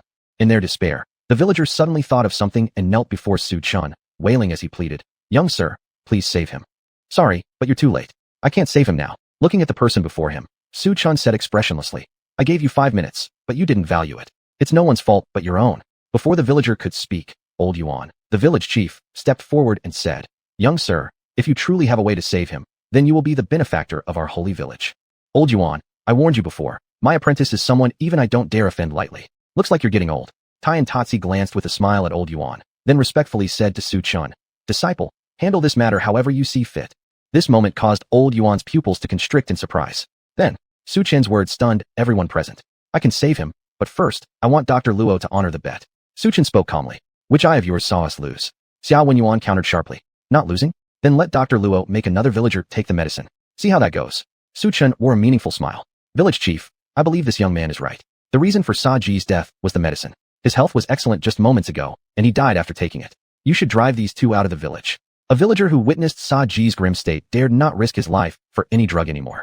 He would rather choose his life than put faith in her remedy, so he blamed the drug. Other villagers were also frightened. Hearing his suggestion, they all began urging Old Yuan to expel Luo Meijing and xuanhuan from Holy Village. Please leave the Holy Village. You're not welcome here. Old Yuan said without hesitation. Luo Meijing couldn't believe how fast the villagers had turned against them. Earlier, when she was trying to save lives, things weren't like this at all. Wait. At this point, Su Chen interrupted coldly, saying, Dr. Luo, fulfill the bet. Chapter 137, The Prophet's Prophecy. Fulfill the bet. We didn't lose, so why should we fulfill the bet? Before Luo Meijing could speak, xuanhuan glared at Su Chen. Everyone has seen the effect of the medicine. He does indeed seem more spirited. As for the issues that arose later, I don't think they're related to the medicine, so I haven't lost. With her arms crossed, Luo Meijing stood with an air of indifference and was about to leave with xuanhuan. Luo miss, regardless of whether or not it's the medicine's fault, you must honor the bet. For my brother's life, whether you like it or not, you are responsible. Otherwise, you will not be allowed to leave the village. Village elder Lao Yuan suddenly spoke sternly. Since Su Chen had a way to save Sa-ji, naturally he couldn't stay aloof. Moreover, as the next election for the position of village head approached, he needed someone's support. Losing Sa-ji would be a fatal blow to him. Honor the bet. Honor the bet. The villagers shouted loudly. Xuanhuan angrily pointed at Elder Lao Yuan and his group. If you refuse to honor the bet, don't blame us for being impolite. Lao Yuan gave a glance to one of the villagers. Suddenly, that villager produced a bundle of ropes from nowhere. What are you going to do?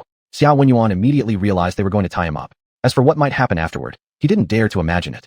After all, these people in such a remote village were unlike those in the city. They were capable of anything. Master, just honor the bet. I don't want to die here.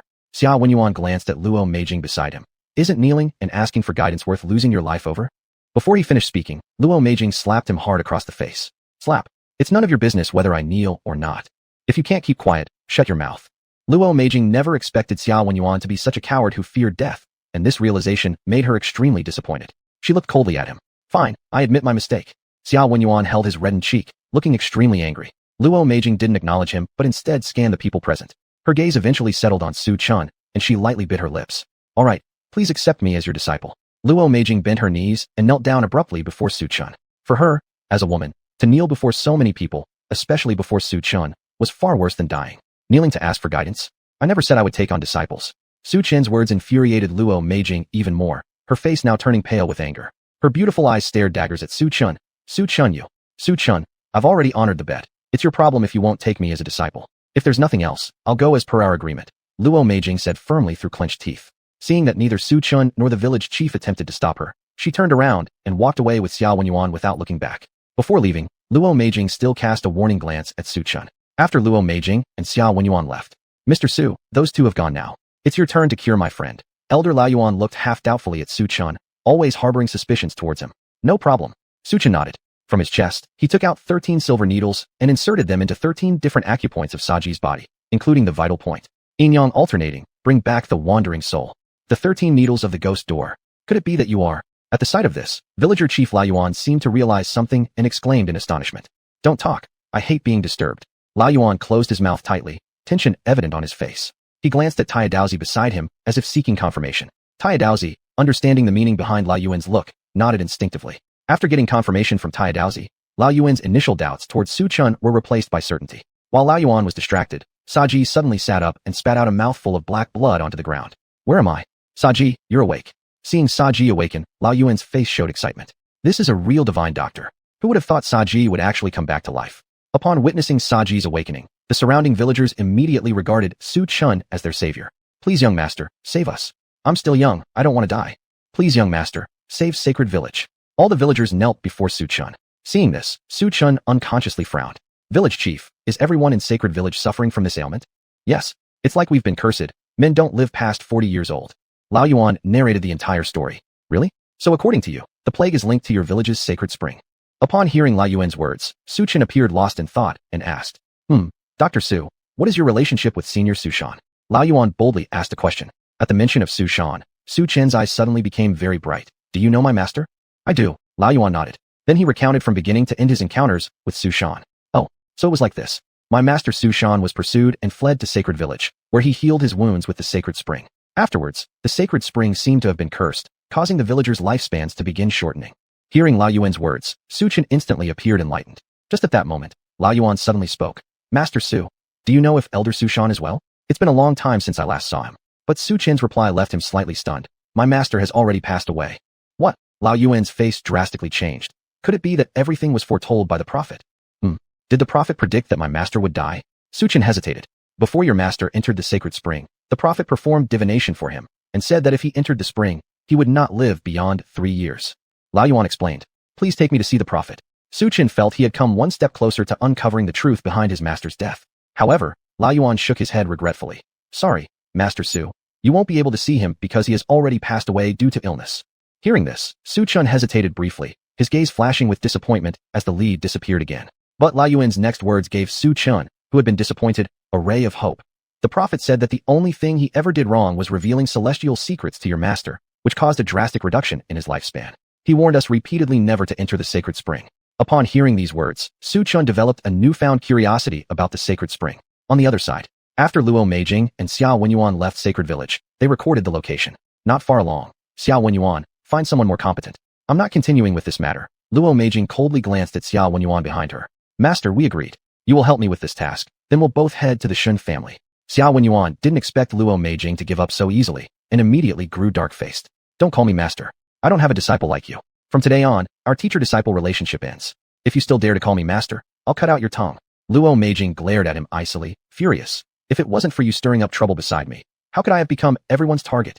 Immediately after, Luo Meijing ignored him and turned to leave alone. Watching Luo Meijing walk away, Xiao Wenyuan instantly erupted in anger. Luo Meijing, you wretched woman, there will come a day when I force you to submit under me. And Su Chun, just wait. You've ruined my plans countless times now. This feud between us can never end. Xiao Wenyuan fiercely punched the nearby tree to vent his frustration. Chapter 138, No Disease. The location of the Holy Spring is in the northwest direction of the Holy Village. Just as Su Chun and Lao Yuan were about to set off with a few others, several figures blocked their way. Leading them was a one-eyed dragon with a long, terrifying scar on his face. Lao Yuan, I've only been away for a few days, and you're already colluding with outsiders. Looks like you don't want to be the village chief anymore. The one-eyed dragon pointed at Su Chun and the group, then shifted his gaze to Lao Yuan. Long, stop spouting nonsense. I'm not colluding with outsiders. They're here because I invited them to cure the villagers. Lao Yuan barked sharply. To cure? Do they have to go to the holy spring? Don't you know it's a forbidden place in the holy village? After Lu Long finished speaking, he suddenly changed the tone. It's not impossible for you to take them there, but if you give me your position as village chief, I promise I won't interfere anymore. You dream. Lao Yuan glared furiously. If that's the case, you can forget about entering the holy spring. Lu Long grinned, his expression filled with hidden meaning. Whether we can enter the holy spring isn't decided by you. Now Dr. Su has found a way to treat the plague. I believe the villagers will agree. Before Lao Yuan finished, Lu Long spoke again. Old Yuan. Or how about we compete to see who should be the next village chief? If you win, you take them to the holy spring. If I win, you hand them over to me. What do you say? Before Lao Yuan could reply, Su Chun interjected. Did you even ask me if I agree with your bet? Have I agreed? Do you agree? You, an outsider, truly don't know your place. Let me tell you, this is the holy village, and no one here escapes my control. Attack. Give this kid a lesson he'll never forget. Lu Long signaled to a few villagers nearby. Oh, we'll see who educates whom. Su Chun gave a subtle, meaningful smile. Arrogant fool. Beat him to a pulp. Lu Long bristled upon seeing Su Chun's disdainful look. In the next second, the villagers who were charging towards Su Chun suddenly felt a blur in front of them. A sharp pain shot through their feet, causing their bodies to fall forward uncontrollably. Splash. They ended up flat on their faces in a most undignified manner. Before they could react, a loud, painful scream echoed, and a figure flew backward like a broken kite. Just as the villagers who were trying to get up got slammed back down by the flying figure, emitting another wretched cry. To their surprise, the person was none other than their leader, Lu Long. What's your name? Lu Long asked, visibly humiliated for the first time, staring darkly at his opponent. Su Chun. Good. Su Chun, I'll remember this. Just wait for me. Lu Long glowered. As Lu Long was about to fly into a rage, a villager stopped him. Don't you have a distant cousin named Lu Shan who knows some powerful gang leaders? Why not let him deal with this guy? Fine. I'll call cousin right away. Lu Long clenched his teeth, his face gloomy as he turned to leave. When Lu Long left, Su Chun warned. I'll let you off this time, but if this happens again, I will end you. After hearing this, Lu Long almost lost control of his anger but was held back by a villager. Didn't you have a distant cousin called Lu Shan who knows quite a few big shots in the underworld? Perhaps he can humble this guy. Yes, I'll call cousin now. Lu Long growled, his face darkening before turning around and leaving. Once Lu Long had gone, Dr. Su, Lu Long is not someone easy to tangle with. He's my biggest rival in running for the next village chief, and more than half of the villagers already support him. Lao Yuan continued. Entering the holy spring isn't something just anyone can do. We need everyone's consent. How do we get everyone to agree? Tian Daozi asked before Su Chun could speak. We need more than 2/3 of the villagers' votes. Lao Yuan replied without hesitation. Aren't you the current village chief? Doesn't your word count? Su Chun looked confused. You don't understand. Entering the holy spring is no trivial matter. It's not something I alone can decide. Lao Yuan explained. Upon hearing this, Su Chun understood that they would need to carefully strategize. On the other side, Lu Long returned to his house and immediately called Lu Shan, telling him about his humiliation earlier. After Lu Shan learned that the person in question was Su Chun, he relayed everything he knew about Su Chun to Lu Long. Cousin, is this true? Lu Long asked skeptically after learning Su Chun's identity. Cousin, his fame is known across the entire Tianbei city. I have no reason to deceive you, Lu Shan explained. All right, thanks, cousin. Lu Long smiled while hanging up the phone. Old Yuan, what a blind fool. How dare he fall for the tricks of a fraudster. This time, I will expose him in public. Then, the position of village chief will surely be mine. With this thought, Lu Long smirked sinisterly. The next day, a commotion woke Su Chun from his sleep. Lao Yuan, what happened? Su Chun asked. Alas, I don't know how Lu Long got the message, but he says that you can't cure diseases at all. He also accuses you of plotting to take advantage of the holy spring and claims I colluded with you to deceive the villagers, aiming to take my position as village chief, Lao Yuan explained. Oh, so that's how it is. After hearing this, Su Chun nonchalantly shrugged his shoulders. Let's go check it out. Su Chun, Tian Daozi, and a few others went to the village entrance, only to discover that everyone in the village was already there. When Lu Long spotted Su Chun, he yelled, Su Chun isn't even a famous doctor. He's nothing more than a swindler, a complete and utter fraud. Lu Long, stop your nonsense. Dr. Su saved me from the brink of death. I believe he is a true medical master. Saji stood up immediately upon hearing doubts cast on Su Chun's medical abilities. I trust Dr. Su too. So do I. I've never seen Dr. Su treat someone though. Opinions were divided amongst the crowd. Some believed in Su Chun while others doubted him. In that case, why doesn't Dr. Su heal someone in front of all of us? Lu Long said with a smirk, bringing forward a seriously ill villager. The villager had his eyes tightly closed, looking gravely sick. Do you think I'll save someone just because you say so? Who are you to command me? Su Chun didn't bother responding to Lu Long, and instead coldly laughed. You dare call yourself a doctor? You clearly can't do anything. Lu Long felt certain that Su Chun was merely putting on an act, incapable of doing anything substantial. Su Chun ignored him and placed his hand on the villager's pulse. Time ticked by. Finally, Su Chun took his hand off the villager's pulse. What's wrong with him then? Lu Long squinted his eyes at Su Chun, flashing a meaningful smile. Su Chun glanced at the villager and stayed silent. Dr. Su, can you cure him or not? If you can't, just admit it. Don't waste precious treatment time. Lu Long glared at Su Chun and sneered. You're really good at pretending. Let's see how long you can keep it up. But Su Chen's next words left the entire holy village utterly speechless. This man has no disease. Chapter 139. Acting? What did you say? He has no illness? Su Chen, are you insane? He's so sick, and you're telling me he has no disease. Lu Long stared at Su Chun with a string of sarcastic laughter.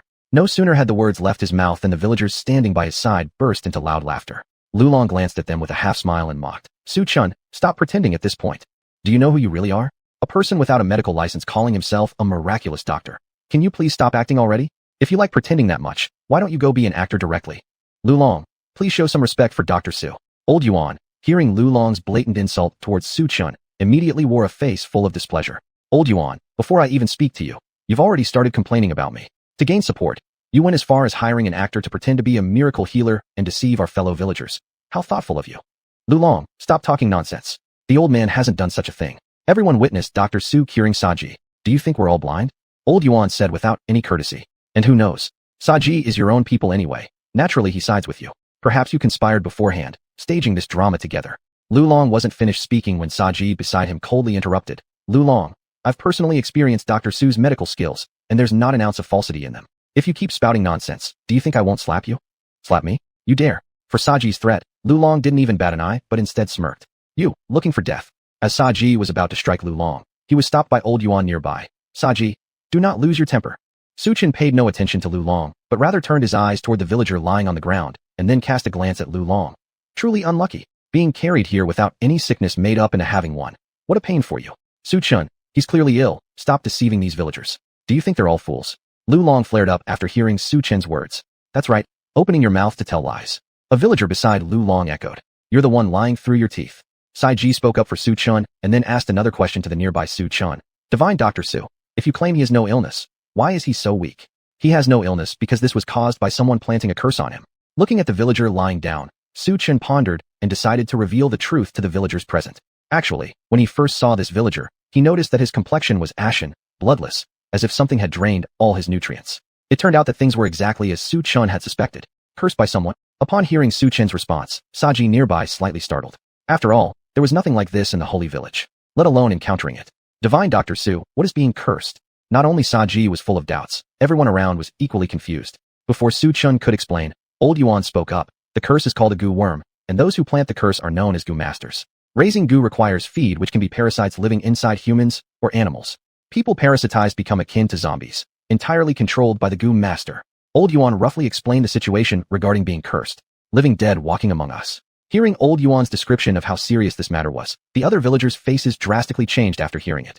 If there truly were goo worms in the village, it would spell disaster. The entire holy village would be plunged into irreversible calamity. Divine Dr. Su, may I ask what kind of curse he suffers from? Will he affect the whole village? Old Yuan asked questions other villagers wanted to know. Zombie goo. The zombie goo typically does not lead to death. However, if the person carries a severe disease, the zombie goo acts like a mobile seed machine. Within half a month, the entire village will be infected by the zombie goo. Su Chun estimated optimistically about the time frame, though in reality, he knew the villager wouldn't last 3 days, since he'd observed that the zombie goo had already sucked nearly all the blood out of his body, not surviving more than half a month. The whole village gets infested? Hearing this, Saji was instantly scared out of his wits, and the other bystanders' expressions grew sour. You guys wouldn't seriously believe his ridiculous story, would you? At this moment, Lu Long nearby suddenly sneered coldly. What about being cursed? What about a seeding machine? Can we survive for less than half a month? Our holy village people don't often move outside. How could we be cursed by others? And as far as I know, only the witch god sect deals with cursing, and we haven't offended such forces. Indeed, a villager by Lu Long chimed in. The holy village and the witch god sect have no grievances or feuds. They have no reason to come to a small village like ours to cause trouble. In my opinion, it's clear that Su Chen doesn't know what illness he has, so he deliberately calls it being cursed. Sixi, you make sense. He doesn't have a medical qualification. How advanced could Su Chen's medical skills be? Claiming it as a curse just confuses us. We can't even verify with the witch god sect anyway. Lu Long agreed with Sixi. Sixi, don't talk nonsense here. Dr. Su is highly skilled. He's not the person you described. Saiji glared at Sixi fiercely. Is he highly skilled? If he's so capable, why doesn't he cure him now instead of doing nothing? Just because you say he isn't this type of person doesn't make it true. I'll tell you right now, he wasn't cursed. Lu Long swore earnestly, but Su Chen's next words made everyone present slightly startled. Whether or not he was cursed, I think you are definitely more informed than me. since it's your person you brought here. Could it be that you want to become the village chief and decided to use goo worms to control the villagers? Su Chen, stop talking nonsense. Upon hearing Su Chen's words, Lu Long's expression darkened immediately. Realizing Su Chen's hint, the villagers turned their gaze toward Lu Long together. You idiot, why do you keep staring at me? It wasn't me who cursed them. Lu Long felt nervous under the villagers' gaze. Lu Long, why are you panicking? Could it be that you're really involved in this? Seeing Lu Long firmly locked onto by the villagers, Old Yuan looked deeply into his eyes. If Lu Long were indeed responsible, he wouldn't let it go. Old Yuan, go to hell. It's not me. Lu Long was about to yell, but suddenly remembered something and changed his tone. Mr. Su, you almost got me. Did you place the curse to team up with Old Yuan and set me up? Don't let him deceive all of you. Chapter 140, Kneeling Down. Exactly, he might be the one who cast the spell. Ever since this outsider came to our village, incidents have been happening one after another. First, Old Li died due to an epidemic outbreak. Now Old Wang has been cursed by someone, and the whole village is suffering as a result. Such events never happened in the past. A villager near Lu Long chimed in. You all shut up. I believe this matter has nothing to do with Master Su. Saji glared at everyone present. How could it be unrelated? Before, there was no issue in our village, let alone any mention of insect curses. Since his arrival, the entire village has been shrouded in an eerie atmosphere. A villager questioned skeptically. Just saying that it's related to Master Su. What evidence do you actually have? Saji angrily stared at the villager. Saji, don't think that because Su Chen saved your life, you should feel indebted to him. Perhaps it was all part of his plan, just to make you trust him. Lu Long glanced sideways at Saji. At this moment, Su Chen suddenly looked up at Lu Long, asking curiously, Lu Long, you, someone who doesn't understand even the most basic medical knowledge, how can you be so sure that he wasn't cursed? That's right, Lu Long. Why do you think he wasn't cursed? Upon hearing Su Chen's words, Saji turned his gaze toward Lu Long. Su Chen, Dong Changhai had a face full of mockery and sarcasm. Haha, let me tell you the truth. The zombie spell, also known as the living charm, the conditions for nurturing such a charm are extremely stringent. It requires 9 virgin boys and girls. That's not 9 pigs, but 9 human lives. Do you understand? Do you really think anyone would go through such great lengths to curse an unimportant person like Old Wang? Would the perpetrator be that foolish? Upon learning about the cost of raising a living charm, Saji was temporarily at a loss for words. Lu Long, what special features does this charm have? Why raise such a charm bug? I'm not the one who practices charms. Why are you asking me? I don't know either. All I know is that Old Wang hasn't been cursed by someone else. Lu Long repeated his previous statement. After listening, the villagers present exchanged bewildered looks. At this point, a villager directed their gaze at Su Chen, glaring at him while saying, Su Chen, what do you have to say now? In response, Su Chen didn't bother explaining further. Instead, he stepped forward, preparing to place his hand on Old Wang's forehead. Su Chen, what do you think you're doing? Unexpectedly, Lu Long reached out to stop him. You already said he's fine. Then why are you treating him again? I'm removing the charm bug from him. It's best if you step aside. Su Chen furrowed his brows. Removing charm bugs, haha. Su Chen, did you not finish acting or something? Old Wang is just a bachelor. Who on earth would waste time cursing him? Why must your mouth be so stiff? Don't the city folk like finding a sense of belonging by bullying those from smaller towns? As Lu Long spoke, he said without hesitation, Su Chen, I've already arranged for Dr. Wang. There is no longer any need for you here. Yes, Su Chen, leave. His illness doesn't require your treatment, and frankly, you don't have the qualifications to treat it. The group of villagers, led by Lu Long, looked unfriendly towards Su Chen. Seeing that the villagers didn't welcome him, Su Chen turned to Lao Yuan. Village chief, since it's like this, then I'll take my leave first. Earlier, he only agreed to help remove the charm bugs from the villagers out of respect for Lao Yuan. Alas, these people didn't appreciate it. Just as Su Chen turned to walk away, Lu Long's lips curved into a subtle smile. Master Su Shenyi, are you afraid that your identity as an actor will be exposed, and you're planning to run away? I've invited Dr. Wang Leping, the renowned master doctor from Yunjiang City, to treat the patient. Or would you like to stay and observe? Hearing this, Su Chen halted his steps. Wang Leping? He isn't even worthy enough for me to watch. If he sees me, he'll be on his knees bowing to me. Su Chen, you don't even have a medical practitioner's qualification certificate, yet you dare to boast here so arrogantly. Indeed, you speak without thinking. As soon as Lu Long said this, the rest burst out laughing heartily. Lu Long, your words are too over the top. Master Su is my esteemed guest. Are you still respecting me as your village chief? Old Yuan scolded sternly. Village chief? What sort of joke of a chief are you, bringing outsiders into the sacred spring? If it weren't for me, wouldn't you have secretly brought them in yourself? You? Old Yuan turned red with anger. Before Old Yuan could respond, Su Chen standing nearby wore an enigmatic smile on his face. If Dr. Wang kneels down before me shortly, then what would you say about that? Haha.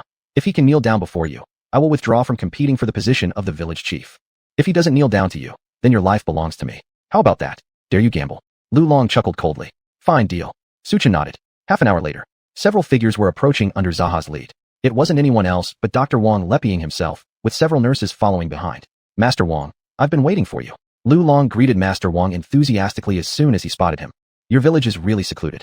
Without a guide, it's nearly impossible to find a place. Wang Leping remarked nonchalantly. Just an out-of-the-way village, Master Wang, bear with us, Lu Long replied apologetically. Where's the patient? Take me there so I can take a look. After learning about the patient's condition, Wang Leping hurried here without delay. Although this person was impoverished, it was still a human life, and he couldn't turn a blind eye to it. Right here. Lu Long brought Wang Leping in front of old Wang. Strange.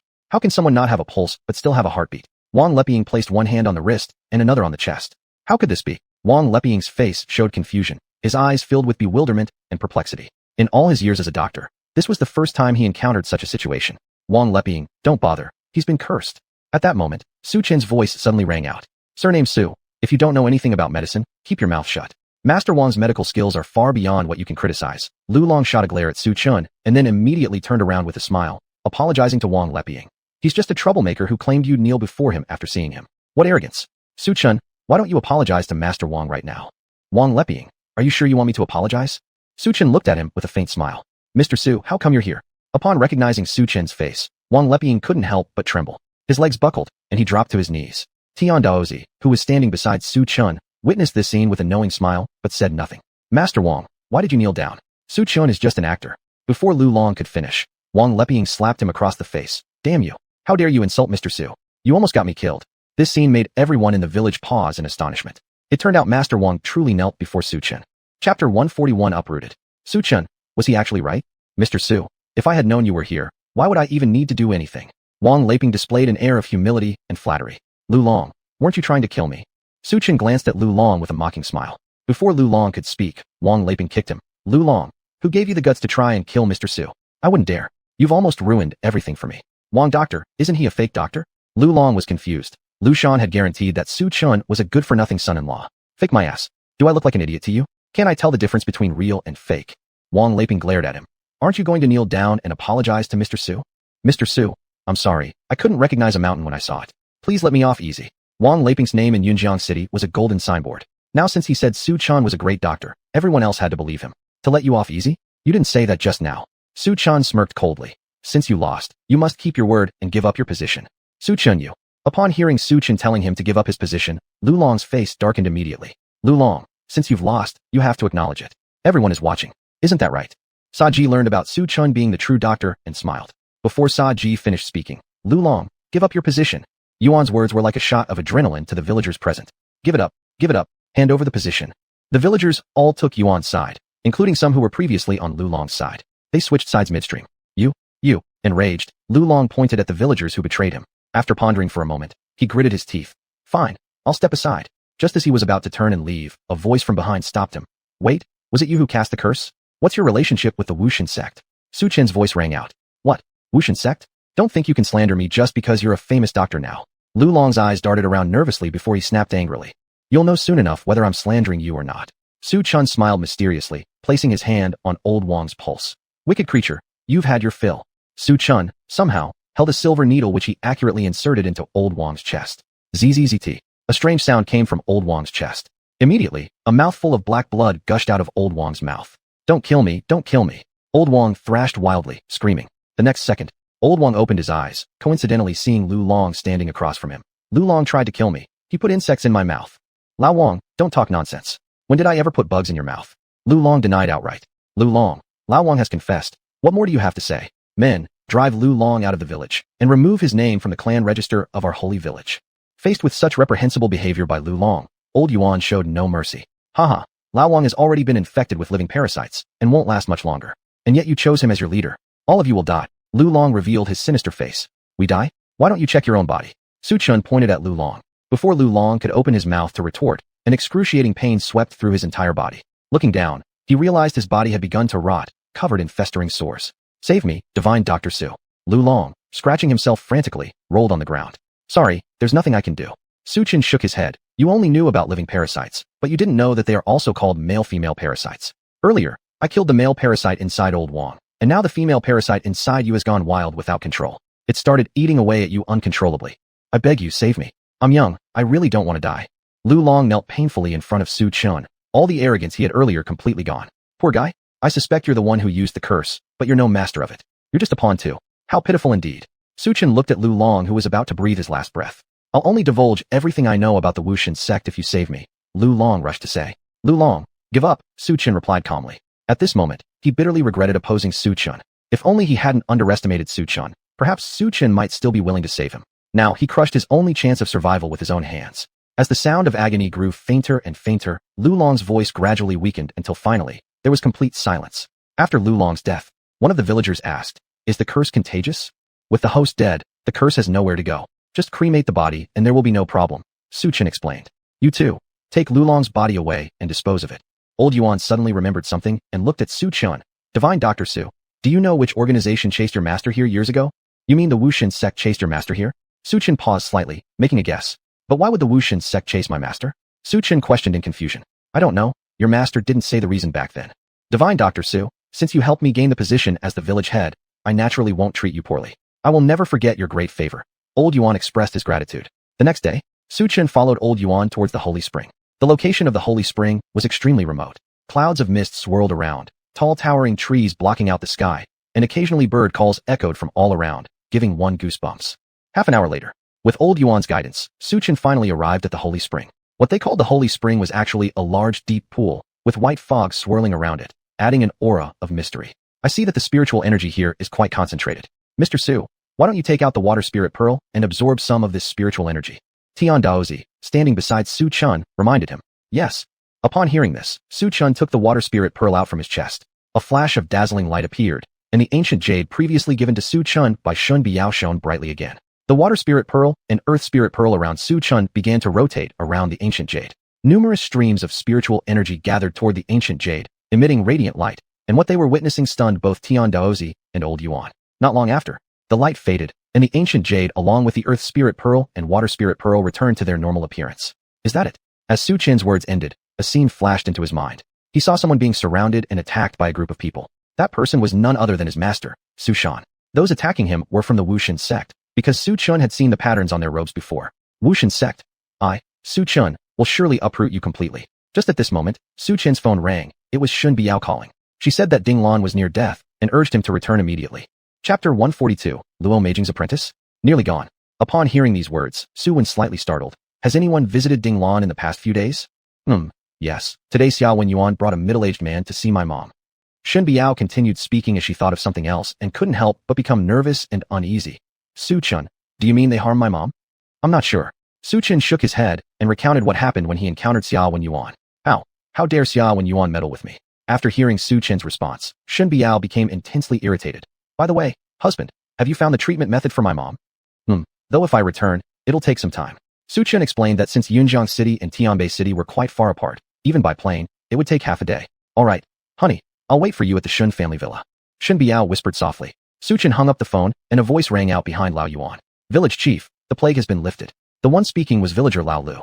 After discovering the changes in his body, he hurried towards Lao Yuan and relayed the news. "Lifted? Could it be that the light from the ancient jade, water spirit pearl, and earth spirit pearl purified the evil chi from the holy spring?" Su Chun had doubts in his heart. "Fantastic. Many thanks to divine Dr. Su." Lao Yuan along with several villagers knelt before Su Chun. Su Chun instantly froze. "Lao Yuan, there's no need for such courtesy." "Yes, Lao Yuan, originally divine Dr. Su and I were invited by you. Helping you is our duty, especially since you've also saved his master. This can be seen as repaying your favor toward his master." Tian Daozi explained. "Divine Doctors Tian and Su, great kindness deserves no thanks." Lao Yuan looked respectfully at Su Chun and Tian Daozi. An hour later, Su Chun told Lao Yuan that his wife needed him to handle some matters, bade them farewell, and embarked on the journey back to Tianbei City. On the road, Tian Daozi planned to go to Tianbei City with Su Chun, but was declined. Half a day later, Su Chun hurriedly arrived at Shen family villa. Su Chun. Seeing Su Chun walk over, Shen Biao smiled faintly and went up to cling to his arm. "Biao, take me to see Aunt Ding." Looking at the frowning Shen Biao, Su Chun addressed her seriously.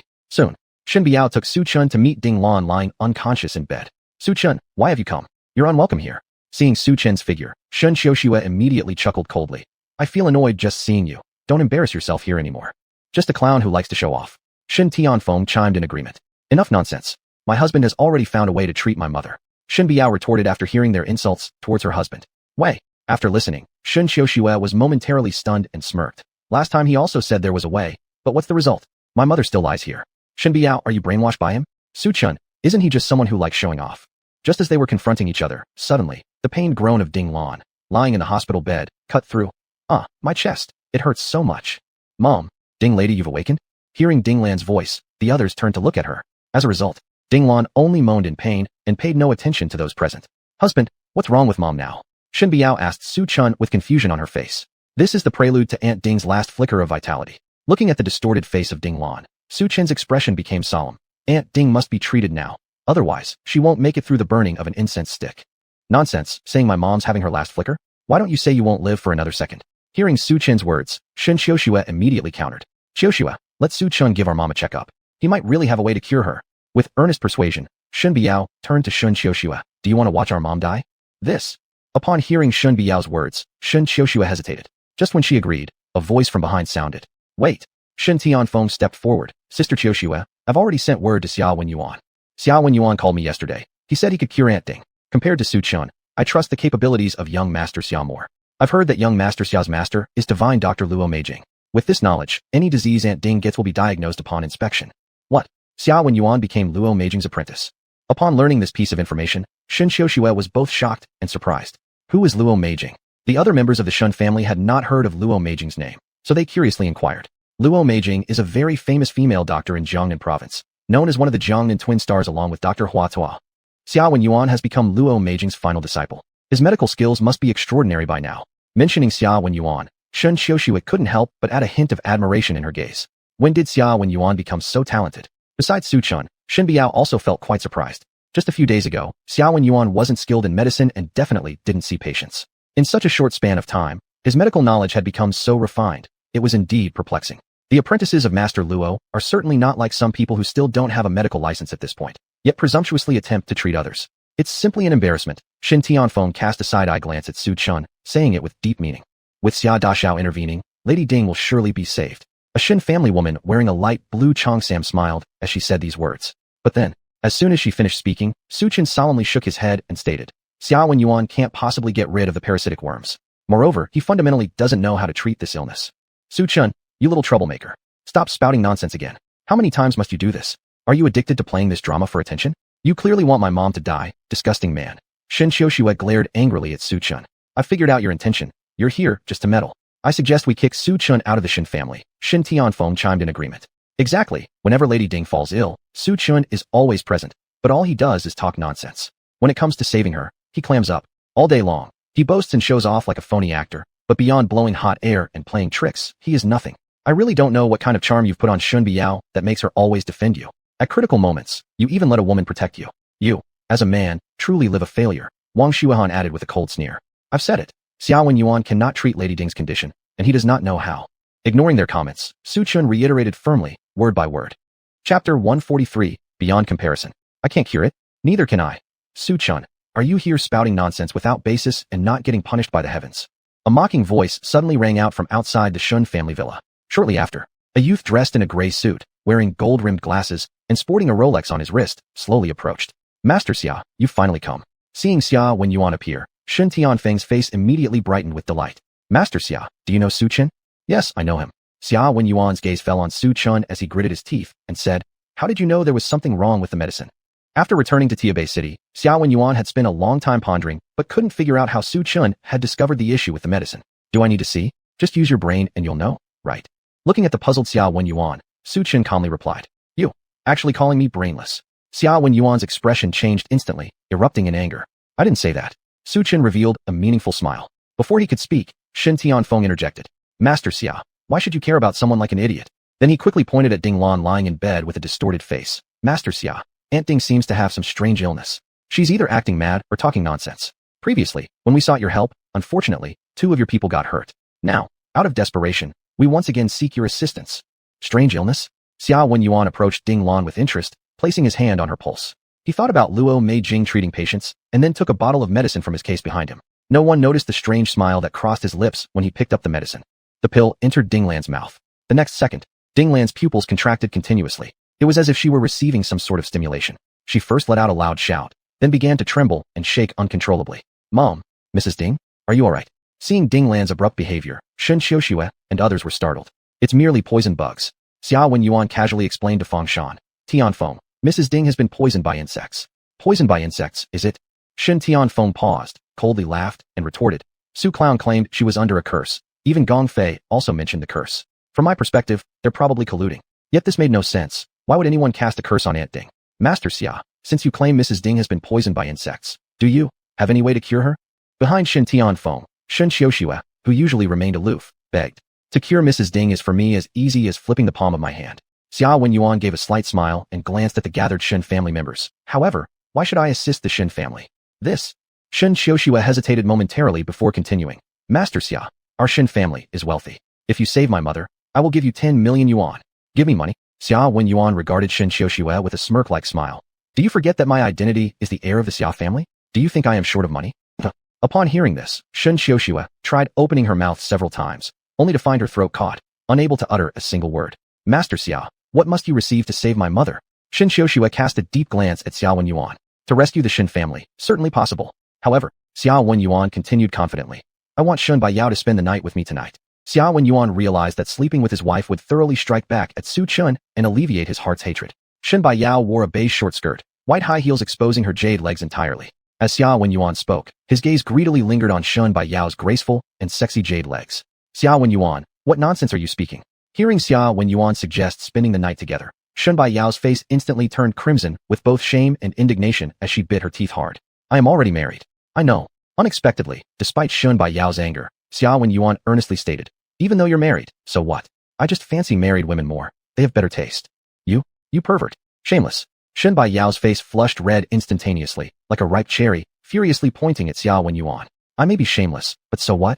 Either spend the night with me, or you'll lose your mother prematurely. Preparing for her funeral. Xia Wenyuan pointed subtly towards Ding Lan as he spoke meaningfully. Confronted with Xia Wenyuan's coercion, Shen Baiyao became flustered and confused momentarily. Right at that moment, Shen Xiuxue suddenly interrupted saying, no problem, Master Xia. If you can bring my mother back to life, Shen Baiyao will spend a night with you. As her older sister, I agree. Shen Xiuxue, do you know what you're saying? Shen Baiyao stared in disbelief at Shen Xiuxue, the mature woman dressed in an OL uniform with black stockings. I know what you're thinking. You're worried Su Chun won't agree? Su Chun is just a clown. What right does he have to speak? We should be grateful for not having driven him out of the Shen family already. Shen Xiuxue said earnestly as she looked at Shen Baiyao. When it's time, divorce Su Chun and directly marry Master Xia. Shen Xiuxue, there's no way I can divorce Su Chun. And this is your mother we're talking about. Why don't you sleep with Master Xia yourself? Hearing Shen Xiuxue say such things just so she could be with Xia Wenyuan, Shen Baiyao became extremely angry. I don't have the luck. Master Xia has hubby picked you. Shen Xiuxue wore a teasing smile. You? Shen Baiyao pointed at Shen Xiuxue and coldly retorted. Just then, Su Chun smiled gently and walked over to calm Shen Baiyao down. Dear, why are you upset? This dying man isn't even worthy enough to make me wear green horns. Upon hearing Su Chun's words, all the Shen family members present were shocked. Xia Wenyuan stared at Su Chun with disdainful eyes as if looking at an idiot. So, Su Chun, what if I sleep with your wife? What can you possibly do about it? A dying man. Are you talking about me? Yes. Su Chun gave a meaningful nod. You can't cure Aunt Ding. If you do, you'll die. Absurd. She's merely cursed with a bug spell. It's definitely not your nonsense voodoo magic. If you can't treat her, just shut up. My master was kind-hearted and fell into your deceit that day, making a fool of herself. Today, I'm here to restore her honor by personally exposing your true nature in front of the Shen family, lest you continue deceiving people elsewhere. Xia Wenyuan proudly glanced at Su Chun. Lo Meijing is my master and one of Jiangnan province's most famous female doctors, whereas you, Su Chun, are nothing more than a village doctor without any medical license. There is no way we could ever be compared. Chapter 144. Only a breath left. Su Chun, move aside. Don't interfere with Xia Xiaoya as he removes the parasitic insects from Aunt Ding. Seeing Su Chun mocking Xia Wenyuan for being on the brink of death, Shen Tianfeng suddenly stepped forward angrily. Su Chun, if you delay Xia Xiaoya's treatment and harm my mother, can you afford the consequences? Shen Xiuxue walked forward, pointing at Su Chun coldly, and then looked at Shen Biao. Shen Biao, what's the problem with you sleeping with Xia Xiaoya? If it's your fault that our mother dies, could you live with yourself? Shen Xiuxue, how dare you say such things? Is there no one other than Xia Wenyuan who can treat her? Shen Biao glared at Shen Xiuxue. Shen Biao, how can you be so heartless? You won't even save your own mother. Are you still human? Shen Tianfeng frowned and questioned Shen Biao. You? Shen Biao was momentarily speechless. Shen Tianfeng continued. You don't actually believe Su Chen's words, do you? Thinking he can cure Aunt Ding? He's just a fraud, understand? And if Aunt Ding doesn't wake up after trusting Su Chen, then we would still have to beg Xia Wenyuan, right? Moreover, if the Xia family feels betrayed by us Shans, when Xia Wenyuan demands exorbitant terms, it might not just be your problem, Shen Biao, but it could affect the entire Shen family, since he represents the Xia family. Shen Tianfeng whispered in Shen Biao's ear. This. Upon hearing Shen Tianfeng's warning, Shen Biao paused slightly, but she quickly decided that if things got tough, she would run away with Su Chen. No, I trust Su Chen. Shen Biao suddenly stepped forward earnestly and said, I believe Su Chen has ways to heal my mother without depending on him. Believe? Humph, Shen Biao, you're over 20 years old. Why are you so naive? What good does believing in Su Chen do? Is Su Chen some divine doctor? Does he know about removing parasites? Don't think reading a few books on odd techniques makes you a great healer. It's laughable. Shen Tianfeng furrowed his brow and shot a glare at Shen Biao. That's right, Shen Biao, don't add to the chaos here. If any random doctor could do it, doctors and hospitals wouldn't have anything else to do except remove these bugs all day long. Shen Biao, consider the Shen family as a whole. You should sacrifice yourself.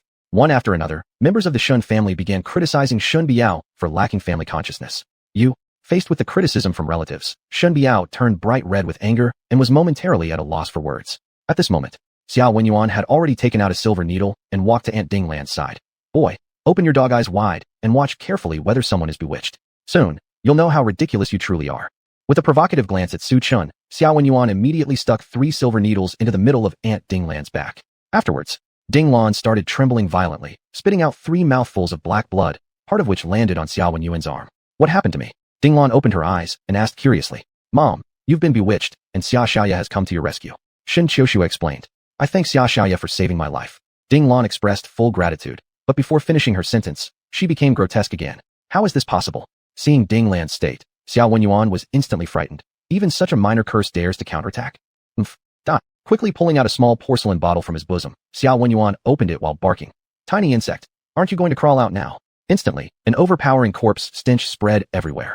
What is this? Everyone from the Shen family looked puzzled. Suddenly, a black bug crawled out of Dinglan's mouth. Parasitic insect. The madam really was bewitched. The crowd realized this upon seeing the parasitic insect.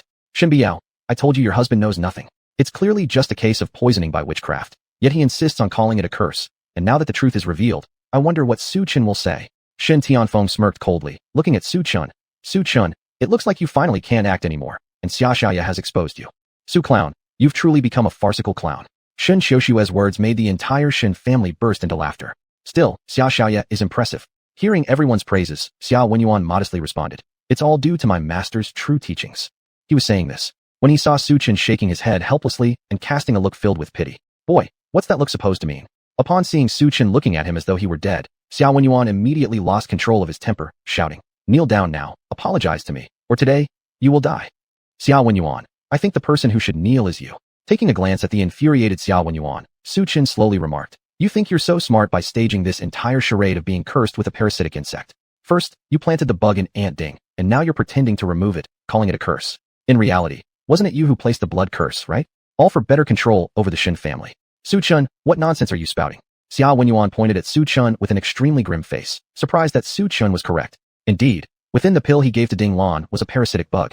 The sorcery came from the respected one, and taking the pill could temporarily suppress its effects, making the Shen family believe Aunt Ding was cursed.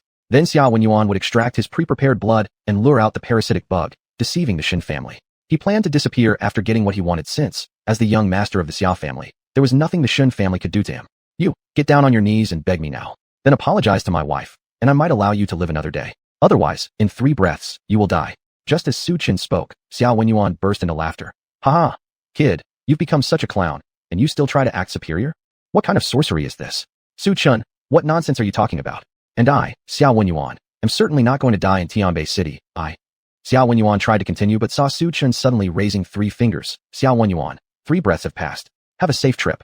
I go and I'm a puff. Before Xuanhuan could insult Su Chen, his face flushed red, and then his body started twisting and withering. What is happening here? The sorcery had been suppressed. Why is it acting up now? Venerable one, quickly help me. I don't want to die. Woo. The visceral pain shocked Xuanhuan, and next, he realized that his life force was rapidly fading away. Within the blink of an eye, Xuanhuan was left with only a single breath. Chapter 145, Eternal Togetherness. Me, my body. Looking at his continuously withering and drying up body, Xuanhuan's eyes instantly filled with endless fear and despair. He struggled to lift his head and saw Su Chen smiling gently in his direction. Save me. Lord, save me. I don't want to die, I don't. In that instant, Xuanhuan felt overwhelming despair. He wondered why the pill hadn't worked. Could it be that the black blood Mrs. Ding had spat out had invaded his body? It was all due to his carelessness. Xuanhuan, there's no saving you. Faced with Xuanhuan's desperate pleas, Su Chen just shook his head helplessly, expressionless. Not too late, I'm still alive. As long as I'm not dead, there's still hope. Su Chen, or rather, Lord Su, save me. Please, I beg of you, rescue me. If you do, Before Xuanhuan finished speaking, his gaze dimmed instantly, followed by his entire life fading away. No, Lord, please, save me. Xuanhuan screamed wildly but got no response. On his deathbed, Xuanhuan kneeled there blankly, his mind full of regret and remorse. Why? Why didn't he listen to Su Chun? Why did he have to oppose Su Chun? If only he hadn't opposed Su Chun, maybe he would have had a chance to survive. If there's another life. Upon seeing Su Chun again, he should not stand against him. Seeing xuanhuan's cold corpse lying still in Shen's home, Shen's family quickly panicked. Their eyes looked towards Su Chun filled with doubt and curiosity. Su Chun was right again. Back then Luo Meijing wouldn't listen to my advice and eventually ended up on her knees before me. And you, xuanhuan, thought yourself clever but disregarded my warning and died here in Shen's home. Gazing at xuanhuan's lifeless body, Su Chun shook his head helplessly and went to Sheng Biao's side, who seemed lost in thought, offering some comfort. Wife, are you all right? Don't worry, I won't leave you. Hearing Su Chun's words, Shen Biao's heart warmed instantly. Thank you, husband. Having you is such a blessing. As they were talking, Shen Xiushua's voice suddenly interjected. Su Chun, Shen Biao mentioned that you found a way to cure my mother? Yes. Su Chun didn't deny it and took out the water spirit pearl along with the ancient jade given to him by Shen Biao and handed them over to her. Is this so-called remedy still this broken bead? Shen Xiushua smirked upon seeing the water spirit pearl in Su Chun's hand. Su Chun, do you take us for fools? The pearl didn't cure my mother last time, and now you're bringing it out again to deceive us? Is our family your stage for performance? That's right. A broken bead can remove voodoo curses? That's ridiculous. Shen Tianfeng chimed in.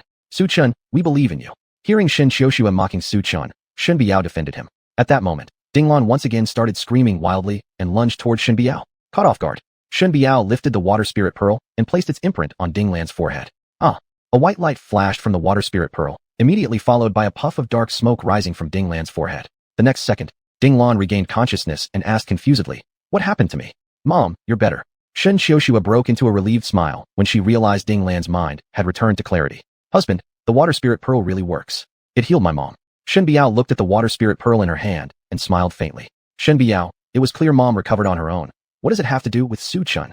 Right as Shen Biao was celebrating Su Chun curing Dinglan, Shen Xiushua shot back mockingly. Shen Xiushua, clearly the water spirit pearl cured Mother Ding. Shen Biao became angry after hearing Shen Xiushua's comments. Shen Biao, Su Chun has just gotten lucky. Calling a bead water spirit pearl doesn't make it magical. It's all made up. Shen Tianfeng sneered beside her. You're right, Shen Biao, this kind of man, I advise you to just leave him. Wang Xuanhuan joined in from the side. Su Chun, ignore them. Since Aunt Ding is already well, we needn't stay here.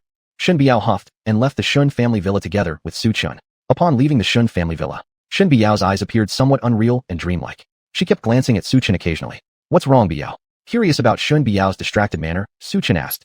Honey, am I dreaming? Realizing belatedly, Shen Biao said, could it be? I actually saved my mom. Relax, this isn't a dream. It's real. Smiling, Su Chun comforted his wife, seeing her amazed expression. Regaining herself, Shen Biao nestled closer to Su Chun's chest like a gentle bird. She knew.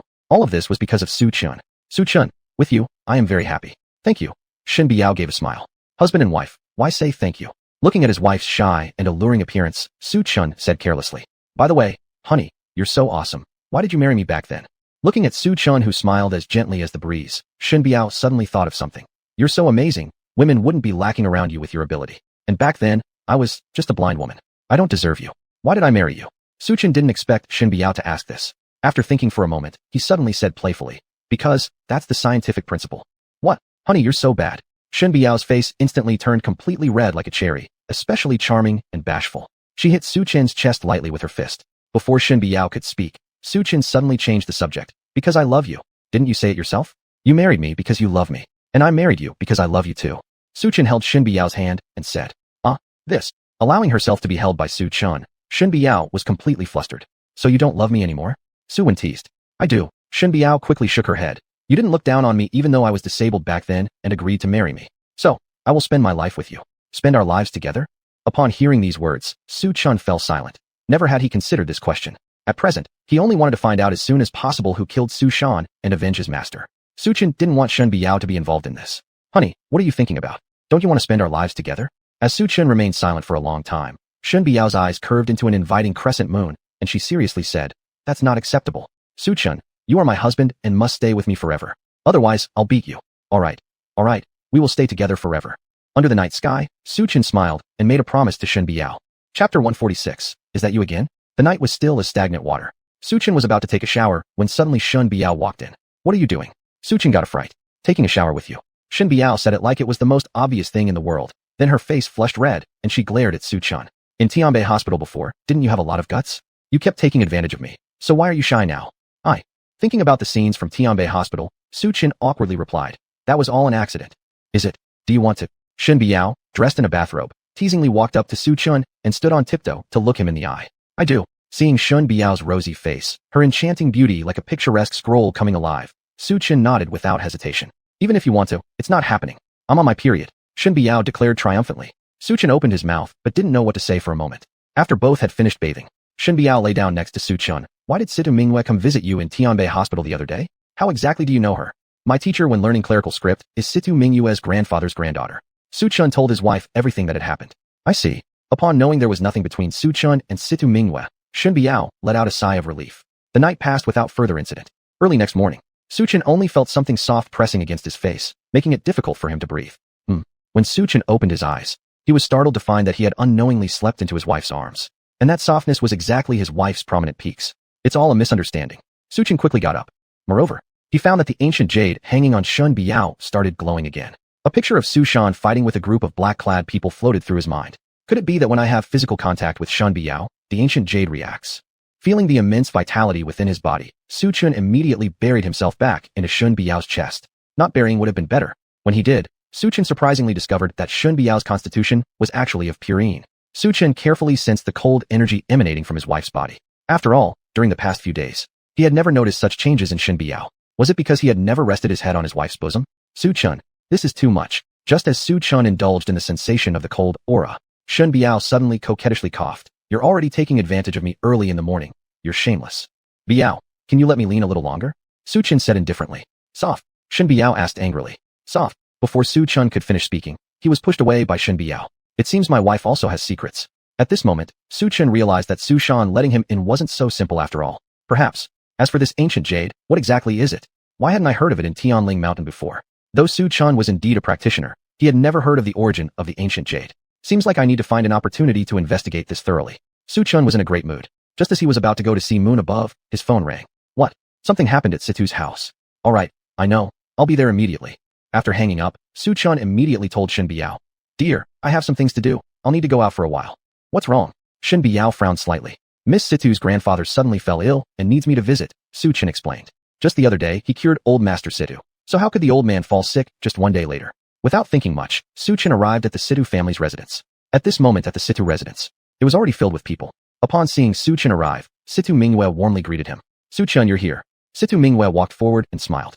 Mr. Su, I hear you took Shen Biao to a boxing match yesterday and won quite a bit of money. Can you take me some time? How did you know about that? Su Chun paused for a moment. He thought Situ Mingyue's sources were quite reliable. My friend called me this morning. Just then, Situ Zhan and others arrived at the Situ household. How's Dad? As soon as Situ Zhan entered, he asked Situ Mingyue.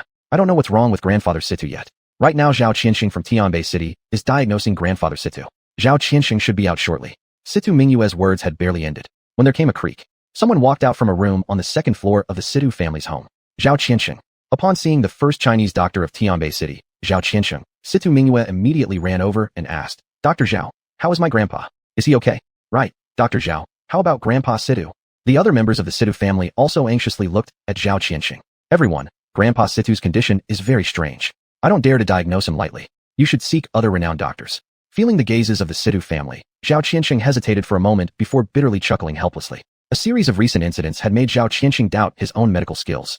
Now, faced with a disease he'd never seen in Grandpa Situ, Zhao Qianxing certainly dared not make another diagnosis. Zhao Qianxing was just a doctor.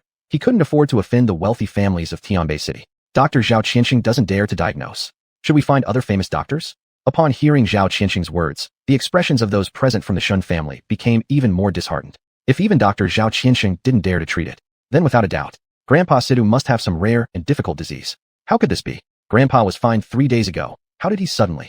Realizing that Zhao Qianxing could not save Grandpa Situ, Situ Mingyue instantly lost spirit and collapsed on the ground. Grandpa Situ was the cornerstone of the Situ family. Anyone in the Situ family could fall ill, but Grandpa Situ absolutely could not. Let me diagnose Grandpa Situ. Just as all the Shen family members were at a loss, Su Chun casually walked over. He himself was somewhat curious. Why would Grandpa Situ suddenly become gravely ill? You're going to diagnose Grandpa? Upon seeing Su Chun, a middle-aged woman first froze in surprise, then burst into anger. Su Chun, do you think treating illness is like playing house? Do you actually have the qualification to diagnose? Don't bother treating? I'm too bothered to even see your ridiculous performance. How many times have I told you? Situ family is not Shen family. Stop performing here in Situ. The middle-aged woman severely scolded Su Chun. Just after her words, Zhao Qianxing beside her gave Su Chun a complicated look. It's you again? Dr. Zhao Qianxing, do you know Su Chen? A member of the Situ clan who was unaware of the grudge between Su Chen and Zhao Qianxing curiously asked. Yes, I do know this kid. Surprisingly, this time Zhao Qianxing did not deny knowing Su Chen.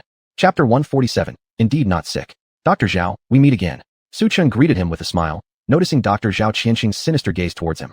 Ho ho, how did you know Mr. Li was going to die? With an unyielding glare, Zhao Qianxing asked word by word. Since Mr. Li's death, Zhao Qianxing had fallen into self-doubt. But, how could he have known Mr. Li would definitely die? This left Zhao Qianxing very curious.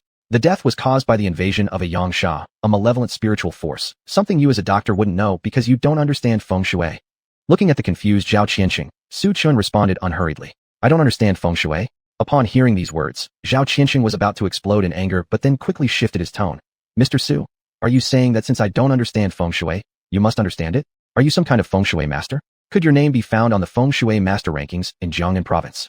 I haven't said that. Su Chen gave a meaningful smile. Just as Zhao Qianxing was about to lose his temper, he paused and seemed to recall something.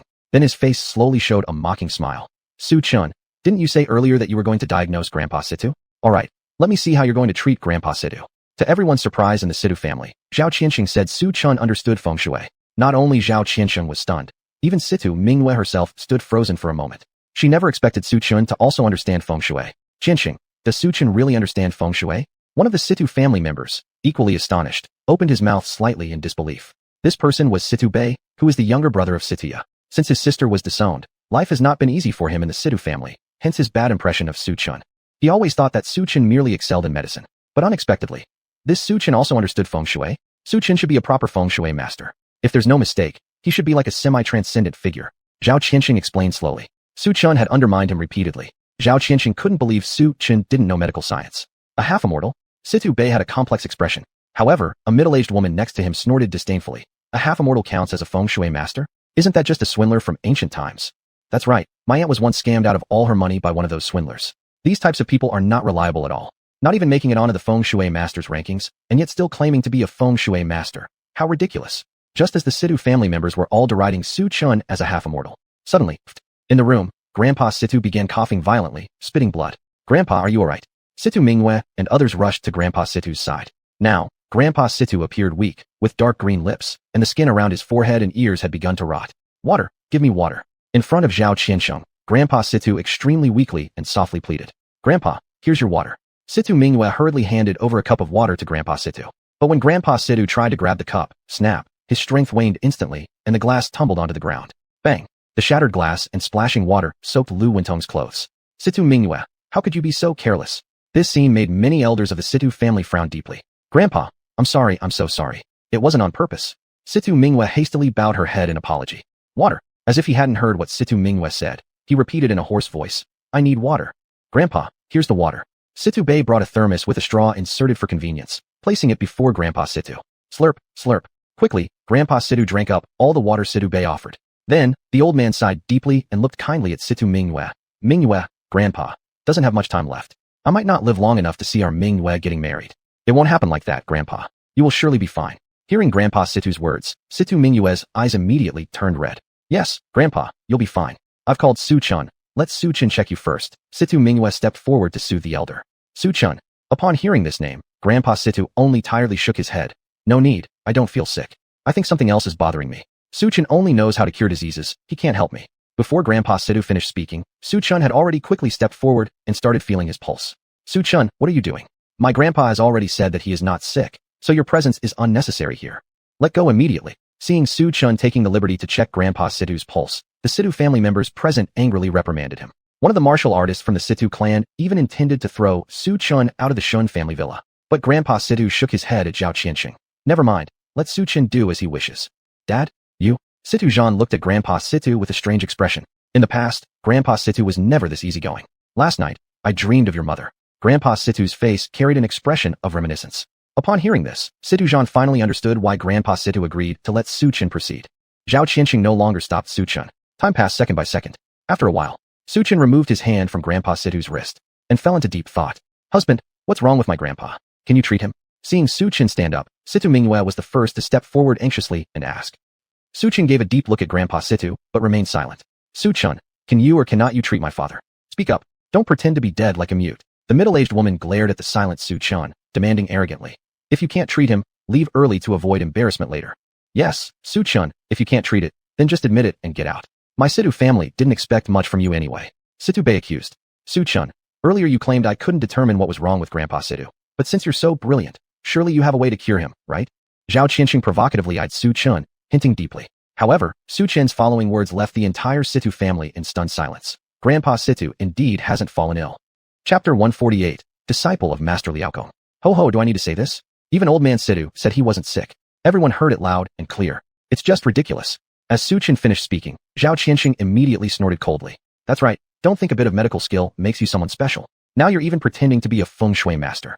Situ Lan, having just returned to the Situ family after the ban was lifted, met Su Chen again today. The enemies saw each other, eyes burning with animosity. Dr. Su, isn't being a doctor good enough for you? Why pretend to be a feng shui master? Situ Bei patted Su Chen on the shoulder and smiled. The Shen family people may have played along with your act, but we Sidus have no time to waste on you. So dedicated. Not going out to make money is really such a waste. Looking at Situ Bei, Su Chen wore an amused smile. Whether or not it's an act has nothing to do with you. Moreover, as someone not from the Situ family, you have no standing to comment on me. Crap, Su Chen, who the hell are you calling not a member of the Situ family? I'm as legitimate a Situ man as they come. Situ Bei beat his chest, guaranteeing it. Back when he learned that Situ Ya and Situ Ming were kicked out for lacking familial blood ties, he rushed to the hospital to undergo a DNA test, finally putting his heart at ease upon receiving the results. Is that so? The one who knows should understand their own heart. Su Chen gave a meaningful smile. Surname Su, stop spouting nonsense here. Situ Bei, seeing Su Chen smile, gulped involuntarily and yelled angrily. Xiao Bei, it was all a guess last time. You wouldn't really think he actually knows something about lineage, would you? Before Situ Bei could respond, Situ Lan suddenly interjected. Lan Andy, what you're saying is right. He's nothing more than a fraud. Alas, it's just bad luck for my brother and sister to be ruined by him. Situ Bei echoed in agreement. This is ridiculous. Su Chen, you're really fooling people around. You clearly have no talent yourself, yet puff yourself up like you're amazing. You even accuse me of knowing nothing about feng shui. Look at you, just declaring directly that others have no illness. And besides, Grandpa Situ also said he had no disease. You just went along with him blindly. If everyone couldn't tell if there's an illness, why do you lie like this? Do you take us all for fools? Zhao Qianxing couldn't help himself anymore and burst into laughter. Isn't it obvious? Clearly, Su Chen's brain has problems. Despite having healed my grandfather once before, it can't be denied that maybe he's not mentally sound. Zhao Qianxing mocked as soon as the words escaped. Situ Bei, you're the one whose brain has issues. Situ Mingyue, witnessing how the Situ clan insulted Su Chen, immediately stood up for him. Su Chen, you just now said my grandpa indeed has no illness. What's going on? Situ Mingyue asked Su Chen. Do you remember what I once said? The Supreme Bell is an artifact from ancient times, and your family cannot control it. Now the Supreme Bell has affected Grandpa's destiny. Looking at Grandpa Situ, whose complexion was deathly pale, Su Chen told the truth to those present. This. Upon hearing Su Chen's answer, Situ Mingyue became anxious, nearly crying. Su Chen, I don't want my grandpa to die.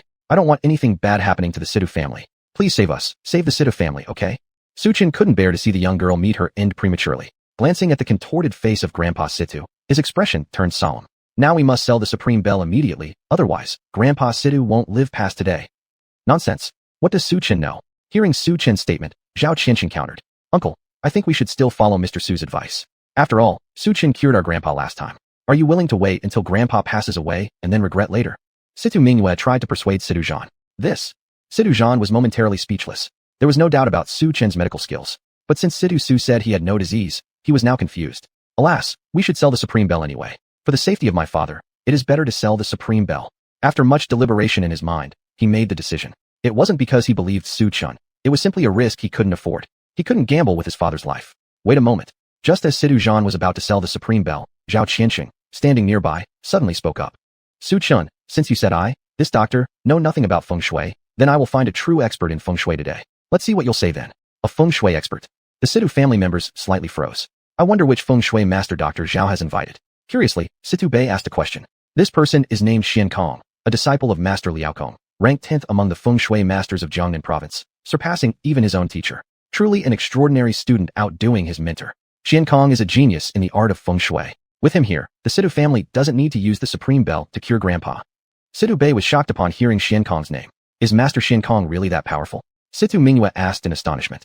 She knew about Master Liaokong, a disciple of the Xuanhuan temple and a well-known figure across Jiangnan province.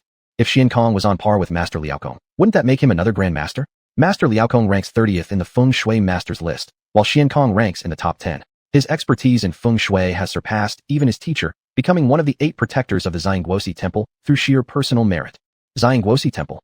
One of the Situ family members gasped. As a prestigious clan from Tianbei City, they naturally understood the significance of the Xiangguosi temple. Since we've contacted Master Shen Kong, I think there's no need to hurry and use the supreme bell, Situ Lan coldly remarked from beside them. Unexpectedly, Su Chen's words startled the Situ family members present. Even if Shen Kong comes, he still won't be able to suppress the supreme bell. Su Chen, you can doubt me all you want. After all, I'm just a doctor, so it's natural not to understand feng shui. But now you're doubting someone ranked 10th on the list of the greatest feng shui masters? You're basically talking nonsense. What right do you have to criticize Master Shen Kong? Zhao Qianxing glared at Su Chen indignantly. It had to be admitted that Su Chen knew some medical arts. After all, he had saved Grandpa Situ before. But now, a publicly acknowledged feng shui master was being belittled by Su Chen as if he were utterly worthless.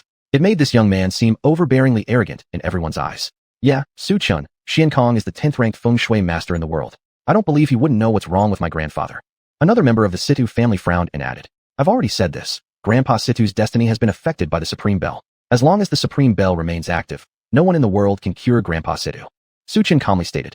Chapter 149, one of the 8 protectors of the Chancellor Temple. The Imperial Bell is a righteous artifact. When has it ever affected fate? I've been around in the feng shui circle for so long, and I've never heard of the Imperial Bell affecting one's destiny. At that moment, an effeminate voice came from outside the Situ residence. Soon after, a bald monk draped in a cassock walked up to Zhao Qianxing. Shen Kong, you finally arrived. I couldn't diagnose any issues with old Master Situ, so I called you since you happened to be in Tianbei City recently, Zhao Qianxing said as his face lit up upon seeing Shen Kong enter. Respected Shen Kong, I am Situ Zhan. My father remains unconscious due to some unknown reason. Could you help check if he has come into contact with anything unclean? He pointed at old Master Situ. Shen brother, could you look and see if he has touched something impure? Unclean things. Shen Kong looked at Situ Zhan with interest. Just now, I heard that this young man thinks it's due to the Imperial Bell. Why don't we take it out and examine whether or not it's responsible? That's right, Grandmaster Shen Kong makes sense. Situ Zhan, as if enlightened by those words, ordered the servants of the Situ household to fetch the Imperial Bell. Half an hour later, the servant brought the Imperial Bell over. It's indeed the Imperial Bell. Upon seeing the Imperial Bell, Shen Kong immediately lit up with excitement, showing an air of premeditated intent. Grandmaster Shen Kong, what do you think? Asked Situ Zhan as he noticed Shen Kong staring intently at the Imperial Bell. The Imperial Bell comes from ancient times and was used to suppress malevolent spirits. It is definitely not the cursed bell stealing people's fortune, as this young man claims. Shen Kong stated firmly. If it's not because of the Imperial Bell, then what exactly happened to old Master Situ? As Master Shen was speaking, Zhao Qianxing beside him curiously asked. Master Shen did not answer directly, but instead produced a string of prayer beads from nowhere, placing the seal on old Master Situ's forehead. Condense. Suddenly, a cloud of black mist emerged from old Master Situ's brow. His pupils contracted, his face turned ashen white, and his body trembled as if he had been struck by some form of stimulation. Dad, Grandpa, are you alright? Seeing old Master Situ's state, everyone in the Situ family was terrified. At this moment, the Imperial Bell started to emit a buzzing sound. The black mist, attracted by the Imperial Bell's sound, instantly vanished without a trace. Haha, Su Chen, did you see that? The Imperial Bell is an object to repel evil spirits. How could it possibly change someone's fate? Zhao Qianxing, witnessing the scene where the black mist was dispersed by the Imperial Bell, cast a sneering glance towards Su Chen. It's merely an evil spirit. Upon seeing the black mist expelled by the Imperial Bell, Shen Kong nonchalantly said to Zhao Qianxing, Dr. Zhao, it's no wonder you didn't detect it, because old Master Situ has indeed been troubled by something unclean, but it's not because of the Imperial Bell. Truly, before Zhao Qianxing could respond, Situ Zhan suddenly changed color dramatically. Then we kindly ask Master Shen Kong to step in and quickly remove this unclean thing. Not hard at all. Shen Kong casually responded while turning around to look at everyone in the Situ family. But why should I help you? This. Situ Bei immediately proposed. Master Shen Kong, as long as you can save my grandfather, I'll give you 10 million. 10 million. Hearing these words, Shen Kong involuntarily laughed, but not lightly. His laugh carried a condescending tone. Do you think that someone of my status would need such 10 million? This. Situ Bei was momentarily speechless and could not respond for a while. Master Shen Kong, whatever conditions you have, please speak freely. How can you rescue my Situ family? Asked Situ Zhan as he glanced at Master Shen Kong. To save the Situ family, fine. But afterwards, the Imperial Bell must belong to me. While saying this, Shen Kong greedily eyed the Imperial Bell. The Imperial Bell is something my Situ family obtained at great cost. We cannot easily hand it over. Before Situ Zhan could agree, another member of the Situ clan nearby interjected. Yes. Moreover, earlier Master Shen Kong himself also mentioned it wasn't due to this item harming our elder. Thus, I feel it shouldn't be handed over to others so readily. Said another member of the Situ family. I think this matter still needs to be discussed further with father before proceeding. A heated discussion broke out among the members of the Situ family. At this time, Situ Lan standing nearby suddenly spoke up. Master Shen Kong, no problem. If you can revive my father, the Imperial Bell will be yours. Situ Lan, do you know what you're saying? Situ Zhan's usually calm demeanor turned disapproving, surprised that Situ Lan had agreed to Master Shen Kong's request. Situ Zhan, you wouldn't want anything unfortunate to happen to father, would you? Compared to the life of our father, which one is more important, a treasure or his life? At this moment, Xuanhuan was unusually calm and patiently said, we only have one father. If we lose something, we can always buy it again, but if we lose our lives, it's gone forever. You're right. After pondering for a while, Xuanhuan finally made his decision. Situ brothers, wise men know the times, don't argue against fate. Xiankong Master greedily eyed the Taiwan bell and said, I've been looking for this artifact for years without success. Today, I finally achieved my goal. To be honest, Xuanhuan felt a little pain in his heart when he looked at the Taiwan bell because he had spent a fortune on it, and now it had to be handed over, making him somewhat reluctant. On one side was his father, on the other was his precious artifact. Just then, Su Chen spoke up, Xuanhuan, why bother being so conflicted? He won't be able to take the Taiwan bell away anyway. Hearing Su Chen's words, everyone from the Situ family was slightly startled. Xiankong Master even looked at Su Chen as though he were an idiot and sneered. Kid, are you envious that I'm taking the treasure? Or are you just jealous? Want to get noticed? Even if I can't take it away, how could you possibly do it? The Taiwan bell is something you cannot take with you. Su Chen said meaningfully. What if I can take it with me? Xiankong Master half smiled, half sneered upon hearing Su Chen's words. If I can take it, would you kneel down before me? What do you say, do you dare? You can't take it with you. And even if you did, I wouldn't need to kneel because your outcome will only be death if you attempt to take it. That's laughable. For a mere evil aura, would I, Master Xiankong, fail to suppress it? Don't force your incompetence onto me. I, Xiankong Master, am different from you. Xiankong Master arrogantly looked at Su Chen and declared, I am one of the 8 protectors of the Chancellor Temple, and I rank 10th among the Feng Shui masters. How could someone like you, who has merely skimmed through some Feng Shui books and dabbled in mysticism, compare to me? Chapter 150, Too Late. Su Chen, know your place and step aside quickly. Don't hinder Master Xiankong's exorcism. Seeing Su Chen mocking Xiankong, Situ Bei, who had been dissatisfied with Su Chen before, walked out of the crowd. Situ Bei, we should listen to Su Chen and sell the Emperor bell. After thinking about it, Situ Mingwei decided that instead of giving the bell to this person, it would be better to sell it for some money at least. Situ Mingwei, what are you saying? Don't you want to save your grandfather? I can't believe you'd be such a person. Situ Bei questioned Situ Mingwei. Situ Mingwei was momentarily speechless. Situ Mingwei, if we sell the Emperor bell, do you really think Grandpa will guarantee waking up? When the time comes, won't we have to ask Master Xiankong anyway? Do you really think Master Xiankong will be as easy to invite then? Shouldn't he care about his face as a great Feng Shui master? Is he someone you can summon or dismiss at will? Xuanhuan saw that Situ Mingwei had stolen her daughter's spotlight and was extremely annoyed. Now that she found an opportunity, she planned to humiliate her well. Situ Mingwei was momentarily speechless and fell into hesitation. On one side was her grandfather, on the other was the reliable Su Chen. After pondering, Situ Mingwei remembered the surprises Su Chen had once brought her, so she said, I choose to trust Su Chen. Situ Mingwei suddenly stepped forward with a serious look on her face and declared, I believe that if our Situ family offers the Emperor bell, Grandpa will certainly be fine. Trust? Situ Mingwei, you're already in your 20s. How come you don't understand anything? What use is your belief in Su Chen? Is Su Chen a Feng Shui master? Is he a disciple from the National Temple? He may indeed be skilled in medicine, but every trade has its specialty. Being proficient in medicine does not mean proficiency in Feng Shui. Situ Bei frowned and gave Su Chen a glare. Situ Mingwei, just stop creating trouble here. If doctors knew how to exorcise evil spirits, why bother setting up the National Temple? Let those doctors handle it. It's just the Emperor bell, isn't it? We can buy another one after Grandpa recovers. A group of people from the Situ family chimed in. You guys. Situ Mingwei knew the weight of the Emperor bell in her grandfather's heart, so it couldn't be easily given away. Just then, Master Xiankong holding a string of Buddhist beads approached the elder of the Situ family. Young man, today I'll show you my skills right in front of you, letting you know what it means to be a Feng Shui master. Saying in front of me that I cannot suppress a small evil aura is ridiculous. Master Xiankong cast a glance at Su Chen and directly pressed his Buddhist beads onto the center of the elder Situ's forehead again. With the touch of the beads and the elder's forehead, a cloud of black smoke twice as large as before emerged from the forehead area and soon disappeared. Then, Master Xiankong continued to chant incantations nonstop. The Sea of Buddha knows no bounds. Turn back to find the shore. To save a life is to build 7 pagodas. To achieve a golden body, to purify the evil spirits. 9 returns to 1. Return to simplicity. Suppress it for me. Seeing a beam of Buddha light appear, Xiankong was instantly covered by it, murmuring Buddha chants continuously. In a flash, numerous dark mists emitted from the body of the Situ elder, scattering immediately upon contact with the Buddha light. The next second, a clump of black mist drifted out from the elder's body, and the temperature around them dropped sharply. So cold. Situ Lan and Situ Bei shivered involuntarily. Quick, look, the fish tank is frozen.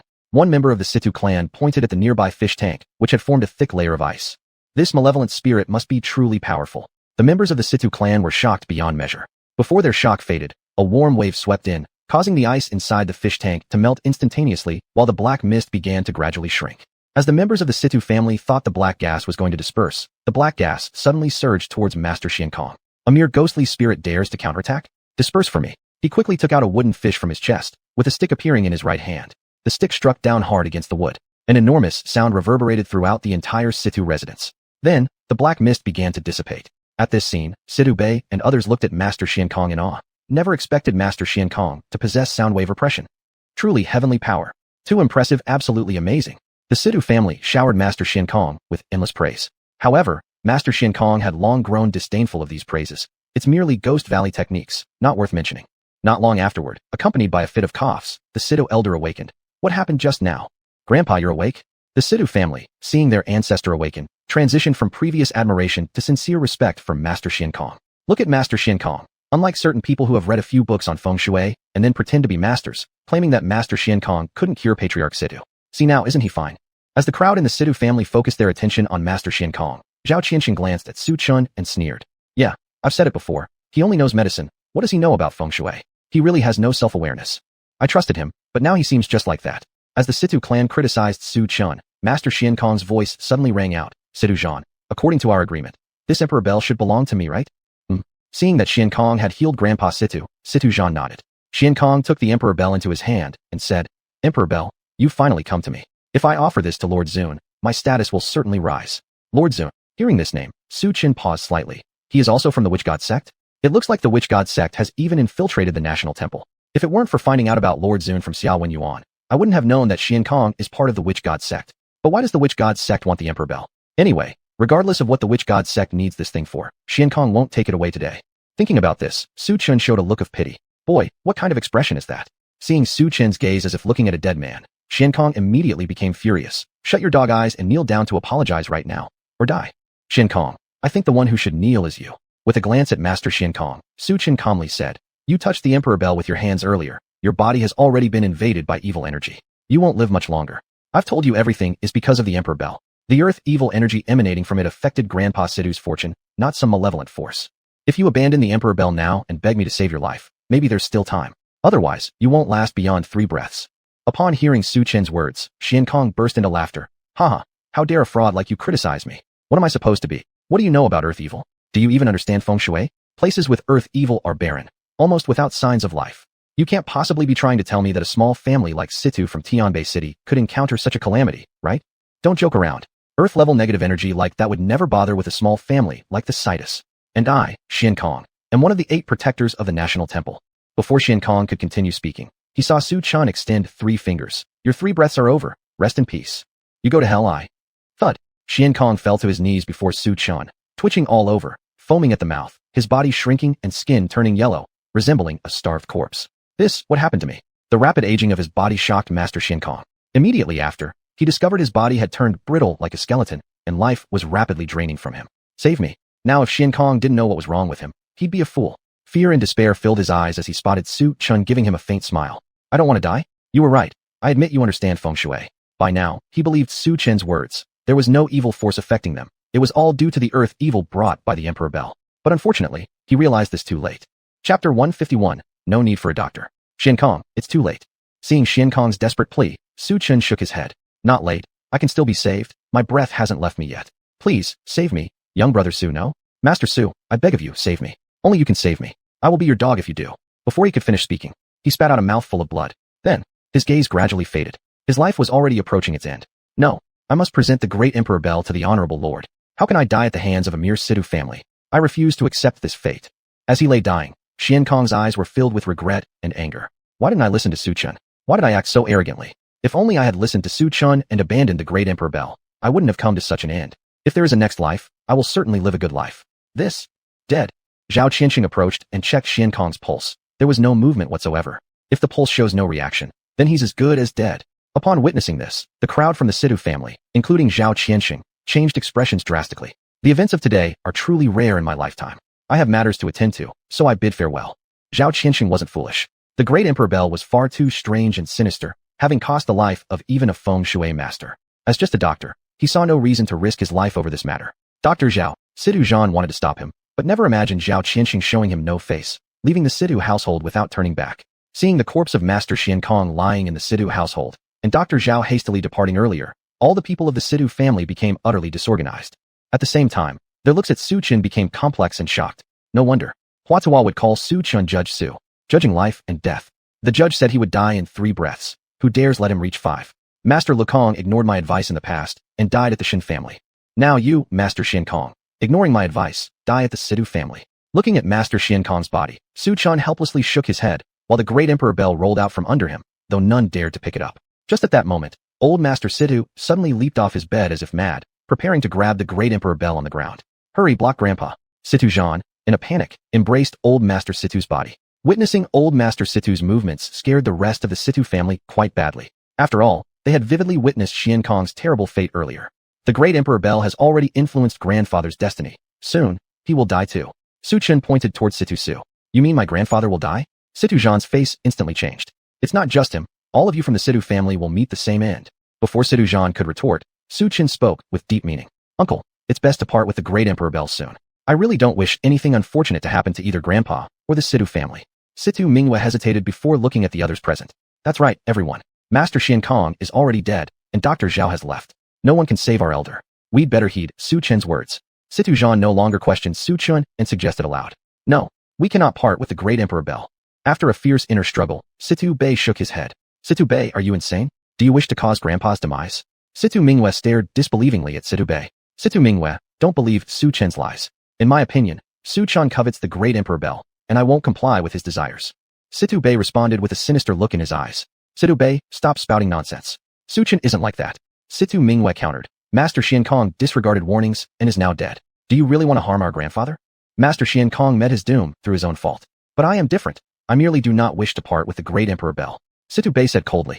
I think we should keep the great emperor bell. After all, something this valuable might never reappear in our lifetime. Just then, Situ Lan chimed in from the side. This? Many members of the Situ family grew hesitant upon hearing Situ Lan's words, thinking what she said made sense. The great emperor bell is a treasure that Grandpa obtained after tremendous hardship. If he wakes up and finds out that the treasure was sold, wouldn't he die of anger? Situ Bei sighed helplessly. Su Chen says Grandpa will die. Is it really true he will? In all my years, I've never heard of someone being able to manipulate life and death with just a few words. I think what Xiao Bei said makes some sense, Situ Lan chimed in from the side. This?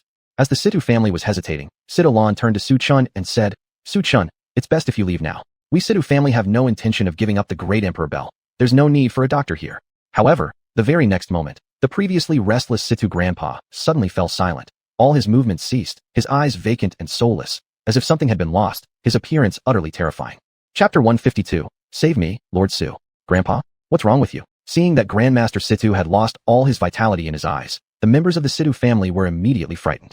Situ Zhan was full of confusion and curiosity. Grandpa was shouting just now, but why isn't he saying a word now? Mr. Su, what's wrong with my grandfather? Situ Mingwe saw Su with vacant eyes. He has already been driven mad by the Di Sha. Su Chen didn't even think before speaking up. Driven mad. Upon hearing this, Situ Zhan couldn't help but slightly pause. Could it be because father got too close to the Tai Huang bell, leading to such an outcome? That damn broken bell is what harmed Grandpa. Upon hearing Su Chen's words, Situ Bei instantly flew into a rage, lifting his foot to stomp on the Tai Huang bell on the ground. You don't want to become disabled, do you? Try stomping on it. At that moment, as Situ Bei's big foot stomped down, his heart also wavered somewhat. After all, Shen Kong de Sure had really died right before his eyes earlier, but for the sake of saving face, he still stomped hard.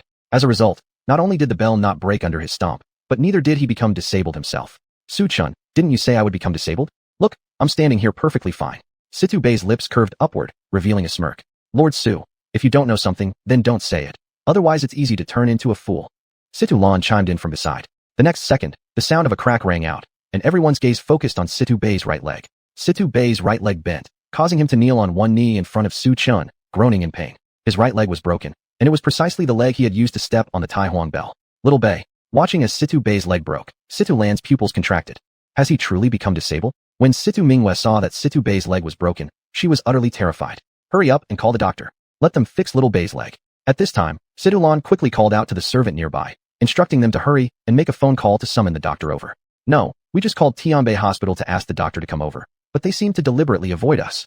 At this point, a servant from the Situ family ran over, shaking his head as he spoke. Damn it, Ouyang Qianxing must have said something. Thinking about this, Situ Lan gritted her teeth angrily, or else Tianbei Hospital wouldn't possibly refuse treatment. Before Situ Lan could finish her sentence, a voice suddenly sounded out. Quickly get rid of the Tai Huang bell. The speaker wasn't anyone else, but Situ Bei. Previously, Situ Bei had said he didn't believe in any supernatural power, directly turning the situation into a true fragrance rule. Right now, he felt that he was getting closer and closer to death. Looking at his disabled state, Situbei knew that he dared not take any more risks. Another gamble might cost him his life. He no longer dared to question Su Chun. Even if Su Chun drove his sister away from home, Situbei at this moment chose Su Chun because he didn't want to die. Little Bei, didn't you just say that this is what Grandpa spent a large sum of money on and can't be sold? How come it changes so easily? At this point, Situlan questioned with doubts. Don't you see my leg is broken? And yet you're still hesitating? Do you want me to die? Situbei gave her a glare upon hearing Situlan's words. But who will buy it? That's the problem. A person from the Situ family interjected before Situlan could respond. Yes, who would want it at this moment? At this time, quite a few people from the Situ family quietly murmured among themselves. Divine Dr. Su, you are truly as prescient as a prophet. You must save me. I don't want to die. With his leg broken, everything was exactly as Su Chun had foreseen. Right now, in Situbei's eyes, Su Chun was like a judge. Whomever he decreed to die would surely meet their end. You shouldn't have taken that step just now. Your right leg can't be saved anymore. Next, it'll be your whole body. Now you've got 3 minutes left. Su Chun said bluntly without any courtesy. Huh?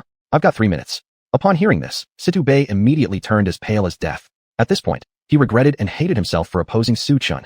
Uncle, with 3 minutes left, can we still sell the Tai Huang bell in time? Situ Mingwe stepped forward towards Situbei with graceful strides, asking earnestly and anxiously. I'm not sure. The Tai Huang bell is an ancient artifact with a hefty price tag, one that ordinary people can't afford. This. Just as Situ Mingwe was at a loss, Situ Zhan's phone rang. You say the Tai Huang bell can't be sold? Even having the price gets no buyer? What about the Dragon Soul organization? All right, I understand. I'll contact the Jiang family's people. After hanging up the phone, Situ Zhan's face turned ashen and grim. Uncle, how about it? Has the Tai Huang bell been dealt with yet? Looking at the agitated Situ Zhan, Situ Mingyue cast an anticipatory gaze. Situ Bei also eagerly watched Situ Zhan. Not yet. Lao Wu said that even with a 50% discount, no prestigious families in Jiangnan province are willing to acquire the Tai Huang bell. At this point, I can only contact the Jiang family and hope they have interest in it. With that, Situ Zhan started calling the Jiang family. However, after 1 minute, with a bang, Situ Zhan's phone hit the floor. His eyes were red and filled with anguish as he looked at Situ Bei. Xiao Bei, even the Jiang family refuses to acquire the Tai Huang bell. So, does this mean our family cannot get rid of the Tai Huang bell? I'm about to die, right? Situ Bei froze, his body growing cold. In an instant, his eyes watered and tears began to flow. I don't want to die? Really, I don't want to die. While speaking, Situ Bei desperately knelt down before Su Chun. Dr. Su, please save me. I shouldn't have doubted you. It was my mistake. I shouldn't have doubted you. I'm blind and stupid for not recognizing your expertise. What do you mean by not believing in the supernatural? That's all just nonsense from my arrogance. Now, I believe you. You Su Chun are like my lord to me. Please save me, Lord Su. Xiao Bei, are you really going to believe him? Seeing Situ Bei humbling himself so deeply, Situlan stared at him with complex emotions. Before Situlan could finish her sentence, Situ Bei slapped her directly across the face. I won't let my life be taken without resistance. If you feel different, Lan Mom, why don't you taste what it feels like to be on the verge of death? This. Hearing Situ Bei's words, Situlan fell completely silent. Su Chun, would you perhaps save Situ Bei? Watching Situ Bei groveling so low, Situ Mingyue bit her lower lip gently and couldn't help but look at Su Chun with sympathy. Though she didn't have a good impression of either Situ Bei or Situlan, as members of the Situ family, watching Situ Bei die right in front of her eyes was something Situ Mingyue truly couldn't bear. Chapter 153, Wish you happiness. Yes, Dr. Su, please save him. Situ Zhan, now the head of the Situ family, could not just stand by and watch Situ Bei die. Dr. Su, please save my clansman. At this moment, other members of the Situ family all knelt on the ground. Fine, for Miss Situ's sake, I will step in to save your family one last time. Su Chen finished speaking and then called Mr. Sun, the manager of Haishang Mingyue Hotel. Not long after, Su Chen hung up the phone. He held out 5 fingers to Situ Mingyue. Miss Situ, your Tai Huang bell can be taken over by the Haishang Mingyue Hotel. The price is this much. 500 million. Situ Mingyue was slightly stunned. Su Chen nodded. He knew that when the Situ family originally purchased the Tai Huang bell, they spent a full billion yuan. Now, it was being sold at half price, which certainly stung. What do you think? Is 500 million appropriate?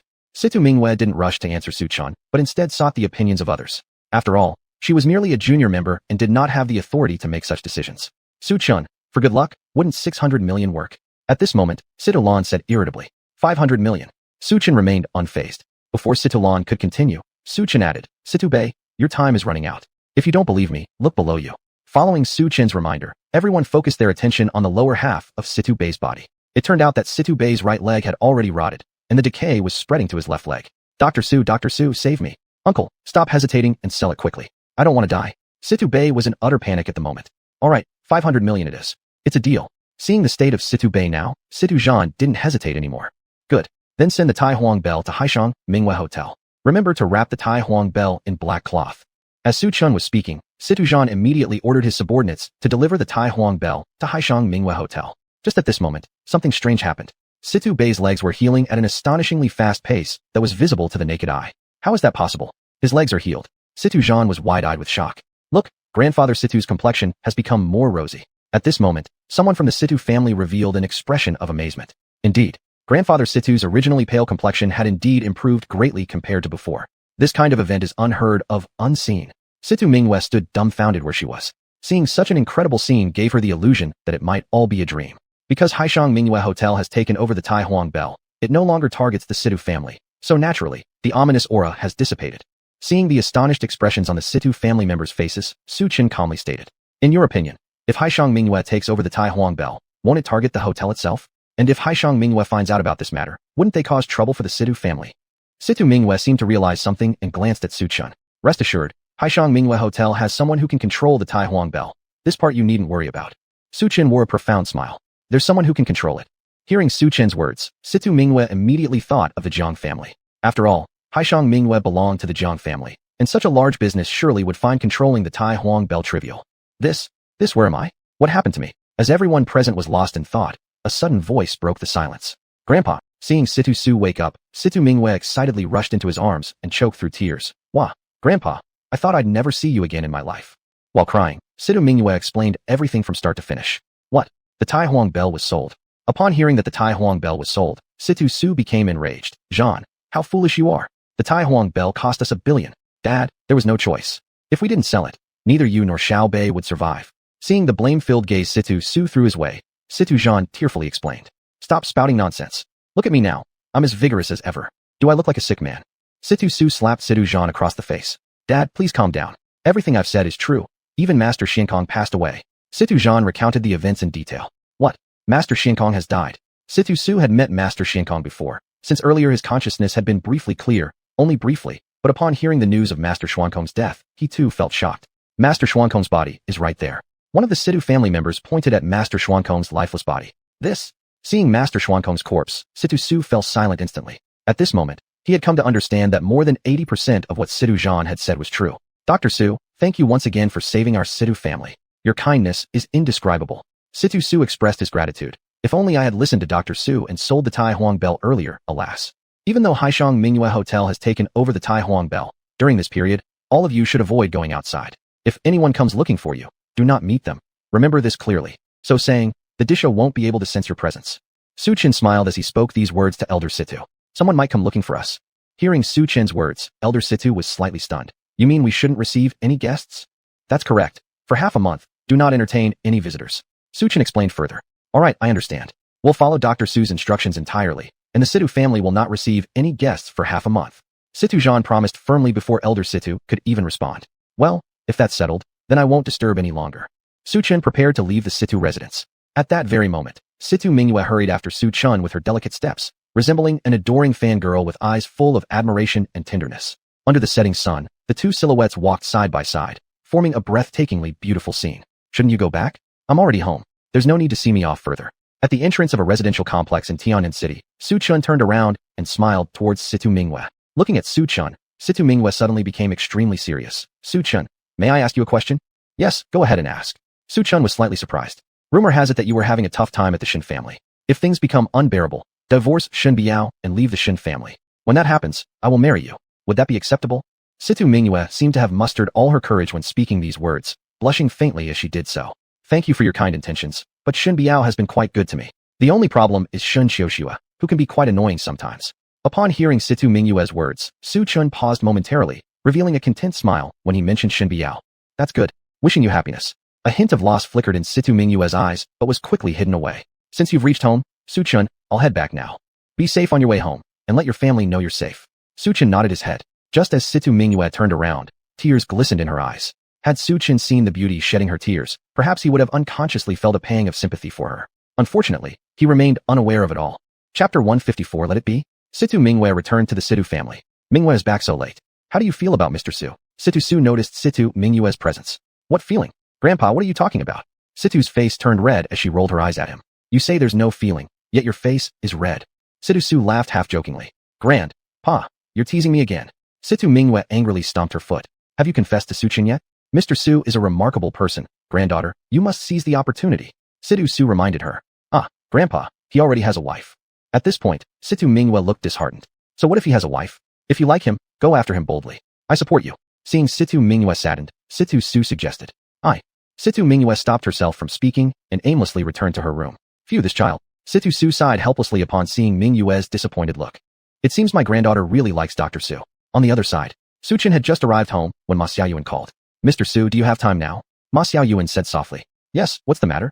Su Chen asked curiously. It's my father's 60th birthday today. Could you possibly make it here? Ma Xiaoyuan carefully inquired. 60th birthday?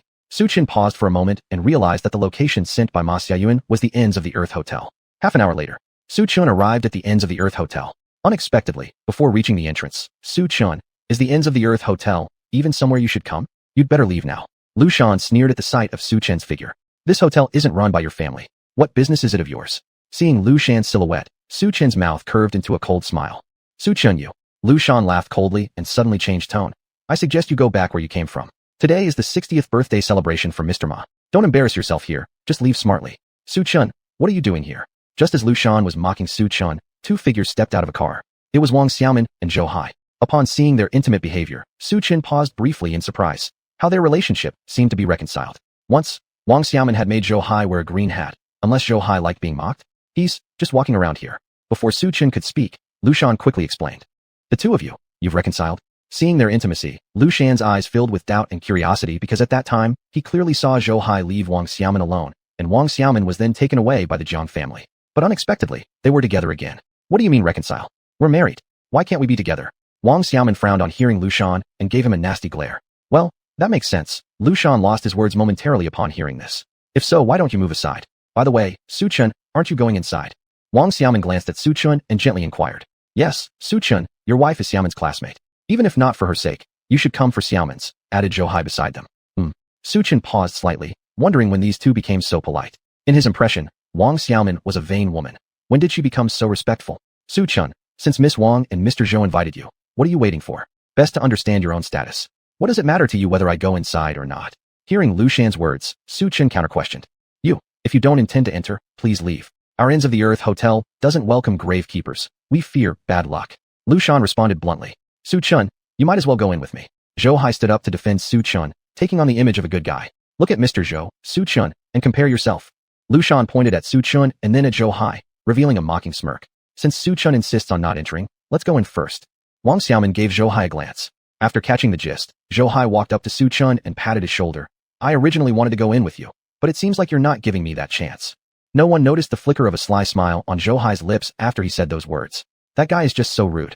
They've sincerely invited him, yet Su Chen shows no gratitude. He really is a bumpkin from the mountains who knows nothing about courtesy. One of the underlings standing next to Lu Shan jeered. Honey, are you ready? Wang Xiaoman asked gently. Yes, I'm ready. Zhou Hai replied with a glint of severity and cunning in his eyes. Those words seemed ordinary, but when they reached Su Chen's ears, he detected something unusual. Because just at that moment, there was a whiff of witchcraft. Is it an illusion? Su Chen slightly furrowed his brows. Witchcraft is a highly malevolent form of curse energy from the 16 states, predating even poison-based charms. Its methods far more sophisticated and mysterious. Could it be? Does Zhou Hai practice witchcraft? Miss Wang, Mr. Zhou, such a hillbilly isn't worth wasting any time on. Please hurry inside. The birthday banquet is about to start. Lu Shan added with a polite grin. Mr. Su, I repeatedly extended my invitation for you to come in with me. How disappointing that you don't show any respect. People like you don't deserve to enter the Ends of the Earth Hotel. In Zhou Hai's eyes, Su Chen was now merely a fool, and the previous warning by the venerable master about not underestimating Su Chen appeared unfounded. After all, based on how Su Chen hadn't even noticed falling prey to his own witchcraft, Su Chen didn't seem to possess any extraordinary abilities. Honey, why waste time talking to him? Let's not waste our time here and leave him to his fate. Wang Xiaoman hugged Zhou Hai's arm as they strolled into the Ends of the Earth Hotel. Let him rot. Brilliant choice. Zhou Hai wrapped his arm around Wang Xiaoman's slim waist and laughed loudly. To his fate, Lu Shan was completely baffled beside them, having no idea what game these two were playing. Chapter 155, Everything Depends on You. Has it been planted? Wang Xiaoman asked. Zhou Hai nodded. This time, Su is absolutely going to die.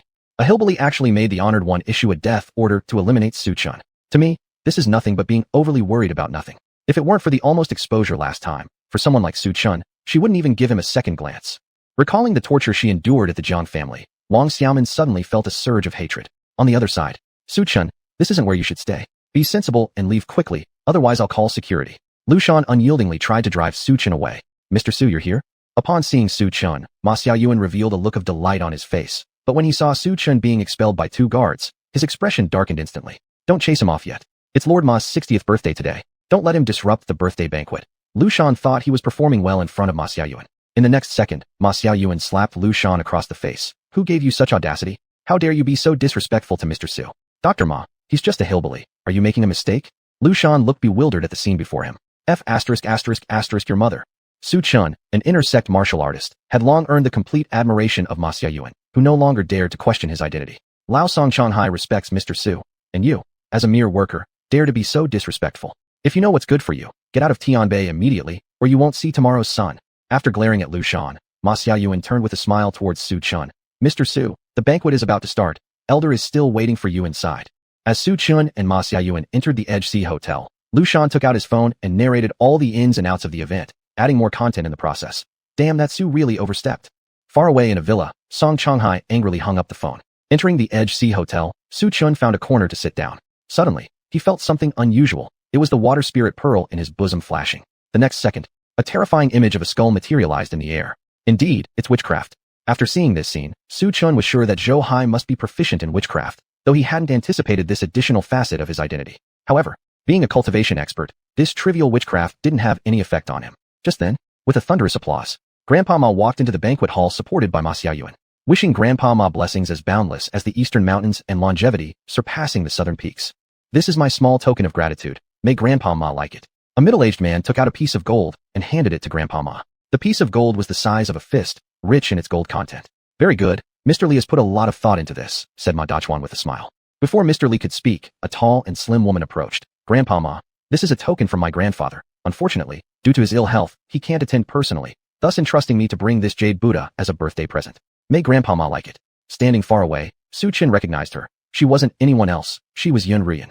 Yun Rian. The Yuns are after all one of the 4 major families in Tianbei City. For Grandpa Ma's birthday banquet, you only brought a small jade Buddha, which is surely too little respect for my grandpa. Ma Xiaojing acidly shot a glare at Yun Rian. Yun Rian had always been the benchmark Ma Xiaojing was compared against since childhood. Not as tall, elegant, or even attractive as Yun Rian, Ma Xiaojing harbored jealousy. Ma Xiaojing, behave yourself. Ma Xiaoyuan scolded Ma Xiaojing. Today is father's birthday. Miss Yun, please don't take offense.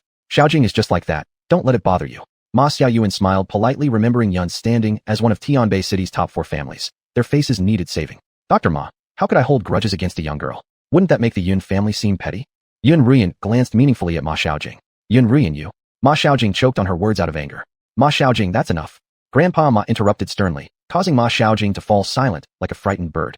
Just that much. Yun Rian raised her eyebrows slightly, casting a challenging look. Ma Xiaojing coldly snorted and remained silent. Grandpa Ma, don't underestimate this jade Buddha. If worn on the body, it can bring lifelong peace, Yun Rian explained. Oh, Miss Yun has thoughtfully chosen a fine gift, so I will gladly accept it. Please send my regards to Grandpa Yun. Grandpa Ma smiled. As soon as he finished speaking, Grandpa Ma, this string of prayer beads was once worn by the Tibetan Lama Dalai before his passing. It's a humble token, but I hope you will accept it. Zhou Hai stepped forward at that moment and handed a string of prayer beads to Grandpa Ma. Prayer beads. Grandpa Ma was slightly surprised as his gaze fell on the round beads shining with an ebony luster. This string of prayer beads is called Dingxin Zen beads. Wearing them calms the spirit, allowing one to focus and understand the Tao. There's no better tool for meditation, Zhou Hai explained with a smile. So miraculous? As Grandpa Ma was about to take the beads, Su Chun, sitting in a corner, suddenly spoke up. If you want to die, then wear these witch god beads. At the moment Zhou Hai presented those beads, Su Chun had recognized them. He'd seen them before in the Tai Divine Arts book. The witch god beads, by name alone, capture the essence and soul of their wearer. Over time, wearing them could cause minor symptoms like listlessness and gradual weight loss, or severe cases where one's vital essence is entirely drained to death. Su Chun, what nonsense are you spouting again? Upon hearing Su Chen's words, Zhou Hai's face immediately changed. He didn't want Su Chun to ruin his plan, so he cast a curse at him. Unexpectedly, this young man had not only shown up, but also exposed his witchcraft openly in front of everyone. Su Chen, Dr. Su. Yun Rian was momentarily stunned, but then her face brightened with joy. She hadn't expected Su Chen to be here as well. Mr. Su, is this true? Ma Xiaoyuan hadn't expected the seemingly auspicious prayer beads to actually be evil objects. Believe it or not, everything depends on you. Su Chen said indifferently. Chapter 156 can't stay anymore. Before Ma Xiaoyuan could speak, Wang Xiaoman standing next to Zhou Hai beside him sneered coldly. Su Chun, if you don't know how to authenticate treasures, please don't talk nonsense here. Ho ho, apart from talking nonsense, what else can he do? Ma Xiaoqing had hated Su Chun with a vengeance since she learned about her brother's death. She believed that it was Su Chun who caused her brother's death. Exactly, Su Chun, if you don't know, please keep your mouth shut. Zhou Hai glared at him fiercely, fearing that his plan would be disrupted by Su Chun. Mr. Su, this? Ma Xiaoyuan slightly stunned. Although Su Chun understood medical skills and possessed the strength of a martial artist, he might not necessarily understand treasure authentication. Thinking of this, he hesitated immediately. Xiaoyuan, I'll say it again. If you don't want your father to die, then put on the beads. Su Chun finished speaking and chose silence instead. Before Ma Xiaoyuan could respond, Ma Xiaoqing sneered coldly. Dad, today is your birthday banquet, and Su Chun actually said such things, which are really disgusting. Ma Xiaoqing, you mustn't be impolite to Dr. Su. When Ma Xiaoqing insulted Su Chun, Yun Rian stepped out to speak for Su Chun. Of course, her reason for speaking up for Su Chun was because she wanted something from him. Yun Rian, don't think you're great just because you've given away a jade Buddha. I've heard that Grandpa Yun is almost gone, and without him, I wonder how long Yun family can survive. Ma Xiaoqing was instantly displeased when she saw Yun Rian step forward to defend Su Chun. Father, I still think it's best not to wear these prayer beads. Despite Ma Xiaoyuan's decision to trust Su Chun again, everyone thought that Ma Deyuan would follow Ma Xiaoyuan's suggestion, but his answer startled them all. Humph. Thank you for saving me before, but Master Su, today is my 60th birthday celebration. Please be careful with your words. After saying this, Ma Deyuan put on the prayer beads around his neck. When everyone realized Ma Deyuan had worn the prayer beads, they assumed he would experience some mishap, as Su Chun said. However, nothing happened to him as he stood there like nothing was wrong. Haha. I told you Su Chun was a buffoon who doesn't know a thing about appraising antiques, let alone claiming their Shenju. Purely nonsense. Ma Xiaoqing looked at Su Chun with a look of disdain after realizing Ma Deyuan was standing perfectly fine. TSK. Who would have thought he'd pretend to be an expert on appraising treasures? It turns out he knows nothing. Previously, he even cursed that Ma Deyuan should die. Who expected he'd turn out to be this kind of person? The crowd in the Ma family cast a series of sarcastic accusations towards Su Chun. At this moment, Su Chun spoke up coolly. Did I say anything about it happening right now? Haha, Su Chun talks so cleverly. Upon hearing Su Chun's response, Zhou Hai paused momentarily before sneering coldly. Oh, so Su buffoon, when will it happen? Ma Xiaoqing wore a derisive smile on her face. In 3 days, Su Chun said calmly. 3 days? Why not 3 seconds? Wang Xiaoman laughed coldly upon hearing Su Chun's words. He won't die within 3 seconds because some people don't want him to. Su Chun cast a meaningful glance at Zhou Hai. Mr. Su, what do you mean by that? Ma Xiaoyuan asked, slightly taken aback. Literal meaning. Su Chun answered calmly. Could it be that someone is trying to harm my father? Ma Xiaoyuan scoffed coldly. Before Su Chun could reply, Ma Xiaoqing sneered coldly. I think our treasure appraiser can't maintain the act anymore and has resorted to conspiracy theories. I agree with Xiaojing. Wang Xiaoman chimed in. Master Su, pay no attention to them. When Yun Rian saw others insulting Su Chun, she quickly rebutted on behalf of Su Chun. Don't worry, time will tell everything. Su Chun shook his head, paying no mind to their comments. Time tells everything? If my dad is still alive after 3 days, I'll call you dad. Ma Xiaoqing scoffed coldly. Idiot. Xiaojing, you calling him dad? What am I then? Ma Dian complained. Master Su, I thank you for saving my life, but your remarks today are inappropriate, and you may leave. Dad, Mr. Su, he. Ma Xiaoyuan wanted to say a few more words for Su Chun, but upon being given a glare from Ma Deyuan, she promptly closed her mouth. Father, I've been telling you, Su Chun is a fraudster, and my brother died at the hands of such a person, Ma Xiaoqing said indignantly. I have also heard something about your brother's death. Zhou Hai deliberately remarked, while inwardly cursing Ma Ziyuan. Had it not been for his failure, there would be no need for him to intervene directly in the Ma family affairs. My condolences for your loss. Wang Xiaoman added deliberately. If Su Chun hadn't talked nonsense, my brother wouldn't have met an accidental death. Before Ma Xiaoqing could finish, Ma Deyuan interjected furiously. It was Ma Ziyuan's own fault, not related to Mr. Su. Xiaoqing, if you keep talking nonsense, don't blame me for being rude. That's enough, stop arguing. Ma Dian spoke to stop them. Su Chun, I will still say this. The Ma family does not welcome you. Please leave. Dad, Mr. Su saved your life before, and now you actually. Ma Xiaoyuan looked at Grandpa Ma with full of confusion and bewilderment. No one noticed the slyness in Zhou Hai's eyes when they were hostile towards each other. Mr. Su, Ma Xiaoyuan suddenly felt a little guilty about Su Chun. It's fine, Xiaoyuan. Call me whenever you have something. Don't forget who you are to me. Su Chun did not continue speaking but turned around to leave, taking Yun Rian with him. After Su Chun left, the good birthday banquet was ruined by someone. I think there is nothing good where Su Chun is. He is simply an unlucky star. Big brother, keep away from this kind of person in the future or dad will die sooner or later. Ma Xiaojing said coldly. Ma Xiaojing, it seems none of your business who I hang out with. Ma Xiaoyuan replied with displeasure after hearing Ma Xiaojing's warning. Xiaojing, your brother has been brainwashed by the Su guy. Ma Deyuan's words filled Ma Xiaoyuan with confusion and astonishment because his father never said such things. What's wrong tonight? Grandpa Ma, do you feel any discomfort wearing my gift? Zhou Hai asked quietly. Absolutely no discomfort. Ma Deyuan replied indifferently. I have already said that how would a hillbilly like Su Chun possibly know how to authenticate treasures? Wang Xiaoman chimed in. Yeah, he's just a fraud. Just as everyone in the Ma family was talking about it. On the other side, Su Chun had just walked out of the Tianya Haijiao Hotel and bumped into Lu Shan. Su Chun. Seeing Su Chun's figure, Lu Shan sneered with a mocking smile. As far as I remember, Ma family's birthday banquet hasn't ended yet? Were you kicked out? As soon as these words came out, The underlings behind him laughed too. Hey, you even brought along a girl. Lu Shan's gaze fell on Yun Rian's tall figure. Girl, what's so great about being with a country bumpkin like Su Chun? You should come with me instead, and I guarantee you'll live in luxury. Before Lu Shan could speak, Su Chun coolly remarked, whether I was kicked out seems to have nothing to do with you. But if you don't apologize promptly, I assure you, you won't be able to stay in Tianbei City. Chapter 157, Yun Qingchen. Kid, you said I can't stay in Tianbei City? Even if you can't stay here, I'll live a comfortable life. Lu Shan sneered, his gaze lingering on Yun Rian's thigh. How about it, little girl? Would you like to choose me? Greed was all over Lu Shan's face. Actually, he is right. You are about to have no place to stay in Tianbei City. Yun Rian flashed a sly smile and took out her phone to call a number. There is a person named Lu Shan at the Tianya Haijiao Hotel. I don't want to see him in Tianbei City anymore. Haha, little girl, you're just like Mr. Su. You think you can make me leave Tianbei City? Who do you think you are? Before Lu Shan could finish his words, his phone suddenly rang. Hello, Mr. Song, what do you need? Lu Shan immediately showed a flattering look when he saw it was a call from Song Changhai. Lu Shan, where the hell are you? Song Changhai roared before Lu Shan could speak. I'm at the Tianya Haijiao Hotel. Lu Shan immediately spoke after hearing Song Changhai's tone was wrong. You don't have to be there anymore. You're fired. Song Changhai's next sentence left Lu Shan dumbfounded instantly. Mr. Song, why? Why? Who did you offend so easily but had to offend Miss Yun? I can't help you this time either. Hurry up and get out of Tianbei City now. Otherwise, you won't even be able to escape later. Out of goodwill, Song Changhai reminded him for all the money Lu Shan had helped him make recently. Before Lu Shan could continue speaking, Song Changhai abruptly hung up the phone. Yun family. After hanging up the phone, Lu Shan looked at Yun Rian, and his expression completely changed. Suddenly, with a thud, he knelt down in front of Yun Rian. Miss Yun, I made a mistake. Please forgive me. However, Yun Rian remained unmoved. Seeing Lu Shan kneeling, others were momentarily stunned. Brother Lu, why are you kneeling? Brother Lu, don't be afraid. We're here. One of the gangsters seeing Brother Lu kneel thought that Brother Lu was scared, so they wanted to demonstrate loyalty. Thus, one stepped forward and offered comfort. Fear my ass. Instead of praise, the gangster received a slap. Mr. Su, please ask Miss Yin to forgive me. When Lu Shan saw Su Chun didn't respond, he turned his gaze towards Su Chun. Lu Shan, I can't help you. It's nothing more than the consequences of your own actions. Su Chun replied calmly. If only you had warned me earlier, I wouldn't have ended up like this. Lu Shan retorted furiously. I did warn you, but you didn't listen, so whose fault is that? Su Chun shrugged. You? Suddenly remembering Song Changhai's words, Lu Shan broke into a cold sweat and hurriedly fled the Tianya Haijiao Hotel like a runaway horse.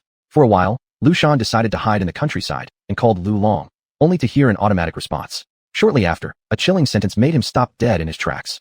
Did my cousin Lu Long die? Lu Shan froze. He was utterly disheartened, feeling as though he had no place to go. After Lu Shan escaped, Su Chun and Yun Rian walked together on the road. Divine Dr. Su, do you have time tomorrow? There's something I'd like to ask for your help with. Yun Rian mentioned the illness of her grandfather. Sure, I'll visit tomorrow, Su Chun nodded.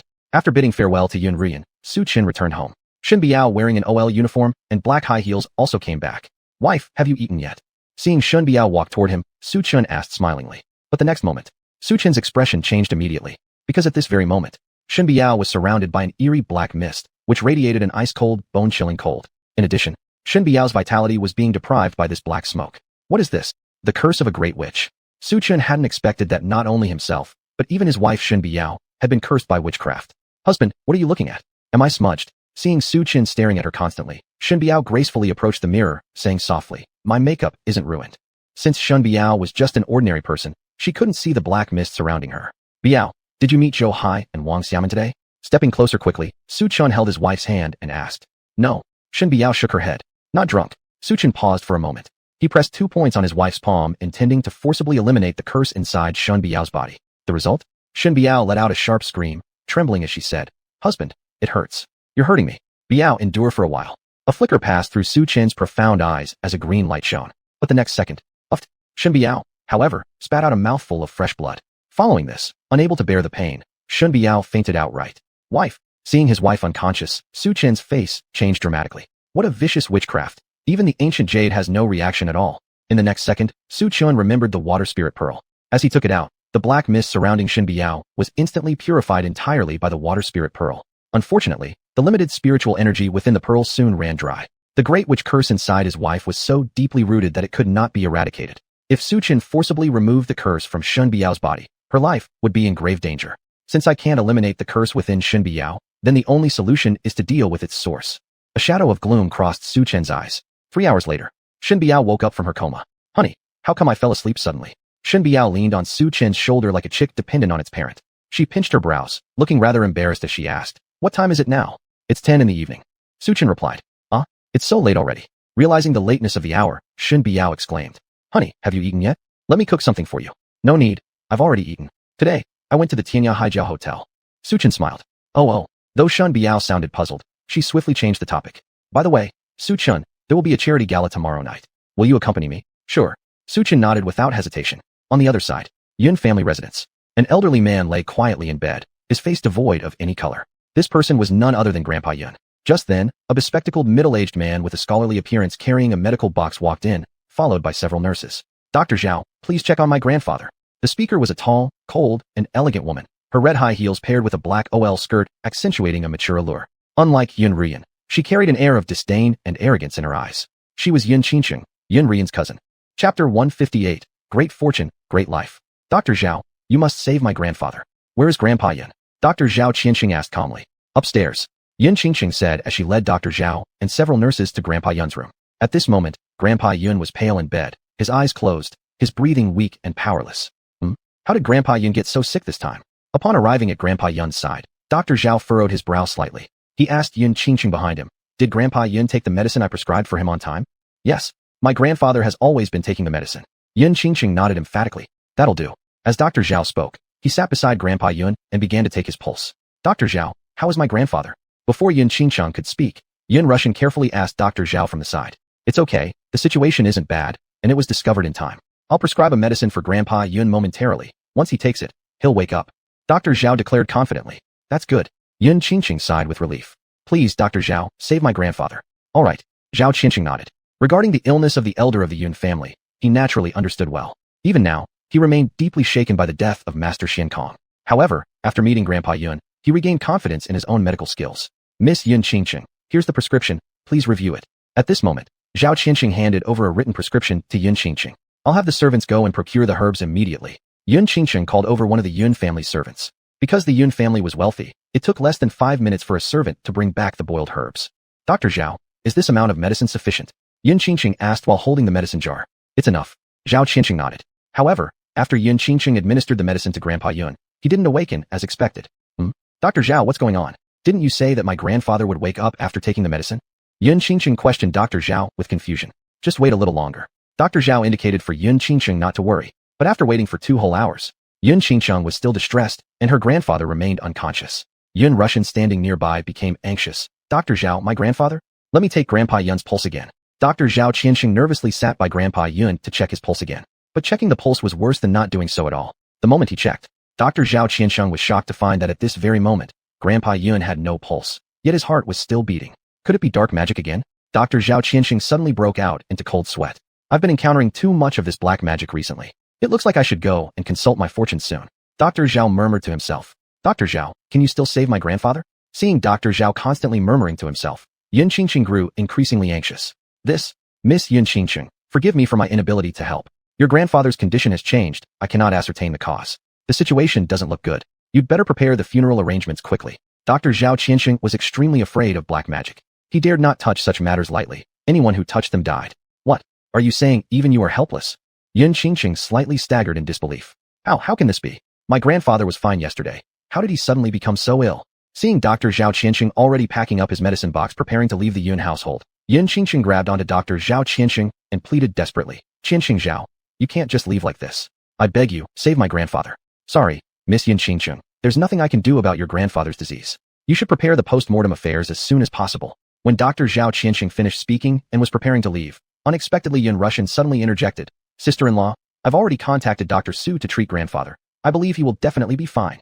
"Wait, you mentioned Dr. Su? Which Dr. Su?" Prepared to leave, Zhao Qianxing stopped upon hearing this remark. "The son-in-law of the Shen family, Su Chun." Yun Rian pronounced each word clearly. Hearing the name Su Chun, Zhao Qianxing burst out laughing. A village doctor dares to call himself a divine doctor? That's simply ridiculous. "Oh, is this the Su Chun who was abandoned by Shen Xiuxua?" Yun Qingqing curiously questioned. Before Yun Russian could speak, Zhao Qianxing coldly laughed. "Who else? He doesn't even have a physician qualification certificate. He merely understands some rudimentary medical knowledge. The Shen family evaluates him as someone pretending to be superior." After hearing this, Yun Qingqing's expression darkened. "Yun Ruyan, is what Dr. Zhao said true?" "No, last time it was Dr. Su who saved Grandpa." Hearing this, Yun Russian denied it outright. "I mean the claim that he doesn't have a physician license." Yun Qingqing demanded an answer. "I don't know about that." Yun Rian replied honestly. "Don't know? If you don't know, you're just randomly picking someone to treat Grandpa. What if you end up killing him? Can you bear the responsibility? Yun Qingqing gave her a harsh glare. I trust Dr. Su's medical skills, Yun Ruyan rebutted. Dr. Zhao not being able to cure doesn't mean others can't. Alright, bring this Mr. Su over now. I'd like to see how he plans on treating grandfather Yun. Zhao Qianxing still harbored resentment from last time when Su Chun had humiliated him. Thus his hatred for Su Chun was intense. Alright, Yun Ruyan took out her phone and called Su Chun. May I ask who this is? Su Chun picked up the call from an unknown number. Su Chun, it's me, Yun Ruyan. You. When will you come to save my grandfather? A voice tinged with sobbing came through the phone. I'll be there immediately, Su Chun said and hung up. Half an hour later, Su Chun arrived at the Yun residence. Su Chun, you've finally come. Today, dressed in a red long dress, Yun Ruyan looked especially alluring. Just arriving at the gate, Su Chun spotted Yun Qingqing wearing high heels and a black pencil skirt. You are Su Chun? Yun Qingqing sized up Su Chun from head to toe, full of disdain and contempt. Let me ask you, do you have a medical qualification certificate? I don't. Su Chun shrugged as he replied. You don't. Yun Qingqing instantly frowned, dissatisfied. Without a medical qualification, I think you should leave. Yun Qingqing directly issued the order to leave. Miss Yun, I think we could give him a try, since Miss Yun Ruyan trusts him so much. Besides, I'm also curious about the divine Dr. Su's skills. At this moment, Zhao Qianxing walked out from the house, a smirk playing on his lips. Seeing Zhao Qianxing's expression, Su Chun couldn't help but reveal a meaningful smile. Dr. Zhao, I didn't expect you were still alive. I thought you would have died after leaving the Situ family. Not dead, it's truly great fortune and destiny. Chapter 159, currently untreatable. Mr. Su, let me ask you, how do you know Master Xiankong? The death of Master Xiankong had become his recurring nightmare, haunting him endlessly. Zhao Qianxing stared at Su Chun intently, speaking word by deliberate word. Ever since Master Xiankong died due to the backlash of the earthly Sha force, Zhao Qianxing started having nightmares every night. He even checked books about the Imperial Bell, but found no information regarding the earthly Sha within it, which made Zhao Qianxing extremely curious. Isn't it strange that Master Xiankong would die? But then again, as a doctor, you wouldn't be able to see this coming, and that's normal. You say I can't see it? Upon hearing Su Chen's words, Zhao Qianxing became furious instantly. Mr. Su, who exactly are you looking down upon? I am not looking down upon you. I'm merely stating facts. Su Chen smiled with deep meaning. You? Just as Zhao Qianxing was about to flare up, he remembered something else instead. Then slowly a mocking smile crept onto his face. Su Chun, didn't you just say you wanted to come and examine Elder Yun? Great. I'd like to see how you intend to cure him. Dr. Zhao, is it really appropriate to let him examine? Yun Qingqing frowned deeply. Isn't he disdainful towards me? Let him try. Zhao Qianxing coldly laughed. He's merely a wild medic from the mountains. I know several doctors of this kind around me. Wild medic? Aren't you just talking about a village doctor? Can such a person even cure illness? Grandfather hasn't killed himself yet, but might get himself cured to death. Among all present except for Yun Qingqing and Yun Ruzian, the other members of the Yun family contemptuously regarded Su Chun as a village doctor. At this moment, Yun Lao suddenly woke up, spitting out a mouthful of black blood. Instantly, an overpowering stench filled the air. At the sound, both Yun Ruzian and Yun Qingqing hurried to Yun Lao's side. At this moment, Yun Lao appeared feeble with purple lips. Grandfather, what's wrong? Are you okay? Yun Lao didn't respond, but began murmuring some incomprehensible phrases only he could understand. The rest of the Yun family looked bewilderedly at Yun Lao. Only Su Chen's expression turned grim. Right as Su Chun was in deep thought, Yun Lao suddenly screamed loudly. All of you get out. Grandfather. Yun Qingqing's eyes reddened upon seeing her grandfather go berserk. Just when she was startled, Yun Lao abruptly regained consciousness. Qingchong. Rian, I know my time is near. Perhaps I won't live to see the two of you get married. After these words were spoken, Yun Qingqing and Yun Rian burst into tears simultaneously, both crying out together. Grandfather, nothing will happen to you. Grandfather, today I have invited Master Physician Su over. Haven't you always believed in Master Physician Su's skills? Why don't we let Master Physician Su examine you first? Su Chun. Upon hearing Su Chen's name, Yun Lao first felt elated inside, but soon after, a sense of disappointment engulfed him. Even Dr. Zhao couldn't cure it, so forget it, Su Chen. Before Yun Lao finished his sentence, Su Chen placed his hand on Yun Lao's pulse. Su Chen, what are you doing? Who allowed you to examine my grandfather? You're just a village doctor. What qualifies you to treat illnesses within the Yun family? Release your hand immediately. Seeing Su Chun take the initiative to check the elder's pulse, the present Yun family members scolded angrily. One of the Yun clan warriors intended to drive Su Chun out of the Yun household. Forget it. I will believe in Su Chun one more time. Yun Lao shook his head. Grandfather, you. Yun Qingqing looked strangely at Yun Lao. Previously, Su Chun once saved my life. Yun Lao explained. Hearing this, the Yun family finally understood why Yun Lao tolerated Su Chun. It turned out Su Chun had previously saved him. Enough. Let Su Chun do his thing. I'm also quite curious to see what Su Chen's abilities are. Beyond being able to predict geomancy and evil arts, has his medical skills truly reached the level of mastery? At this point, the Yun family no longer interfered. Time flowed away bit by bit. Soon, Su Chen removed his hand from Yun Lao's pulse. Master Physician Su, how is it? What's wrong with my grandfather? Can you save him? Upon seeing Su Chen rise, Yun Ruzian was the first to step forward worriedly asking. Su Chen deeply looked at Yun Lao, without making a sound. Su Chen, can you or can't you cure me? Speak up. Yun Qingqing glared at Su Chen, who kept silent, speaking arrogantly. If you can't cure, just leave early. No need to embarrass yourself later. That's right, Su Chen. If you can't cure, fart early and let the Yun family find a better expert. Zhao Qiansheng, seeing Su Chen did not reply, thus spoke with a sneer. Su Chen, didn't you look down on me before? If you're so capable, surely there's a way for you to cure Grandfather Yin. Zhao Qiansheng cast Su Chen a provoking glance, his tone full of deep implication. Su Chen ignored them and instead looked seriously at the elder of the Yun family. Mr. Yun, let me ask you a question. Have you recently come into contact with any strange people or events? Come into contact with strange people or events? Upon hearing these words, Elder Yun was instantly stunned. Su Chen, you can't possibly not see the problem and be planning to shift the blame, right? Zhao Qiansheng seemed to have seen through Su Chen's little scheme and sneered. Su Chen, if you can't figure it out, just say so. The Yun family invited you here to treat us, not for you to ask all sorts of questions. Yun Qingqing spoke harshly. Dr. Su, this. Yun Ruzian didn't finish her sentence. Elder Yun, if you don't truthfully answer my question, I won't be able to treat you. Su Chen said calmly. Su Chen, since when does treating someone involve answering questions? If everyone were like you, we wouldn't need doctors anymore.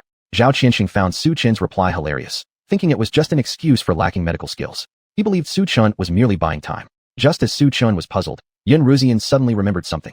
Yesterday, Song Changhai from the Tianyasi came to the Yun family, inviting us to attend tonight's charity banquet. Song Changhai. Originally, the charity banquet was hosted by him. Hearing this name, Su Chen frowned deeply, sensing a bit of fishiness. But now that Grandpa is seriously ill, the Yun family probably can't attend the banquet. Yun Ruzian slowly stated, Su Chen, can you cure him or not? Answer me. Yun Qingqing wanted Su Chen's response, but was surprised that he started going around in circles. Miss Yun, asking won't change anything. I think he probably can't cure it. Before Su Chen could speak, Zhao Qiansheng was already laughing derisively. Dr. Su, what's wrong with my grandfather? Yun Ruzian, seeing Su Chen's lack of response, became anxious and asked. Su Chen's words left several people stunned, even choosing silence. I currently cannot cure Mr. Yun's illness. Chapter 160, Soul-Stealing Technique. Can't treat it? If you can't, why are you pretending to be so competent here? It's a total waste of our precious time. Su Chen's words had just finished when Yun Qingqing nearby began to scoff at once. Zhao Qianxing came up to Su Chen and teased, Su Chen, if you don't know how to cure, then stop pretending. I could understand you're posing as a master doctor in Shen's family, but look at you now, you can't keep up the pretense any longer. Now your true colors have been exposed. Master Su, I thought I had found a lifeline, alas. It seems that heaven has destined my doom. Old man Yun sighed helplessly. Grandpa, there's always a way out. I believe nothing will happen to you. Yun Ruian's eyes immediately turned red upon hearing her grandfather's sigh. Yun Ruian, look what kind of person you've invited which makes Grandpa upset. Seeing Yun Ruian's appearance, Yun Qingqing angrily accused her. Yun Qingqing, don't talk nonsense. Grandpa wouldn't be like this because of me. Yun Ruian rebutted with all her might. If not you, who else? Zhao Master. Yun Qingsheng gave her a dirty look. Master Zhao is a well-known doctor in Tianbei City, not some country bumpkin healer like Su Chen. Do you think before speaking, Yun Ruian? Miss Yun, I suggest driving this village doctor away. Zhao Qiansheng glanced at Su Chen and sneered. Master Su, can you really not cure my grandpa? Yun Ruian asked Su Chen with complicated emotions. Su Chen, isn't there any other way? There is. Su Chen said slowly. What way? Hearing that, Yun Ruian's eyes brightened instantly. Your grandfather was cursed with witchcraft. Looking at the old man Yun whose complexion was pale, Su Chen hesitated to say something, but ended up revealing the truth. Actually, Su Chen checked the old man Yun's health last time, and found no serious issues. He was quite confused as to how such a healthy man suddenly fell ill. As things stand now, it is indeed consistent with Su Chen's previous conjecture. It is caused by an external force. Who would have thought that apart from Shen Biao, even old man Yun was also cursed with witchcraft? Been cursed with witchcraft? Upon hearing Su Chen's words, Yun Ruian couldn't help but feel lost. Mentioning witchcraft, the first thing that comes to mind is the witch god sect. But why did the witch god sect curse old man Yun? Su Chen, you mentioned witchcraft just now? What exactly is witchcraft? Not only Yun Ruian hadn't heard about witchcraft, people like Yun Qingsheng were also unfamiliar with it. On the contrary, Zhao Qianxing had heard something about it, but he couldn't remember where. The witch god sect. Only the witch god sect practices witchcraft. Someone from the Yun family reminded everyone. If one falls victim to witchcraft, their lifespan shortens, and they die due to the depletion of their essence and blood. Su Chen briefly explained the consequences of being afflicted with witchcraft. Upon hearing Su Chen's words, everyone in the Yun family sucked in a breath of cold air. If old man Yun really falls, isn't it over? Su Chen, what kind of witchcraft did my grandfather suffer? Will he die? After hearing Su Chen's description of witchcraft, Yun Ruian immediately looked at Su Chen with great tension and unease. The witchcraft inflicted on old man Yun is called the soul-stealing technique. Soul-stealing specializes in devouring the lifespan of the elderly. If the witchcraft on old man Yun cannot be removed soon, he may not live past a month. What Su Chen said for a month is already optimistic. In fact, he even doubted. Old man Yun might not survive for more than 10 days. Not living beyond a month. How come? Yun Ruian was terrified and lost her composure upon hearing those words. Suddenly, Yun Qingqing next to her sneered coldly. Yin Ruyan, are you stupid? Su Chen previously claimed he could heal Grandpa. Did he succeed? What witchcraft? What not living beyond a month? Why would the witch god sect target Grandpa? We Yin family haven't offended them in these years. That's right. Just after Yun Qingqing finished speaking, Zhao Qianqing agreed immediately. They come and go without a trace. The witch god sect doesn't even consider the families in Tianbei City worthy of attention. I can't believe they'd be idle and randomly curse Grandfather Yun. In my opinion, it's simply because Su Chan lacks medical knowledge and thus makes excuses by blaming it on witchcraft. Don't tell me, this is highly possible. Su Chun is merely a rural doctor. How good can his medical skills be? Saying that Grandpa was cursed with witchcraft to fool us, and we have no means to verify it with the witch god sect. A member of the Yun family nearby analyzed after hearing this. Dr. Zhao, I know Master Su, and he is not such a person. Yun Ruyan gritted her teeth and glared at Zhao Qianqing, her face full of displeasure. Not such a person? Su Chen has been playing roles without discretion more than once or twice. Do you think it's settled just because you, Yun Ruyan, say he isn't like that? As Zhao Qianqing finished speaking, his tone suddenly shifted. Soul-stealing technique? How could it possibly be some ghostly thing like that? Zhao Qianqing, do you know the soul-stealing technique? Upon realizing that Zhao Qianqing seemed to know about it, members of the Yun family all looked at him. I do know, and let me tell you responsibly. Grandpa Yun absolutely couldn't have been afflicted by the soul-stealing technique. Su Chen, did you hear that? Dr. Zhao said that my grandfather couldn't have been cursed by the witch god sect. Yet here you are still pretending. Yun Qingqing shot Su Chen a cold look. Get out of the Yun family immediately. Just looking at you makes me nauseous. Why pretend if you can't cure people, huh? That's right. He, Su Chen, is nothing but bad luck. Every time my patients encounter him, they end up getting worse. Meeting Su Chen truly brings 8 lifetimes of misfortune. Zhao Qianqing also cursed loudly, using Su Chen as an outlet for his anger. You shut your mouths. Divine Dr. Su isn't the kind of person you describe. Yun Ruyan glared daggers at these people around her. Just then, Su Chen lifted his head and directed a question curiously at Zhao Qianqing. So, Zhao Qianqing, why do you claim Grandpa Yun hasn't been afflicted with witchcraft? Yes, Dr. Zhao. What basis do you have to state my grandpa hasn't been cursed? What if he really was cursed? Would you take responsibility for the consequences if treatment gets delayed? Asked Yun Ruyan as she too stared sharply at Zhao Qianqing. Is the so-called divine Dr. Su correct? Zhao Qianqing sneered mockingly. You do know that the soul-stealing technique, also called the spirit-draining technique, causes both the spellcaster and victim's lifespans to decrease sharply at first. However, once the spell succeeds in draining the victim's soul, the victim's lifespan transfers entirely back to the spellcaster. But this comes with risks. Should the spellcaster die, their remaining life force would return to the victim. Tell me, do you think the witch god sect would waste such resources just to curse a small family like the Yuns? That doesn't sound plausible even upon careful thought. At this remark, Yun Ruyan fell speechless. With the heavy tolls from soul stealing, why then would anyone curse Grandpa Yun? Yun Qingqing asked in bewilderment. Miss Yun, why don't you ask me? And who should I ask in turn? Anyway, Grandpa Yun will not have been cursed. Zhao Qianqing repeated what he had said before. Chapter 161. Everything unfolded as Su Chen had foreseen. Su Chen, what more do you have to say now? Our Yun family has never offended the witch god sect. Why would they harm our Yun family? In response, Su Chen didn't bother to explain. He simply stepped forward and placed his hand on Grandpa Yun's forehead. Su Chen, what are you trying to do? Yun Qingqing slapped Su Chen's hand away. Her tone was unfriendly. Don't touch my grandpa. I suggest you move aside. Su Chen warned her. You move aside? Haha. Su Chen, you yourself said you can't cure him, but now you want to treat him again? Do you think we're idiots in the Yun family? Dr. Zhao already said that the witch god sect has no reason to send a witch for our Yun family. Yet you dare to accuse someone of casting a spell on my grandfather? Why are you so stubborn? Do people from the countryside like seeking recognition in big cities? Yun Qingqing continued, pointing rudely toward the exit of Yun's house. Su Chen, please get out of Yun's house. We don't welcome you, this fake doctor. That's right, Su Chen, leave. Lord Yun's illness doesn't need your treatment. You have no qualifications to do so. Zhao Qianqing also scolded Su Wen unpleasantly. Well, seeing that the Yun family didn't favor him, Su Chen turned to Yun Ruyan and said, Miss Yun, I'll go first. The only reason he came was entirely out of respect for Yun Ruyan. Unfortunately, these members of the Yun family were not appreciative. I will see you out. Yun Ruyan hesitantly spoke. She originally wanted to ask Su Chen to cure the illness, but she didn't expect it to end up like this. Just when Su Chen was about to leave, Yun Grandpa suddenly spat out a mouthful of blood on the bed. But this blood wasn't crimson red, it was black. Grandpa Yun even fainted outright, startling everyone present. Dr. Zhao, what's wrong with my grandfather? Yun Qingqing looked anxiously and worriedly at Zhao Qianqing beside her. Miss Yun, I already told you before, I have no way to deal with Lord Yun's condition. Zhao Qianqing sighed bitterly. But how else can we find other doctors except you at such an important time? If you cannot cure my grandpa, could you at least make him wake up? Yun Qingqing asked imploringly. Fine, let me feel Lord Yun's pulse first. After some thought, Zhao Qianqing had no choice but to feel the pulse. But feeling the pulse made things worse than not feeling it. Upon taking the pulse, Zhao Qianqing was utterly baffled. Only one kind of person wouldn't show a pulse, a dead person. However, Lord Yun was undoubtedly not dead. There was still a breath in him. How can this be? Zhao Qianxing recalled the scene at Situ's home. His gaze was filled with horror. After much hesitation, Zhao Qianxing informed Yun Qingcheng and others, "Ladies and gentlemen, I no longer sense any pulse in Lord Yun. In my opinion, it seems that Lord Yun may not have many days left. Either your Yun family finds another famous doctor or prepares for the afterlife. That decision is yours." After saying that, Zhao Qianxing took several nurses and left Yun's house. Not long after Zhao Qianxing left, Yun Qingcheng's phone rang. "Is what you say true?"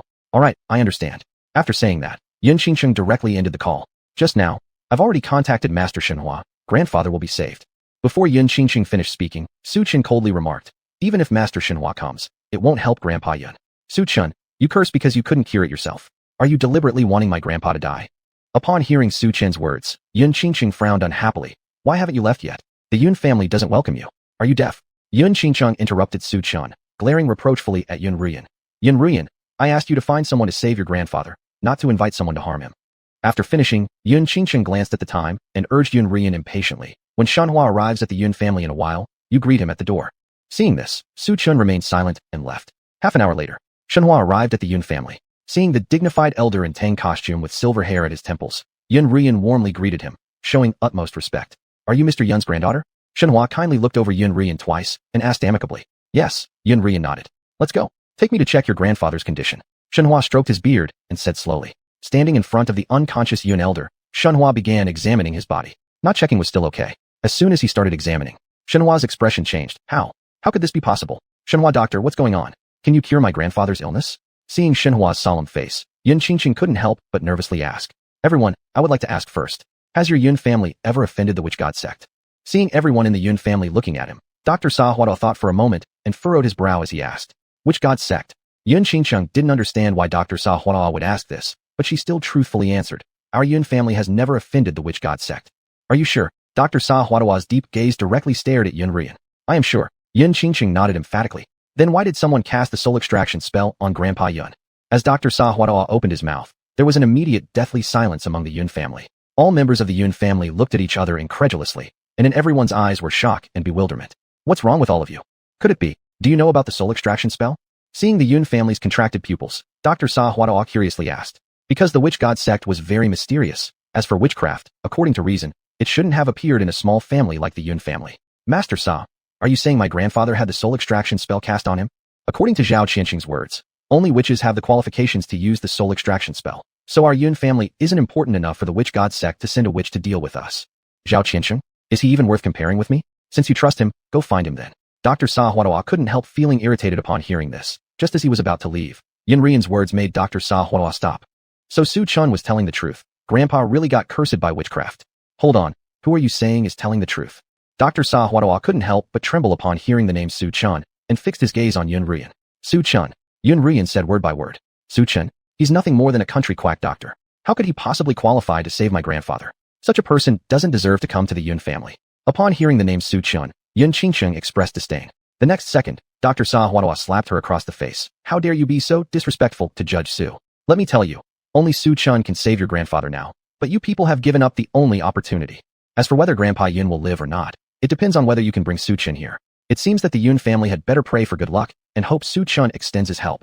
The old man shall take his leave." Dr. Xuanhuan gave a cold smile at the corner of his mouth and turned to leave the Yun family residence. Upon hearing these words, Yun Ruyan and Yun Qingcheng were stunned. It turned out that Dr. Xuanhuan really couldn't save their grandfather. Everything was just as Su Chen had foreseen. Chapter 162, Charity Evening. "Hello? Who's this?" Su Chen picked up the phone. "Dr. Su, is that you? This is Yun Ruyan. Please save my grandfather. It's my Yun family who has wronged you." Yun Ruyan's voice on the phone was tearful. "Sorry, I cannot save him right now." Su Chen refused. However, when Yun Ruyan heard these words, she assumed that Su Chen was refusing to help. Anxious, she said, "If you can save my grandfather, I'll do anything for you, even if it means sacrificing myself." Yun Ruyan left her sentence hanging.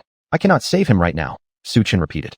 Before he finished, Yun Qingcheng heard his tone and rebuked coldly. "Mr. Su, you should be grateful that my Yun family is asking for your help because Dr. Hua Tuo mentioned that you could cure him. Do not think we willingly came to you. What I meant is I can't save him now, but it doesn't mean I won't be able to in the future," Su Chen lazily replied before hanging up the phone. This Su Chen, showing off. After hearing Su Chen hang up, Yun Qingcheng frowned with displeasure.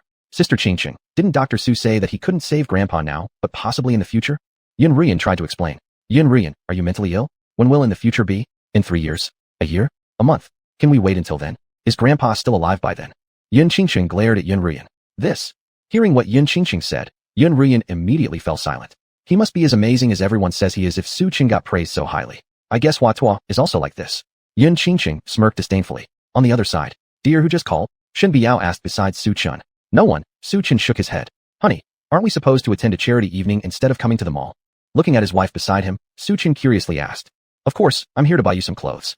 Shen Biao gave an enchanting smile. You can't wear a t-shirt to the charity evening, can you? So what? Su Chen chuckled.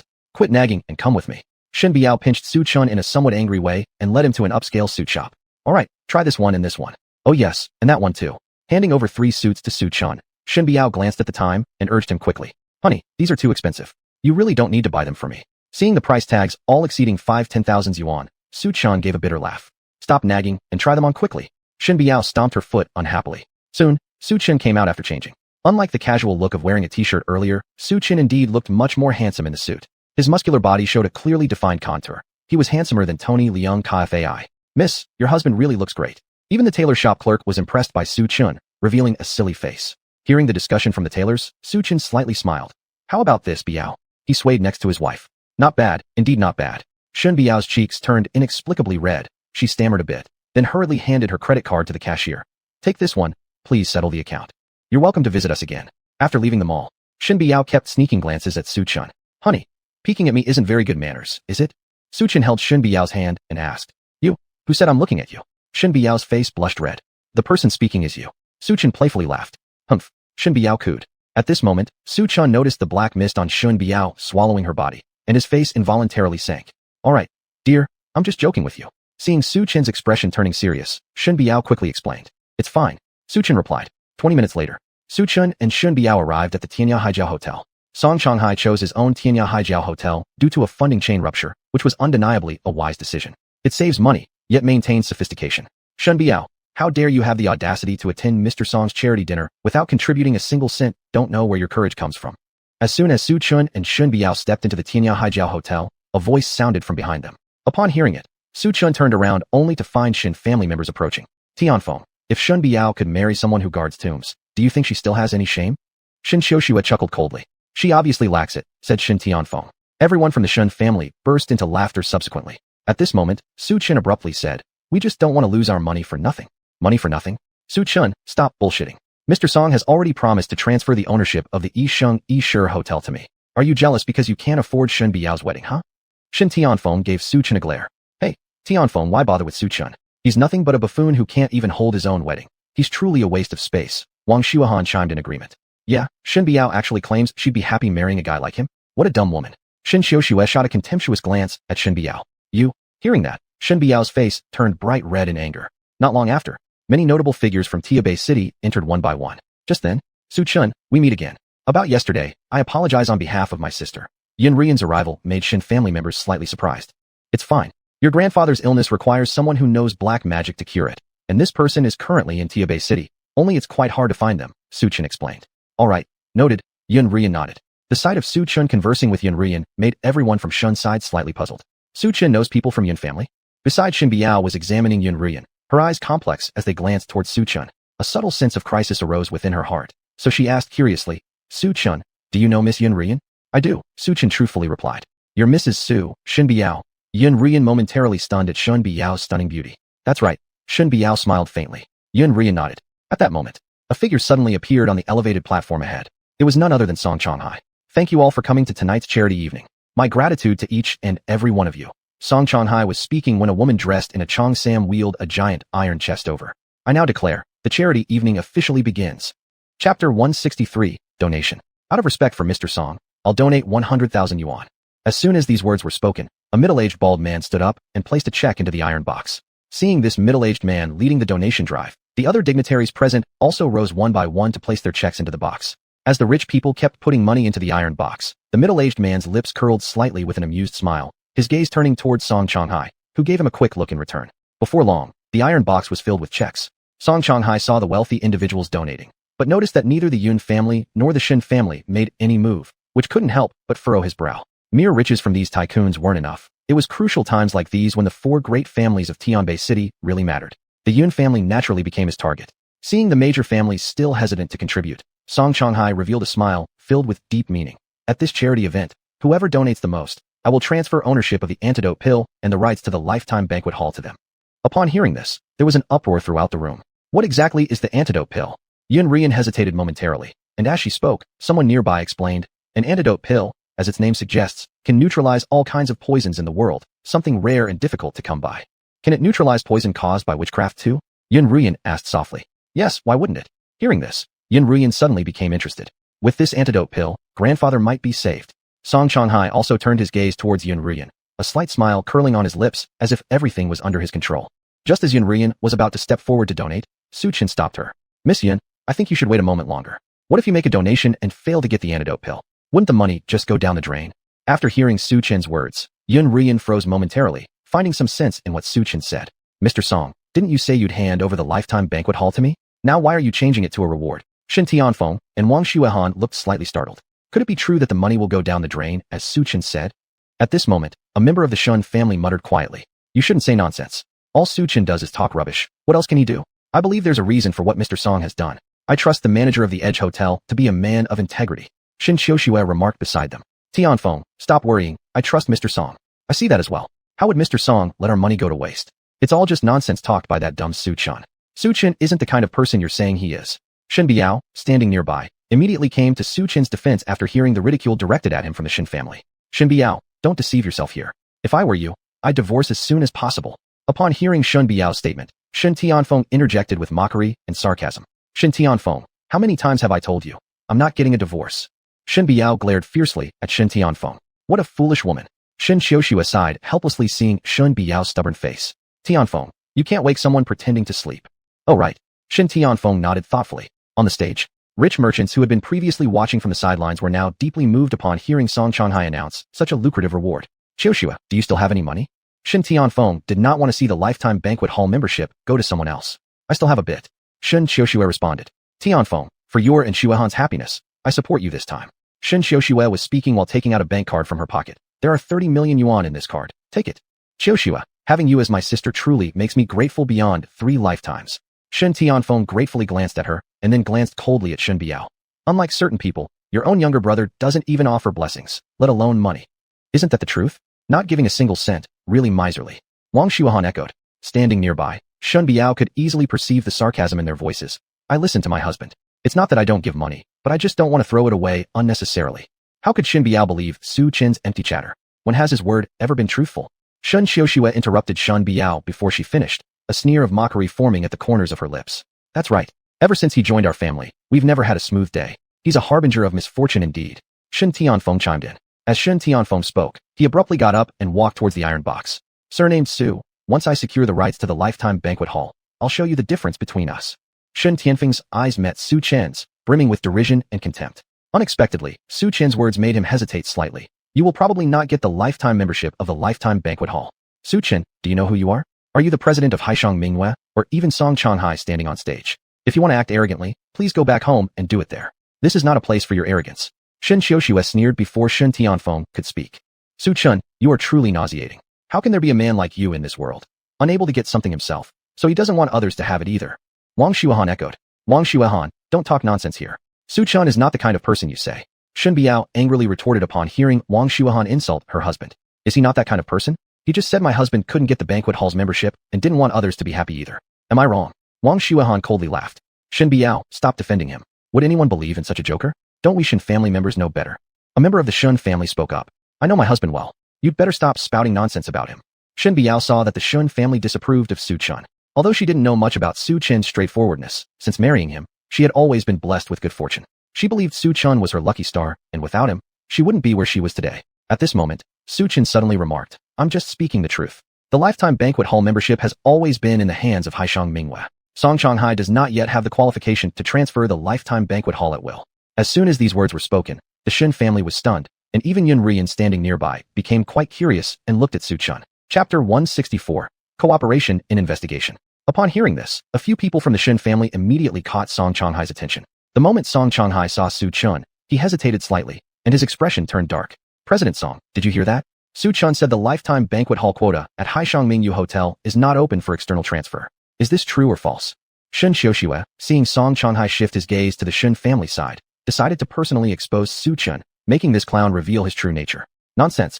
Hearing Shen Xiuxue questioning him directly, if he admitted it, the painstakingly raised money would definitely be reclaimed by families all over the country, and he himself would become the target of public criticism. Moreover, with his current insufficient strength as a martial artist, it was not enough to intimidate others.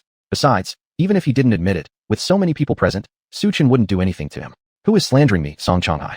Naturally, Song Changhai knew these words were spoken by Su Chen. Knowing that he must appear calm now, he gritted his teeth and forced a smile. It's him, Su Chen. Upon hearing this, Shen Tianfeng nearby pointed at Su Chen, displaying an expression of looking forward to the drama. Huh? Where does this little guy come from? Daring to defame me. Song Changhai looked deeply at Su Chen, with a trace of fear in his eyes. It was untrue to say he wasn't afraid of Su Chen. After all, Su Chen's strength as a core disciple martial artist meant he could easily crush Song Changhai with one hand. President Song, long time no see. When Su Chen heard Song Changhai's words, he immediately greeted him, but this greeting seemed like a warning to Song Changhai. Before Song Changhai could speak, Shen Xiuxue mocked beside him. Su Chen, who do you think you are? Do you even deserve to address President Song? Exactly, an odoriferous tomb guardian from the mountains. How dare you randomly address President Song? Shen Tianfeng echoed in agreement. Su Chen, a mountain lad. Where does he understand these interpersonal complexities? Wang Xuanhuan's words made other members of the Shen family burst into laughter. Who are you? Stop trying to cozy up to me. Song Changhai pretended not to recognize Su Chen, fearing being exposed on the spot, which would make all the hard-earned money vanish into thin air. Su Chen, do you have any shame left? President Song doesn't even know you, yet you're clinging desperately, truly hilarious. Seeing Song Changhai pretending not to know Su Chen, Shen Xiuxue filled her face with mockery and ridicule. Haha, Su Chen acts like glue. Without playing the fool, he feels uneasy. Shen Tianfeng agreed again. Seeing Song Changhai shifting his focus to the Shen family, Yun Rian besides Su Chen took the opportunity to ask about her doubts. President Song, can the antidote pill really neutralize witchcraft? Hearing Yun Rian asking this question, a gleam of cunning flashed across Song Changhai's eyes. Yun Rian, naturally it can. Great, I'll take the antidote pill. This time, Yun Rian ignored Su Chen's warnings and planned to donate money to acquire the antidote pill. Miss Yun, the antidote pill cannot neutralize witchcraft and will not save your grandfather. Donating money will only teach you what it means to throw money down the drain. Su Chen shook his head in attempt to dissuade her. If the antidote pill could truly neutralize witchcraft, with the power of Haishang Mingyu, he would have already acted to cure his wife affected by witchcraft. Miss Yun, do you believe Su Chen's words? His statements carry no credibility within our Shen family. Shen Xiuxue chimed in before Yun Rian could speak, mocking with disdain. Shen Xiuxue, don't slander my husband. He never deceives people. Shen Biao frowned, disapproving of Shen Xiuxue's insult towards Su Chen. President Song is the boss of the far-reaching hotel group, and what is Su Chen compared to him? Shen Tianfeng joined in after Shen Xiuxue spoke. Miss Yun, please reconsider carefully, Su Chen repeatedly advised. Hearing this, Yun Rian was plunged into hesitation for a moment, torn between her grandfather and Su Shun Yi, Su God Doctor, who once saved her grandfather. Neither did she wish to offend.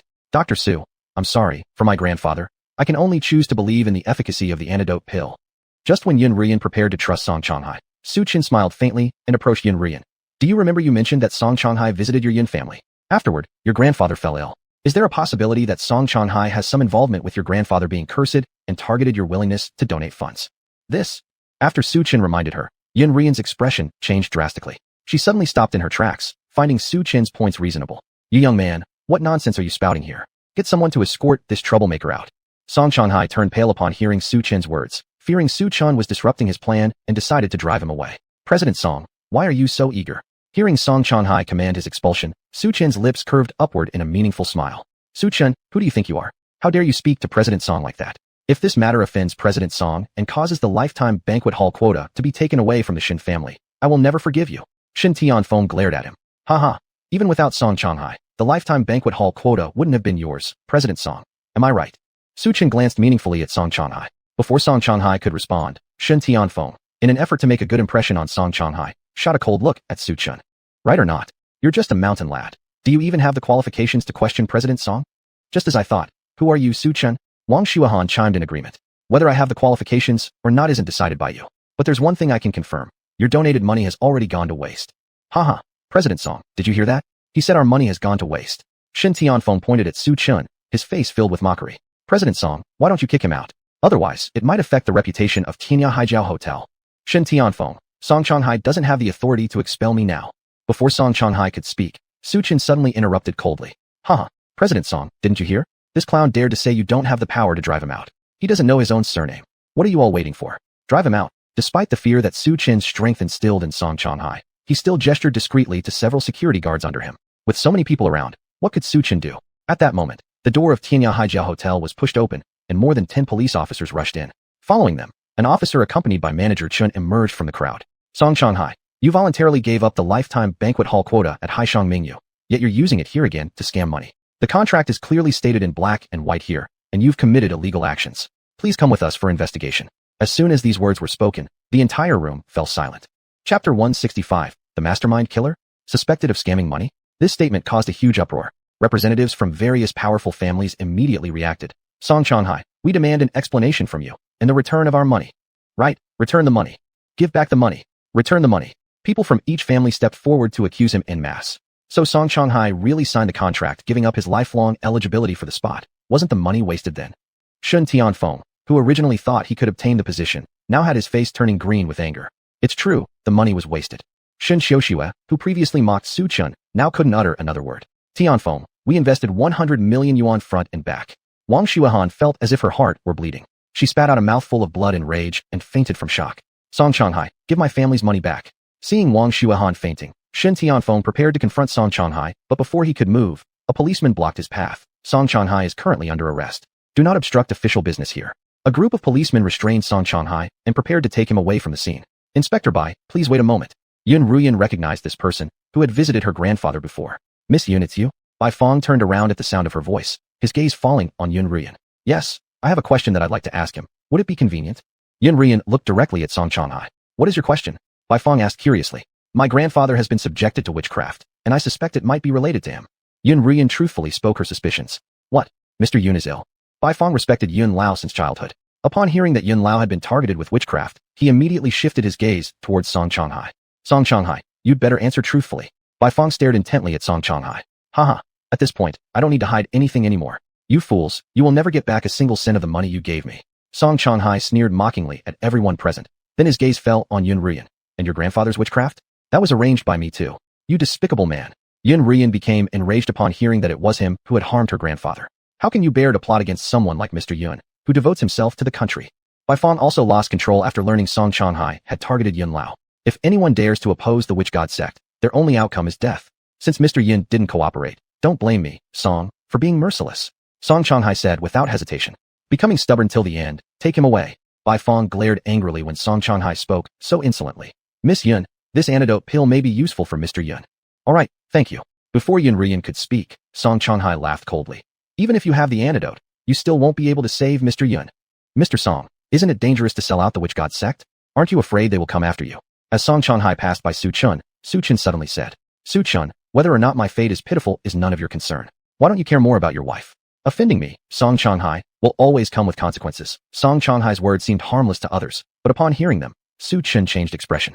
After Song Shanghai was taken away by Bai Fong, mixed emotions surfaced among the remaining individuals. Some sighed in relief, some lamented. The ones who were relieved were those who hadn't donated, such as Yun Ruyan and Shin Biao. Those who were saddened had just wasted their money, like members of the Shen family. Husband, it's fortunate that I have you. Otherwise, I would have suffered losses as well. Shin Biao didn't expect Su Chen's previous words to prove accurate once again. At this point, she confirmed that her husband wasn't ordinary. As your spouse, helping you is natural. Su Chen smiled lightly. Divine Dr. Su, is there hope for saving my grandfather? Yun Ruyan's question interrupted the two. Divine Dr. Su? Shin Biao heard this and curiously looked at Su Chen. I still maintain what I've always said. Su Chen stated vaguely without offering much elaboration. Miss Yun, does someone like Su Chen deserve the title of Divine Doctor? He's merely a quack doctor without a medical license. Shen Xiuxue, who was originally furious, exploded upon hearing Yun Ruyan refer to Su Chen as Divine Doctor.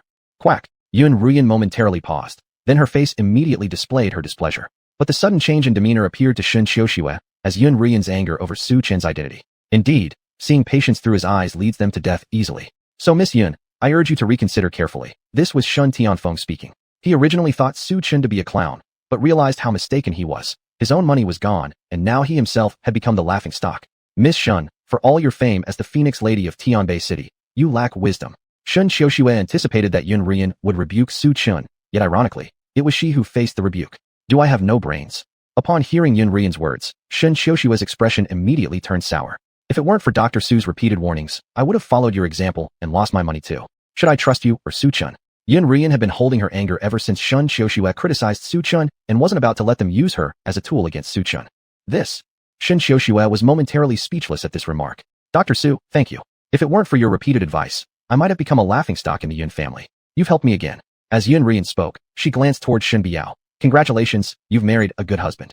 Thank you, I know. Shen Biao instinctively clung to Su Chen's arm, as if declaring ownership. This scene landed differently on the ears of the Shen family, especially Shen Tianfeng. Shen Tianfeng glared at Su Chen with dark eyes. Now he had no money, and no spot either. Worst of all, everything Su Chen said came true. Had it been someone else, he could accept it. But this person was Clown Su Chen.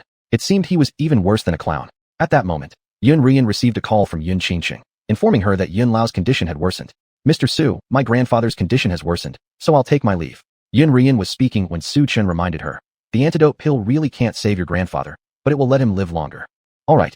Yun Rian nodded and turned to leave. After Yun Rian left, Su Chen received a call from Manager Chen, briefly talking before hanging up.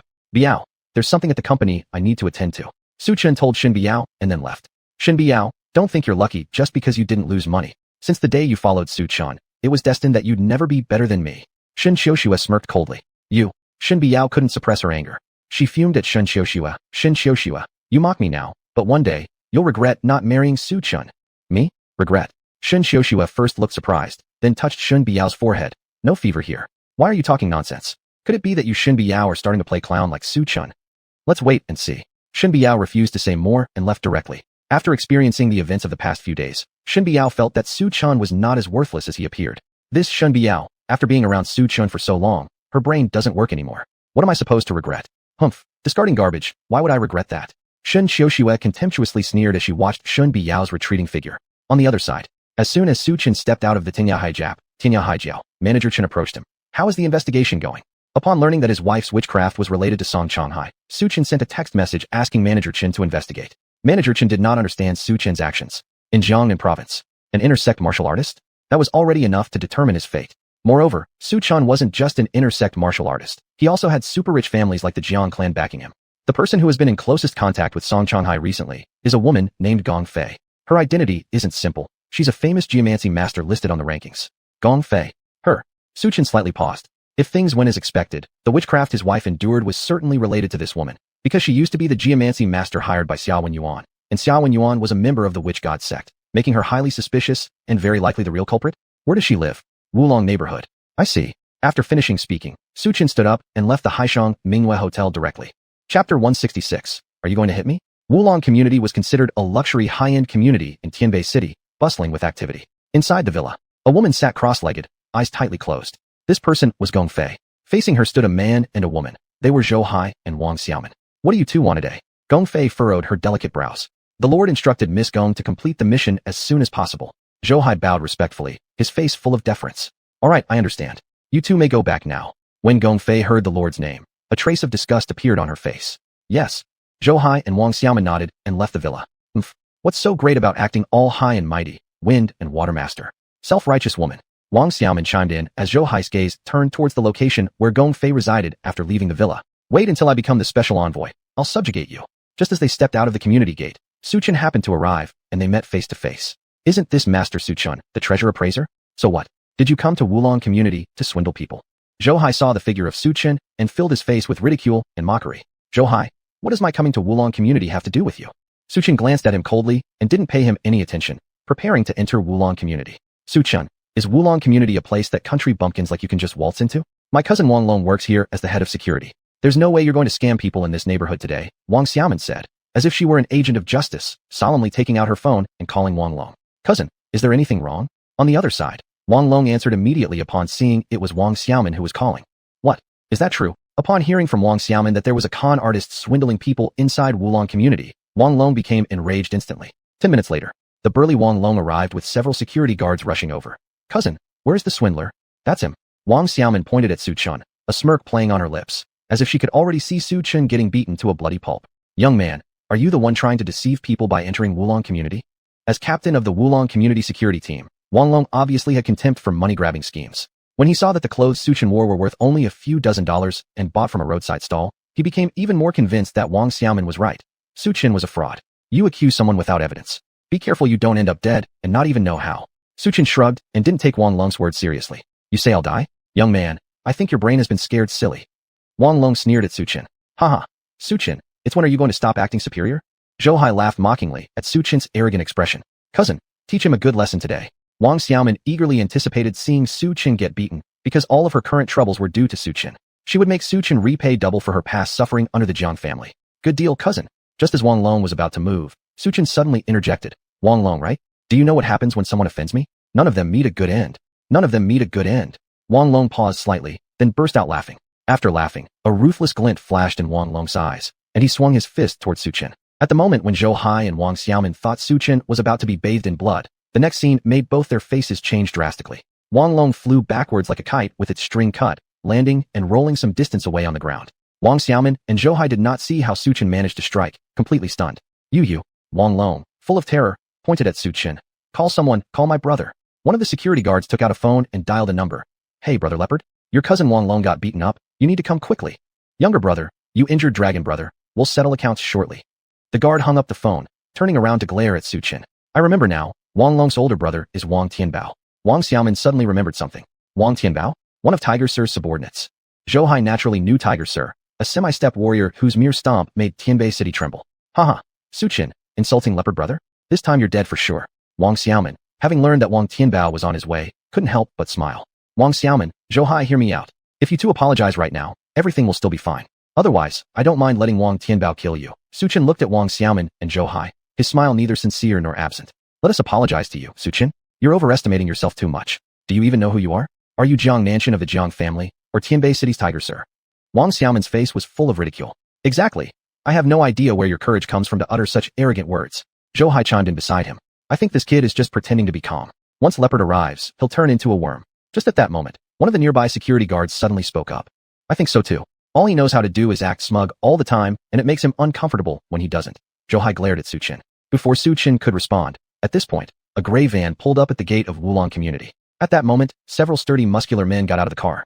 Their leader was none other than Wang Tianbao. Xiaoli, where's Wang Long? Wang Tianbao shouted towards the guard named Xiaoli. Leopard brother, dragon brother, is over there. Xiaoli pointed to Wang Long lying on the ground. Shit, who did this? Upon seeing Wang Long motionless on the ground, Wang Tianbao immediately changed his expression with fury. Before Xiaoli could speak, Zhou Hai beside him pointed towards Su Chen. Leopard brother, it was him who injured Wang Long. Upon hearing that, Wang Tianbao looked in the direction Zhou Hai had indicated, his expression instantly changing drastically as he unconsciously swallowed. Leopard brother, this kid has absolutely no respect for you and Tiger Sir. He even boasted that once you arrive, he'd kill us. This person really has no idea about propriety and needs a hard lesson to understand reality. Otherwise, any mongrel will dare come out here and spout nonsense. Just so, he talks recklessly and considers himself some great figure without realizing he's merely a joke. Wang Xiaomin concurred. As the two kept talking back and forth, neither noticed the fear on Wang Tianbao's face upon seeing Su Chen. Wang Tianbao, are you going to hit me? Su Chen smirked at him. Chapter 167, Tycoon International Hotel. Su Chen, you should show more respect when speaking to Leopard brother. Zhou Hai thought he understood the situation well, but before his sentence was even finished, Wang Tianbao slapped him. Go to hell, you idiot. I don't need your instructions on how to act. Tie them up and find a place to bury them alive. Upon hearing that he would be buried alive, Zhou Hai lost control of his bladder out of sheer terror. Wang Xiaomin even fainted from fright. Mr. Su, I often hear Tiger Lord mention you. It's Tiger Lord's birthday tonight. Does Mr. Su have time? Wang Tianbao proved himself as Yang Hu's trusted confidant with these words alone. I'll see. Su Chen said lightly, glancing at Zhou Hai sprawled on the ground. If you want to survive, answer me one question. What question? Speak. Zhou Hai immediately seized this opportunity, clinging onto it like a lifeline. Why did you come to Wulong neighborhood? Su Chen fixed his gaze deeply on Zhou Hai. This. Zhou Hai suddenly hesitated after hearing the question. Do you want to die? Wang Tianbao barked as soon as he noticed Zhou Hai's hesitation.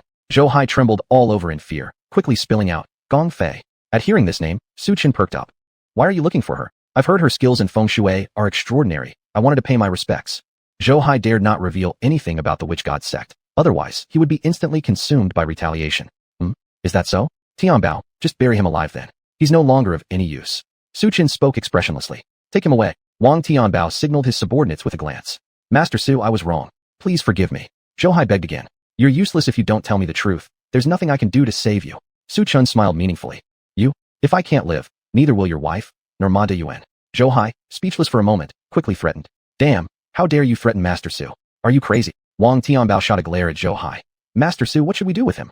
Let Yang Hu lock them up first. Su Chen said casually. Master Su, may you burn in hell. Despair filled Zhou Hai's face, regret and resentment clearly reflected in his eyes towards Su Chen. If only he hadn't offended Su Chen, maybe by now he would have already become an envoy.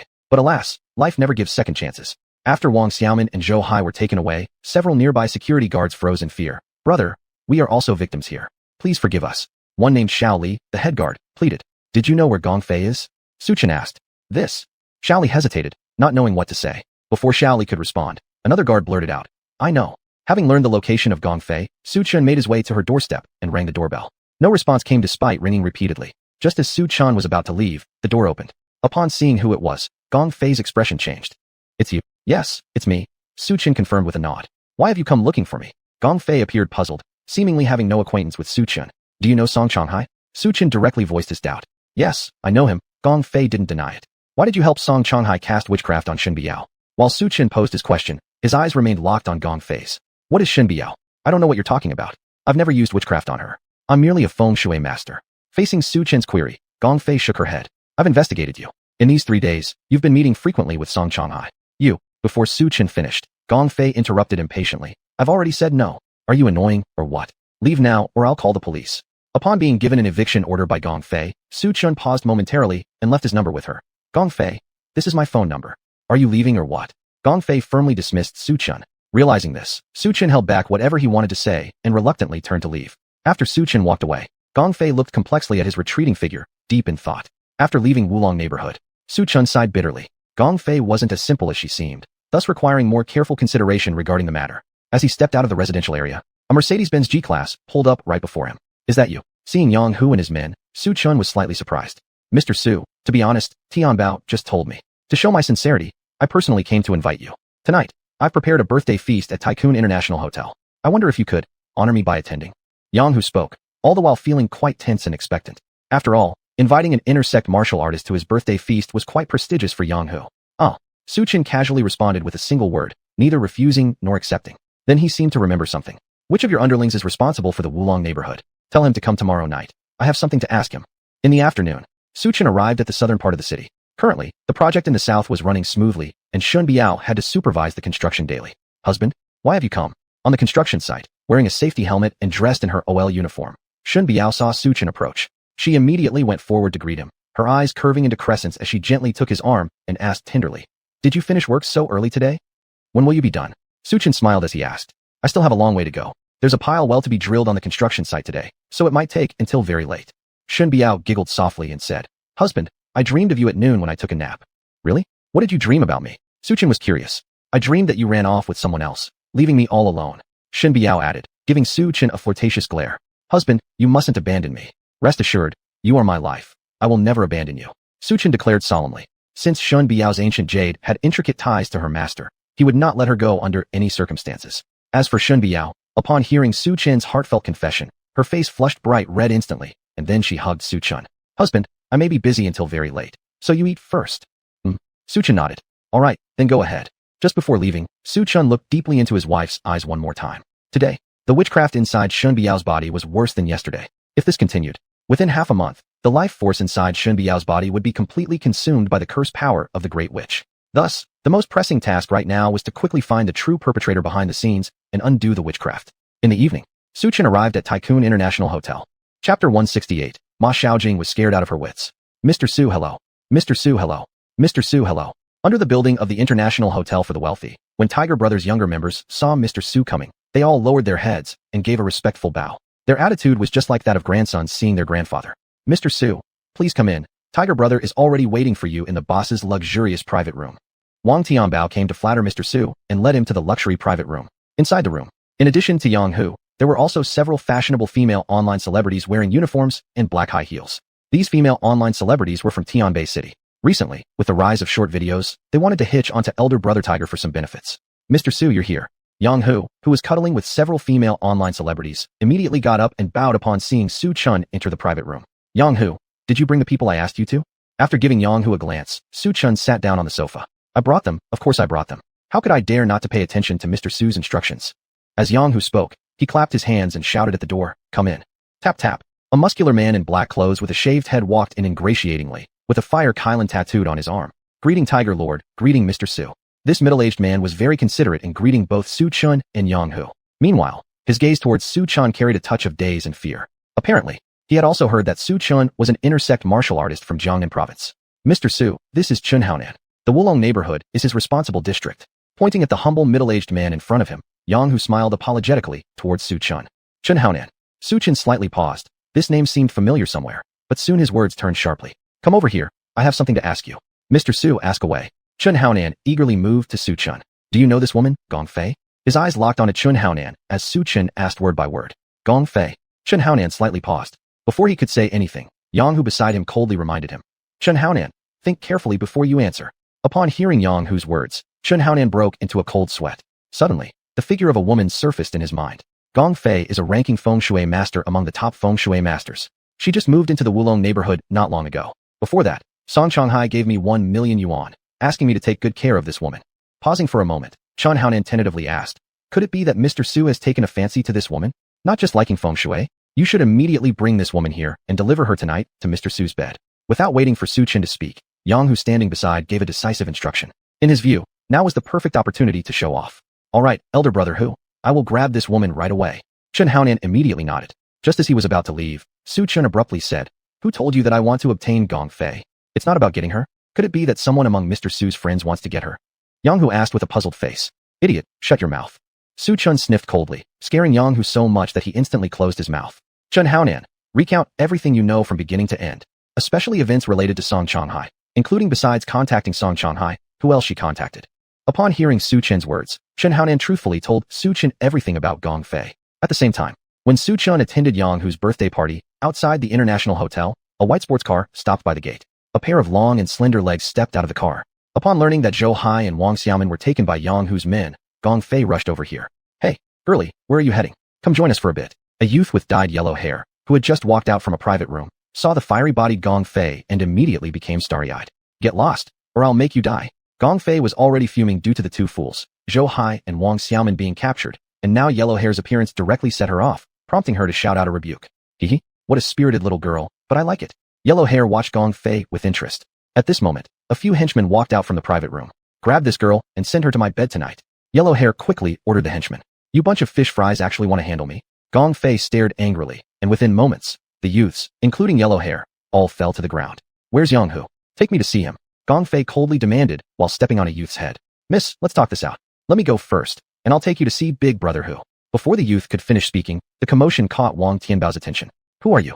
How dare you create chaos on Big Brother Hu's turf? Seeing his little brother underfoot, Wang Tianbao immediately became furious. It doesn't matter who I am. What matters is to bring out Yang Hu, or I won't hesitate to tear apart the high-end international hotel. Gong Fei said coldly. Huh, do you think you can just call for Big Brother Hu at will? When Wang Tianbao heard her directly calling out Yang Hu's name, his eyes turned cold, and his face grew dark. Is Big Brother Hu really that great? If not for the instruction that Zhou Hai and Wang Xiaoman mustn't be harmed, Gong Fei wouldn't have bothered with these two idiots' affairs. Today I'll teach you that there's always someone better than you. In a flash, Wang Tianbao rushed toward Gong Fei, attempting to subdue her in one move. Unexpectedly, Gong Fei dodged lightly and kicked Wang Tianbao in the abdomen, sending him flying into the wall. Call out for Tiger Lord. Struggling to get up, Wang Tianbao's eyes carried a trace of fear. He hadn't expected that this woman was a warrior of the 9th rank. 10 minutes later, Yang Hu and his entourage emerged from the private room. Who dares to make trouble here? Before Yang Hu finished his words and noticed Wang Tianbao lying on the ground, his face changed instantly. Girl, you injured my man. You'd better explain yourself, or you'll not leave here today. Are you Yang Hu? I've heard you captured 2 young people today. I want you to release them. Gong Fei spoke straightforwardly. At this moment, Su Chun suddenly interjected. If you want us to release them, tell us why you put a curse on Shun Biao. Upon hearing this, Gong Fei fixed her gaze on Su Chun. It's you? I already told you. I never put a curse on Shun Biao. If that's the case, then you may leave. We will not release them. Su Chun responded without hesitation. You? Gong Fei realized she couldn't gauge Su Chen's strength. There was only one possibility. This young man was stronger than her. Recalling how respectfully Yang Hu had treated him earlier, was he an intersect martial master? Why had she never heard of such a young intersect martial master in Jiangnan province? Realizing this, Gong Fei's expression suddenly shifted. It was best to report this matter back to the organization as soon as possible. Su Chun, far be it for us to travel long roads. We'll see about this. I will rescue them no matter what. With a heavy tone, Gong Fei turned to leave. But suddenly, Yang Hu's voice sounded out. Girl, you beat my men and now want to leave? That doesn't sound right. Yang Hu, others may respect you by calling you Big Brother Hu, but I don't fear you. Gong Fei chuckled with mockery, as if Yang Hu wasn't worth her notice. Girl, you're asking for death. Just as Yang Hu was about to explode, Su Chen suddenly whispered something in his ear. Instantly, Yang Hu's complexion changed drastically, and he started sweating profusely. You may leave. When you're ready to tell me. Remember to come find me at Sea Bright Moon. Su Chen didn't cause her any further trouble. Humph. Gong Fei coldly snorted and turned away. After Gong Fei left, Su Chen turned to Yang Hu. In the coming days, assign someone to keep an eye on her. Report any developments immediately. Mr. Su, Does this girl really practice witchcraft? Yang Hu looked perplexed. I don't know. Su Chen shook his head. But do you want to bet? This? No way. Naturally, Yang Hu knew how terrifying witchcraft could be, dying without even knowing it. In Tianan City, at the Ma residence, accompanied by Ma Xiaojing, Ma Deyuan was leisurely pacing in his small courtyard. Grandpa, it's been 3 days, and you're still perfectly healthy. This Su Chen is just a scammer, spouting nonsense. Ma Xiaojing couldn't help but mock. However, in the next second, Ma Deyuan's body convulsed violently, foaming at the mouth as he collapsed straight onto the ground. This horrifying scene completely terrified Ma Xiaojing. Chapter 169, calls Su Chen. No, it's not good. A man from the Ma family ran in with a pale face. Third brother, what's wrong? Ma Xiaoyuan looked at the man from the Ma family. It's our father. The Ma family man stammered and couldn't get a single word out. Ma Tianfeng, you explained clearly. The speaker was a middle-aged noblewoman, this person being Ma Tianfeng's wife. Our father suddenly fainted. Ma Tianfeng opened his mouth, his ashen face said, just now, Xiao Jing was accompanying Dad to take a walk in the courtyard, and suddenly, Dad fainted for no reason. What? It's truly Ma Xiaojing's fault, doing nothing and dragging Dad out for a walk. She's clearly too full, some Ma family member said incomprehensibly. Soon, the Ma family members arrived at the bedroom and saw that Ma Deyuan's eyes were tightly closed. Dad's pulse is weak. As a doctor, Ma Xiaoyuan checked Ma Deyuan's pulse. Could it be that Mr. Su's words are true? Father won't live past 3 days. Suddenly, one of the Ma family members remembered Su Chen's words and reminded them. Stop making nonsense. Su Chen is just a fraud who knows nothing. Ma Xiaojing, standing by the side, interrupted his words. Ma Xiaojing, if you hadn't disbelieved Mr. Su's words before, would Grandpa have ended up like this? Upon hearing Ma Xiaojing slandering Su Chen, Ma Xiaoyuan immediately glared at her. If not for Su Chen, we wouldn't be able to save Grandpa. Ma Xiaojing took out her phone and dialed a number. This number was given to her previously by Zhou Hai, telling her to call if anything happened to Ma Deyuan within 3 days. Hello? Who's there? A crisp female voice came from the other end of the phone. Are you Miss Gongfei? My name is Ma Xiaojing. I was introduced to you by Mr. Zhou Hai. Are you available now? My grandfather has suddenly fallen ill. Ma Xiaojing spoke softly. Introduced by Zhou Hai. Gongfei paused momentarily, lost in thought. Miss Gong, are you still listening? Ma Xiaojing, upon hearing Gongfei fall silent, couldn't help but panic inwardly. Where are you? I'll come right over. Gongfei paused briefly before speaking softly. Upon hearing Gongfei agree to save her grandfather, Ma Xiaojing immediately smiled and informed her of her location. Half an hour later, Gongfei, wearing simple sportswear, arrived at the Ma residence. Are you Miss Gongfei? Previously, Ma Xiaojing had found Gongfei's name quite familiar, then suddenly recalled the genius girl ranked among the feng shui masters. Grandpa Ma, where is he? Take me to see. Gongfei neither denied nor confirmed her identity, instead directly asked Ma Xiaojing about her grandfather's condition. Indeed worthy of being a feng shui master. Such a decisive personality. I like it. Ma Xiaojing looked at Gongfei's back admiringly. Gongfei was led by Ma Xiaojing to Ma Deyuan's bedroom. The crowd of Ma Xiaoyuan fixed their gaze on Gongfei, exclaiming inwardly, what a beautiful woman. This is Miss Gongfei. Her profession is a feng shui master. Ma Xiaojing introduced her. Miss Ma, we thought you brought a doctor, but you brought a feng shui master instead. Can a feng shui master save grandfather? Ma Xiaoyuan gave her a glare. You? At least I invited a feng shui master. Better than inviting some quack without a medical license. The tone of Ma Xiaojing's words dripped with sarcasm. Before Ma Xiaoyuan could speak, Gongfei suddenly spoke coldly. Sir, there are certain illnesses that doctors may not necessarily cure, yet feng shui masters can. That's right. I believe in Miss Gongfei's capabilities. Ma Xiaojing echoed on the side. Ma Xiaoyuan remained silent without uttering a word. As Gongfei approached close to Ma Deyuan, she immediately noticed the string of prayer beads hanging around his neck. Wu Shenju. The moment Gongfei saw the Wu Shenju, everything became clear to her. She never expected someone to use Wu Shenju on an elderly man. Such a despicable means indeed. Where did this string of beads come from? Gongfei removed the Wu Shenju from old Master Ma's neck. Sent by Zhou Hai. Ma Xiaojing replied without hesitation. Zhou Hai. Gongfei was startled in her heart. It seems this person needs careful attention in the future. Your grandfather isn't sick, it's just that the Wu Shenju has been sucking his essence. Gongfei straightforwardly explained. Hold on, Miss Gongfei, what is the name of this bead? Ma Xiaoyuan suddenly interjected while standing beside. Wu Shenju. Gongfei explained. Wu Shenju? Isn't it called Ding Xian Chanju? Could it really be, as Su Divine Doctor said, that Zhou Hai intends harm for father? Ma Xiaoyuan's expression changed abruptly. Ma Xiaojing, look at the kind of friends you've made. If it wasn't for this bead sent by Zhou Hai, grandfather wouldn't have fallen into a coma. If grandfather really dies, you'll be the eternal sinner of the Ma family. Ma Xiaoyuan pointed at Ma Xiaojing and reprimanded her coldly. At this point, since Miss Gongfei had already said that the problem lay with the prayer beads, Ma Xiaojing naturally could not escape blame, and she was so scared that she hugged Miss Gongfei's arm. Miss Gongfei, is there any way you can save Grandpa? Yes. Miss Gongfei replied indifferently. Please, Miss Gongfei, save my grandfather. Ma Xiaojing begged piteously. She didn't want to become a sinner of the Ma family, and even less wanted to endure the torment in her heart. Why should I step in to save your grandfather? Just because of Zhou Hai? He doesn't have the authority to command me. Gong Fei countered with a question. This? The Ma family were momentarily speechless. Miss Gong, what about money? Ma Xiaojing hastily offered. Do you think someone of my stature would be short of money? Gong Fei smiled with an intriguing look on her face. Just as Gong Fei thought the Ma family would again beg her, Ma Xiaoyuan suddenly interjected. If Miss Gong Fei is unwilling to sincerely treat my father, then please leave. I will find someone else to save my father. Before Ma Xiaoyuan could finish speaking, Ma Xiaojing abruptly interrupted him coldly. Ma Xiaoyuan, do you expect Su Chun, that scammer, to save grandfather? Stop dreaming. Su Chun. When Miss Gong Fei heard the name Su Chun, she suddenly revealed a smile filled with meaning. I can save your grandfather, but you must bring Su Chun here. Miss Gong Fei, he is nothing more than a fraudster who you're calling to make a fool of? Ma Xiaojing looked perplexed upon hearing Gong Fei's demand for Su Chun. Don't ask unnecessary questions. Do you want to save your grandfather or not? Gong Fei gave Ma Xiaojing a stern look. Yes. Ma Xiaojing nodded her head. If you wish to, follow my instructions. Gong Fei then directed her gaze at Ma Xiaoyuan. If you want to save your father, call Su Chun and let him come. All right. Ma Xiaoyuan took out his phone and dialed Su Chun's number.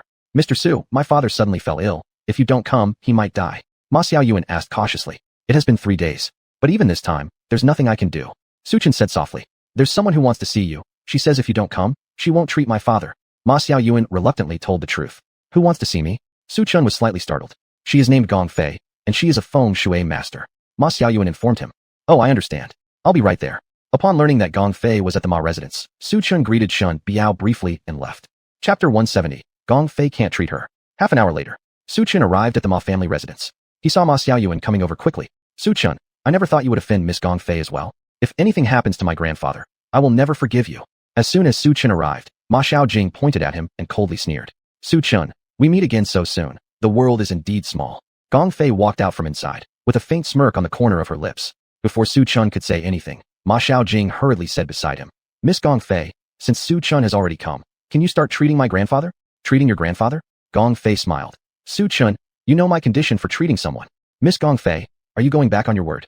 Ma Xiaojing's expression turned serious, realizing that Gong Fei might not intend to save her grandfather.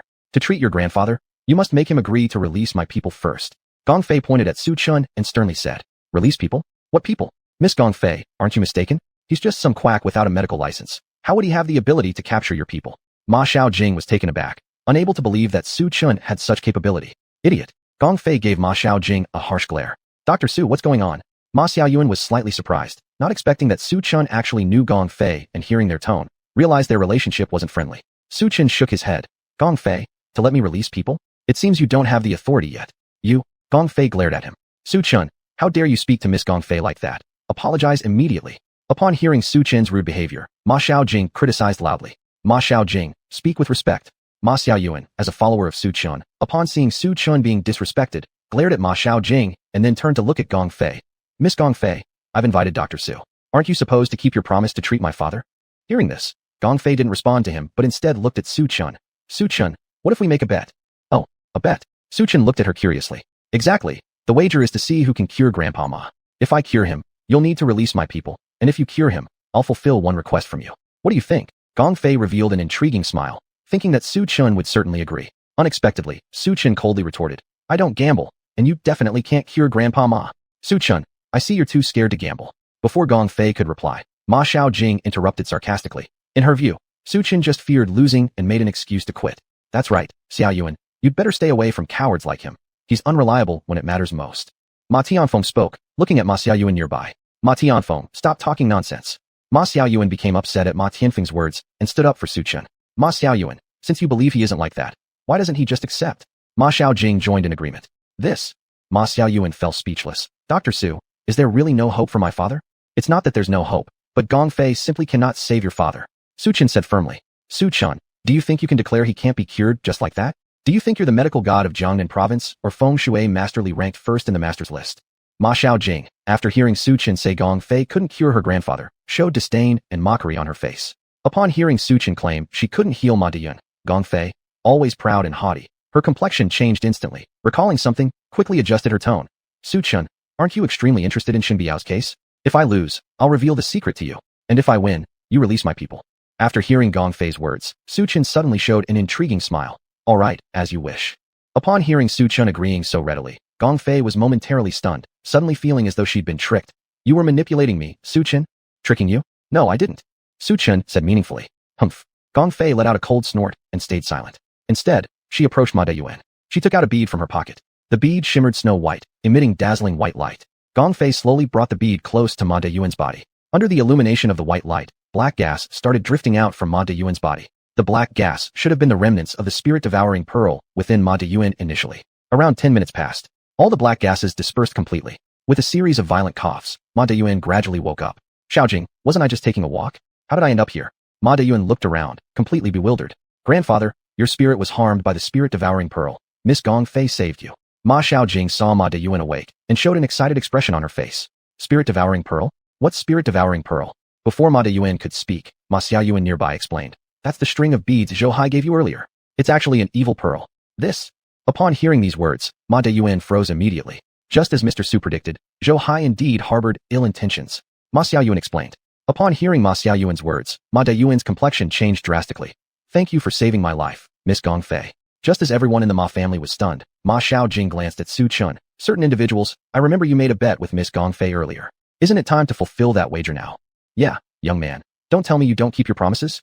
Ma Tianfeng chimed in. He loves being a clown and pretending to be something he isn't. It's exactly his style not to honor his word. A member of the Ma family sneered coldly. As everyone from the Ma family awaited Su Chen's embarrassment, Su Chen suddenly said coldly, I once said that Miss Gong Fei couldn't cure Grandpa Ma.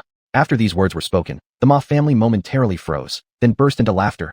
Su Chun, do you think we're blind? Look, Grandpa Ma is standing right here perfectly fine, and yet you dare say Miss Gong Fei couldn't cure him? Do you really think we're idiots? Ma Xiaojing wore an expression filled with ridicule and mockery. Exactly, Su Chen, please stop pretending to be stupid, will you? And stop playing the clown. It's utterly meaningless. Just as Ma Tianfeng finished speaking, Ma Deyuan spat out a mouthful of black blood and lost consciousness again. The sharp, foul smell filled the air, making it unbearably pungent. Grandfather? Ma Xiaojing panicked instantly. Miss Gong Fei, what's wrong with my grandfather? Didn't you say you could cure him? Why did he pass out again? Memories of Su Chen's earlier words flashed in her mind. Gong Fei can't save him. Chapter 171. Su Chen can cure. This. Watching the instantly weakened breath and blackening lips of Elder Ma, Gong Fei instantly furrowed her elegant brows. Miss Gong, what exactly is wrong with my grandfather? Seeing Gong Fei staying silent for a long time, Ma Xiaojing's expression immediately turned uneasy and anxious. Wait a moment, let me try again. After hesitating for quite a while, Gong Fei took out the bead and approached Ma Deyuan once more. However, this time, the reaction was completely different from last time. There was absolutely no reaction at all this time. Gong Fei stood there in disbelief. How? How can this be? I've already helped remove the residual dark qi for her, so why is he still unconscious? This bizarre scene left even Feng Shui Master Gong Fei somewhat perplexed and disoriented. It wasn't until a long time later that Gong Fei suddenly realized something. She exclaimed incoherently, unless his consciousness has been eroded by the spirit-devouring pearl? Eroded consciousness? All the Ma family members present were stunned for a moment. Because not long ago, Su Chun had mentioned that the spirit-devouring pearl not only absorbed one's lifespan, but also eroded a person's mind. The mind is the root of life. Once it's damaged, even deities couldn't cure it, Gong Fei explained gravely. Difficult. Could it be even you, Miss Gong Fei, can't cure him? Ma Xiaojing looked at Gong Fei hopefully. Not just me, first-ranked Feng Shui masters, or even medical gods would be at a loss. Gong Fei said indifferently. This. Upon hearing that even the medical god couldn't save Grandpa Ma, the faces of the Ma family immediately turned extremely somber. After all, in Jiangnan province, a figure like the medical god represented the pinnacle of medical skill, a legend beyond comparison. If such an illustrious person couldn't heal Ma Deyuan, then the fate awaiting Ma Deyuan could only be irredeemable. It seems heaven intends to destroy our Ma family, one member of the Ma clan said bitterly. Ma Xiaoyuan's expression was also far from good. Just as the entire Ma family was filled with worry, Ma Xiaoyuan suddenly directed his gaze towards Su Chun. Divine Dr. Su, I apologize for misunderstanding you earlier. Please lend a hand to save my father. However, before he finished speaking, Ma Xiaojing coldly interrupted. Ma Xiaoyuan, are you really in the mood to joke around at a time like this? Didn't you hear Miss Gong say even the medical god can't save Grandpa, and yet you think Su Chen can? On what basis? Because he's from the mountains? Or because he's skilled at playing the fool? I believe in Su Chen, shouldn't that be enough? This time, Ma Xiaoyuan fully believed in Su Chen's abilities. He realized that all along, it was actually the rest of the Ma family who had been foolish. If it had been a coincidence once or twice, then when Su Chen repeatedly revealed Zhou Hai's harm to their father and accurately pointed out that Gong Fei wouldn't be able to cure him, it was undoubtedly not mere luck. Do you believe a country bumpkin? Looking at Ma Xiaoyuan's serious demeanor, Ma Xiaojing couldn't help but laugh. Ma Xiaoyuan, have you been brainwashed by Su Chen? If Su Chen were really capable, why is he still nothing more than the shaman son-in-law of the Shen family? I don't care about your accusations. At this point, all I know is that I believe Dr. Su can save Grandpa. As Ma Xiaoyuan spoke, his eyes met Su Chen's. Miss Gong Fei, you've lost. Su Chen abruptly said. I haven't lost. Gong Fei gave a sly smile. Didn't Su Chen just wake up? Therefore, I didn't lose. Miss Gongfei, you weren't saying that a few moments ago. Ma Xiaoyuan immediately protested against the broken promise, clearly dissatisfied. Mr. Ma, have you heard of a saying, the world is hard on women and small-minded people? Gongfei adopted an attitude of, what are you going to do about it? You? Ma Xiaoyuan stared angrily. Since that's the case, Miss Gongfei, how about we make another bet? Su Chen suddenly suggested, shifting his tone. If I cure Grandpa Ma, will you tell me everything you know? And if you fail? Gongfei countered. If I fail, I'll release the person involved. Su Chen replied slowly. That's not enough. You need to kneel down and apologize to me. Gongfei added. All right. Su Chen nodded. Su Chen, you're bound to lose. Even the medical god was powerless to help Grandpa Ma. What makes you think you can reverse fate? I truly don't want to see you kneel before me, a woman.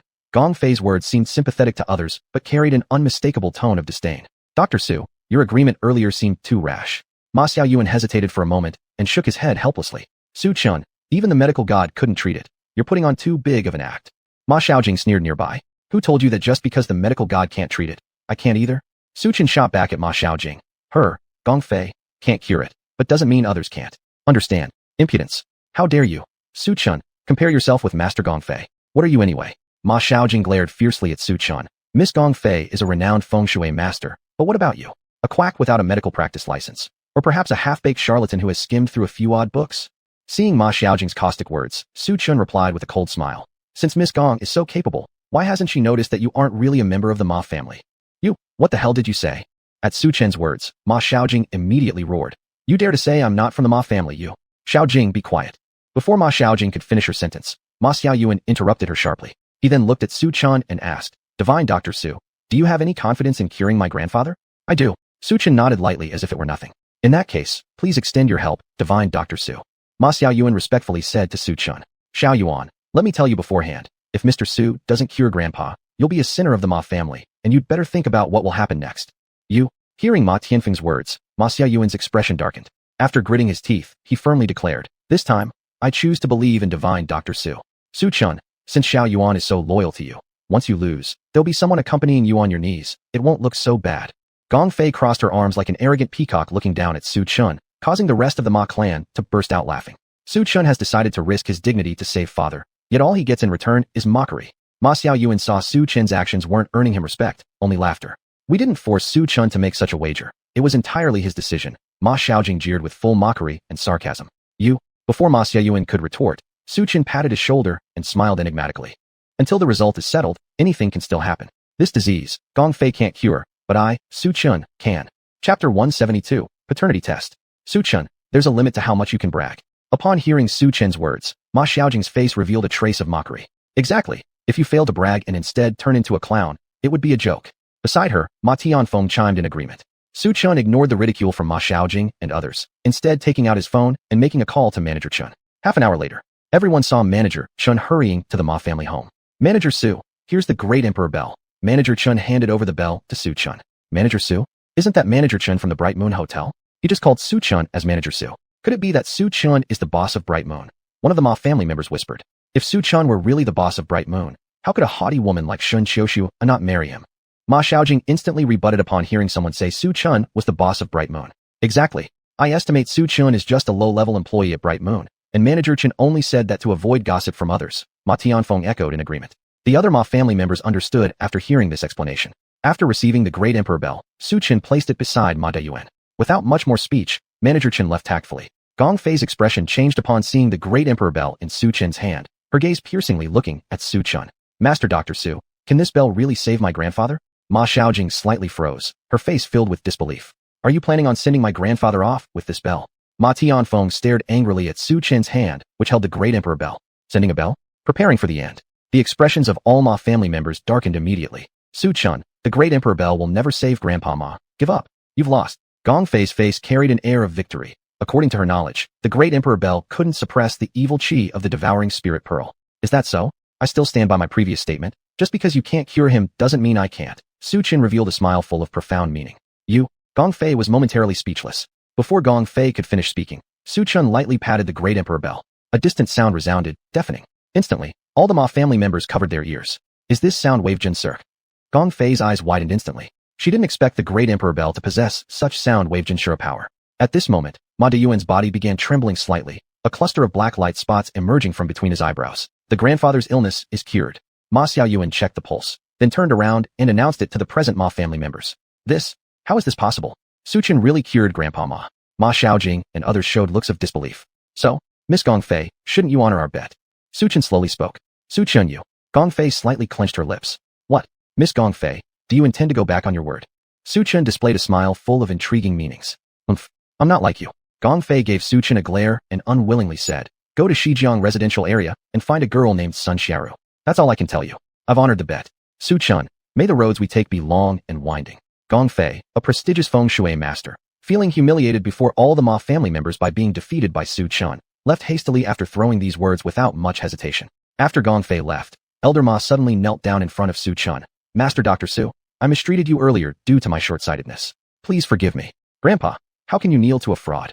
Ma Xiaojing immediately glared at Su Chen with dissatisfaction upon seeing Ma Deyuan kneeling before Su Chen. How dare you speak when Grandpa has every right to kneel? If it weren't for you introducing those two who gave me gifts, would I have suffered such a calamity?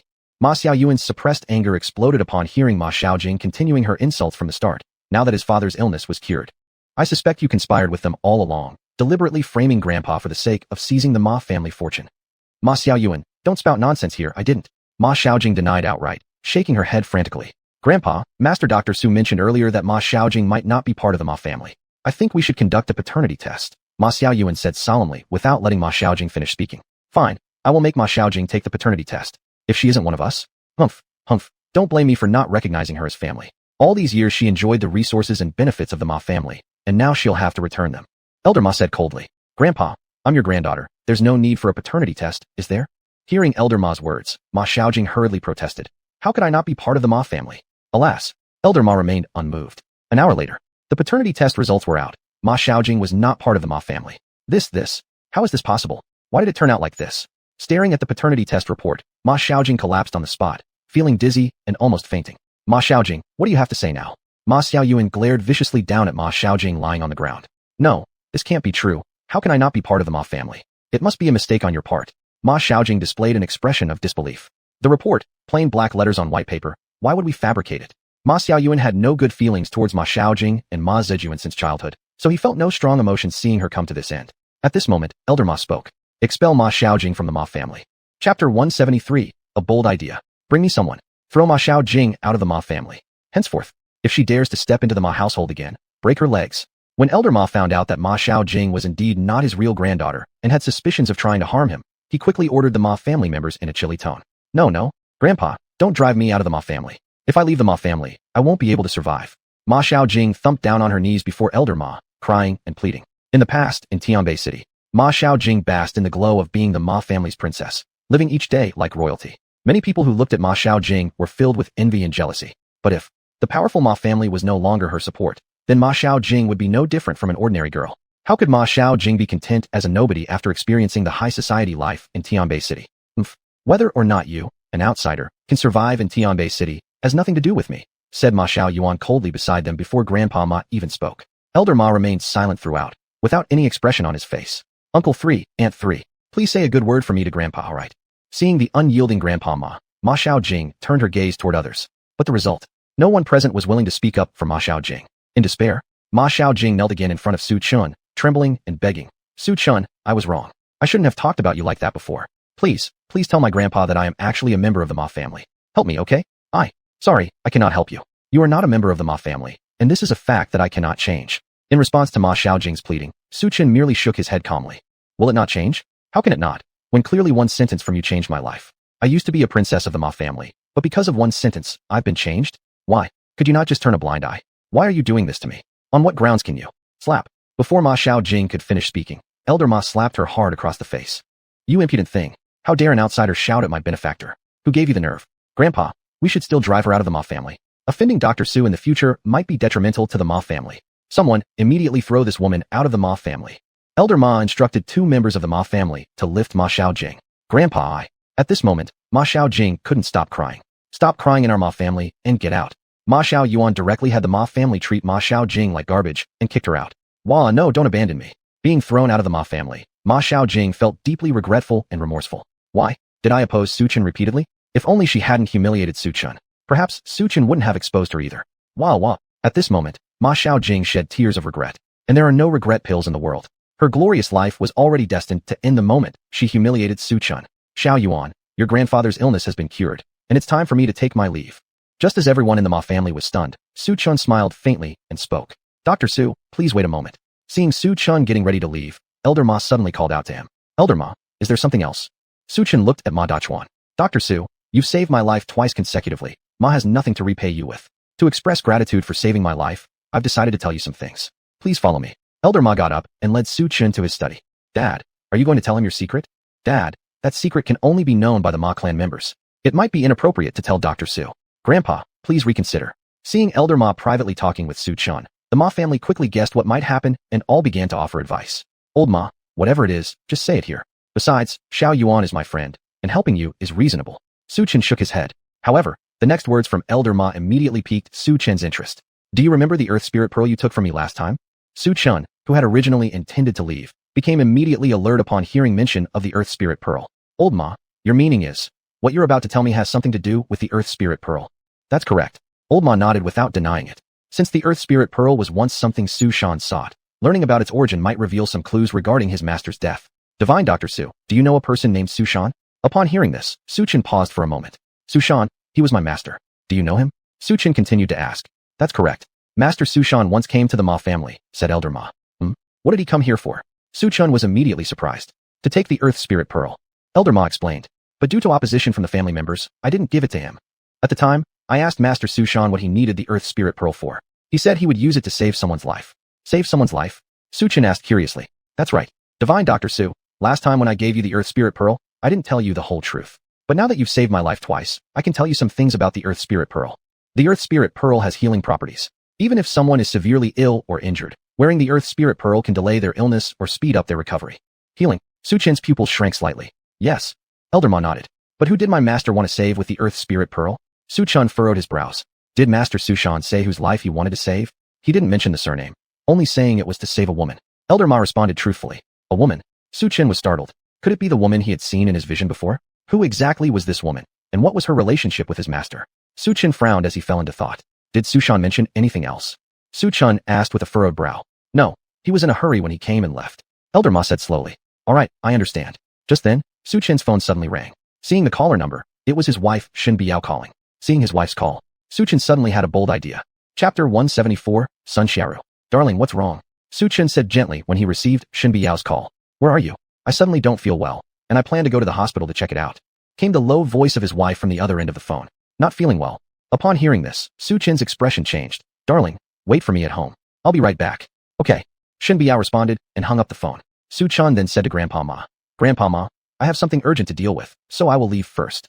Before leaving, Su Chun thought of something else and suddenly stopped. Also, Grandpa Ma, it seems that your family might have been targeted by the Wushan sect. Here's a suggestion. Better investigate, in case another misfortune occurs. After saying this, Su Chun didn't add any more words. He turned around without looking back and left the Ma family. What did Dr. Su mean? Is our family being watched by the Wushan sect? The Ma family members immediately had a change in expression. Then, Grandpa Ma's following words made the crowd's faces drastically alter. Starting today, Ma Xiaoyuan is the head of the Ma family.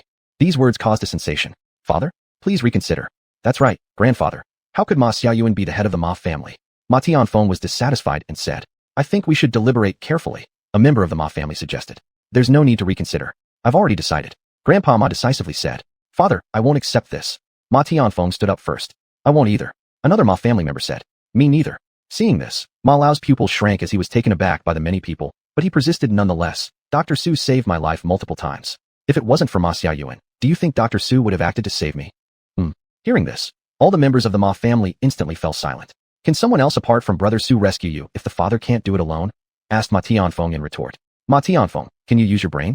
Find someone else to save me then. Ma Lao glared at him fiercely, displaying obvious frustration. After being rebuked by Ma Lao, Ma Tianfeng lowered his head and couldn't utter a single word.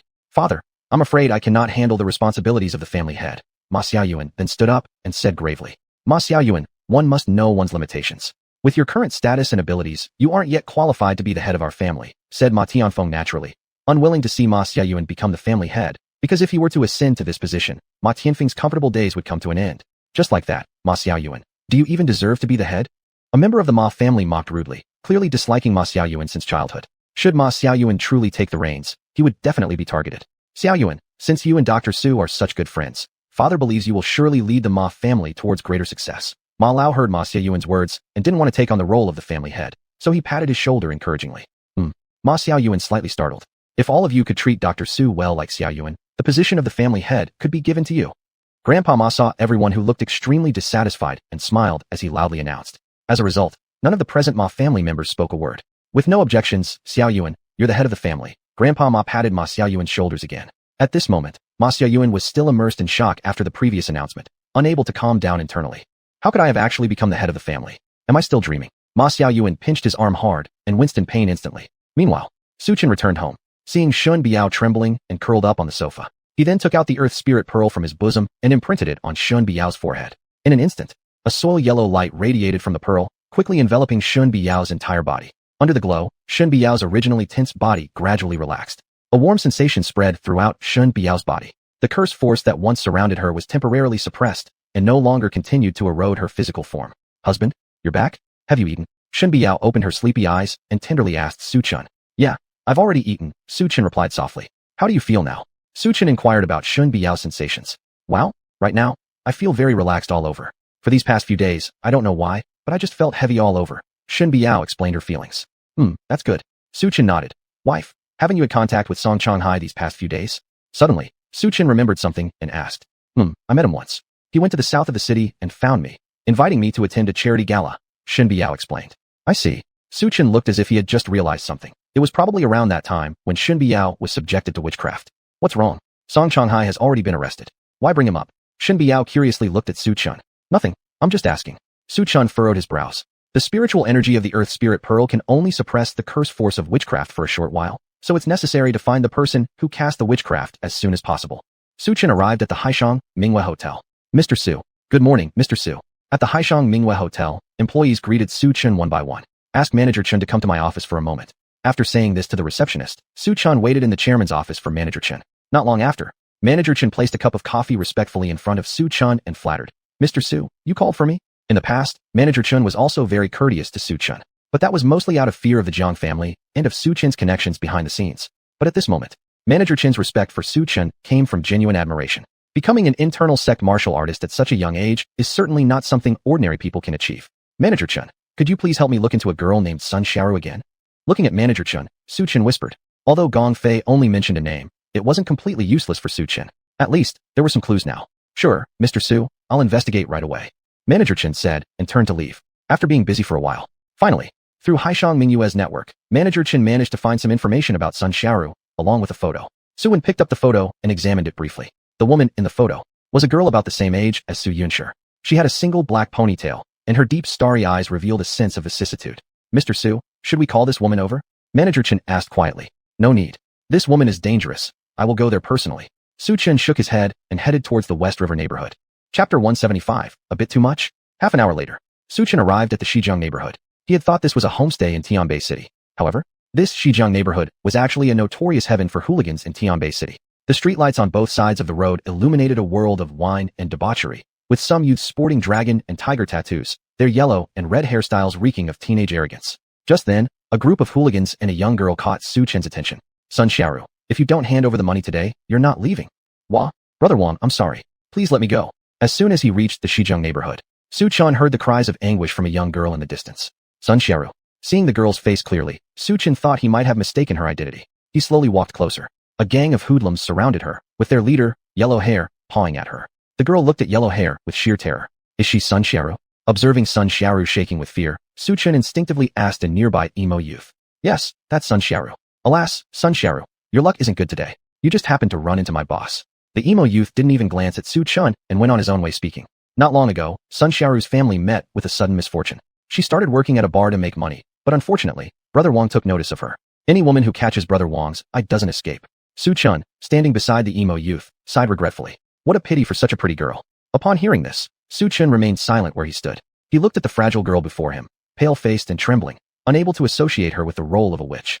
Of course, what appears to be true isn't always so. Su Chen didn't rush to leave either. Instead, he planned to observe a bit more. If Sun Xiaoru did not curse Shen Biao, naturally, Su Chen wouldn't get involved. But if this girl indeed cursed his wife, then Su Chen wouldn't hesitate to be ruthless. Hey, isn't that Brother Wang blocking Sister Sun again? Suddenly, a mocking laugh came from a small alleyway nearby. Then, A bald-headed little thug led several red-haired youths towards Brother Wong. I thought it was someone else. Turns out it's Brother Tong. Seeing the bald-headed thug, Brother Wong immediately greeted him flatteringly. Brother Tong, do you smoke? Smoke your mother.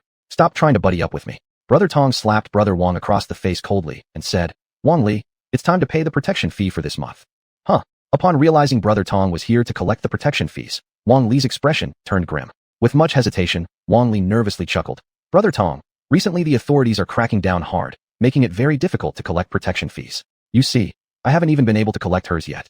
Can we delay it a bit longer? Delay. Looking at Wong Li, who was previously so arrogant but now didn't dare say a word in front of Brother Tong kicked him directly. Damn you. Wong Li, how dare you negotiate with me? Delaying payment? Do you want to die? Aye. Wong Li clumsily picked himself up from the ground. He didn't even dare look at Brother Tong and spoke lowly. Brother Tong, it is truly hard to collect money these days. Don't waste my damn time. Today, either you pay up or I chop off 2 of your fingers. No sooner had Brother Tong finished speaking than the tap-tap sound of boots could be heard, and the red-haired youths behind him moved forward and grabbed Brother Wong by the hair. Unexpectedly, a blonde follower of Wong stood up. Brother Tong, Wong is still my elder brother. You can't just cut his fingers off like that without thinking of us. Oh, is that so? Brother Tong's lips curled upwards, revealing a smile filled with meaning. If you bring the money today, you can take over this area as the big brother. Haha, Brother Tong, you underestimate my brother's abilities too much. Wong Li burst into laughter. However, the next moment, the blonde man suddenly interjected. How much? I'll pay you, and I'll become the big brother. Hearing this, Wong Li, who was previously gloating smugly, stared blankly at him. Freaking hell, you betrayed me. Wong Li's face darkened. In these times, whoever has the power becomes the big brother. The blonde man snorted. Is this what they call the fragrant law? Brother Tong mocked. Upon hearing this remark, the few red-haired men behind him roared with laughter. Without further ado, the blonde man transferred 500,000 yuan to Brother Tong. After receiving the transfer, Brother Tong immediately ordered his red-haired lackeys to haul Brother Wong away. Accompanied by a few distant screams shortly thereafter, everything fell silent once more. At this point, Brother Tong's eyes landed on Sun Xiaoru nearby. Girlie, nice figure you've got there. How about spending the night with me tonight? Guarantee smooth passage through the entire Shijiang neighborhood for you. Tong Gu said with ill intent. Rest assured, Brother Tong will definitely spoil you tonight and make you transform from a girl into a woman. Ha! After Tong Gu finished speaking, the few red-haired little hooligans behind him also smirked. Sun Xiaoru, if you become Brother Tong's woman, it would be your good fortune from a past life. Do you know what Brother Tong's nickname is? Tie him by Child Tong. No, I won't sleep with you. Sun Xiaoru shook her head in fear. Suddenly, Tong Gu grabbed Sun Xiaoru by one hand. What are you doing? Let go of me. Sun Xiaoru kept struggling. But how could a frail woman possibly overpower Brother Tong? What am I doing? Haha. Sun Xiaoru, since you're not leaving, then I'll take care of you right here. Tong Gu grinned wickedly as he tore her blouse apart with a loud sound, exposing her delicate and white shoulders. Seeing such alluring skin, Tong Gu drooled uncontrollably from the corner of his mouth like a ravenous wolf ready to pounce. Slap. Sun Xiaoru slapped Tong Gu across the face. I'm sorry. After realizing she had accidentally struck Tong Gu, Sun Xiaoru quickly apologized repeatedly. Girl, you've got some fire in you for hitting me, but the more you resist, the more excited I get. Tong Gu looked at her greedily. Tong Gu, please let me go. Sun Xiaoru pleaded bitterly, trying to escape from Tong Ji's grasp, but her resistance was futile. Tong Gu also began to undress himself while the few little hooligans stood nearby watching. Tong Gu, can we play with her after you're done? One of the little hooligans stared straight at Sun Xiaoru, barely able to restrain himself as he asked. No problem. Tong Gu nodded confidently. You're all my brothers. After I'm done with Sun Xiaoru, you can do whatever you want with her. It's all up to your mood. Good. Thank you, Tong Gu. One of the little hooligans smiled upon hearing Tong Ji's promise. With a rip, Tong Gu completely tore off Sun Xiaoru's top. Now Sun Xiaoru was only wearing an undergarment, her lithe figure appearing temptingly. Beautiful. Tong Gu lusted as he spoke. Just as he was about to remove her undergarment, a voice rang out from behind them. Everyone, isn't this a bit too much? Chapter 176, Motorbike Girl? The speaker was Su Chun.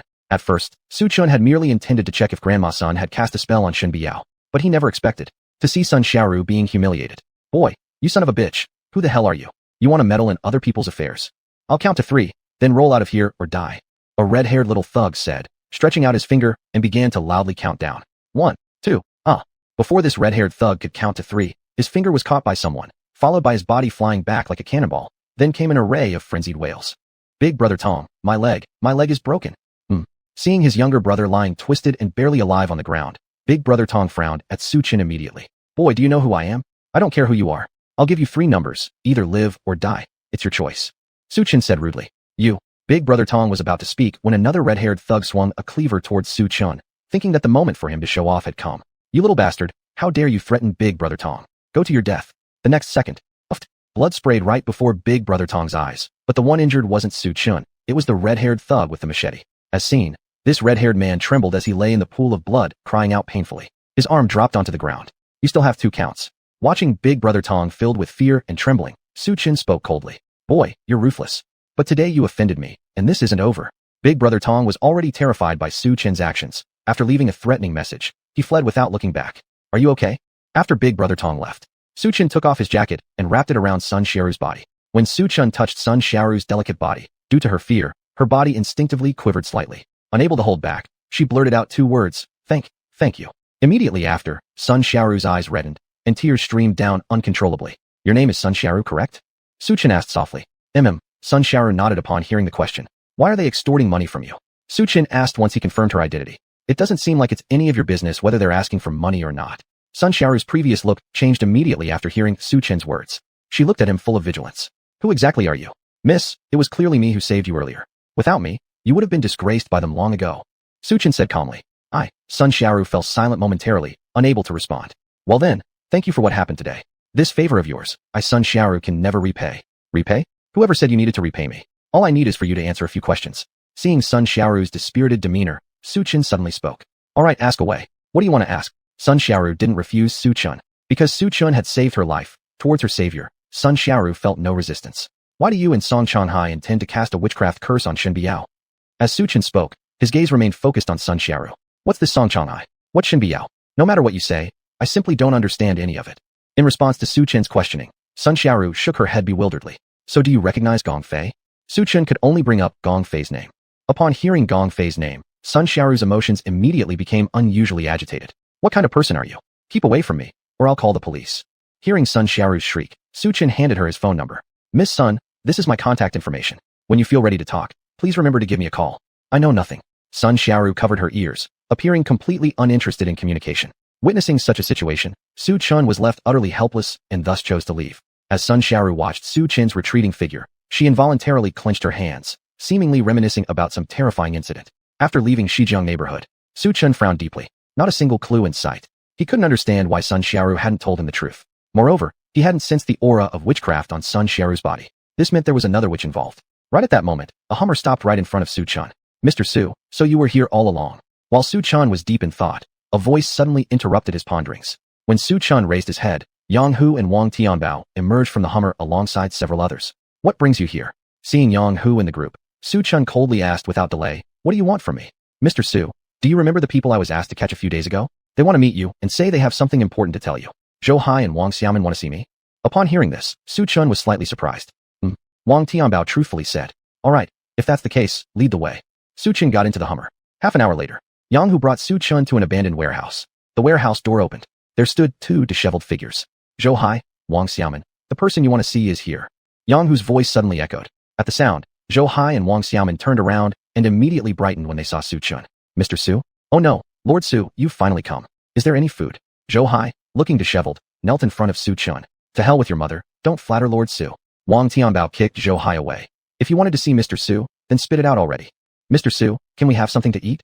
We haven't eaten for 3 days, Wang Xiaoman pleaded bitterly. If you can provide valuable information, then you'll get to eat. Su Chen glanced at them meaningfully.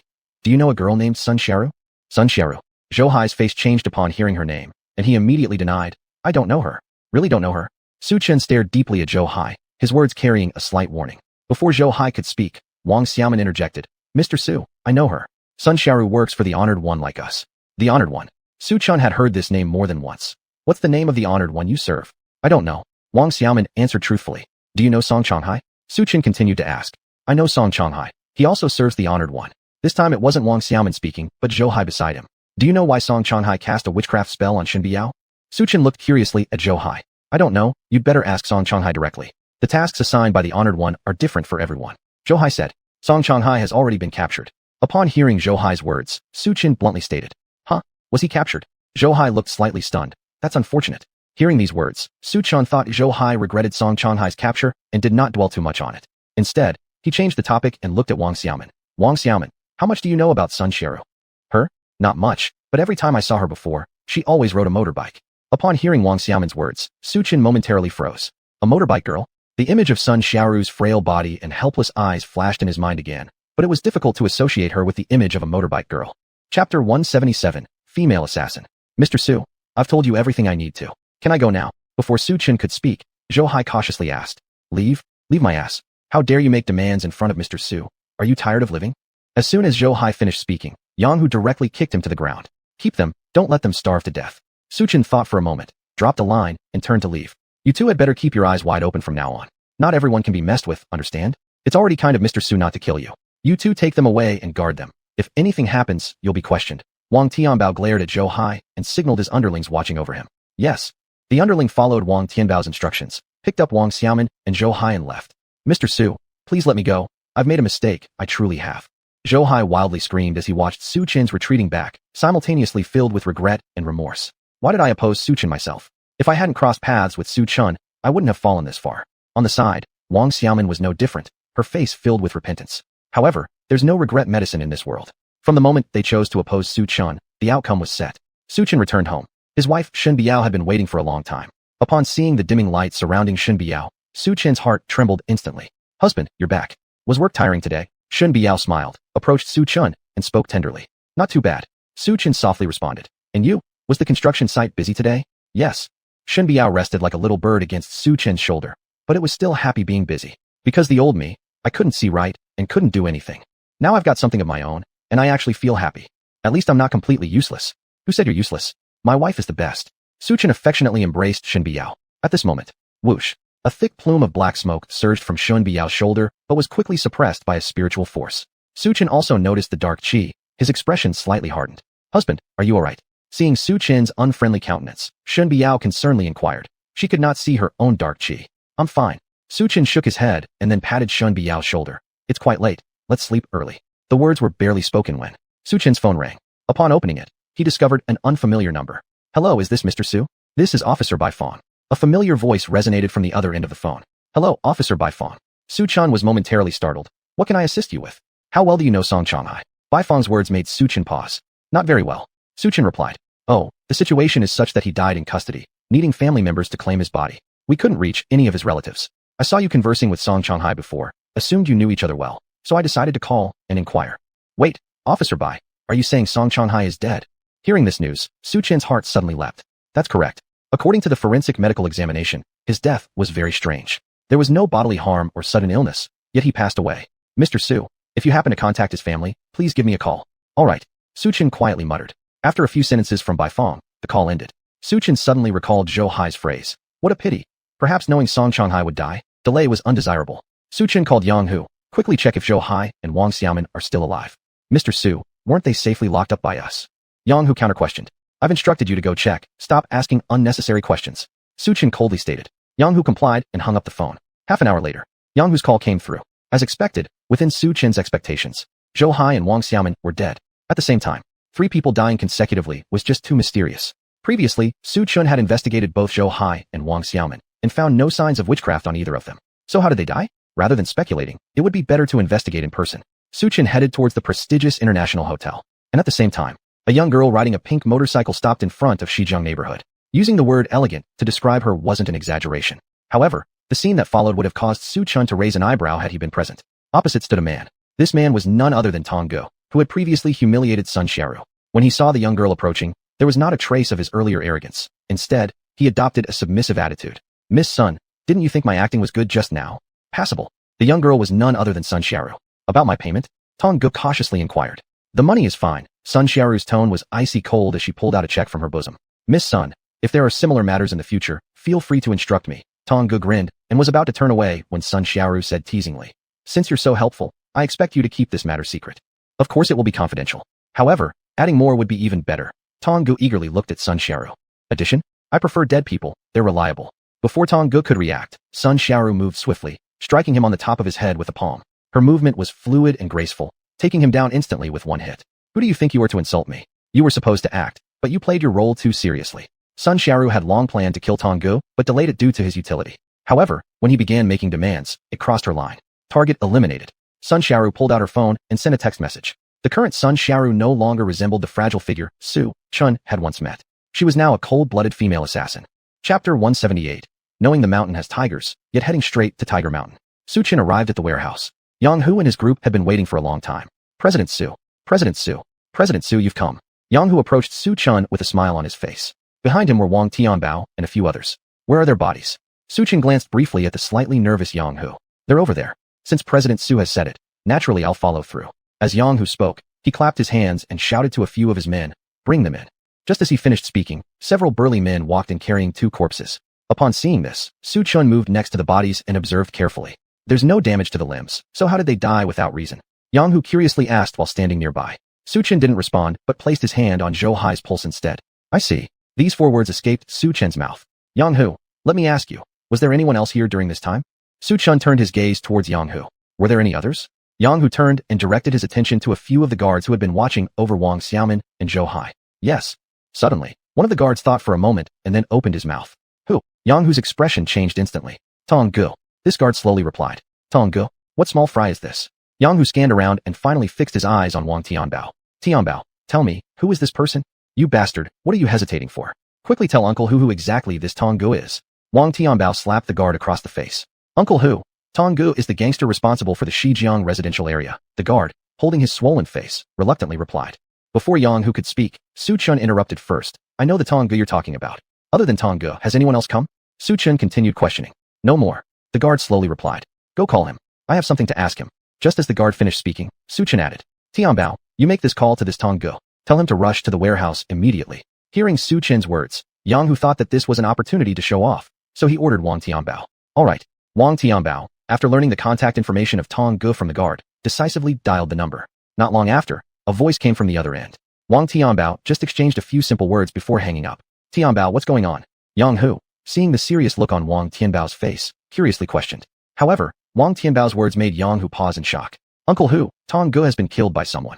What? Killed by someone? Upon receiving the news, Yang Hu's expression shifted dramatically. President Su, regarding this. In his speech, Yang Hu showed immense fear towards Su Chen, terrified that he might be blamed for the incident. It's fine. This matter isn't your fault. Su Chen suddenly understood everything. Thank you, President Su. Yang Hu showed utmost respect. Then, he cast a cold glance at the guards. Get these people taken care of somewhere. You dare to disregard my orders. President Su, spare our lives. Uncle Hu, I don't want to die. I'm sorry, Uncle Hu. In an instant, the guards fell onto the ground out of fear. Yang Hu wouldn't even bother with them, and they were dragged away amidst desperate cries. Wang Xiaoman and Zhou Hai were poisoned. Su Chen revealed the truth. Poisoned. Yang Hu was slightly shocked and a look of guilt appeared on his face. After all the calculations, never would I have guessed that one of my subordinates was a traitor. It's my failure. Don't blame yourself too much. Su Chen's tone shifted. I just didn't expect to have been manipulated right from the start. Manipulated by someone? Su Chen nodded. First, Song Changhai provided the lead about Gong Fei. Then Gong Fei wanted to rescue the two but found it difficult. So she used her scheme and bet with me. Finally, after losing, she mentioned Sun Xiaoru's name. Sun Xiaoru enacted a feint plan, taking advantage of the time I investigated her, contacted Tong Gu secretly, and dealt with the two. Without a doubt, Tong Gu was probably handled by Sun Xiaoru or Gong Fei. Their purpose was to prevent me from disrupting their plans. This. After hearing it, Yang Hu's expression also shifted slightly. President Su, what do you need me to do? Find where Sun Xiaoru and Gong Fei are located. Su Chen revealed a mischievous smile. Since you want to play games, I don't mind playing along. Half an hour later. Uncle Hu, President Su, the women you sought have been traced. Wang Tianbao walked in from outside. Where are they? Su Chen softly asked. Mr. Su, Sun Xiaoru. She is in the Shijiang neighborhood. Wang Tianbao explained. What about the other one? Gong Fei's whereabouts have not been traced. Upon hearing this, Su Chen slightly paused. Good. Starting now, send people to monitor these two women. Remember to report anything significant to me. Su Chen glanced sideways at Yang Hu, left a message, and then turned to leave. All right, Mr. Su, please take your time leaving. Yang Hu smiled apologetically. After seeing Su Chen go, Yang Hu wiped the cold sweat from his head. At this moment, Wang Tianbao could not help but ask, Mr. Hu, are intersect martial artists really that terrifying? Of course, he can kill you with just a flick of his fingers. Yang Hu glared fiercely at Wang Tianbao. It's shameful that you're even a warrior. I wonder how you ever trained. After hearing Yang Hu's words, Wang Tianbao fell silent. On the other side, Su Chen had left the warehouse. On the road, a sudden ringtone came out of nowhere. Looking at the phone, it was another unfamiliar number. Hello? Who is this? Su Chen asked. This is Sun Xiaoru. Do you have time today? Hearing that it was Sun Xiaoru calling, Su Chen slightly paused, while also feeling somewhat surprised. What do you need? Is it regarding Shen Biao being subjected to witchcraft? Su Chen countered. Su Chen, thank you for saving me yesterday. I would like to treat you to a meal. Sun Xiaoru avoided mentioning anything related to Shen Biao. Treat me to a meal? Su Chen paused again. Do you have money now? Yes, I do. Sun Xiaoru explained, fearing that Su Chen might refuse. She then softly inquired. Where are you? Shall I come find you? You can come to Haishang Minghua Hotel. Su Chen did not refuse Sun Xiaoru. After all, only Sun Xiaoru knew who had placed the witchcraft on Shen Biao. Even though Su Chen knew Sun Xiaoru was a dangerous woman, in order to save his wife, he He had to follow the lead of Sun Xiaoru, knowing full well there was danger ahead. Half an hour later, Su Chen received another call from Sun Xiaoru. Su Chen, I'm already downstairs at Haishang Minghua. Hurry up and come down. Okay. As Su Chen prepared to leave the hotel, at this moment, Manager Chen handed over a motorcycle key. Mr. Su, this is a motorcycle assigned by the company for your convenience when traveling. What kind of motorcycle is this? Su Chen curiously asked. In the past, he had never driven a motorcycle. It's a Harley Custom T200. Manager Chen flattered. There are only 3 of this model in the whole world. I went through great lengths and many connections to obtain one. My thanks. Su Chen smiled and casually took the car keys before leaving. Chapter 179. He's my boyfriend. Su Chen arrived at the entrance of Haishang Minghua on his motorcycle. Do you want to get on? After parking the bike next to Sun Xiaoru, Su Chen patted the back seat and said, No. Sun Xiaoru shook her head. She turned around and walked toward a pink motorcycle parked not far away. Su Chen, your Harley looks cool. How much did you buy it for? I'm considering if I should get one too. Sun Xiaoru said innocently because she originally liked motorcycles. Though this was the first time she had seen such a model, she still recognized the Harley logo, mistakenly assuming it to be an ordinary Harley.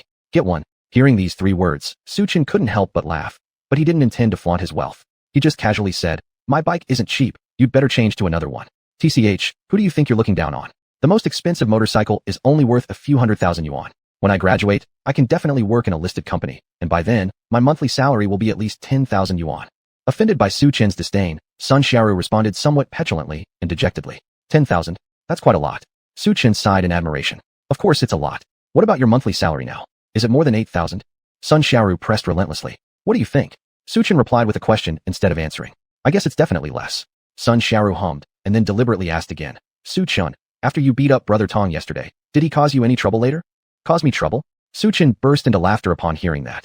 The guy has probably reincarnated by now. How could he still cause him trouble? I'll tell you why someone put a curse on Shen Bianli if you tell me if Tong came after you or not.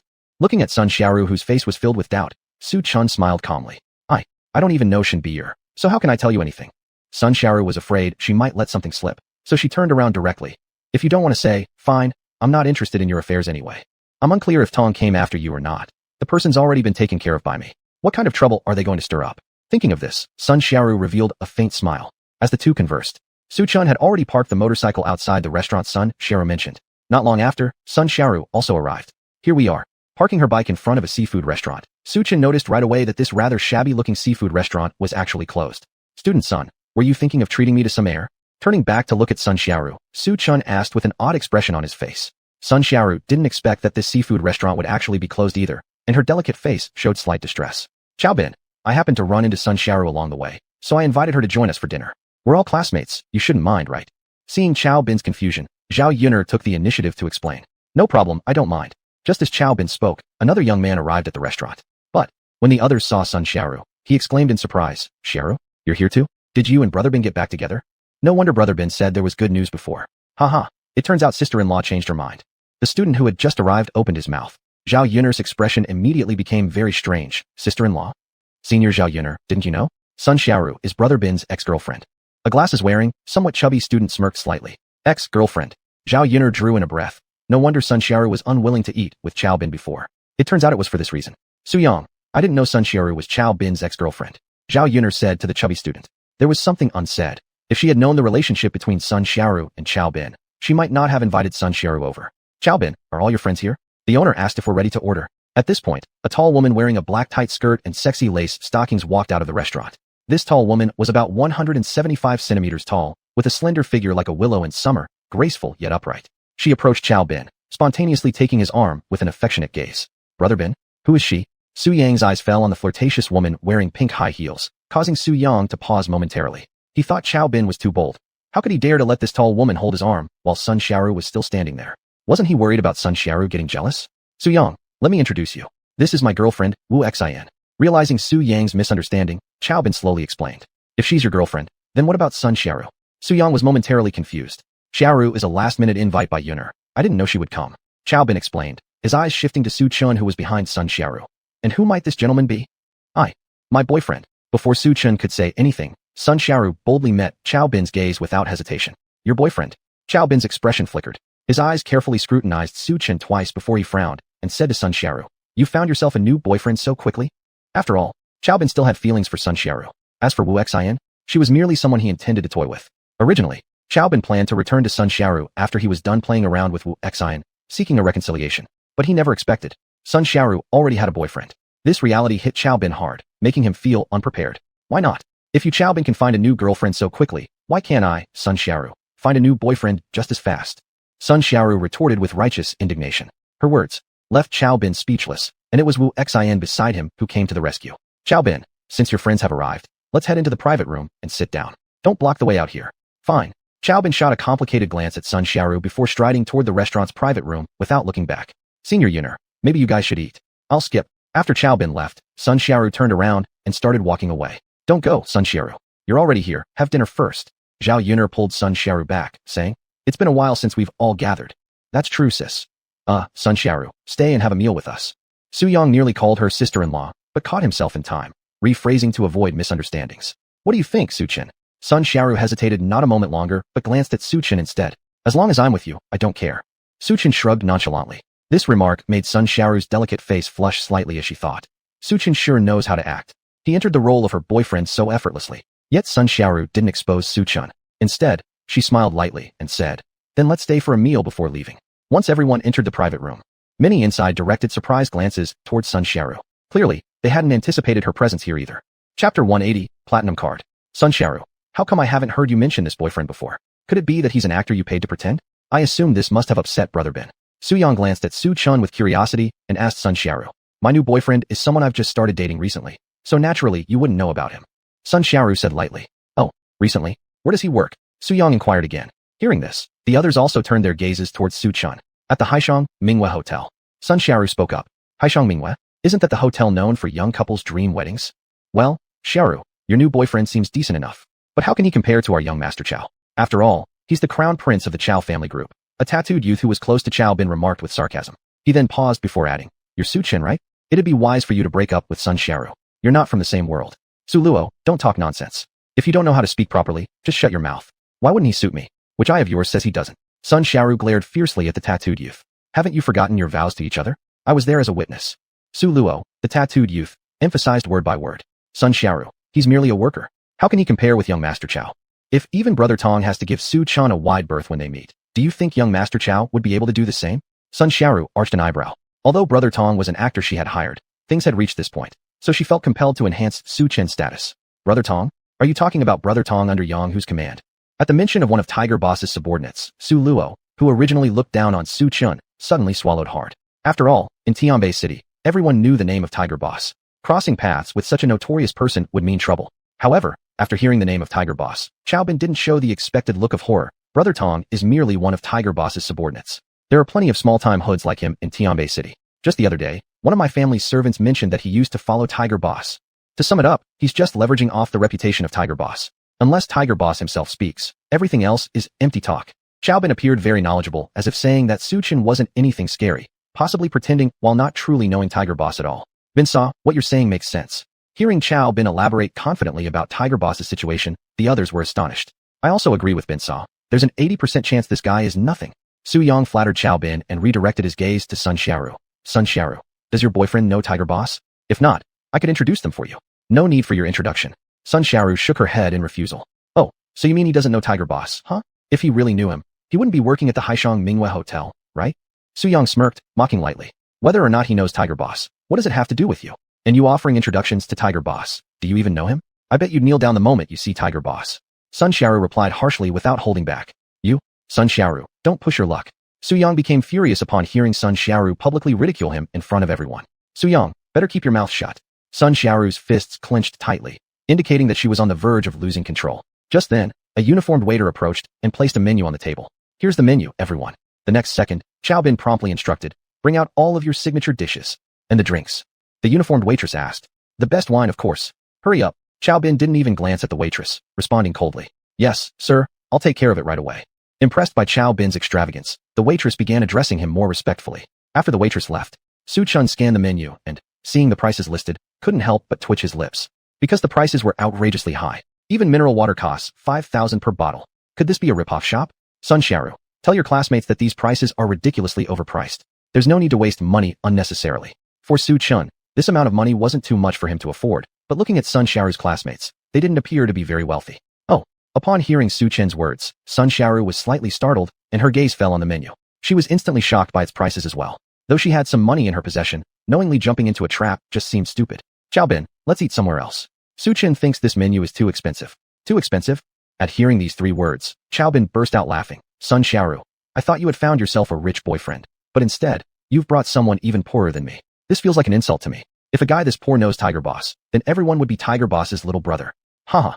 When these words left his mouth, the others in the private room couldn't help but laugh heartily. Sun Xiaoru, in my opinion, you should break up with Su Chen. What future can you expect following a man like him?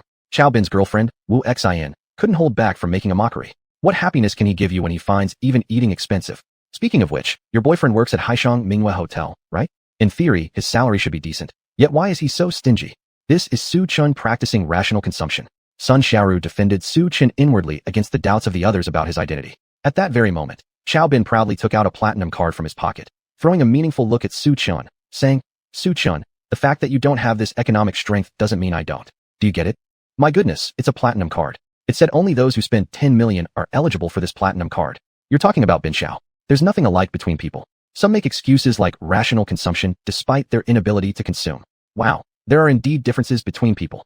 I just can't understand what Sun Xiaoru, this woman, has been thinking about. She didn't choose such a good person like Chao Xiao, yet she ended up with a pauper. Maybe this girl's brain got soaked. Su Yang, maybe it's your brain that got soaked. Upon hearing Su Yang mocking her, Sun Xiaoru clenched her teeth and gripped her fists again and again. Her eyes darted to Su Chen next to her, noticing that he was staring at her. My boyfriend is brains, unlike all of you who act mindlessly. Sun Xiaoru revealed a meaningful smile. Chapter 181. It's meaningless to defeat him. Sun Xiaoru, do you dare say we are brainless? You wouldn't be embarrassed for our classmates to hear this. Before Su Yang could finish his sentence, Xiao Bin interrupted him and then looked at Su Chen with the platinum card in his hand. Su Chen, do you know how much this card is worth? Before Su Chen could speak, Wu Xian beside him suddenly lit up with interest and asked curiously, how much is it worth? Not much, just 50 million yuan. Xiao Bin said this casually and then cast an amused glance at Su Chen. Su Chen, I won't hide it from you. This meal is as insignificant to me as scratching an itch. And also, when it comes to your woman, if she should be treated well, then she must be. Looking at Su Chen's expression, Xiao Bin's lips curled upwards with a meaningful smile. By the way, if you think the salary of Moon Over the Sea Hotel is too low, why don't you come to the Chow family instead?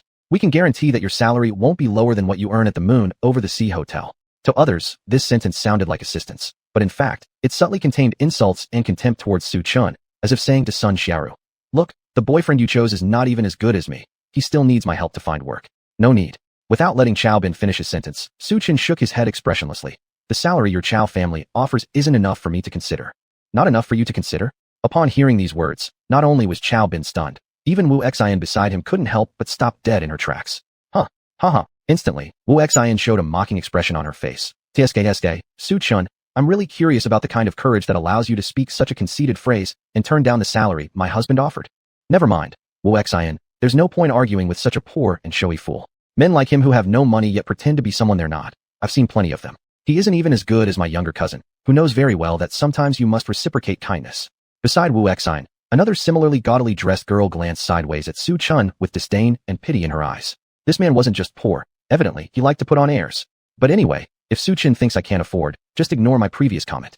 But if your girlfriend wants to eat cuisine and you, Su Chen, find it too expensive, you can ask me. If you lack money, I have enough to pay for her meals. And Bin was unfazed by being rejected by Su Chen and instead maintained an air of profound meaning. TSK, I think you should reflect seriously on how you'll live after today since meals like this might not happen again. Screw you. What are you talking about? How can I not enjoy food like this again? Xiao Bin glared fiercely at Su Chen. Had he not been worried about maintaining his composure in front of Sun Xiaoru, he would have slapped Su Chen long ago. Su Chen, do you even know how to talk? Jokes have limits too. Do you really believe that someone like young Master Chow, whose minimum wealth counts in tens of millions, would care about the cost of one meal? You truly are an ignorant fool. Su Luo shot Su Chen an unhappy glare. Yes, tens of millions could buy a whole restaurant. How can anyone possibly think that Brother Bin will go bankrupt? It's laughable. I've never heard of someone going bankrupt just from eating. Haha. Su Chen, your personal poverty shouldn't define everyone else's financial status. Just because your meal might break, you doesn't mean it will for Brother Bin. Don't foolishly equate yourself to him. Are all people alike? In a moment, Su Yang and others began to speak up for Xiao Bin. Upon hearing this, Su Chen didn't bother responding further. After all, the more smug Xiao Bin seemed now, the sadder he'd be later. Su Chen, haven't you taken this game too far? Sun Xiaoru gently tugged at Su Chen's sleeve. Even though she knew something about Su Chen, she didn't think he was that wealthy either, so she assumed he was bluffing to save face. If you're short on money, I could give you some. Sun Xiaoru couldn't help but feel a bit sorry and asked, do you have money? Su Chen paused slightly, curiosity flaring in his eyes as he stared at her. A little, Sun Xiaoru replied softly. If you need, I can give you some, which would repay the favor you've done me. Sun Xiaoru said gently. No thanks, I have money. Su Chen shook his head. Oh, Sun Xiaoru hesitated at this. At this moment, a young waitress in uniform walked in and politely said, Excuse me, sir, whose motorcycle is the Prince T100 outside the door? It's mine, what's wrong? Xiaobin responded proudly. Then please move your motorcycle. The uniformed attendant said helplessly. Holy crap, junior brother Ben, did you change motorcycles? Su Luo's face was filled with surprise, and a trace of envy flickered in his eyes. It's just a motorcycle, can change any time I want. Xiaobin shrugged indifferently, pretending it didn't matter. When will I be able to change my motorcycle whenever I want? Exactly, Prince T100 is every man's pride. One by one, the boys started yearning to ride a Prince T100 too. What kind of car is Prince? Wu Xian asked curiously. It's a super motorcycle, so cool when you ride it. Essential for picking up girls. Speaking of motorcycles, I remember Xiaoru that you like them a lot. I remember you mentioned earlier that there's a motorcycle race tonight on Mount Aquina in Tianbei City, with a prize of 5 million yuan. Zhao Yun'er glanced at Sun Xiaoru beside her. Sun Xiaoru, is that true? Everyone looked at her, especially Qiao Bin, who was even more interested since he also liked motorcycles just like Sun Xiaoru and wouldn't pass up an opportunity to race different riders. Wang Xiangxiang took out her phone and found the race poster to show in Bin. Holy crap, there's actually a Thai rider from Jiangnan province participating too. Chun. After seeing the race poster, Qiao Bin immediately clapped his hands in delight. Great, sign me up without hesitation. Let's go now to Mount Aquina to watch my prince shine in all its glory. As soon as he finished speaking, Qiao Bin stood up, unable to contain his eagerness to join the motorcycle race. Going now. Junior brother Bin, not eating anymore? Seeing Qiao Bin already opening the door of the private room, Su Yang and the others were surprised. Server, how much longer will our dishes take? Qiao Bin called over the uniformed waitress. Young master, your ordered dishes require more time to prepare. They'll be ready in about 2 hours. However, some appetizers have been made and can be served right away. Would you like us to serve them now? The waitress's soft and sweet voice along with her enchanting smile caused ripples in their hearts. No need. Wait until I return to serve the meal. Contact me when it's ready. Qiao Bin handed over a business card to the waitress. Do you guys want to come along and have fun? Qiao Bin turned his gaze to the group of classmates, but surprisingly no one agreed. Sun Xiaoru, don't you also like motorcycles? Why don't you come and play? Seeing no one responding, Qiao Bin felt awkward and pinned his expectations on Sun Xiaoru. Today my boyfriend is here, so everything I do depends on what he says. Upon hearing Qiao Bin's words, Sun Xiaoru glanced at Su Chen next to her, and then revealed a sly smile. You? Just after Sun Xiaoru's reply, Qiao Bin inwardly wondered when she had become so obedient. She wasn't usually this way. Is this the power of love? At the sight of his crush gazing entirely at Su Chen, Qiao Bin was suddenly consumed by intense jealousy and gritted his teeth, asking, Mr. Su, what do you have to say? At that moment, Su Chen wore a smirk on his face and glanced towards Sun Xiaoru. Since you said you'll follow my orders, let me ask, who cast witchcraft on Shen Biao? You? Caught off guard by the question, Sun Xiaoru hesitated for a moment. But then, changing her tone cleverly, she responded, Alright, if you're so curious, once you win against him, I'll tell you. Just then, Su Chen unexpectedly said, He's about to miss his dinner. It would be meaningless to defeat him. Chapter 182. Kid, you wait for me. Winning against me is meaningless? Upon hearing this, Qiao Bin immediately became angry. Mr. Su, what do you mean? You don't even have money to buy a meal, let alone own a motorcycle. My boyfriend naturally has a motorcycle. Before Su Chen could reply, Sun Xiaoru beside her spoke up and admitted it. Oh, what kind of motorcycle does Su Chen ride here? Qiao Bin, having heard that the other side also had a motorcycle, looked at Su Chen with interest. You talk big. I guess the motorcycle you ride should not be bad. Su Chen drives a Harley. Sun Xiaoru said with poise. Harley. As soon as she finished speaking, the others present couldn't help but burst into laughter. The model of Harley has been eliminated from the market, so don't embarrass yourself by riding it out. This kind of car doesn't even have the qualification to participate in a race. I really don't know where Su Chen gets the nerve to mock Mr. Bin's prince. Su Luo sneered. Especially in complex terrain like Mount Aquina, I think Su Chen would probably get lost if he rides the Harley. Huh. As soon as these words were spoken, some female classmates were successfully amused by Su Luo. Regarding this, Su Chen didn't bother to explain. After all, he didn't want to flaunt his wealth. This Harley was a limited edition. If it weren't for Sun Xiaoru, he wouldn't have had any interaction with people like them. Su Chen, your Harley just barely meets the qualification criteria for Mount Aquina. Dare you play one round? Qiao Bin smiled smugly as he extended an invitation to Su Chen. I've said before, you'll soon not even be able to afford food, yet you still have the heart for a race. Su Chen said with profound meaning. Su Chen, how dare you speak nonsense when I kindly invite you? Qiao Bin, upon hearing Su Chen mention again his inability to afford meals, cursed loudly. All right, Mr. Bin, why bother counting on such a pauper? Su Yang persuaded Qiao Bin nearby. You're absolutely right. Qiao Bin acknowledged Su Yang's rationale. Half an hour later, a group of people arrived at the foot of Mount Aquina in Tianbei City. There were already quite a few people gathered there, almost all teenagers. So many people. Zhao Yun'er exclaimed. You wait here first, I'll go register. Qiao Bin drove off on his prince bike towards the registration area. 10 minutes later, a number 3 was affixed to the front of the prince bike. Mr. Bin, you are number 3. Su Luo approached and smiled ingratiatingly. That's natural. Wait until I take the stage and show you all what it means to be the god of driving on Mount Akina. Before Chao Bin finished his sentence, his girlfriend Wu Xin approached to give him a hug. Chao Bin, please be safe on the road. Relax, I have everything under control. Chao Bin gave her a reassuring look. 10 minutes later, everyone saw Chao Bin riding his prince onto the track. With a command, Chao Bin's prince shot forward like a sword, leaving all the other motorcycles far behind. Wow, Brother Bin is so fast.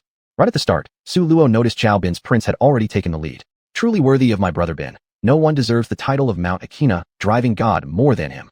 Su Yang admired sincerely. Have you guys noticed how familiar rider number 5 looks? He resembles a certain celebrity. Zhao Yun'er shouted while gazing at the big screen ahead. Oh, I remember now. He's Li Jifeng, the car god from Jiangnan province. After glancing at the contestant information, Su Yang couldn't help but flinch at the corner of his mouth. Isn't Mr. Bin amazing, coming here for the first time and surpassing professional drivers? Deserving indeed to bear the name of the Mount Akina, driving god. Several male classmates started praising Chao Bin. If Li Jifeng also rode a Prince T100, Mr. Bin might not be his match. Several boys who knew about motorcycles began to analyze confidently. Humph, can Mr. Li Jifeng compare with Mr. Bin? Do you think Prince T100 is like Su Chen's Harley, anyone can ride it? Can you stop being so funny? If he can't keep up, then he can't keep up. Don't make excuses here. There's always a gap between people. Female classmates who did not understand much started talking sarcastically. They only cared about the result before their eyes, knowing that Chao Bin had taken the lead, leaving other motorcycles behind. Accompanied by a deafening roar, Chao Bin appeared in everyone's field of vision, being the first to dash toward the finish line. Mr. Bin is amazing. Mr. Bin, god of Mount Akina driving. From now on, we won't call you Mr. Bin anymore, but the Mount Akina driving god. Seeing Chao Bin riding his prince approaching, fellow students began flattering him. Sun Xiaoru, truly don't know what you're thinking. Passing up the great Mount Akina, driving god to choose someone poor like Su Chun. Suddenly, a female classmate next to Sun Xiaoru chuckled and said, what I choose has nothing to do with you. Sun Xiaoru rolled her eyes at her. You're really a stupid woman. Upon hearing this, the girl's face showed a trace of mockery. Just pretend as much as you want. I bet you're regretting it deeply inside. Upon hearing this, Sun Xiaoru just smiled and didn't say much, accompanied by the whistle blowing. The second race began. In this race, rider number 6 took first place. Next, the third race, the fourth race. After 4 races, the top 3 riders advanced to the semifinals. Mr. Bin, go for it. Aim for the championship. Spectators cheered for Chao Bin. No problem. Bro will bring back the championship. Since he had won the first place, he confidently boasted. Mr. Bin, we're counting on your good news. Su Yang gave Chao Bin a thumbs up. Mr. Bin, everyone in the semifinal is a professional driver. Su Luo warned. You little bastard, boosting their morale and ruining mine? Professional drivers mean nothing in front of my prince. Chao Bin glared at Su Luo and simultaneously shook his head helplessly when he caught sight of Su Chun behind Sun Xiaoru. Su Chen, what's with your head shaking? Dissatisfied with my driving skills? Chao Bin complained. After all, without Su Chen around, he could pursue Sun Xiaoru. Your driving skills? Su Chen glanced at Chao Bin twice with a smile that was not entirely a smile, then said meaningfully, don't tell me turning the wheel counts as skill. Anyone with hands can do it. Pull any random person who knows how to drive. They would be faster than you. Damn it. What the hell are you trying to say? Calling me an incompetent driver, right? Hearing Su Chen's words, Chao Bin immediately became furious. If you dare, ride your Harley against me. If you don't, stop talking nonsense. I won't compete with someone who can't even afford a meal. It'll ruin my image. Su Chen remarked meaningfully. Damn it. Which one of us are you referring to? At the brink of losing control, Chao Bin was reminded by the referee to hurry up to the track. With no choice, he left while glaring fiercely at Su Chun. Kid, wait for me. Chapter 183, Why Bother Being Stubborn? Maybe you should just give up. Su Chun gave a meaningful smile. Anyway, with your level, there's no way you'll get the first place. At most, you'll only end up being the last one. In this kind of situation, why bother being stubborn? It'd be embarrassing to become a clown, wouldn't it? Hearing Su Chen's words, Chao Bin got so angry that he wanted to swear at him. Suddenly, the referee's voice sounded behind him. Number 3 driver, what are you still standing around for? The race is about to start. Everyone's waiting for you. If you don't participate now, you'll be disqualified. The referee complained after seeing Chao Bin arrive late. After Chao Bin left angrily, Wu Xin, his girlfriend, instantly revealed a look of displeasure on her face. Sun Xiaoru, what does your boyfriend mean? Just because your Harley Davidson isn't fancy enough, so you make fun of my boyfriend? What a damn envious dog. Sun Xiaoru, I really don't know what's wrong with you. How could you choose someone like Su Chun as your boyfriend? Saying that only people who know how to ride motorcycles will understand Prince bikes. This is purely funny, right? Don't you think Prince bikes are second-hand cars on the market? Can anyone ride them? Let him find someone to try and see if they can ride. As I see it, Sun Xiaoru, you'd better break up with Su Chun. I have seen poor people before, but it's the first time I've encountered someone like Su Chun, who even thinks eating a meal is too expensive. Even more hilarious, though he is poor himself, he still has the nerve to mock others. Isn't it pure stupidity to feel superior just because he rides a Harley? He doesn't even recognize the Prince T100, yet he dares to mock others. A purple-haired woman behind Su Luo rolled her eyes and said, You all stop talking, I won't break up with Su Chun. Sun Xiaoru said expressionlessly. Su Chun was just someone she temporarily invited to help, coincidentally assigned a boyfriend identity by them. Only Su Chun and she herself knew this. She had other purposes in contacting Su Chun, but she would never tell anyone here. Not breaking up? Sun Xiaoru, what is so good about Su Chun? Why do you insist on being with him? What do you gain from him? His broken motorcycle or his money? But does he even have money? If he did, why does he complain about the cost of a meal? I just don't understand how you think. Seeing Sun Xiaoru sticking with Su Chun, the other classmates helplessly shook their heads.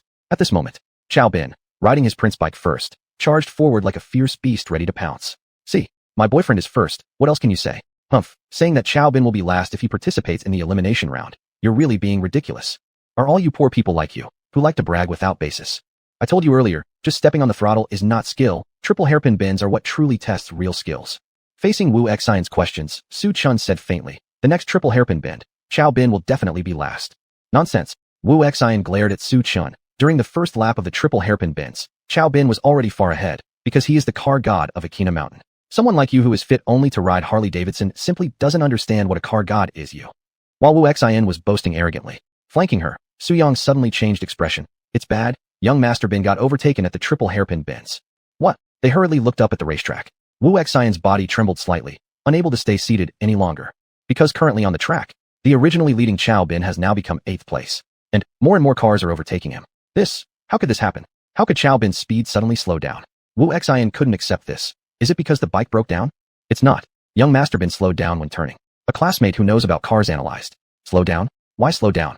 Wu Xian asked in confusion. Without slowing down, it's impossible to get through the triple hairpin bends. That classmate patiently explained. Without slowing down, can't get through the triple hairpin bends. Wu Xian repeated, with a flicker of confusion and incomprehension in her eyes. But I saw other motorcycles smoothly getting through the triple hairpin bends. Because those motorcycles used continuous drifts to get through the triple hairpin bends when they arrived. While young Master Bin only knows how to drift, but he doesn't know continuous drifting. The triple hairpin bends are the place where Akina Mountain tests driving skills. Su Luo suddenly said solemnly. Only using continuous drift turns will not reduce the speed of the race car when it turns, allowing it to smoothly pass through the triple hairpin bends. Continuous drifting? Chao Bin doesn't know continuous drifting. Wu Xian's face showed defeat, because at this moment, Chao Bin's ranking has already dropped to last place, exactly like what Su Chun said before. Alright, gentlemen, Chao Bin can't secure a top 3 finish. Last place is undoubtedly his. With his hands resting behind his head, Su Chun gave a mischievous laugh and teased. Su Chun, shut up. Wu Xian's face turned red as she snapped angrily. What are you so eager for? The race has just started. Chao Bin is only temporarily behind at the triple hairpin bends. Soon, he will definitely catch up. Is that so? Then I'll be waiting to see it. Su Chun didn't bother arguing with Wu Xian.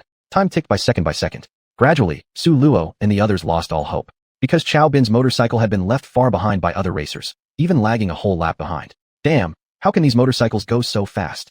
Chao Bin's eyes turned bloodshot as he watched motorcycles overtake him, a sense of helplessness rising in his heart. My bike is a Prince T100. How dare they outperform me? What makes my bike inferior to theirs? But no matter how much resentment he harbors, he cannot change the outcome of finishing last. Looking at the screen showing his ranking as last place, he wanted nothing more than to find a crack to hide in. Friend, not bad of a bike, except you're simply not up to par. It's such a pity this fine bike is being wasted on you. It's pure extravagance without purpose. Chao Bin couldn't be bothered to argue with the other party. Losing was losing. As a wealthy young master, his loss in the motorcycle race didn't diminish his worth of 10 million yuan in any way. Mr. Bin, are you alright? Seeing Chao Bin driving back on his Prince T100, Su Yang and others quickly consoled him. I'm fine. This time was a mistake on my part. There's still a gap between myself and professional racers since I'm not a professional racer either. After I return and practice, I will surely defeat them another day. Chao Bin declared proudly, despite his obvious dissatisfaction. How shameless, to still talk about next time after coming in last place. I told you, there was no need to participate in the race. You could have directly quit. Why did you have to stubbornly insist? Hearing Su Chen's words, Chao Bin's expression darkened, looking as miserable as if he had eaten xuanhuan, a bitter Chinese herb. Impossible to look worse. Chapter 184, Triple Drift. Su Chen, you are really too petty. Just because that person failed, you won't let it go? Such arrogance from a small man. And anyway, Binsak has not received any strict training. Losing to a professional driver is the most normal thing. To encounter a villain like you, Bin Xiao is truly unfortunate. Upon hearing Su Chen's words, in an instant, all the students looked at him with somewhat unfriendly glances. Wu Xian, Chao Bin's girlfriend, spoke sarcastically. Su Chun, this is meaningless, isn't it? If you look down on Bin Xiao's driving skills, then why don't you race him once in your Harley-Davidson instead of just bragging with empty talk like a coward? That's right, Su Chun, if you dare, let's have a run. Didn't you previously boast about how great you are? Anyone with hands can drive better than me, you say? Who doesn't talk big without action? Be a man and get on the track. Chao Bin, seeing his girlfriend giving him an exit strategy, confidently taunted Su Chun. If I lose to you, I will ride from the foot of Xuanhuan Mountain all the way to its top in one breath. Forget it. Looking at the smug Xiao Bin, Su Chen shook his head indifferently. I'm not bothered racing with you. Ho ho. If you're afraid, then just admit it. What excuses are you making? When Su Chen refused to race Xiao Bin, Wu Xian crossed her arms and sneered. If you're scared, stop boasting here, saying anyone can beat me. Not wrong, Su Chen. You belittled Bin Shak to nothing earlier, yet when it comes to the ground yourself, you became cowardly. Stop acting high and mighty. If you truly have the ability, prove yourself on the track. Or else, aren't you just faking everything? With this attitude, who gave you the nerve to say Bin Shak is dead last? Su Luo rolled his eyes, adopting an expression of disdain. Other classmates also began booing. Sun Xiaoru, why don't you make your boyfriend race Bin Shao once? Since he made such a grand statement, refusing to enter the track might make things hard for today to resolve properly. Sensing the atmosphere was becoming subtle, Zhao Yuner approached Sun Xiaoru, who had remained silent till then. Sun Xiaoru only pretended to be Su Chen's girlfriend. She knew she couldn't order Su Chen around. However, as everyone looked at her, Sun Xiaoru hesitated before awkwardly suggesting to Su Chen, Su Chen, why don't you ride your Harley and compete against Bin Sa? Just one match, losing doesn't matter. Deep inside, Sun Xiaoru didn't believe Su Chen's Harley could outperform Bin Shak's chopper, as she herself liked motorcycles and knew the differences between various models. Fine, since you've asked, I'll agree to drive against your classmate once, but you must meet my condition. Tell me who put a spell on Shun Biao if I win. Su Chen glanced at Sun Xiaoru meaningfully. You still need to win first. Sun Xiaoru did not answer him directly. Oh, then forget it. Su Chen said significantly. You. Hearing Su Chen's words, Sun Xiaoru stamped her feet angrily. All right, I'll tell you if you beat him. Good, it's a deal. Before Sun Xiaoru could speak, Su Chen pityingly told Xiao Bin. I didn't want to crush you, but you insist on asking for it. Ask for it. Ho ho, what a joke, riding some smelly Harley. What do you have to brag about? Xiao Bin speaking so, directly walked towards his own chopper, waving at Su Chen. What are you waiting for? Get on your Harley. Don't rush. Su Chen, after saying this, turned around to retrieve his vehicle. 10 minutes later, the immense roar of the Harley motorcycle reverberated through the skies above Xuanhuan Mountain. Is this a Harley? Am I hallucinating? Why haven't I seen this model before? Seeing Su Chen riding the Harley, Zhao Yuner and a few others were instantly startled. Could this be a modified version by Su Chen? People like him only deserve to ride altered motorcycles because components cost much less. While Zhao Yuner and others were curious, Su Luo suddenly mocked. It's typical for Su Chen to do something like this. After all, someone like him finds even eating expensive, let alone playing with customized vehicles. Wu Xian shook her head disdainfully. Still, Su Chen is quite amusing, daring to compare his modified bike to Bin Shak's chopper. That's sheer overestimation. You don't understand. Su Chen tries to achieve great effects spending the least amount of money, feeling like flying on two wheels. However, this time, his act seems exaggerated. Haha, hearing this, other students present burst into laughter. Only one person did not laugh, and her eyes followed Su Chen on the field. It was Sun Xiaoru. Su Chen, you've increasingly become more intriguing to me. Just then, Xiao Bin also noticed Su Chen's Harley. Is this your bike? Xiao Bin tried suppressing a laugh while looking at Su Chen. Yes, it is. Su Chen readily admitted. Haha, your Harley's modifications are an absolute mess. If you don't know how to modify a bike, then just don't do it blindly. Accidents caused by poor modifications happen all the time. Xiao Bin's face was full of mockery. He paused for a moment and then began to preach with apparent concern. Unfortunately, no matter how much you modify your Harley, it will never be as good as my chopper. It's like a person who is incapable of even paying for a meal, yet still tries to give earnest advice to others. Hilarious. Your bike is just like you. I must say, the two of you really fit each other. Xiao Bin shot Su Chen a sardonic glance. David, whether your bike is modified or not means nothing to me. You'd better worry about what you'll do if you lose the race. Seeing Xiao Bin pointing fingers at him, Su Chen responded with icy indifference. Do you think I will lose to your Harley? Looking at Su Chen, Xiao Bin suddenly burst into a proud laugh. Huh. David, some things belong only in fairy tales. You can dream all you want, but there's no need to embarrass yourself by saying them out loud. What kind of bike am I riding? And what are you on? It's probably too absurd, even for sci-fi movies. In response to Xiao Bin's provocation, Su Chen was too lazy to respond further and instead said impassively, stop talking nonsense. Let's start. Referee, come over here. Xiao Bin called one of the track referees over. 3, 2, 1, race begin. As soon as the referee finished counting down, Xiao Bin floored the gas pedal. Whoosh, his chopper roared off like a ferocious tiger leaping forward from the starting line. David, see that? This is what a real chopper does. Your Harley had better stay behind and eat dust. This time, it's your turn to finish last. Just when Xiao Bin thought he had completely left Su Chen behind. Whoosh. Su Chen's motorcycle caught up without delay. At the upcoming triple hairpin turns, Su Chen executed continuous drifts, weaving through like a fish gliding smoothly, effortlessly overtaking Xiao Bin and leaving him far behind. Chapter 185, Jumping Jacks. The other classmates present were not optimistic about Su Chen. They all displayed an air of looking forward to the spectacle. Mr. Su, he likes to act so much, and when he loses, I wonder how he will keep up his act. That's right. Riding a modified motorcycle, he actually dared to lecture young Master Bin about matters of great importance, which is really laughable. Clearly unable to match young Master Bin, he still acts as if he's quite remarkable. Truly one does not know where this courage comes from. Now he has been brought onto the racecourse, soon turning into a clown. Ha ha. Amidst everyone's laughter, Wu Xian suddenly spoke earnestly to Sun Xiaoru. Sun Xiaoru, after the race ends, you must properly remind Su Chun that he should stop showing off everywhere. If one day he shows off in front of some big figure from Tianbei City, it won't be as simple as just seeking attention. It could get him killed. Oh, looking at Wu Xian, who was full of herself, Sun Xiaoru couldn't stand her attitude, but still managed to force a smile and responded. Come to think of it, will Su Chun really lose? For some reason, Su Chun gave her an indescribable feeling. As Jiziru began to ponder, and guess what kind of person Su Chun might be. Suddenly, the atmosphere on site became completely silent. Wu Xian and others who had previously laughed joyfully could no longer even crack a smile. What's wrong with you guys? Sun Xiaoru was somewhat confused, but when she glanced towards the direction of Akina Mountain, Su Chun's silhouette under the moonlight seemed especially enchanting. With the roar of a motorcycle, Su Chun ended the bike race. What? How is this possible? Su Chun won. Is that really the speed of a Harley? Am I hallucinating? Young Master Bin is far behind. At this moment, Wu Xian and others were somewhat restless. It wasn't that they couldn't accept Chao Bin losing. Previously, during the elimination matches, when Chao Bin lost, they still thought he was capable, able to compete with professional drivers. What they couldn't accept is that Su Chun, someone clearly from a lower class, actually won the race. This means, Su Chun's Harley, whether it's performance, tires, or engine, is all far superior to the prince.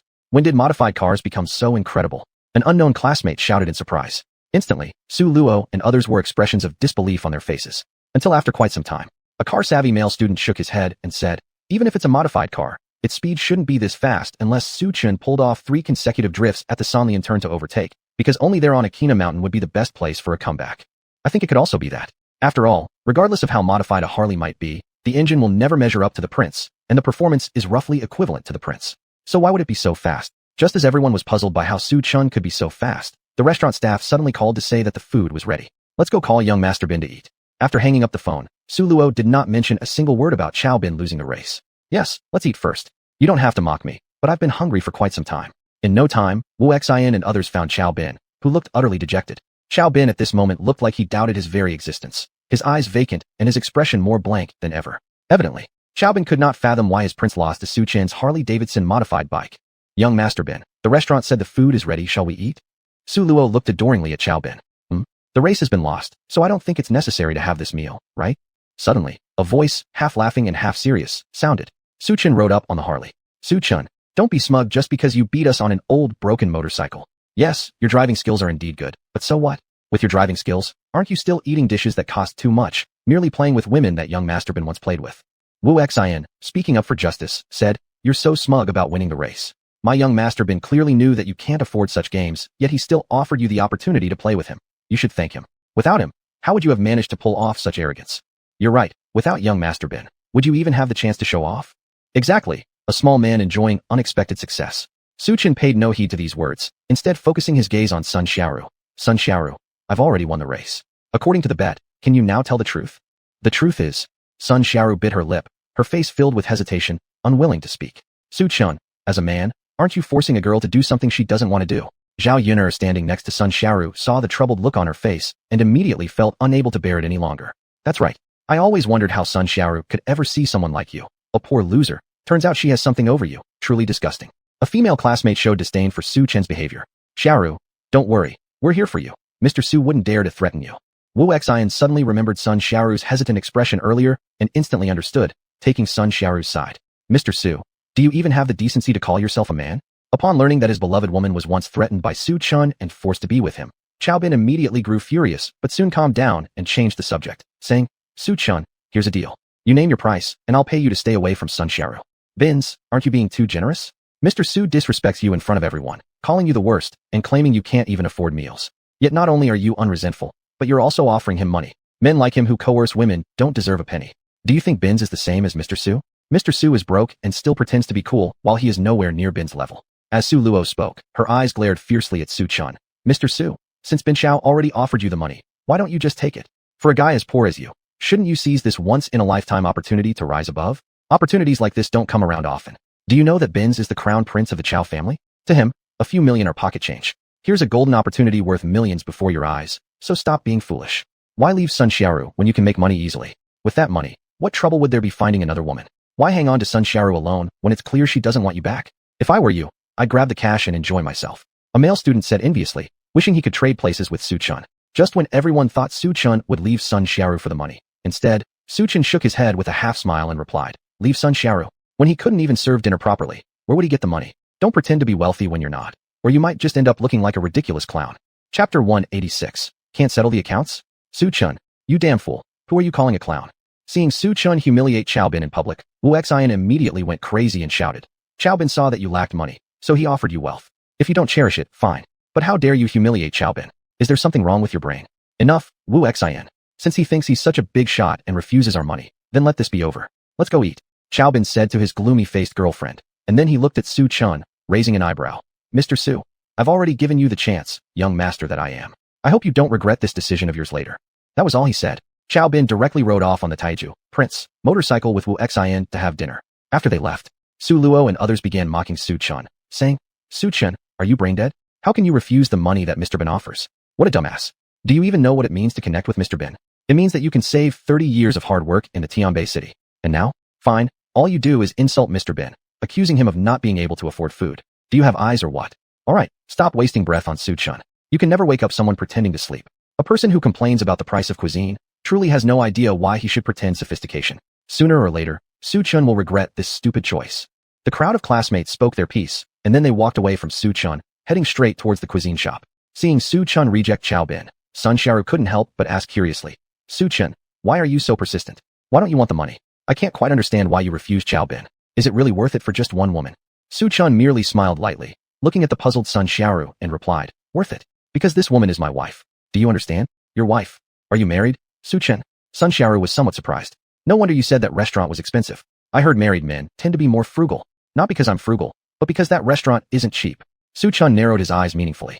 Not cheap. Sun Xiaoru paused slightly, puzzled. Is it really that expensive? Before Sun Xiaoru could finish speaking, Su Chen revealed a playful smile. You'll find out soon. By the way, since everyone else is gone, shouldn't you tell me who put witchcraft on Shen Biao? If you want me to tell you, keep waiting. Sun Xiaoru stuck her tongue out at Su Chen, hopped on her pink motorbike, and zoomed off ahead. Soon Su Chen and Sun Xiaoru arrived at the cuisine shop. As soon as they reached the restaurant, Su Chen heard Feng Yang and others talking about his and Qiao Bin's motorcycles. You say, why is Su Chen's Harley so fast? Maybe it's due to modifications made to the Harley. Oh, makes sense. Maybe even the engine was changed. Exactly, possible. After all, Su Chen's car has been modified. Damn, this guy goes all out to show off. How far does he need to go? Su Chen does anything he can. True.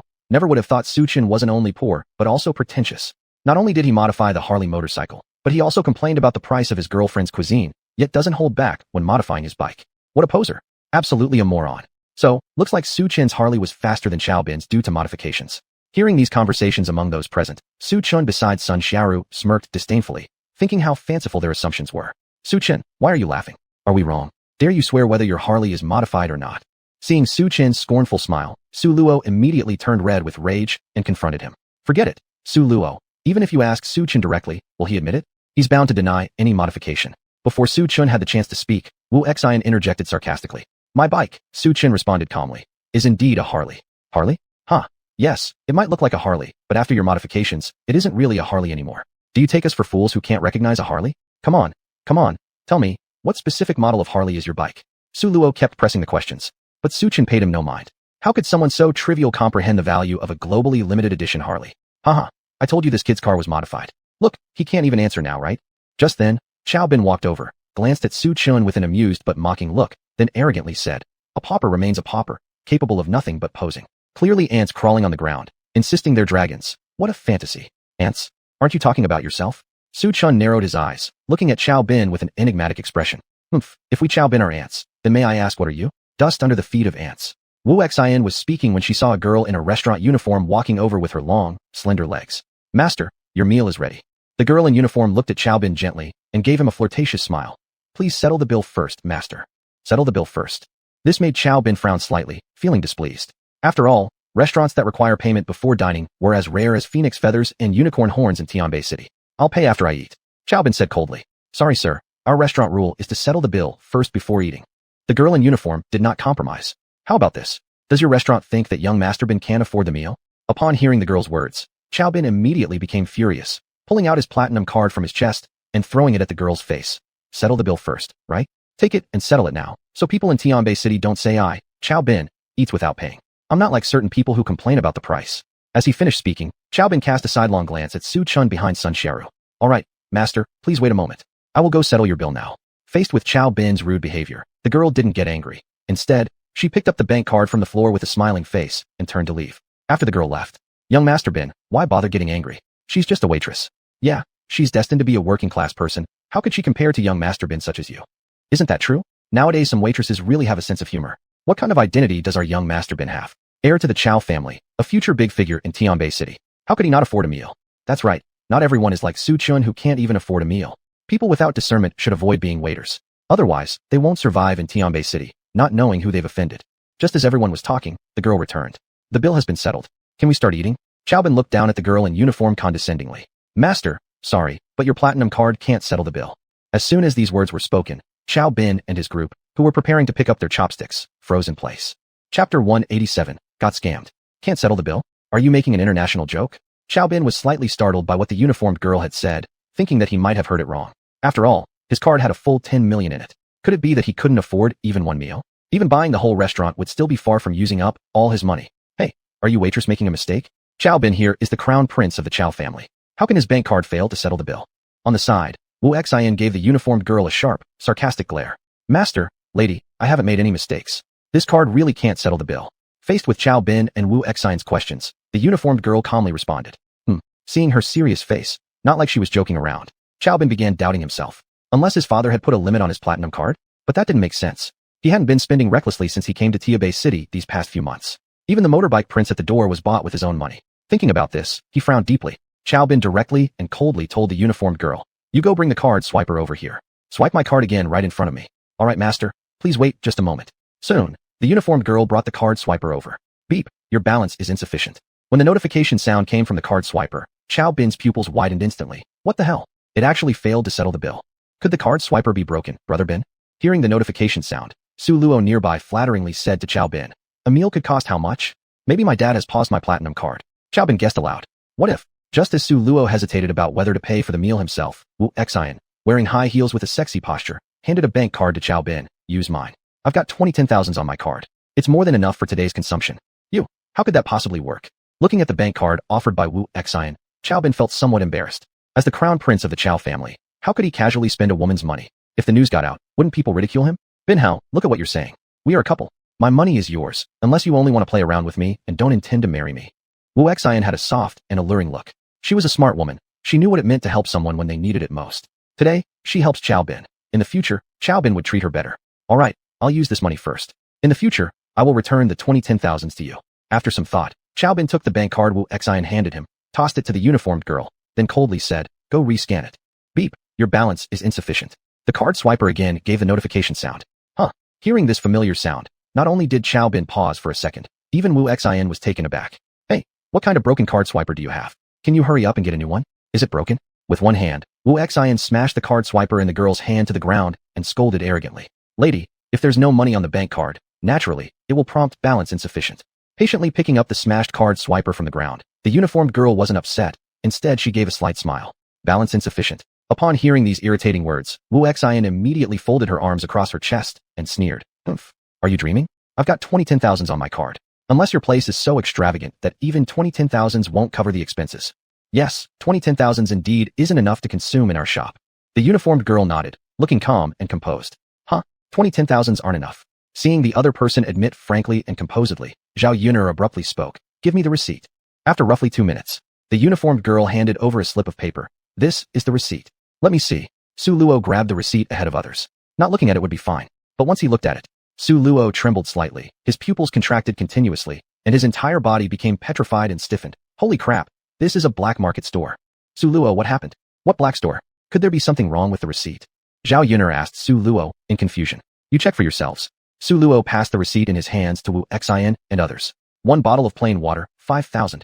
1 roasted chicken, 3 million. 1 plate of yellow river carp, 5 million. Damn, why don't you just go rob people? Do you think we're suckers? Seeing the receipt in their hands, Su Yang and others instantly became furious. While Sun Xiaoru, after seeing the receipt, suddenly understood what Su Chun had said before. No wonder Su Chun suggested changing places. This price cannot be described as expensive. It's simply a scam. Damn it, do you know who I am? You run a black market store and dare to scam me. After regaining his composure, Chow Bin threw the exorbitant bill on the ground and threatened the uniformed girl with a finger pointed at her. Apologize and kneel down right now, or there will be consequences. Master, are you intentionally causing trouble? The uniformed girl made a phone call after seeing the irate Chow Bin. Tap tap. More than a dozen men in black shirts, each bulging with muscles, walked over and surrounded Xiao Bin.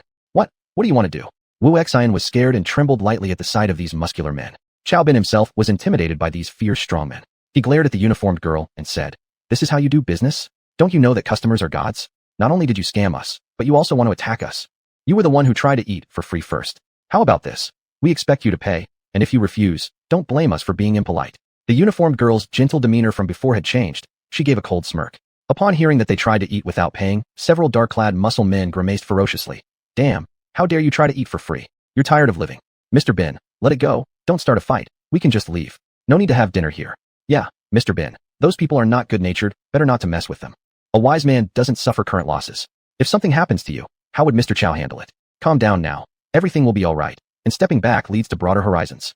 Su Luo and others were frightened by the menacing aura emitted by these muscle-bound men. They'd never seen such scenes in their ordinary lives. Xiao Bin carefully considered the situation and decided that confronting them head-on wouldn't be wise. With an icy tone, he proclaimed, "Fine, today I got scammed by you guys, so what? The meal isn't worth it anyway, and I'm leaving. Now move aside." As he spoke, he shoved past the uniformed girl, intending to turn and leave. But one of the muscular men blocked Xiao Bin's path. "Wait, do you think this place is your own house where you can come and go as you please?" Chapter 188, Ghost Scorpion. "What do you mean I treat this place like my home? Your implication is that you don't want me to leave, right?" Looking at the several muscular men blocking his way, Xiao Bin's eyes flared with anger. If it weren't for seeing that they were strong and realizing he wasn't a match for them, he would have already slapped one of them long ago. "Sure, you can leave. But first, settle the bill. Otherwise, don't even think about walking out that door." The girl in uniform crossed her arms, saying coldly, "Settle the bill." Hearing this, Xiao Bin instantly laughed in fury. "Go screw yourself. I haven't even eaten a single bite. Why should I pay anything?" "Exactly, we didn't eat either. Why should we pay?" Wu Xian also scolded angrily. "Why? We prepared food. Whether or not you ate is your business, but the bill must be paid. That's the rule. If you can't afford it, why pretend like you're better than others?" The girl in uniform remained expressionless. "This is a black shop. Or are you thinking this place belongs to you because it's Tianbei City? Want me to call the police?" Su Luo glared at the girl in uniform.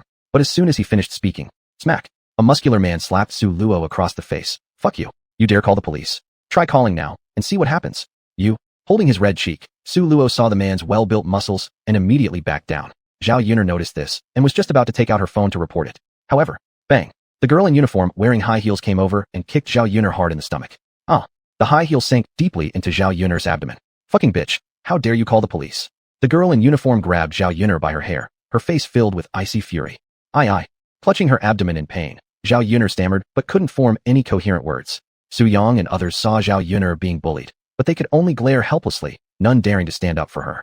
At this moment, Wu Xian suddenly remembered something and quickly turned around to look at Su Chun next to Sun Xiaoru. "Su Chun, did you know this place was a black shop and deliberately not warn us? I never expected you to be so malicious." "Shit, poor people are always poor. Not only are you broke, but your thoughts are also impoverished." Realizing this, Su Luo glared harshly at Su Chun. However, Su Chun showed no signs of anger, but instead looked meaningfully at Xiao Bin. "Young Master Chow, I warned you earlier that if you couldn't afford it, you'd cry later. Unfortunately, you said I lacked vision and mocked me as a clown. Now look at yourself. I at least know my limits. What about you? And I thought you had money. Turns out, you can't even pay for a meal?" Feeling mocked by Su Chun, Xiao Bin grew dark-faced, unable to respond. After all, he truly couldn't afford this meal, never imagining himself to be the joke. "Su Chun, when the hell are you going to stop making sarcastic remarks? What's the point?" Seeing Su Chun mock Xiao Bin, Wu Xian became enraged. "Exactly, Su Chun. Young Master Chow kindly invited you for dinner, and yet you mock him? Aren't you a bit too petty? Are you even a real man? How could Sun Xiaoru possibly want to date someone like you?"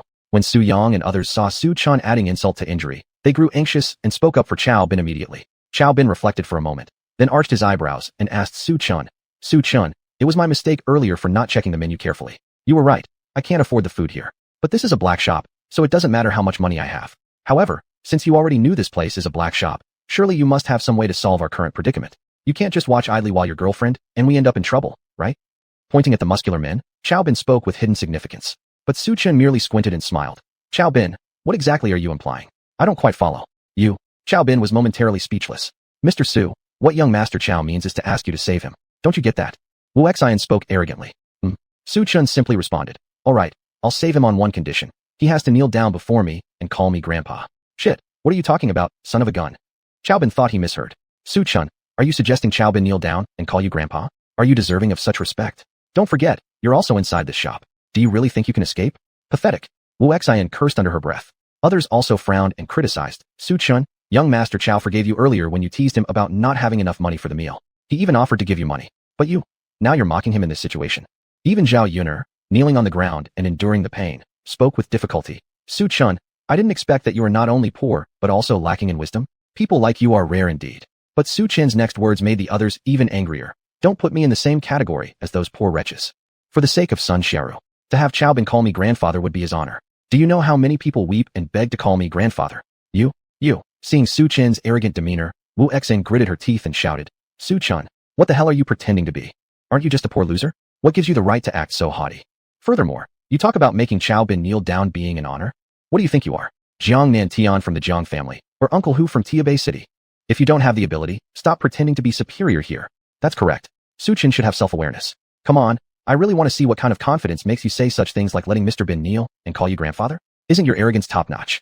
Su Luo echoed sarcastically. Your confidence is something that doesn't even qualify for proving to me yet. Not worthy enough to prove it. Humph, Su Chun, your arrogance has gone too far. And besides, for someone like you who's so poor, putting on airs is your daily routine. After all, flaunting yourself doesn't cost any money. Once these words were out, everyone started laughing and looked at Su Chun with eyes filled with disdain. Chao Bin, looking overbearing, pointed at the girl in uniform and said to Su Chun, Su Chun, you can't really believe that if you don't act, Chao Bin, won't deal with these guys, right? What do you think you are? Do you actually expect me to call you grandpa? In your dreams next life? I don't need your help. I can resolve all my troubles on my own. As he finished speaking, Chaobin closed his eyes tightly and pressed a button on his phone. Swish, swish, swish. A series of black jeeps pulled up outside the restaurant. Following that, thud, thud, a middle-aged man with a scorpion tattoo on his hand entered. Uncle Ghost Scorpion, you're here. Upon seeing the man with the scorpion tattoo, Chaobin respectfully bowed his head and said, Chapter 189, Two Choices. What's wrong? Chaobin, are you in trouble? Seeing Chaobin, Guaishi asked solemnly. If it weren't for Chaobin's father back then, perhaps he would have died long ago. His life now was given by the Chao family. After receiving Chaobin's distress signal just now, he rushed over without delay. Thus, Chaobin recounted the entire story from beginning to end in front of Guaishi. Blacken, scamming people. When Guaishi learned that Chaobin and his group had not even eaten their meal, but were scammed out of several billion, he laughed softly, then walked forward and patted a muscular man, saying, Friend, who do you work for? Not bad daring, huh? You dare to scam my people. So, all of you kneel down and apologize to him. Cough up another 10 million, and today's incident, I'll let it slide. At this, Guaishi slightly raised the corner of his mouth, revealing an intriguing smile. And what if we don't give 10 million? Faced with Guaishi's threat, the uniformed girl asked expressionlessly. Huh? What did you say? I didn't hear clearly. Guaishi moved toward the uniformed girl. Say that again. I said. Puff. Before the uniformed girl could speak, Guaishi directly grabbed her chin. Bang. The uniformed girl stared at Guaishi with wide eyes filled with disbelief, struggling fiercely. The younger generation these days truly has no idea how high the heavens are or how thick the earth is. A mere black inn, yet you dare to act arrogantly before me? He said word by word. Now, I will give you two choices. Either hand over 10 million, or die. Shit. Let go of Sister Yun, buddies, attack, beat him. Behind the uniformed girl, the group of muscle men snapped out of their daze, immediately swinging their fists towards Guaishi. But Guaishi threw the uniformed girl aside and simultaneously unleashed punches against several muscle men. Bang bang bang. In a few moves, several muscle men were pushed back by Guaishi. Is this a scorpion? Are you Ghost Scorpion, the ranked 30 martial artist of Jiangnan province? Seeing the scorpion symbol on Guaishi's hand, the fallen uniformed girl's face was filled with shock. What? Ghost Scorpion from the assassin rankings. This. Upon learning Guaishi's identity through the words of the uniformed girl, the few people behind Chaobin all had their pupils constrict tightly. As they say, one gets a name and a tree casts a shadow. In Jiangnan province, a 6th-rank martial artist already counts as a capable fighter. Moreover, Ghost Scorpion wasn't just any 6th-rank martial artist, but a top-ranked killer listed number 30 among assassins. Bing, Master Bing, how do you know Ghost Scorpion? Taking a deep breath, Feng Yang looked at Chao Bin with unresolved emotions. People like Ghost Scorpion were dangerous figures they'd barely managed to avoid. How could someone like them serve as a Chao family retainer? Ghost Scorpion once accidentally saved my father's life. Originally, I didn't want to bother him, but now there's no other way. Some people have been behaving rudely right in front of me, which is just too much. I simply can't stand it anymore. Saying this, Chao Bin coldly glared at Su Chun and mockingly said, Su Chun, do you see? With or without you, I, Chao Bin, am just fine, and you're nothing but a poor guy. It's just a black store. Do you really think I can't handle it? How dare you make me kneel and call you grandpa? What the hell kind of person are you? Are you a martial artist? If Ghost Scorpion merely moves his fingers, he can destroy you. Try telling me to kneel again now. Looking at the self-satisfied Chao Bin, Wu Xian similarly responded with an air of superiority. Su Chun, Chao Bin has summoned a 6th-rank martial artist. There's no longer any of your business here. Just stop acting superior, okay? Fine, but I hope you don't regret it. Faced with the provocative duo of Chao Bin, Su Chun enigmatically said, when you come begging me later, it won't be as simple as calling me grandpa. True joke. My Ghost Scorpion, a 6th-rank warrior, whose opponent could be here. Su Chun, if I'm not a warrior, then shut your mouth. How could Sun Xiaoru ever associate herself with someone like you? Qiao Bin looked disdainfully at him. Wu Xian criticized bluntly. Su Chun, calling you a daydreamer is already an exaggeration of your worth. Do you understand what a martial artist is? A 6th-rank martial artist is an existence far beyond reach. Before Wu Xian finished speaking, suddenly, the uniformed girl lying on the ground, covered in blood, took out a walkie-talkie from her pocket and weakly shouted in a hoarse voice, "Brother, save me." "Oh, calling for reinforcements, are we?" Seeing the action of the uniformed girl, Qiao Bin did not stop her. Instead, he smirked cruelly and said, "Is calling for one person enough? If not, keep calling until everyone you know in Jiangnan province arrives. Do you need me to call them on your behalf?" In Guixi's eyes, a black store in Tianbei City can't possibly have any extraordinary connections. Qiao Bin thought the same way. Seeing the uniformed girl call for help, he directly threw his phone in front of her. "Calling for help, huh? Go ahead. Call whoever you want today. I'd like to see what kind of big shot you summon today. If I, Qiao Bin, feel even a little scared inside, I'll call you mom." "What nonsense is this? Daring to trick me? You must have eaten a bear's heart and a leopard's gall. Open your dog eyes and take a good look. Not just anyone can scam us, do you understand?" Zhao Yuner saw the uniformed girl lying on the ground. She took a deep breath and stepped on the uniformed servant's chest. "Bitch, pay for kicking me earlier. You were so full of yourself before, why don't you show off now? You all wait, my brother is a martial artist. When he comes, he won't let you off." The uniformed girl glared viciously at Qiao Bin and his group. She gritted her teeth in trembling anger and shouted, "Your brother? A martial artist? Haha, does he mean anything to me? Do you think Master Bin would care?" Qiao Bin called out arrogantly. After all, in Tianbei City, there are only a few people whose strength surpasses Guixi, who could be counted with one hand. Qiao Bin didn't believe it.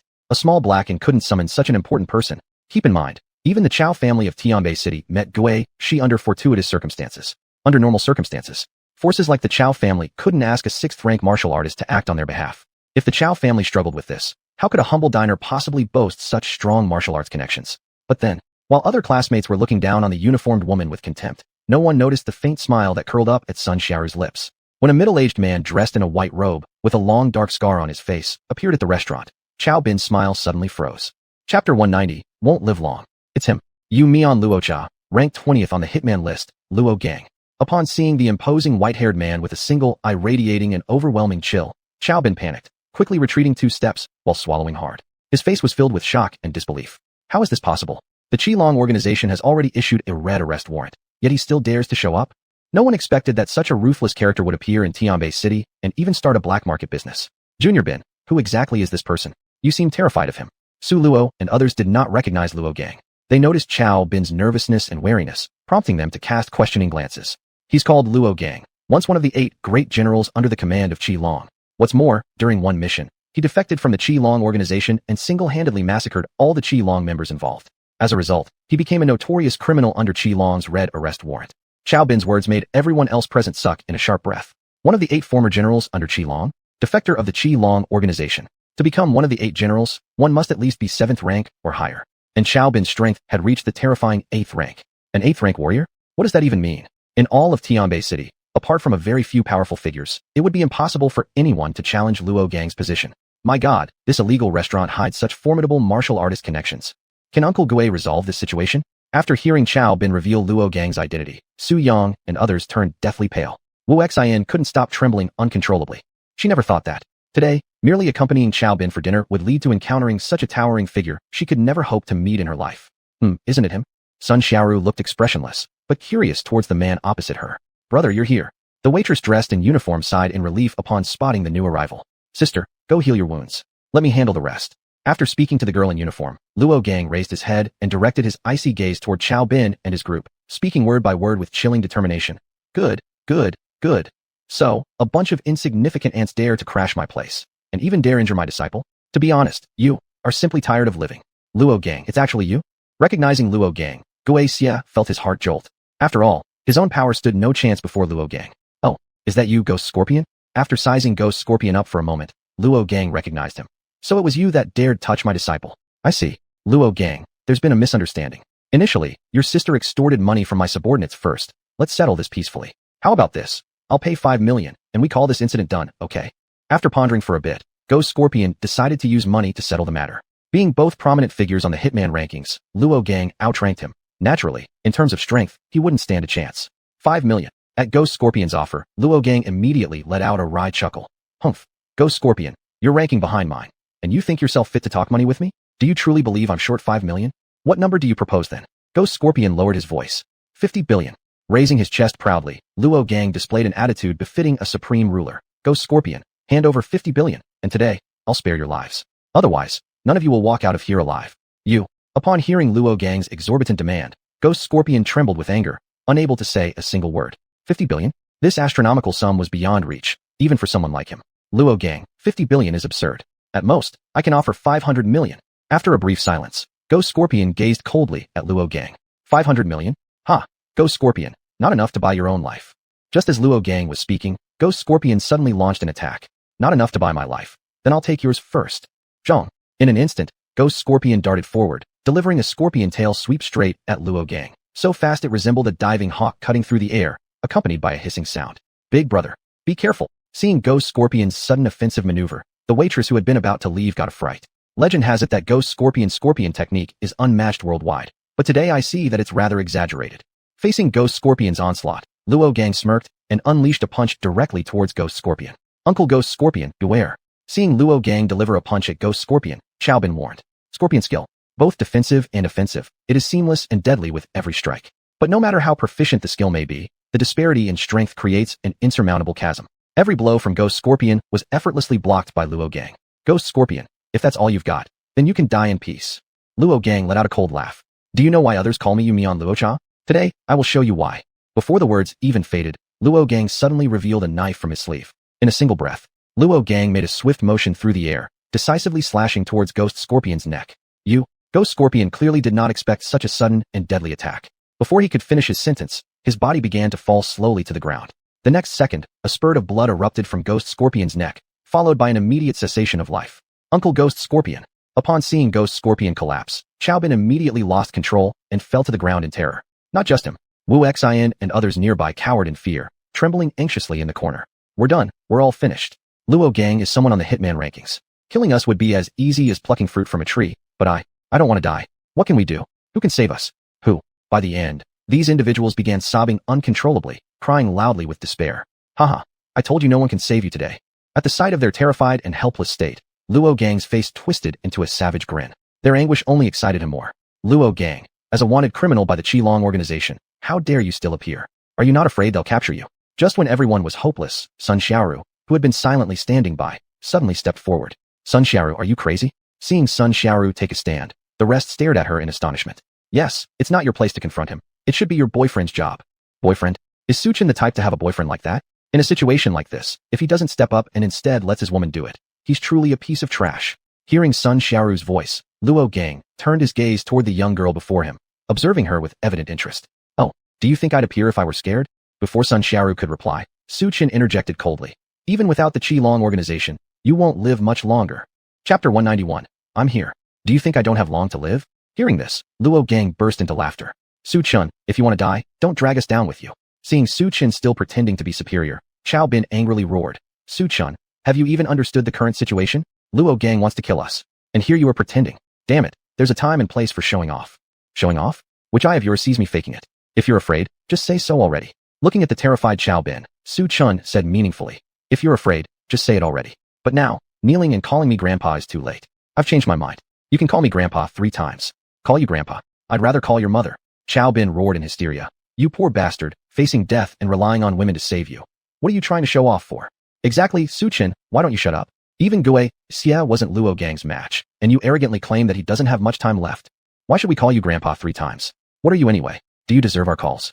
If you're so capable, can riding a modified motorcycle or working at Haishang Ming you prove anything? If you could save us, why didn't you step in when Gui Xia was dying? You're nothing but a clown.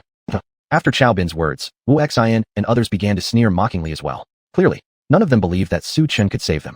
Since you guys refuse to call me grandpa, then seek your own blessings. Don't blame me for not giving you a chance. Seeing the unkind expressions of Wu Xian and others, Su Chen stopped talking. Previously, he hadn't saved Gui Xia because he knew Gui Xia was originally a ruthless killer. This kind of person dying didn't evoke any sympathy from Su Chen. And Zhao Yun'er and the rest? Out of respect for Sun Xiaoru, he had given Xiao Bin and others one chance to ask for his help. Alas, with salvation literally falling into their laps, these people did not know how to cherish it. Young man, if you insist I don't have much time left, why not start with your girlfriend? Hearing Wu Xian and others mock Su Chen, Luo Gang glanced lazily at Su Chen, clearly not putting this insignificant person in his mind, instead shifting his gaze to Sun Xiaoru.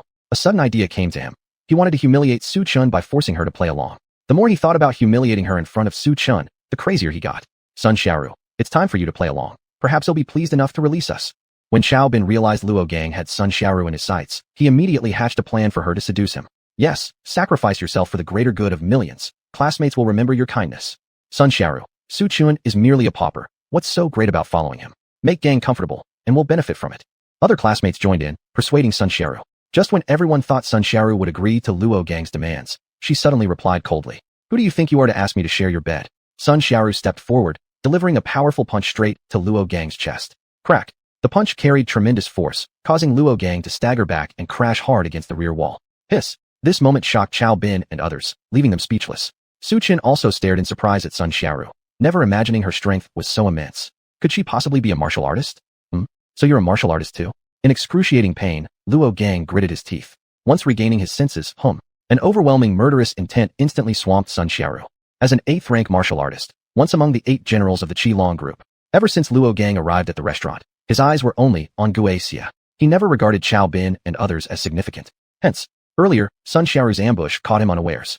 But who would have guessed that the woman before him was also a martial artist? If it weren't for his own remarkable skills, he might already have turned into a cold corpse like Gui Xia. Reflecting on how close he was to death made murderous rage fill his heart. Did he ever imagine that he almost fell to a woman's hands? And that this woman possessed such audacity to provoke him? What's wrong with hitting you? If you wanted me to sleep with you, why shouldn't I resist? Seeing Luo Gang glaring at her, Sun Xiaoru's voice was icy cold. Good. You refuse to sleep with me, huh? Luo Gang suddenly laughed. Unfortunately, it's not up to you whether you do or not. I like feisty women like you. The feistier you are, the more excited I get. Bring her. At his command. Thud thud, over a dozen muscular men entered the restaurant. Greetings, Lord Luo. A few of you, go seize this woman. Remember, make her life worse than death. Let her regret ever being born. Pointing at Sun Xiaoru, Luo Gang adjudicated in the tone of a superior. Yes, Lord Luo. More than a dozen muscular men approached Sun Xiaoru with ill intentions, one of whom pulled out a small vial from his pocket and said playfully, Young lady, after taking this, even the fiercest woman will become extremely wanton, haha. Upon hearing this, Sun Xiaoru instantly realized what was about to happen, and her face froze with frost. Without saying a word, she immediately attacked, slapping her palm towards the muscular man. Is Sun Xiaoru a martial artist? This scene made Xiao Bin and others slightly stunned. They obviously hadn't expected Sun Xiaoru to be a martial artist. But just as Sun Xiaoru continued her attack, buzz, Sun Xiaoru suddenly discovered that her body had become immobile. What's going on? Sun Xiaoru was startled. Jaja, stinky bitch, how dare you hit me? You want to die? Try hitting again now. You've been paralyzed by the jade needle technique. There's nothing you can do except let us humiliate you. Several muscle-bound men laughed wickedly as they began removing their clothes. Jade needle paralysis?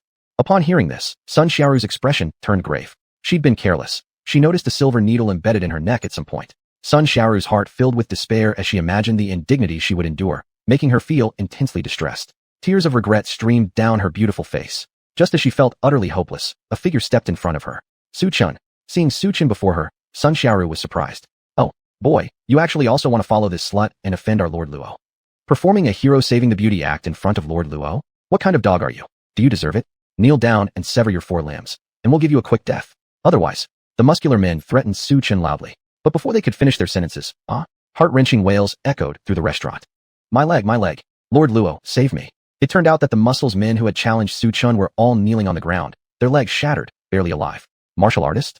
Seeing Su Chun incapacitate his underlings, Luo Gang was somewhat surprised. So it appeared that there was more than just Su practicing martial arts here. Boy, you've got guts. But this isn't the time for you to show off. Don't you see what happened to Gui Xia? And yet you dare to provoke me? Still putting on airs in front of me. Could it be that you think you surpass Gui Xia?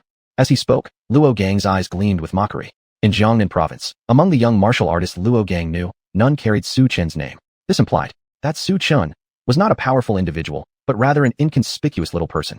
Whether Gui Xia matches me or not doesn't matter. What matters is, I still stand by my statement. You don't have long to live. Su Chun gave Luo Gang a cursory glance and removed the silver needle from Sun Xiaoru's neck before reassuring her, don't be afraid. In Jiangnan province, as long as I'm here, no one dares to humiliate you. Su Chen you? Hearing Su Chen's words, Sun Xiaoru felt moved. A warm feeling welled up within her along with an unusual sensation. At this moment, everyone present was dumbstruck. Chapter 192, Your Anniversary. Right now, I somewhat understand why Sun Xiaoru would fall for Su Chun. Yeah, if a man stands up for me like this, I'd be content too. Which woman doesn't like a hero? Not like some people, who talk big beforehand, but back off when it really matters. The other girls present were whispering among themselves. But their words stung Xiao Bin's ears. Haha, a hero? That bastard Su Chen's just what the hell kind of hero. Just a grandstanding fool before he met his end. Just a poor guy, nothing more than a punk kid who knows a bit of martial arts, and dares to say that Luo Gang won't last long? What a joke. Xiao Bin kept roaring. Similarly, Su Yang and Su Luo on the side also echoed. That's right, Su Chun is purely just a clown. Upon hearing Xiao Bin and the other two's remarks, Luo Gang suddenly squinted and smiled. You say this guy only knows a little martial arts? That's correct, Master Luo. This guy is just a penniless wretch, has absolutely no real talent. Xiao Bin immediately vowed. Not to mention someone of your caliber, even I can easily take down Su Chun. It's laughable that Su Chun dared to say you won't last long. Poor guy, knows some martial arts. Hearing these words, Luo Gang immediately saw through everything. Ah, I see. No wonder. It's a case of young ignorance knowing no fear. I said, how could such a greenhorn dare to offend me? After finishing his statement, Luo Gang glanced at Su Chun meaningfully twice, saying with deep significance, Kid, love to stand up for women, huh? Don't rush.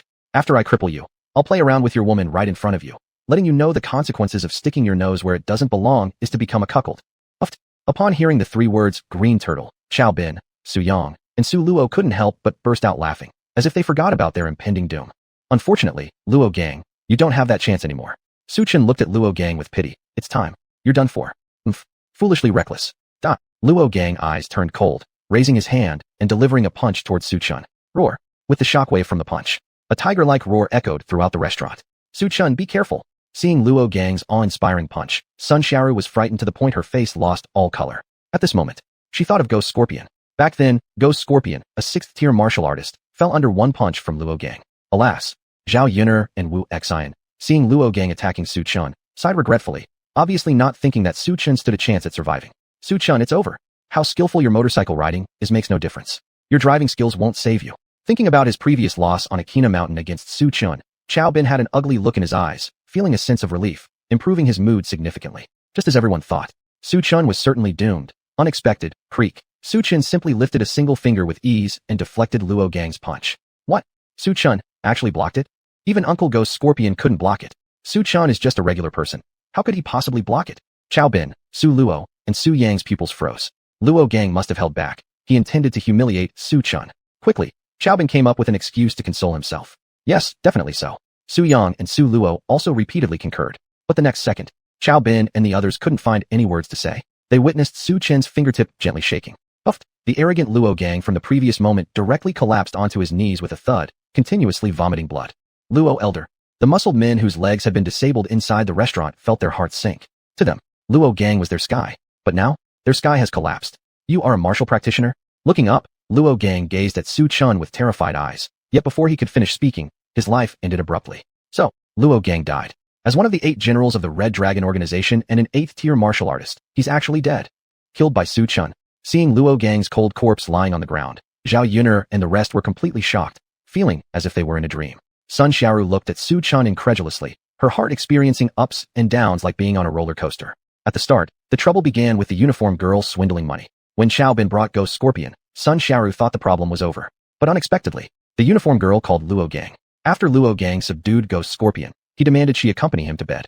Outraged, she stood up for herself and was betrayed by Luo Gang's minions, nearly losing her virtue. In a critical moment, Su Chun intervened. Initially believing Su Chun was surely going to die, the outcome was Su Chun killed Luo Gang. Su Chun, you're not an ordinary person, you're a Nizong martial artist? After a long pause, Sun Xiaoru stared in disbelief and spoke up because only a Nizong martial artist could kill Luo Gang, an 8th-tier martial artist, with one move. Neither 9th-tier martial artists nor those just below Nizong level could achieve such a swift kill. I never claimed I was an ordinary person. Su Chun smiled and responded. No wonder. From the very beginning, you showed no fear at all. Your confidence stemmed entirely from yourself. Sun Xiaoru said after realizing this belatedly. At this moment, she understood everything. Nizong martial artists, existences at the top of Jiangnan province's pyramid. Looking at Sun Xiaoru who seemed to suddenly understand everything, Su Chun then grinned and glanced at Wu Xian in the corner. Why bow down to scum like Luo Gang, when you could have bowed to me earlier and let me save all of you? This. Su Chen's words struck David like punches directly into the hearts of Xiao Bin and his group. Indeed, why hadn't they knelt down and begged Su Chun before? If they had, Ghost Scorpion wouldn't have died. No. Why didn't you tell me earlier that you were stronger than Luo Gang, Su Chun? You clearly weren't an ordinary person. Why didn't you say so? Why didn't you speak up? Xiao Bin immediately erupted in anger. That's right. You scared us for nothing. Did I scare you guys? You 3 still have the nerve to complain? Sun Xiaoru, as a girl, was humiliated, and to save your lives, you actually wanted her to sleep with Luo Gang. If it weren't for Sun Xiaoru, would any of you even have a chance to survive? Didn't you better thank Sun Xiaoru now? Su Chen said without expression on his face. Thank. It was just luck. When Uncle Ghost Scorpion fought Luo Gang must have been injured too. It was just your good fortune, knowing a bit of martial arts, that allowed you to take advantage of the situation and kill him while he was weakened. Sun Xiaoru, surely you don't actually believe he's a Nizong martial artist?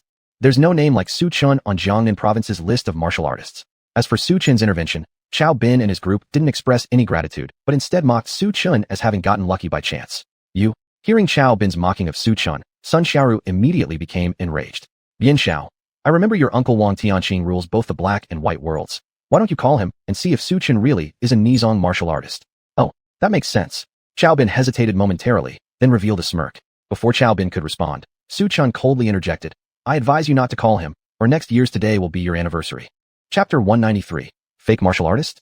Ho ho, you mean next year's today is my Memorial Day? Upon hearing these words, Qiao Bin and his group burst out laughing. Su Chen, can you stop being so funny? I think next year's today will be your Memorial Day instead. Mr. Bin, I reckon he's just afraid that he cannot keep up the pretense anymore. Thus he uses these words to provoke you deliberately. Xu Yang sneered slightly. Call your uncle to expose Su Clown's face of arrogance. Haha, good idea. Upon hearing this, Qiao Bin triumphantly took out his phone and called Wang Tianqing. Hey little Bin, what is the matter? On the other end, Wang Tianqing answered Qiao Bin's call. Uncle, someone dared to impersonate an intersect martial artist, and even said next year's today would be my Memorial Day. Qiao Bin cut straight to the point. What? Who dares to be so boastful?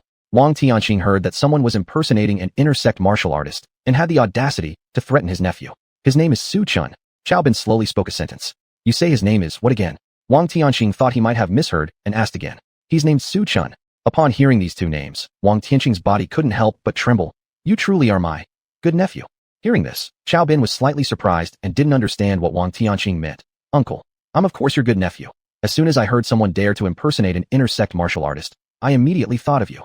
However, before Qiao Bin could finish, Wang Tianqing ignored him and coldly asked, Where are you? Qiao Bin without any hesitation gave his location, only for Wang Tianqing to hang up immediately after learning it. Seeing his uncle hang up, Qiao Bin arrogantly looked at Su Chen.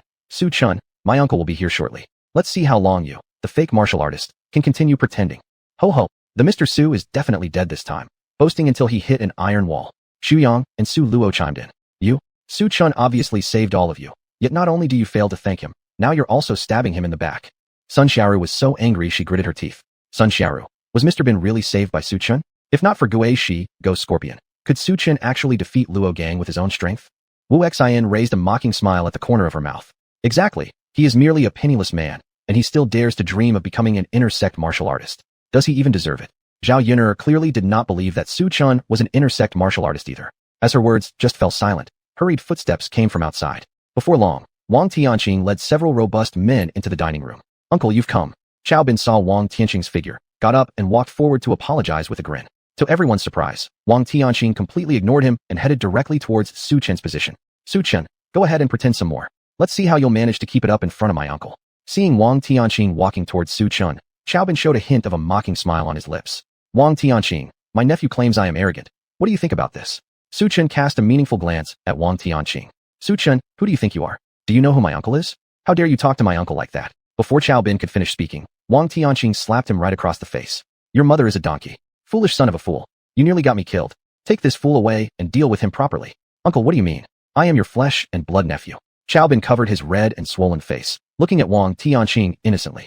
You were even my father, and I wouldn't care. Call someone over here to take your body away. Wang Tianqing glared at him harshly. Sir Su, my nephew does not recognize the mountain when he sees it, offending you. You are magnanimous. Please don't bear him any grudge. Wang Tianqing smiled obsequiously and ingratiatingly. Uncle, you must have mistaken. He is nothing more than a beggar. Is he worth your humility? Before Qiao Bin could finish his words, Wang Tianqing followed up with another slap. The left cheek was already red and swollen, and now the right one became equally inflamed. What are you standing there for? Haven't you heard me asking you to take this fool away and handle him accordingly? Wang Tianqing gestured discreetly to his subordinates. Uncle, you cannot treat me like this. Qiao Bin heard that Wang Tianqing wanted to get rid of him and instantly panicked. How can you treat me like this? Do you know that you offended Sir Su? And now I suffer the same consequences. Isn't Su Chen just a poor devil? A fraud pretending to be an intersect martial artist? Qiao Bin said with a look of confusion. You mean he's a fraud? Wang Tianqing sneered. Having such a foolish nephew is indeed my misfortune. At the sound of these words, the others present were instantly stunned. Could it be that Su Chen is truly an intersect martial artist, and he didn't lie? Impossible. How could Su Chen possibly be an intersect martial artist? It must be fake. Qiao Bin's face was full of disbelief. Not only did he not believe it, but even Sun Xiaoru was greatly shocked inside. Despite guessing Su Chen's strength, seeing Wang Tianqing's attitude towards Su Chen shocked her as well. In fact, Mr. Su is right. Next year's today will indeed be your Memorial Day. Wang Tianqing's face was written with coldness. No, I don't want to die. Auntie, for my being your nephew's sake, please let me go. Xiaobin pleaded bitterly. On the side, Xuyang and Su Luo were already too frightened to speak. Since Mr. Su has spoken, I have no other choice. Wang Tianqing shook his head. Su Chen, why didn't you tell me earlier that you're an intersect martial artist? Why didn't you say it? Why didn't you say it? Xiaobin collapsed in despair and howled hopelessly. I didn't say. I think you should realize that I offered you a chance to live. But you didn't treasure it. Su Chen said expressionlessly. This. Suddenly, Xiaobin indeed remembered that Su Chen had given them a chance to survive, but they failed to seize it themselves. There was no one else to blame but themselves. It was their own foolishness. Their inability to see past class differences led them to lose their way out. No. Regret filled Xiaobin. Tears of repentance flowed down his cheeks. Alas, there's no pill for regret in this world. Chapter 194, Ghost Bracelet. Su Chen, thank you for saving me just now. After leaving the restaurant, Sun Xiaoru thanked Su Chen. What are you thanking me for? Aren't you my girlfriend? Isn't it only natural that I save you? Su Chen gave a meaningful smile. Hearing the word, boyfriend, Sun Xiaoru's face turned a little red, and she hurriedly explained, Su Chen, what I said earlier in front of Xiao Bin was deliberate. Please don't take it to heart. Sun Xiaoru, pretending to be your boyfriend or saving you. It doesn't matter. In any case, I saved your life. So, can you now tell me who put witchcraft on Shen Biyao? With a profound gaze at Sun Xiaoru whose face was flushed red, Su Chen said each word clearly. You. This time, Sun Xiaoru did not deny anything. Instead, she leaned close to Su Chen's ear and whispered softly. Do you really want to know? I do want to know. Su Chen nodded. Just as Sun Xiaoru was about to speak, her phone rang suddenly. Hello, what? Where are you? Okay, I see. Sun Xiaoru nodded. A friend of mine has run into trouble. I'll go ahead and leave. After hanging up, Sun Xiaoru turned to Su Chen and said this. As for Shen Biao's matter, I will tell you when we meet next time. I truly have an emergency right now. Alright, then we will discuss it when we meet again. Seeing Sun Xiaoru agree, Su Chen's worried heart finally settled down. Before this moment, he had been afraid Sun Xiaoru would stubbornly say she didn't know who. And just at this moment, Su Chen's phone also rang. It was from an unfamiliar number. Who is this? Su Chen answered and asked. Hello, may I speak to Mr. Su Chen? A worried voice of a middle-aged man came through the phone. Yes, I am Su Chen. Su Chen confirmed with a nod. Mr. Su Chen, listen, your wife Shen Biao suddenly collapsed on the construction site. Come quickly to the southern part of the city. The man on the phone said helplessly. I couldn't reach the Shen family, so I could only contact you. On the other side, Sun Xiaoru, riding her pink motorcycle, arrived swiftly at Wulong neighborhood. Xiaoru, you're here. A frail shadow opened the door. Recognizing Sun Xiaoru, his tense nerves relaxed instantly. Sister Fei, who injured you like this?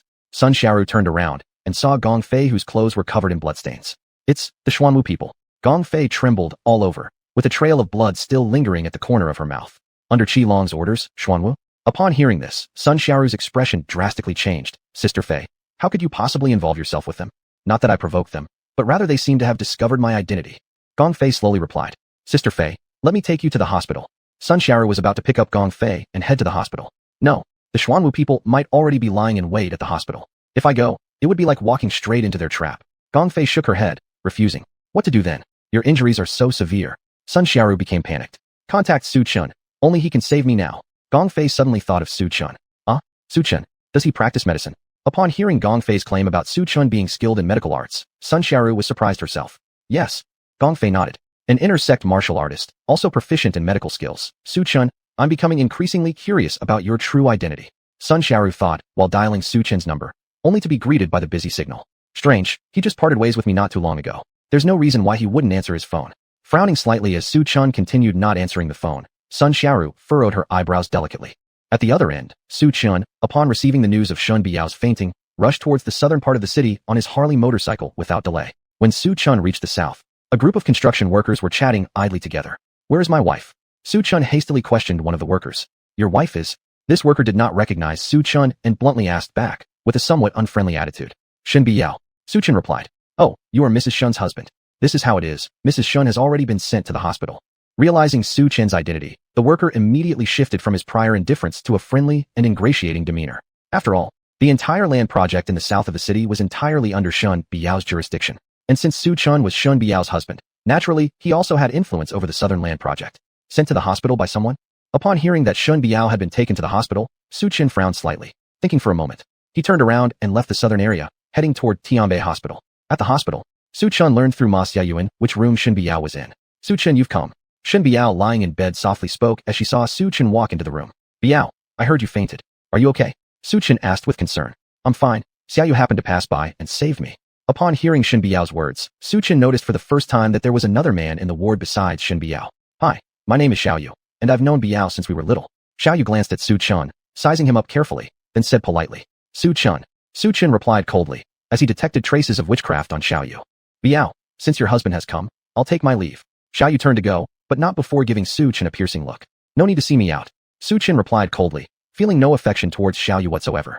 Husband, what's wrong with you today? Shen Biao felt the great animosity Su Chen harbored towards Xiaoyu and asked curiously.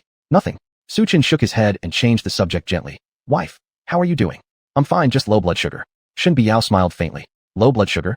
Su Chen noticed more and more black qi accumulating on his wife's body, so his expression turned colder.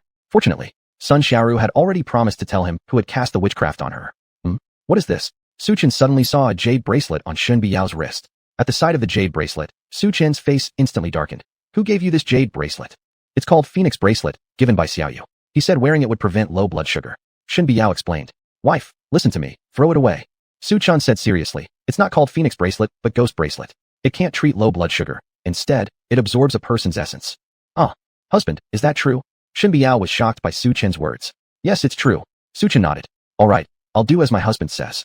Shen Biao took off the jade bracelet, and at the moment she did, an intense pain caused her to faint. Looking at his unconscious wife, Su Chen pulled out his phone and dialed the number. Chapter 195, Dragon Soul Organization. Ma Xiaoyuan? Mr. Su? What do you need? Manager Chen asked with great humility. I need some traditional Chinese medicine. I'll send you the list, and you get it now, then find someone to decoct it, and send it over. Su Chen said in a commanding tone. Because Shen Biao had just been drained of some essence by Xiaoyu's ghost bracelet, Su Chen planned to use some Chinese herbs to help his wife adjust her body and replenish the lost energy. All right, Mr. Su, I'll buy the herbs immediately. Ma Xiaoyuan respectfully replied. Half an hour later, Ma Xiaoyuan came to the ward. Mr. Su, the Chinese medicine has already been decocted. Ma Xiaoyuan hesitated while handing over the prepared medicine to Su Chen. What is it? Do you have anything else to say? Seeing Ma Xiaoyuan standing there without any intention to leave, Su Chen suddenly asked coldly. Mr. Su, these 2 packs of Chinese medicine are highly toxic. I'm afraid they may harm your health if consumed. After much hesitation, Ma Xiaoyuan finally voiced his concerns. Have you forgotten what I do? You don't need to remind me. I have my reasons. Su Chen naturally knew that these 2 packs of medicine were toxic. Calmly, he said. If there's nothing else, you can go out now. Yes, Mr. Su. After Ma Xiaoyuan left, Su Chen fed the 2 packs of medicine to his wife. Cough cough. As soon as Shen Biao drank the medicine, she woke up from her coma. You're awake. Su Chen gently looked at Shen Biao. Honey, what happened to me just now? Shen Biao rubbed her temples. Biao, after this, try to avoid too much contact with that old friend of yours. Su Chen suddenly became serious. Why? Suddenly, she understood and stuck out her tongue teasingly. Are you jealous? You rest assured. I, Shen Biao, am not a woman who craves fame and fortune. Since I married you, I will be your woman for life and won't change my feelings. It's not for this reason. Su Chen shook his head. That ghost bracelet he gave you isn't ordinary, and you fainted because of it. You mean I didn't faint due to low blood sugar? Shen Biao was instantly frightened. No. Su Chen shook his head and did not elaborate further. Since it involved the curse of the witch god sect, he did not want his wife to know. At this moment, Su Chen's phone rang. Su Chen, aren't you curious about who put the witchcraft on Shen Biao? If you have time, come over to Wulong Community. On the other end of the phone, Sun Xiaoru's voice could be heard. Wulong Community? Hearing this name, Su Chen was slightly startled. All right, I'll be right over. Dear, I have something to take care of outside. Su Chen informed Shen Biao and left the ward. Half an hour later, Su Chen knocked on Gong Fei's door. Su Chen, you've come? Sun Xiaoru opened the door and saw Su Chen, giving him a slight smile. Upon entering the room, Su Chen noticed Gong Fei, whose body was covered in bruises. Sun Xiaoru, you can tell me now. Su Chen sat down on the sofa nearby. Su Chen, save Sister Fei first, then I'll tell you. Sun Xiaoru stuck out her tongue. Save her. Su Chen was a bit surprised. She seems like she doesn't need saving. Su Chen. Upon hearing Su Chen's words, Gong Fei immediately grew angry. Go away. I don't need your help. If you don't need my help, why did you call me over? Su Chen felt speechless at this woman's attitude. Initially, I wanted your help, but not anymore. Gong Fei turned her face to the side, speaking unkindly. Oh, if I'm unnecessary, then I'll go ahead and leave. I'm quite busy after all. Su Chen was just about to turn and leave when Sun Xiaoru called him back. Su Chen, Sister Fei is still a woman. Just let her be. Who needs his allowance anyway? Gong Fei let out a cold laugh, clearly still bitter about the public embarrassment Su Chen caused her earlier. Su Chen, Sister Fei, let's meet each other halfway and reconcile. At this moment, Sun Xiaoru played the role of mediator. Today, for Sun Xiaoru's sake, I'll make the first move. Su Chen took the initiative to state, since his wife's witchcraft needed to be resolved urgently, and he had to find the person who cast it. Gong Fei remained silent, indicating her tacit approval through her demeanor. Su Chen, then please treat Sister Fei. Sun Xiaoru was almost laughing at the sight of their gestures. On hearing this, Su Chen said nothing but wrote a prescription and handed it to Sun Xiaoru.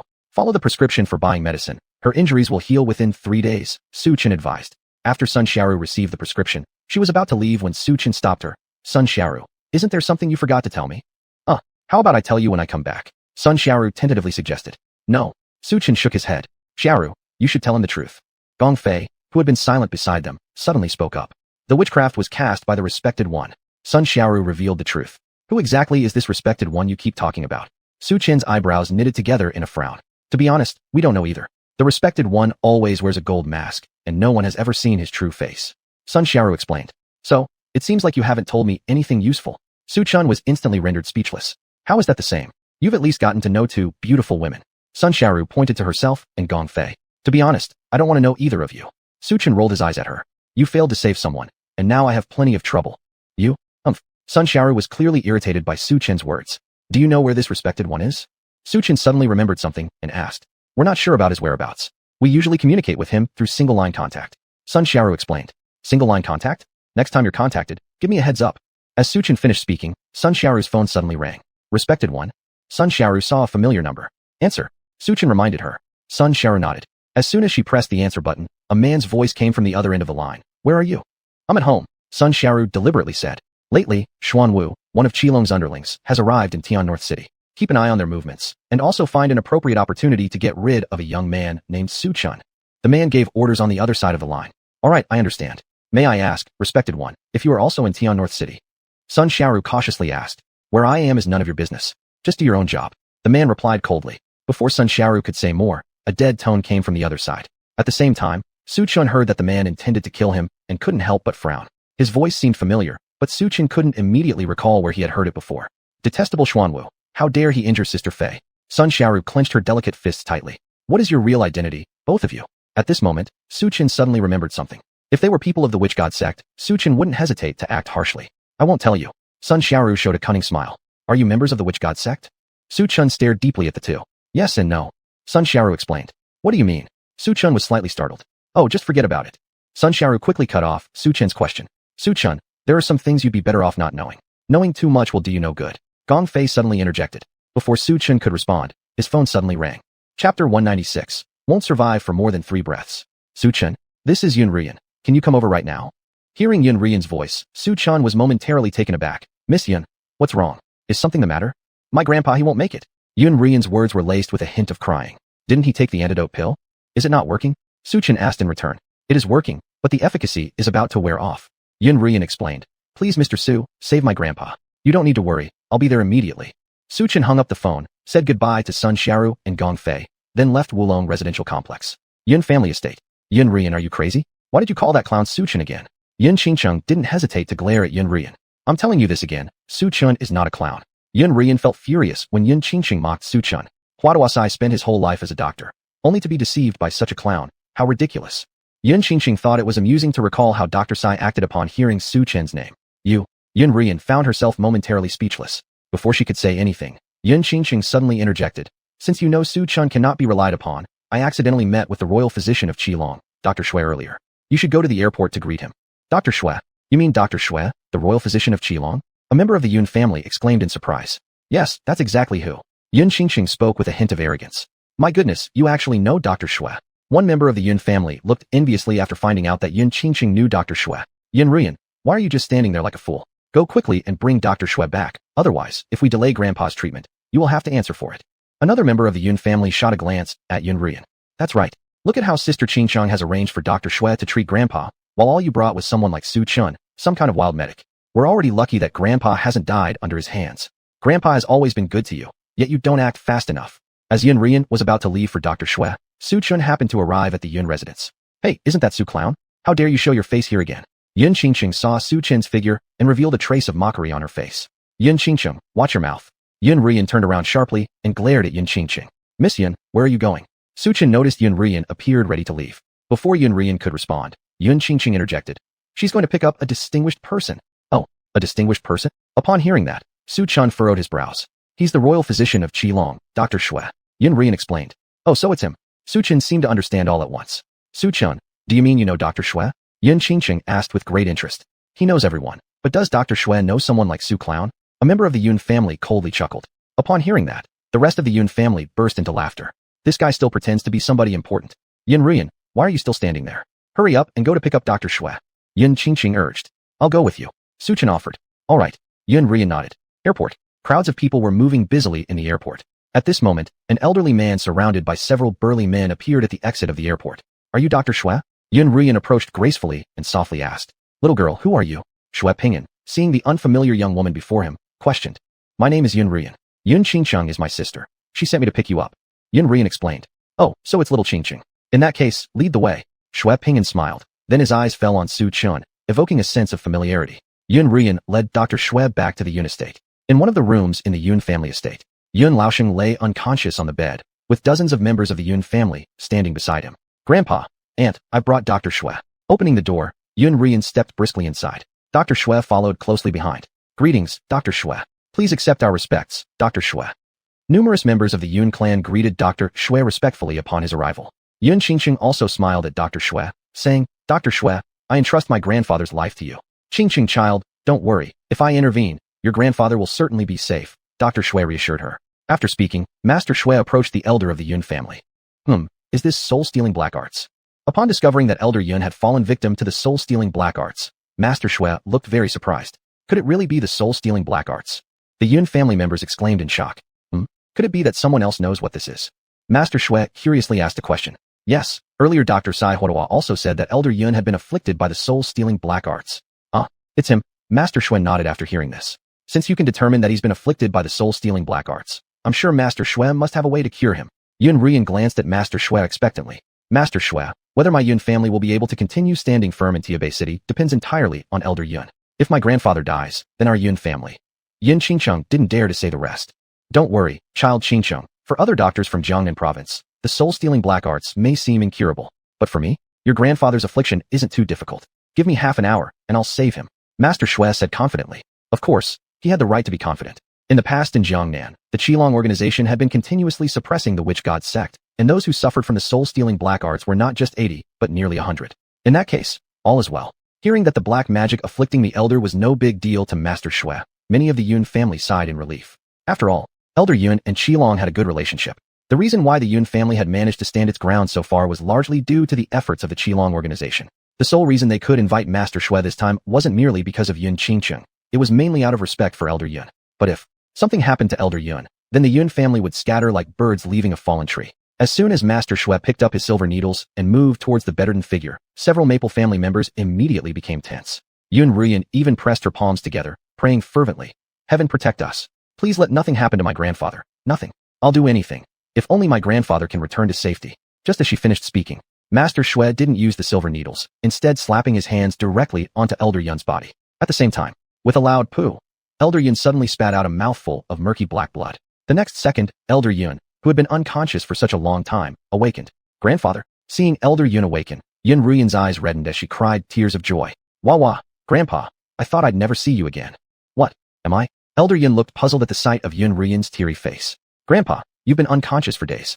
It was Jiangnan province's Master Xue who saved you. Yin Ruyan explained humbly. I thank you for saving my life, Master Xue. It's been quite some time since we last met. Elder Yun's gaze turned toward Xue Pingyan. Your gratitude is unnecessary, Brother Yun. Since we've known each other for years, it was only proper for me to help you. Xue Pingyan chuckled nonchalantly. Master Xue, has my grandfather's condition completely healed? As she stepped beside the elder, Yin Qingqing instinctively asked. Of course. With my intervention, the effects of the witchcraft have been suppressed with my internal energy. Master Xue nodded without hesitation. Just at that moment, Su Chen spoke coldly from the side. You underestimate the power of the soul-stealing black arts. You might want to call the emergency hotline now. Otherwise, you won't survive more than 3 breaths. Chapter 197. Life only comes once. Oh, you said I can't live for 3 breaths. Upon hearing Su Chen's words, Xue Pingyan couldn't help but look over. Dr. Xue, don't take it to heart. He is nothing more than a ridiculous clown. There is no need to take his words seriously. Yin Qingqing said with an air of indifference. Nowadays, people in the mountains who have no skills themselves always love talking bad about others. This is pure envy, isn't it? All right, Qingqing, stop talking. Take Dr. Xue to tonight's banquet place. An elder from the Yun family suddenly instructed Yin Qingqing, clearly not taking Su Chen's words seriously. Dr. Xue, please come with me. The Yun family has arranged a dinner for you at the ends of the earth tonight. Yin Qingqing respectfully said to Dr. Xue, and as soon as she finished speaking, suddenly, Yin Laozhou, who was just fine a moment ago, started convulsing. Immediately after, Yin Laozhou spat out 3 mouthfuls of blood. This scene, seeing Yin Laozhou faint again, Yin Ruyan beside him immediately became panic-stricken. Not just her. The other members of the Yun family present also looked toward Dr. Xue in confusion and astonishment. You see, not long ago, Xue Pingyan had confidently stated that he could cure Yun Lao's Ho. So why now did this happen again? Dr. Xue, what's wrong with my grandfather now? Didn't you say earlier that the soul-binding curse could be lifted? Then why? Why did he faint again? Cloud Rian, filled with anxiety and unease, approached Grandpa Yun and asked Xue Pingyan with bewilderment on her face. Looking at Yun Lao, whose breathing had weakened instantly, and whose lips were turning black, Xue felt momentarily at a loss for words. Dr. Xue, is there still hope to save my grandfather? Seeing Xue's prolonged silence, Cloud Rian's expression immediately turned restless and apprehensive. Stay calm. Let me try again to treat your grandfather. After much deliberation, Xue Pingyan decided to approach once more to treat Grandpa Yun. However, Xue stood motionless in amazement. How? How could this be? I clearly dissolved the soul-binding curse with my internal force earlier. Why does it remain? Such an eerie phenomenon left Xue Pingyan utterly bewildered and perplexed. You only have 2 more breaths left to live, yet you still have the time to save others. Think about yourself first. Su Chun, standing nearby, spoke up unexpectedly. Do I only have 2 more breaths? What sort of hooligan are you to dare curse an old man like me? Upon hearing Su Chen's words, Xue Pingyan immediately became furious. Exactly. Su Chun, who do you think you are to lecture Dr. Xue? Yun Qingcheng glared viciously at Su Chun. Dr. Xue has profound knowledge, whereas before, all you could do was watch helplessly during witchcraft issues. Now that Dr. Xue cures grandfather, you start getting jealous.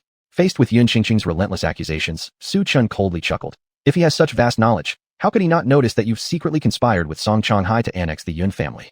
You, what the hell are you saying? Hearing Su Chen's words, Yun Qingcheng roared furiously. Don't spout nonsense here. You damn idiot. Boy, you say I won't last 3 breaths? I disregard such witchcraft entirely. Xue Pingyan slapped his hands again on the back of Yun Lao's Ho. Wake up, shouted Xue Pingyan, catching sight of Su Chun casting a sympathetic glance in his direction. Boy, what's with that look of yours? Xue Pingyan glared at Su Chun. If Su Chun hadn't known that Xue Pingyan had saved many lives and didn't want to witness someone die right before his eyes unnecessarily, he wouldn't bother intervening in this situation. You have 1 breath left. Su Chun continued speaking. I breath you, Xue Pingyan retorted indignantly upon hearing Su Chun curse his demise repeatedly. After hearing Su Chun thrice proclaim his death, Xue Pingyan finally erupted in rage. Isn't it just some minor soul-binding spell? Don't speak without knowing. And you curse my death. Eliminating this type of witchcraft is child's play for me. I, Xue Pingyan, am the personal physician to the great Qilong himself, and there's no way I would die in the northern heaven region. Xue Pingyan wanted to continue when he noticed Su Chun suddenly raising 3 fingers. Xue Pingyan, your 3 breaths are up. Farewell. Get lost, you motherfu. Pooh. As Xue Pingyan began to hurl curses at Su Chun, his face suddenly turned crimson, and then his body began to twist and wither. What's going on here? The intense pain throughout his organs terrified Xue Pingyan, and subsequently, he realized that his life force was rapidly depleting. In the blink of an eye, Xue Pingyan had become critically weak. My body. Observing his rapidly shriveling and exhausted body, fear and despair completely overtook Xue Pingyan's gaze. Struggling to lift his head, he caught Su Chun smiling at him directly. Save me. Brother, save me. I don't want to die, I don't. In this instant, Xue Pingyan finally believed Su Chen's words. Only then did Xue Pingyan realize. The soul-binding curse on Yun Lao's Ho was not an ordinary one. Xue Pingyan had ultimately been too careless. Xue Pingyan, it's all over. Give up. Faced with Xue Pingyan's desperate pleading, Su Chen simply shook his head expressionlessly. It's not over. I'm still alive. As long as I live, there is still hope. Little brother Su, save me. I really don't want to die. I still want to continue being the personal physician of Lord Qilong. Pooh. Before Xue Pingyan could finish his sentence, his eyes instantly grew dim. Then, his life force completely drained away. No. In that final moment, Xue Pingyan knelt on the ground, a blank look in his eyes filled with regret and anguish. Why hadn't he listened to Su Chun? Why did he insist on trying to save the patient again? Alas, time cannot be rewound, and life only comes once. Chapter 198. Is the person in Yunjiang City? Seeing the cold body of Dr. Xue lying still here, everyone present was momentarily disarrayed. At the same time, they looked at Su Chun with a complex and wary gaze. Dr. Su, please save my grandfather. At this moment, Yun Rian completely believed Su Chen's words. Back then, he said Zhao Qianxing couldn't treat her grandfather, and Zhao Qianxing was indeed at a loss. You, Xue Pingyan, didn't listen to my advice, and ended up dying at the Yun family. No matter how noble your identity is, without life, everything will become fleeting. I'll still say the same thing. I can't save your grandfather. Upon hearing Su Chen's words, Yun Rian's eyes instantly dimmed, for if even Su Chun could not do anything, then there truly was no hope left for her grandfather. Just as Yun Rian felt despair, Su Chen suddenly changed the subject, looking toward Yun Qingcheng. Qingcheng, I think you should explain how you conspired with Song Changhai to place a witchcraft curse on your grandfather. Su Chen, don't try to make others believe your few words. Stop making false accusations here. If you really have the skills, bring my grandfather back to life. Upon hearing Su Chen's tone, Yun Qingcheng glared fiercely at him. Do you think Miss Yun doesn't know whether or not I'm telling lies? Su Chen retorted. If I truly wanted to harm grandfather, why would I then ask Dr. Xue to come save him? Yin Qingqing shot a glare at Su Chun, contradicting him. That's because you knew Song Changhai had already died, and the next one possibly in line to die is you. Su Chun wore an almost amused smirk. You? Yin Qingqing stared at Su Chun somewhat surprisingly. Had Su Chun not asked Manager Chen to check who Song Changhai contacted before he died upon his arrival, they wouldn't suspect Yin Qingqing. Sister, is it really you that harmed our grandfather? Yin Ruyan paused briefly upon seeing Yin Qingqing's gaze. No, Yin Ruyan, don't listen to this nonsense. Yin Qingqing hurriedly explained while also directing her glance towards Su Chun. Mr. Su, if I colluded with Song Changhai to harm our grandfather, what evidence do you have? Evidence. Su Chun revealed a meaningful smile. The next second, he pulled out a photo from his chest pocket. Is this enough proof? Su Chun placed a photo in front of all the members of the Yun family. How do you have this? Upon seeing the private photograph between the two individuals, Yin Qingqing immediately became unnerved. Sister, you actually had ties with Song Changhai. Did you know that during that charity gala, Song Changhai took advantage of my concern for grandfather, almost tricking me? Yin Ruyan's voice was choked with emotion, evidently holding extreme hatred for Song Changhai. Haven't you gotten the antidote pill? Hearing Yin Ruyan's words, Yin Qingqing slightly startled. The antidote pill, had it not been for Su Chun, Yun family's money would have been scammed away long ago. Yin Ruyan recounted the events that led up to this point. Who would have thought Song Changhai was actually a fraudster? I remember the charity gala originally invited Qingqing, but it was Qingqing's turn to take care of Grandpa, so there wasn't time to attend. Temporarily, Ruyan went instead. Turns out, Yin Qingqing really had relations with Song Changhai. Yin Qingqing, why did you cast a witchcraft curse on your grandfather? Speak up quickly. A sudden accusation came from one of the Yun family members, glaring at Yin Qingqing. I didn't. Yin Qingqing flatly denied. Sister, usually I ignore your mockery, but this time, you targeted grandfather. Yin Ruyan glanced displeased at Yin Qingqing and turned to look at Su Chun. Su Chun, is there any way to save our grandfather? Yes. This question needs to be addressed to your sister. Only by finding the one who can remove the witchcraft can the curse be broken. Su Chun explained, then redirected his gaze to Yin Qingqing. Miss Yin, I believe you're a smart person.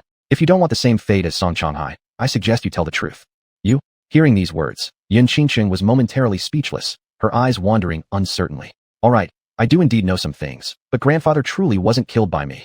At this moment, Yin Qingqing no longer held the previous arrogance, but collapsed emotionally into crying.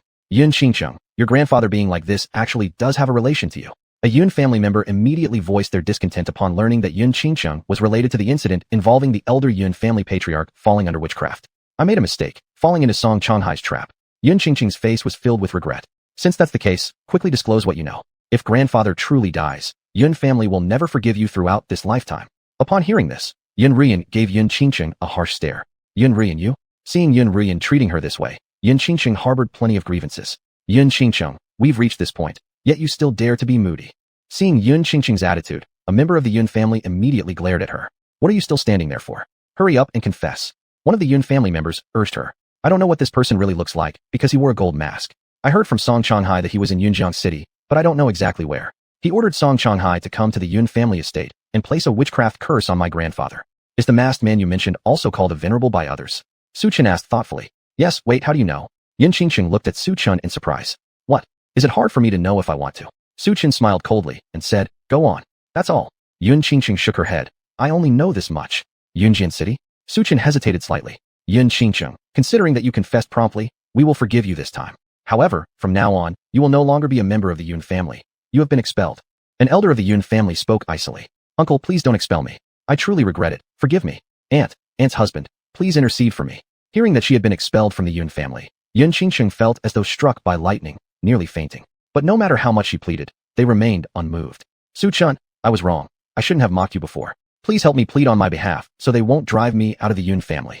After realizing that no one would assist her, Yin Qingqing turned her gaze towards Su Chun and began to beg piteously. Sorry, I can't help you. The moment you chose to collude with Song Changhai, you should have foreseen such an outcome. Su Chun shook his head. Su Chun, why won't you help me? Can't you just turn a blind eye? Why must you expose this? You hypocritical liar.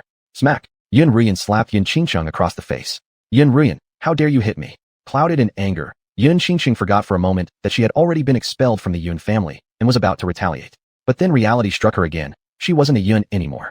Take this woman out of Yun family property immediately. Several servants of the Yun family forcibly removed Yin Qingqing. The moment she was thrown out of the Yun household, Yin Qingqing deeply regretted and lamented her situation. Why did I mock Su Chun? Had she not taunted Su Chun, then perhaps Su Wen wouldn't have exposed her on the spot. Wah. Regretfully, Yin Qingqing sobbed tears of despair. Yet she also understood. There is no regret pill in this world. Her princess life ended the very instant she decided to humiliate Su Chun. Sniff, sniff. She knew too well. Once gone, it could never return. Chapter 199. The ancestral ceremony is about to begin. Master Su, what are your plans next? After seeing Yun Qingqing being disowned by the Yun family, Yun Rian turned her gaze towards Su Chen. Plans. Su Chen paused slightly. Just as he was about to speak, a series of hurried footsteps came from outside. Then came a group of robust men dressed in gray camouflage. The leading middle-aged man had a face full of determination, his strides like those of a dragon walking and a tiger pacing, each step resounding with strength. Where's Master Xue? The moment the middle-aged man entered, he looked around for Master Xue. Then his eyes landed on Xue Pingyan's corpse, instantly changing expression. How did he die? The middle-aged man's gaze swept over the gathered crowd coldly. Lord Xuanwu, my grandfather's witchcraft rebounded on him. The well-traveled Yun Rian immediately recognized this man as Xuanwu, one of Qilong's 8 great generals. Rebound from witchcraft. Xuanwu paused slightly. What kind of witchcraft was it? According to Master Xue, it was something called soul-stealing art. Yun Rian explained. You mean Master Xue fell victim to a rebound from the soul-stealing art? Upon hearing this, Xuanwu initially found it somewhat amusing, but his expression quickly changed. Don't you know that Master Xue specializes in the soul-stealing art? How dare you lie? He didn't say anything before dying. You could tell if you checked. Su Chen cut in slowly, before Yun Rian could respond. Xuanwu studied Su Chen closely, then gestured to a nearby giant man beside him. Go check Master Xue's body. Yes. On command, the man ran over and carefully inspected Xue Pingyan's body. Report to the master. Master Xue indeed died from a witchcraft rebound. Hearing this report, Xuanwu frowned. Since Master Xue died here, I expect you to provide an explanation to the Qilong organization. Master Xue wasn't killed by us. He died due to the rebound of his own art. Why should we explain ourselves? Yun Rian retorted indignantly at the other party's demands. What? Is your Yun family challenging the Qilong organization now? Xuanwu frowned deeply upon hearing Yun Rian's words, his expression brimming with displeasure. I've always thought the Qilong organization represented justice, but it seems it's nothing extraordinary today. Su Chen suddenly spoke up. Young man, who do you think you are to criticize the Qilong organization like that? One of Xuanwu's subordinates rebuked after hearing Su Chen's comment. Oh, so your point is we can't represent justice? Su Chen's question caught Xuanwu's attention, and there was a flash of sharpness in his eyes. I never said that, Su Chen said with a deep meaning. Hey kid, what's your name? Xuanwu glanced sideways at Su Chen. What's my name got to do with you? Su Chen smirked. How impudent. To be so disrespectful to Lord Xuanwu. A burly man glared at Su Chen. Fine. Since you refuse to give me your name, then I'll accuse you of not cooperating with the Longhun organization investigation and have the right to take you in for questioning. Xuanwu paid no mind to small fry like Su Chen. Abuse of power? Su Chen asked mockingly. You, young man, I'm taking you in. What are you going to do about it? Do you plan to resist? Xuanwu sneered at Su Chen, as Xuanwu considered Su Chen as someone who would only submit. After all, Su Chen was just some insignificant nobody, yet the next words from Su Chen caused him to pause. Do you call yourself Xuanwu? If you want to arrest me, you're not qualified. Very well, very good. Clapping his hands together, Xuanwu ordered. Take this young man, capture him, and bring him back for thorough interrogation. Yes, sir. Several giants nodded, forming a circle around Su Chen instantly. Kid, show some sense, come along quietly, and avoid unnecessary pain. One burly man sized up Su Chen's thin frame. Exactly, your tiny frame wouldn't even withstand a single hit from us. Listen to us and willingly surrender. Are you done talking nonsense? Su Chen said expressionlessly. You ignore our well-meaning advice and call it nonsense. The burly men became infuriated at once and rushed towards Su Chen. Su Chen, be careful. Yun Rian couldn't help shouting when she saw several burly men rushing towards Su Chen. She thought Su Chen was doomed, but then she witnessed something astonishing. Within moments, all the burly men lay on the ground crying out in pain, their limbs shattered. Huh, you're actually a martial artist? Xuanwu stared curiously at Su Chen. Kid, are you interested in becoming my Xuanwu's subordinate? I'll ensure you live a life of luxury. Upon learning Su Chen's identity as a martial artist, Xuanwu immediately took a liking to him and made the proposal. Oh, become your subordinate. Su Chen wore an ambiguous smile. Exactly. Are you willing? An opportunity to join the Longhun organization was extremely rare, so without a doubt, Xuanwu believed the other party wouldn't refuse, hence he had a tenfold confidence that the other would agree. To make me your subordinate, it seems like you're not qualified enough. Su Chen gave a meaningful smile. You say I'm not qualified? Upon hearing this, Xuanwu laughed right away, though it carried an air of disdain. Yes. Su Chen smiled. Don't think just because you're a martial artist, you're something great. Today, I'll show you what it means that there's always someone better. In the future, be careful who you offend. As Xuanwu finished speaking, his figure blurred as he threw a punch towards Su Chen. In response, Su Chen merely flicked his hand, unleashing an invisible force that sent Xuanwu flying several meters away. Splash! Xuanwu tumbled onto the ground while Su Chen remained standing unharmed. So this young man before me is actually an intersect martial master. Xuanwu stared at Su Chen with terror, despair etched on his face, because he had arrogantly tried to recruit an intersect martial master as a subordinate. I originally didn't want any trouble, but trouble keeps coming to me. Su Chen shook his head looking at Xuanwu. In consideration of the Longhun organization, I will let you off today. And I want to tell you, when out there, don't get too cocky or reality will teach you what there's always someone better truly means. Get out of here before I change my mind. Su Chen barked sternly. All right, Thank you for sparing my life. If there's ever anything you need from me in the future, just ask. Now Xuanwu stood humbly like a dog before Su Chun, showing utmost respect since Su Chun could effortlessly kill him. At that moment, he pulled out a business card and handed it over to Su Chun. Su Chun suddenly remembered Gong Fei was injured by Xuanwu and asked out of curiosity, Xuanwu, why have you come to Tianbei City? Mr. Su, you didn't know? Xuanwu hesitated slightly. No, I didn't. Su Chun shook his head. This isn't really a secret anyway. It's because the Jiang family ancestral ceremony is about to begin. Xuanwu explained. Hearing Xuanwu's words, Su Chun slightly froze and felt somewhat surprised. He had thought they came to Tianbei City because of Gong Fei, but it turned out to be due to the upcoming ancestral ceremony. Chapter 200. Gong Fei goes missing. Tell me, have you heard of the Honored One? Su Chun suddenly remembered something and asked coldly. The Honored One. Xuanwu's face turned serious upon hearing the name. Mr. Su, even Qilong is investigating this person named Honored One. There haven't been many leads so far. However, a few days ago, I traced a woman named Gong Fei who was associated with him. Unfortunately, she managed to escape. Because of this incident, Qilong scolded me. I've heard that this Honored One is in Yunjiang City. Su Chun said, puzzled. How could that be? According to reliable information, he's in Tianbei City. How would he be in Yunjiang City? Mr. Su, your information must be wrong. Xuanwu denied. Could it be that Yun Qingsheng lied to me? Su Chun frowned. Su Chun turned around and asked Yun Rian for Yun Qingsheng's phone number, then dialed directly. The response was only a busy tone.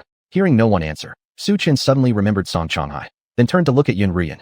Do you know where Yun Qingsheng lives? I do. Yun Rian nodded and told Su Chun the location. Mr. Su, I wonder when you are available. Qilong has mentioned he would like to meet you. Earlier, while Su Chun wasn't paying attention, Xuanwu secretly sent a text message to Qilong. Just now, Qilong officially invited Su Chun for a meeting. Meeting? Sorry, I don't have time. Su Chun shook his head and declined. All right. Xuanwu responded with a humble smile, showing no anger and not minding being laughed at by others. Instead, he felt honored because standing before him was an authentic intersect martial artist. Being looked up to by such a martial artist wasn't a privilege many could enjoy. Lord Xuanwu, what's wrong with you? Several subordinates looked at Xuanwu's fawning dog-like smile, which completely overturned their usual perception of Xuanwu. What's wrong with me? If you can't speak properly, then keep your mouth shut. Xuanwu glared at them. Hearing Xuanwu's reprimand, the subordinates were frightened and quickly closed their mouths. Since that's the case, I have matters to attend to, so I will not disturb Mr. Su any longer. Xuanwu respectfully spoke and was about to turn and leave. Su Chun received a call. It was from Sun Xiaoru. Bad news. Su Chun, Sister Fei has gone missing. Wasn't Gong Fei recuperating at home? How could she go missing without reason? I'm not sure either, Sun Xiaoru denied, her voice filled with anxiety. I haven't been able to contact her until now. Probably sleeping. Su Chun felt somewhat relieved after hearing Sun Xiaoru. Impossible, Sun Xiaoru explained. After taking your medicine, Sister Fei's injuries healed quickly. It's not possible for her to be sleeping at this time. Moreover, I knocked on her door for a long time without any response. Oh, Su Chun replied softly. All right, if I hear anything, I'll let you know immediately. Just as he spoke, Su Chun suddenly changed the subject. Do you have a photo of her? Yes, I do. I'll send it to you shortly. After saying this, Sun Xiaoru hung up. Not long after, Gong Fei's photo was sent to Su Chen's phone. Just as Xuanwu was about to leave, Su Chen suddenly stopped him. Wait, Xuanwu, I have something to ask you. Mr. Su, what would you like to ask? Upon hearing Su Chen's words, Xuanwu turned and came to Su Chun, looking humble and obsequious. Do you recognize the woman in this photo? Su Chen placed Gong Fei's photo in front of Xuanwu. It's her. Xuanwu was momentarily stunned upon seeing the woman in the photo. Mr. Su, you know her? Where is she? Xuanwu's eyes lit up as soon as he saw Gong Fei's photo. I do indeed know, but this woman has gone missing. Su Chen explained. Xuanwu, why did you chase after Gong Fei? Does she have any secrets? As far as I know, she is merely a feng shui master. Why did your Longhan organization decide to pursue her? Well, Xuanwu was momentarily speechless. Xuanwu thought hard. He opened his mouth as if unsure, but ultimately, he shook his head. I don't know. Don't know, or unwilling to say. Seeing Xuanwu's hesitation, Su Chen spoke sternly. Xuanwu, think carefully. Some things, once spoken incorrectly, lead to eternal doom. Because its fate lies in my hands. And so do you. Don't tell me this woman doesn't have a single secret. Aye. Hearing Su Chen's threat, Xuanwu breathed heavily, hesitated for a long time, and finally gave in. Mr. Su, I'll tell you everything. The reason we targeted Gong Fei was because someone used Ning Shin Chao as a reward for finding her, and Lord Qilong happened to need it. At the mention of Ning Shin Chao, Xuanwu's eyes revealed greed and fervor. It was only regretful. Although Ningxin grass was good, he understood that if he had touched Gong Fei, Su Chen would not forgive him. That was indeed the case. It was also fortunate that Xuanwu was not the true instigator. Otherwise, how could he still be sitting here alive? Ningxin grass? The celestial treasure capable of increasing the chances for martial artists to break through as intersect martial artists. Su Chen hadn't anticipated that behind Gong Fei there were secrets involving such a profound matter. After pondering it, his gaze darkened as he fixedly stared at Xuanwu. Who put out the bounty on Gong Fei? Mr. Su, without hiding anything from you, I truly don't know who the person who put out the bounty on Gong Fei is. All I know is that he's an intersect martial artist from Yunjiang City. Facing Su Chen's inquiry, Xuanhuan answered hesitantly. Yunjiang City? Intersect martial artist. Su Chen seemed lost in thought. Once again, it was Yunjiang City. The most important thing was, in Yunjiang City, Su Chen knew quite a few people. Which intersect martial artists are in Yunjiang City? Staring at Xuanhuan, Su Chen asked again. There are 2 intersect martial artists from Yunjiang City on the ranking list. Master Zhou and Mr. Wu are both intersect martial artists from Yunjiang City. Aside from that, General Manager Su from Yunsang Hotel is also an intersect martial artist. In Yunjiang City, it's a 3-way division of power. Xuanhuan told Su Chen everything he knew. So what you're saying is, the person who put out the bounty on Gong Fei is one of these 3 intersect martial artists. Upon hearing Xuanhu's answer, Su Chen asked with an unchanging expression. This? Xuanhuan thought for a moment and then shook his head. I don't dare to affirm that the person who put out the bounty on Gong Fei must be one of those 3 intersect martial artists. Mainly because, when that person first approached me, he was wearing a veil, so I couldn't clearly see his face. However, my feeling from him was very sinister, like someone close to death. But whether it was Mr. Wu, Master Zhou, or General Manager Su, all of them are in middle age, which doesn't match the image of someone nearing death. Oh, so you mean Yunjiang City might have a 4th intersect martial artist? Just as Su Chen was about to call Manager Chun to investigate, a number called in. The caller was Officer Bai Fong. Chapter 201, heading to Yunjiang City. Officer Bai, what is the matter? Su Chen picked up the phone and asked with a puzzled tone. Su Chen, do you know Yun Qingqing? Bai Fong inquired. Yeah, I know her. What's wrong? Upon hearing Bai Fong's words, Su Chen instantly felt a sense of foreboding and asked curiously. Oh, can you come to the hospital? Bai Fong continued. The hospital? Su Chen felt an inexplicable unease in his heart. Could you tell me what happened to her? She's currently in the ICU. I saw that the only missed call on her phone was from you. I would like you to come over for assistance with the investigation, Bai Fong said with a consoling tone. Just one missed call. It was mine. Upon hearing this, Su Chen suddenly felt something eerie about it. Su Chen had previously speculated about Yun Qingqing's fate, but he still felt somewhat shocked after hearing this news. Can I ask why Yun Qingqing was admitted to the ICU? Su Chen asked coldly, directing his question at Bai Fong. Cerebral hemorrhage. Bai Fong held nothing back. Cerebral hemorrhage. Su Chen suddenly laughed. That woman, Yun Qingqing, had no issues at all. Officer Bai, I'll be there soon. Su Chen hung up the phone hurriedly. Mr. Su, are you leaving? Seeing Su Chen's sullen expression, Xuanhuan greeted him with a forced smile. Let me go with you. No need. Su Chen, what's wrong? Yun Rian, standing nearby, noticed Su Chen's unpleasant demeanor and asked curiously. When she learned from Su Chen that Yun Qingqing was in the ICU, her face instantly changed. All right, Dr. Su, let's go together. Yun Rian drove off with Su Chen to the hospital. Once Su Chen left the Yun residence, one of Xuanwu's subordinates cautiously asked him, Xuanwu sir, are you all right? I'm fine, let's go. Xuanwu didn't linger further at the Yun residence and quickly departed. 10 minutes later, Yun Rian and Su Chen arrived at Tianbei Hospital. At this moment, a young nurse approached the two, asking, Who here is Su Chen? That's me. Su Chen nodded.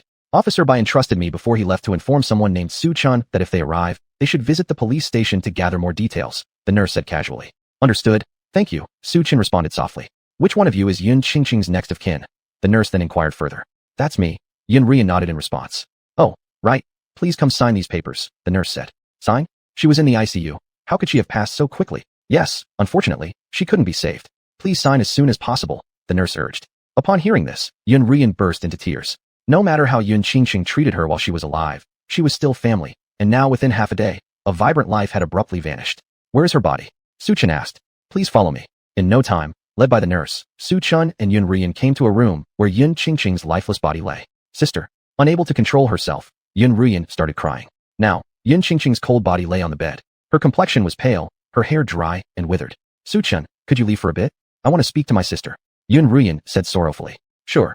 Su Chen nodded and turned around to leave the room.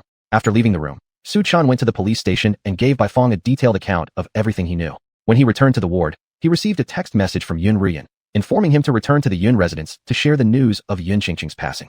Su Chen locked the ward door behind him, and as he waved his hand, a streak of white light flashed brightly, illuminating the entire ward instantly.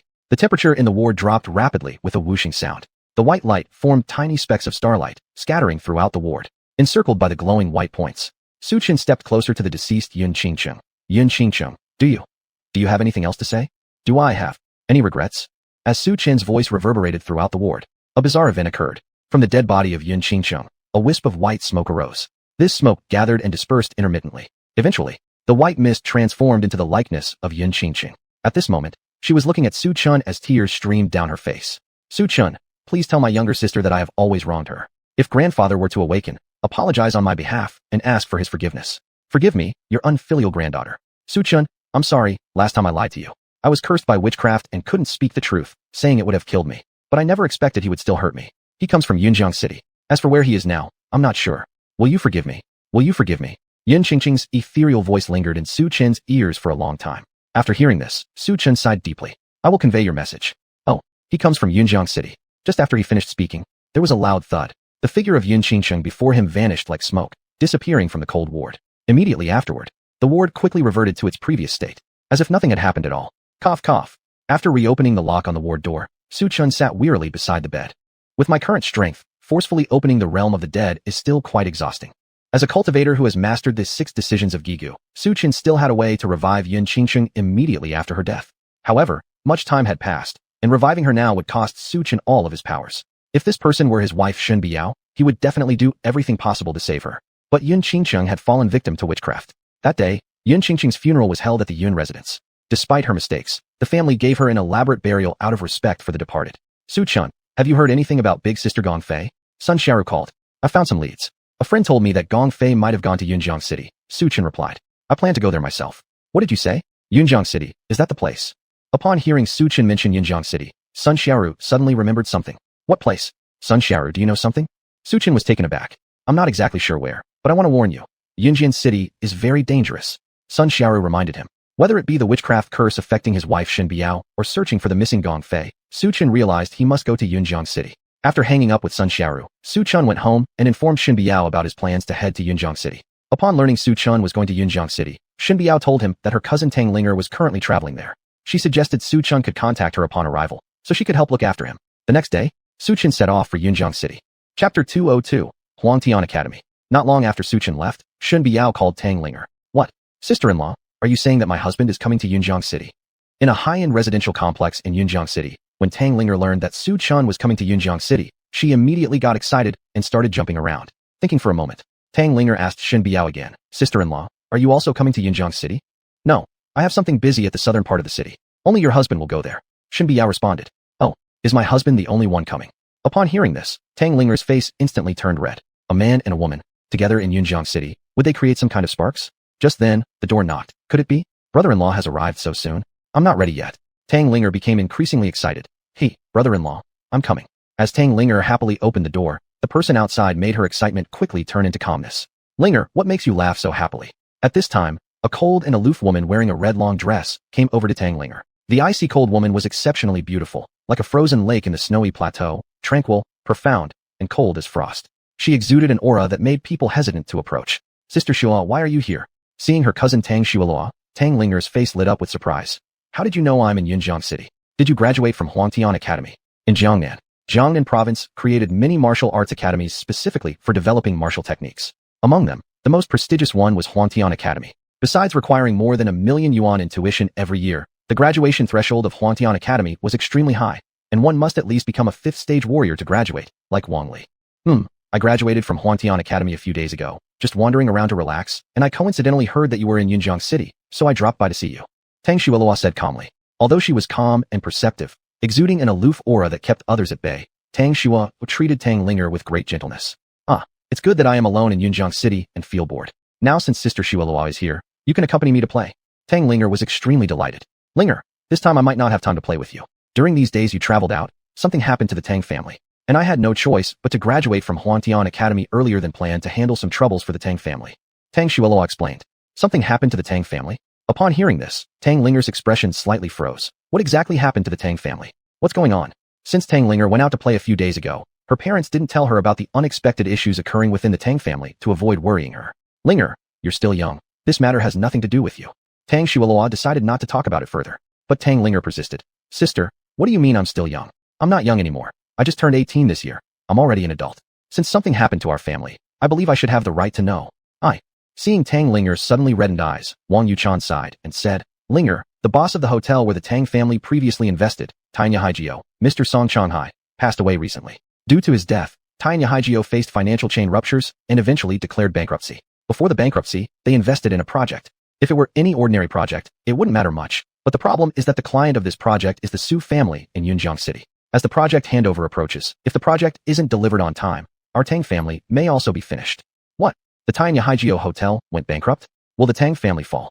When Tang Shuo revealed such shocking news, Tang Linger stood there stunned and astonished. Tanya Haijio Hotel is one of the 4 major hotels in Jiangsu province.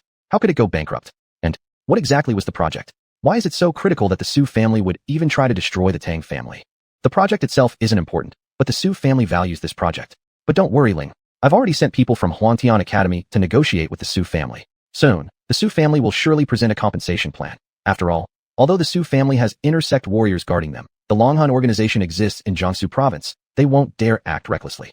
Moreover, I'll try urging the project developer to accelerate the progress and hopefully complete it before Su family's inspection, though judging from the time frame, it's quite challenging. After finishing speaking, Tang Linger looked utterly confused and helpless. Right at that moment, she suddenly thought of someone, hesitantly whispering, "Sister Xua, shall we tell brother-in-law about the current situation of our Tang family? Maybe brother-in-law can help us." Brother-in-law? Tang Xuelua looked at Tang Linger with confusion. Which brother-in-law are you talking about? As far as I know, Tang Shiqing's husband is merely a restaurant owner. He doesn't have the capability to help our Tang family through this crisis. And Tang Shiyan? She hasn't even gotten married yet, let alone having any influence. Not Tang Shiqing's husband, but my cousin Shen Biao's husband, Su Chun, Tang Linger corrected. Shen Biao. Upon hearing this name, Tang Xuelua had no recollection whatsoever. Seeing that Tang Xua didn't recognize the name, Tang Linger added, "She is the daughter of Uncle Tang Xian and now part of the Shen family." "Oh, I vaguely remember her now. She visited our house when we were kids, and I saw her then." Tang Xuelua suddenly recalled. Her impression of Shen Biao wasn't very deep since Shen Biao, due to being blind in one eye, always kept a low profile and hadn't interacted much with their family over the years. However, she had heard of Shen Qiushue's name, as Shen Qiushue was known as the Phoenix Woman of Tianbei City and quite famous throughout Jiangnan province. Time sure flies. I can't believe she's already married. By the way, Linger, what does your sister-in-law do? Could it be that he has connections within the Jiangnan government that could help our Tang family?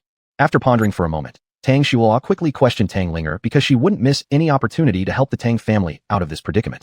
This, caught off guard by Tang Xuelua's question, Tang Linger hesitated as she didn't actually know what Su Chun did for a living. Before Tang Linger could answer, Tang Xuelua's phone rang. A while later, Tang Xuelua approached with a darkened expression. "Linger, at a time like this, how dare you joke around with your older cousin about a gravekeeper? Are you just hoping for our Tang family to fall sooner?" Humph, Su Chan went to the Shen family with his marriage contract, only to be publicly rejected by Shen Qiushue. He ended up marrying Shen Biao instead, a disgraceful embarrassment. How could someone like him save the Tang family? From now on, please don't bring up people of questionable integrity, or you'll only disappoint us. Sister Xuelua, I wasn't joking around. My brother-in-law Su Chun is incredibly capable. He even knows Wang Tianbao, who works under Yang Hu. Every single gangster in Tianbei City refers to him respectfully as Mr. Su. Recalling the moment Su Chun stood up for her in Tianbei City, Tang Linger straightened her posture and wore an expression filled with superiority. Chapter 203, Falsely Accusing. Oh, your brother-in-law actually knows Yang Hu. Upon hearing Tang Linger's words, Tang Xuelua, whose eyes were deep and icy cold, felt somewhat surprised. However, what Tang Xuelua said next once again disappointed Tang Ling. Even if Su Chun knows Yang Hu, he can't help our Tang family. Because even if the Tang family personally intervenes, the Su family won't give us any face. Unless Su Chun knows the Qi Long of Jiangnan province. Because only the presence of an intersect martial artist has the qualifications to make Elder Su of the Su family take it seriously. But the question is, how many intersect martial artists are there in all of Jiangnan province? If they're not related or owe us anything, why would they help our Tang family? This. Upon hearing Tang Xuelua's 3 consecutive questions, Tang Linger was momentarily at a loss for words. But Tang Linger persisted. Sister Xua, the relationship between brother-in-law Su Chun and Yang Hu is no ordinary one. Yang Hu is also my brother-in-law. Before Tang Linger could finish her sentence, Tang Xua ruthlessly interrupted. No matter how close their relationship is, it won't work. I've already said that if you want to help the Tang family through its difficulties, at least an intersect martial artist needs to speak up on behalf of the family. Is Yang Hu a master of the martial way? Or is your brother-in-law Su Chun an intersect martial artist? Tang Linger opened her mouth but couldn't find the right words to respond after a long while. Honestly speaking, she didn't know whether Su Chun was truly an intersect martial artist, but judging from the fear the little hooligans in Tianbei City showed towards Su Chun, there was a very high chance that Su Chun was indeed an intersect martial artist. Still, for safety's sake, Tang Linger decided to ask Su Chun herself. After all, Su Chun was about to come to Yunjiang City soon. Jiangnan, Tianbei City. Before leaving, Su Chun came to Haishang Minghua Hotel. What? Mr. Su, are you going to Yunjiang City? In the office, when Manager Chun learned this news, his expression immediately filled with reluctance and sadness. Mr. Su, are you planning to abandon us? Not at all. I'm just staying in Yunjiang City for a few days. It's not as if I'm abandoning you all. Su Chun shook his head indifferently. That's good then, very good. On learning that Su Chun wasn't leaving Tianbei City entirely, Manager Chun immediately let out a sigh of relief. Because he had only barely managed to have an intersect martial artist as his superior, he certainly didn't want to change leaders. Who knew what kind of strength the next person arranged by the Jiang family would have? By the way, Mr. Su, since you're heading to Tianbei City, I'll arrange accommodation for you right away through Lu Kong. Lu Tsong is the owner of the Haishang Minghua Hotel chain in Yunjiang City. As he spoke, Manager Chun was about to take out his phone and make the call, but Su Chen shook his head. There's no need. I already have a place to stay. Mr. Chun, you just mentioned the Haishang Mingyue Hotel chain? Does that mean apart from Tianbei City, there are Haishang Mingyue hotels in other places? Su Chen suddenly asked. Before the Zhang family entrusted Haishang Mingyue Hotel to Su Chen, no one mentioned the status of the other branches. That's correct, Mr. Su. Our Haishang Mingyue Hotel ranks in the top 5 in Jiangsu Province. Apart from Tianbei City, the remaining 16 cities in Jiangsu Province all have branch stores. The income situation of these branches was specifically marked in the company financial statements I gave you before. Could it be you haven't reviewed them yet? Manager Chen wore a fawning look. Su Chen smiled awkwardly. I've looked, but I forgot. I see. Manager Chen did not expose Su Chen. Very quickly, he handed a train ticket to Xuanhuan. Mr. Su, I've already bought the train ticket for you, and I'll send someone to escort you personally. No need. Su Chen shook his head. Tell Lu Tsong that there will be someone picking me up in Yunjiang City, so let him tend to his own business. And you? While I'm away in Tianbei City, the Haishang Mingyue Hotel will temporarily be under your responsibility. Just as Su Chen was about to leave the Haishang Mingyue Hotel after receiving the train ticket, suddenly, Manager Chen called him back. Mr. Su. What is it, Manager Chen? Do you have something else? Su Chen stopped in his tracks. Mr. Su, how long do you plan to stay in Yunjiang City? Manager Chen inquired cautiously. I don't know. Su Chen shook his head. It might be 3 to 5 days, or perhaps half a month. Half a month? That long? Manager Chen was slightly astonished. Thinking about it, he still reminded Su Chen. Mr. Su, the Jiang family ancestral ceremony is approaching soon, and Miss Jiang will definitely invite you. Keep an eye out for it, don't miss it. Oh, yes, the Jiang family's ancestral ceremony is almost here. Su Chen seemed to recall something. All right, noted. With that, he left the Haishang Mingyue Hotel. 2 hours later, Su Chen boarded the train from Tianbei City bound for Yunjiang City. Since Manager Chen had purchased a first-class seat, there were few people in the entire carriage, maintaining a tranquil atmosphere. In this carriage, apart from Su Chen, there was also an elderly man dressed in white traditional Chinese attire. His breathing was steady, and his facial features sharp, clearly indicating he was a martial artist. Beside the elderly man sat a young woman with a single ponytail, dressed in sportswear. The girl was about 20 years old. Uncle Zhu, do you think, will we encounter any members of the Witch God sect on this trip to Tianbei City where we're seeking refuge with Grandpa? As she glanced around, her eyes momentarily landed on Su Chen. Lowering her voice, she whispered to the Tang costume-wearing elder beside her. Uncle Zhu, look at that guy. He doesn't seem like a good person. Could he be from the Witch God sect? Witch God sect member? Upon hearing the young woman's words, the Tang-clad elder glanced briefly at Su Chen and shook his head with a chuckle. Xiaofei. The young man has an ordinary flow of vital energy, clearly indicating that he's just an ordinary person. Even if the Witch God sect wanted to kill us, they wouldn't send someone like him. That's good then. Zhu Xiaofei let out a quiet sigh of relief. During their conversation, a few more passengers entered the first-class carriage. As soon as these passengers boarded, their eyes started scanning the surroundings. They looked over the mischievous young woman and the Tang-clad elder first, then their gazes fell upon Su Chen. Brother Chen Li, wasn't it because of this kid that young Master Chao was killed by Wang Tianqing? A youth dressed neatly in a suit pointed at Su Chen and said, That's exactly right. It's him. I witnessed it firsthand. I watched young Master Bin get killed by Wang Tianqing, and this peasant here is the root cause of all of it. Lord Chao, eliminate this kid, and we'll each get 1 million yuan after the job's done. A middle-aged man with spiky hair, named Chun Li, said coldly. Brother Li, when should we make our move? One of the gangsters asked Chun Li. To avoid further complications or delays, we'll act now, and dispose of the other 2 people too.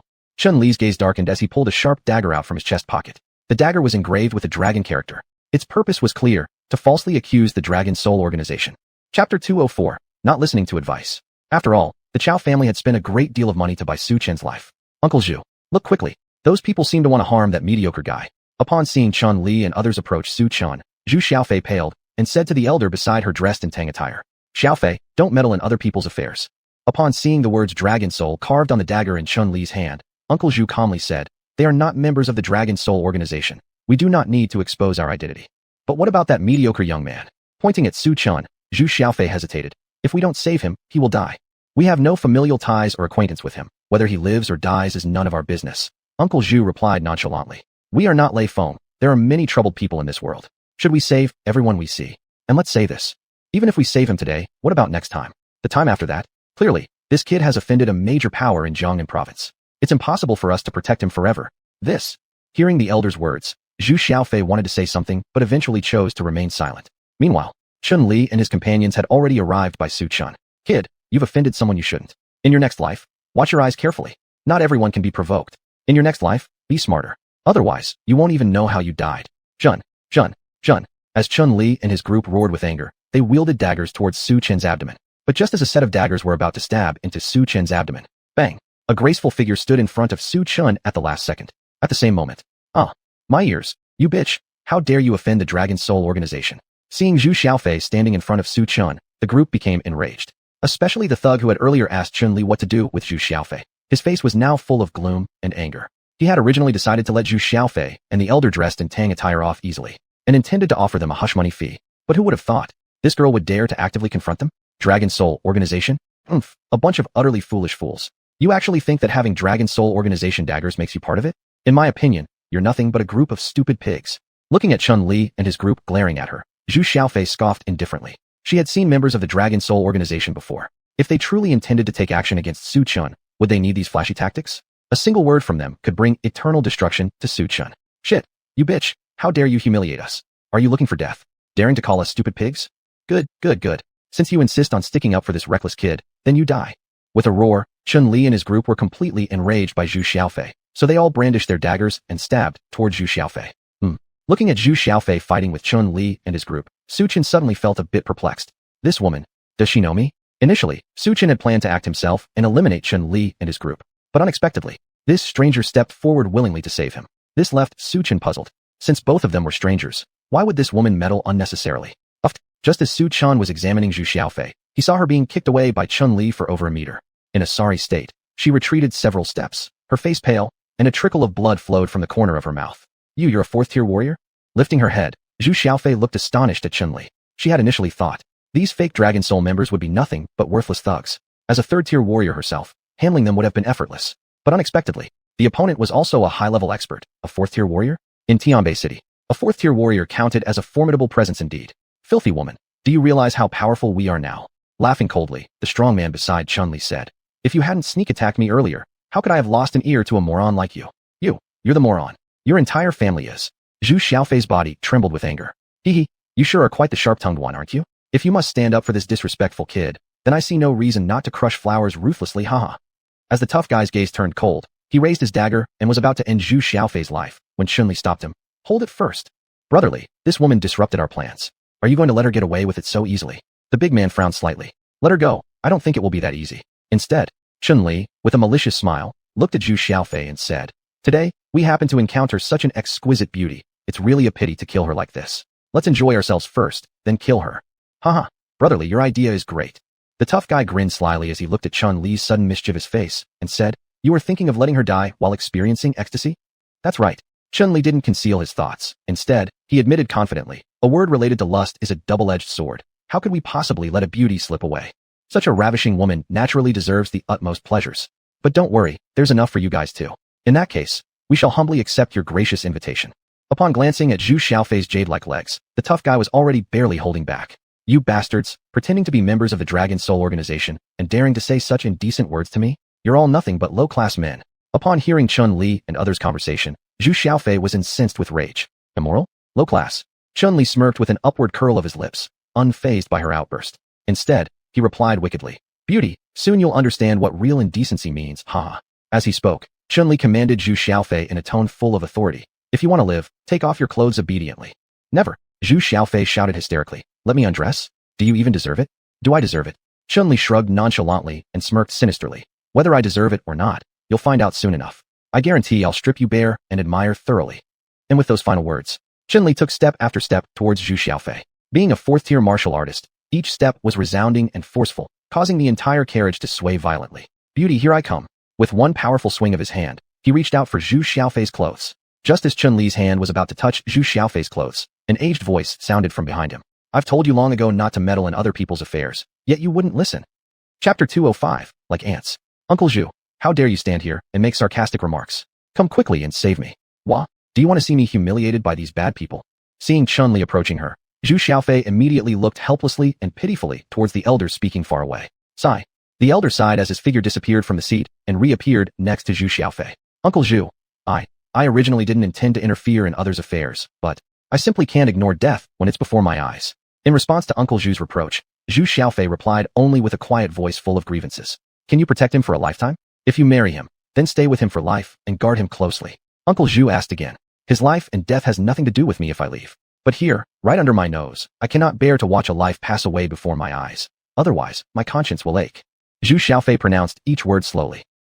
You're exactly like your mother. You're always so kind-hearted, always interfering with others' matters. In the end, though it harms yourself. Uncle Zhu shook his head helplessly, but now that things had come to this, he couldn't just walk away either, thus coldly saying to Chun-Li and the others, "You have 3 breaths. Roll out of my sight immediately, or else die." "Old bastard, how dare you speak to our brother Chen this way? Do you even know who brother Chen Tan is?" "Our slap." Just as the muscular man behind Chun-Li was yelling, Uncle Zhu slapped hard onto his face, sending the muscular man spinning through the air before falling to the ground, smashing the cabin's chairs. Broken. "Ah, my ribs are broken," came the ear-piercing scream from within the cabin. SSS. This scene instantly made all the others behind Chun-Li take a sharp intake of breath. They could never have imagined this frail-looking old man would possess such terrifying strength. A martial artist? Chun-Li glanced at Uncle Zhu seriously twice, then opened his mouth unhappily. "Old geezer, you dare to attack my people. Do you even know who you've angered? You have 2 more breaths." Uncle Zhu said nonchalantly. "Geezer, since you're looking for death, don't blame me then." With hardened eyes, Chun-Li swung the dagger in his hand. A flash of silver light passed, directly stabbing toward Zhu's lower abdomen. But in a second, my arm. Zhu stood calmly in place, while Chun-Li had his arm severed, blood gushing onto the ground. 8th rank martial artist. This old man is an 8th rank martial artist. Only after realizing the elder's strength later did Chun-Li's face display complete panic and fear. After all, in Jiangnan province, an 8th rank martial artist was already not weak. In view of Tianbei City, an 8th rank martial artist was a top-tier strong individual at the peak of the pyramid. Senior predecessor. I'm wrong. It's brother Chun-Li who failed to recognize Mount Tai in front of me. Please let me go on account of Dragon Soul Organization's face. Thump. The bloody-handed Chun-Li suddenly knelt down before Elder Zhu, his face filled with abject humility, begging for mercy. "Sorry, time's up. Since you all haven't left yet, I'll personally send you off." Uncle Zhu spoke expressionlessly as he slapped Chun-Li's crown. Boom. Boom. Instantly, Chun-Li and his crew fell onto the floor full of despair. You dared to kill members of the Dragon Soul Organization? This is truly lawless. The Dragon Soul Organization will surely not forgive you. You will die. As Chun-Li and others breathed their last, they glared with great anger at Uncle Zhu. Dragon Soul Organization? Looking at the bodies of Chun-Li and his men, Uncle Zhu snorted with derision. Do you actually dare to impersonate the Dragon Soul Organization with just the likes of you? What a bunch of clowns seeking attention. Finished speaking, Uncle Zhu came over to where Zhu Xiaofei lay pale-faced, helping her get up. His tone contained both helplessness and a trace of indulgence. "Xiaofei, I've killed them and helped you vent this grievance. Are you satisfied now?" Hee. Uncle Zhu really cares for me best. Zhu Xiaofei voluntarily hugged the elder's arm dressed in tang clothing, nodding heavily. "I am very satisfied." Alas, you. Facing the coquettish Zhu Xiaofei, Uncle Zhu could do nothing but poke her little head with his fingers, saying, "In the future, without knowing the opponent's power clearly, don't rashly act anymore. Today it's only because I'm here. Otherwise, wouldn't you have been insulted by these wicked people? Then, you wouldn't even have a place to cry." Glancing at the corpses of Chun-Li et al., Uncle Zhu scolded severely. Uncle Zhu, I know my mistake. In the future, I won't rashly intervene again." Zhu Xiaofei gave a perfunctory response as her clear, emerald-like gaze flicked towards Su Chen sitting there. "Young man, we just saved you. Why haven't you even said thank you after all this time?" "Thank you." Su Chen pointed at himself. "Are you saying I should thank you?" "Definitely. Should I be the one thanking you instead?" In an ill-tempered tone, Zhu Xiaofei replied. "To save you, I got injured. And I almost got disgraced too. You've still shown no gratitude at all, and it's already generous of me not demanding compensation for mental distress." "Is that so? But it was all your one-sided goodwill from start to finish. I don't recall sending any signal asking for your help." In response to Zhu Xiaofei's complaint, Su Chen's unexpected words caused both the young maiden and Uncle Zhu to frown, their expressions immediately souring. "Hey, we tried to save you. How can you talk like that? Do you know, without us, they would have killed you." Upon hearing Su Chen's retort, Zhu Xiaofei became extremely furious, feeling as though Su Chen was truly ungrateful. She had nearly lost her virtue trying to help him, yet this young man. "What do you mean? Are you saying they could have killed me?" Looking at Zhu Xiaofei brimming with indignation, Su Chen nonchalantly gestured toward the dead bodies of Chun-Li and his group. "Exactly." Without any hesitation, Zhu Xiaofei shot back. "You're merely an ordinary person while they dared to impersonate the Dragon Soul Organization. Among them were martial artists who almost got the better of me. How could you possibly stand a chance?" Before Su Chen could respond, Uncle Zhu suddenly interjected, addressing Zhu Xiaofei. Xiaofei, I've told you many times not to meddle in other people's affairs. Some folks won't appreciate your help no matter what you do, and might even ridicule you for sticking your nose where it doesn't belong." To Uncle Zhu, Su Chen's words weren't surprising since he'd seen much in his long years of life. Thus he considered such behavior common. At that very moment, Su Chen coolly declared, "In my eyes, they are but mere ants." Chapter 206, Black Venerable. You said that these martial artists are like ants." Zhu Xiaofei, as if she had heard some joke, rolled her eyes and said, "Hey, boy, do you even know what a martial artist is? Judging from the fact that you look like an ordinary person, I don't think you know. So let me enlighten you. Do you know Wang Tianbao?" Su Chen nodded. "Yes, I do."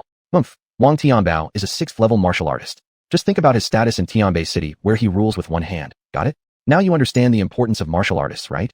Zhu Xiaofei thought she had scared Su Chen, But Su Chun enigmatically retorted, "Yet, to me, Wang Tianbao is nothing but an ant." You?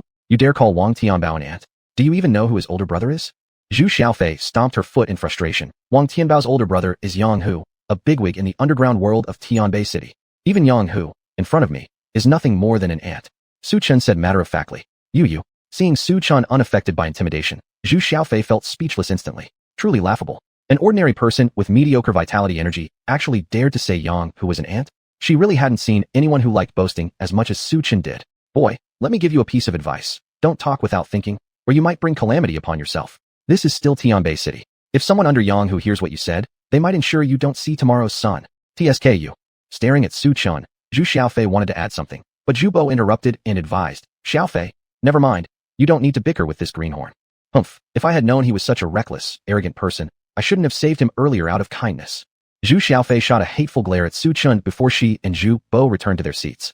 After the old man and the young girl left, Su Chun simply closed his eyes for rest, ignoring them completely.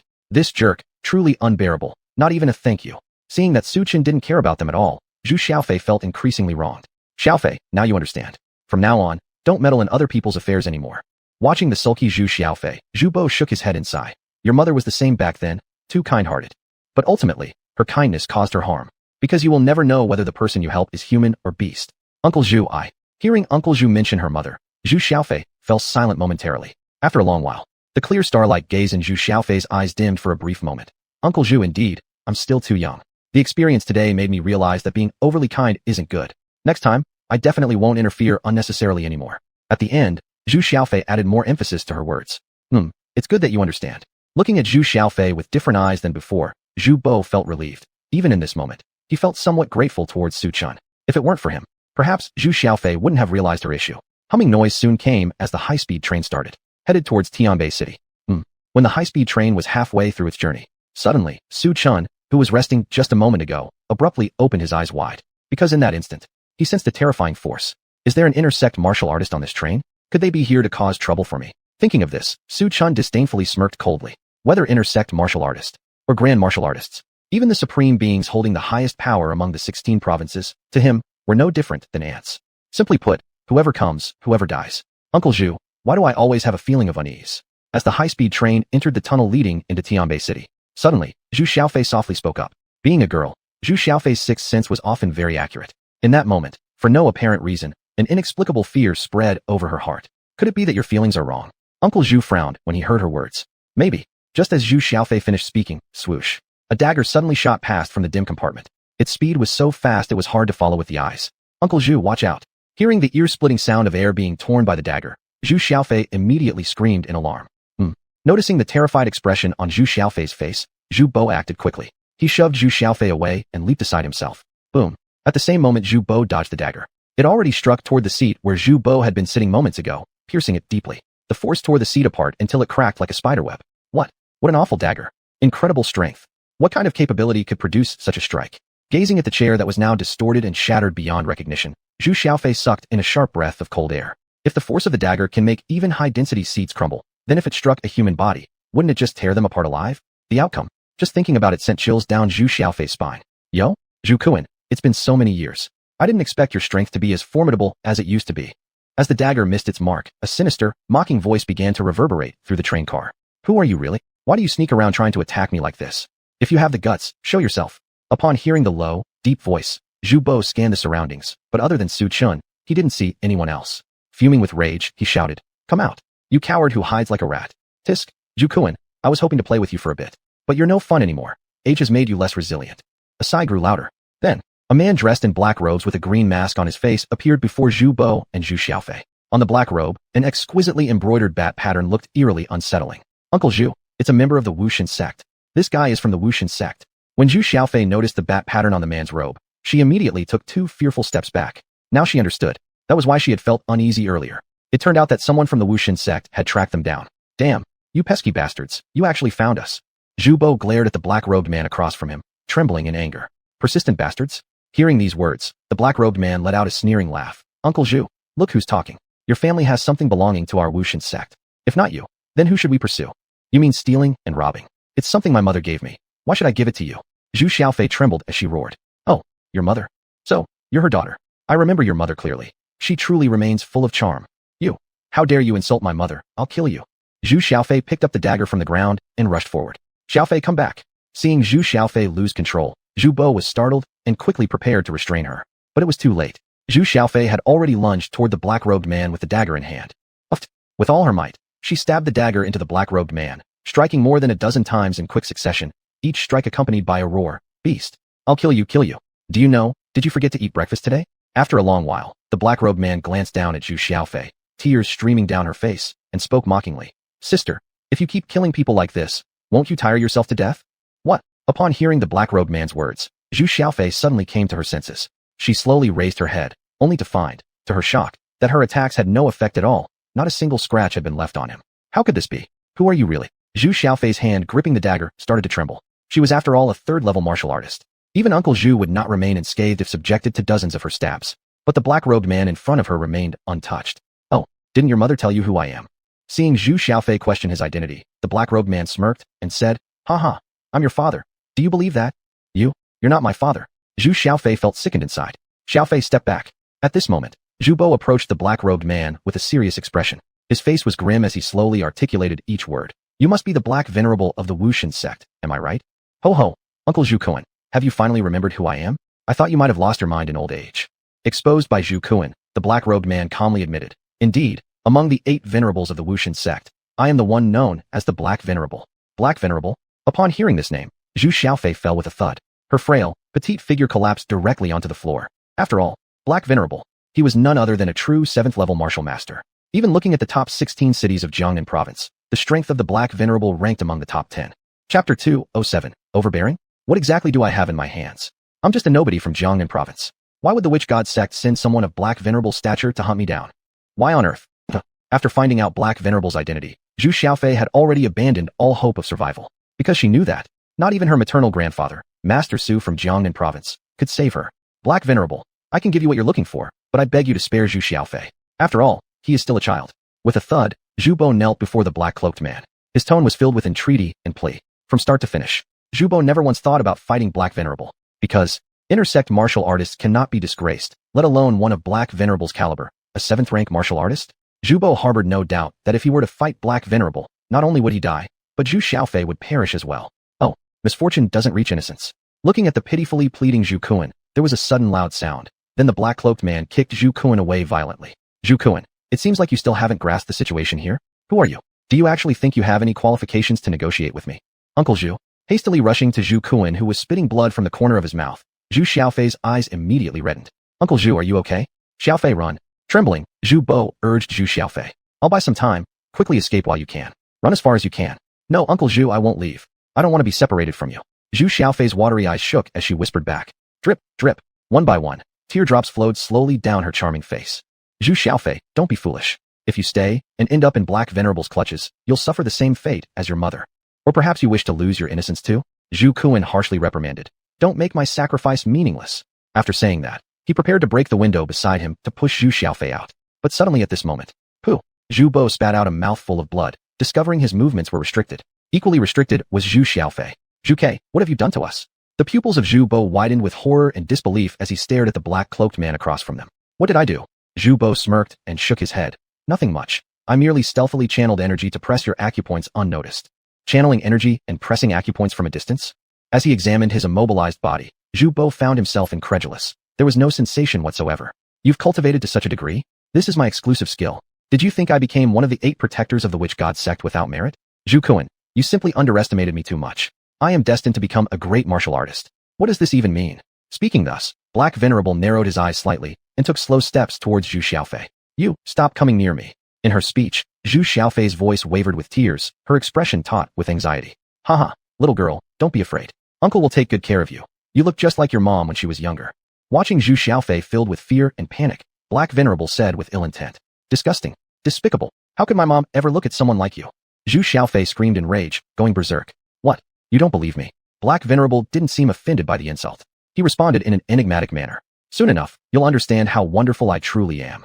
As he spoke, Black Venerable lightly touched Zhu Xiaofei's face, revealing a demon-like smile. "Go away, remove your filthy hands, don't touch me." Drip, drip. Crystal-clear tears slid gently down Zhu Xiaofei's cheeks. However, Black Venerable paid no attention. Instead, His initially demonic smile grew more excited. Zhu Xiaofei, I'm sorry, I failed. It's my fault for not protecting you. Seeing Zhu Xiaofei about to be disgraced, Zhu Bo expressed his repentance with shame.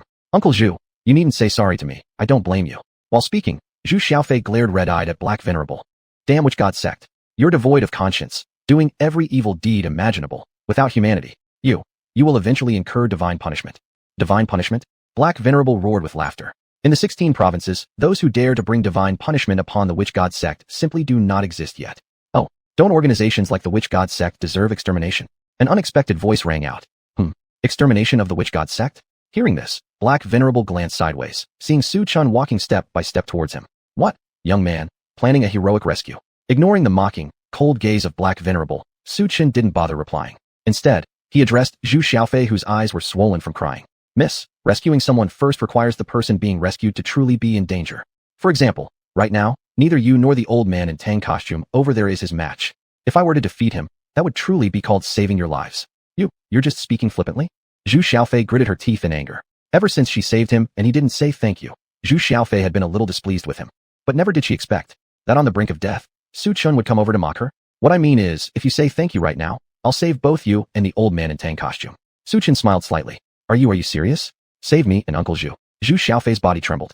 Then, annoyed, she snapped. Young man, don't show off at this critical moment. Leave quickly. Don't drag yourself into this. Perhaps Su Chun didn't know who Black Venerable was, but she understood very well. The idea that Su Chun could save her from Black Venerable? She wouldn't believe it even if she died. Do you really not need my help? Su Chun hadn't expected Zhu Xiaofei to still care about his safety at this moment. I do not need. Zhu Xiaofei enunciated each word clearly. Alas, what a pity. Su Chun murmured softly. When Zhu Xiaofei thought Su Chun was about to leave, she didn't expect him to suddenly say meaningfully, however, Miss, though you don't want me to rescue you, I have always enjoyed meddling in other people's affairs. So, your lives, I will save. You? Are you insane? Zhu Xiaofei was speechless. She realized she couldn't figure out Su Chun at all. Previously, this young man had said that Wang Tianbao and Yang Hu were mere ants. And now, he claimed he was going to save them? Young friend, your kind intentions, Xiaofei and I appreciate. But, you cannot save us. This is Black Venerable from the Witch God sect. Uncle Zhu was saying when suddenly, he saw Su Chun slowly walking up to Black Venerable and then addressing him in an arrogant tone. Before we proceed, please answer me one question. Do you know a man who wears a gold mask? Gold mask? You mean Gold Venerable? Black Venerable, slightly startled for a moment, didn't expect this young man to know Gold Venerable. Could he possibly be someone from their sect? Oh, do you know where he is? Su Chun continued asking. Where? Hearing these words, Black Venerable immediately knew that this young man wasn't one of theirs. Otherwise, he wouldn't be asking such questions. Thinking this, Black Venerable chuckled instantly. His laughter was sinister and almost grating. Little boy, who do you think you are, questioning me like that? And why should I tell you anything? Throughout the 16 cities of Jiangnan province, across its 3,600 square miles of land, even those from the Dragon Soul organization would think thrice before offending our witch god sect. Even Qilong wouldn't dare take my life lightly. And you? Just an insignificant ant who knows nothing. How dare you speak to me like that? You're truly reckless and overconfident. So you won't tell me, huh? In that case, I'll naturally find a way to make you talk. Seeing that Black Venerable had no intention of revealing any information about Gold Venerable, Su Chun decided to personally make him talk. Make me talk? Make your mother talk. Boom. Without exchanging a single word with Su Chun, Black Venerable revealed a flash of menace in his eyes. Sizzle sizzle. Sharp energies surrounded his body, transforming into countless lethal blades. Like a storm, they rushed towards Su Chun. Watch out. Seeing Black Venerable attack Su Chun, Zhu Xiaofei cried out in alarm. But Su Chun stood rooted to the spot, showing no intention of dodging. Sigh? This young man has paid the price for his boldness. Zhang Bo sighed helplessly as he watched Su Chun standing motionless against Black Venerable's assault. Even at this moment, in Zhu Bo's eyes, Su Chun simply had no chance of survival. Idiot, big-mouthed fool. Why must you meddle? Zhu Xiaofei gazed at Su Chun's back, tears streaming down her face. Because, truly, she didn't want anyone to die for her sake. Just as Zhu Xiaofei and Zhu Bo believed Su Chun had no hope of surviving. The following scene stunned them completely. They saw all the sharp energy surrounding Su Chun being deflected as if by an invisible force field. The attacks ricocheted harmlessly to the sides. What? This young man actually deflected Black Venerable's attack. Who exactly is he? Upon seeing his powerful assault neutralized by Su Chun, not only did Black Venerable himself stand dumbfounded. Even Zhu Xiaofei and Zhu Bo stared in disbelief. How is this possible? My energy was deflected by you. Only after all the energy was dispersed, Black Venerable took 2 steps back, looking at Su Chun with a mixture of fear and confusion, utterly losing his previous arrogance and invincibility, transforming Qi into strength. Unfortunately, you haven't mastered it yet. Su Chun shook his head regretfully. As he spoke, he lightly raised his hand and pointed at the black-robed elder's brow, saying, Look carefully now. This is what it truly means to transform qi into strength. Oh, then, Su Chen simply spread his hands. In an instant, a white orb coalesced between his hands. The moment it gathered, a buzzing sound filled the air, and a suffocating sensation instantly spread throughout the carriage. A kind of whooshing pressure emerged. Zhu Xiaofei and Uncle Zhu both bent their knees and fell to the ground in a kneeling position. Pressure. The black venerable's body quivered. A trail of blood trickled from the corner of his mouth. He immediately stared at Su Chen with a face full of solemnity, even as Su Chen appeared calm and collected. Chapter 208. I didn't do anything. So powerful and oppressive force. He Zun's body fell to the ground with a thud, completely unable to move. He looked at Su Chen across from him, who was calm and composed, and He Zun's was already so terrified that even his breathing became strained. How could this be? In Jiangnan province? How could there possibly be someone with such terrifying strength? Even if Qi Long of the Dragon Soul organization were to come in person, it would be impossible for the other party to restrict his movements just through oppressive force. Grandpa, why can't my body move? Not only that, but she even felt a bit short of breath, as if carrying a mountain on her back that made her feel suffocated.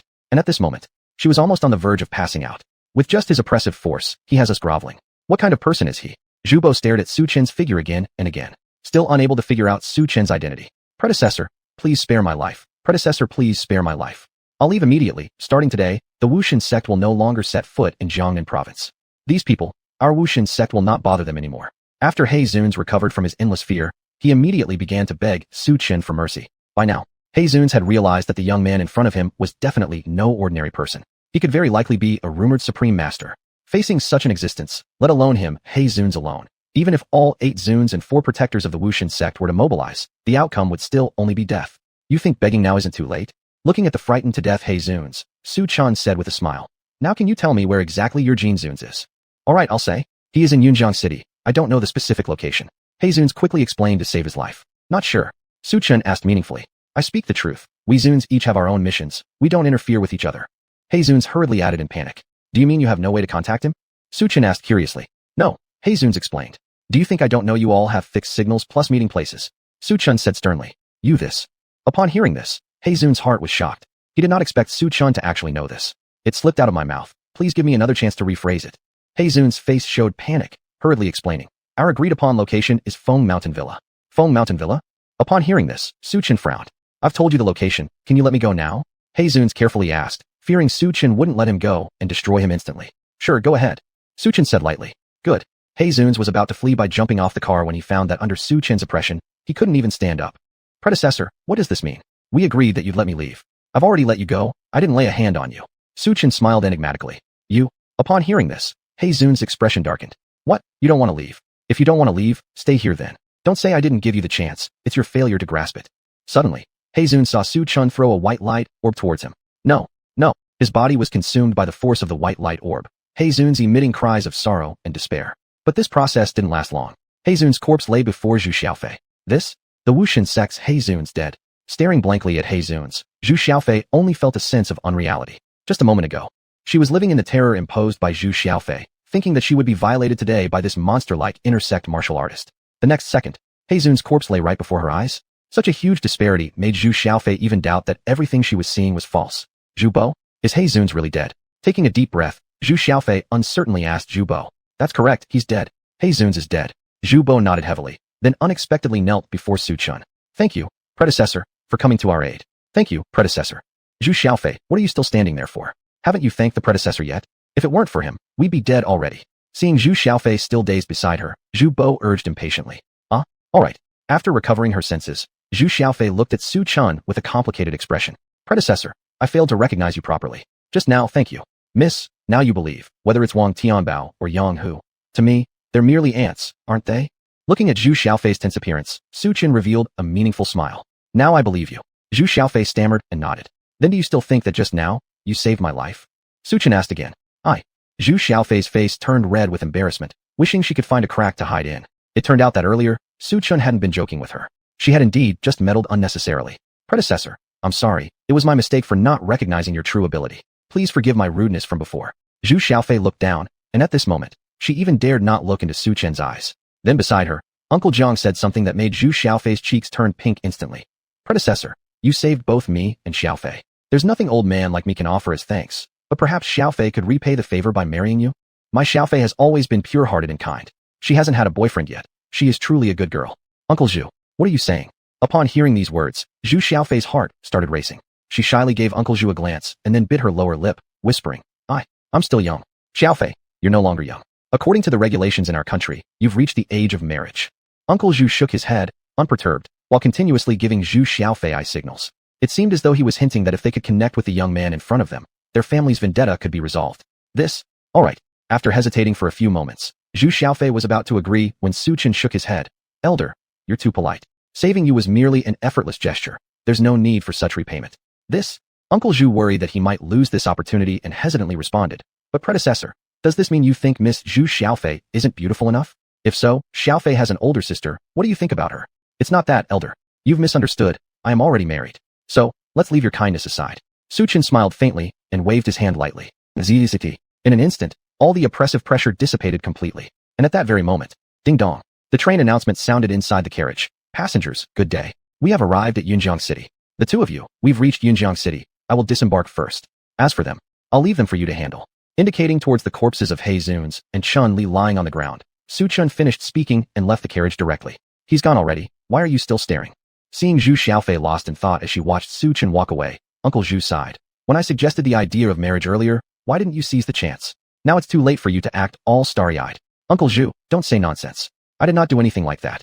Zhu Xiaofei muttered quietly. As soon as her words faded, tap tap tap, over 100 members of the Su family from Yunjiang City entered the carriage.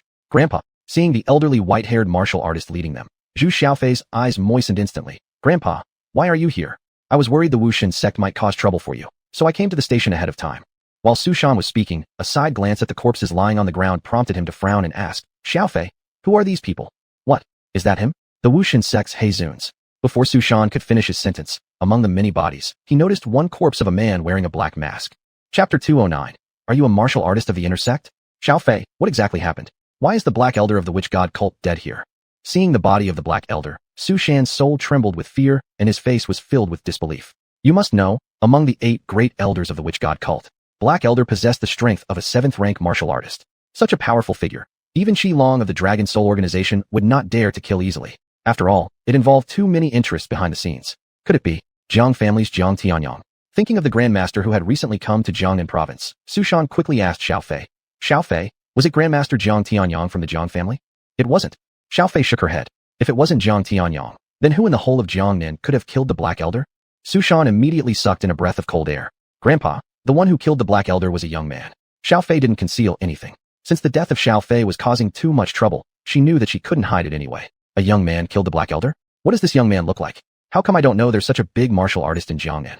Su Shan pressed for answers with incredulity. He looks quite handsome, just a bit arrogant. Xiaofei described Su Chen's appearance to Su Shan. As Su Shan listened, his expression grew increasingly grim. Grandpa, what's wrong with you? Why does your face look so bad? Sensing something was amiss with Su Shan's expression, Xiaofei also realized something and uncertainly asked, Grandpa, could it be that this young man has some significant background? Su Shan did not speak. Instead, he thought about the rumors circulating lately. Could it really be the person in the rumors? Thinking of this, Su Shan seriously told Xiaofei. Xiaofei, starting now, you cannot mention any relevant information about that young man to anyone. Grandpa, do you know who this young man is? Seeing Su Shan's attitude completely change, Xiaofei carefully asked. Don't ask. That name is not something we are qualified to mention. Su Shan shook his head, and then seriously said, Xiaofei, recount your experience meeting him to me in detail. Perhaps, our Su family will rise in Jiangnan in the future. Yes. Xiaofei narrated everything about how she met Su Chun to Su Shan in full detail. So, you asked him to say thank you. You saved him. Upon learning that his granddaughter unnecessarily saved Su Chun, Su Shan felt both angry and amused. When Su Shan heard that Zhu Bo wanted Xiaofei to repay the favor by marrying Su Chun, he regretted deeply. Xiaofei, you've missed out on a good marriage alliance. Do you know how many princesses and noblewomen across the 16 provinces want to get close to him? You should make an effort. But he himself already said he's married. Xiaofei quietly responded. For someone like him, wives are only temporary. There hasn't been a woman in the 16 provinces yet who can accompany him for life. You don't understand. Su Shan shook his head, paused for a moment, and then sternly said, Xiaofei, if you ever meet him again in Yunjiang City in the future, you must treat him with the highest courtesy of the Su family no matter what. I understand, Grandpa. Xiaofei nodded heavily, unaware of the conversation among the Su family members. At this moment, Su Chun had already walked out of the station in Yunjiang City. Brother-in-law, over here. Look here. I'm over here. Suddenly, a clear and pleasant voice echoed from afar. Su Chun turned his head and immediately saw Tang Linger dressed in a floral sundress, looking refreshingly cute. Today, Tang Linger had applied light makeup, making her appear exceptionally pure and elegant. Did I keep you waiting long? Su Chen arrived in front of his little sister-in-law, Tang Ling. How could I not? I've been waiting at the station for a long time since I knew my brother-in-law was coming. Tang Linger smiled mischievously as she grabbed Su Chen's arm. Brother-in-law, did you miss me while you were in Tianbei City? I did. Su Chen simply replied evasively. You're lying. You didn't even look at me when you spoke. You definitely didn't miss me. Tang Linger pouted and stomped her feet, her eyes full of helplessness and grievance. I truly did. Su Chen earnestly looked at Tang Ling. This gaze revealed more upon inspection. Only upon careful examination did Su Chen notice that through Tang Linger's chest area, she was only wearing a thin undergarment, which was highly eye-catching. That, brother-in-law, which part of me did you miss? Was it my figure? Tang Linger smirked as she leaned her body closer to Su Chen's. Behave yourself. Su Chen retorted. So many people are watching. What if others think I'm a pervert? Doesn't brother-in-law want to be a pervert? Tang Linger coaxed. Since you've come to Yunjiang City, don't you want to stay with me? I don't want. Su Chen interrupted Tang Linger with an air of solemnity. At the same time, he lifted his hand and tapped Tang Linger on the head. You're still a kid. What are you thinking about all day? What do you take your brother-in-law for? Don't go spreading rumors everywhere. I get it. I totally understand. By the way, brother-in-law, when will you take me to Tianbei City again? I also want Yang Hu to be my dog. Tang Linger blinked her eyes, and the little girl was full of anticipation. Don't bring up things you shouldn't. I'm not some demon lord. I'm just an ordinary citizen. Besides, I don't even know Yang Hu. Su Chen rolled his eyes. TSK, I don't believe that. As Tang Linger shook her head, suddenly she remembered something, and immediately couldn't wait to ask Su Chen. Brother-in-law, there's one more thing I want to ask you. What is it? Su Chen gave her a wary look. Are you an intersect martial artist? Tang Linger asked earnestly, her appearance pitifully charming. No, I'm not. Su Chen didn't hesitate to shake his head. Then swear that if you lie, you'll turn into a pig. Tang Linger, biting her lips, questioned, seemingly not believing Su Chen's words. Fine, I swear. I am not an intersect martial artist, otherwise, I'd be a pig. As soon as Su Chen finished speaking, he noticed a fleeting disappointment on Tang Linger's face. She had hoped before that if Su Chen were an intersect martial artist, then perhaps there would be hope regarding the issues involving her family, the Tang family. But now it seems, she was clearly imagining too much. An intersect martial artist truly exists as a rare gem in Jiangnan province. Even someone like brother-in-law Su Chen, who dominates Tianbei City, isn't an intersect martial artist. Chapter 210, Fengshan Villa. On the road. Brother-in-law, I have a gathering in a while. Are you coming with me? Looking at Su Chen obediently, Tang Linger asked with a fragrant tongue. I have something else to do later, so I won't go for now. Su Chen shook his head. Linger, do you know where Fengshan Villa is? Fengshan Villa? What are you going there for? Tang Linger looked at Su Chen curiously. Could it be that brother-in-law has a secret lover there? If so, I must tell my cousin. Don't talk nonsense. Your brother-in-law isn't that kind of person. Su Chen denied it. Do you know that Fengshan Villa is a place for rich people to live? Ordinary people can't afford it. Tang Linger explained. Ah, I see. Upon hearing this, Su Chen immediately understood. At this moment, a voice came from behind Tang Linger. Tang Linger, it's been a long time. What are you still doing here? The gathering is about to start. Upon hearing the voice, Tang Linger saw an elegant lady dressed fashionably walking over. Xuanhuan, are you also attending the gathering? What? Is it only allowed for you to attend, and not others? Xuanhuan shot a glance at Tang Ling. You? Tang Linger glared at her angrily. And who is this? Xuanhuan's eyes landed on Su Chen. He's my brother-in-law, Su Chen. Before Su Chen could speak, Tang Linger quickly spoke up. Su Chen, how come this name sounds so familiar? Xuanhuan furrowed her eyebrows tightly after hearing Su Chen's name. At that moment, a black Heian stopped beside Xuanhuan and a few others. The car door opened. A handsome young man got out of the car.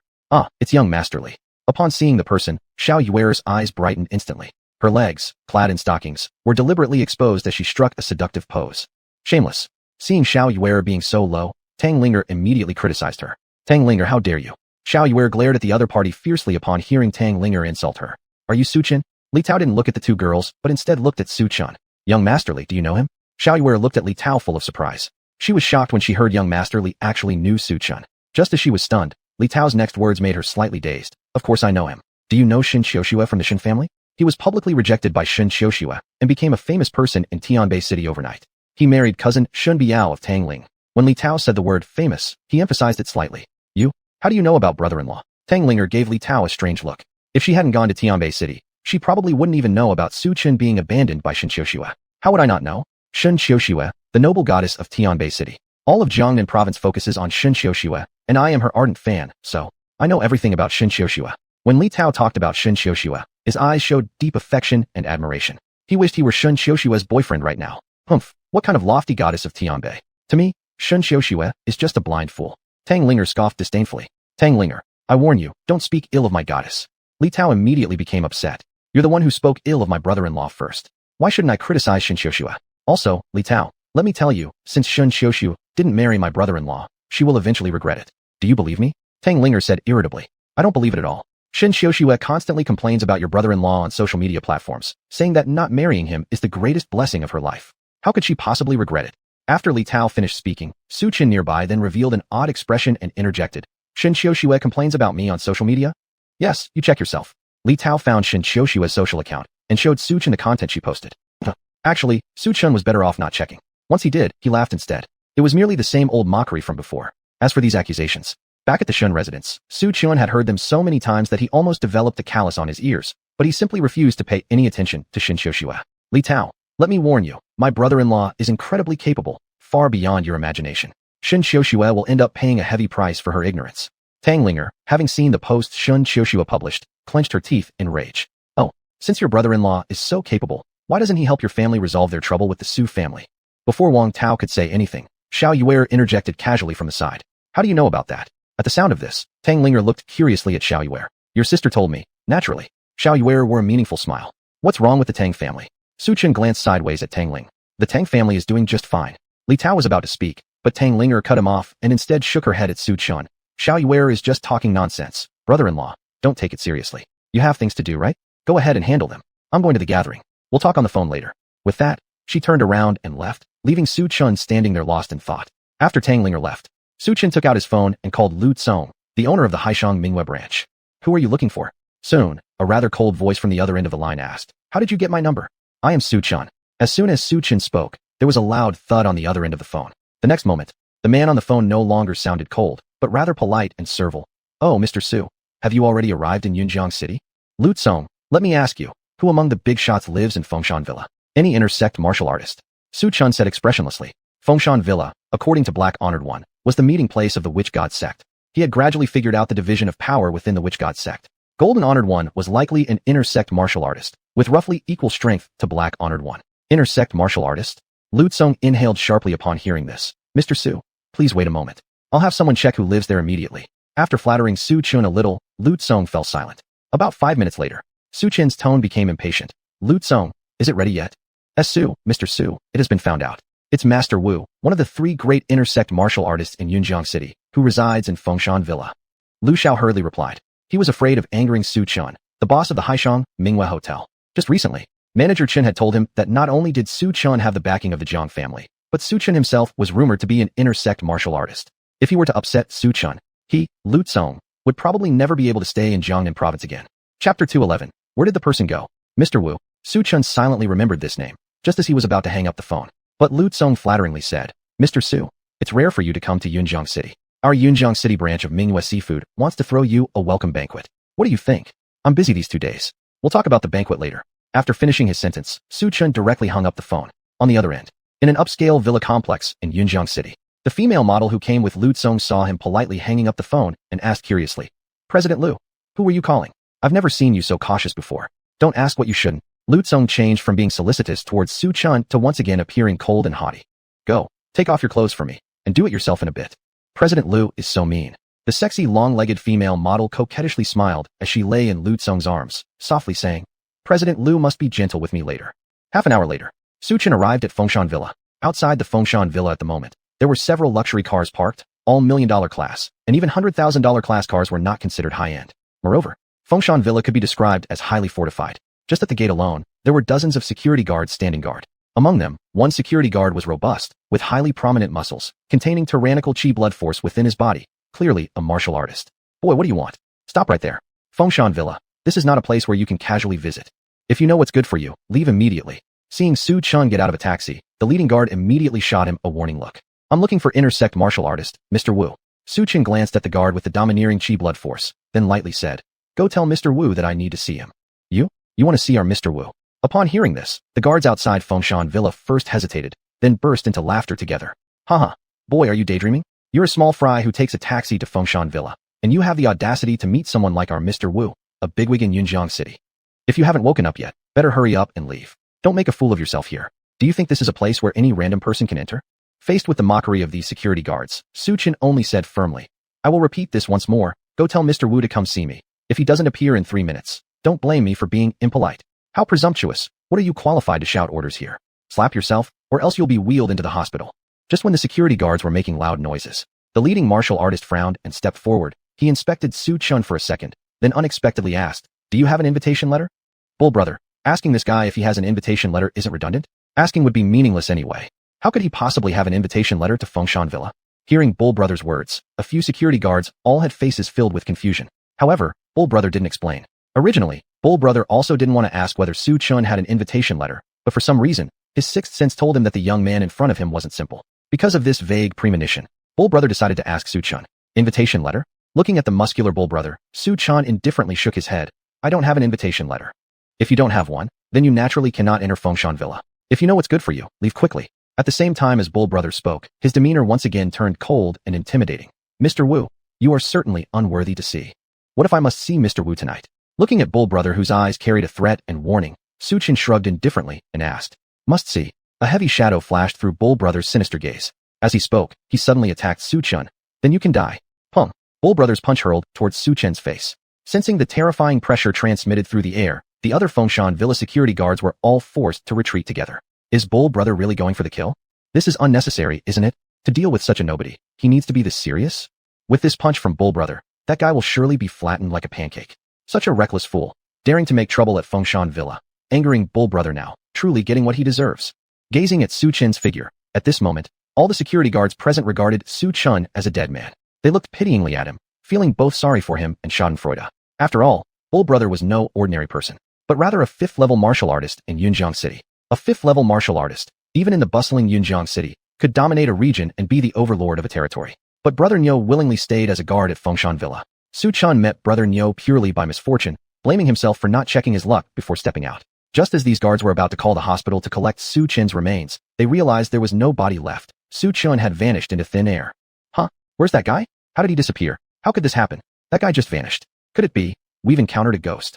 The guards, staring at where Su Chun disappeared, broke out in cold sweat, trembling with fear. Bullshit ghosts. Even if it were a ghost, Brother Nyo could punch him to bits. One of the guards, a fan of Brother Nyo, scoffed disdainfully. But just after he spoke, his eyes widened in shock, shouting hoarsely, "Brother Nyo, watch out." Huh. Hearing someone warn him to be careful, Brother Nyo looked puzzled.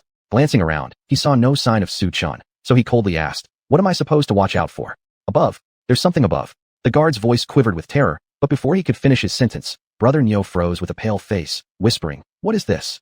Under the night sky, a silver spear descended from the heavens, aimed straight at Brother Nyo's position without deviation. And suddenly, Su Chun appeared, gripping the spear as it plunged toward Brother Nyo's chest. How can this be? You actually possess a magical weapon? Who are you?" Brother Nyo looked terrified, as though he'd seen a ghost. But Su Chun gave no reply, driving the silver spear straight through Brother Nyo's chest. How could this be possible? Brother Nyo's eyes stared in horror at the silver spear embedded in his chest, and then his head slumped down. In the next moment, Su Chun flickered away, and before the remaining guards could react, they all collapsed on the ground. They're truly weak. Looking at the fallen guards sprawled on the ground, Su Chun summoned his weapon with a wave of his hand. It hummed softly as the silver spear transformed into a thumb-sized pendant, hanging around his neck. Chapter 212. In Yunjiang City, he is the sky. At the same time, Fengshan Villa. Mr. Wu was looking at a bound woman with several big bosses from Yunjiang City. "Mr. Wu, is this woman the one we're looking for?" Staring at the curvy and sensuous figure with long, slim legs, a plump man in a white suit flattered Mr. Wu beside him. "No wonder you're the boss of Fengshan Hotel in Yunjiang City. Your skill in finding people is top-notch." Fengshan Hotel, along with Haishang Mingyu and Tianya Haijiao, are all ranked in the top 5 hotels in Jiangnan Province, though they are also hotels in Jiangnan Province. Compared to other hotels, Fengshan Hotel rose to prominence through smuggling and underground businesses, and their business is even more extreme than Tianya Haijiao. "Mr. Li, that's what I said. Don't go back on it later. Do you really want her?" Glancing at Mr. Li who drooled nonstop beside him, Mr. Wu smiled leisurely. "Mr. Wu, did you really say that? Don't change your mind after everything's done. You really intend to give her to me?" Upon hearing Mr. Wu's words, Mr. Li's heart rate accelerated, greed shining in his eyes, already fantasizing about scenes of sharing carnal pleasures with the beauty before him. Of course not false. Women are merely playthings. Besides, if she can climb up to Mr. Li, that would be their good fortune. After finishing his speech, Mr. Wu clapped his hands. "Mr. Wu, await your command." A seductive woman dressed in leather, with an hourglass figure approached Mr. Wu respectfully. "You play with Mr. Li first." Mr. Wu blew into the ear of the sexy woman. "All right, Mr. Wu." In the next second, the eyes of the seductive woman became mesmerized. Then, she humbly responded and sat directly on Mr. Li's lap. "Mr. Li, what do you feel like playing? I can fulfill any of your desires." "Oh, really?" Mr. Li's expression looked strange. "That's natural." In a short while, only to see the gaze of the enchanting beauty become blank as she obediently knelt down and gracefully crawled to Mr. Li's feet, trembling slightly as she called out, "Master." "Mr. Wu? What is she?"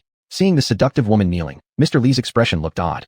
Mr. Li, from today onwards, she will be your personal toy, Mr. Wu deeply said. However, I hope when Mr. Li indulges in earthly pleasures, he'll consider cooperating more with our Fengxiang Hotel. Good, no problem. Just cooperation? Naturally, I will deepen my business dealings with Mr. Wu going forward. Mr. Li laughed haughtily, greedily extending his hand to touch the slender waist of the woman beside him. Say master again, and listen. Master, I desire you. Do you? What do you desire? I desire for master to love me. Watching Mr. Li take away the seductive woman, this was when a young man finally returned to Mr. Wu's side. Mr. Wu, after all our efforts cultivating her, we're just handing her over. After all, this woman still has her uses, she belongs to you. It doesn't matter. Mr. Wu interrupted the young man. Just temporarily, so why not give her to him? He'll send her back to me soon enough anyway. But isn't Mr. Li associated with Qilong? Isn't it somewhat inappropriate to move against him now? The young man asked. Taking risks. Mr. Wu chuckled derisively. Mr. Li is only a friend of Qilong's. Do you think Qilong lacks friends like him? If a friend disappears, we'll simply find another one for him. After speaking, Mr. Wu seemed to recall something. Changing his tone, he added. By the way, Wang Peng, why hasn't this woman woken up yet? Not yet. Wang Peng helplessly shook his head. Half a month has passed since then, and for some reason, she hasn't awakened. Mr. Wu furrowed his eyebrows lightly. What exactly went wrong? But there's no reason. Others have already cooperated. Possibly because this woman's mental strength is too powerful, so she's still resisting your control. Wang Peng helped Mr. Wu think of an explanation. You're right. Let's wait another half a month.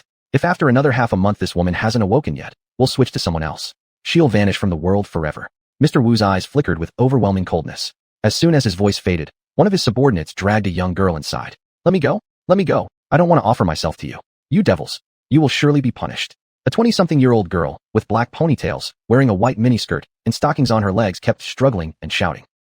Upon hearing the indignant voice of the ponytailed girl, Mr. Wu immediately questioned Wang Peng beside him with a cold expression. Wang Peng, what's going on here? Didn't I teach your underlings how to do their jobs? How could a woman like this be directly brought here? Staring at the young woman in front of him for a moment, Wang Peng was also taken aback. Zhao Hui, what is she doing here? Do you know what kind of occasion this is? Peng Gu, it's because I momentarily neglected my duty and let her escape. Zhao Hui knelt down, scared, seeking forgiveness. Because of your momentary neglect, you made me lose face in front of the boss.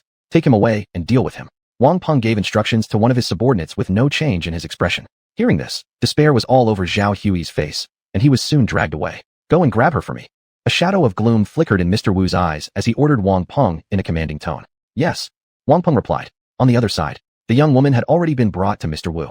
She was a young girl with a delicate, fresh-faced appearance, her features drawn as if in a painting, her skin white as jade. There were 2 faint dimples on her cheeks. Now, she gazed at Mr. Wu with terror and apprehension. Mr. Wu, please let me go. Let you go. Upon hearing her plea, Mr. Wu merely shook his head calmly. Once you fell into my hands, Wu Yin, do you think there's a way out? Why would I capture you just to release you? Do I look like someone who has too much time to waste on nonsense? You traffickers, this is illegal. With clenched teeth, Wu Yin, the young woman, said, tears welling up in her eyes. If the news gets to the Dragon Soul Organization's ears, they will never forgive you. You're overly optimistic if you think I'm afraid of the Dragon Soul Organization, since I can capture you. Mr. Wu shrugged. In the entire Yunjiang city, whether it's the underground forces or Boss Li, they are all under my control. Do you really think anyone will expose me?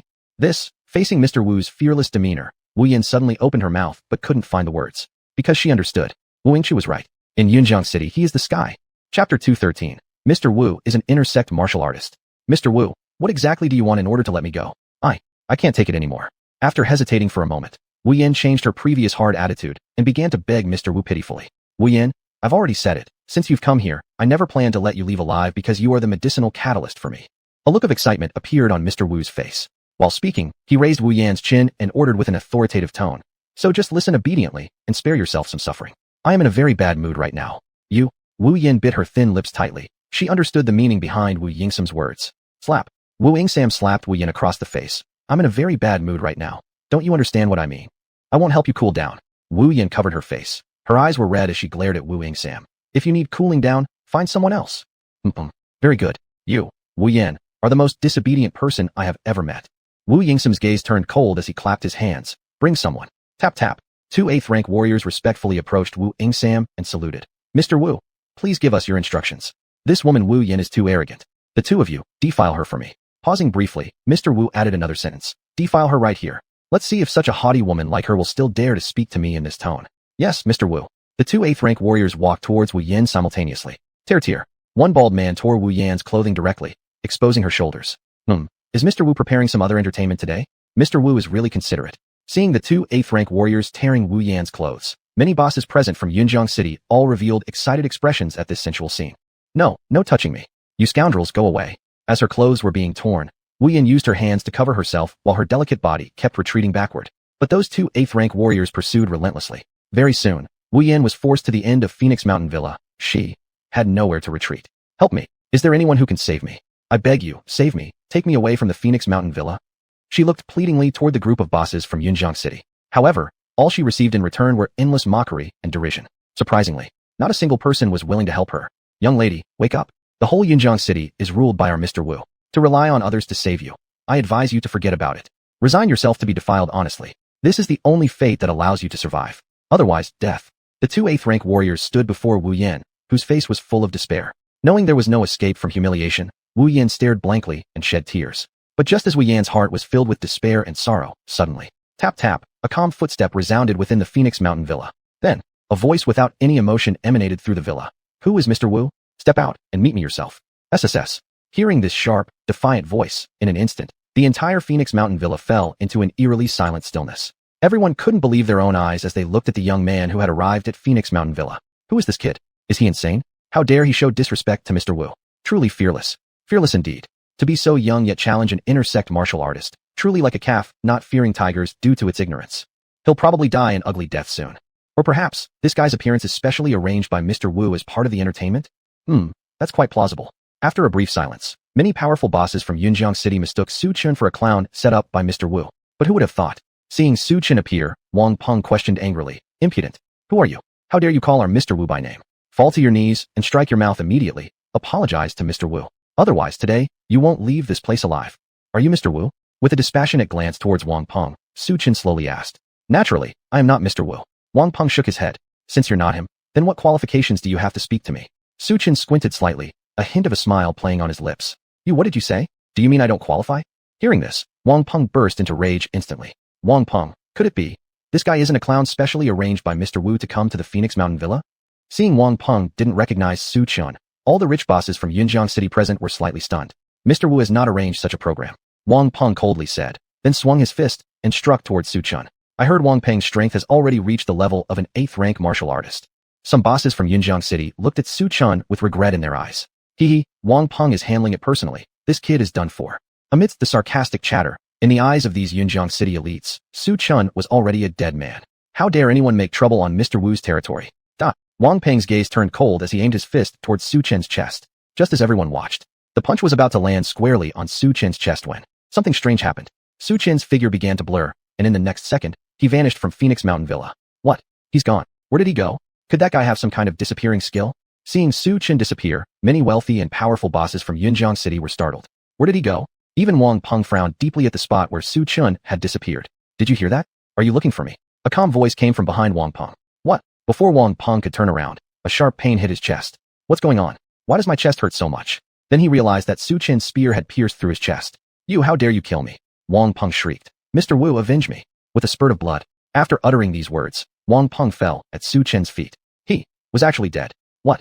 This kid just killed one of Mr. Wu's subordinates. Bold move. I'd like to see how he'll clean this mess up. Did he just kill someone who works for Mr. Wu? In a corner of Phoenix Mountain Villa, when Wu Yin saw Su Chen kill Wang Peng, her beautiful eyes showed ripples of emotion. Immediately after, a thought arose in Wu Yan's heart. If he really kills Mr. Wu, then wouldn't I be saved? This idea barely emerged, when Wu Yin shook her head bitterly in self-mockery. How could that be possible? Mr. Wu is an intersect martial artist. Chapter 214, Mr. Zhao. How is that possible? In Yunjiang City over the past 20 years, countless forces have attempted to destroy the power behind Mr. Wu, yet in the end, Mr. Wu has always remained alive and well. On the contrary, those forces that sought to kill Mr. Wu disappeared overnight from Yunjiang City. Alas, I only hope he doesn't end up like me. Regarding Su Chen's ability to save her, Wu Yin no longer held any hope at this moment. She only hoped that Su Chen wouldn't meet the same fate as her and fall into Mr. Wu's hands. Young man, do you know who you're talking to? Upon seeing Su Chen killing Wang Peng, inside Fengshan Villa, Mr. Wu, who had been silent all along, suddenly laughed. In Yunjiang City over the past 20 years, you are the first warrior brave enough to provoke me. In recognition of your courage, I will give you a chance to take your own life. Today, I can let you choose your own method of death. Speak, how would you like to die? Gazing down at Su Chen with superiority, Mr. Wu exuded an air of dominance befitting his higher status. Are you Mr. Wu? Glancing at Mr. Wu, who radiated an abundant vitality force, Su Chen asked indifferently. Yes, I am Mr. Wu. Mr. Wu was just speaking when, slap, A sharp sound of a slap reverberated throughout the entire Fengshan villa. The next second, boom, boom. Mr. Wu's body was slammed directly into the wall. His head drooped weakly, and his bones were shattered, looking close to death. Could it be? Am I not hallucinating? That kid slapped Mr. Wu away with just one hand. Mr. Wu is an intersect martial arts master of Jiangnan province. The wealthy bosses present in Yunjiang City stared at Mr. Wu, whose whole body was stuck in the wall, mouth filled with blood, disheveled, and struggling even to breathe. They were utterly stunned. You damn bastard, who the hell are you? Who exactly are you? Mr. Wu's pupils constricted. At this moment, the way he looked at Su Chun was entirely different from before. There was no more contempt in his gaze, only fear and horror. Because Mr. Wu knew that, if Su Chun, the young man, had wanted to kill him, he could have done so already earlier. The force of that slap still left Mr. Wu feeling desperate and heart-pounding upon reflection. My name, you don't deserve to know, understand? Approaching Mr. Wu, who was barely alive, Su Chun grabbed his chin and said word by word. You said earlier that you wanted me to choose my method of death, right? Senior, I was wrong, for my ignorance toward a lofty mountain. Please, Senior, don't hold a grudge against a minor fault. Spare my dog life. With a thud, Mr. Wu knelt in front of Su Chun without hesitation. He knew that his fate at this very moment was entirely in Su Chen's hands. If Su Chen wished him dead, no one in Yunjiang City could save him. Do you know the golden respected one? Looking at Wu Yingqiu, who humbly and meekly crouched, Su Chen simply placed a photo in front of Wu Yingqiu. The golden respected one? Are you talking about the golden respected one of the witch god's sect? Wu Yingqiu shook his head after hearing Su Chen's words. Don't you? Seeing Wu Yingqiu shake his head, bang, Su Chun kicked directly. Pang. This time, Mr. Wu fared even worse. His body trapped in the wall sank deeper, his eyes trembling, foaming at the mouth, and wet between his legs, terrified to the point of urinating. Who is that guy? How come Mr. Wu didn't even have the strength to counter him? Could he be a great martial artist? Great martial artist? Such a young great martial artist. Witnessing Su Chen's fierce means, the atmosphere within Fengshan Villa grew even more oppressive at this moment. He actually defeated Mr. Wu? In a corner of Fengshan Villa, Wu Yan observed Mr. Wu, who looked like a dead dog stuck helplessly and gasping for breath in the wall.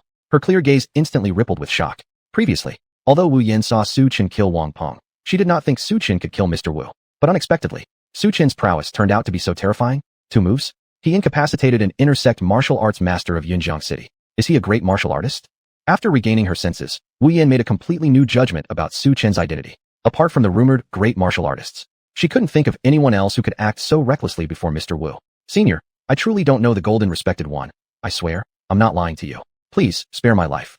As long as you're willing to show me mercy, I, Wu Yingqiu, am willing to be your dog. Trapped within the wall, Mr. Wu's trembling body continuously pleaded with Su Chun. After merely taking 2 blows from Su Chun, Mr. Wu now remained with just a single breath. If Su Chen struck once more, it's likely Mr. Wu would die here today. To be my dog? Su Chen gave Mr. Wu a disdainful glance. I already have too many dogs, and I don't need another one like you. This. Rejected by Su Chun, Mr. Wu instantly looked as pale as a corpse. However, just as Wu Yingqiu thought that Su Chen would kill him, unexpectedly, Su Chun continued to ask, Mr. Wu, do you know her? Taking out his phone, Su Chun found a photo of Gong Fei. The Gong Fei in the photo was seductive and enchanting, like a fully ripened apple. Her. She seems familiar. I saw her once at Master Zhou's place. After staring at Gong Fei's photo for a long time, Mr. Wu hesitantly responded. Mr. Zhao. Seeing that Mr. Wu actually knew Gong Fei, Su Chun immediately asked coldly, who is Mr. Zhao? Wu Yingqiu was momentarily speechless. He opened his mouth, wanting to say something, but quickly swallowed his words before they could escape. How about this? Wu Yingqiu, are you unwilling to speak? Stepping hard on his face with icy calmness, Su Chun said without expression, my temper isn't very good, so I'll give you one last chance. Either tell me who Mr. Zhao is, or die right here. No, please don't kill me. Senior, I'll talk, I'll definitely talk. Sensing the killing intent and chill in Su Chen's gaze, Wu Yingqiu was startled. He then ceased concealing the truth and confessed openly. Mr. Zhao is extremely mysterious. He often asks me to conduct shady deals. As for his real name or identity, I am completely unaware of it. I only know that Mr. Zhao's strength is very formidable, even stronger than Qilong. Speaking about being stronger than Qilong left Mr. Wu feeling somewhat bitter and helpless. Not long ago, he was threatened by Mr. Zhao and had no choice but to do what he was told. Now, he was beaten to the point of losing bladder control and almost dying after just 2 moves from Su Chun. Why do these top-level bigwigs always pick on him, a small-time figure in Yunjiang City? Oh, your point is, Mr. Zhao is also a great martial artist. Su Chen looked at Mr. Wu in surprise. Yes, Mr. Zhao should indeed be a great martial artist. Mr. Wu nodded heavily. Chapter 215, Naked Martial Artist? Grand Martial Artist? This is interesting. Su Chen squinted his eyes. No wonder Sun Xiaoru said Yunjiang City was very dangerous. It turns out there's a grand martial artist behind all this. With that thought, Su Chen glared coldly at Mr. Wu and said, take me to see him. This. Wu Yingqiu was instantly stunned. What? Wu Yingqiu, are you refusing again? Seeing Wu Yingqiu's hesitation, Su Chen's tone became impatient. Do you not understand your current situation? No, elder, it's not that I refuse to take you to see him, but I don't even know where he is. Wu Yingqiu complained bitterly. You don't know? Su Chun frowned slightly. Is this place or not the meeting spot for the Witch God sect? Are you or not a member of the Witch God sect? No, I'm not a member of the Witch God sect. However, Mr. Zhao borrows this place for one day every mid-month. Wu Yingqiu dared not hide anything. He disclosed everything about his dealings with Mr. Zhao to Su Chun. Every mid-month. Su Chun glanced at the time. It was already the 8th day now. That meant, in 7 days, Mr. Zhao would come once again. What does Mr. Zhao borrow your villa for? After a brief silence, Su Chun suddenly asked. I'm not quite sure what exactly he does. For someone like him, I wouldn't dare ask more questions. Mr. Wu stammered for a while before answering fearfully. Moreover, he always wears a mask. What kind of mask? Su Chun quickly asked. Golden. Upon hearing the word golden, Su Chen's gaze momentarily darkened with deep shadows. It's really him. Mr. Zhao is the Golden Venerable. He's the one who put a spell on Shen Biao. By the way, Wu Yingqiu, tell me, if I killed you right now, would Mr. Zhao still come to Fengshan Villa after 7 days? With a thud, Wu Yingqiu hastily knelt before Su Chun. Elder, I've told you everything. Please let me go. Besides, if I die, Mr. Zhao will surely catch wind of trouble, and he might escape from Yunjiang City. Then when you come to Yunjiang City, you wouldn't be able to kill him. Oh, Wu Yingqiu, are you quite smart? You even know I came to Yunjiang City to kill Mr. Zhao. Su Chun asked with a smile that wasn't fully a smile. Then aren't you afraid that I am an accomplice of his? Elder is teasing me. That Mr. Zhao always wears a golden mask, and every mid-month there's ghostly crying and howling sounds. Terrible to listen to. I suspect his identity is not simple. He could very well be a member of the Witch God sect. An evil sect like the Witch God sect should be exterminated by everyone. Mr. Wu kept flattery towards Su Chun. Wu Yingjun, do you believe so firmly that my strength surpasses his? Su Chun said, deeply meaningful as he looked at Wu Yingqiu's face full of flattery and respect. What if I end up dying in his hands, and then Mr. Zhao discovers that you spoke ill of him? Guess what would happen to you? Faced with Su Chun, who was just like a smiling tiger, Wu Yingqiu was immediately at a loss for words. Elder, please don't scare me. In my view, Elder's strength must be above Mr. Zhao's. Since you've come to Yunjiang City, Mr. Zhao has only a dead end. Calm after being silent, Mr. Wu quickly flattered Su Chun. Ho, you're quite clever. Patted Wu Yingqiu's face, Su Chun expressionlessly said. Wu Yingqiu, I'll leave your life hanging for now. After 7 days, when Mr. Zhao comes, I will find Fengshan Villa again. If during the process, you dare to warn him, or, 7 days later, I can't meet the person I want to meet, then you won't exist in Jiangnan province anymore. Do you understand my meaning? Yes, this servant understands. I understand completely. Wu Yingqiu nodded solemnly. And, during these days I'm in Yunjiang City, you'd better not cause any trouble. If you do. Before Su Chun finished speaking, Wu Yingqiu interrupted. Elder, you can rest assured. From today onward, I will be very low-key, and I absolutely won't offend you. Seeing the servile Mr. Wu, Su Chun didn't bother saying more, and turned to leave Fengshan Villa. But at this moment, Wu Yan hiding in the corner of the villa rushed over hurriedly. Elder, please save me. I was captured by Wu Yingqiu. Please, take me away. SSS. Hearing Wu Yan's words, Wu Yingqiu's face turned deathly pale instantly, and the 2 8th-level martial artists preparing to humiliate Wu Yan were scared out of their wits, trembling. After all, with their skills, they couldn't withstand Su Chen's first move. Wu Yingqiu, what's the deal with this girl? Seeing Wu Yan, dressed in ragged clothes, hiding behind him, Su Chen stopped walking. He glanced at Wu Yingqiu. Esteemed sir, it's not my fault. It's them. Yes, it's these bosses from Yunjiang City. They want to play with women, and I couldn't do anything about it. So I brought her here for their pleasure. Wu Yingqiu, trembling in fear, quickly shifted all the blame onto those bosses of Yunjiang City. No, that's not true, esteemed sir. We never intended to play with this woman. Esteemed sir, we were merely coming over to have some fun. Hearing Wu Yingqiu's attempt to shift the blame, these bosses felt a mixture of anger and hatred welling up inside them. You see, if they couldn't even offend Mr. Wu, how could they possibly dare to provoke this man? But Su Chun ignored these influential bosses and instead turned to Wu Yingqiu. Allowing a group of big bosses to bully a defenseless woman? Wu Yingqiu, you're quite adept at playing games. Esteemed sir, have his clothes stripped off by those few.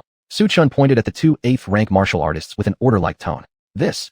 Upon hearing the command, the 2 martial artists hesitated momentarily when faced with the prospect of stripping their boss. But after catching sight of Su Chen's gaze, they quickly moved with efficiency and undressed Wu Yingqiu down to the last shred of clothing, and make him run 3 laps around the villa. Before Wu Yingqiu could protest, Su Chun commanded coldly. What? Naked running? Mr. Wu was completely shocked. What?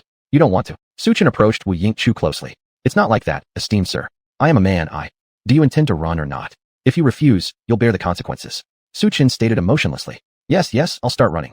Wu Yingqiu didn't dare to defy such a high-ranking figure as Su Chun, thus helplessly began sprinting around the villa stark naked. This scene caused the influential bosses of Yunjiang City watching to see something utterly unexpected and peculiar. Once a proud intersect martial artist, now reduced to being a naked running artist. Chapter 216, Lin Mor. How about it? Are you satisfied now? Seeing Wu Yin beside him stifling a laugh as she looked at Mr. Wu's retreating back, Su Chen suddenly asked a question. Yes, thank you. Wu Yin deeply bowed to Su Chen in gratitude, and at that moment, a hint of blush and shyness appeared on the girl's cheeks. Moreover, Wu Yan's heart was still pounding like a little deer in disarray. Let's go. I'll take you away from here now. Not until Su Chen and Wu Yan left Feng Mountain Villa did the influential bosses of Yunjiang City finally feel as if they had survived a disaster, sighing in relief. In an instant just then, they were truly worried that Su Chen would kill Wu Yingqiu and inadvertently wipe them out too. Has that young man gone already? Looking towards where Su Chen had disappeared, Wu Yingqiu immediately stopped running, hurriedly dressed himself, then hesitated before asking. Mr. Wu, that young man and Wu Yan have already left. After recovering from almost molesting Wu Yan earlier, the 8th level warrior respectfully answered Mr. Wu right away. Oh good. If he's gone then. Su Chen took a deep breath, paused for a moment, and suddenly said to the 8th level warrior, You, go close the door now. Alright. The 8th level warrior shut the door of Feng Mountain Villa, and this scene caused the wealthy and influential bosses present to be confused. Wu Yingqiu, why are you closing the door? Hurry up and open the door. We're leaving. Not wrong. It's not early. Today, we've had quite a scare and intend to return home and rest. Mr. Wu, what do you plan to do? Indeed, we should go back. We won't bother you any longer. One by one, the noble bosses of Yunjiang City stood up, preparing to leave Feng Mountain Villa. But the next words from Mr. Wu changed their expressions instantly. Having seen me run naked, you actually still hope to leave here alive? Do you think that's possible? You? Wu Yingqiu, what do you mean? It's not like we asked you to run. As a black-suited man opened his mouth. Puff. A fist directly pierced through his chest. Wu Yingqiu, you dare to kill Boss Wang. Seeing Wu Yingqiu strike first, the other bosses of Yunjiang City were greatly shocked. Wu Yingqiu, let us out. We will not tell anyone about your killing of Boss Wang or your naked sprint. Correct, Wu Yingqiu, let us go. If we die, there will be trouble in Yunjiang City. When the Qilong people come to investigate, will you bear the responsibility for this? Don't make yourself uncomfortable. Did you just massacre so many of us? We call you Mr. Wu out of respect for your status as an intersect warrior. But don't forget, Jiangnan province is not entirely under your control. The bosses of Yunjiang City started to threaten Mr. Wu, but Mr. Wu simply smirked and shook his head without being moved. Do you think Qilong can scare me? Haha, these days in Yunjiang City, there are already 2 grand warriors. Would Qilong dare to come to Yunjiang City? If he dares, let Qilong come here and settle accounts with me in Yunjiang City. In Mr. Wu's eyes, whether it was Master Zhao or Su Chen, their strength far surpassed Qilong, especially Su Chen. The composure and pressure from the latter even made Mr. Wu suspect that this young man might be an exalted master standing at the pinnacle of martial arts. Of course, this was only Wu Yingqiu's conjecture. After all, it had been decades since a supreme master had appeared in Jiangnan province. You, Wu Yingqiu, you actually dare to look down upon even Qilong. Hearing Wu Yingqiu's bold remarks, the prominent bosses of Yunjiang City panicked, showing looks of terror on their faces. In the next second, a series of pig-like screams echoed throughout the Feng Mountain Villa. Outside the Feng Mountain Villa, Su Chen was getting ready to bid farewell to Wu Yan. Young lady, it's getting late. I suggest you go home early. With that, Su Chen intended to find Tang Linger, but Wu Yan abruptly grabbed onto Su Chen. Young lady, what's the matter? Confused, Su Chen turned to Wu Yan. Is there something else you need help with? While saying this, he gently pushed her away. Senior, my friend Lin Emoer has been taken by Boss Li. Please, save my friend. Thinking of the girl taken away earlier by Boss Li, Wu Yan urgently implored Su Chen. She couldn't bear the thought of her friend falling into the hands of that fatso. In truth, aside from Su Chen, Wu Yan really didn't know who else to turn to for help. Since Boss Li was someone from the Qilong group, in Yunjiang City, even an intersect warrior wouldn't easily offend Boss Li. Even Wu Yingqiu would show him some respect. Apologies, young lady. Saving you was just something I did on impulse. As for your friend, I am unrelated to her. Why should I risk myself to save her? Would you do it? Would you save someone for no reason? Su Chen replied with a calm expression. I suggest you find someone more capable. Senior, if you would just agree to save my friend, I will pledge myself to you. I'll do anything you ask. I beg of you. I truly don't have any other options. Wu Yan bit her lips tightly, filled with pleading and hope. If Su Chen left, her friend Lin Emoer would truly be lost. But Su Chen remained unmoved. Don't say such things. A pledge like that isn't necessary. After all, I'm a married man. This. Seeing Su Chen had already walked 10 meters away, Wu Yan's eyes suddenly lit up, having remembered something. She quickly ran forward and hurriedly caught up with Su Chen. Senior, please wait. Miss, I've said it already. I won't rescue your friend. There are too many sufferers in this world.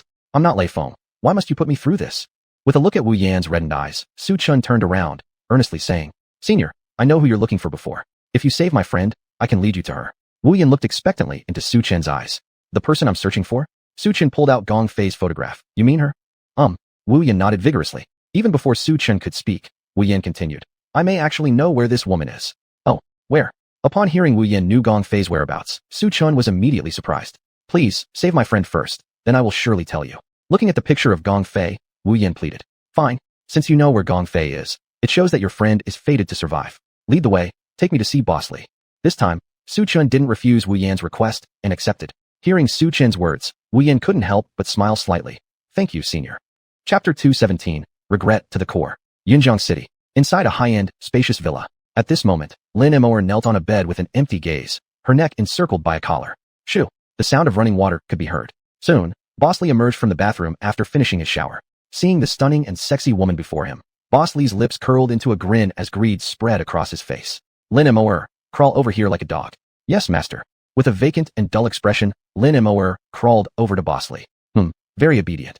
Reaching out to touch Lin Moer's face, Boss Lee was just about to enjoy himself when suddenly, a tall woman wearing black stockings and high heels rushed into the room to find Boss Lee. Boss Lee, someone is looking for you outside. So late to disturb me? Who the hell is it? No sense at all. Boss Lee shouted angrily. Tell them to get lost. But boss, that young man said if you don't appear within 3 seconds, he will. The tall woman hesitated for a long time, unsure of how to continue. What the hell does that mean? Boss Lee sneered in mockery.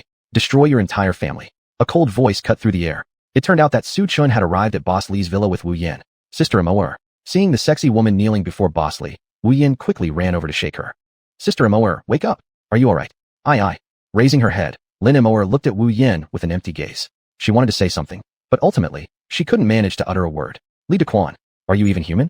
What have you done to Sister Moer? Noticing Lin Moer's complete loss of sanity, Wu Yan thought it must have been caused by Boss Lee. Filled with anger, she questioned him directly. Oh, and what exactly are you to dare call this boss by his name? Hearing Wu Yan's defiance, Boss Lee instead laughed. And also, little beauty, you came so late. Unless, you want to become my dog too? There's another collar over there. It looks perfect for you. As he spoke, he pointed toward the corner where another collar lay. Filthy, despicable, greasy, fat pig. Who would ever want to be a dog to a bastard like you? Wu Yan glared at Boss Lee and let loose a torrent of insults. You're asking for death. Enraged that a woman dared to humiliate him in Yunjiang City, Boss Lee raised his hand to slap her. However, Boss Lee's hand never reached Wu Yan's face. Midway, Su Chun caught his hand. Boy, let go. Realizing Su Chun dared to stop him, Li Dequan, pointing at Su Chen's head, roared loudly. What do you think you are, coming to my villa and causing trouble? Do you not wish to survive in Yunjiang City anymore? You, bang. Before Li Dequan could finish speaking, Su Chun directly kicked him down to the ground. Mr. Li, when the tall woman saw Li Dequan fall to the ground, she immediately became furious and screamed at Su Chun. Boy, you're dead. If you offend Mr. Li in Yunjiang City, you can leave your last words right now. Leave my last words? Does he deserve that? Su Chun gave a disdainful snort. You. As the tall woman was about to retort, they saw Li Dequan rise from the ground while holding his face, and he began making frantic phone calls. In less than 3 minutes, tap tap, dozens of martial artists arrived at the villa. These martial artists were no pushovers, all possessing 6-fold martial artist strength. The lead black-clad man was a 7-fold martial artist. Mr. Li, what do you need? The leader bowed to Li. Even though Li Dequan wasn't a martial artist, he maintained a close relationship with Qi Long from the Dragon Soul organization. Thus, his status in Yunjiang City was exceptionally high. Dispose of this little brat for me. Pointing at Su Chun, Li Dequan gritted his teeth and roared loudly, word by word. Yes. An overwhelming force charged towards Su Chun. But before these men could even reach half a meter from Su Chun remained calm and collected. With one step, a surge of pressure descended from above. Around him radiated an immense power, rendering them completely immobile. This kind of pressure? It doesn't feel right. This boy, he's a grand martial artist. This pressure felt like a mountain pressing down, leaving their bodies paralyzed. Upon witnessing this scene, the men widened their eyes in disbelief. What? A grand martial artist? When Boss Lee heard these 2 words, his body went limp, and he collapsed onto the ground in sheer terror. What is a grand martial artist? An existence far superior to inner chamber martial artists, something unexpected, yet such a level of being had actually appeared in Yunjiang City. Throughout the whole Jiangnan province, apart from Qi Long and Jiang Tianyang, there wasn't a single grand martial artist openly known. From this, one could see just how rare a grand martial artist truly was. Even Qi Long had to show deference when encountering a grand martial artist, let alone someone like him. Li Dequan. Old 6, are you sure? Is this boy really a grand martial artist? After regaining his senses, a 6th-ranked martial artist nearby whispered in disbelief. Sure? Humph. I've only ever felt this kind of overwhelming aura from Master Qi Long. If he were merely an inner chamber martial artist, it wouldn't have left me so powerless that I can't even stand up. What else could he possibly be other than a grand martial artist? Mr. Li, you've really dragged us into deep trouble. The martial artist known as Old 6's voice was filled with resentment towards Li Dequan. He then looked at Su Chun fearfully, pleading, Elder, we're just his henchmen. All of this has nothing to do with us. Please, let us go. Yes, sir, please spare us. One by one, the martial artists cried out in desperation. At this moment, they would have gladly killed Li Dequan themselves. What the hell? How dare he order them to attack a grand martial artist? Wasn't this tantamount to signing their own death warrants? Li Dequan was such a foolish pig. Leave. Su Chun casually waved his hand, and with a loud thud, all the martial artists were sent flying out of the villa. Only the tall woman, trembling in fear, and the now pale-faced Li Dequan remained. Sir, it's my fault. I am unworthy of your greatness and shouldn't have dared to provoke you. Please, spare me, my worthless life. Please, I'll kneel before you. Hearing Su Chen's gaze turn toward him, Li Dequan immediately dropped to his knees. Not only was his body shaking violently, but his pants were wet. He had lost control and soiled himself. Terrified beyond measure. Grand martial artist. That was an existence far superior to any inner chamber martial artist, not something trivial or commonplace. In his entire life, Li Dequan never imagined that one day he'd offend such a major figure in Jiangnan province. It must have been bad luck today for not consulting the calendar. Now, his intestines burned with regret. Chapter 218. Kneel down and apologize to me. What should we do with him? Should we kill him? Glancing at Li Dequan, who was trembling with servility, meekness, and obsequiousness, Su Chen only looked at Wu Yin standing beside him.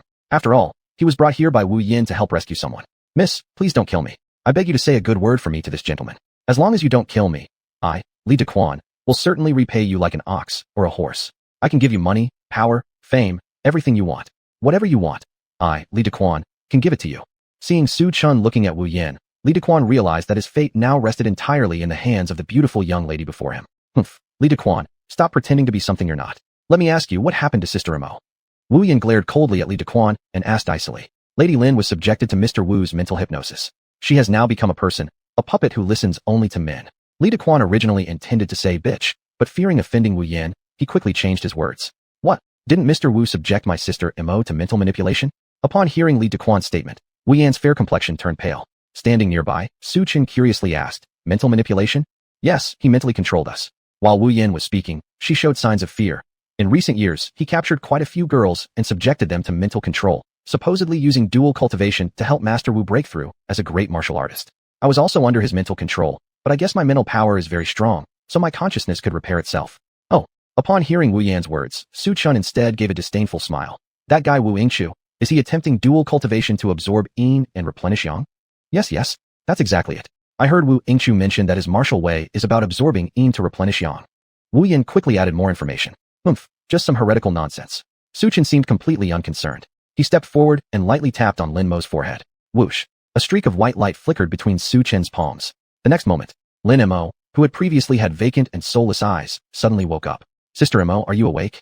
Seeing Sister Imo awaken, Wu Yin was delighted. Simultaneously, her gaze towards Su Chen carried some curiosity and bewilderment. It was as if Su Chen were an omnipotent deity. Not only could he incapacitate Wu Yingqiu with 2 moves, but he could also heal Lin Mo. Wu Yin, how did you end up here? Looking at Wu Yin in front of her, Lin Mo's eyes brimmed with intense wariness. Little Yin, run. I'm about to be hypnotized again.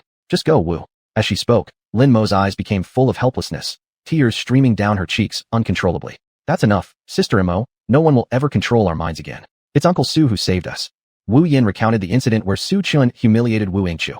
When Li Dequan learned that Su Chen almost eliminated Wu Yingqiu, making him run naked around the villa, his legs went limp, and he plopped right onto the ground. How did such a fierce and ruthless grand martial artist come to Yunjiang City? Am I saved? Do I not have to return? After learning of Su Chen's exploits from Wu Yin, Lin Mo knelt down with a loud thud. Uncle Su, thank you. If Uncle Su doesn't object, I, Lin Mo, am willing to dedicate myself in gratitude. Watching the teary-eyed sensual woman in front of him, Su Chen shook his head imperceptibly. Forget it. There's no need for repayment. I only saved you because I made a deal with Miss Wu. Though he said this aloud, Su Chen couldn't help but wonder why these young women always immediately offered themselves in gratitude. Deal with Miss Wu Yin. Su Chen subconsciously looked at Wu Yin. Wu Yan's face reddened. She opened her mouth, stuttering hesitantly for a while, then finally admitted guiltily. Uncle Su, I'm sorry, I lied to you earlier. I don't actually know Gong Fei. I had no other choice at the time. I didn't want my friend to be disgraced by Manager Li. Her head lowered. Wu Yin wanted to cry, but knew she had no right to do so. Lied to me. Looking at the extremely remorseful Wu Yin, Su Chen sighed helplessly. Never mind. I'll act as the elder who doesn't hold grudges against juniors. I won't stoop to your level. Saying this, Su Chen walked away without even turning back. Wu Yin, did you really deceive that senior? Looking in the direction Su Chen left, Lin Mo's expression was perplexed. I didn't want to. Wu Yin clenched her fists tightly. Wiping the tear traces from her eyes, she firmly swore. But Sister Imo, rest assured, in the future, I will surely repay him. Yeah, let's repay him together. Lin Imo nodded heavily. Upon hearing their conversation, Li Dequan breathed a slow sigh of relief. Fortunately, if Wu Yin hadn't deceived that senior, she would have died in Yunjiang City today. After all, it's effortless for a great martial artist to kill someone. At the same time as Su Chen left Li Dequan's villa, in Yunjiang City, a bar named Enchanting Fragrance, Tang Linger and Li Tao, along with others, encountered an enormous problem. Mengshan, what should we do now? Looking at the ferocious little hooligans before them, a youth couldn't help but cast a glance at Tang Linger. Tang Linger opened her mouth, yet she also felt at a loss. Not long ago, A young man in the bar had touched a young girl's bottom. And this young man happened to be a well-known rich playboy in Yunjiang City. Neither of them paid any attention to the young girl back then. Who would have thought? The girl turned out to be Mr. Li's woman. Who is Mr. Li? He is a sworn brother of the Red Dragon from the Dragon Soul organization. Even the 3 intersect martial artists of Yunjiang City wouldn't dare provoke Mr. Li for no reason. But now, these people had angered Mr. Li. Li Tao, Tang Linger, weren't you two very cocky earlier? What happened to your arrogance? Now that I've brought him here, why have you become dumb? Looking at the several submissive and humble people opposite them, a charming young girl dressed in an A-line skirt and white short socks spoke arrogantly. Sister Lu, just now we failed to recognize the mightiness of your connection with Mr. Li, which actually made this all a misunderstanding. Faced with the aggressive Lu Zi, Li Tao revealed a flattering and obsequious expression. Yes, Sister Lu, we failed to recognize your greatness. Please, act like a magnanimous adult who doesn't dwell on the misdeeds of lesser individuals, and don't bear a grudge against us. Others behind Li Tao also flattered her earnestly. Don't bear a grudge against us? Hearing the naive words from Li Tao and his friends, Lu Zi laughed immediately. Li Tao, you said such terrible things about me just now, and now you want me to forgive you so easily? Do you think I, Lu Zi, am someone you can insult without consequence? Can I be treated so lightly by you?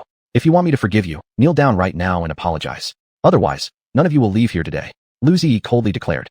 Chapter 219, it's your turn to make me comfortable. Make us kneel and apologize? Lu Zi, you're dreaming. When she heard that Lu Zi wanted her to kneel and apologize, Tang Linger became angry immediately. At this moment, she remembered her brother-in-law Su Chun, so she took out her phone and intended to make a call. Bang! Tang Linger was hit hard by Lu Zi with a slap. You nasty slut, how dare you call the police? Let me see you kneel down and apologize. You don't agree? I've changed my mind. Sleep with one of my men. Let the others kneel down and apologize, and I'll let you all go. You, Tang Linger held her cheek. The phone in her hand was thrown far away onto an empty spot nearby. She looked at Zhang Wenhao who was acting arrogantly and almost burst into tears out of frustration. And at this moment, Li Tao again smiled humbly and said to Lu Zi, Sister Lu, please calm down. You are an adult, so why should you bother yourself with small-time stuff? She's just a kid. Is she a kid? Then what am I? Lu Zi gave Li Tao a side glance. This? Li Tao was stunned. What do you want to let us go? Money. Money? Haha. Li Tao, what kind of person do you think I am? Do you think, given my status, I would be short of money? With a scornful gaze, Lu Zi coldly chuckled. Yes, Sister Lu doesn't need money. So what? What do you want from us? Li Tao humbly asked. Not much. You had the chance to kneel down before, but didn't take it. Now I've changed my mind, and all of you are going to stay here. After Lu Zi's words, there was a shock among those present, including Tang Linger. Lu Zi, are you crazy? Do you intend to kill us? Li Tao stared incredulously at Lu Zi. All of us here are rich sons of Yunjiang City. Dare you harm us? Ha ha ha. Do you think I'd be afraid of you? Lu Zi raised her lips arrogantly. The Tang family of Jinling City is about to offend the Su family of Yunjiang City, and soon they will be eliminated. Am I right, Lady Tang? What nonsense are you talking about? Tang Ling suddenly felt uneasy upon hearing these words. Pretending, keep pretending. Seeing Tang Linger and others denying, Lu Zi stopped wasting words, bluntly stating, if your Tang family cannot smoothly transfer their projects to the Su family within 7 days, then Mr. Su will annihilate your entire Tang family. You are lying. Tang Linger's body trembled. Lying? Humph, Song Changhai is already dead, and that project is like a bottomless pit. Boss Li has already spoken. Even if you were given a year, you still wouldn't be able to complete the transfer. Therefore, the fate of your Tang family is extinction, Lu Zi added, with an intriguing smile. Of course, when your family meets its end, you, Tang Linger, won't be around to witness it, because you're going to die here very soon. Upon learning of the Tang family's fate from Lu Zi's mouth, everyone present was chilled to the bone, their eyes vacant. Especially Tang Linger, whose face was written all over with despair. As Lu Zi prepared to deal with these people in front of her, a little thug couldn't help but suggest beside her, Miss Lu, instead of killing them, why not sell them to Mr. Wu? Mr. Wu, Lu Zi was slightly surprised. These guys are ordinary people. How could they possibly be of any use to Mr. Wu? Lu Zi wasn't unfamiliar with Wu Yingchu's group of people, but she had heard that Mr. Wu showed no interest in commoners, but did have a particular fondness for women with fair skin and beautiful features. Exactly. I've heard that Mr. Wu prefers young women with fair complexion and beauty. That little thug suggested subtly. Furthermore, selling these people to Mr. Wu would strengthen the relationship between Mr. Wu and Mr. Li. That makes sense. After pondering for a while, Lu Zi nodded in agreement. All right, lock them up first. I'll sell them to Mr. Wu tomorrow. Yes, miss. A group of petty hoodlums acted without hesitation and captured Tang Linger and the rest. The bar owner seeing this just shrank his head under the counter, not daring to intervene. Don't joke around. Who is Mr. Li? As a subordinate of Mr. Li, he certainly lacks the courage to oppose. Only after Lu Zi's gang took away Tang Linger and others did this bar owner inquire a server. Are they all gone? Yes, boss, they're all gone. The server answered tremblingly. Just then, a noisy ringtone suddenly sounded. The initially frightened server startled once more. Hey, this is the young girl's phone. The server picked up the phone and saw the incoming call was from brother-in-law Su Chun, hence pressed the answer button. Hello, Tang Linger, where are you? On the other side. Upon answering the call made by Tang Linger, Su Chen directly asked the question. You are Miss Tang's family member. She was taken away by others. Upon hearing this, Su Chen's expression immediately turned serious. What? Tang Linger was captured? Su Chen was utterly astonished. Who dares to kidnap her? It was Miss Liu, the server said. Who is Miss Liu? Su Chen asked. Miss Liu's name is Liu Ziyi. She's Mr. Li's woman. The server explained. Mr. Li? Li Dequan. Su Chen paused slightly. Yes. After hearing the server's reply, Su Chen laughed and simply said a sentence before hanging up. Just as the server put down the phone, another call came in. It was from cousin Tang Shuhua this time. When Tang Shuhua learned that Tang Linger had been kidnapped, her complexion drastically changed, and she immediately dialed a number. In a high-end villa complex. At this moment, Li Dequan was humiliating a tall woman. Damn, for fuck's sake. Because of you two bitches, I've offended a great martial artist. That's a great martial artist. A supreme big shot who stands above the rules of Jiangnan province. If Qilong finds out about this, how will I ever be able to make a stand in Jiangnan? Fucking hell. Damn it all. The more he thought about how Wu Yin and Lin Moore had caused him to offend Su Chen, the more hair-raising his fear became. And yet, he didn't dare to mess with Wu Yin or Lin Moore. After all, those women were known to Su Chen. Boss Li, go easy on me. It hurts so much. In front of Mr. Li, the tall woman bit her lips tightly and let out a pleading moan. My ass. You bitch, consider yourself lucky just to be humiliated by me. That's your blessing from a previous life. And here you are daring to ask for mercy. After hearing the tall woman's words, Li Dequan grabbed her neck directly. Not long after, the tall woman began foaming at the mouth, and Li Dequan actually strangled her to death. Get someone. Glancing at the tall woman's body, Li Dequan called over an attendant. Master Li, your orders?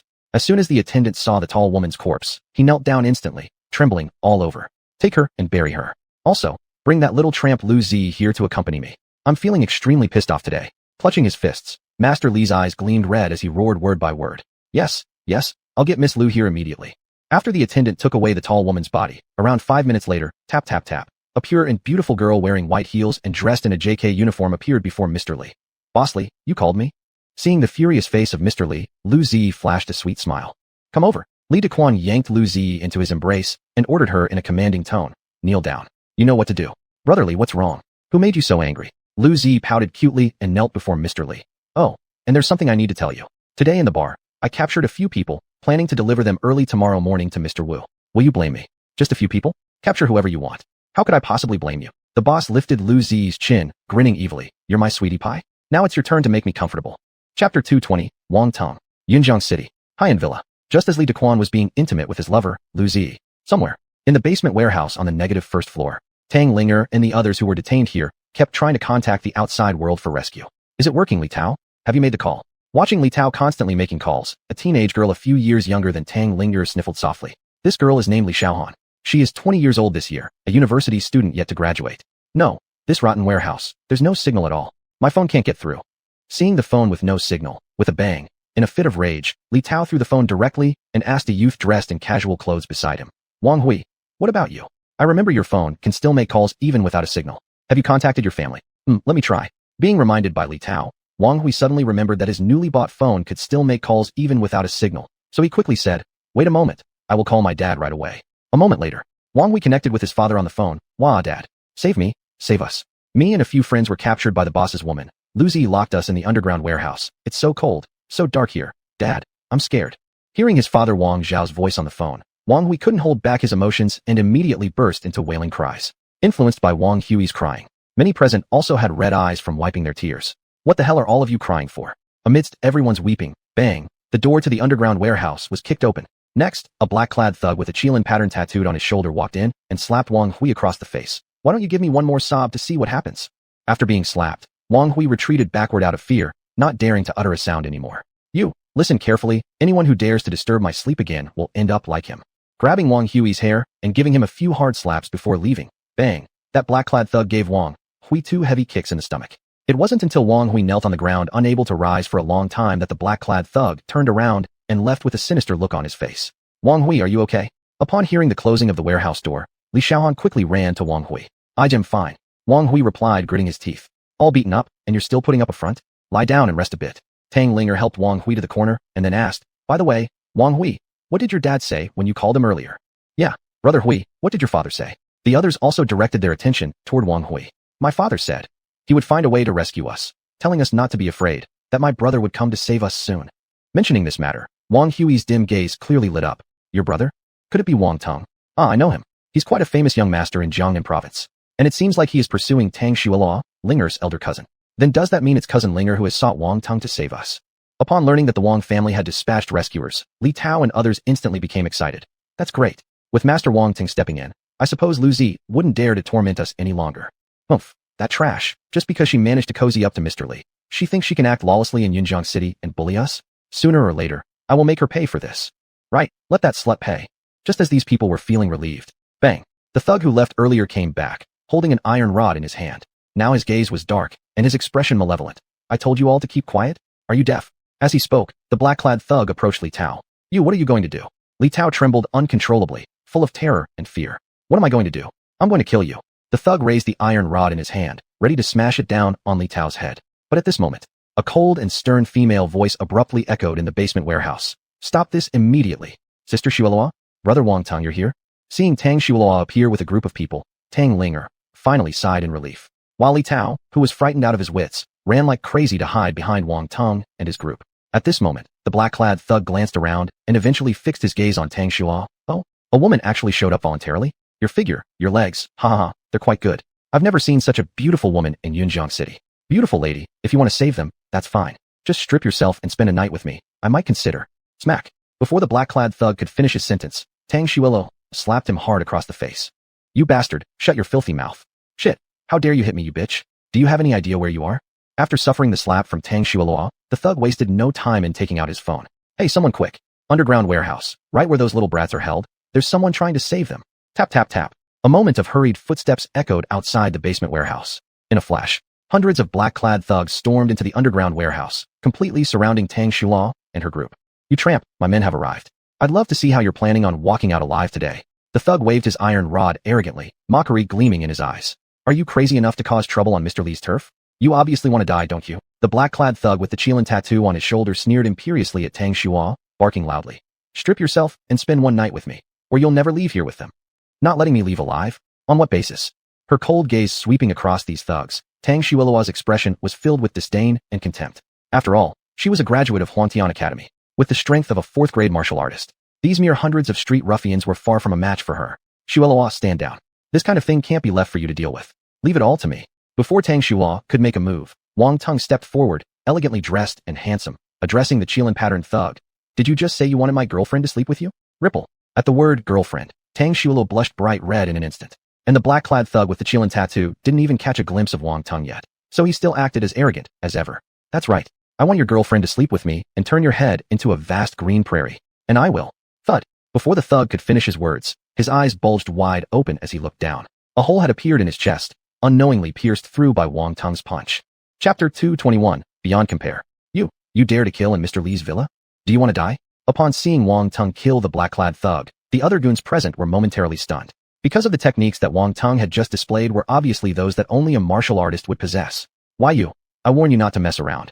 This place belongs to Mr. Li. You should know who Mr. Li is, right? You're still young. Don't ruin your bright future over this. Seeing Wang Tong approach them step by step, one of the black-clad goons was scared to the point where his body trembled and shook. Frightening me with Li Dequan? Li Dequan snorted with disdain as he shook his head. Do you really think Li Dequan would bother coming after me for you useless trash? You? Before the black-clad goon could respond, bang, bang, bang. Wang Ting didn't waste words with these people. He immediately struck out decisively and powerfully. In an instant, out of hundreds of black-clad goons in the underground warehouse, only a few were left alive. The rest, all dead. Devil. Crazy man. Escape quickly. Seeing the bodies strewn about chaotically, the remaining black-clad goons quickly turned to flee. Don't think you can run. Tang Xuelua was about to chase them, but Wang Tong shook his head. Forget it, Xuelua. Don't chase defeated enemies. I believe Mr. Li will be here soon. Upon hearing that Mr. Li was coming, Tang Xuelua's breathtakingly beautiful face couldn't help but reveal signs of tension and fear. As they say, a person's reputation precedes them like the shadow follows the tree. In Yunjiang City, Mr. Li was indeed a genuinely formidable figure. Tang Xuelua grew up in Jinling City, and even there, she had heard tales of Li Dequan. Even though she was now at the fourth rank of a martial artist, her heart harbored some trepidation toward him. There's no need to be afraid. With me here, they'll surely remain unharmed. Seemingly sensing Tang Xuelua's fear of Li Dequan, Wang Tong gave a gentle and refined smile. Wang Tong, thank you. Tang Xuelua felt warmth and comfort welling up inside her. We're getting engaged soon. Why are you thanking me? That sounds too distant. Just as Wang Tong's words finished, beside them Jiao Linger, whose wits had been scattered in fright, regained her senses and asked, engagement? What engagement? Sister Xuelua, are you going to get engaged to Wang Tong? Swish. Hearing Wang Tong's words, Tang Linger curiously looked at Tang Xuelua. Because I saved you. I agreed to Wang Teng's request. Tang Xueluo did not hide anything. This. Sister Xueluo sacrificed her own happiness to save me? If I had known this, I shouldn't have provoked Lu Ziying. After listening, Tang Linger felt quite uneasy inside. Hesitating for a moment, she leaned close and whispered to Tang Xueluo, Sister Xueluo, do you really have to marry Wang Teng? I've heard that Master Wang is very womanizing. Where did you hear that from? Tang Xueluo glared at Tang Linger, then said with restrained anger, speak without evidence. Don't babble. Wang Teng has an excellent reputation in Huangtian Academy.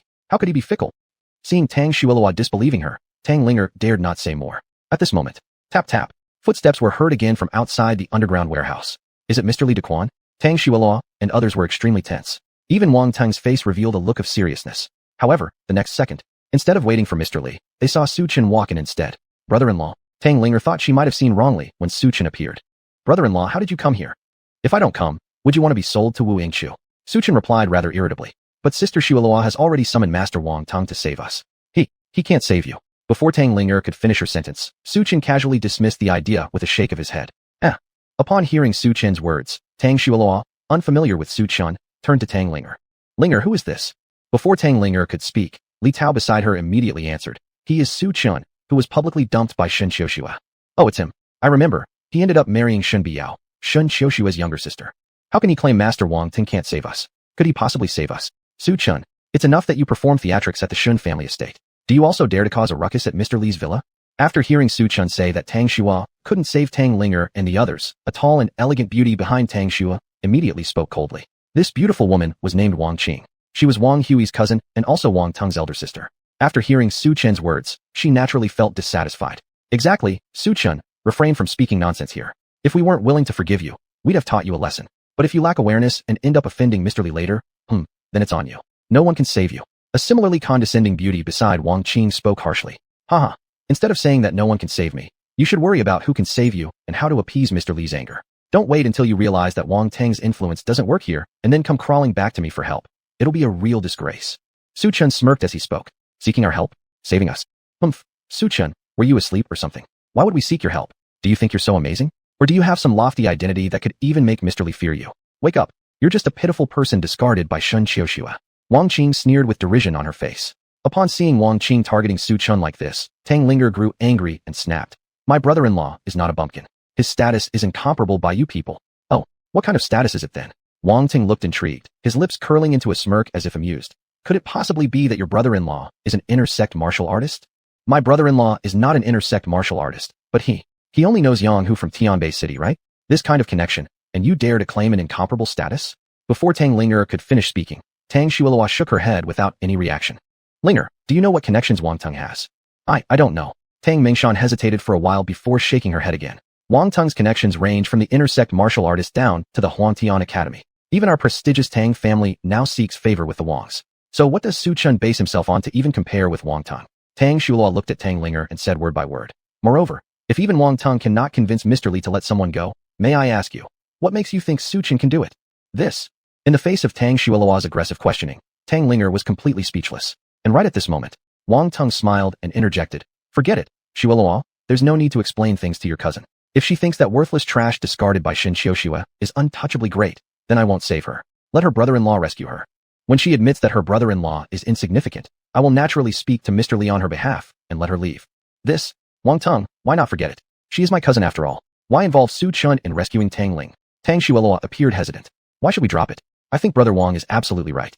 Let Su Chen rescue Tang Linger so that she learns a lesson. It's really annoying how she glorifies Su Chen all day long, forgetting her own surname. He's just someone discarded by Shen Qiuxua, yet Tang Linger insists on calling him extraordinary. Before Wang Teng could speak, Li Tao beside him sneered condescendingly. Chapter 222, Li Dequan's arrival.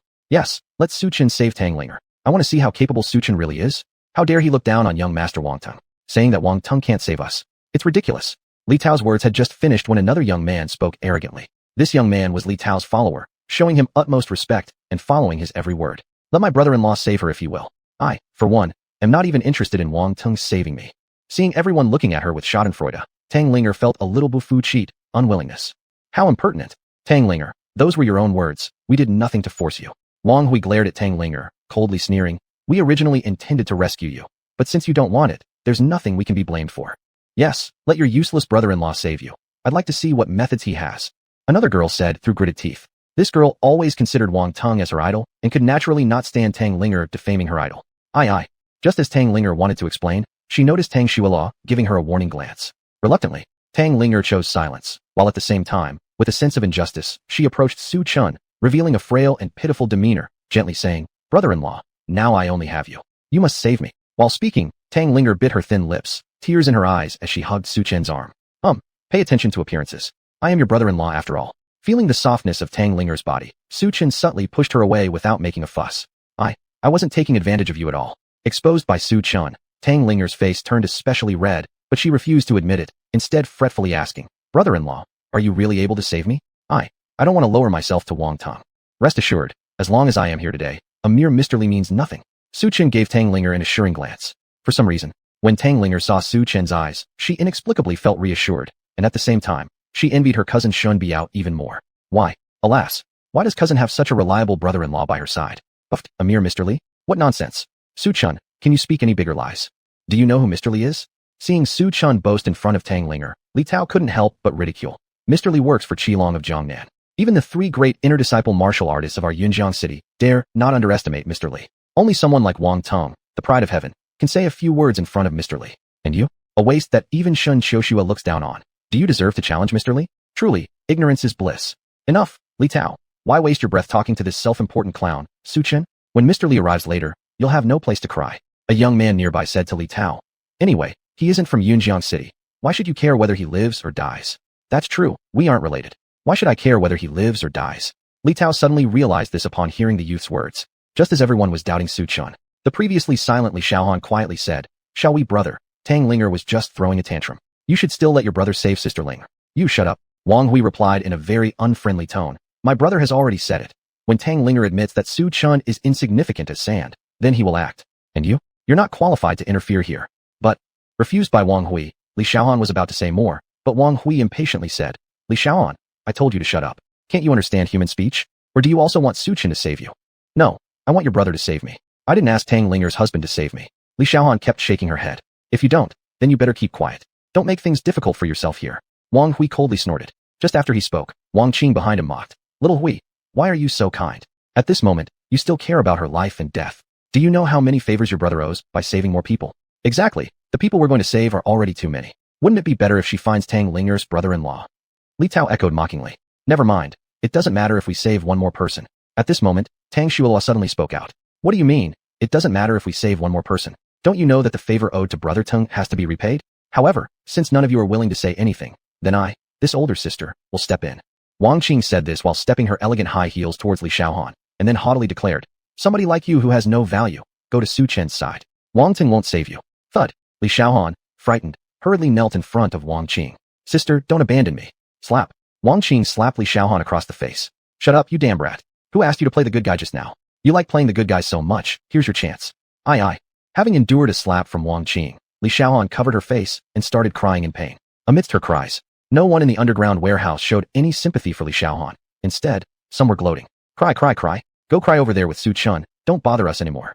Seeing Tang Xuelao remain silent throughout, Li Tao decided to give her a free favor and kicked Li Xuanhuan towards Su Chen. "Li Tao, how dare you kick people?" Tang Linger angrily glared at Li Tao as she helped Li Xuanhuan, whose face was now disheveled. "How dare I?" Li Tao chuckled at Tang Linger's words. "Because I can. What are you going to do about it? She loves playing Mother Teresa, don't I just give her what she wants?" "Li Tao, we're friends after all." As Tang Linger wanted to stand up for Li Xuanhuan, she was cut off by Li Xuanhuan herself, who mockingly said, "Sister Linger, stop talking. He's right, I deserve this. This is all my choice, and I don't blame him." Haha. Tang Linger, did you hear that? That stupid woman herself says she doesn't blame me. So why are you shouting? I suggest you pray your brother-in-law doesn't get beaten to death by Mr. Li. After all, he's your savior. Li Tao smirked as he looked at Su Chen. At these words, including Wang Hui, everyone burst into laughter. Rubbish, my brother-in-law is far more capable than Wang Tong. Upon hearing everyone's ridicule, Tang Linger clenched her teeth in anger. But clearly, the others didn't care much, even finding it funny. Yeah, sure, Tang Linger, your brother-in-law is the greatest. No one can beat him. If Qilong himself met your brother-in-law, even he would have to smile politely and act like a lapdog. Shen Qiushua abandoning your brother-in-law shows how short-sighted she is. A man as lofty as your brother-in-law can't possibly find a match among women in the 16 provinces. Ha. You. Upon hearing their sarcastic words, Tang Linger stamped her feet in frustration. They're all jerks. Sister Linger, ignore them because soon they'll kneel before you. Faced with these people's taunts and mockery, Su Chen couldn't be bothered to explain anything. His identity doesn't require explaining too much to some random little characters from Jiangnan. Once Mr. Li arrives, these people will naturally kneel obediently. None will escape that fate. Let us kneel. I think the ones who will be on their knees shortly are you and Tang Ling. If not for young Master Wang Tong, what makes you think you could leave Mr. Li's villa? Do you really think you're invincible just because Su Chen claims so much? Are you comparing yourself to Qilong of Jiangnan province? Ridiculous. In the future, write a script for your lies rather than spouting nonsense. Just as Li Tao was speaking, a deep set of footsteps approached the entrance of the underground warehouse, and the frequency of these footsteps indicated someone was coming. Big brother, could it be Mr. Li bringing people here? Tang Linger, hearing the heavy footsteps, immediately hid behind Su Chen anxiously. Li Xiaohan, pondering the situation, also cautiously positioned herself behind Su Chen. Since Wang Qing refused to let Wang Teng save her, Li Xiaohan had no choice but to place all her hopes on Tang Linger's brother-in-law. So what if Mr. Li brings reinforcements? Big deal. Let's just thrash him again. Su Chen didn't take Li Dequan seriously at all, but Tang Linger froze slightly. Big brother, who exactly are you planning to hit? Naturally, before Su Chen finished his sentence, boom boom, hundreds of figures appeared before Tang Xua and the others. Leading them was none other than Li Dequan, the same person who had once wet himself out of fear of Su Chen. Chapter 223, Giving You 3 Breaths. In Li Dequan's arms, there was a woman wearing a JK uniform with a sexy figure. Xiao Ziyi. Seeing the alluring woman in Li Dequan's arms, everyone present instantly turned pale and their eyes were filled with fear. Oh, I didn't expect that it would be you people who dare to kill and cause trouble at my house so late. A light glance over those present caused Lu Ziyi's lips to curl upward. Leaning her charming body against Li Dequan's embrace, she said intriguingly, do you really have to involve so many people just because you're seeking death? Lu Ziyi, shut your mouth. If it weren't for Boss Li's identity, what are you even worth in Yunjiang City? With one word from me, I can make you a bar hostess. Staring fiercely at Lu Ziyi, Li Tao angrily exclaimed. Since Wang Teng was now supporting him, Li Tao's courage had increased greatly. What he hadn't dared say to Lu Ziyi before, he was now spilling out altogether. Li Tao, what makes you act superior in front of me? So what if I'm with Boss Li? Can you bite me? Come on, you're just a waste of space.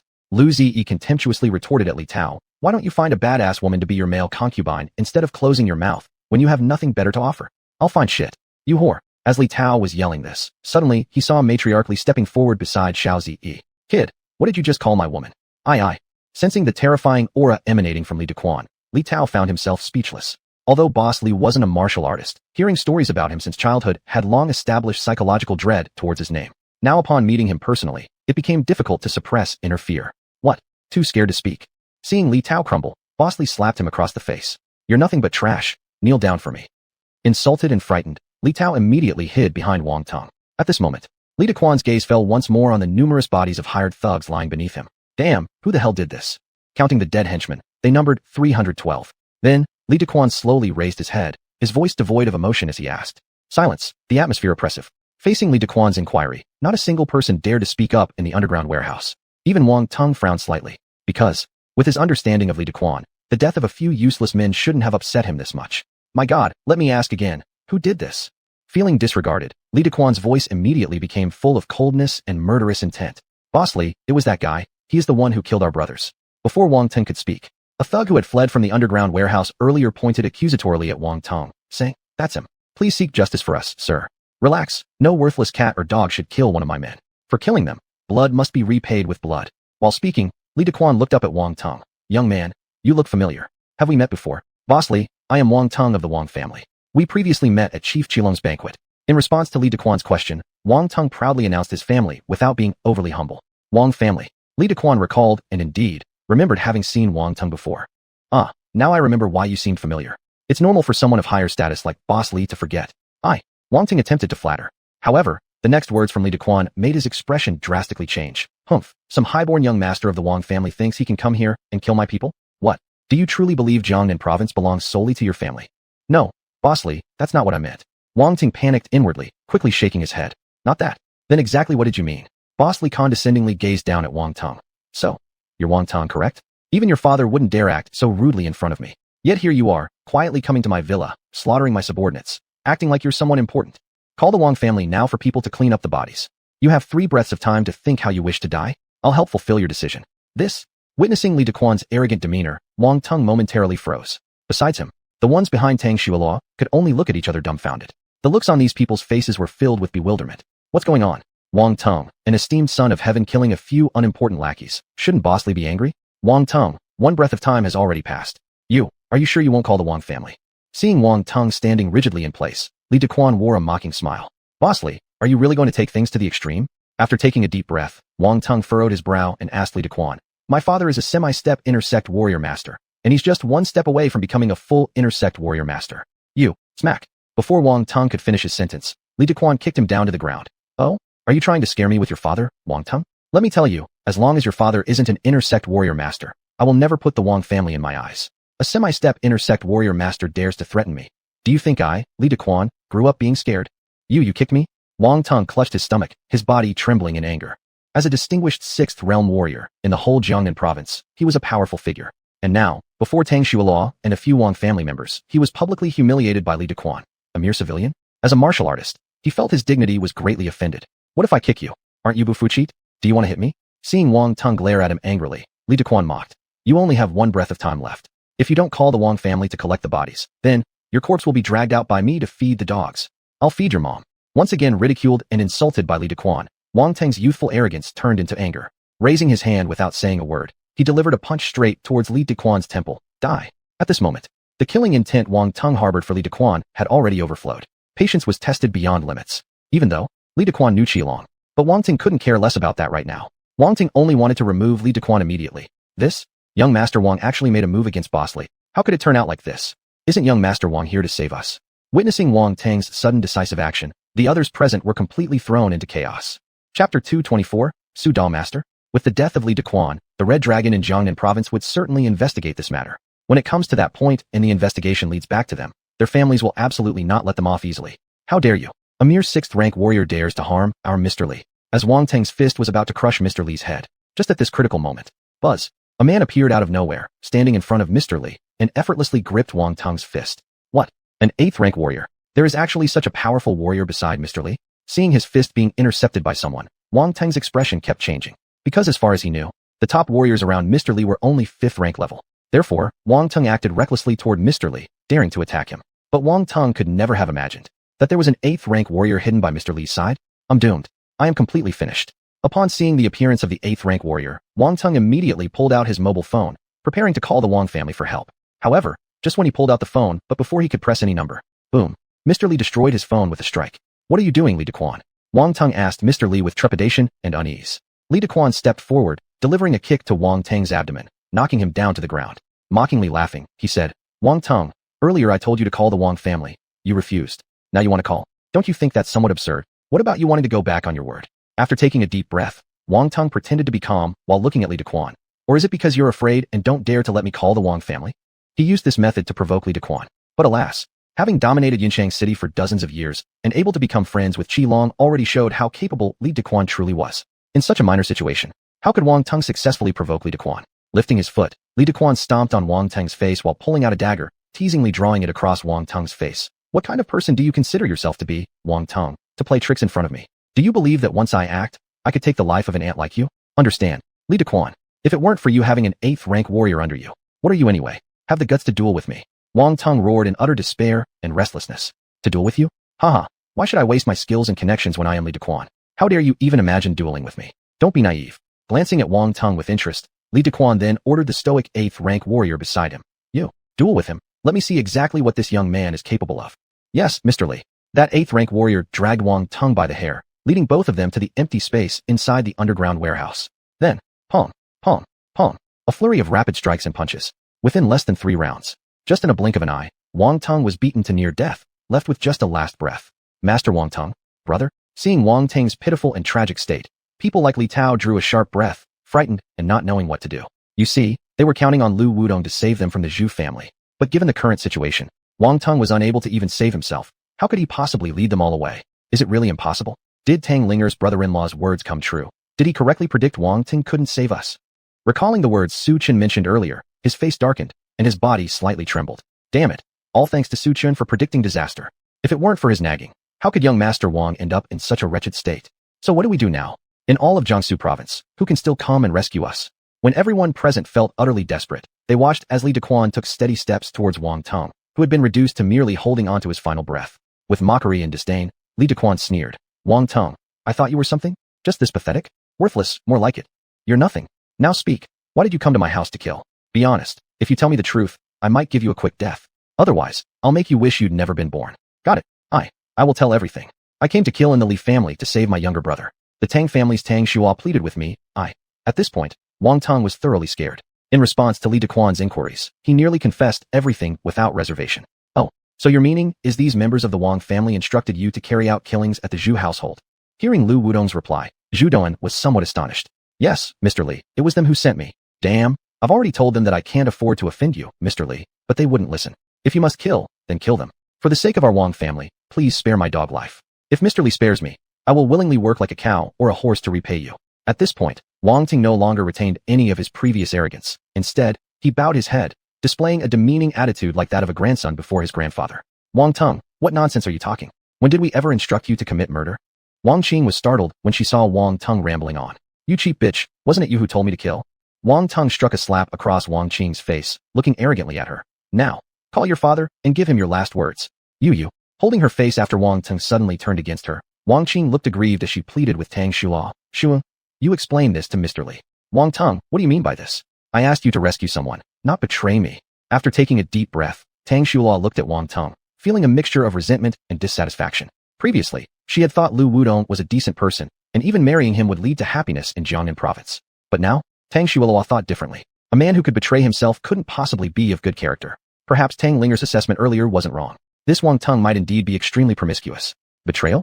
Haha, Tang Shua, isn't that word harsh? Are we even close enough for you to accuse me of betrayal? Sneering at Tang Shua, Wang Teng began to distance himself from the Tang family. Initially, Wang Teng had planned to help the Tang family rescue Tang Linger while betting Tang Shua, but now, for the sake of his life, he could only abandon her. After all, women, to a top-tier individual like Wang Teng in Jiangnan province, were as numerous as the stars. Who would have thought he was portrayed as deeply loyal and single-minded by public opinion? Good, Wang Teng, I truly misjudged you, you're shameless. I can't believe such words can come out of your mouth. Upon hearing Wang Teng's cold words, Tang Shua felt extremely disappointed. Not long ago, Elder Tang had decided to betroth her to Wang Teng, but never would she have guessed he was such a scoundrel. Why did you let Wang Ting kill people from my side, miss? Seeing Wang Teng confronting Tang Shua, Mr. Li grinned, his gaze subconsciously falling onto Tang Shua's exquisitely long legs. Though Lu Zi was very sexy, Tang Shua's legs were more straight and elongated, especially enhanced by black stockings, giving her an added air of maturity and allure. However, Li Dequan favored this kind of mature and charming woman. I didn't tell Wang Teng to kill anyone. Frightened by Li Dequan's penetrating gaze, Tang Shua trembled in fear, retreating step by step in her high heels until she backed into a corner of the underground warehouse. Innocent. That's troubling. Tell me, should I kill Wang Teng first or you and the others? Mr. Li squinted, a playful smile on his face. Before Tang Shua turned pale with fright, suddenly, Tang Linger behind Su Chun gritted her teeth and shouted, Of course, Wang Teng, the bastard, must die first. You want to die? Wang Teng swung a palm towards Tang Linger, and Li Dequan's eyes followed Tang Linger's voice and focused on her. Just seeing her normally was fine, but as soon as he looked, he was shocked to silence. The whole body of Li Dequan froze. Master Su Dao? Chapter 225, Lu Ziyi's fate.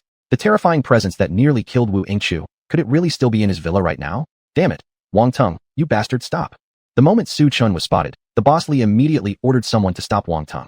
Not to mention that Wang Teng couldn't hurt the mischievous girl behind Su Chun. Just his stupid action alone might doom him. Li Dequan. Boss Li, why do you stop me? Earlier, that girl also told me to kill your family. Aren't you mad? Pointing at Tang Linger far away, Wang Teng earnestly said, I know, Boss Li doesn't care about this rude girl, but I do. I can't. You shut up for me, Wang Teng. If you dare say another word, I'll take your life. A slap sent Wang Teng flying, and Boss Li looked anxiously at Su Chun. When he came to the underground warehouse earlier, all his attention was taken by Wang Teng, so he didn't notice Su Chun.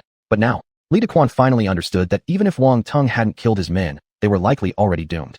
Mr. Li, Mr. Boss, the killing has nothing to do with me. Please believe me. Seeing Mr. Li's eyes fixed on her direction, Tang Linger thought he was looking at her, so despite her fear, she managed to speak. Aye. Faced with the question from the girl behind Su Chun, Li Dequan directly got scared and dared not answer. He feared he would say something wrong. And today, his body would not exist intact. Tang Linger, don't be a coward. Didn't you say earlier that your brother-in-law was unattainable? And that he could save you? If he's capable, let him rescue you from Boss Li now.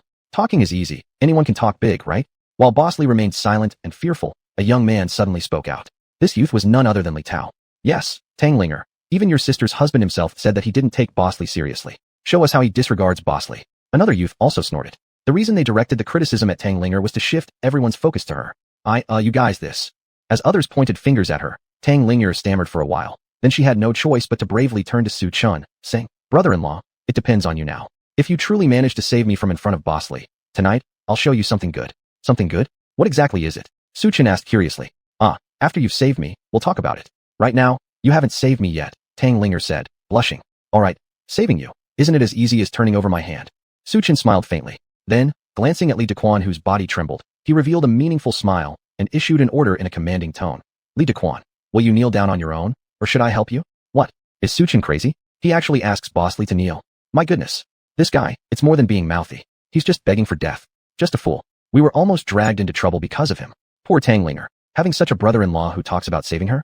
It's possible that she, Tang Linger, will be the first to die today. In the underground warehouse. When Li Tao and others heard Su Chen command Li Dequan, they were stunned like struck by lightning, gaping. And Wang Ting looked at Su Chen with eyes filled with contempt and ridicule, muttering, damn, what a fool. Even I almost died under Boss Li's hands, let alone him, a waste rejected by Shen Xiuxua.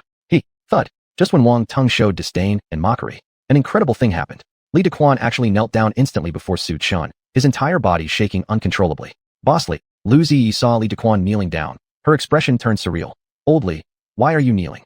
Didn't you hear these people just now? This brother-in-law of Tang Linger is just a nobody, a clown abandoned by Shen Xiuxua from Tianbei City. How does such an insignificant figure have the qualification to make someone like you kneel from Jiangnan province? Go to hell. Before Lu Ziyi finished her sentence, Li Dequan slapped her fiercely, warning, Lu Ziyi, I warn you, if you disrespect Lord Su again, I'll cripple you right now. Aye. Seeing the ferocious look of bloodshot eyes from Li Dequan, Lu Ziyi was shocked. She had never seen Li Dequan get so angry before. Mr. Li Dequan, you are truly bold? You dare to capture my little sister-in-law. In the oppressive and deathly silent underground warehouse, Su Chen came before Li Dequan with a teasing and mocking expression. I didn't, Lord Su. These people weren't captured by me. Realizing that the girl Lu Ziyi had brought to the villa was actually Su Chen's little sister-in-law, Li Dequan's eyes were filled with terror.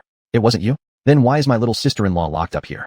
Su Chen stepped on Li Dequan's head with one foot. Today, if you don't give me an explanation, you will die miserably. Do you know that? I know. I understand everything, Lord Su. Li Dequan crawled to Tang Linger and knelt down before her, his voice pleading and full of flattery. Sister, I'm sorry. I'm so sorry. I really didn't know you're Lord Su's little sister-in-law. Rest assured. This bitch Lu Ziyi grabbed you, and I'll kill her right now. To avenge you. After speaking, Li Dequan held a dagger in his hand and approached Lu Ziyi, whose body trembled, his eyes darkened. Old Li, what are you going to do? No, don't kill me. I am your woman. PFF. While Lu Ziyi was begging, Li Dequan stabbed her in the stomach with one swift move. You goddamn whore Lu Ziyi. Even when I have to bow low to Lord Su, you dare grab his little sister-in-law. You almost killed me. The excruciating pain made Lu Ziyi collapse onto the ground. She looked at Li Dequan with her last breaths, her voice choked and helpless. Old Li, I was wrong. I've realized my mistake. I won't dare grab people recklessly anymore. Please spare me. I really don't want to die. Too late. Li Dequan struck another blow to Lu Ziyi. Be smarter in your next life, and don't offend anyone unnecessarily. No, don't. Sister Linger, save me. I don't want to die. Save me. Seeing that Li Dequan was determined to kill her, Lu Ziyi began to plead with Tang Linger. But Tang Linger remained unmoved, because she still remembered clearly how Lu Ziyi had bullied her in the bar back then. 10 minutes later, Lu Ziyi was beaten to death by Li Dequan's subordinates. Taking a glance at Lu Ziyi's corpse, Li Dequan once again flattered and knelt down before Tang Linger. Sister Linger, do you find the end of this trash Lu Ziyi satisfying? If you're not satisfied, I'll wipe out her whole family tonight. Let her 3 generations of blood relatives never see the sun over Jiangnan province. Although Li Dequan's words sounded a bit arrogant, given his status, wiping out people like Lu Ziyi was really a matter of ease for him. No need. Lu Ziyi's outcome already satisfies me. There's no need to involve others. Looking at Li Dequan, who was bowing low and being submissive, Tang Linger also felt somewhat unreal, as if all this was just a dream. Chapter 226. Will they live well? Just think, it was just now. Wang Tung had almost been killed by Li Dequan, but now, Li Dequan was kneeling in front of him? Doesn't this mean that her, Tang Linger, held a higher status in Jiangnan province than Li Dequan? How can this be? Lu Ziyi is dead, killed by Li Dequan. Then who exactly is Su Chen? Could he really not be the waste we thought? Why does Boss Li fear him so much? Seeing Lu Ziyi's body, everyone present was utterly disoriented. Among them, Li Tao collapsed to the ground with a poo, shouting, how can this be? None of this is real, none of it. How could Tang Linger's brother-in-law make Boss Li kneel like that? Hearing Li Tao's words, Wang Hui behind him couldn't help but pinch himself. The pain from his arm instantly made him realize this wasn't a dream, it was all true. Sister-in-law, shall we go first? The negative energy here is too heavy. I don't want to stay. Looking down at the tightly packed bodies, Tang Linger suddenly clung to Su Chen's arm. She felt a wave of fear wash over her. Aside from her fear, Tang Linger had numerous questions she wanted to ask Su Chen, but with so many people around, she didn't feel comfortable asking them yet, because those questions were far too sensitive. Tang Linger only wanted to talk privately with Su Chen. All right, let's go back. As Su Chen spoke, he glanced at Li Xuanhuan, whom the others had pushed behind him earlier. You should come with me. Me? Is it really okay? Li Xuanhuan pointed to herself, looking somewhat at a loss. Why wouldn't it be okay? Didn't Li Tao and those guys ask my brother-in-law to save you before? Now my brother-in-law has saved you, we should go. Before Su Chun even opened his mouth, Tang Linger smiled and said to Li Shaoan, Thank you. Thank you, big brother Su Chun. You're such a good person, willing to save me. Her eyes brimming with tears, Li Shaoan was moved as she thanked Su Chun repeatedly. Don't mention it. Su Chen's words were barely spoken when he saw Li Tao and the others walking away. Coldly, he reminded Li Dequan. Li Dequan, what are you still standing there for? The people you captured are about to run away. Are you going to ignore it? Ah. Hearing Su Chen's words, Li Dequan was still dazed for a moment. It was the 8th-stage martial artist beside him who seemed to notice something. He whispered softly to Li Dequan. Boss, it seems like these people aren't on good terms with Master Su. Not on good terms. Li Dequan paused, then realized slowly and said to Wang Qing. What the hell? Trying to escape from my turf? Get your ass back here. Smack. A slap landed on Wang Qing's face. Wang Qing was directly slapped by Li Dequan into the corner, blood spilling out of her mouth. Su Chun, what do you mean? Aren't you supposed to be here to save us? Cradling her bleeding lip, Wang Qing looked up. Her gaze burned angrily at Su Chun from afar. When did I say I was here to save you? Su Chun asked back mockingly. Saving Tang Linger isn't equivalent to saving us. Wang Qing stated matter-of-factly. What relation do you have to me? Tang Linger is my sister-in-law. You, however, are nobody to me. To me, your lives or deaths are irrelevant. Su Chun flashed an enigmatic smile. Moreover, aren't you cousins with Wang Teng? Let him rescue you. I seem to remember Wang Teng being confident about rescuing you. You. Upon hearing Su Chen's sarcasm, Wang Qing's expression fluctuated wildly. Suddenly, she raised her head and arrogantly barked at Tang Linger. Tang Linger, why aren't you quickly making Boss Li release us? Do you intend to kill us? Because she had personally seen Li Dequan bow down to Tang Linger just now, Wang Qing knew clearly that one word from Tang Linger could cause Boss Li to release them. You. Facing Wang Qing's relentless provocation, Tang Linger felt a surge of anger inside her. Linger, hurry and let Boss Li release them. Suddenly, elder cousin Tang Xuelua suddenly interjected. Recalling how Tang Xuelua usually treated her well, Tang Linger walked to the front of Li Dequan and said, Boss Li, please let them all go. Humph, about time. Seeing Tang Linger pleading on their behalf, Wang Qing's expression improved significantly. With her arms crossed, she proudly addressed Li Dequan. Li Dequan, what are you waiting for? Release us immediately. Release you. Li Dequan slapped Wang Qing again with a smack. Bitch, you're actually throwing tantrums with me? You dare hit me? Cupping her swelling cheek, Wang Qing immediately roared at Tang Ling. Tang Linger, can you stop this nonsense already? Boss Li, please stop hitting her. Tang Linger hurriedly appealed to Boss Li. But this time, Boss Li, however, ignored Tang Linger and instead yanked Wang Qing's hair, continuing to beat her. Bitch, what's wrong with me hitting you? Are you fucking dissatisfied? Actually daring to blackmail Su Master's sister-in-law? Are you really that naive? Do you actually think I'm scared of you? This. Upon hearing Boss Li's words, Wang Qing suddenly realized the truth. Yes, the person Boss Li feared was Su Chun. How could commanding Tang Linger possibly intimidate Li Dequan? Su Chun, hurry up and make him stop. If he continues, Wang Qing will die. Seeing his cousin Wang Qing now battered and bleeding profusely, Wang Hui could no longer bear to watch. Kneel and beg me. Glancing at Wang Hui standing there, Su Chun said expressionlessly. What did you say? You want me to beg you? Wang Hui thought he had heard incorrectly. Are you insane? Do you know who I am? Why should I beg someone like you a waste? Although I don't understand why Boss Li fears you, that's not a reason for you to act so arrogant. If he won't beg, then how about you? Seeing Wang Hui refusing to kneel, Su Chun smirked faintly and glanced at Wang Qing. Su Chun, you're dreaming. Wanting this old girl to kneel and beg you is sheer nonsense. Even Shen Xiuxue wouldn't look at you twice. Why should I lower myself to you? What are you anyway? Wang Qing shouted hoarsely. Evidently, she'd already been beaten senseless by Li Dequan, unable to differentiate north from south anymore. Since neither of you wants to beg me, then all of you will suffer the consequences. Hopefully, tomorrow in Yinjiang City, I'll still see all of you. Su Chen didn't bother wasting more words. He was about to leave the underground warehouse with Tang Linger and Li Shaoan. But at this moment, there was a thud. Tang Xuelua, usually proud and haughty, knelt down before Su Chun. Sister Xuelua, why have you knelt down? Get up quickly. The others saw Tang Xuelua kneeling down and tried to persuade her. You're a beautiful graduate from Huangtian Academy. How can you kneel to someone like Su Chun? Shut up. Tang Xuelua glared fiercely at Li Tao. Then, raising her head, she looked at Su Chun with tearful eyes and pleaded. Su Chun, please save our Wang family. Take us away from here. Not enough. Looking at Tang Xuelua, who was biting her lips tightly and appeared both aggrieved and helpless, Su Chun showed no sympathy and shook his head calmly. What do you mean not enough? Tang Xuelua asked in confusion.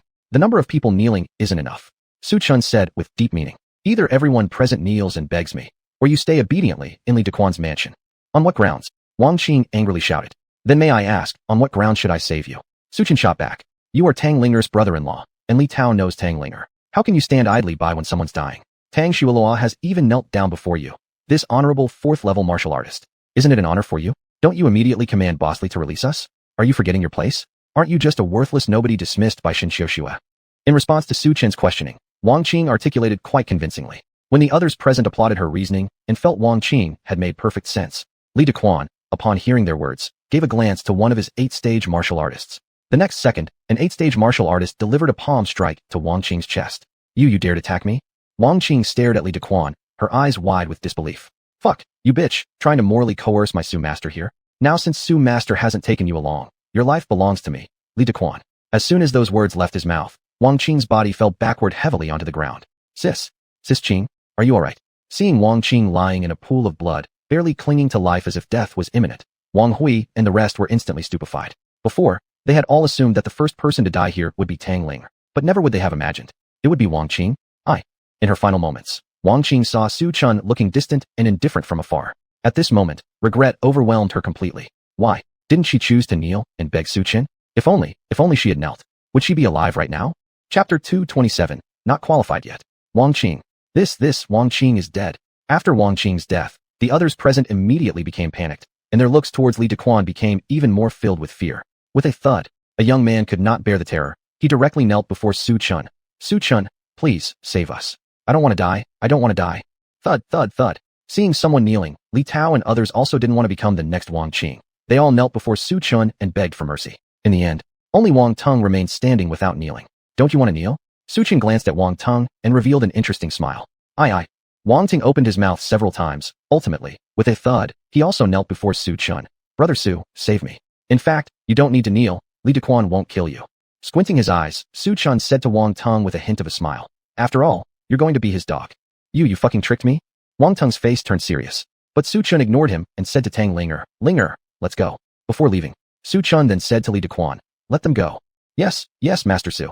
I will release them now. Li Dequan respectfully replied, and as he scanned the people trembling on the ground with his peripheral vision, he coldly said, why aren't you gone yet? Do you want to die? Outside the boss Li's villa, the families gathered together. It has been 2 hours already. How come Wang Tung hasn't saved the people yet? A beautiful woman was anxiously waiting. Don't worry, perhaps Tunger is chatting with Boss Li. Beside her, a middle-aged man wasn't worried at all, because in his view, if Wang Tung intervened, Boss Li would definitely not make it difficult for him. Look, there's Wang Tung and Shueluo, they've returned. Just then, someone saw Tang Shueluo walking towards them. Wah, Huier, you finally come back. Mom was so worried. Did Boss Li hurt you? Tower, why is your face swollen? Who hit you? Seeing that everyone had come out, the relatives felt relieved. Where's Wang Qing? When everyone had returned, Wang Qing's mother suddenly frowned and asked, Shall we? Didn't your sister go with you? Why are you back while she isn't? Yes, shall we? Where's Xiaoqing? Wang Qing's father also looked confused at Wang Hui. My sister, she. Wang Hui tried to speak, but something seemed stuck in his throat, preventing him from saying a word. Shall we? Just tell us quickly, what happened to your sister? Did she return home earlier, or go somewhere else? Wang Qing's mother urged repeatedly. No matter how much Wang Qing's mother asked, Wang Yuyin chose silence and didn't answer. Shall we? What happened to Wang Qing? Just say whatever you have to. At this moment, one of the middle-aged men noticed the suppressed atmosphere and suddenly asked solemnly. This person was Wang Tung's father, Wang Jin. Sigh.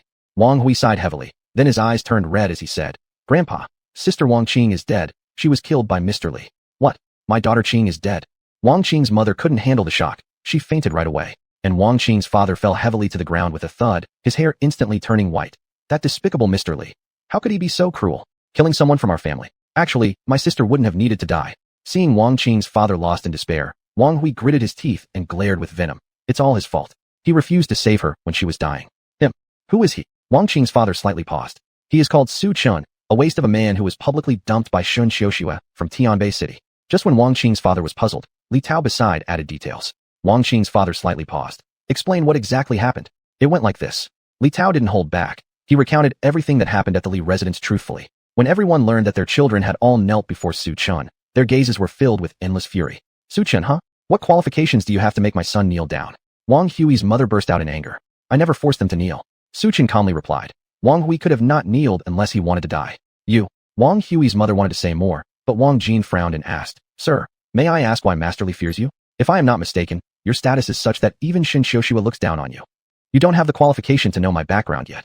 Su Chen did not answer Wang Jin. You. Seeing Su Chen's air of superiority, the others turned pale with anger. It was only after Su Chun and Tang Linger left that Wang Jin said to his servant, Send someone to Tianbei City to investigate. I want to find out what else we don't know about Su Chun. Master Wang, is there really a need? Perhaps Mr. Li has some secret that Su Chun has uncovered, which is why Mr. Li fears him so much. Whatever the secret is, I must uncover Su Chen's mystery. If he truly has some extraordinary background, then I, Wang Jin, admit defeat. But if this guy is nothing more than a pretender, don't blame me for being ruthless. How dare he offend our Wang family? I will make sure he pays. Chapter 228. The 6 great respected ones. Night. Su Chun and Tang Linger returned to their hotel. Brother-in-law, thank you so much today. If it wasn't for you, I might have died at Mr. Li's hands. As soon as they entered the room, Tang Linger expressed her gratitude to Su Chun. When did you become so polite? This doesn't seem like you. Su Chun chuckled faintly. What doesn't seem like me? Showing appreciation is a form of courtesy. I'm your one and only little sister-in-law in this world. If anything happened to me, brother-in-law would lose his only little sister-in-law. Tang Linger smiled sweetly. Fine, everything you say is right. Upon seeing this, Su Chun rolled his eyes at her. Deep into the night, when Su Chun returned to his room and lay down, suddenly, he heard the door open and footsteps approaching. The next moment, puff, Tang Linger slipped into Su Chun's bed under the covers. What are you doing? Startled, Su Chun looked at Tang Linger, who was only wearing her pajamas with an alluring figure, and couldn't help but frown. At such a young age, have you learned to sneak into your brother-in-law's bed? Don't you fear Shen Biao settling accounts with you? Brother-in-law, I just wanted to show you something good. Why are you being so mean to me? Tang Linger affectionately rubbed her eyes and revealed a nearly crying expression. Go back to your own room. Su Chun sternly urged her. I don't want to. Tang Linger refused to leave and quickly hugged Su Chun's arm before whining. Brother-in-law, why is Mr. Li so scared of you? Aren't you the big tyrant of Tianbei City? And why, even after coming to our Yunjiang City, are you still the big tyrant? What exactly have you concealed from me? Can you tell me? What big tyrant? I don't understand what you're talking about. Su Chun put on an air of feigned ignorance. Brother-in-law, stop pretending, alright? You definitely have some secrets you haven't told. Speak up. Why did you hide your identity, getting close to my cousin Shen Biao? What's your real intention? With her arms crossed, Tang Linger displayed a cunning look. If you don't tell me the truth, I'll report you to Sister Biao right now, calling you a bad person, claiming that Yang Hu from Tianbei City is your dog. You dare. Surprised by Tang Linger's words, Su Chun was suddenly startled. Hee, brother-in-law, you don't want to upset my sister, do you? So, tell me, what is your true identity? Seeing Su Chun get nervous, Tang Linger became even more triumphant. I'll tell you, and you won't report to your sister that Yang Hu is my dog, will you? Su Chun hesitated as he glanced toward Tang Linger. Of course not. Your little sister-in-law is the most trustworthy. Tang Linger patted her chest confidently and made her solemn promise. Alright, I'll tell you. Actually, I'm a god. There are my own difficulties in getting close to your sister. Humph, bad brother-in-law, you don't need to fool me with tricks meant for 3-year-olds just because you don't want to tell me your identity. Before Su Chun could finish speaking, Tang Linger gritted her teeth and stomped her foot. What kind of god? I'm not a 3-year-old child. Seriously. To everyone's surprise, Su Chun looked completely earnest. A serious joke. Don't bother with you then. Your little sister-in-law is angry. While Tang Linger was saying this, a noisy phone bell suddenly rang. Pulling out her phone, she saw it was her elder sister Tang Xuanhuan calling. Tang Linger hastily left Su Chun's room, not forgetting to stick her tongue out at Su Chun before leaving. Bad brother-in-law. Wait and see. Sooner or later, your little sister-in-law will uncover all your secrets. Nobody can keep things hidden from me. Watching Tang Linger's departing figure, Su Chun couldn't help but find it oddly amusing. And at this time, his phone rang suddenly. It was a strange number. Who are you looking for? Su Wen abruptly answered the call. Su, great martial artist, it's me, Xiao Wu. On the other end of the line came Wu Yingchu's ingratiating voice. Wu Yingchu, what do you want from me so late? Could it be that Mr. Zhao has contacted you?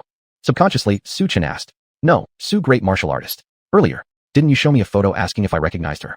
At the time, I didn't recognize that woman, but now, I found out where that woman is. After finishing, Mr. Wu didn't dare to utter another word. Oh, have you found Gong Fei's whereabouts? Su Chan was surprised first, and then sharply questioned him. Are you lying to me? How could I lie? Even if I had the heart of a bear and the gall of a leopard, I wouldn't dare deceive you, sir. Wu Yingchu hurriedly responded repeatedly. Where is Gong Fei?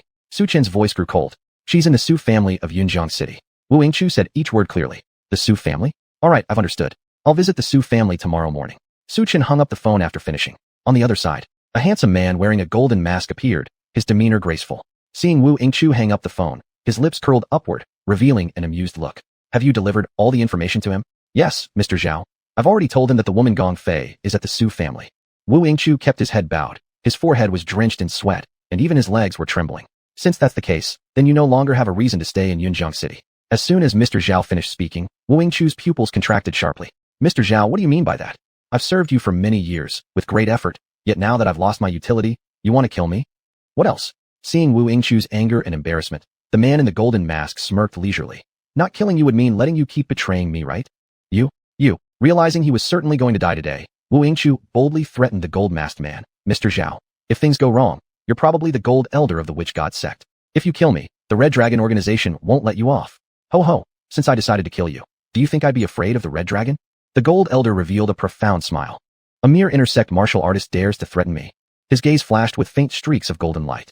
In the next instant, puff, Mr. Wu's body began decomposing in a bizarre manner. Then his shattered limbs fell to the ground, burning away entirely in flames. Gold elder, how ruthless you are. What have you done to me? Mr. Wu felt as if he were being torn apart by 10,000 ants. Wu Yingqiu, this is a new witchcraft technique I've developed, perfect for experimenting on you today. With the words spoken by the Gold Elder, Wu Yingqiu quickly turned into a pile of white bones. He died. Gold Elder, Su Chun has set his sights on us. What are our next moves? After Wu Yingqiu's death, a man wearing a blue-green mask suddenly appeared beside the Gold Elder and asked, "Plans?" "Of course, we'll contact the other elders to work together to destroy Su Chun. Black Elder hasn't been reachable, likely because something went awry." The Gold Elder said solemnly. Back then, the master laid plans to obtain the heavenly jade from Su Chun. But until Su Chun died, there was no sign of it. Later, we aimed to learn its whereabouts through Su Chun, his disciple. So, the master set up the scheme at Shen family, intending for Su Chun to marry Shen Xiuxue. Then we could control Shen Xiuxue and force Su Chun to reveal the jade's location. But unexpectedly, we learned that the jade was actually with Shen Biao, and even more shockingly, Su Chun married Shen Biao. That infuriated the master greatly.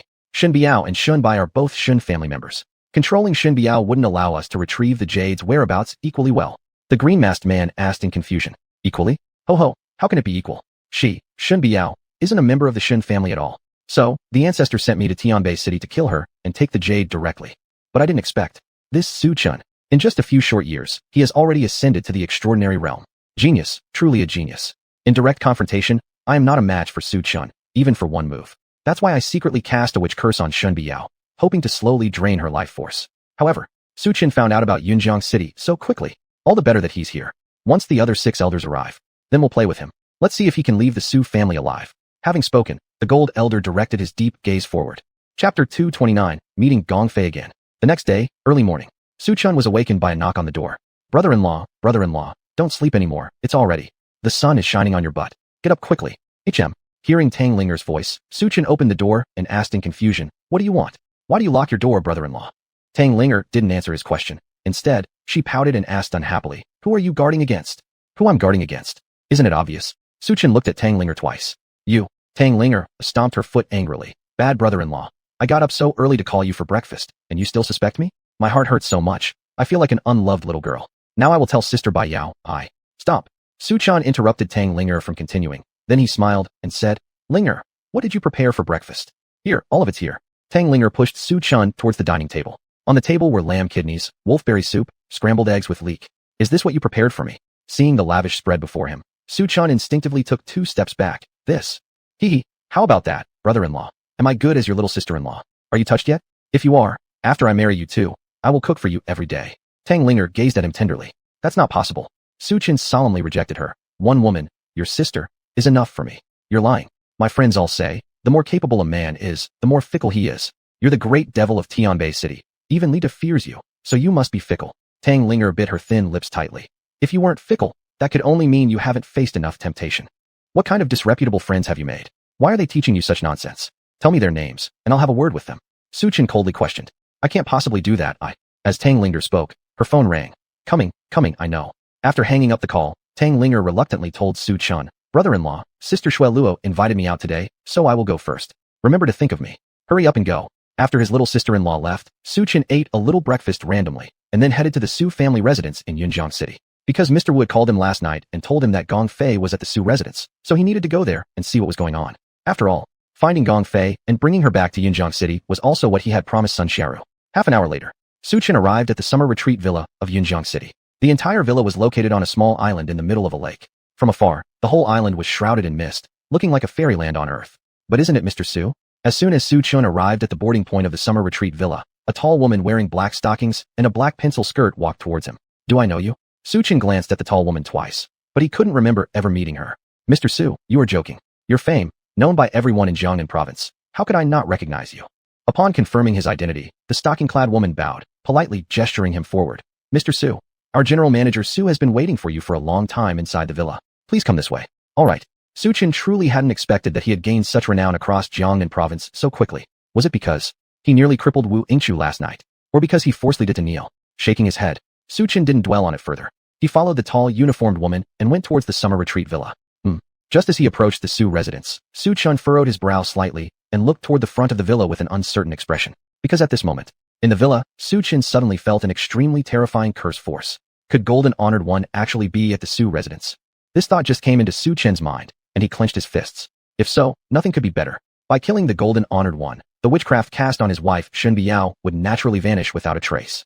"Mr. Su, Why does your complexion look so off? Could it be because the evil spell from the Su family is very difficult to deal with? Noticing Su Chen's consistently serious face during the journey, the woman beside him wearing stockings became quite anxious. How do you know about evil spells? Su Chen looked at her in surprise. It's natural, because my Su family. Just as the stocking-wearing woman was about to explain, suddenly the ground began to shake mysteriously. This? Su Chen's face darkened. He was about to lead the uniformed woman away from this place. But at this moment, splash, a familiar figure suddenly appeared before the two. Quickly, it's dangerous here. Leave immediately. Su Chan was slightly surprised when he saw the familiar figure. I knew you were here.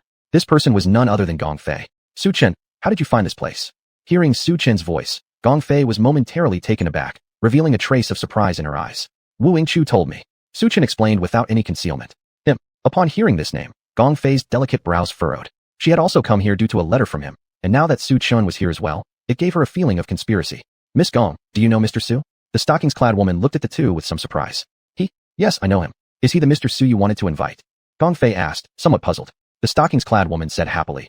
I thought Mr. Su wouldn't come to our Su family today, but I didn't expect that Mr. Su still came. Hearing the stockings-clad woman's words, Gong Fei was stunned for a moment. Soon, the three arrived at the entrance of the summer retreat villa. Mr. Su, we've arrived. Please follow me this way.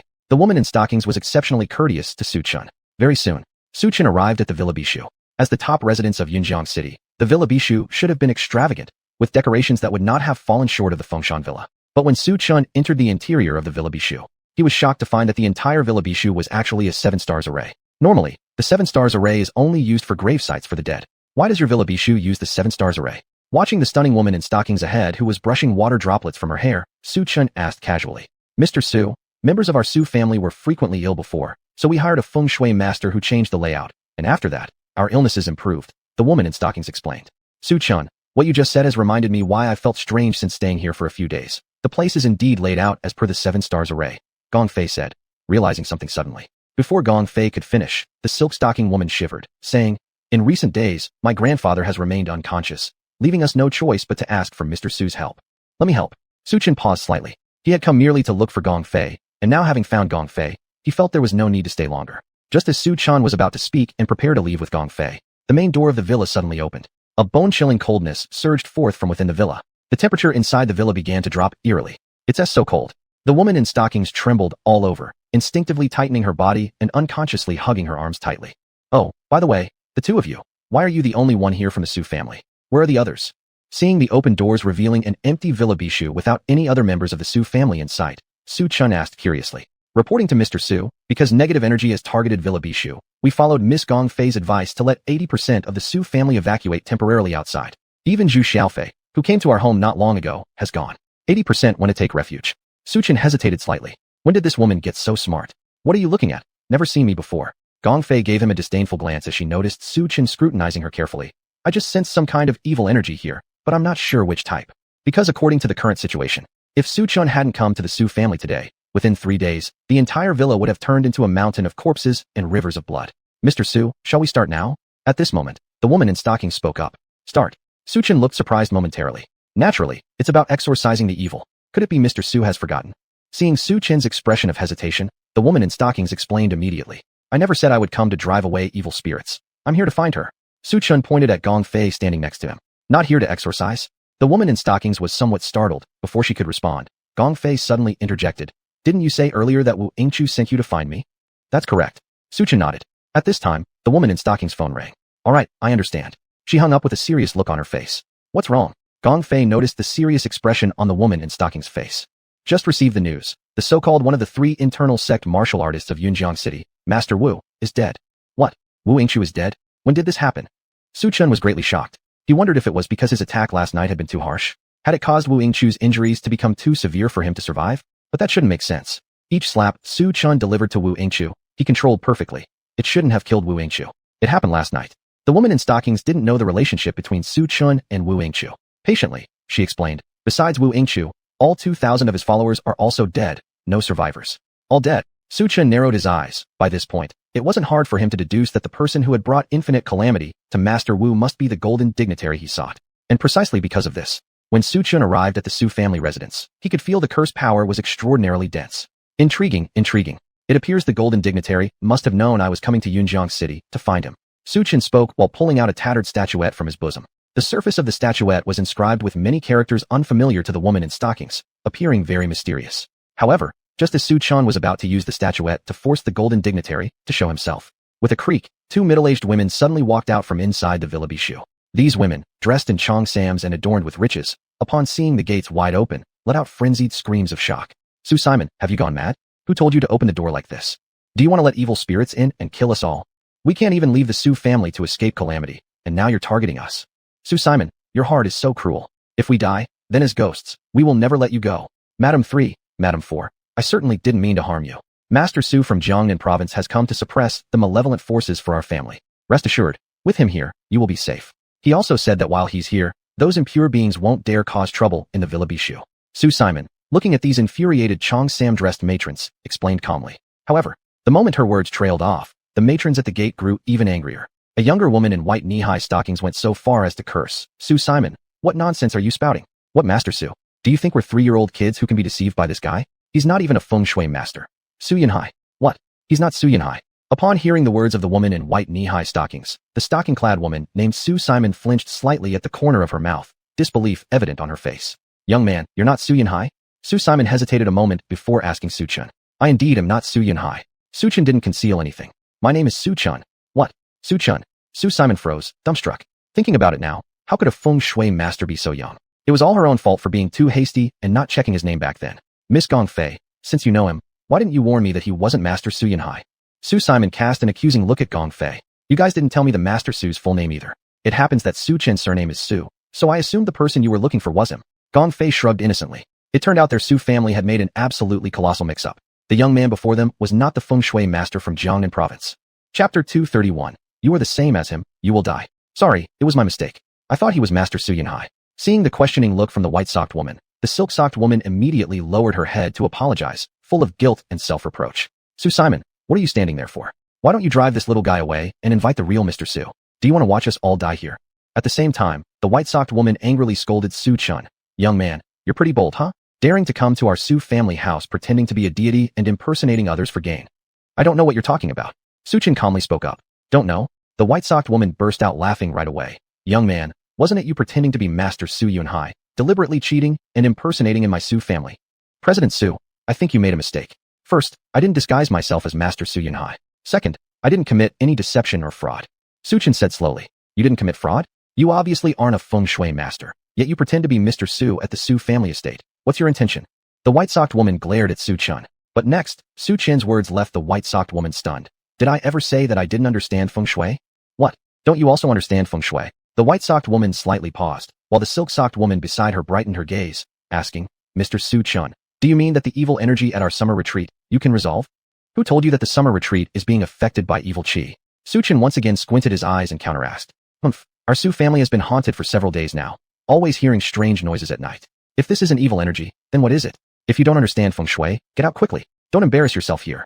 Then, the young woman wearing white knee-high socks coldly reprimanded Su Chun. Fine, since you don't believe me, then all of you should take care of yourselves. Su Chun smiled faintly as he prepared to leave.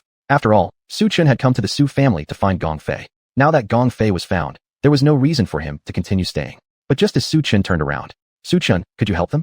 Gongfei suddenly spoke up when she saw Su Chun about to turn away. Little Fi, you know him? The white-socked woman was slightly taken aback after hearing Gongfei's words. That's right, Auntie, I do recognize him. Gongfei nodded. Recognizing him doesn't change the fact. Auntie, we cannot play with the lives of the Su family members. Let this boy go. The white-socked woman said sternly. Auntie, this. Gongfei looked surprised. Su Chun is a very capable person. He once saved me during an exorcism. Gongfei explained, narrating how Su Chun helped her during an exorcism. Gongfei, seeing that you're safe, I was also about to leave. Su Chun shook his head. Hearing this, Gongfei actually pulled on his hand. Su Chun, I don't want to sit by and see Annie in trouble. Please save the Su family. The Su family's feng shui layout has already been altered, but I'm powerless against it. I truly do not want anything bad to happen to the Su family. Gongfei, you're correct. Because of the altered feng shui structure, this place has become a grave site for raising corpses.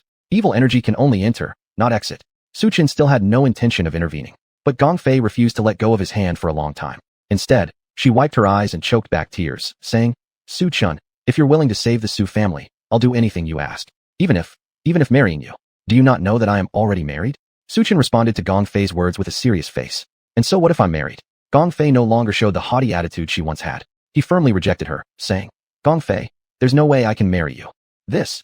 Seeing Su Chun remain steadfast like a piece of firewood immune to influence, Gong Fei was somewhat at a loss. At this moment, the white-socked woman suddenly sneered. Gong Fei, what's the point of begging this boy? Can a kid like him remove the evil spirit haunting our Su family? I tell you, this boy will absolutely fail. That's right. A good-for-nothing who was abandoned by Shen Xiuxua. How would he possibly understand feng shui? Gong Fei, I bet you were tricked by this guy before. Suddenly, another chilling voice came from outside. As the sound faded, several Su family members walked over. And among these Su family members, Su Chun noticed an old acquaintance. It was none other than Qin Xiao, who lost to him using a strength tester in Tianbei City back then. What are you looking at? Su Chun, haven't we met in a few days? Don't you recognize me anymore? Seeing Su Chun staring at him, Qin Xiao sneered. How long ago did you marry Shen Biao? Not keeping your wife company in Tianbei, why have you come running here instead? Could it be? You've already been kicked out by the Shen family. He makes sense. I've heard that Shen Biao has already secured a place in the Jiangnan 100 Flowers contest, and her eye disease has also been cured. I believe it won't be long before Shen Biao becomes one of the top beauties in Jiangnan province. And you, Su Chen? An insignificant gravekeeper from the mountains. Even someone as blind as Shen Biao probably doesn't want to match with you, let alone now when she is at the height of her success. You're nothing more than a toad dreaming of eating swan meat. It was completely normal for the Shen family to expel you, given how much of a waste you are. As he walked forward to pat Su Chen on the shoulder, Qin Xiao looked down at him arrogantly, like a superior. But Su Chen's next sentence caused Qin Xiao's face to turn pale with rage. Qin Xiao, aren't you about to die? And here you still have the nerve to mock me? Instead of wasting your breath on useless banter, why don't you give your family a call to say your last words? By the way, my visit to Yunjiang City has absolutely nothing to do with you. Su Chen, what the hell do you mean by that? Hearing Su Chen curse him, Qin Xiao immediately flared up, shouting in anger. My body is strong as ever. Last week I had a full physical checkup in Yunjiang City. How dare you say that I will die? Exactly. Your body has already been invaded by witchcraft. It's reached deep into your bone marrow. You don't have much time left. Looks like recently you've been mingling quite a lot with the Su family, huh? Su Chen smirked calmly. Witchcraft? Qin Xiao frowned slightly. He turned towards a young man from the Su family beside him, puzzled. Witchcraft? Don't listen to him. That's just his nonsense talk. If what he said were true, wouldn't we from the Su family have started dying off already? Besides, Su Master will be here soon. We believe things at our house will quickly improve once he arrives. The Su family youth explained. The moment he finished speaking, Su Chen suddenly interjected coldly. You will die too, just like him. Chapter 232. Peace and Safety. Go to hell. This is the Su family's estate, and you dare to speak nonsense here? You're out of line. Come on, grab this kid and give him a good beating. The man from the Su family immediately became enraged. Upon his command, whoosh, whoosh, whoosh, 3 martial artists clad in black robes stepped forward.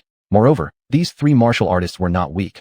All of them had the strength of 4th-tier warriors. Su Yifei, if you dare to lay a hand on Su Chun, I will never forgive you.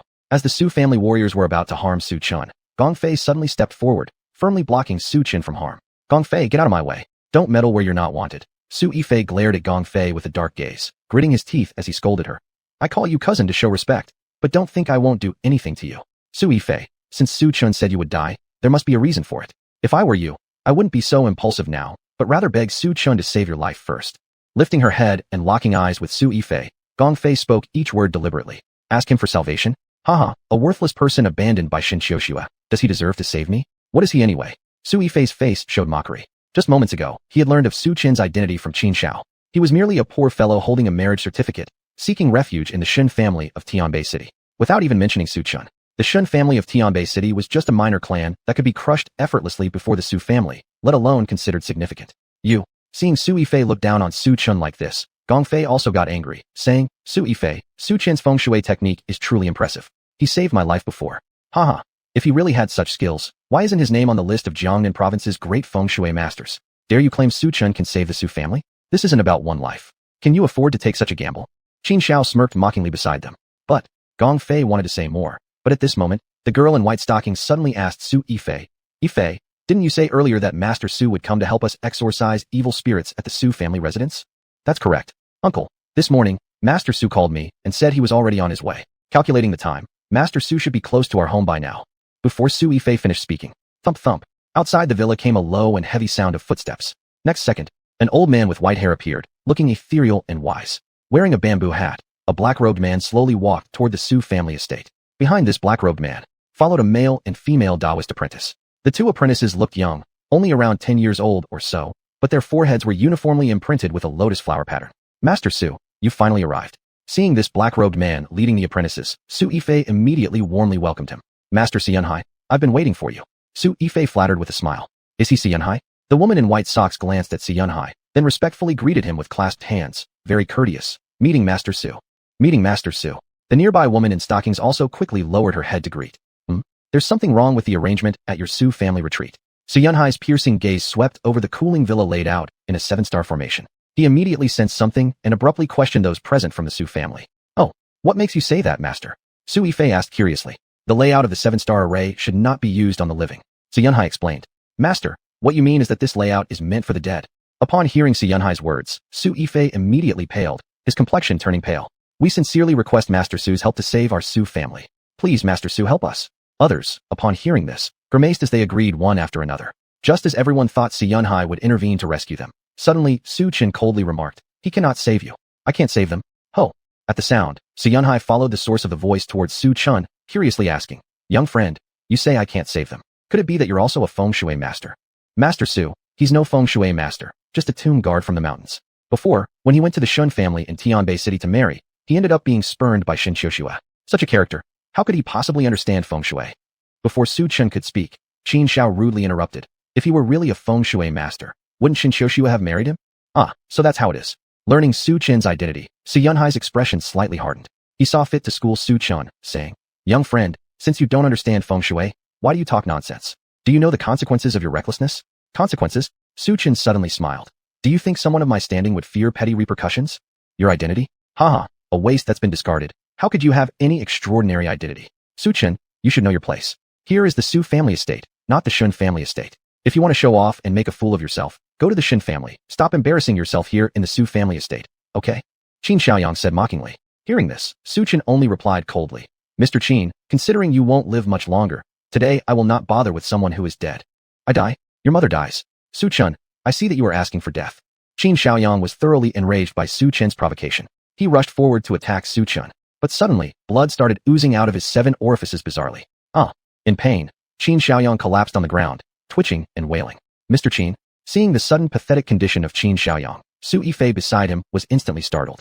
At this moment, Su Yifei couldn't help but recall the words Su Chen had spoken earlier. Could it be? Today, Qin Xiaoyang would really die at the Su family estate? And what about himself? Would he also die? As this thought surfaced, Su Yifei shivered with fear and looked sideways at Su Chen, his mouth opening to say something. But then he saw Su Yunhai step gracefully before Qin Xiaoyang, murmuring incantations as he took out a piece of yellow paper from his bosom. Next, Su Yunhai retrieved a black bottle from his pocket.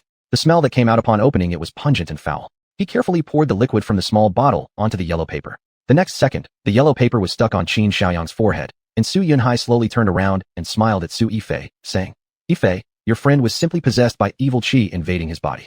I have just subdued the evil qi inside him, and soon he'll be fine. That's good. Hearing that Qin Xiaoyang would be safe and sound, Su Yifei secretly sighed in relief. But Su Chen beside him shook his head cynically. Of course he'll be fine since he's about to die. Chapter 233, It's too late. How dare you? What nonsense are you talking? Seeing Su Chen daring to question Su Yunhai, the 2 Taoist boys beside Su Yunhai immediately angrily questioned him. Young friend, do you doubt my feng shui artistry? Looking at the seemingly harmless Su Chen, Su Yunhai narrowed his eyes and sniffed discontentedly. Doubt? Seeing Su Yunhai looking at him, Su Chen casually shook his head and said, You haven't even figured out the Su family situation. It's clearly witchcraft, but you insist on calling it an evil spirit. Why should I doubt you? Not figured out? Witchcraft as evil spirit. Su Yunhai slightly stunned and meaningfully said, So you know clearly? Do you have a way to remove it? But Su Chen did not answer again. He smiled enigmatically. Humph, pretending to be divine. Looking at Su Chen who remained silent, Su Yunhai scoffed. I think you know nothing, and you're just babbling here. I've been in the Jiangnan feng shui world for more than a decade. According to your idea, how could I not recognize evil spirits? Mr. Su, don't be upset. There's no need to argue with an ignorant boy from the mountains. Seeing Su Yunhai furrowing his brows, Shui Yifei next to him kept trying to persuade him. Yes, Mr. Su. If a dog bites you, will you bite back? This would be too beneath your dignity. At this time, the young woman in white socks also said to Su Yunhai, a grave-guarding kid from the mountains, what does he know about feng shui? Auntie, Su Chen knows about feng shui. Gong Fei defended Su Chen. He wants. Be quiet. Before Gong Fei finished her sentence, the woman in white socks coldly interrupted. If you keep speaking for this guy, then you are no longer my niece. Facing the domineering woman in knee-high white socks, Gong Fei was momentarily at a loss for words. And at this moment, cough cough, the young Master Qin, who had previously collapsed on the ground convulsing, now slowly stood up. Young Master Qin, how do you feel? Are you better physically? Seeing that blood was no longer coming from Qin's 7 orifices, only his complexion being somewhat pale and weary, Su Yifei showed a concerned expression. Thank you for your concern, Master Su. I feel much better. With a few days of rest, I should be fine. Qin forced a difficult smile. While saying this, he bowed to Su Yunhai next to him. Thank you for saving me, Master Su. Your expertise in feng shui is unparalleled. The first in Jiangnan. If it weren't for Master Su, it might have been. I feared I would leave my life in Bishu Tianzhuang. Young Master Qin speaks too highly. In terms of feng shui skills, I am far from being the first in Jiangnan. Hearing Qin flatter him, Su Yunhai modestly laughed. Su Chun, since I'm still alive, does it disappoint you? At this point, Qin cast a sinister gaze at Su Chun and gritted his teeth with a venomous voice. How can there be such a big difference between you two sharing the same surname? You and Su Yunhai. One saves me, the other curses me, uttering cold-hearted remarks. No wonder Shen Xiushue's mother wouldn't marry someone like you. What kind of stuff are you? You probably shouldn't even look at yourself in the mirror. Do you deserve to marry Shen Xiushue? The more Qin spoke, the more agitated he became. In response, Su Chun didn't get angry. He merely smiled faintly. Young Master Qin, have you finished speaking? I damn it all. Can't you see that I'm doing fine right now? Qin wanted nothing more than to slap Su Chun twice. But considering they were on the Su family estate, as an outsider hitting someone on Su's property wouldn't look good, so he restrained himself from doing so. Great, Su Chun, Su Yunhai has already suppressed the evil aura within Qin's body. And yet, you still claim he will die? Are you blind to the situation, or do you have issues with your brain? Upon hearing these words from Su Chun, Su Yifei harshly retorted, Now, I order you, kneel down and apologize to young Master Qin. Otherwise, today, you won't leave our Su residence. You call yourself Su Yifei? I believe you're mistaken about something. Looking at the arrogant and high-handed Su Yifei, Su Chun sarcastically smiled and said, The one who should kneel now isn't me, but rather you and young Master Qin. If you two behave a bit better, kneel down and bang your heads 1,000 times. Maybe I'll feel happy enough to save both of your lives at Bishu Resort. Otherwise, the two of you can only wait for death. Should we kneel to you? Even knock thousands of heads. Su Yifei looked at Su Chun as if he were staring at an idiot. Have you not woken up, or are you still confused? Lord Su, ignore this imbecile. With Master Su Yunhai here, how could either you or me possibly die? He's obviously jealous of Master Su Yunhai's great feng shui skills. Both of you have the same surname, Su, one like heaven, the other like earth. Others are skilled, while he is just a useless person. In short, he's simply a jealous mutt who enjoys babbling nonsense and seeking self-validation. Young Master Qin glanced at Su Chun and said, Clown, I'm standing right here now. I'd like to see how you're going to watch me die today. 3. Ignoring young Master Qin's shouting, Su Chun began a countdown. What? Are you saying that I have 3 more days left? That's not possible either, since you asked me to say my last words earlier. With 3 days, I could even inscribe my will into your family genealogy. Young Master Qin burst out laughing uncontrollably. Amidst his reckless laughter, Su Chun opened his mouth again. 2. Huh. Upon hearing Su Chun counting down to 2, young Master Qin was slightly shocked. Strangely, he suddenly felt an overwhelming sense of unease and tension arise in his heart. What's happening? Why am I so afraid now? Young Master Qin didn't realize that when someone is about to die, their courage also diminishes. He merely thought it was his own psychological fear. It'll be fine. Everything will definitely be fine. Su Chun is just babbling nonsense to scare me. Joke. With Mr. Su Yunhai present at the Su family estate, how could I possibly die? Even if evil energy targets me, Mr. Su Yunhai will save me. Continuously self-hypnotizing and comforting himself internally. Gradually, young Master Qin no longer felt very scared. Raising his head, he provocatively mimicked Su Chun by yelling, 1. SSS. At the sound of this voice, all the Su family members present were startled simultaneously. Haha, Su Chun, what now? Your old man is still alive and hasn't died yet. Isn't this clown act starting to fall apart? Seeing that he was still alive with no damage to his body, young Master Qin immediately became brash and overbearing, taunting Su Chun. You've only learned the superficial aspects of feng shui, yet you dare mimic Mr. Su Yunhai to exorcise evil? Do you even deserve to? Truly, whoever would foolishly seek your help to drive away evil spirits must be extremely unlucky. Upon hearing these words, the woman in white socks quickly made a pointed comment to Gong Fei.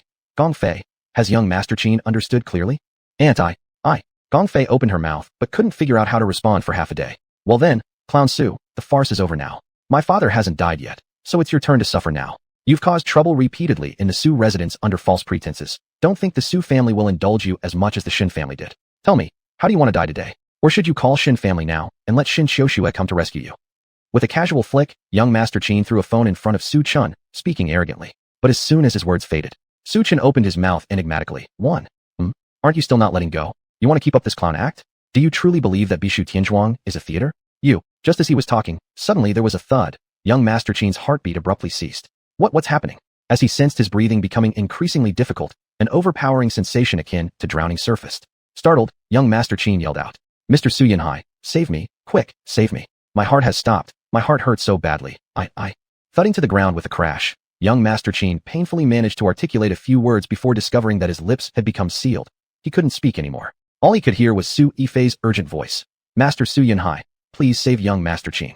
Alright. Without wasting any time, Su Yunhai once again pulled out a yellow paper soaked in dog's blood and affixed it to young Master Qin's forehead. But it was useless. The life force of young Master Qin continued to dwindle relentlessly. What's wrong? Why isn't it working?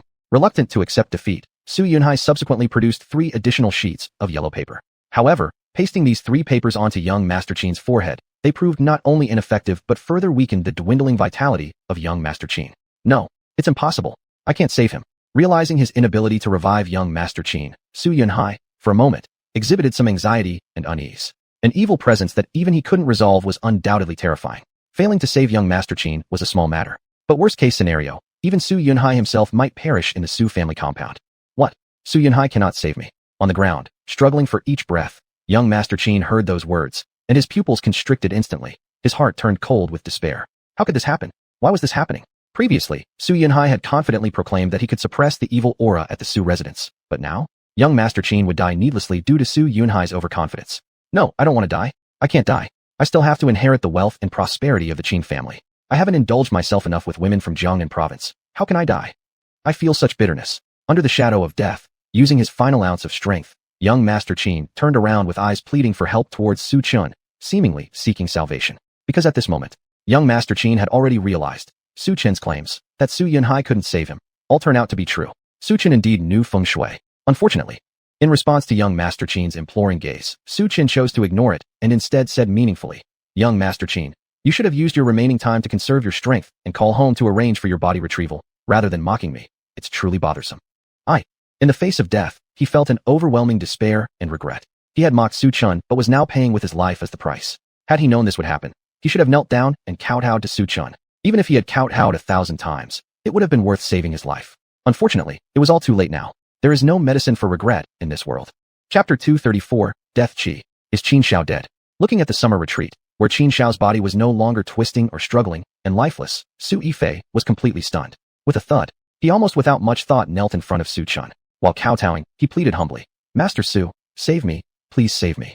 Just now, it was wrong of this small man. It's my fault for not recognizing a great person when I saw one. Not recognizing a true dragon, a real master of feng shui, but instead acting like a clown trying to amuse the crowd. I feel deeply ashamed.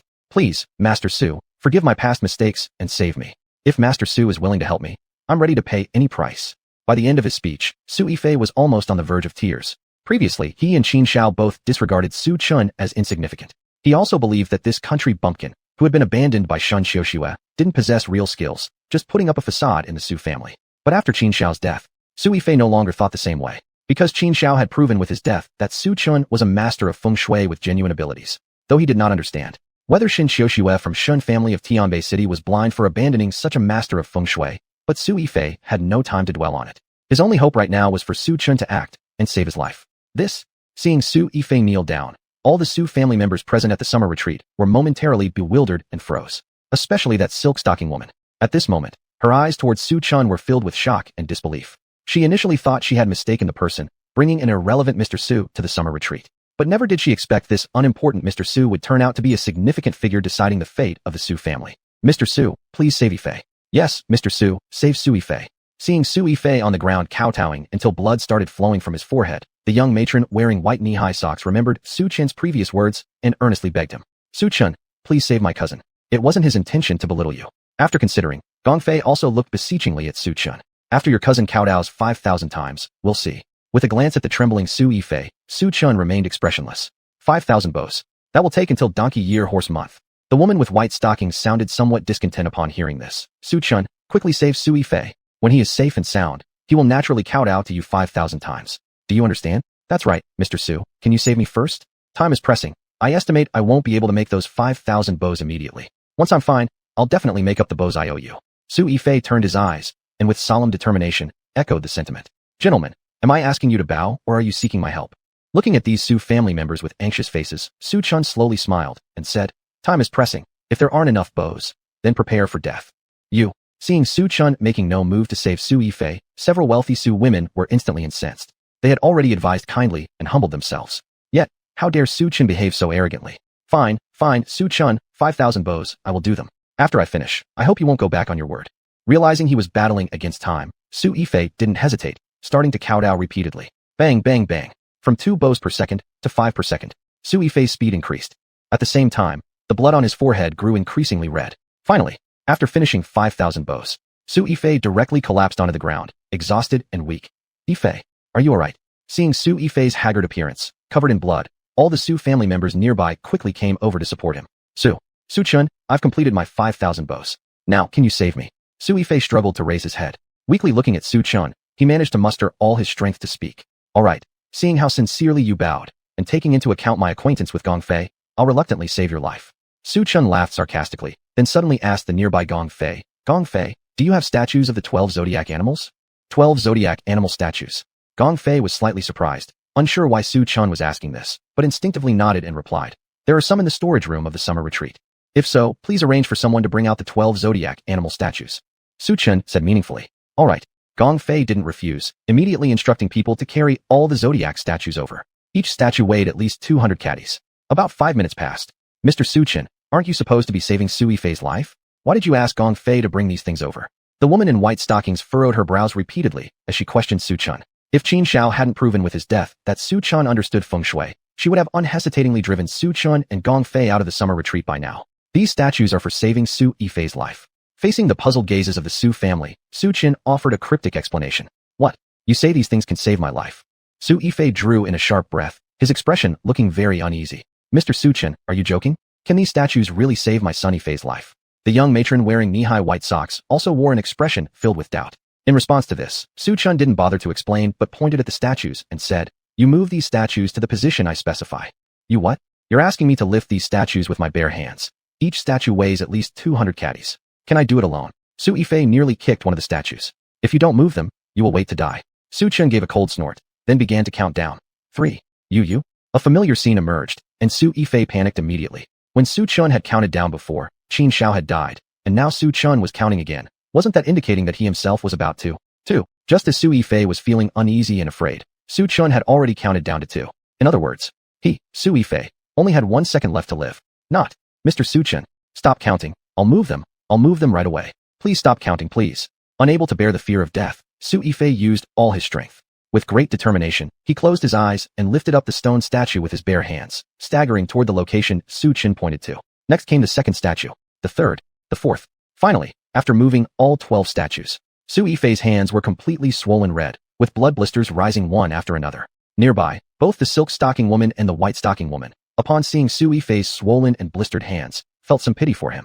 As for Gong Fei, watching Su Yifei's disheveled state, she felt a sense of satisfaction. Now, the positions of the 12 zodiac animal statues can suppress the curse within your body. Now, you no longer need to die. Looking at the timid and cautious Su Yifei, Su Chun nodded with a half-smile. As his words fell, he raised his hand and recited a spell towards the statues in front of him. Buzzing sounds filled the air. A thread of green light gathered at Su Chin's fingertips. The next second, Su Chin tapped Su Yifei's Mei heart lightly. At the same moment, puff, a cloud of black mist wafted out from Su Yifei's Mei heart. This is death qi. Behind Su Yifei, when Su Yunhai saw that black mist, he was startled instantly. Impossible, the rumored death qi actually truly exists. Mr. Su, what is death qi? Both the silk stocking woman and the white stocking woman looked at Su Yunhai with questioning eyes.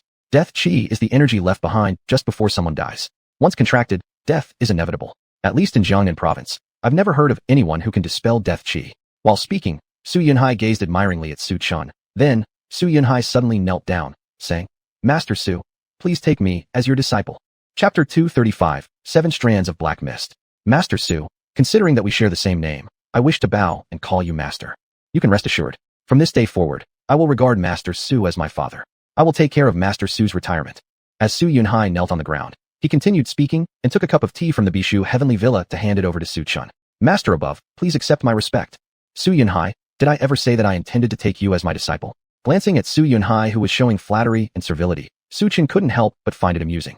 I'm younger than you by a lot, aren't I? And why would I need you for my retirement? Master Su, please give me this opportunity. Su Yunhai was not about to give up on trying to attach himself to such a powerful figure, because he knew all too well how formidable Su Chun was. The ability to so easily dispel the malevolent energy spoke volumes. Su Chin's expertise in feng shui had already reached a masterful level. Even the great masters from the 16 states Xianghua Temple would likely be far inferior to Su Chun when it came to feng shui alone. Su Yunhai, don't bring up the matter of apprenticeship again. I don't like taking disciples, and I won't be taking any. Do you understand? Su Chun glanced at Su Yunhai without any emotion, his voice casual. Seeing Su Chun refusing him even after his heartfelt effort, Su Yunhai felt somewhat disheartened, yet gritted his teeth and said, Master Su, I understand your disdain now, as I appear very mediocre. But I believe that in the future, the name that tops the list of the Jiangnan province feng shui masters will surely be me, Su Yunhai. I hope by then, Master Su can agree to accept me as an honorary disciple. Looking at Xuanhuan, who relentlessly clung onto the idea of becoming a disciple, Su Chun found it increasingly annoying, and thus replied dismissively, "We'll see once you top the rankings of feng shui masters. Yes, your disciple will definitely work hard to make a name for himself in Jiangnan province and never disgrace Master Su." In high spirits after saying this, Xuanhuan began planning to leave the Bishu Heavenly Villa with 2 young Taoist boys. "Mr. Su, are you leaving? The evil chi of our family Su is yet to be exorcised. Where are you heading?" Upon seeing Xuanhuan already reaching the entrance of the villa, the woman wearing white stockings snapped back to reality and immediately blocked Xuanhuan with her high heels. "With Master Su around in your Su family, my staying here is unnecessary. As for the evil chi, Master Su has already declared that the unclean things within your family Su were sorcery. It was a mistake made by an old man." After saying this, Xuanhuan glanced respectfully at Su Chen twice before departing happily from the villa. Because this trip to Yunnan City had been extremely rewarding for him, he learned that the 12 zodiac statues could suppress evil energies and met a top-tier feng shui master. Both matters were significant enough to let Xuanhuan brag for a whole year. Bang! The sound of the closing door echoed through the ears of the Su family members. Gazing towards where Xuanhuan had disappeared, Su Yifei gradually regained his wits. "I don't have to die? That's amazing. Absolutely amazing. Ha ha. Qin Jr., I Su Yifei am ultimately different from you." Looking at the corpse of Qin Jr. lying beside him, Su Yifei felt an overwhelming sense of surviving a great peril. Although moving the 12 zodiac statues had been strenuous, thankfully, his life had been spared. "Su Chun, since you've saved Yifei, might you also save our Su family?" At this moment, the stocking-clad woman looked at Su Yifei's rosy complexion and couldn't help but speak. "Yes, Mr. Su Chun, please save our Su family as well. Our family Su has been plagued by evil energy. We earnestly ask you to rid us of it." All the women in white socks begged Su Chun in unison. "I can save your Su family, but what does your family have to offer in return?" Narrowing his eyes, Su Chun gave them a meaningful look. Our family Su is wealthy. We can pay you 10 million yuan. No, 50 million. A superior young matron in thigh-high white stockings confidently declared. "Do you think I lack money?" Su Chun smirked faintly. "What then do you want? Status? Women? Power? As long as you desire it, our Su family can satisfy you." While the young matron in thigh-high white stockings was speaking, suddenly, buzzing sounds arose. 7 strange black wisps of smoke stealthily appeared behind her. Seeing these 7 strands of black mist, the nearby stocking-clad woman shrieked in fright. "Madam, there is something behind you." "What is behind me?" As the matron in white stockings turned to look, suddenly she gasped. Feeling pain in her chest, she lowered her head to see a mass of dark chi directly piercing through her torso. This dark chi rapidly spread throughout her body. "That is my chest, but how could there be dark mist emanating from my chest? As soon as this thought crossed his mind, "Am I dead?" "Madam." Seeing the woman in white stockings fall to the ground, one of the Su family members at Bishu Villa froze in shock. "Su Chun, this is a secret technique of the witch god cult." Gong Fei, upon witnessing the black mist's ability to kill from afar, wore an expression of utmost seriousness. After regaining her senses, the silk-stockinged woman quickly hid behind Su Chun. Su Yifei was just about to take cover behind Su Chun when 7 streams of black mist abruptly shot towards Su Chun. Run for your lives." At this sight, Su Yifei not only refrained from running towards Su Chun, but stopped in his tracks instead. Ho, Master Jin, do you really think your 7 stars formation can kill me?" Unlike the terror and unease displayed by the Su family members in the Bishu Heavenly Villa, Su Chun remained composed. Upon seeing the 7 streaks of black mist, he calmly stepped forward, formed a seal with his hands, muttered incantations, then forcefully pressed his palms onto the ground. "Open!" Whoosh! The moment Su Chen's words fell, a mysterious white light array suddenly surged upward rapidly from beneath Su Chen's feet. In the next instant, swish swish, Su Chun and the 7 strands of black mist vanished together from the Su family's Bishu Villa. Where did he go? Where has Mr. Su Chen disappeared to? Upon realizing Su Chun had vanished, Gong Fei's face was etched with worry. Because she'd seen those 7 wisps of black fog before, the 7 mists seemed to have disappeared. When noticing the fog had faded, all the Su family members who were under its shadow let out a sigh of relief, feeling as if they'd narrowly escaped death.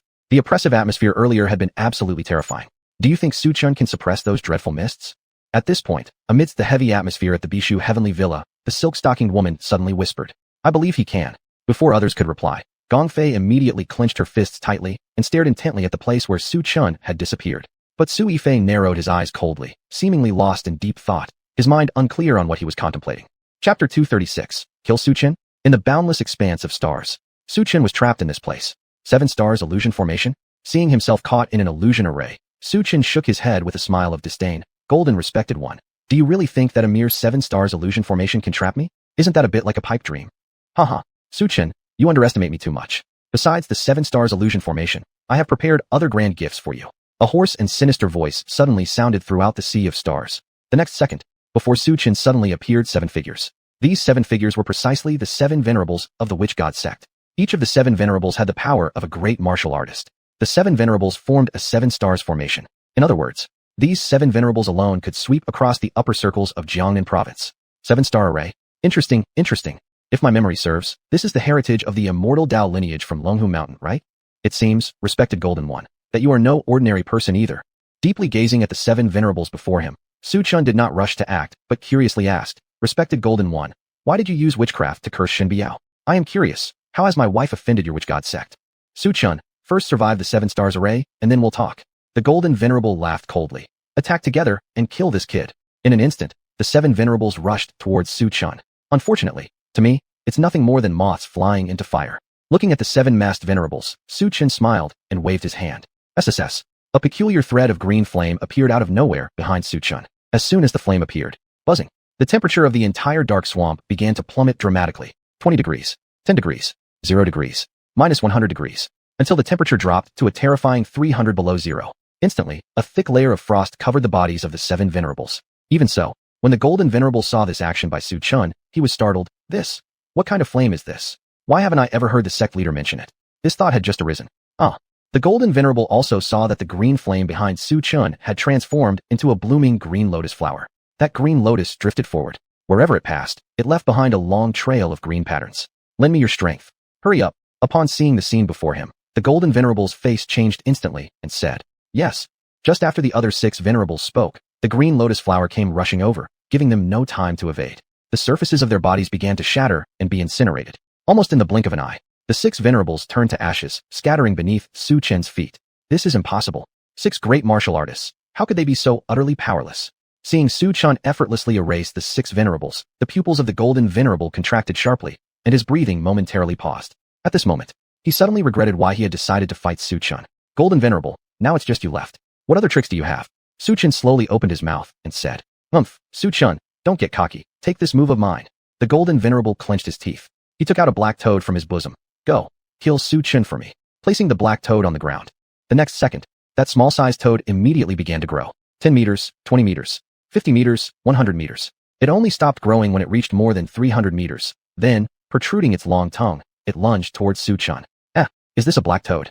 Seeing the enormous black toad, Su Chun's expression became solemn. After all, whether it was witchcraft or the black toad, these were things that had already become extinct in the 16 provinces. It appears that the witch god sect had quite profound foundations. Roar! Before Su Chun could finish thinking, the black toad jumped in front of Su Chun and opened its blood-red giant mouth, planning to swallow Su Chun alive. The enormous mouth of the black toad was like an abyss. The black air it exhaled was filled with deadly poison. Such poison would certainly be fatal even for a great martial artist. But Su Chun, he let the black toad swallow him without resistance. Haha, Su Chun, being swallowed by the black toad means your end has come. Seeing the black toad swallowing Su Chun, the face of the Golden Venerable immediately lit up with joy. Just as he was preparing to call back the black toad, the next second, a gap suddenly appeared in the abdomen of the black toad, torn open by something. Su Chun walked out from inside it. How is this guy still alive? Seeing Su Chun emerge unscathed from the black toad's belly, the Golden Venerable's heart sank. Because the black toad is not afraid of fire. That was why he had unleashed the black toad against Su Chun. But now, Su Chun was still alive, which came as quite a surprise. My body has long been immune to all poisons, and this black toad's inner core is perfect for making the 100 toxins pill. A mocking laugh suddenly echoed through the 7 stars illusion array. The next second, the originally enormous black toad began to convulse, emitting cries of pain and anguish. What have you done to my black toad? As the toad twisted in agony, Jean Zuns tried to draw it back. But with a loud pop, the hundreds of meters long black toad stretched out its tongue once more, then its massive body collapsed lifelessly onto the ground. And in Su Chun's hand appeared a black bead. Su Chun, how dare you kill my black toad? First, 6 venerables had perished, and now the black toad's core had also been taken. Jean Zuns was starting to feel completely overwhelmed. Suddenly, he thought about escaping, but returning like this would ensure the sect leader wouldn't let him live. After all, Shen Biao was still alive, and 8 venerables had gone out at once, leaving only himself to return. The sect leader would surely demand his death as retribution. Remembering how terrifying the sect leader could be, Jean Zuns felt both cautious and uneasy. After some inner struggle, Jean Zuns suddenly roared angrily at Su Chun. Su Chun, I will not rest until you are dead. Then, he began forming seals with his hands. Mystic arts. Berserk technique. The next second, Jean Zuns' aura instantly doubled. Boom. He temporarily possessed the strength of a Transcendence realm martial artist. Su Chun, die for me. Jean Zuns appeared before Su Chun in midair, moving so fast it resembled lightning and meteors streaking across the sky. Is this the Berserk technique? Su Chun observed Jean Zuns with complex eyes and said curiously, Jean Zuns, you seem to have many tricks up your sleeve, don't you? Ah, die. Ignoring him completely, Jean Zuns immediately unleashed a punch aimed straight for Su Chen. Crack. Jean Zuns' punch shattered the void itself, and at the same time, a faint black vortex appeared above Su Chen's head, shattering the void. Transcendence realm strength. Feeling the tremendous power contained within Jean Zuns' punch, Su Chen grew solemn. Though Su Shan had mentioned the fearsome nature of the berserk technique, seeing it firsthand still left an indelible impression on him. The concept of shattering the void that martial artists rarely achieved after a lifetime of effort. Was it something Jean Zuns merely attained by using the berserk technique? Boom. While Su Chen contemplated this, Jean Zuns' fist had already come down. With the 7 stars illusion array shaking violently, Su Chen's figure was engulfed by the endless black cracks above his head. Did it work? Have I killed Su Chen? Have I slain an immortal? Ha ha. Here I am, Jean Zuns, having personally slain an immortal. Chapter 237, The Thunder Spirit Pearl. After Su Chen's figure disappeared, Venerable Jean hesitated slightly for a moment. Then an expression of wild joy and excitement appeared on his face. After all, before Venerable Jean came to Jiangnan province, he had never imagined that one day he would be able to kill Su Chen. Venerable Jean, is this your best effort? Just as Venerable Jean was feeling pleased, suddenly, a calm and icy voice rang out behind him. What? The unexpected voice startled Venerable Jean. When he turned around, he saw a handsome young man standing quietly behind him. Su Chen, you didn't die? Why? How could you possibly not die? It's impossible. I clearly killed you with one punch just now. Seeing Su Chen standing unharmed in front of him, Venerable Jean began to feel a sense of despair. The power of the savage skill can only last for a while, and his strength had just dropped back down. At this point, there was no way he could match up against Su Chen. Venerable Jean, the transcendent realm strength obtained through savage skill is ultimately just a side path. Compared to the true means of the transcendent realm, it is still far inferior. As Su Chen spoke, he had already approached Venerable Jean, who was trembling with fear. Speak. Why did you curse Shen Biao? Do you think I'll tell you? Lifting his head, Venerable Jean struggled to meet Su Chen's gaze. At this moment, he truly regretted accepting this task and provoking Su Chen.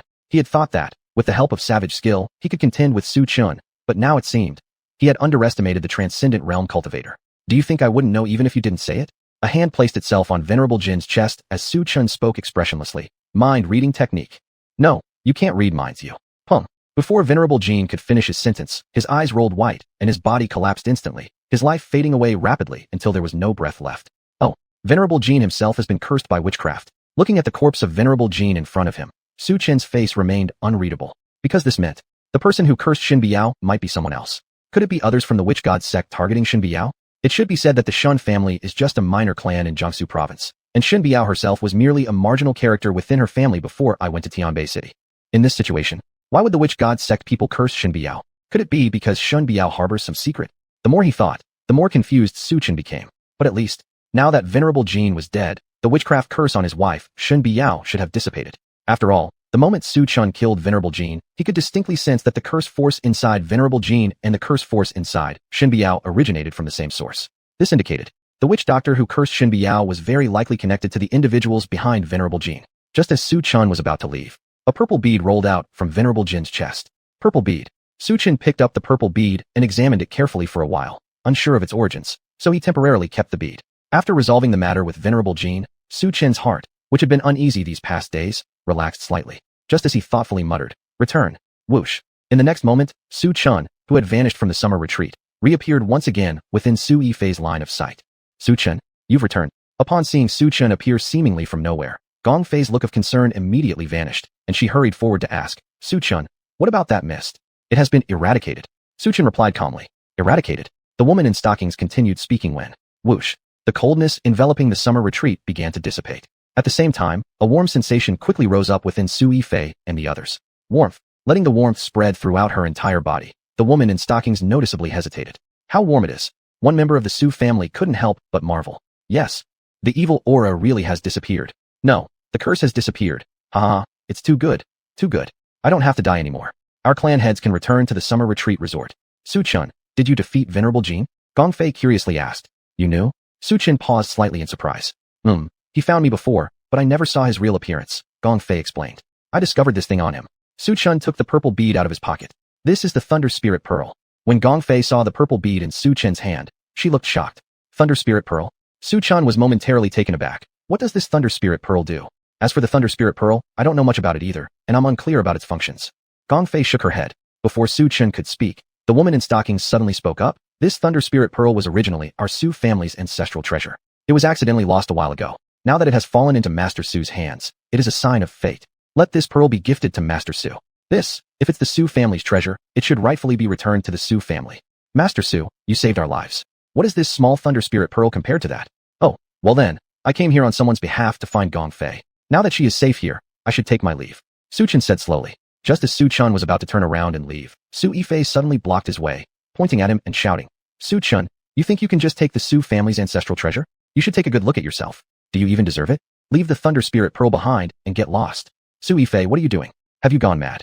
Upon seeing Su Yifei insult Su Chun, Gong Fei was startled. The woman in stockings also frowned and reprimanded him. Su Yifei, stop fooling around. Apologize to Mr. Su immediately. Apologize to him. Sorry, but I just can't do it. Su Yifei raised an eyebrow and spoke word by word. How dare you? Su Yifei, I command you to apologize. The woman in stockings couldn't believe that Su Yifei would defy her so blatantly. She was so angry that her body trembled. But Su Yifei's next words stunned not only her, but all the Su family members present. Why bother with someone like Su Chen who has no value to us? Is it necessary for me to argue over this for his sake? Don't forget, I am the real Su family member. As for Su Chun, he needs to die. Wu Xiaojin, do you even realize what you're saying? Mr. Su just saved our Wu family, and now you want to kill him? Gong Fei thought she had misheard. She immediately got upset and said, I never expected such words to come out of your mouth. What words? Su Yifei laughed haughtily. Gong Fei, you are supposedly one of the most famous feng shui masters, and yet you don't understand this simple truth? Since you don't understand, let me enlighten you today. This Su Chun disgraced me several times already, forcing me to lift a 200-gene statue barehanded. There's no way I can let him live. Having said that, Su Yifei immediately turned to several martial artists behind him and commanded them, seize Su Chun and disable him. I'll see who dares. Gong Fei stepped forward to protect Su Chen. However, slap. Su Yifei directly slapped her across the face. You had your aunt protecting you before, but now that she's dead, who will protect you now? Hurry up and get out of my way. Or else, even though you're my cousin, I will still disable you today. You. Watching Su Yifei with a malevolent gaze and dark expression, Gong Fei was momentarily speechless. In a pitiful tone, she looked at the other members of the Su family nearby, asking, Aunt 3, Aunt 4, aren't you going to restrain Su Yifei? He wants to harm Mr. Su. How could he repay kindness with enmity? This. The woman in stockings tried to speak, but one of the wealthy Su women snickered sarcastically. How should we restrain him? We're not related to Su Chen. His life or death is none of our business. But Mr. Su Chun did save our Su family, Gong Fei said angrily, shaking with rage. Since he saved our Su family and took the Thunder Spirit Pearl, the debt is settled. If you expect us to block Su Yifei, then Mr. Su must give something in return. That Su noblewoman stated firmly. Correct, there must be an exchange. The other women agreed after catching on. You. Gong Fei was too angry to say more. In shame, she turned to Su Chun and apologized. Su Chun, I'm sorry. If it weren't for me, you wouldn't have ended up like this. I didn't expect Su Yifei to be such a heartless beast disguised as a man. No worries. Su Chun calmly interrupted Gong Fei before she could finish speaking, saying, they're nothing but scum. That was all he said. Su Chen looked up at Su Yifei opposite him, who had a sinister and cold expression, and mockingly smiled. Su Yifei, it wasn't easy for you to come back from the brink of death. Why not just stay alive quietly in Tianbei City? Why do you insist on courting death? What a joke. Are you really capable of killing me? Su Yifei arrogantly sneered. Su Chun, I admit, your feng shui skills are impressive. But alas, this is my Su family estate. No matter how amazing your feng shui skills are, they're useless here. In this world, it's all about power. Whose fist is stronger? Have you ever practiced martial arts? Have you heard of the Su family's dragon tiger boxing? How dare he make me move a 200-gene statue? My hands were rubbed raw at the time, and I still have a big swollen lump. If I don't kill him, I'll never avenge myself. Once Su Chen dies, no one in Yunjiang City will know that I was the one who moved the 200-gene stone statue with my bare hands.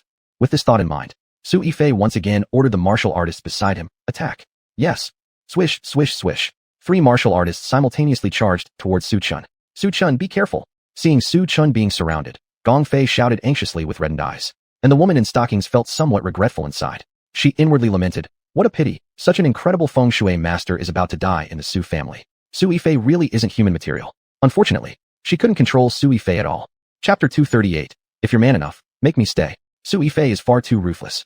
It seems that the next head of the Su family absolutely cannot be him. Otherwise, the Su family might meet with utter ruin because of him. Seeing Su Yifei's cold gaze, the woman in stockings couldn't help but shake her head and sigh. Just as he thought Su Chun would die at the Su family estate. Several screams filled with agony and hysteria suddenly erupted from within the villa of avoiding heat. Hearing these pained cries, all the members of the Su family instinctively turned around and were left speechless when they saw 3 warriors who had attacked Su Chun lying on the ground, foaming at the mouth. One of them had all 4 limbs broken, and blood flowed incessantly from every orifice. How is this possible? Wasn't that a 6th-rank warrior accompanying Su Yifei? How did he get injured so badly? Seeing the nearly lifeless 6th-rank warrior, Everyone from the Su family sharply inhaled before their gazes shifted towards Su Chun with fear and disbelief. Previously, they had assumed that Su Chun was merely an abstruse feng shui master with profound skills. But now it was clear that they had underestimated Su Chun. Not only did he possess terrifying expertise in feng shui, his martial arts cultivation was equally horrifying. Su Chun, I didn't expect you to also be a warrior.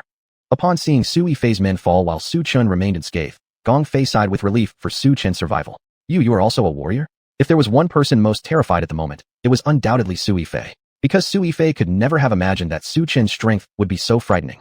Keep in mind, the 3 warriors accompanying him weren't ordinary fighters. One among them was indeed a genuine 6th-rank warrior.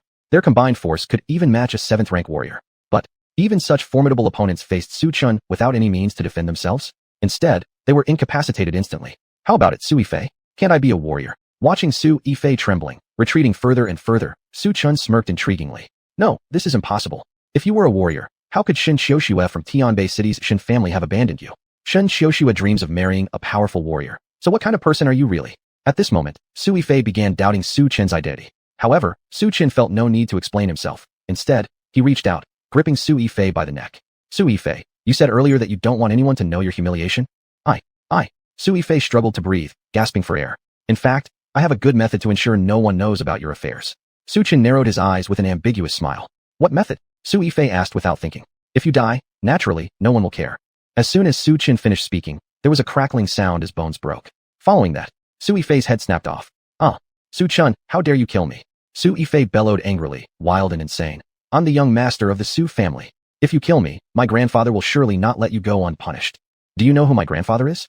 My grandfather is a senior martial master in Yunjiang City. He is a true senior martial master. There are only 3 senior martial masters in the entire Yunjiang City, and my grandfather is one of them. You Su Chen, even though you're a martial artist, can you possibly defeat a senior martial master? You're doomed. My grandfather will take revenge for me. We'll meet again in the underworld. I. Gradually, Su Yifei's voice cut off abruptly. He was dead. Actually, Su Yifei didn't have to die. Yifei. Seeing Su Yifei's body sprawled there, the Su family's expressions drastically changed. At this moment, after a brief daze, a noblewoman ran wildly to Su Chun, crying and protesting. Yifei is just a child. If he made mistakes, you could have educated him. Why did you have to kill him? Why not give him a chance to repent? This noblewoman was Su Yifei's wet nurse. Why should I educate Su Yifei? He's not my dog. Looking at the grieving noblewoman, Su Chun sneered coldly. I gave him the chance to live. After painstakingly kneeling 1,000 times and moving the stone statue, his life was barely spared. But who would have thought he'd insist on bringing death upon himself? In that case, let him join xuanhuan in the underworld. When Su Chen spoke of killing someone so lightly, Su Yifei's wet nurse immediately snarled. You killed Yifei. The Su family will definitely not let you off. Let me tell you, his grandfather is an internal sect martial artist in Yunjiang City. You'll never leave Yunjiang City alive. Leave?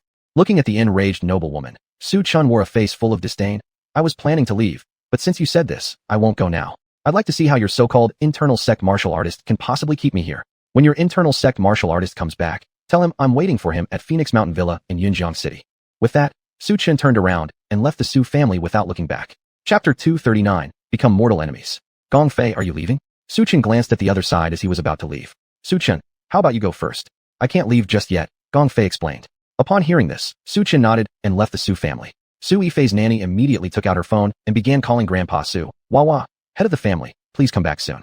Yifei is dead. Someone killed him, Wawa.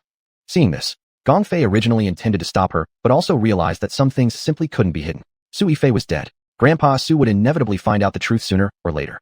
Hopefully Su Chun can defuse Grandpa Su's anger.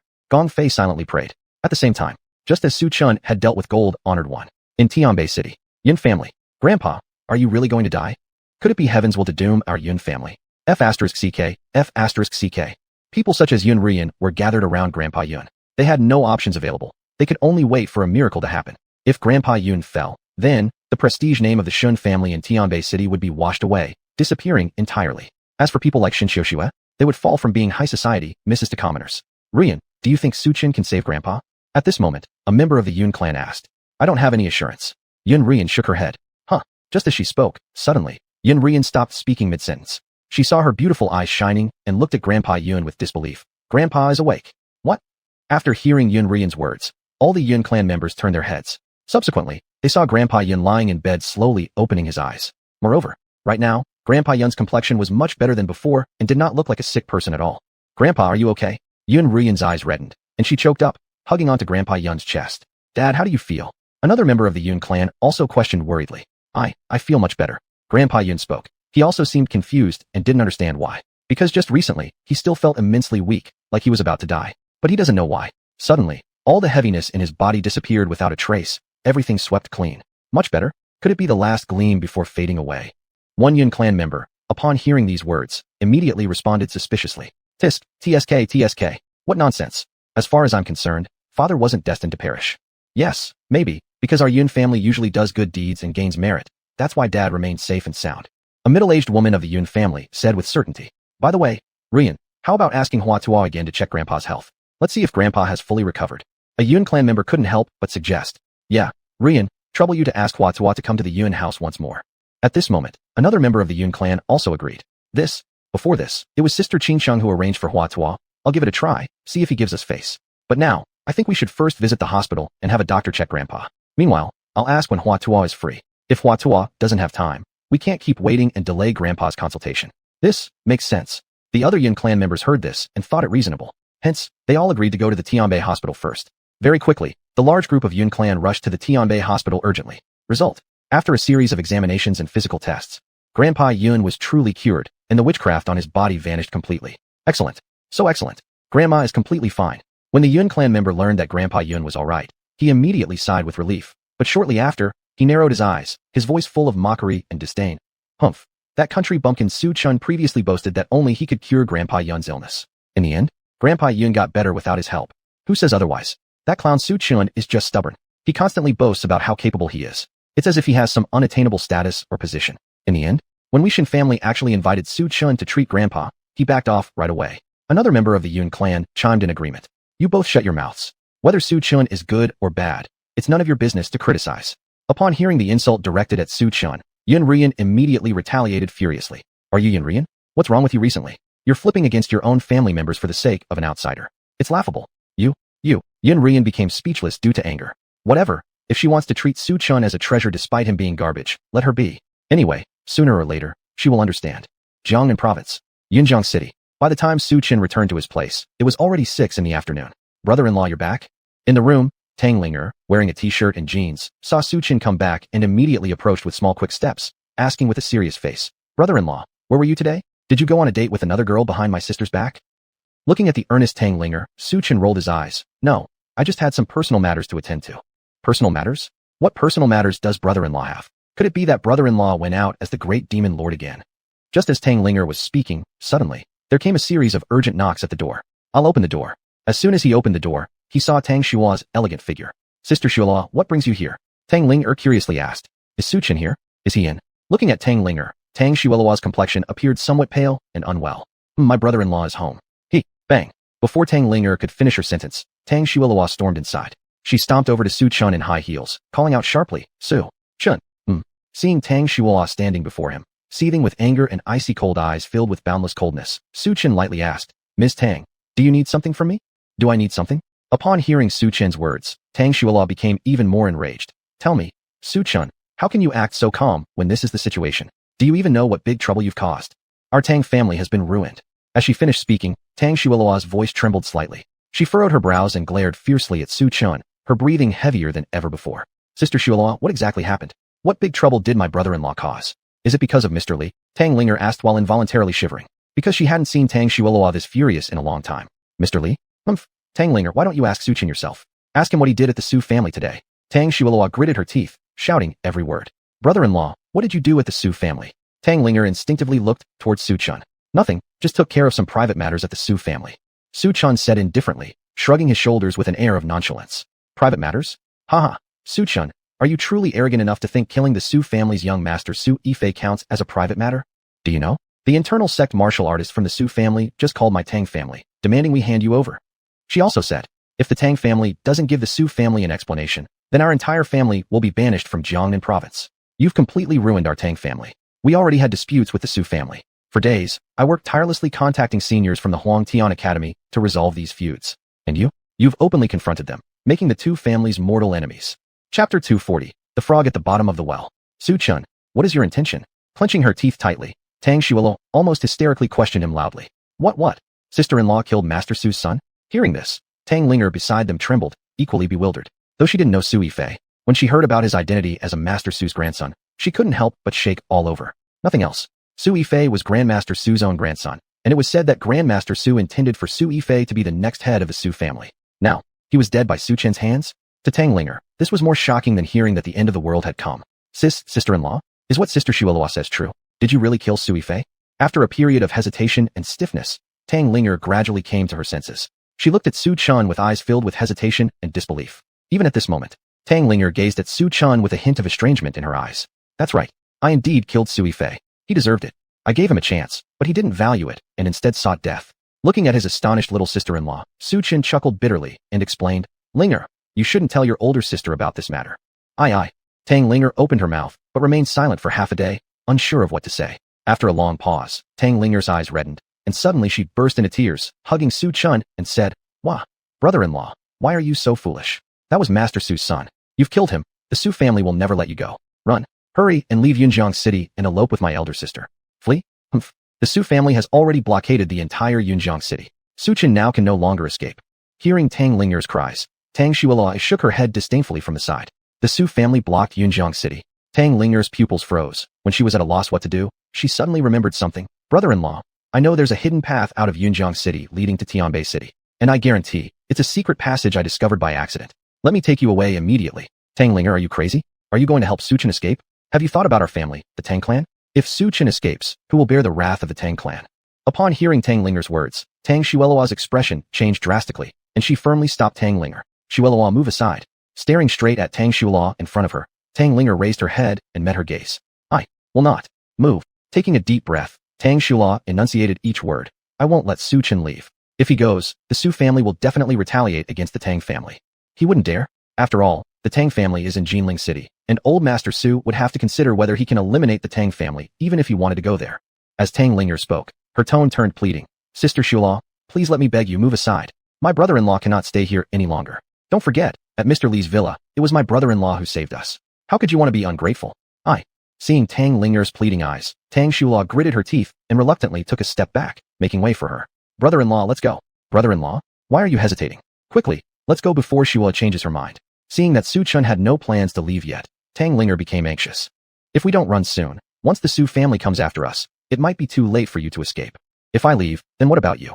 Smiling lightly while looking at his concerned little sister-in-law, Su Chen asked gently, Aren't you afraid of the Su family's trouble because of me? I'll figure it out somehow later. I just can't believe that they, the Su family, would truly act without reason and harm our entire Tang family because of you. As Tang Linger spoke, she directly pulled Su Chen to leave. But Su Chen calmly said, Linger, give up on leaving Tianbei City. Don't worry, the Su family won't dare to touch me. Brother-in-law, don't confuse yourself. You're not an inner sect master. How could you possibly appease the anger of the Su family? Seeing Su Chen refuse to leave, Tang Linger quickly grew panicky. After all, she had previously asked Su Chen if he was an inner sect master, but received a negative response. Just as Su Chen was about to explain, tap. Footsteps were heard outside Tang Linger's door again. The next moment, over a dozen black-clad men surrounded Su Chen. We finally found you, boy. Su Chen, I didn't expect we'd meet so soon again. You brought trouble upon yourself by offending the Su family. Today, I'll tie you up and give you to Su Shan as a way to vent my anger for my elder cousin. May this bring peace to his soul. Wang Hui glared furiously at Su Chen, malice filling his eyes. When Tang Linger heard that Wang Hui was about to tie up Su Chen, her complexion instantly changed. Wang Hui, you mustn't tie up my brother-in-law. Miss Tang Linger, please step aside. Your brother-in-law killed Master Su's son and also my cousin. Do you think I'd let him go just like that? Wang Hui shot a glare at Tang Ling. Su Chen, however, shook his head dismissively. A mere Su family, what can they do to me? What do you mean by that? Wang Hui sneered as he looked at Su Chen. Don't you dare assume the Su family will bow down to you like Boss Li did. Wang Hui, you're overestimating things. What kind of person is Boss Li? And what kind of people are the Su clan? To be blunt, how could Boss Li be compared with old Master Su? Not long ago, old Master Su even proclaimed he would ensure the young man who killed his grandson would suffer eternal damnation. Bowing down, Boss Li has made plenty kneel in Jiangnan province over the years, but I've never once heard of old Master Su kneeling before anyone. Pausing for a moment, Wang Hui then coldly stared at Su Chen again. Su Chen, we're all adults here. Will you come willingly with us to the Su family, or should we tie you up and bring you there? At this, Su Chen suddenly chuckled. Su Chen, why are you laughing? Don't you realize the seriousness of the situation? Seeing Su Chen refusing to answer and instead laughing, Wang Hui grew immediately annoyed. I'm laughing because all of you are nothing more than frogs at the bottom of a well. Chapter 241, Reward You Well. What did you say? You said our Wang family are like frogs at the bottom of a well. Looking at Su Chen with his serious expression, the Wang family members present were somewhat stunned, and Wang Hui couldn't help but snicker. I'm saying, Su Chun, are you addicted to acting superior? What kind of person do you think you are? Dare to call us frogs at the bottom of a well? The Shen family in Tianbei City doesn't even look at you. Could it be that our Wang family is even less significant than the Shen family in Tianbei? Right after Wang Hui finished speaking, a young man behind him angrily added, that's right. Since you, Su Chun, have such high standards, and the Shen family is still a small force in Tianbei City, why was your engagement to Shun Xiuxua publicly called off? I don't believe she is a fool. Enough talk nonsense with this Su Chun. Just tie him up and take him directly to the Su family. These Wang family members didn't take Su Chun seriously at all, even though, not long ago, Su Chun had saved Wang Hui and others from Li Dequan's hands. There's no need. People from the Wu family have already arrived. At that moment, a deep voice suddenly sounded from behind them. Elsewhere, in Tianbei City, Li family villa, Li Dequan was eating fruit in a room. Brotherly, these are freshly picked grapes today, try some, said a girl with 2 ponytails wearing a JK uniform and black knee socks as she peeled a grape for Li Dequan. Since Lu Zi's death, Li Dequan hasn't been idle either. He found another lover from Jiangnan province. After all, for someone big like Li Dequan, there were countless beautiful young women in Jiangnan willing to flatter and climb up to him. As for becoming Li Dequan's woman, this was the aspiration that countless women in Jiangnan dreamed of. Therefore, not long after Lu Zi's death, there were women who began approaching Li Dequan, offering themselves willingly. This pure-looking JK girl was a newly graduated vocational college campus flower. In the past at school, she was a beloved beauty by many, pursued by countless admirers. But now, she was just a plaything for Li Dequan. Yet even so, this seemingly innocent woman enjoyed it immensely. Because, through this, she had entered the upper echelons of society in Jiangnan province, becoming a real socialite. Do you really think I like grapes? I want to taste something more interesting. Looking at the coy gestures of the seemingly pure girl, Li Dequan said calmly. Yes, Master Li. The pure girl turned around and sat down in Li Dequan's lap. Master Li, open your mouth and enjoy slowly. Ho ho good. Just as Li Dequan was about to open his mouth, suddenly, tap tap, hurried footsteps echoed from outside the villa. Soon after, boom boom boom, a series of knocking sounds startled Li Dequan, making him feel annoyed. Come in. Li Dequan barked irritably. Creak. An 8th-level warrior rushed to Li Dequan. Master Li, bad news. Something has happened. Something serious. Oh, what happened? Are you panicking this much over something trivial? Li Dequan cast a glance at the 8th-level warrior before him, remaining unruffled as he said. Even if the sky falls in Yunjiang City, I wouldn't fear it. Why should I panic? This. The 8th-level warrior immediately felt awkward, unsure what to say. All right, speak. What exactly happened? Li Dequan pushed the pure girl away from his lap and asked leisurely. It's Master Xuanhuan. He is dead. The 8th-level warrior stammered for a while, before finally mustering the courage to report the news. What? What did you say? Hearing that Master Xuanhuan had passed, Li Dequan first froze. Then his pupils widened sharply, revealing both horror and disbelief. Who was Xuanhuan? He was an intersect martial artist of Yunjiang City. Over the years in Yunjiang City, Xuanhuan had committed countless misdeeds. However, no one dared to meddle with Mr. Wu. Why? Isn't it precisely because of his intersect martial artist status? But now, this powerful intersect martial artist, who could alter the dynamics of Yunjiang City, is actually dead? Where did you get this information from? You're not joking with me, are you? Is Xuanhuan truly dead? After a brief moment of shock, Li Dequan gradually calmed down and stared intensely at the messenger among the 8th-level warriors. Lordly, the news came from Xuanhuan's followers. Last night, all of Master Xuanhuan's people were slaughtered. Afraid to withhold any information, the 8th-level warrior disclosed everything he knew to Li Dequan. Oh, all annihilated? Could it be? It was done by the person behind Master Wu. Li Dequan's eyes flickered, thinking of a mysterious figure, Mr. Zhao. Back then in Yunjiang City, Li Dequan also heard about Mr. Zhao, knowing that he was the mastermind behind the scenes. Not only that, but all the misdeeds committed by Master Wu over the years were mainly for the service of Mr. Zhao. Master Zhu, do you think it's possible that Master Su killed Master Wu? Unlike Li Dequan, the 8th-level warrior did not know about Mr. Zhao, so he suspected that the person who killed Master Wu was probably Su Chun. Because in the entire Yunjiang City, only Su Chun had the means to do it. Master Su, Li Dequan snorted disdainfully. You're thinking too much. What kind of identity does Master Su have? If he wanted to kill Xuanhuan, he would have done it already. Do you think Xuanhuan would still be alive? Li Dequan was well aware of how formidable Su Chun was. Thus, he clearly understood that a man like Su Chun wouldn't needlessly assassinate Xuanhuan in secrecy. It was unnecessary. If Master Wu is dead, then doesn't that mean the tripartite balance of power in Yunjiang City has been shattered? If I, Li Dequan, were to align myself with Master Su now and ask for his support, wouldn't I become one of the new big three in Yunjiang City? A gleam flickered in Li Dequan's eyes as he quickly thought through something. He hurriedly asked the 8th-level warrior, do you know where Master Su is right now? I don't know. The 8th-level warrior had barely finished speaking when another warrior rushed to Li Dequan, saying, Lord Li, this is bad. The Su family and Wang family are both planning to go against Master Su. You mean to say, both the Su family and the Wang family intend to go against Master Su? Upon hearing those words from the warrior, Li Dequan thought he'd misheard. Is the Su family insane? Su Shan is merely an intersect martial artist. Where does he get the guts to provoke Master Su? And the Wang family doesn't even have a single intersect martial artist. Their strongest warrior is merely at the 9th level. Isn't that suicide? Wang Heir, are you sure that the Su and Wang families are really planning to go against Master Su? After a brief silence, Li Dequan fixed his gaze on Wang Heir once more. It's true, Lord Li. Right now, people from the Su family and the Wang family have cornered Master Su inside a hotel. Wang Heir nodded confidently. You said Master Su is surrounded in a hotel? Li Dequan was just worried about how to find Su Chun when he heard this news. Immediately, he gave orders in a commanding tone. Hurry, prepare the carriage. We're going to the hotel where Master Su is. My rise to become one of the 3 big names in Yunjiang City hinges on today. Yes, Lord Li. The 2 warriors quickly prepared the carriage. This scene also left the pure-looking girl beside him somewhat puzzled.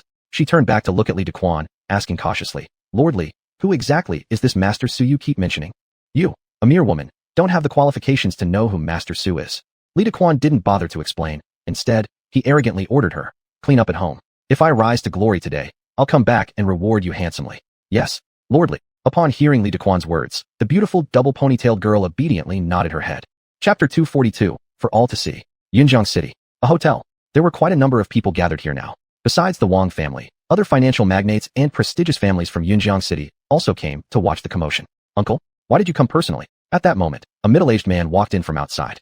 This person was Wang Teng's father, Wang Jin. Behind Wang Jin followed an elder dressed in Tang attire. Of course, Su Lao's grandson was killed. Such a huge event. How could I not come take a look?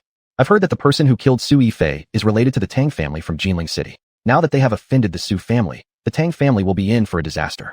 As Wang Jin was speaking, everyone directed their gazes toward the elder behind him. The Su family, Su er bai. Everyone present took a sharp intake of breath. Suddenly, at this moment, someone spotted Tang Shulao and others. Shua. Seeing Su Chun, various big shots from Yunjiang City looked over one after another. That young man there, he's the murderer of Su Yifei. TSK really cannot judge a book by its cover. An unremarkable appearance. Yet he dares to do something so outrageous as to offend even the Su family. He actually dared to anger the Su family. I wonder what he's thinking. I've heard this guy isn't from our Yunjiang City, but from Tianbei City. Oh, so he's from out of town, that explains it. He probably thought he can act without restraint in Tianbei City, and does the same when coming to Yunjiang City. But little does he know, even a strong dragon cannot suppress the local snake. As the important figures from Yunjiang City were discussing Su Chun, Wang Jin pointed at Su Wen and said to Su er bai before him, Su Erlawai, this is the guy who killed Su Yifei. Upon hearing this, Su er bai ignored Wang Jin. Instead, he glanced sideways at Su Chun with an icy gaze. Young man, I give you 2 choices. First, cripple yourself and kneel before Su Yifei's grave and bow your head 10,000 times. Second, I'll cripple you and force you to kneel for 7 days and 7 nights in front of Su Yifei's tombstone. Seeing Su er bai filled with righteous indignation and his haughty demeanor, Su Chun had no choice. He merely asked interestedly, is the Su family sending only you, a semi-intersect martial artist, over here? Where are the intersect martial artists of your Su family? To pass judgment on you, a waste like an ant. Why would my Su family's intersect martial artists need to show up? Su er bai replied with arrogance. Of course, he had good reason for this attitude. Being a semi-intersect martial artist, apart from the 3 semi-intersect martial artists from Tianbei City, among the upper-class circle's authorities, it was none other than he, Su er bai. Since you've given me 2 options, then let me also give you 2 options. Either you yourself renounce your martial way and crawl away from the Wang family home, and I'll spare your life. Or you'll just accompany Master Su to his eternal rest. Narrowing his eyes, Su Chun smirked faintly as he looked towards Su er bai. You dare say such things? Seeing Su Chin's presumptuousness, Su er bai almost thought he'd misheard. Before arriving at Wang family, he had already thoroughly investigated Su Chin's background. A young man with deep feng shui expertise, once abandoned by Shen Xiuxue in Tianbei City. As for martial arts strength, probably around level 8. Such a young man, indeed considered an outstanding talent across all of Jiangnan province. But alas, Su Chen had no background or connections. And this inevitably sealed the fate that their Su family absolutely didn't need to fear Su Chun. Su Chun, are you crazy? Do you know who Su er bai is? You even dare to tell him to cut off his own legs. Upon hearing Su Chen's arrogant words, Wang Hui immediately scoffed in mockery. In the entire Yunjiang City, except for intersect martial artists, nobody can make Su er bai join others in death.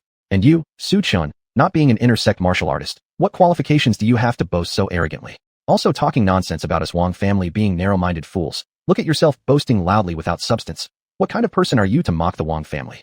Yes, Su Chun, besides your uncontrollable boastful talk, what else can you say? Who doesn't like bragging? I could also claim the entire Jiangnan province should bow down and kneel before me. Just as Wang Hui finished speaking, Li Tao standing beside Wang Hui sarcastically said, since you dared to challenge Su er bai, you won't even know how you're going to die in a while. Looking at Li Tao with a triumphant smile, Su Chen remained silent with a smile. Right at this moment, Su er bai suddenly stepped forward facing Su Chun. Striding confidently to Su Chun, he said haughtily, young man, did you just say that I should destroy my own martial path? Yes, renounce your martial path yourself, roll away from here, and I will spare your life due to your old age.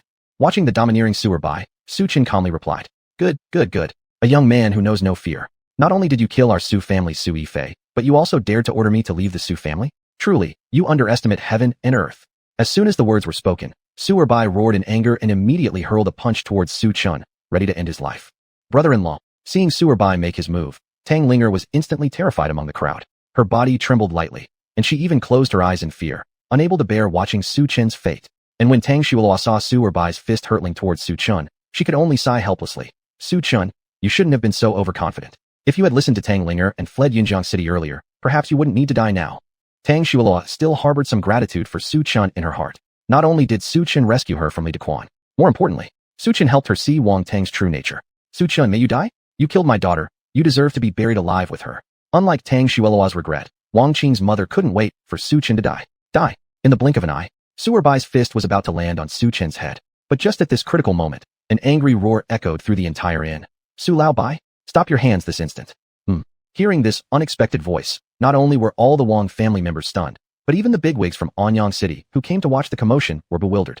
Boss Li, why are you here? When they saw Boss Li leading several martial artists entering the hotel, wealthy families from Yunjiang City started greeting him immediately. Get lost. Li Dequan didn't have time to catch up with these powerful families. He hurriedly walked to Su Chun and pointed at Su Erbai, cursing, Su Laoi, have you gone mad? A mere half-step intersect martial artist daring to attack my Lord Su. Li Dequan. Su Erbai frowned as he looked at the enraged Li Dequan and asked, what are you doing here? I'm here naturally to make this waste kneel down and apologize to my Lord Su. As Li Dequan spoke, he clapped his hands. Swoosh, swoosh, swoosh. Dozens of martial artists surrounded Su Erbai. Then, Li Dequan stood among the crowd, looking arrogantly upward as he declared, Su Laoi, I will count to 3. If you don't kneel to my Lord Su, there will be no end to this. Having said that, Li Dequan began counting down immediately. 1. What? Is Li Dequan crazy? Would he dare provoke Su Laoi for someone from Tianbei City? I heard that not long ago. Li Dequan knelt before that young man, Su Chun. I didn't believe it before, but now, I do. Oh, so you mean Li Dequan really knelt before that young man? Is that true? It's true, I've heard of it too. Watching the standoff between Li Dequan and Su Laoi, the previously puzzled Su family became even more disoriented. Boss Li, is it worth risking conflict with the Su family just for someone like Su Chun, a waste? After hesitating many times, Wang Hui gritted his teeth and asked, waste? Li Dequan sneered and said, you don't know anything. It's not just challenging the Su family. For Lord Su, I'm willing to climb the mountain of blades and walk through the fire without hesitation. Hearing Li Dequan's flattery in his tone, Wang Hui became even more confused. He wasn't stupid.